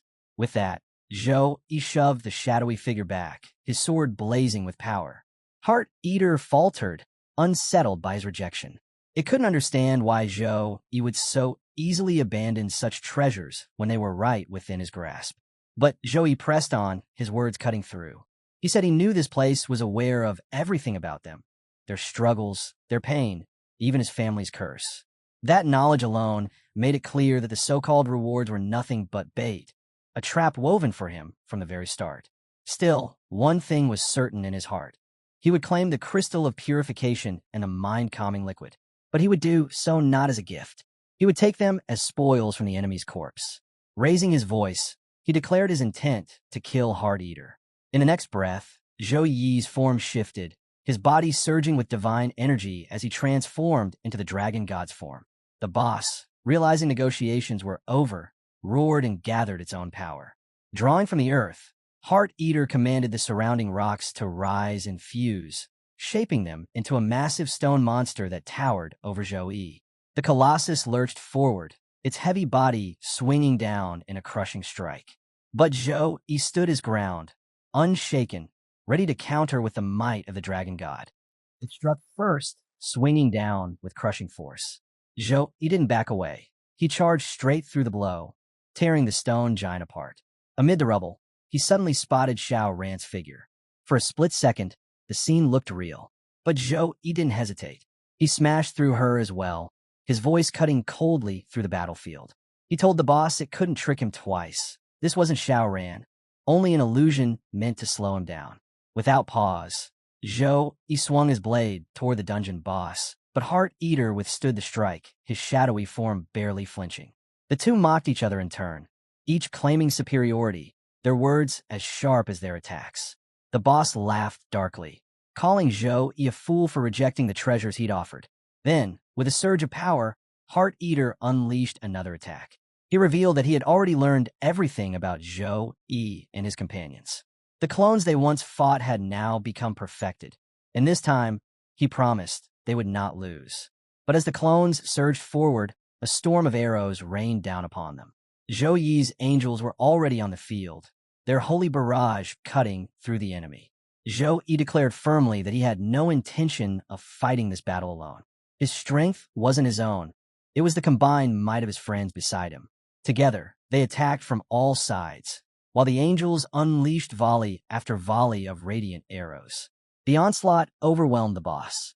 In moments, Heart Eater was defeated, his shadowy body collapsing under their united assault. But victory came with an unsettling aftermath. Shards of mirrors scattered everywhere, refusing to fade. Then, something strange pulled at Zhou Yi's vision. He saw someone sitting in the fragments, and suddenly a memory unfolded before him. One from 10 years ago, deep within Black Wind Valley. A man knelt on the ground, pleading desperately. He begged the dungeon boss for help, explaining that his daughter was dying. According to the greatest priest in Tianlan, she wouldn't survive without the 1,000 mystic ice jade. Time was running out. The man had heard that Heart Eater dealt in rare treasures through his black market, and so he had come, humbled and desperate, to ask for this one favor. The man fell to his knees, begging desperately for a way to save his daughter. But the dungeon boss, only a shadowy entity, laughed at his pleas. Amused, Heart Eater admitted he was fascinated by the man's determination. He told him there was indeed a way to gain enough wealth to buy every medicine needed from the city. But there were conditions, 3 of them. The man raised his head, staring into the boss's eyes, and asked what price he would have to pay. Heart Eater's voice was cold and sharp. He demanded the man use his wealth to stir jealousy in others, luring them into Black Wind Valley. He explained that the life force of the weak was his nourishment, strengthening him further. Their souls, he said, served many purposes for his growth. Shaken, the man asked if the people he brought here would be killed. The boss dismissed his concern, saying not to worry. Those who came would not be innocent. They would be driven by greed. And greed, he claimed, was the easiest bait. After all, who could resist the promise of sudden wealth? The man returned to the city, carrying this burden. There, he spread word of his discovery. He told others that Xianjing Stone's mine in Black Wind Valley were incredibly valuable, each worth around 1,000 Zhongxian currency. Someone who heard him frowned, reminding him of the dangers. That valley was infamous. Those who ventured and never came back. Just last year, a team had gone, and only their bones were found. But the man brushed the warnings aside. He said those people had failed because they hadn't found the right path. He alone had uncovered the mineral vein. What he lacked was manpower. He offered a deal. If the man helped a mine, he'd share 30% of the profits. Tempted by greed, people began to follow him. One after another, groups entered the valley. And one after another, the dungeon boss devoured their souls. The man wept as he saw their lifeless corpses. Yet he did not stop. Instead, he whispered to himself that it was their greed that had killed them, not him. Heart Eater's voice echoed inside him, assuring him that none of these people had come to serve him honestly. They had only come chasing riches. Lu later approached Clan Head Feng, offering to sell him the Xianjing stones at a negotiable price. But his dealings soon drew trouble. One day, when Lu returned to his office, he found his partner hiding under the table. Shaken, the man explained that another guild had stormed in, wrecked the place, and demanded 80% of their profits. Lu realized then what needed to be done. His company was still fragile, not yet established, but this was his chance to eliminate the local thugs once and for all. With calculated cunning, Lu led the rival guild into Black Wind Valley. There, the dungeon boss devoured them. As their leader was being consumed, he screamed for mercy, calling Lu by name. He promised never to interfere again, swearing he would work under Lu until his dying breath if only his life was spared. But this time, Lu did not waver. Tears fell from his eyes, yet his voice was firm. He ordered Heart Eater to kill them all, to take every soul. Soon after, Lu reached out to his lord, the dungeon boss, with a plan. He proposed establishing a proper guild on the surface, one that would mine the ores, sell them openly, and draw even more people into the valley. It would serve as both a business and a trap. Heart Eater, intrigued, asked what the guild should be called.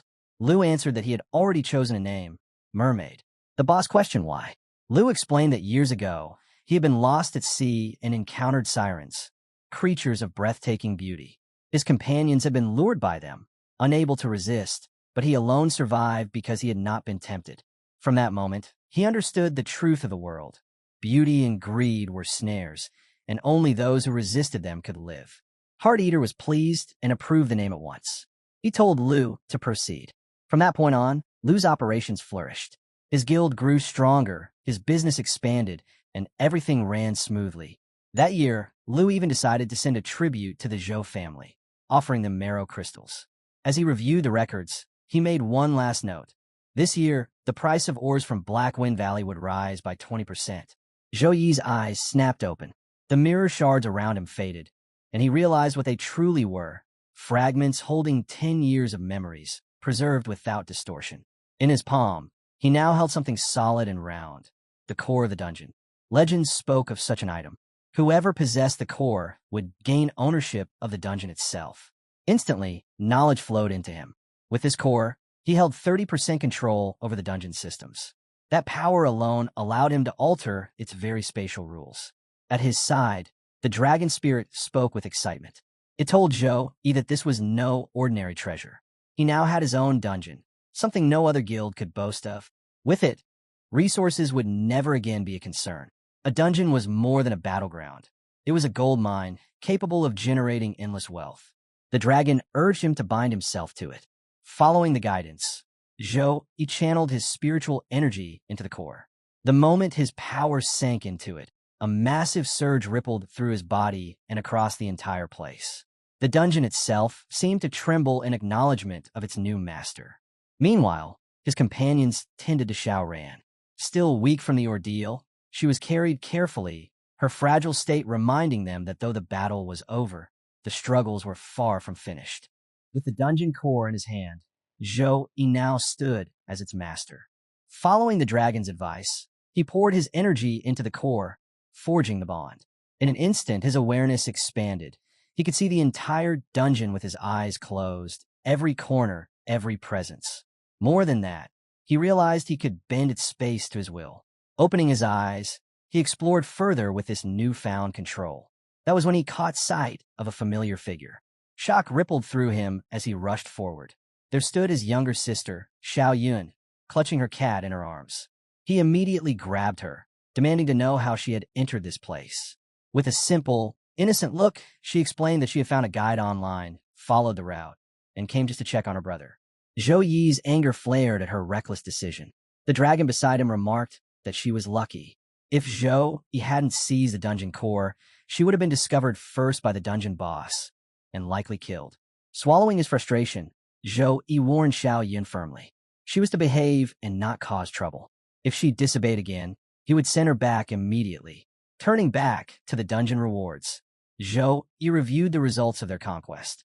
Their objective was now clear, to uncover the secret behind the Mermaid Chamber of Commerce. For completing this stage, each of his companions would receive an S-rank skill scroll tailored to their abilities.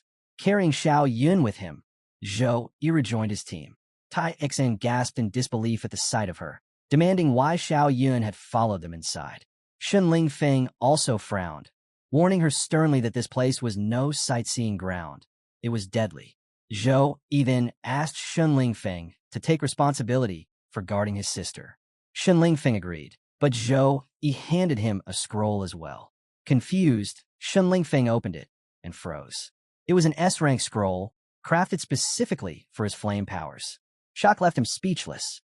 One by one, Zhou Yi gave each of his companions their own scrolls, each perfectly suited to their strengths. As the reality sank in, everyone stood stunned. They could hardly believe what they were holding, or how Zhou Yi had even managed to obtain treasures of this level. Xiaolan and Lingxi were so stunned that they couldn't hold back their questions. Both of them asked Zhou Yi why he would hand out such priceless scrolls so freely. Xiaolan reminded him just how valuable they were. On the black market, one S-rank scroll alone could fetch nearly 7 million Zhongxia coins. And if the buyer happened to be a powerful figure, the price could climb even higher. But Zhou Yi's reply was calm. He told them the scrolls weren't treasures he had purchased or earned alone. They were rewards for clearing the dungeon, and they were meant for everyone. Shun Lingfeng shook his head in disbelief. Even if that were true, he said, it didn't change the fact that Zhou Yi had chosen to give them away. His voice softened as he admitted that in his entire clan, there were only 3 such scrolls. Xiaolan stepped forward, almost flustered. She tried to hand hers back, saying it was far too valuable for her to accept. All she had done was follow Zhou Yi's lead in the dungeon. She didn't feel worthy of such a reward. But Zhou Yi stopped her. He told her plainly that the victory wasn't his alone.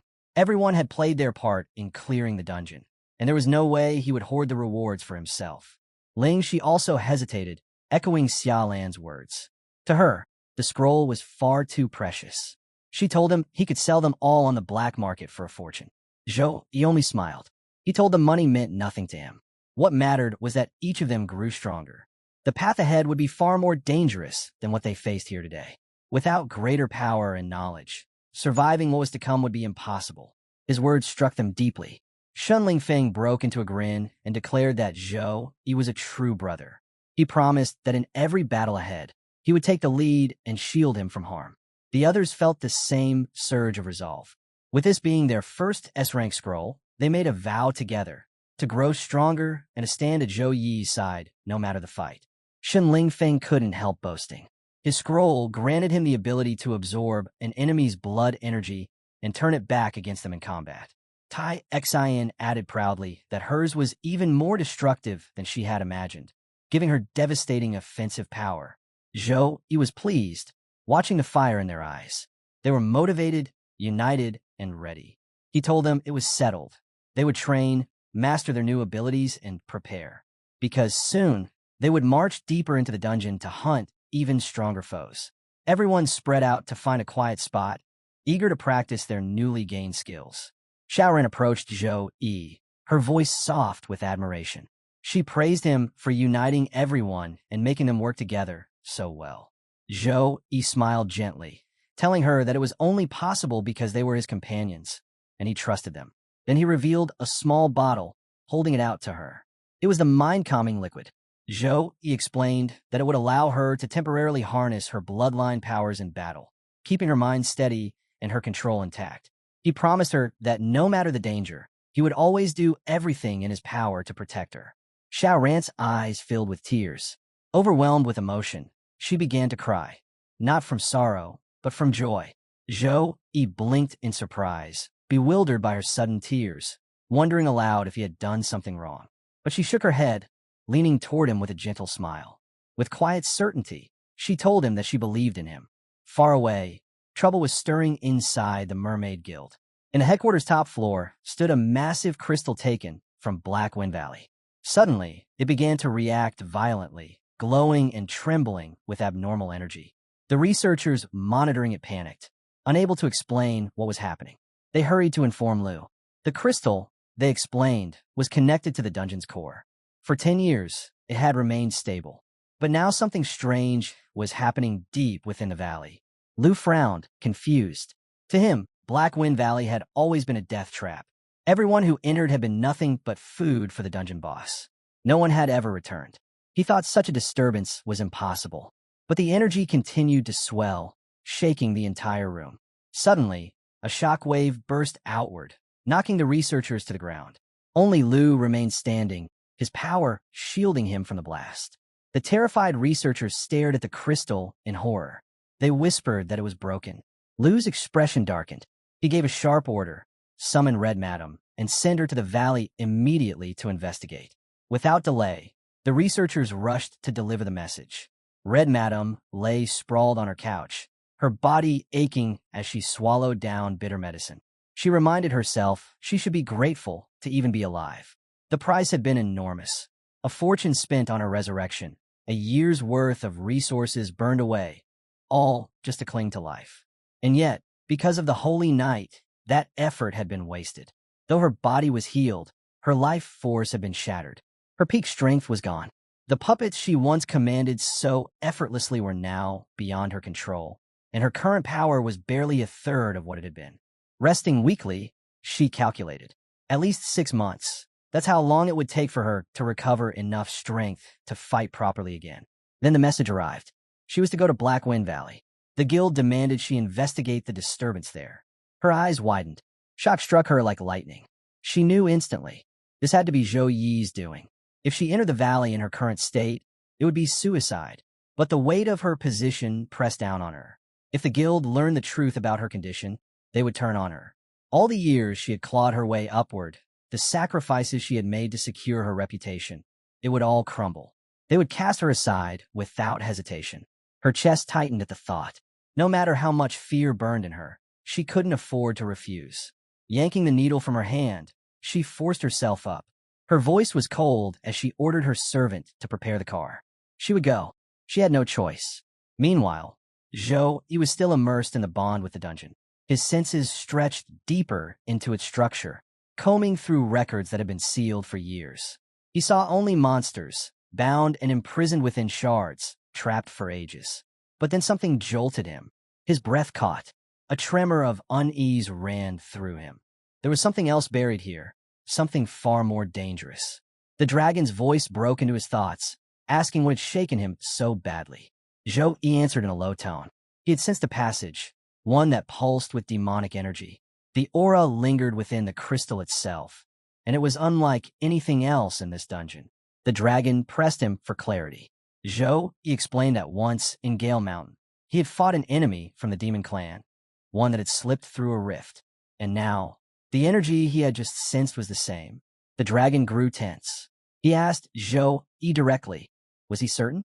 Was there truly a demon clan presence hidden within this place? His eyes stayed shut as thick waves of blue energy pulsed around him. Though his arm hung loosely at his side, the crystal floated in the air, shimmering with mana. Frostfang appeared beside him. When he finally opened his eyes, the flood of information nearly overwhelmed him. too scattered, too distorted, as if something was purposefully blocking his perception. He forced his mind to focus, trying to catch a single thread of clarity amid the chaos. He listened, watched, and began filtering through the confusion. Within the storm of energy, he caught flashes, someone restrained by black tendrils, a ritual of sacrifice.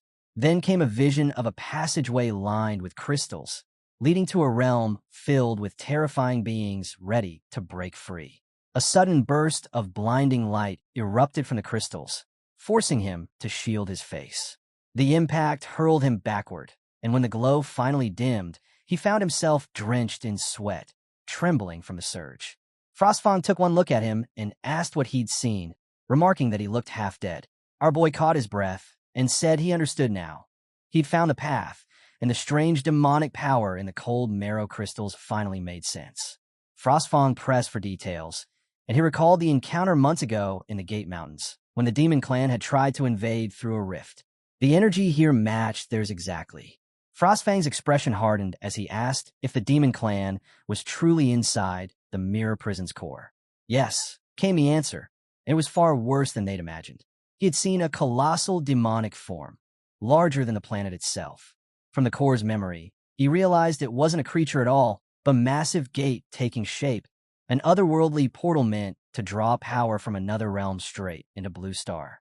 The Commerce Guild had been complicit, disguising their crimes as trade.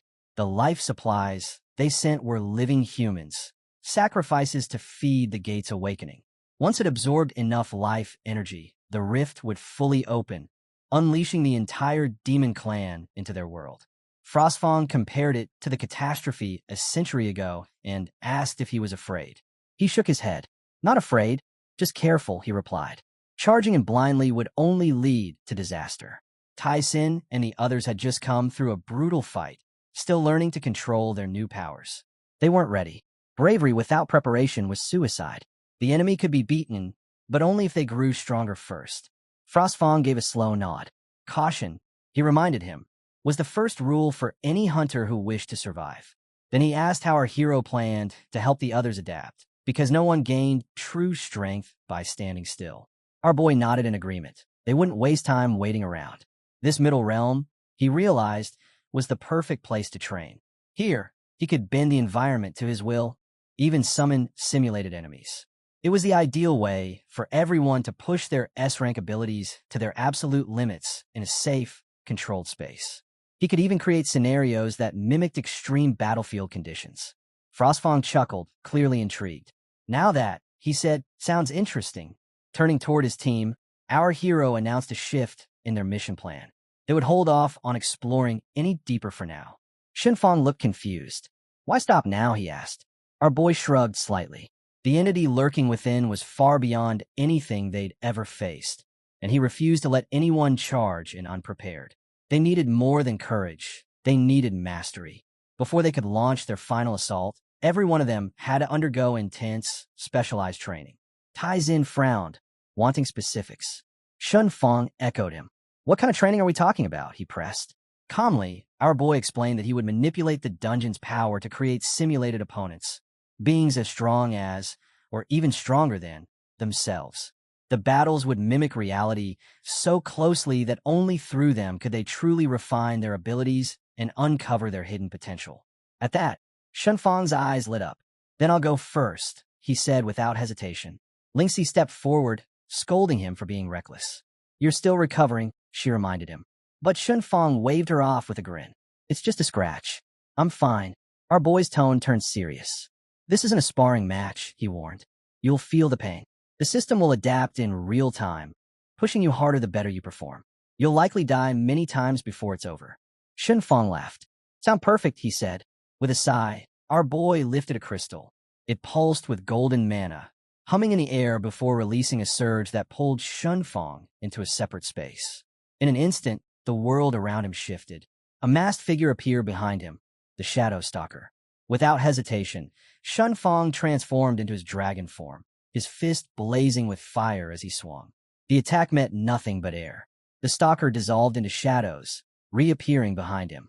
Snarling, Shenfang split into multiple copies, launching strikes from every direction. But the masked swordsman moved like smoke, slipping through every assault with effortless precision. The harder Shunfang fought, the more elusive his opponent became.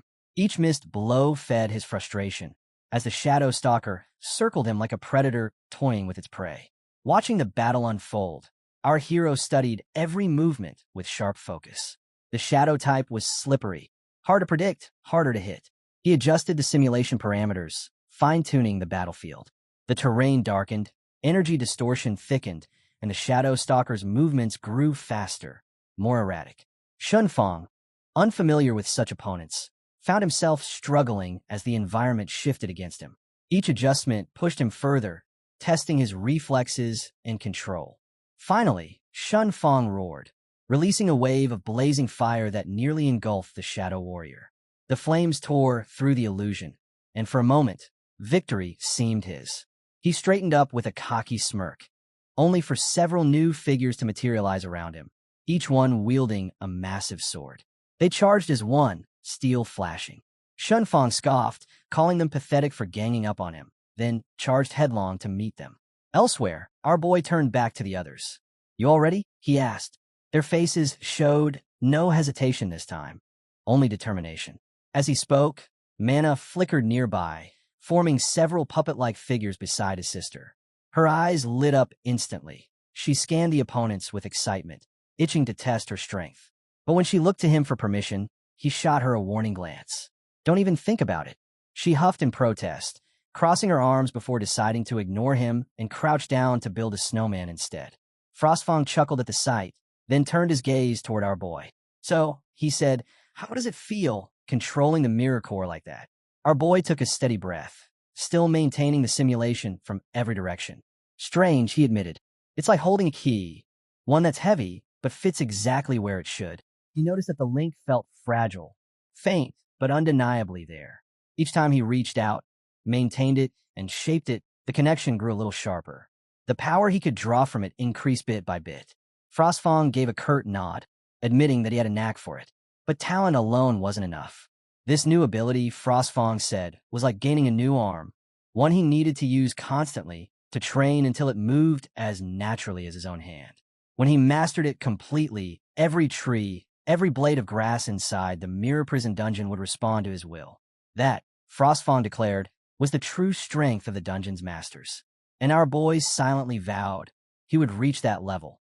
Not far away, his sister was happily playing with the snowman she'd made. But suddenly, it toppled over. She gasped and rushed forward, wrapping her arms around it as if to keep it from falling apart. Then, without warning, someone appeared. Her eyes widened, her knees went weak, and she screamed for her brother. He arrived instantly, already bracing for a fight. When he asked what had happened, she stammered out an answer. The woman in the red dress. It was her. Lady Hong had entered the Black Wind Valley. She released her silk puppets, sending them out like silent shadows. 2 crept through the valley's front. 2 more slipped toward the rear crevice, while the remaining pair stayed by her side for protection. As the puppets spread out, she adjusted her orders, making sure no trace of their presence would be detected. Meanwhile, deep within the mirror prison, he could feel everything. His spiritual power had merged with the dungeon's core, allowing his awareness to stretch across the entire Black Wind Valley. It was as if countless invisible eyes had been planted everywhere, watching, listening. Lady Hong couldn't hide from him, no matter what she tried.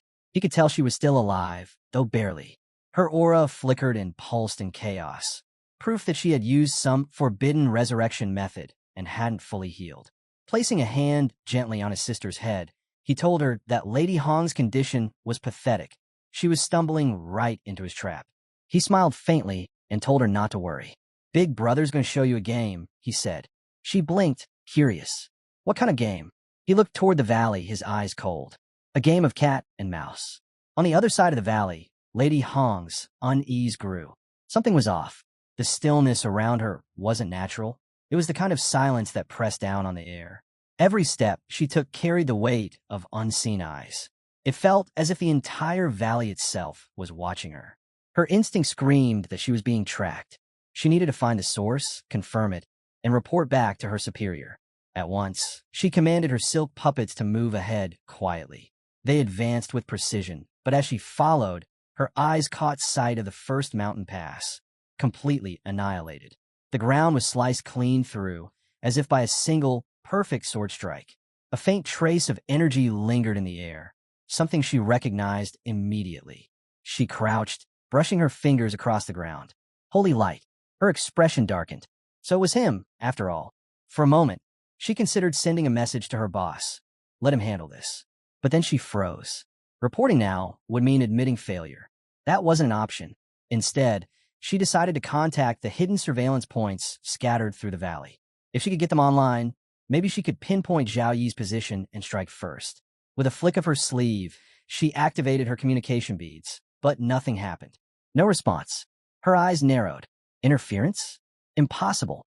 These were the Commerce Guild's top-grade encrypted links, the kind that no ordinary energy field could disrupt. Her gaze flicked to the strings that linked her puppets. Those were powered by soul energy, immune to regular interference. And yet, ever since entering the valley, she felt a strange pressure, something suppressive that made her movements sluggish. Gritting her teeth, she forced red energy to her fingertips, trying again. For a brief second, the link flickered back to life, then exploded in a burst of red light. She gasped, stumbling back as the connection was severed completely. Her head snapped up just in time to see her puppets, impaled mid-sprint. One after another, they fell, pierced clean through the chest. Her pupils shrank. Impossible, she whispered. Could Zhao Yi have already mastered a portion of the mirror prison's power? Or was there someone else, another intruder, lurking here? To wipe out 4 combat puppets in an instant, without even giving them a chance to react. That kind of speed was far beyond what she could handle right now. Before she could retreat, a figure appeared in front of her, a woman in a flowing white dress, serene and graceful. Why does sister look so pale? The woman asked softly. Lady Hong's guard went up immediately. What are you doing here? She demanded. The woman smiled faintly. Just passing through. I came to collect the sex tribute. Her tone was casual, almost teasing. Back when you were bettered in, I gathered the offerings in your place, didn't I? Perhaps this time, I should handle your mission as well. Lady Hong's fury boiled over. You killed my puppets, didn't you? She hissed.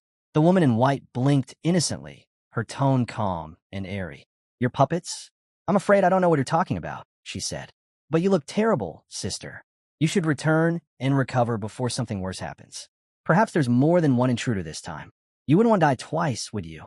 Lady Hong's glare sharpened, still as venom-tongued as ever. The woman chuckled softly. Maybe I learned it from you. We've spent so much time together, after all. Lady Hong exhaled slowly, suppressing her temper. Fine, she said coldly. If you're so concerned, then go on ahead. Scout the path. The woman nodded, spreading her wings of light as she flew forward into the valley mist.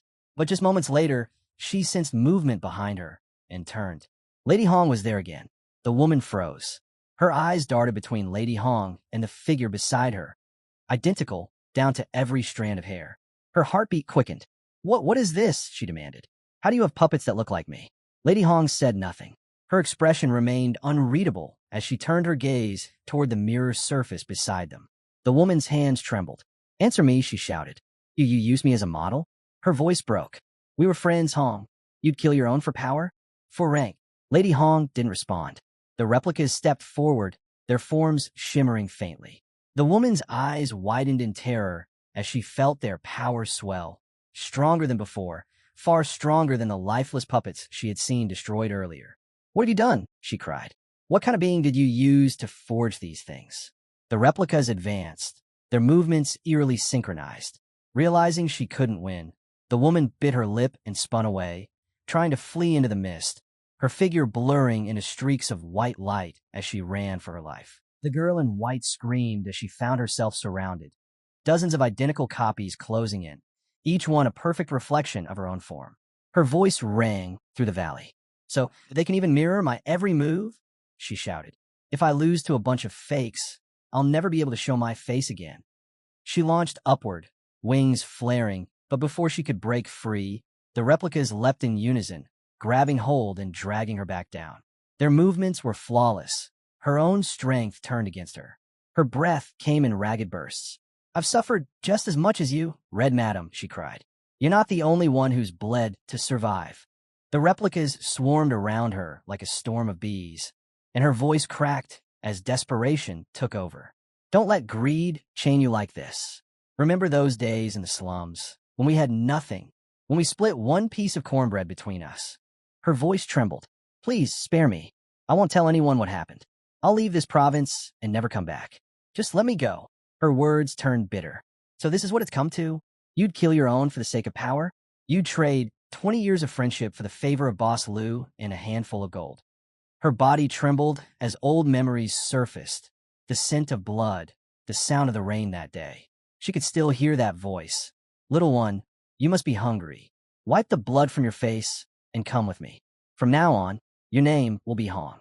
Her eyes filled with tears as she reached out a trembling hand toward Lady Hong. Lady Hong froze. The words slipped from her lips almost involuntarily. Godmother. The girl in white stepped forward, blue eyes burning with pain. I thought you were just stubborn, she said bitterly. You gave me food, clothed hope. I never thought the one I called sister would use everything I taught her to destroy me. Lady Hong stumbled back, clutching her head as if trying to block out the voice. Get away from me, she screamed.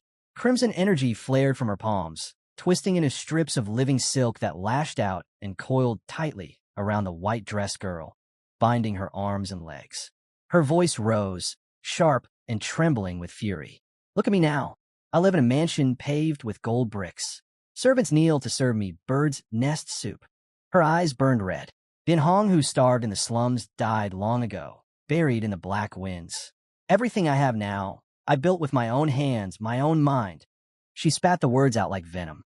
You were the one who couldn't keep up, the one who tried to drag me back into the dirt I crawled out of. The bindings tightened, glowing red-hot, as Lady Hong's rage drowned out the last echo of the girl's pleas. A violent surge of crimson energy erupted, hurling the girl in white backward. The wave tore across the mirror's surface, and for a brief instant, the world warped and folded in on itself. When it cleared, she stood there again, her clothes in tatters, her face pale and trembling. She glared at Lady Hong, shouting, I almost died in there. Now it's your turn to explain. Whips of red silk unfurled from her sleeves, wrapping around Lady Hong's arms. With a sharp pull, she yanked her forward, the force shattering Lady Hong's gloves. Lady Hong stumbled, falling to her knees, eyes wide in disbelief. These memories, she gasped. They shouldn't be here. Her chest heaved as realization struck. This wasn't reality. It was a maze of reflections, a prison made to tear her mind apart. Her fury flared. Damn these illusions, she roared. You'll never break me. Raising both hands, she summoned her trump cards. 6 gleaming constructs appeared beside her. Level 35 god puppets, each armed with bladed limbs. With a single motion, they began tearing through the mirrors, shattering them one after another. But as each mirror broke, something dark emerged from within.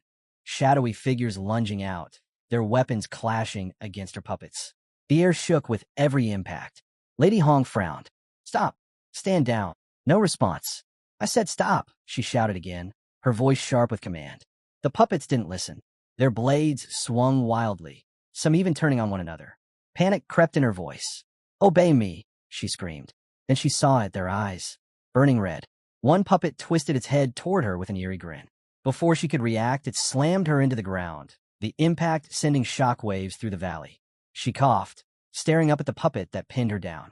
Horror spread across her face. This isn't an illusion. Her voice trembled. He's taken control of them. Zhao Yi. The realization struck like lightning. His power wasn't just within the mirror prison. It was the mirror prison. Every strand, every shadow obeyed him. She was trapped inside his domain, utterly defenseless. I have to get out, she whispered, staggering to her feet. I need to tell the boss, he'll know what to do. She ran, stumbling, frantic, but the ground cracked open beneath her feet. A sharp tremor rippled through the valley, sending her tumbling hard onto the cold floor. Her puppet strings quivered violently, then twisted, moving without her command, as if invisible hands were playing with them. She struggled, screaming in frustration. Stop it! Stop! But the strings tightened around her wrists and throat, jerking her like a marionette caught in a cruel performance. Damn you, Zhao Yi, she cried out, her voice echoing through the valley. Come out! Stop hiding like a coward and kill me yourself. The mirrors flickered. Then his voice filled the air, calm and merciless. Lady Hong, he said, you will struggle just as the ones you sacrificed did. you'll feel the same despair they felt. This hunting ground exists for you alone. Her eyes darted around in terror. You think you've won? She screamed back. The Commerce Guild's power is beyond your imagination. The boss still has cards you can't even comprehend. Her voice wavered as she tried to bargain, desperation creeping into every word. If you let me live, I'll help you. I'll speak to the boss. I can make him see reason. But the mirrors only rippled in silent response, Zhao Yi's presence closing in like an unseen tide. Zhao Yi's single answer cut through her plea. Not interested. Lady Hong raised her voice, warning that the guild's forces would arrive soon and he wouldn't hold her. She reached for her final option, the one reserved for absolute failure. From beneath her robes, she produced a unique construct, an explosive puppet, the masterpiece of the guild's finest artificers, the only one of its kind in their ranks. She laughed, then shouted challenge. If he thought he could control everything, she would prove otherwise. Blue energy coalesced around her as she hurled her last threat.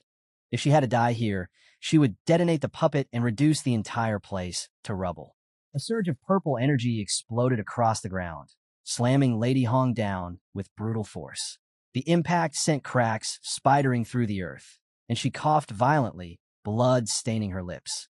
Gritting her teeth, she forced her trembling arms beneath her, trying to push herself upright. Then, through the haze of energy, a figure stepped forward. Zhao Yi. His eyes were cold, his voice even colder. You want to die? He said quietly. I didn't give you permission yet. Lady Hong spat toward him, hatred twisting her expression. You devil, just kill me and be done with it. Zhao Yi's gaze didn't waver. You always enjoyed watching others squirm in despair, he said, almost lazily. So why rush now? Stay alive and savor the feeling. Hypocrites like you deserve nothing less. Her face contorted with rage. So it was you, she snarled. You killed her, the woman in white. Of course you did. You control the entire valley now. Her lips curled into a bitter smile. Do you think you've won? There are plenty who want my seat. Zhou Heng, Zhou Xiaobai, still sitting comfortably at the Zhou residence. And your dear little sister. She never finished. With a sharp metallic snap, a spectral chain whipped through the air, wrapping tightly around her body. Zhao Yi appeared beside Xiao Yun, his expression softening slightly. Don't look, he said gently. Your brother will take care of this. But Xiao Yun didn't turn away. Her small hands clenched at her sides as she stared at Lady Hong. No, brother, she said firmly. She tried to take me away. She hurt you.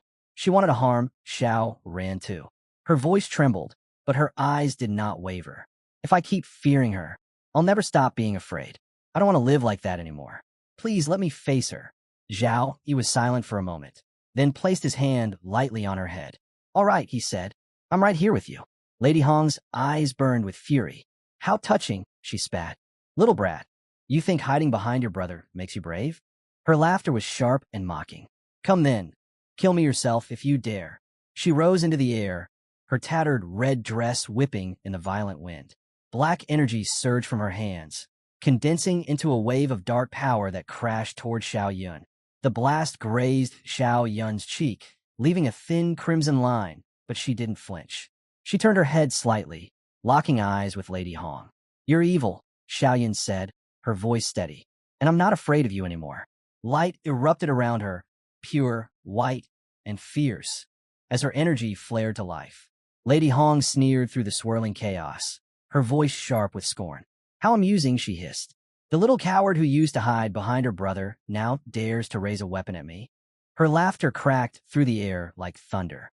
Have you forgotten how you used to weep behind him, trembling like a leaf? Blue energy began to pour from her body, twisting and raging like a living flame. I'm Madame Hong, she screamed. The Zhou family. Zhou Yi himself should have been mine.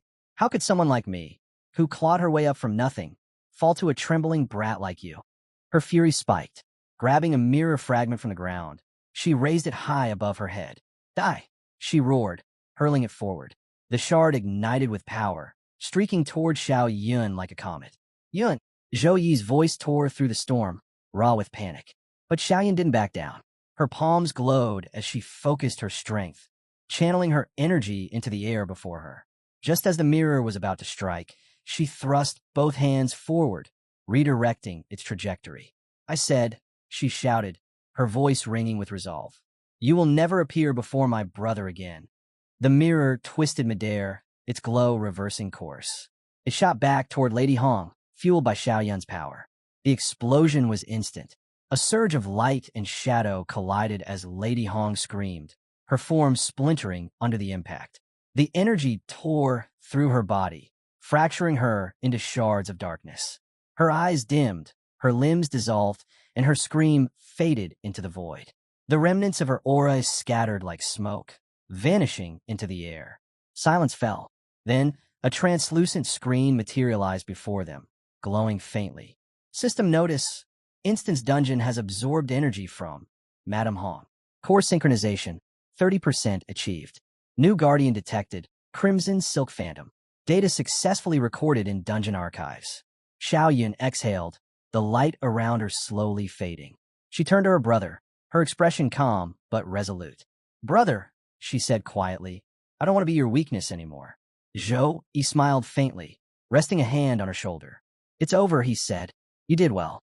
You've grown stronger, Yin. You're not that scared little girl anymore."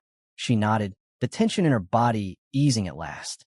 Far away, in a shadowed chamber lit only by the glow of a holographic screen, Liu watched the entire battle unfold.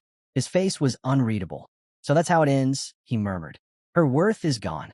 Just another discarded piece on the board." He turned his attention to the data feed streaming from the mirror prison. The readings pulsed with strange symbols, and his expression darkened. "The Dark Compass," he whispered. "So it really does exist." He read the details flashing across the screen. A soul fragment forged from demonic bone and abyssal crystal, bound by the essence of a fallen demon lord. Whoever controlled it could merge with that power, multiplying their strength and corrupting their very soul. As he watched, figures began to emerge from the shadows behind him, 4 in total. The first, a tall dark elf, her fingers resting on the strings of a spectral instrument, the wind string. The second, cloaked in bone and decay, a necromancer, his eyes flickering with green fire. The third, a silent swordsman, his blade resting on his shoulder, cold and sharp as death. And the last, moving like a whisper in the dark, an assassin, his twin daggers gleaming faintly. The mark on his wrist glowed black, the shadow string. Liu leaned back in his chair, a thin smile forming. "The pieces are in place," he said softly. "Let the next act begin." The boss scanned the report and announced the situation bluntly. Black Wind Valley had fallen into disorder and needed to be cleansed at once. Their master remained asleep and must not be disturbed.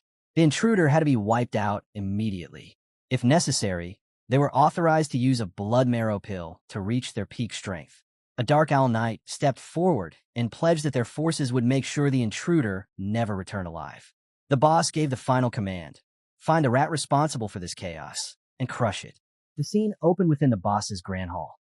One man stood at the center, mercilessly punishing a bound captive. Agonized cries filled the room as another voice shouted that the chains could never be broken. Each link forged to pierce into flesh and soul alike. The branding iron hissed, burning into skin. Lady Hong watched without a word, her expression unreadable. Then she spoke, her tone calm yet chilling. Rather than wasting resources keeping the man alive, she said, it was better to let him serve as nourishment for the master. Lowering herself to the ground, she reported in reverence that this month's offering had reached 177 souls. From the shadows, Zhou Yi observed everything in silence. The insignia on their robes caught his attention. It was the mark of the Mermaid Guild. His thoughts drifted to the female assassin who had died earlier, whose body hadn't been absorbed by the instance dungeon. That could only mean one thing. The guild already knew of Lady Hong's demise. His unease grew. If that was true, Lu Xian was most likely already on his way to kill him. The evidence of the guild's human sacrifices and their alliance with the demon tribe weighed heavily on him. There was only one person he could trust with it, his teacher. Only his teacher had the authority to move swiftly enough to suppress Lu Xian and destroy the guild completely. Zhou, he contacted his teacher at once. The old man's voice came through, stern and composed, demanding to know why he was calling at such a late hour. Zhou, he didn't hesitate. He revealed that he had discovered the Mermaid Guild's horrific secret within Black Wind Valley. The guild was feeding living humans to a dark creature hidden in the valley's depths. Though he couldn't speak about the mirror prison's core, he explained that the discovery had come through Lady Hong's involvement. He confirmed that the dark creature was using human sacrifices to hasten the awakening of the otherworldly gate. Once the gate fully opened, the demons from beyond would flood into their world, bringing upon Zhongxia the same disaster it had endured 100 years ago. His teacher fell silent for a moment. Then his tone shifted, grave and resolute. He demanded to know the gate's current state. Zhou Yi reported that it had absorbed too much energy and entered a temporary dormancy. This was their last chance. Once it reawakened, the gate would become permanent. Without hesitation, the teacher declared that he would invoke his highest command, alert the military, and send an elite unit to seal off Black Wind Valley immediately. His final order to Zhou Yi was clear. He and his team were to withdraw at once. Before Zhou Yi could even reply, the ground trembled with a deafening roar. A violent explosion tore through the valley. Lu Xian had already arrived, far sooner than anyone expected. Zhou Yi's instincts took over. Golden light flared from his body as he unleashed his energy, summoning his entire team to his side. Among them, a young girl with a violet band around her neck stepped forward, eyes wide with worry. "What was that explosion?" she asked. Zhou Yi's expression stayed firm. "Everyone, gather up," he commanded. "Listen carefully. This is an emergency." He spoke quickly, outlining the grim reality before them. Lu Xian was not alone. He commanded 5 subordinates, each one above level 40, while Lu himself had reached level 46. The difference in strength was insurmountable. A head-on battle would only mean death. Zhou Yi made his decision on the spot. "I'll hold them off," he said firmly. "The rest of you, evacuate immediately. Once the military arrives, they'll take over." But before he could finish, Shun stepped forward, fists trembling but voice steady. "No," he said. "If you're sending people away, send the others, but not me. I didn't train all this time to run. You're not fighting alone." Zhou Yi's tone hardened. "This isn't about pride, Shun. You can't win against them. None of us can." Shun didn't move.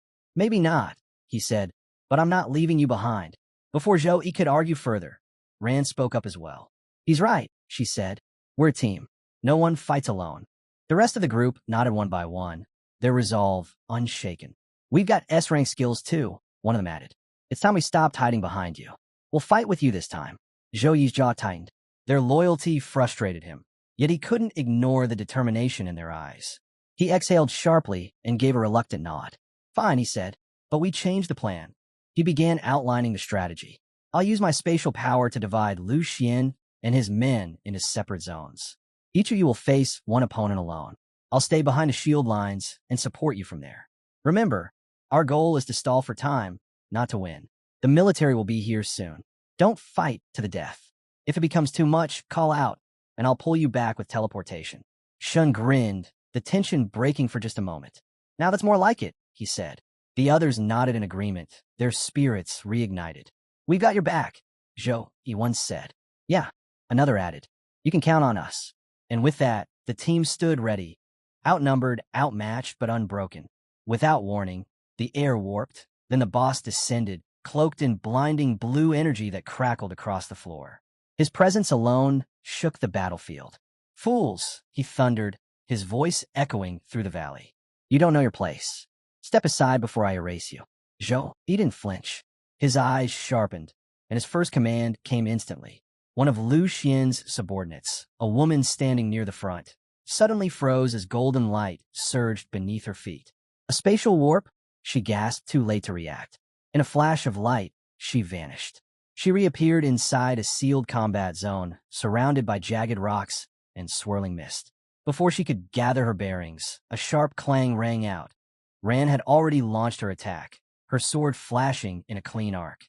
The woman twisted aside, her movements sharp and fluid, and gave a cold laugh. "A sneak attack? How fitting for a little rat like you."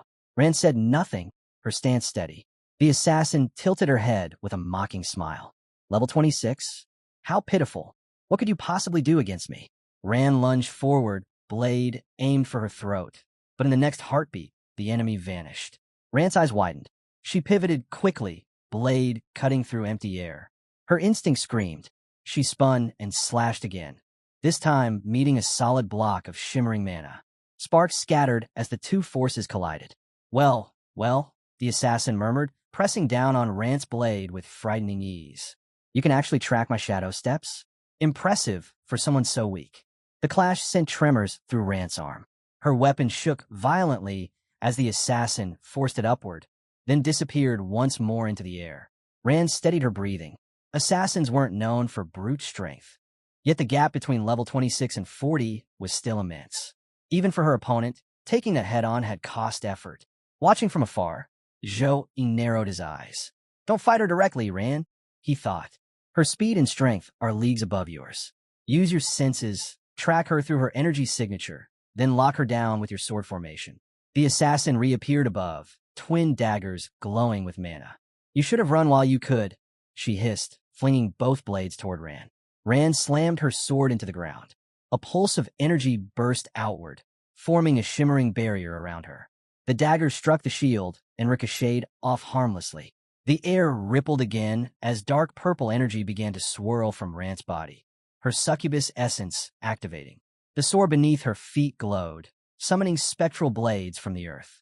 Phantom sword souls materialized, their forms flickering like mist before striking outward in unison. Every time the assassin appeared, one of the sword souls slashed toward her, forcing her to defend.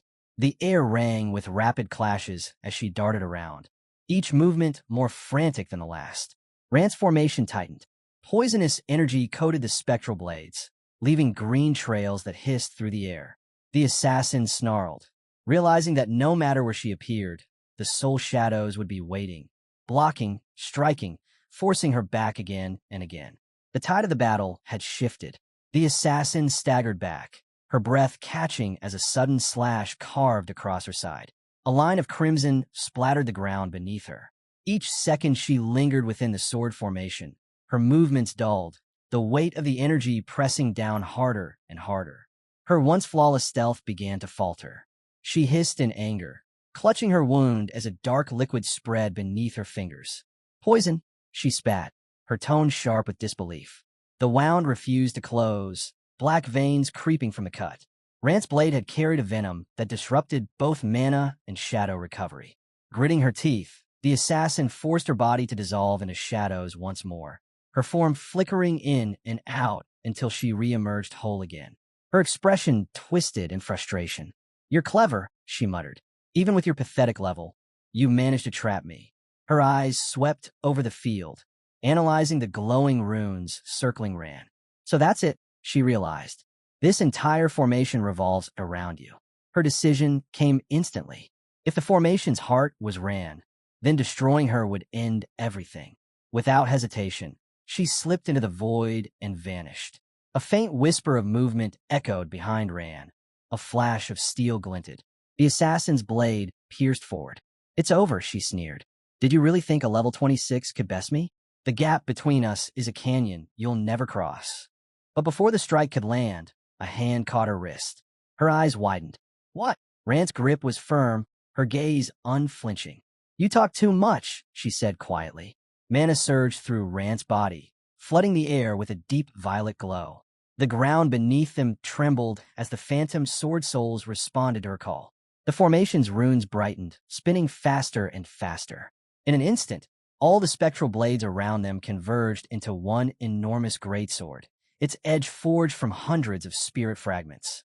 Phantom hands, remnants of the soul shadows, rose around it, lifting the weapon high into the air like divine judgment awaiting command. Rand raised her arm. Her voice rang clear and steady. "Soul shadows, return to silence." The giant blade fell. In the middle of the battlefield, the ground is torn open with massive craters, as if something ancient once clashed there. Shun Lingfeng is locked in combat with the swordsman Bloodfang. Shun charges straight in, but Bloodfang stands firm, taking the full impact behind a heavy shield. Shun summons the Flame Dragon Fist, smashing straight through the battered shield. Flames surge higher as he follows with the Scarlet Flame Fist. Bloodfang suddenly drives his spear forward from an unexpected angle, calling Shun nothing more than an insect. Shun shifts into an elbow guard, but the strike is already in motion. A burst of force explodes outward, and a streak of yellow light cuts toward him. Shun reacts at the last moment, forming a mana barrier. The spear only sends out a spark as it collides, unable to break through, but the impact still hurls Shun backward. Just then his ally speaks. He explains that the enemy is a level 43 Dark Warrior, boosted to the peak in both strength and defense. He warns Shun that a direct confrontation guarantees defeat. He tells him to scorch the enemy with the dragon's breath, drain his stamina, and move carefully. The chance to finish him will appear in the brief moment after the enemy enters a berserk state. Bloodfang lets out a short laugh, noting that he has never faced someone rougher than himself. He comments that Shin's swings are wide and forceful, leaving no easy gaps. Then he adds that reaching level 26 so early is almost unfortunate. He raises his weapon once more and declares that he will never lose in raw power. Shin suddenly drives his fist into the ground, cracking it apart, shouting that he has no intention of trading hits. Bloodfang pauses and looks down at the shifting earth. That single moment is the setup. Shin used the broken ground to disrupt the footing of someone weighed down by heavy gear. Shin launches upward, spotting the opening, and prepares the dragon's breath. A mana circle forms in front of him, but before he can fire, Bloodfang's spear tears through the circle in an instant. Bloodfang suddenly rushes in with both spear and sword ready, his speed rising sharply. Mana waves burst around him as he shouts that the opening Shin saw was nothing but bait. He asks if Shin truly believes fighting a level 43 warrior is that easy. Instead of striking Shin, he drives his spear into the ground, and the impact is far more destructive than expected. The earth erupts, and Shin leaps back just in time to avoid the blast. Shin lets out a quick laugh, calling him an iron turtle. Bloodfang answers with a series of rapid slashes, but Shin slips past each one with ease. Then a sudden strike cuts across Shin's arm, reminding him of the growing gap in level and strength. He knows he must hold out until the enemy's blood begins to drain, but the next blow sends him flying and slamming into the ground. Watching from the side, the hero notes an advantage. Shin's power increases the more his defenses fall. Shin wipes the blood from his lips, stares at Bloodfang, and laughs, saying that every hit only pushes him further. Bloodfang doesn't slow down. He charges once more, his weapons blurring. Shin simply raises his hand, releasing a burst of red energy. He declares that if Bloodfang wants a contest of strength, then he'll show him what true blood-for-blood combat looks like. The ground shifts into a grainy red surface as a blood-like liquid rises and spreads outward. Shin commands the flowing red substance toward Bloodfang. The Dark Warrior freezes for a moment as the slime forms glowing red beads that drift toward him. They cling to his armor, and although he tries to shake them off, they refuse to come loose. He shouts at Shin, demanding to know what kind of technique this is. He tears away one slime, but the rest remain firmly attached. Shin laughs loudly, calling out that the Iron Turtle's shell won't help him now, and challenges him to experience his own strength. Then Shin triggers Bloodbath Fury. A system prompt appears, explaining that Bloodbath Fury pulls blood chi from the opponent to form a field of blood. The beads rise into a soul blood orb and strike the target, unleashing a violent chi explosion. A colossal explosion erupts, swallowing everything in its radius and turning Bloodfang into nothing but scattered blood on the ground, his life ending in a single instant. Far away, our hero watches the battlefield through his mirrors, standing amid a haze of smoke. Through these reflections, he monitors each fighter, speaks to them, and directs them as they battle. His attention moves to Lan, who is struggling against a skeletal creature. She lies on the ground as the monster prepares to deliver the finishing blow. Our hero reaches up and touches the crystal orb floating above his head, the core that links him to all his mirrors. The moment he senses Lan's danger, he reacts. The orb flashes with golden light, sending that radiance across the battlefield. With that projection, he forms a mana barrier around Lan. The skeletal monster slams its fists onto the barrier, but every strike bounces off without leaving a mark. It keeps attacking, yet the protection holds firm. Lan stares up, stunned at the sudden shield around her. She looks around just in time to see the skeletal creature crumble to pieces, leaving only its skull behind. With nothing left trying to kill her, she realizes that Zhou Yi is the one who stepped in. She softly thanks him for saving her. The hero then feels the toll of maintaining control over 5 separate fights at once, far more exhausting than he expected. Luckily, the others aren't at immediate risk. He shifts his view to Yun's mirror and confirms that everything on her side is still stable. Only one battlefield demands his immediate intervention. He turns toward another mirror, where countless beasts are lunging at a single figure. But that lone fighter moves like a reaping blade, cutting the creatures down faster than they can reach him. They fall instantly, one after another. This is the enemy warrior, Lucian. The hero activates his crystal orb to call for reinforcements. As soon as his command is spoken, waves of blue mana rush outward, making the orb tremble. Within moments, massive monsters burst up from underground, ripping through earth and stone. In less than a minute, colossal creatures tower over the battlefield, prepared to attack the enemy. Across the mountain ranges, entire clans of monsters charge at Lucian under the hero's orders. But the moment black tendrils rise from the ground and coil around Lucian's legs, he simply looks down at them with disdain, calling them mere insects. A sudden shock wave erupts from him, breaking the bindings instantly and wiping out everything around him, while he remains in place, unmoved and untouched. From the haze, a woman steps forward without a sound. Her crimson gaze and Hong-like features make their link unmistakable. She darts straight at Lucian, calling forth her crimson soul phantoms as waves of spectral followers surge toward him. Even so, Lucian doesn't react. He mutters that Hong never seems to stay gone, instantly realizing the protagonist must have brought Madame Hong back to life as a tool. He lifts his hands, sending out a burst of red power that coils around her in an instant, locking her down before she can get close. The crushing psychic force slams her into the ground, smoke covering the impact. When she fails to re-emerge, Lucian's mood sours. He orders her to quit hiding and accept her end. He pulls out a peculiar relic, thick red slime dripping from it and sinking into the dirt before shooting upward again. The liquid reshapes into a massive red warrior. Lucian raises his hand, and the creature copies him perfectly, his own living mana warhead. But before he can command it, a red flash drops from above and smashes into his hand, tearing a sharp cry from him before he even grasps what hit him. His summoned warhead instantly crumbles as blazing laser shots pour down, detonating in a violent blast that wipes out everything around. Those strikes come from our hero, who has been watching the entire fight from high above. One of the beams swings toward him, and while Lucian responds at once, the hero is faster. He forms a yellow mana shield that catches the blast with ease, though Lucian can't hide his shock. He mutters that someone barely at level 30 can withstand half his strength, and that whatever the hero is hiding must be far deeper than he expected.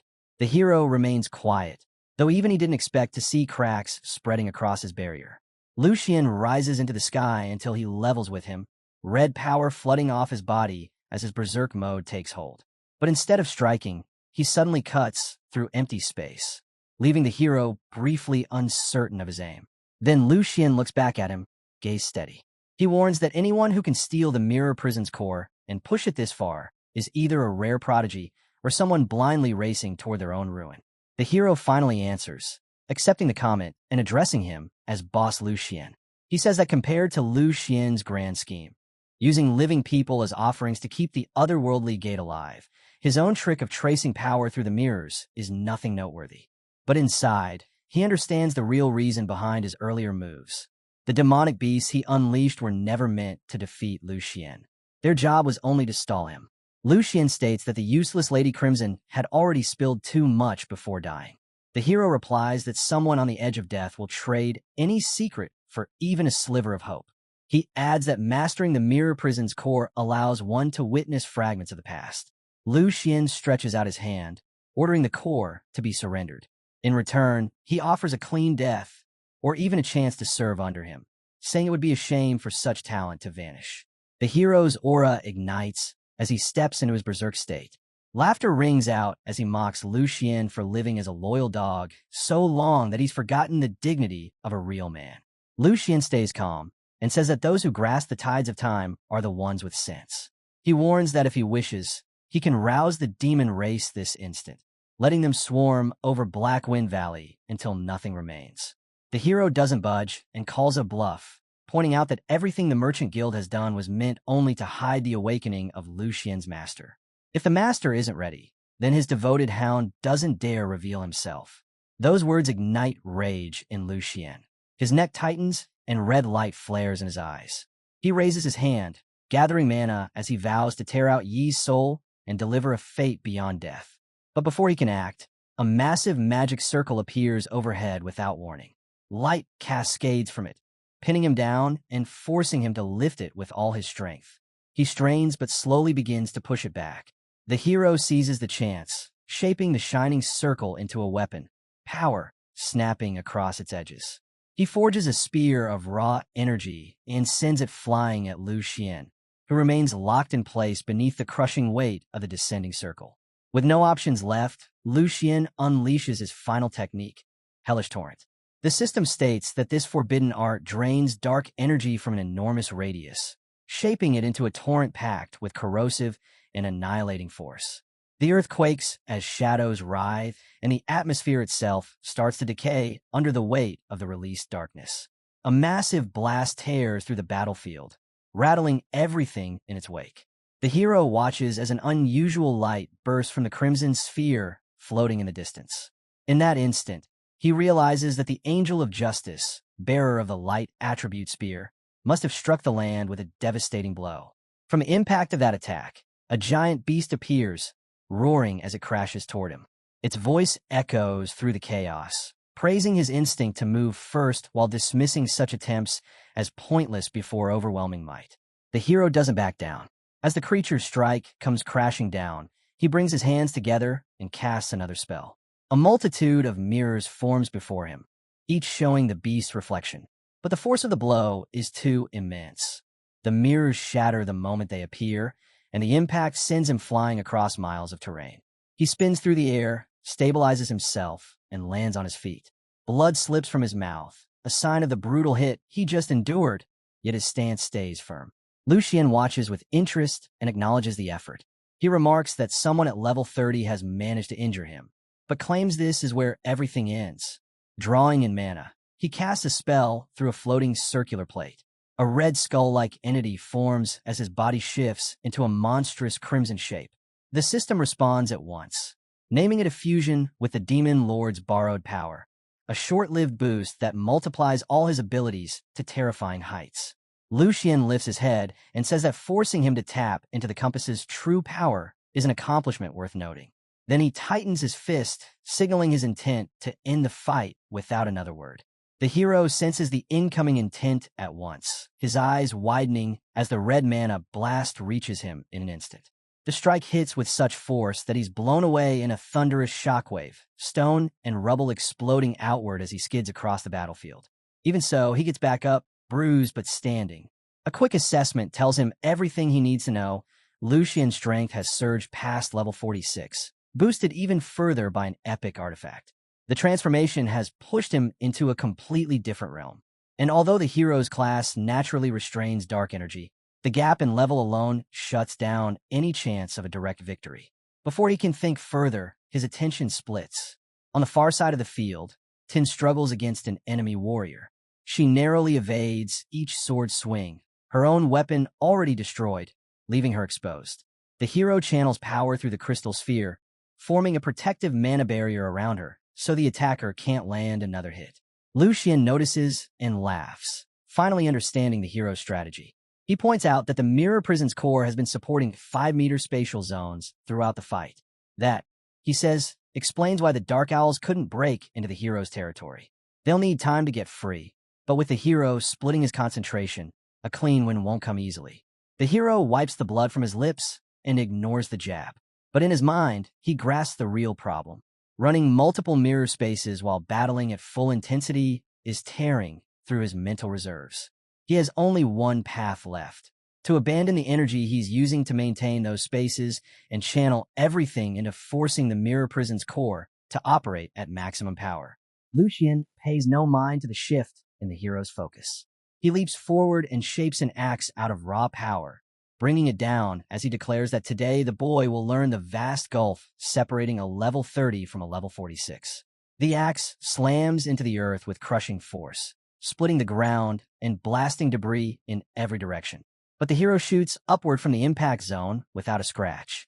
While still airborne, he summons his energy and calls forth the punishment of light. A colossal bolt of lightning drops from above, striking Lu Xian with such intensity that his figure nearly disappears inside the blinding glow. The drilling force of the lightning rattles the entire battlefield. But that attack is only the opening. The hero follows it by calling down lightning-forged chains, each link gleaming with divine power. They crash into the ground and surge forward, coiling around his enemy. The system announces the activation of Sacred Thunder, the chains of the heavenly prison, locking Lu Xian in place. Using a chunk of stone hurled skyward by the explosions, the hero launches himself straight at Lu Xian. His blade arcs forward and tears through the opponent's defenses. But before he can continue the assault, a massive red blast erupts toward him. He lifts his hand and summons the hand of God to meet the incoming sphere, yet the pressure is so overwhelming that cracks spider across his hands. Blood bursts from his fingers. At that moment, Frostfang appears in a swirl of white mist, jaws opening as it prepares a devastating mana burst, announcing its arrival beside its master. The released mana collides with a pair of incoming fireballs, the impact erupting in an explosion on par with a nuclear blast. The shockwave erases everything caught within it. When the chaos fades, the hero stands once more in human form, Frostfang hovering protectively above. He orders his dragon to withdraw, and it disappears in an instant. Lu Xian, untouched, looks on. He mocks the fading dragon's soul, calling it a foolish creature rushing toward destruction. He acknowledges the hero's strength, but declares that no number of hidden cards will ever be enough to bring him down. 5 mirrors flare to life before E without warning, each one displaying a different battlefield. Lu Xian freezes for a moment as the scenes unfold. In one reflection, Xiao Ran is struck by several black spears, her strength drained to nothing, unable to move or recover. In another, Shun is smashed into the ground by Bloodfang, the beast's armored weight crushing his neck. Little Yin appears in the next mirror, overwhelmed and dragged down by swarming skeletal monsters. The 4th mirror shows the blue-haired girl pinned to a wall, her body held in place by a barrage of arrows. And in the final reflection, the last teammate in black collapses as countless blades pierce through him, even his shadow fading away. Watching he continue to maintain the mirrors to shield those who have already fallen, Lu Xian breaks into loud, unrestrained laughter that rings across the ruined battlefield. Still amused, he lifts a massive boulder and hurls it straight at E, slamming him brutally into the ground. Dust explodes outward from the impact. Even so, he forces himself upright again. Drawing on the remnants of his strength, he unleashes a surge of wild power that makes the ground tremble beneath his feet. Raw energy spills from his hands as he lets out a roar that shakes the entire field. He is nowhere near done. A pulse of power erupts from his head, sending waves across the battlefield. The system triggers a proclamation, Sacred Thunder, Stance of Revelation. His resistance to abnormal effects rises by 60%, his lightning damage climbs by 60%, and the stance locks in for 15 seconds.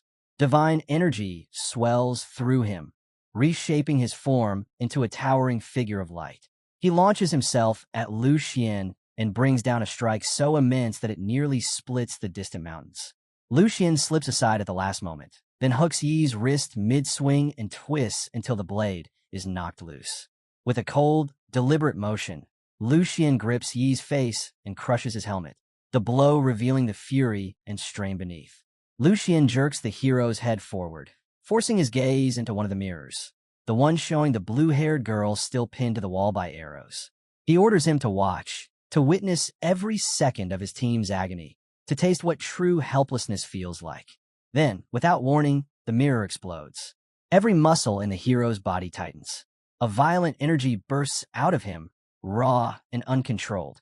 The invisible shock hits Lu Xian straight in the soul, making him stagger back in disbelief.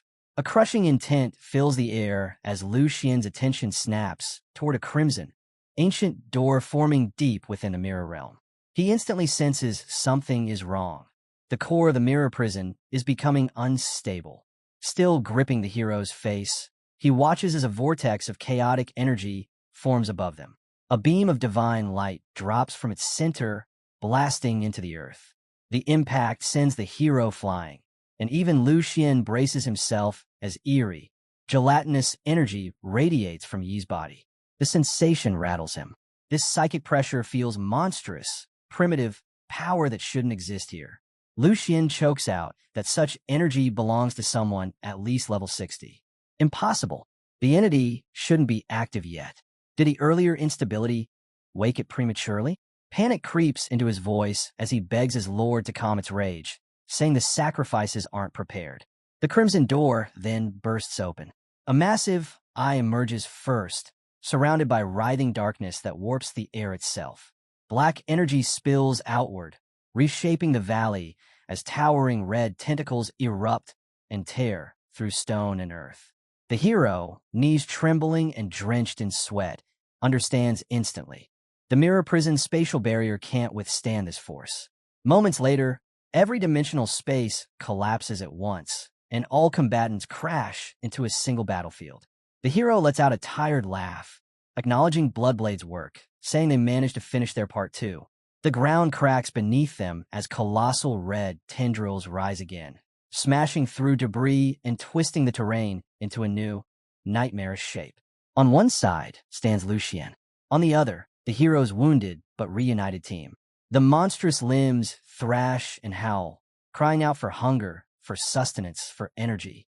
The group freezes, stunned, as the tendrils loom overhead like executioners ready to strike. Then, from the distance, the true source emerges, a massive creature ripping out of the earth, scattering boulders as effortlessly as dust. Even Bloodfang, the enemy swordsman, falters at the sight of the towering abomination.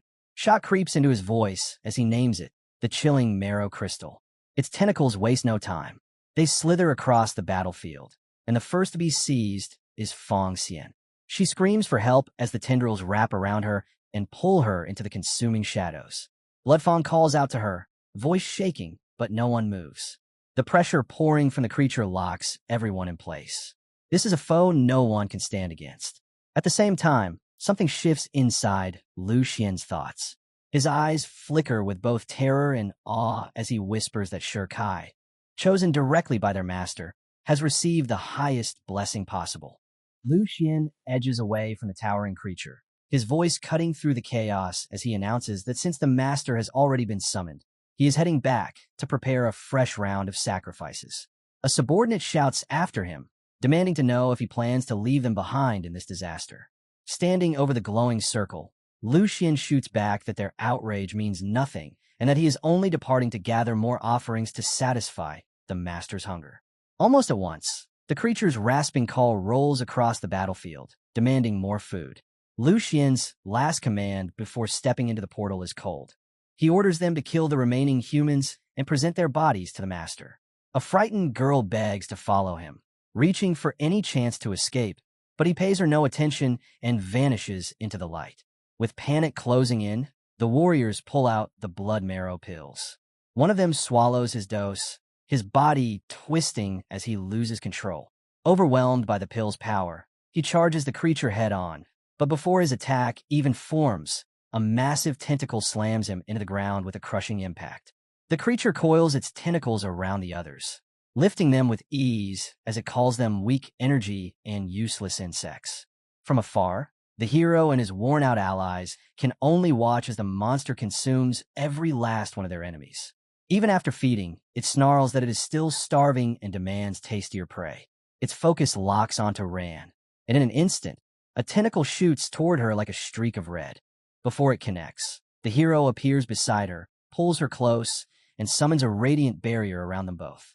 The tentacle smashes into the shield, breaking it apart in a single hit. Ran calls out to him, but he stays firm, aware that the tentacle's corrosive force is tearing through his holy power at a frightening pace. The creature lashes out even harder, accusing the hero of stealing its meal and promising endless torment in return. Just as it gathers power for its next strike, the hero notices a faint gleam high above. Struggling to speak, he whispers the word divine. A blinding blue beam drops from the sky, slicing through the tentacles as if they were nothing. More beams follow, each one landing with precise force until the creature's body begins to break apart. The hero turns toward the drifting smoke, steadying himself as the truth becomes clear. Reinforcements have arrived. Out of the drifting smoke, Zhou's voice cuts across the battlefield, declaring that the Demon Hunting Division of Longxian Nation's Northwest Theater Command is now in full control. He orders all units to disarm hostile forces and suppress any resistance without delay. At his side stands a sharp-featured man with a monkey-like profile, calmly issuing tactical instructions. Moments later, thick smoke billows upward as airships descend from above. Their hatches open, and squads of armored soldiers leap out, landing in tight formation. They move with exact precision, rifles firing as bursts of energy streak across the field.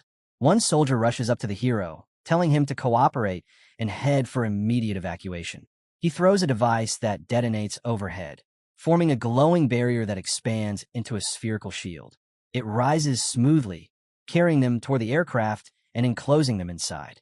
As they soar upward, the hero looks down and remarks that the situation is turning dangerous. The creature's energy is climbing at an alarming pace.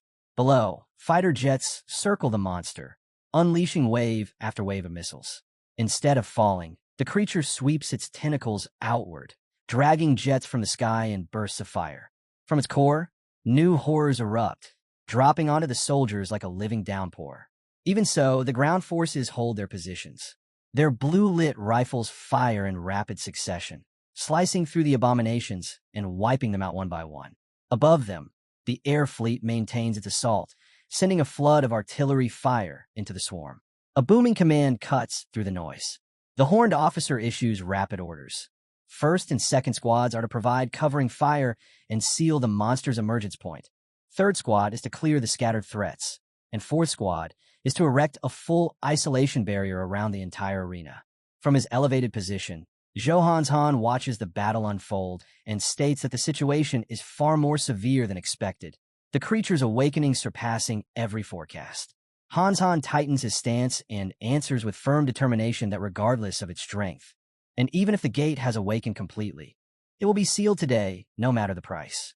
Hans Han turns to Zhou and remarks that the student he values most has finally shown up. Both men shift their attention toward the newly arrived squad, the group that includes the hero and his worn-down teammates. The hero freezes for a moment when he spots Zhou, but before he can approach, a cluster of healer midges surrounds him and the girl in his arms. One healer tells him to stay still, explaining that the girl is suffering from heavy poisoning and that the toxins have already reached her meridians. Another healer, gripping a glowing staff, adds that the cleansing process will take at least half an hour. They immediately begin channeling mana, pulling the venom from her veins as dark wisps rise around them. Xiao Ran, barely aware, murmurs that she is fine and urges the hero to take care of what he needs to do. But he refuses to move. Seeing this, Zhou approaches and tells him not to act on impulse and to follow the medical team's instructions.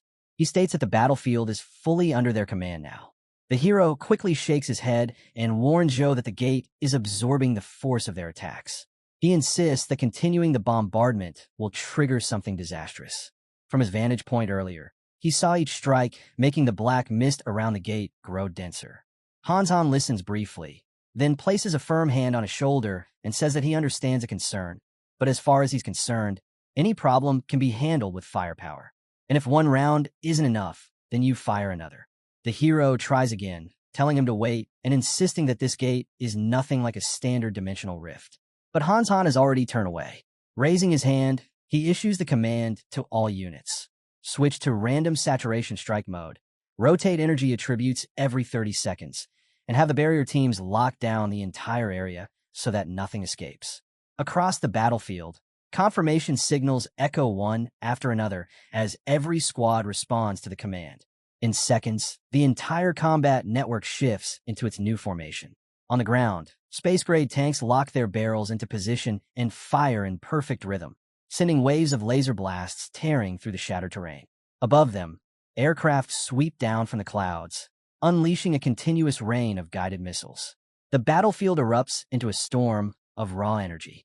Light floods the horizon, flashes ripple through the sky, and for a brief instant, the heavens themselves appear to shudder. The mage formation steps into place, assembling in a flawless line. Their eyes glow in unison as dozens of luminous magic circles unfold before them, stacking over one another like layered runes. Their power merges into a single massive, full-spectrum elemental cannon. A multicolored beam erupts from the converging circles and shoots straight into the gate beast. None of them fully understand what the creature is, but every mage channels their full strength into the blast.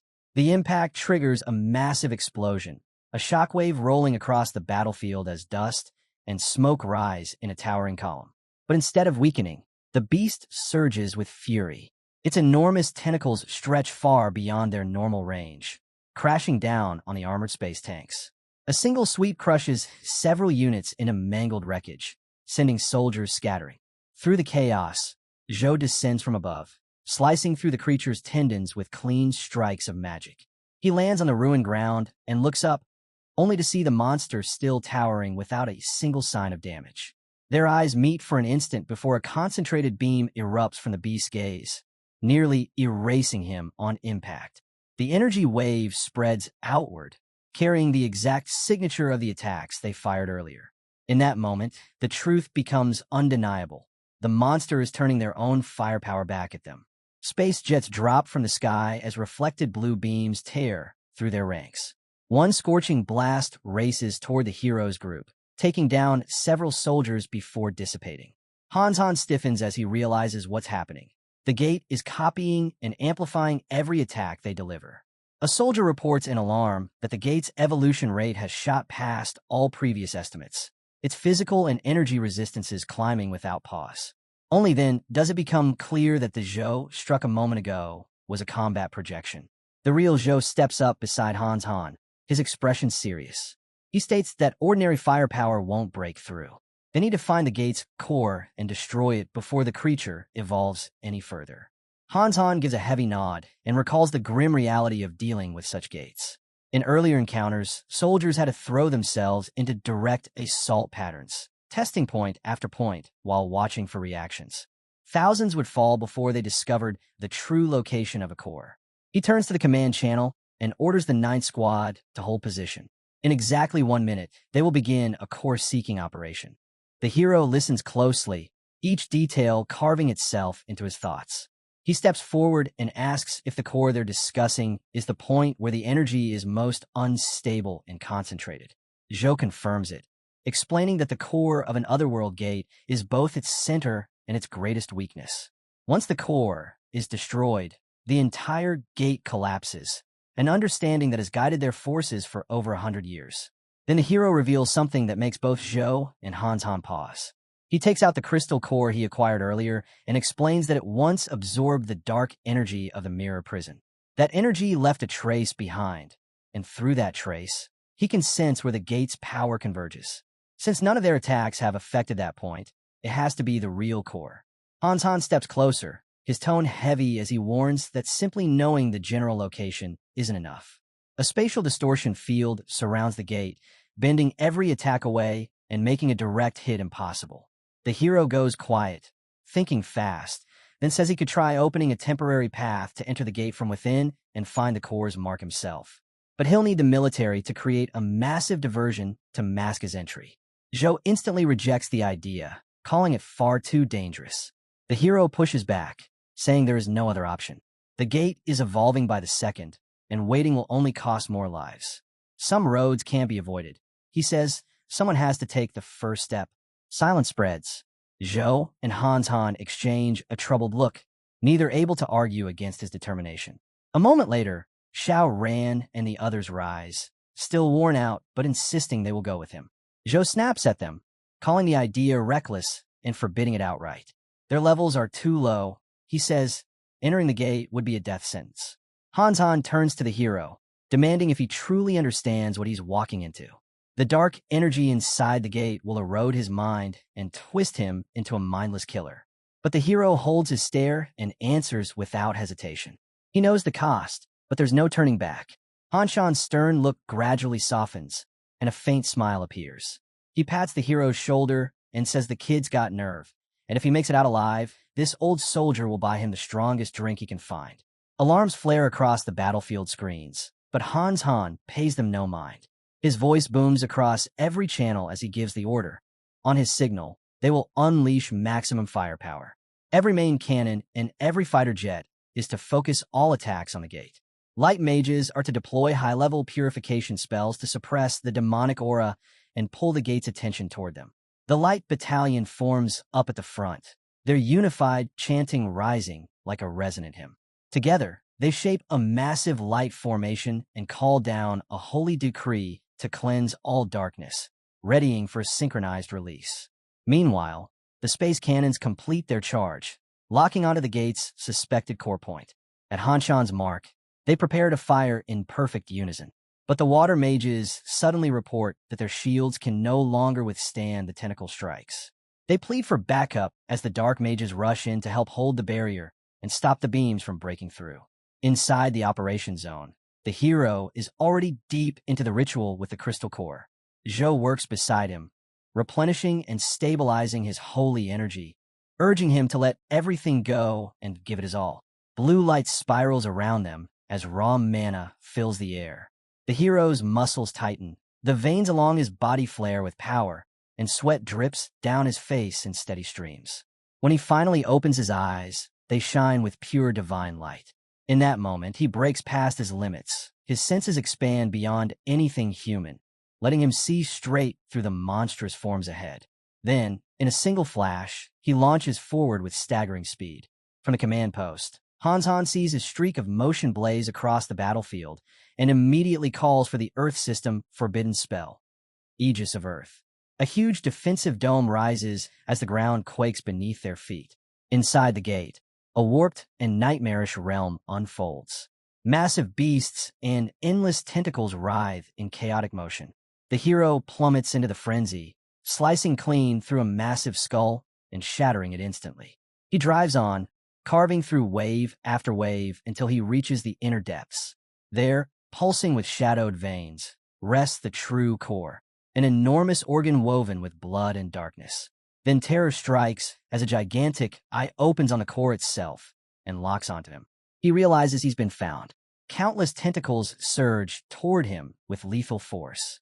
He dodges at full speed, weaving through the crushing attacks as the horde below shifts its full attention toward him.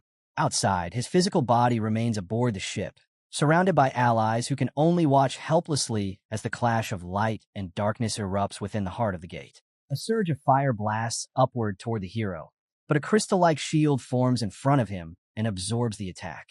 The impact sends waves of light across the barrier. A heartbeat later, the creature's tentacles crash down from above, smashing the crystal wall into drifting shards. The hero darts aside before the debris can reach him, slipping through the chaos without a scratch.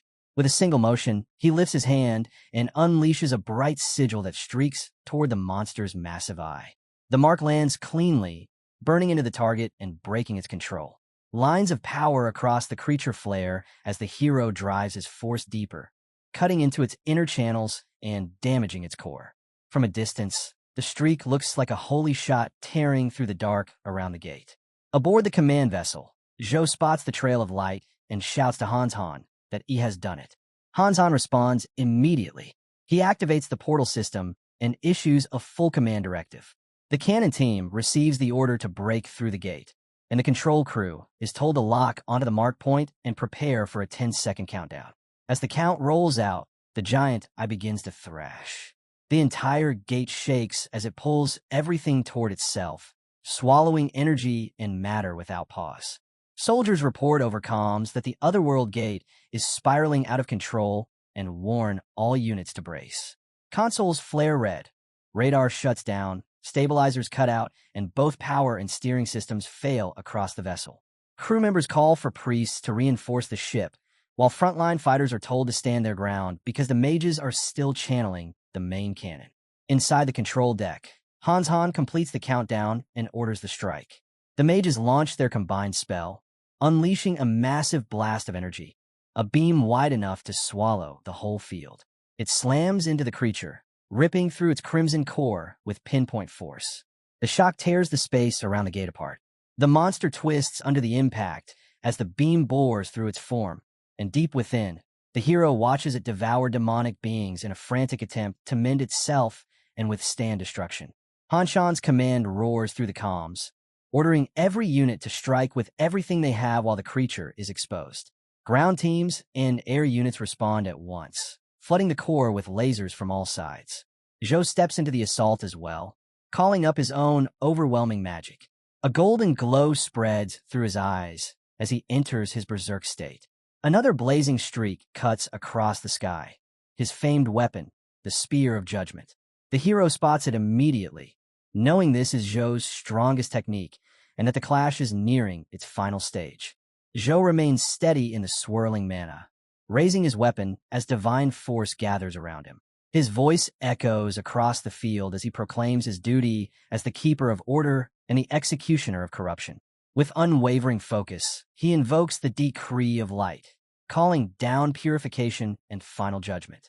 The radiant spear surges forward like a burning star, driving straight into the gate's core. A brilliant eruption follows, light bursting outward from every fissure in the abyss. The detonation is so immense that the shockwave slams into the hero and flings him through the void. He spits blood as he crashes downward, his body on the verge of collapse. Xiao Ran shouts his name again and again, but he can't respond. Aboard the command ship, Hans Han grasps the situation at once. Yi's mind has been torn apart by the energy unleashed when the gate blew apart. He orders the medical team to ready their highest-level mental restoration equipment. Xiao Ran clutches the hero, urging him to stay conscious. Han Shan's next announcement echoes across all channels. The Otherworld Gate has been destroyed, and all units are to begin clearing the field and aiding the injured. But even as recovery efforts start, something twisted stirs in the wreckage. Deep within the ruined remains, the core splits wide open, revealing a massive, pulsing crater. Veins writhe back to life, and a warped voice rises from the depths, promising retribution for the intruders. Several vessels within the gate reawaken, glowing with dark energy. Barely conscious, the hero mutters that the creature is devouring demonic flesh to reconnect to another gate. Hearing this, Zhou immediately summons the Domain of Punishment, an ancient purification art that calls forth countless holy circles above the battleground. At his command, the circles release cascading beams of pure light, striking downward in relentless judgment. As the cleansing light pours down, the creature's fading voice rises one last time, thick with venom. It calls the people of Blue Star conceited and warns that destroying a single gate means nothing. More rifts will follow, it claims, and vengeance will come for them all. But its threat never finishes. The final wave of holy light crashes down, swallowing the entire entity in a catastrophic burst. The shockwave wipes out every trace of corruption, erasing the gate completely. When the brilliance finally dims, silence settles over the battlefield. The tentacles, the monsters, even the swirling darkness, all gone. Only scattered debris and weary fighters remain. Later, in the medical bay, the hero rests unconscious in a recovery capsule. Xiao Ran hurries to Zhou Yi, asking if he will be all right. Zhou assures her that with the Holy Light's protection and the pod support, he should regain his strength soon. A moment later, he stirs, his eyes barely opening. In a weak tone, he tries to repeat the creature's last words. It said, "We are," but Zhou finishes the thought for him, stating that they were invaders. Zhou quietly tells the hero to close his eyes, steady his mind, and leave everything else to him. A warm glow forms around his hand as he presses it to the hero's chest, sending healing energy into him.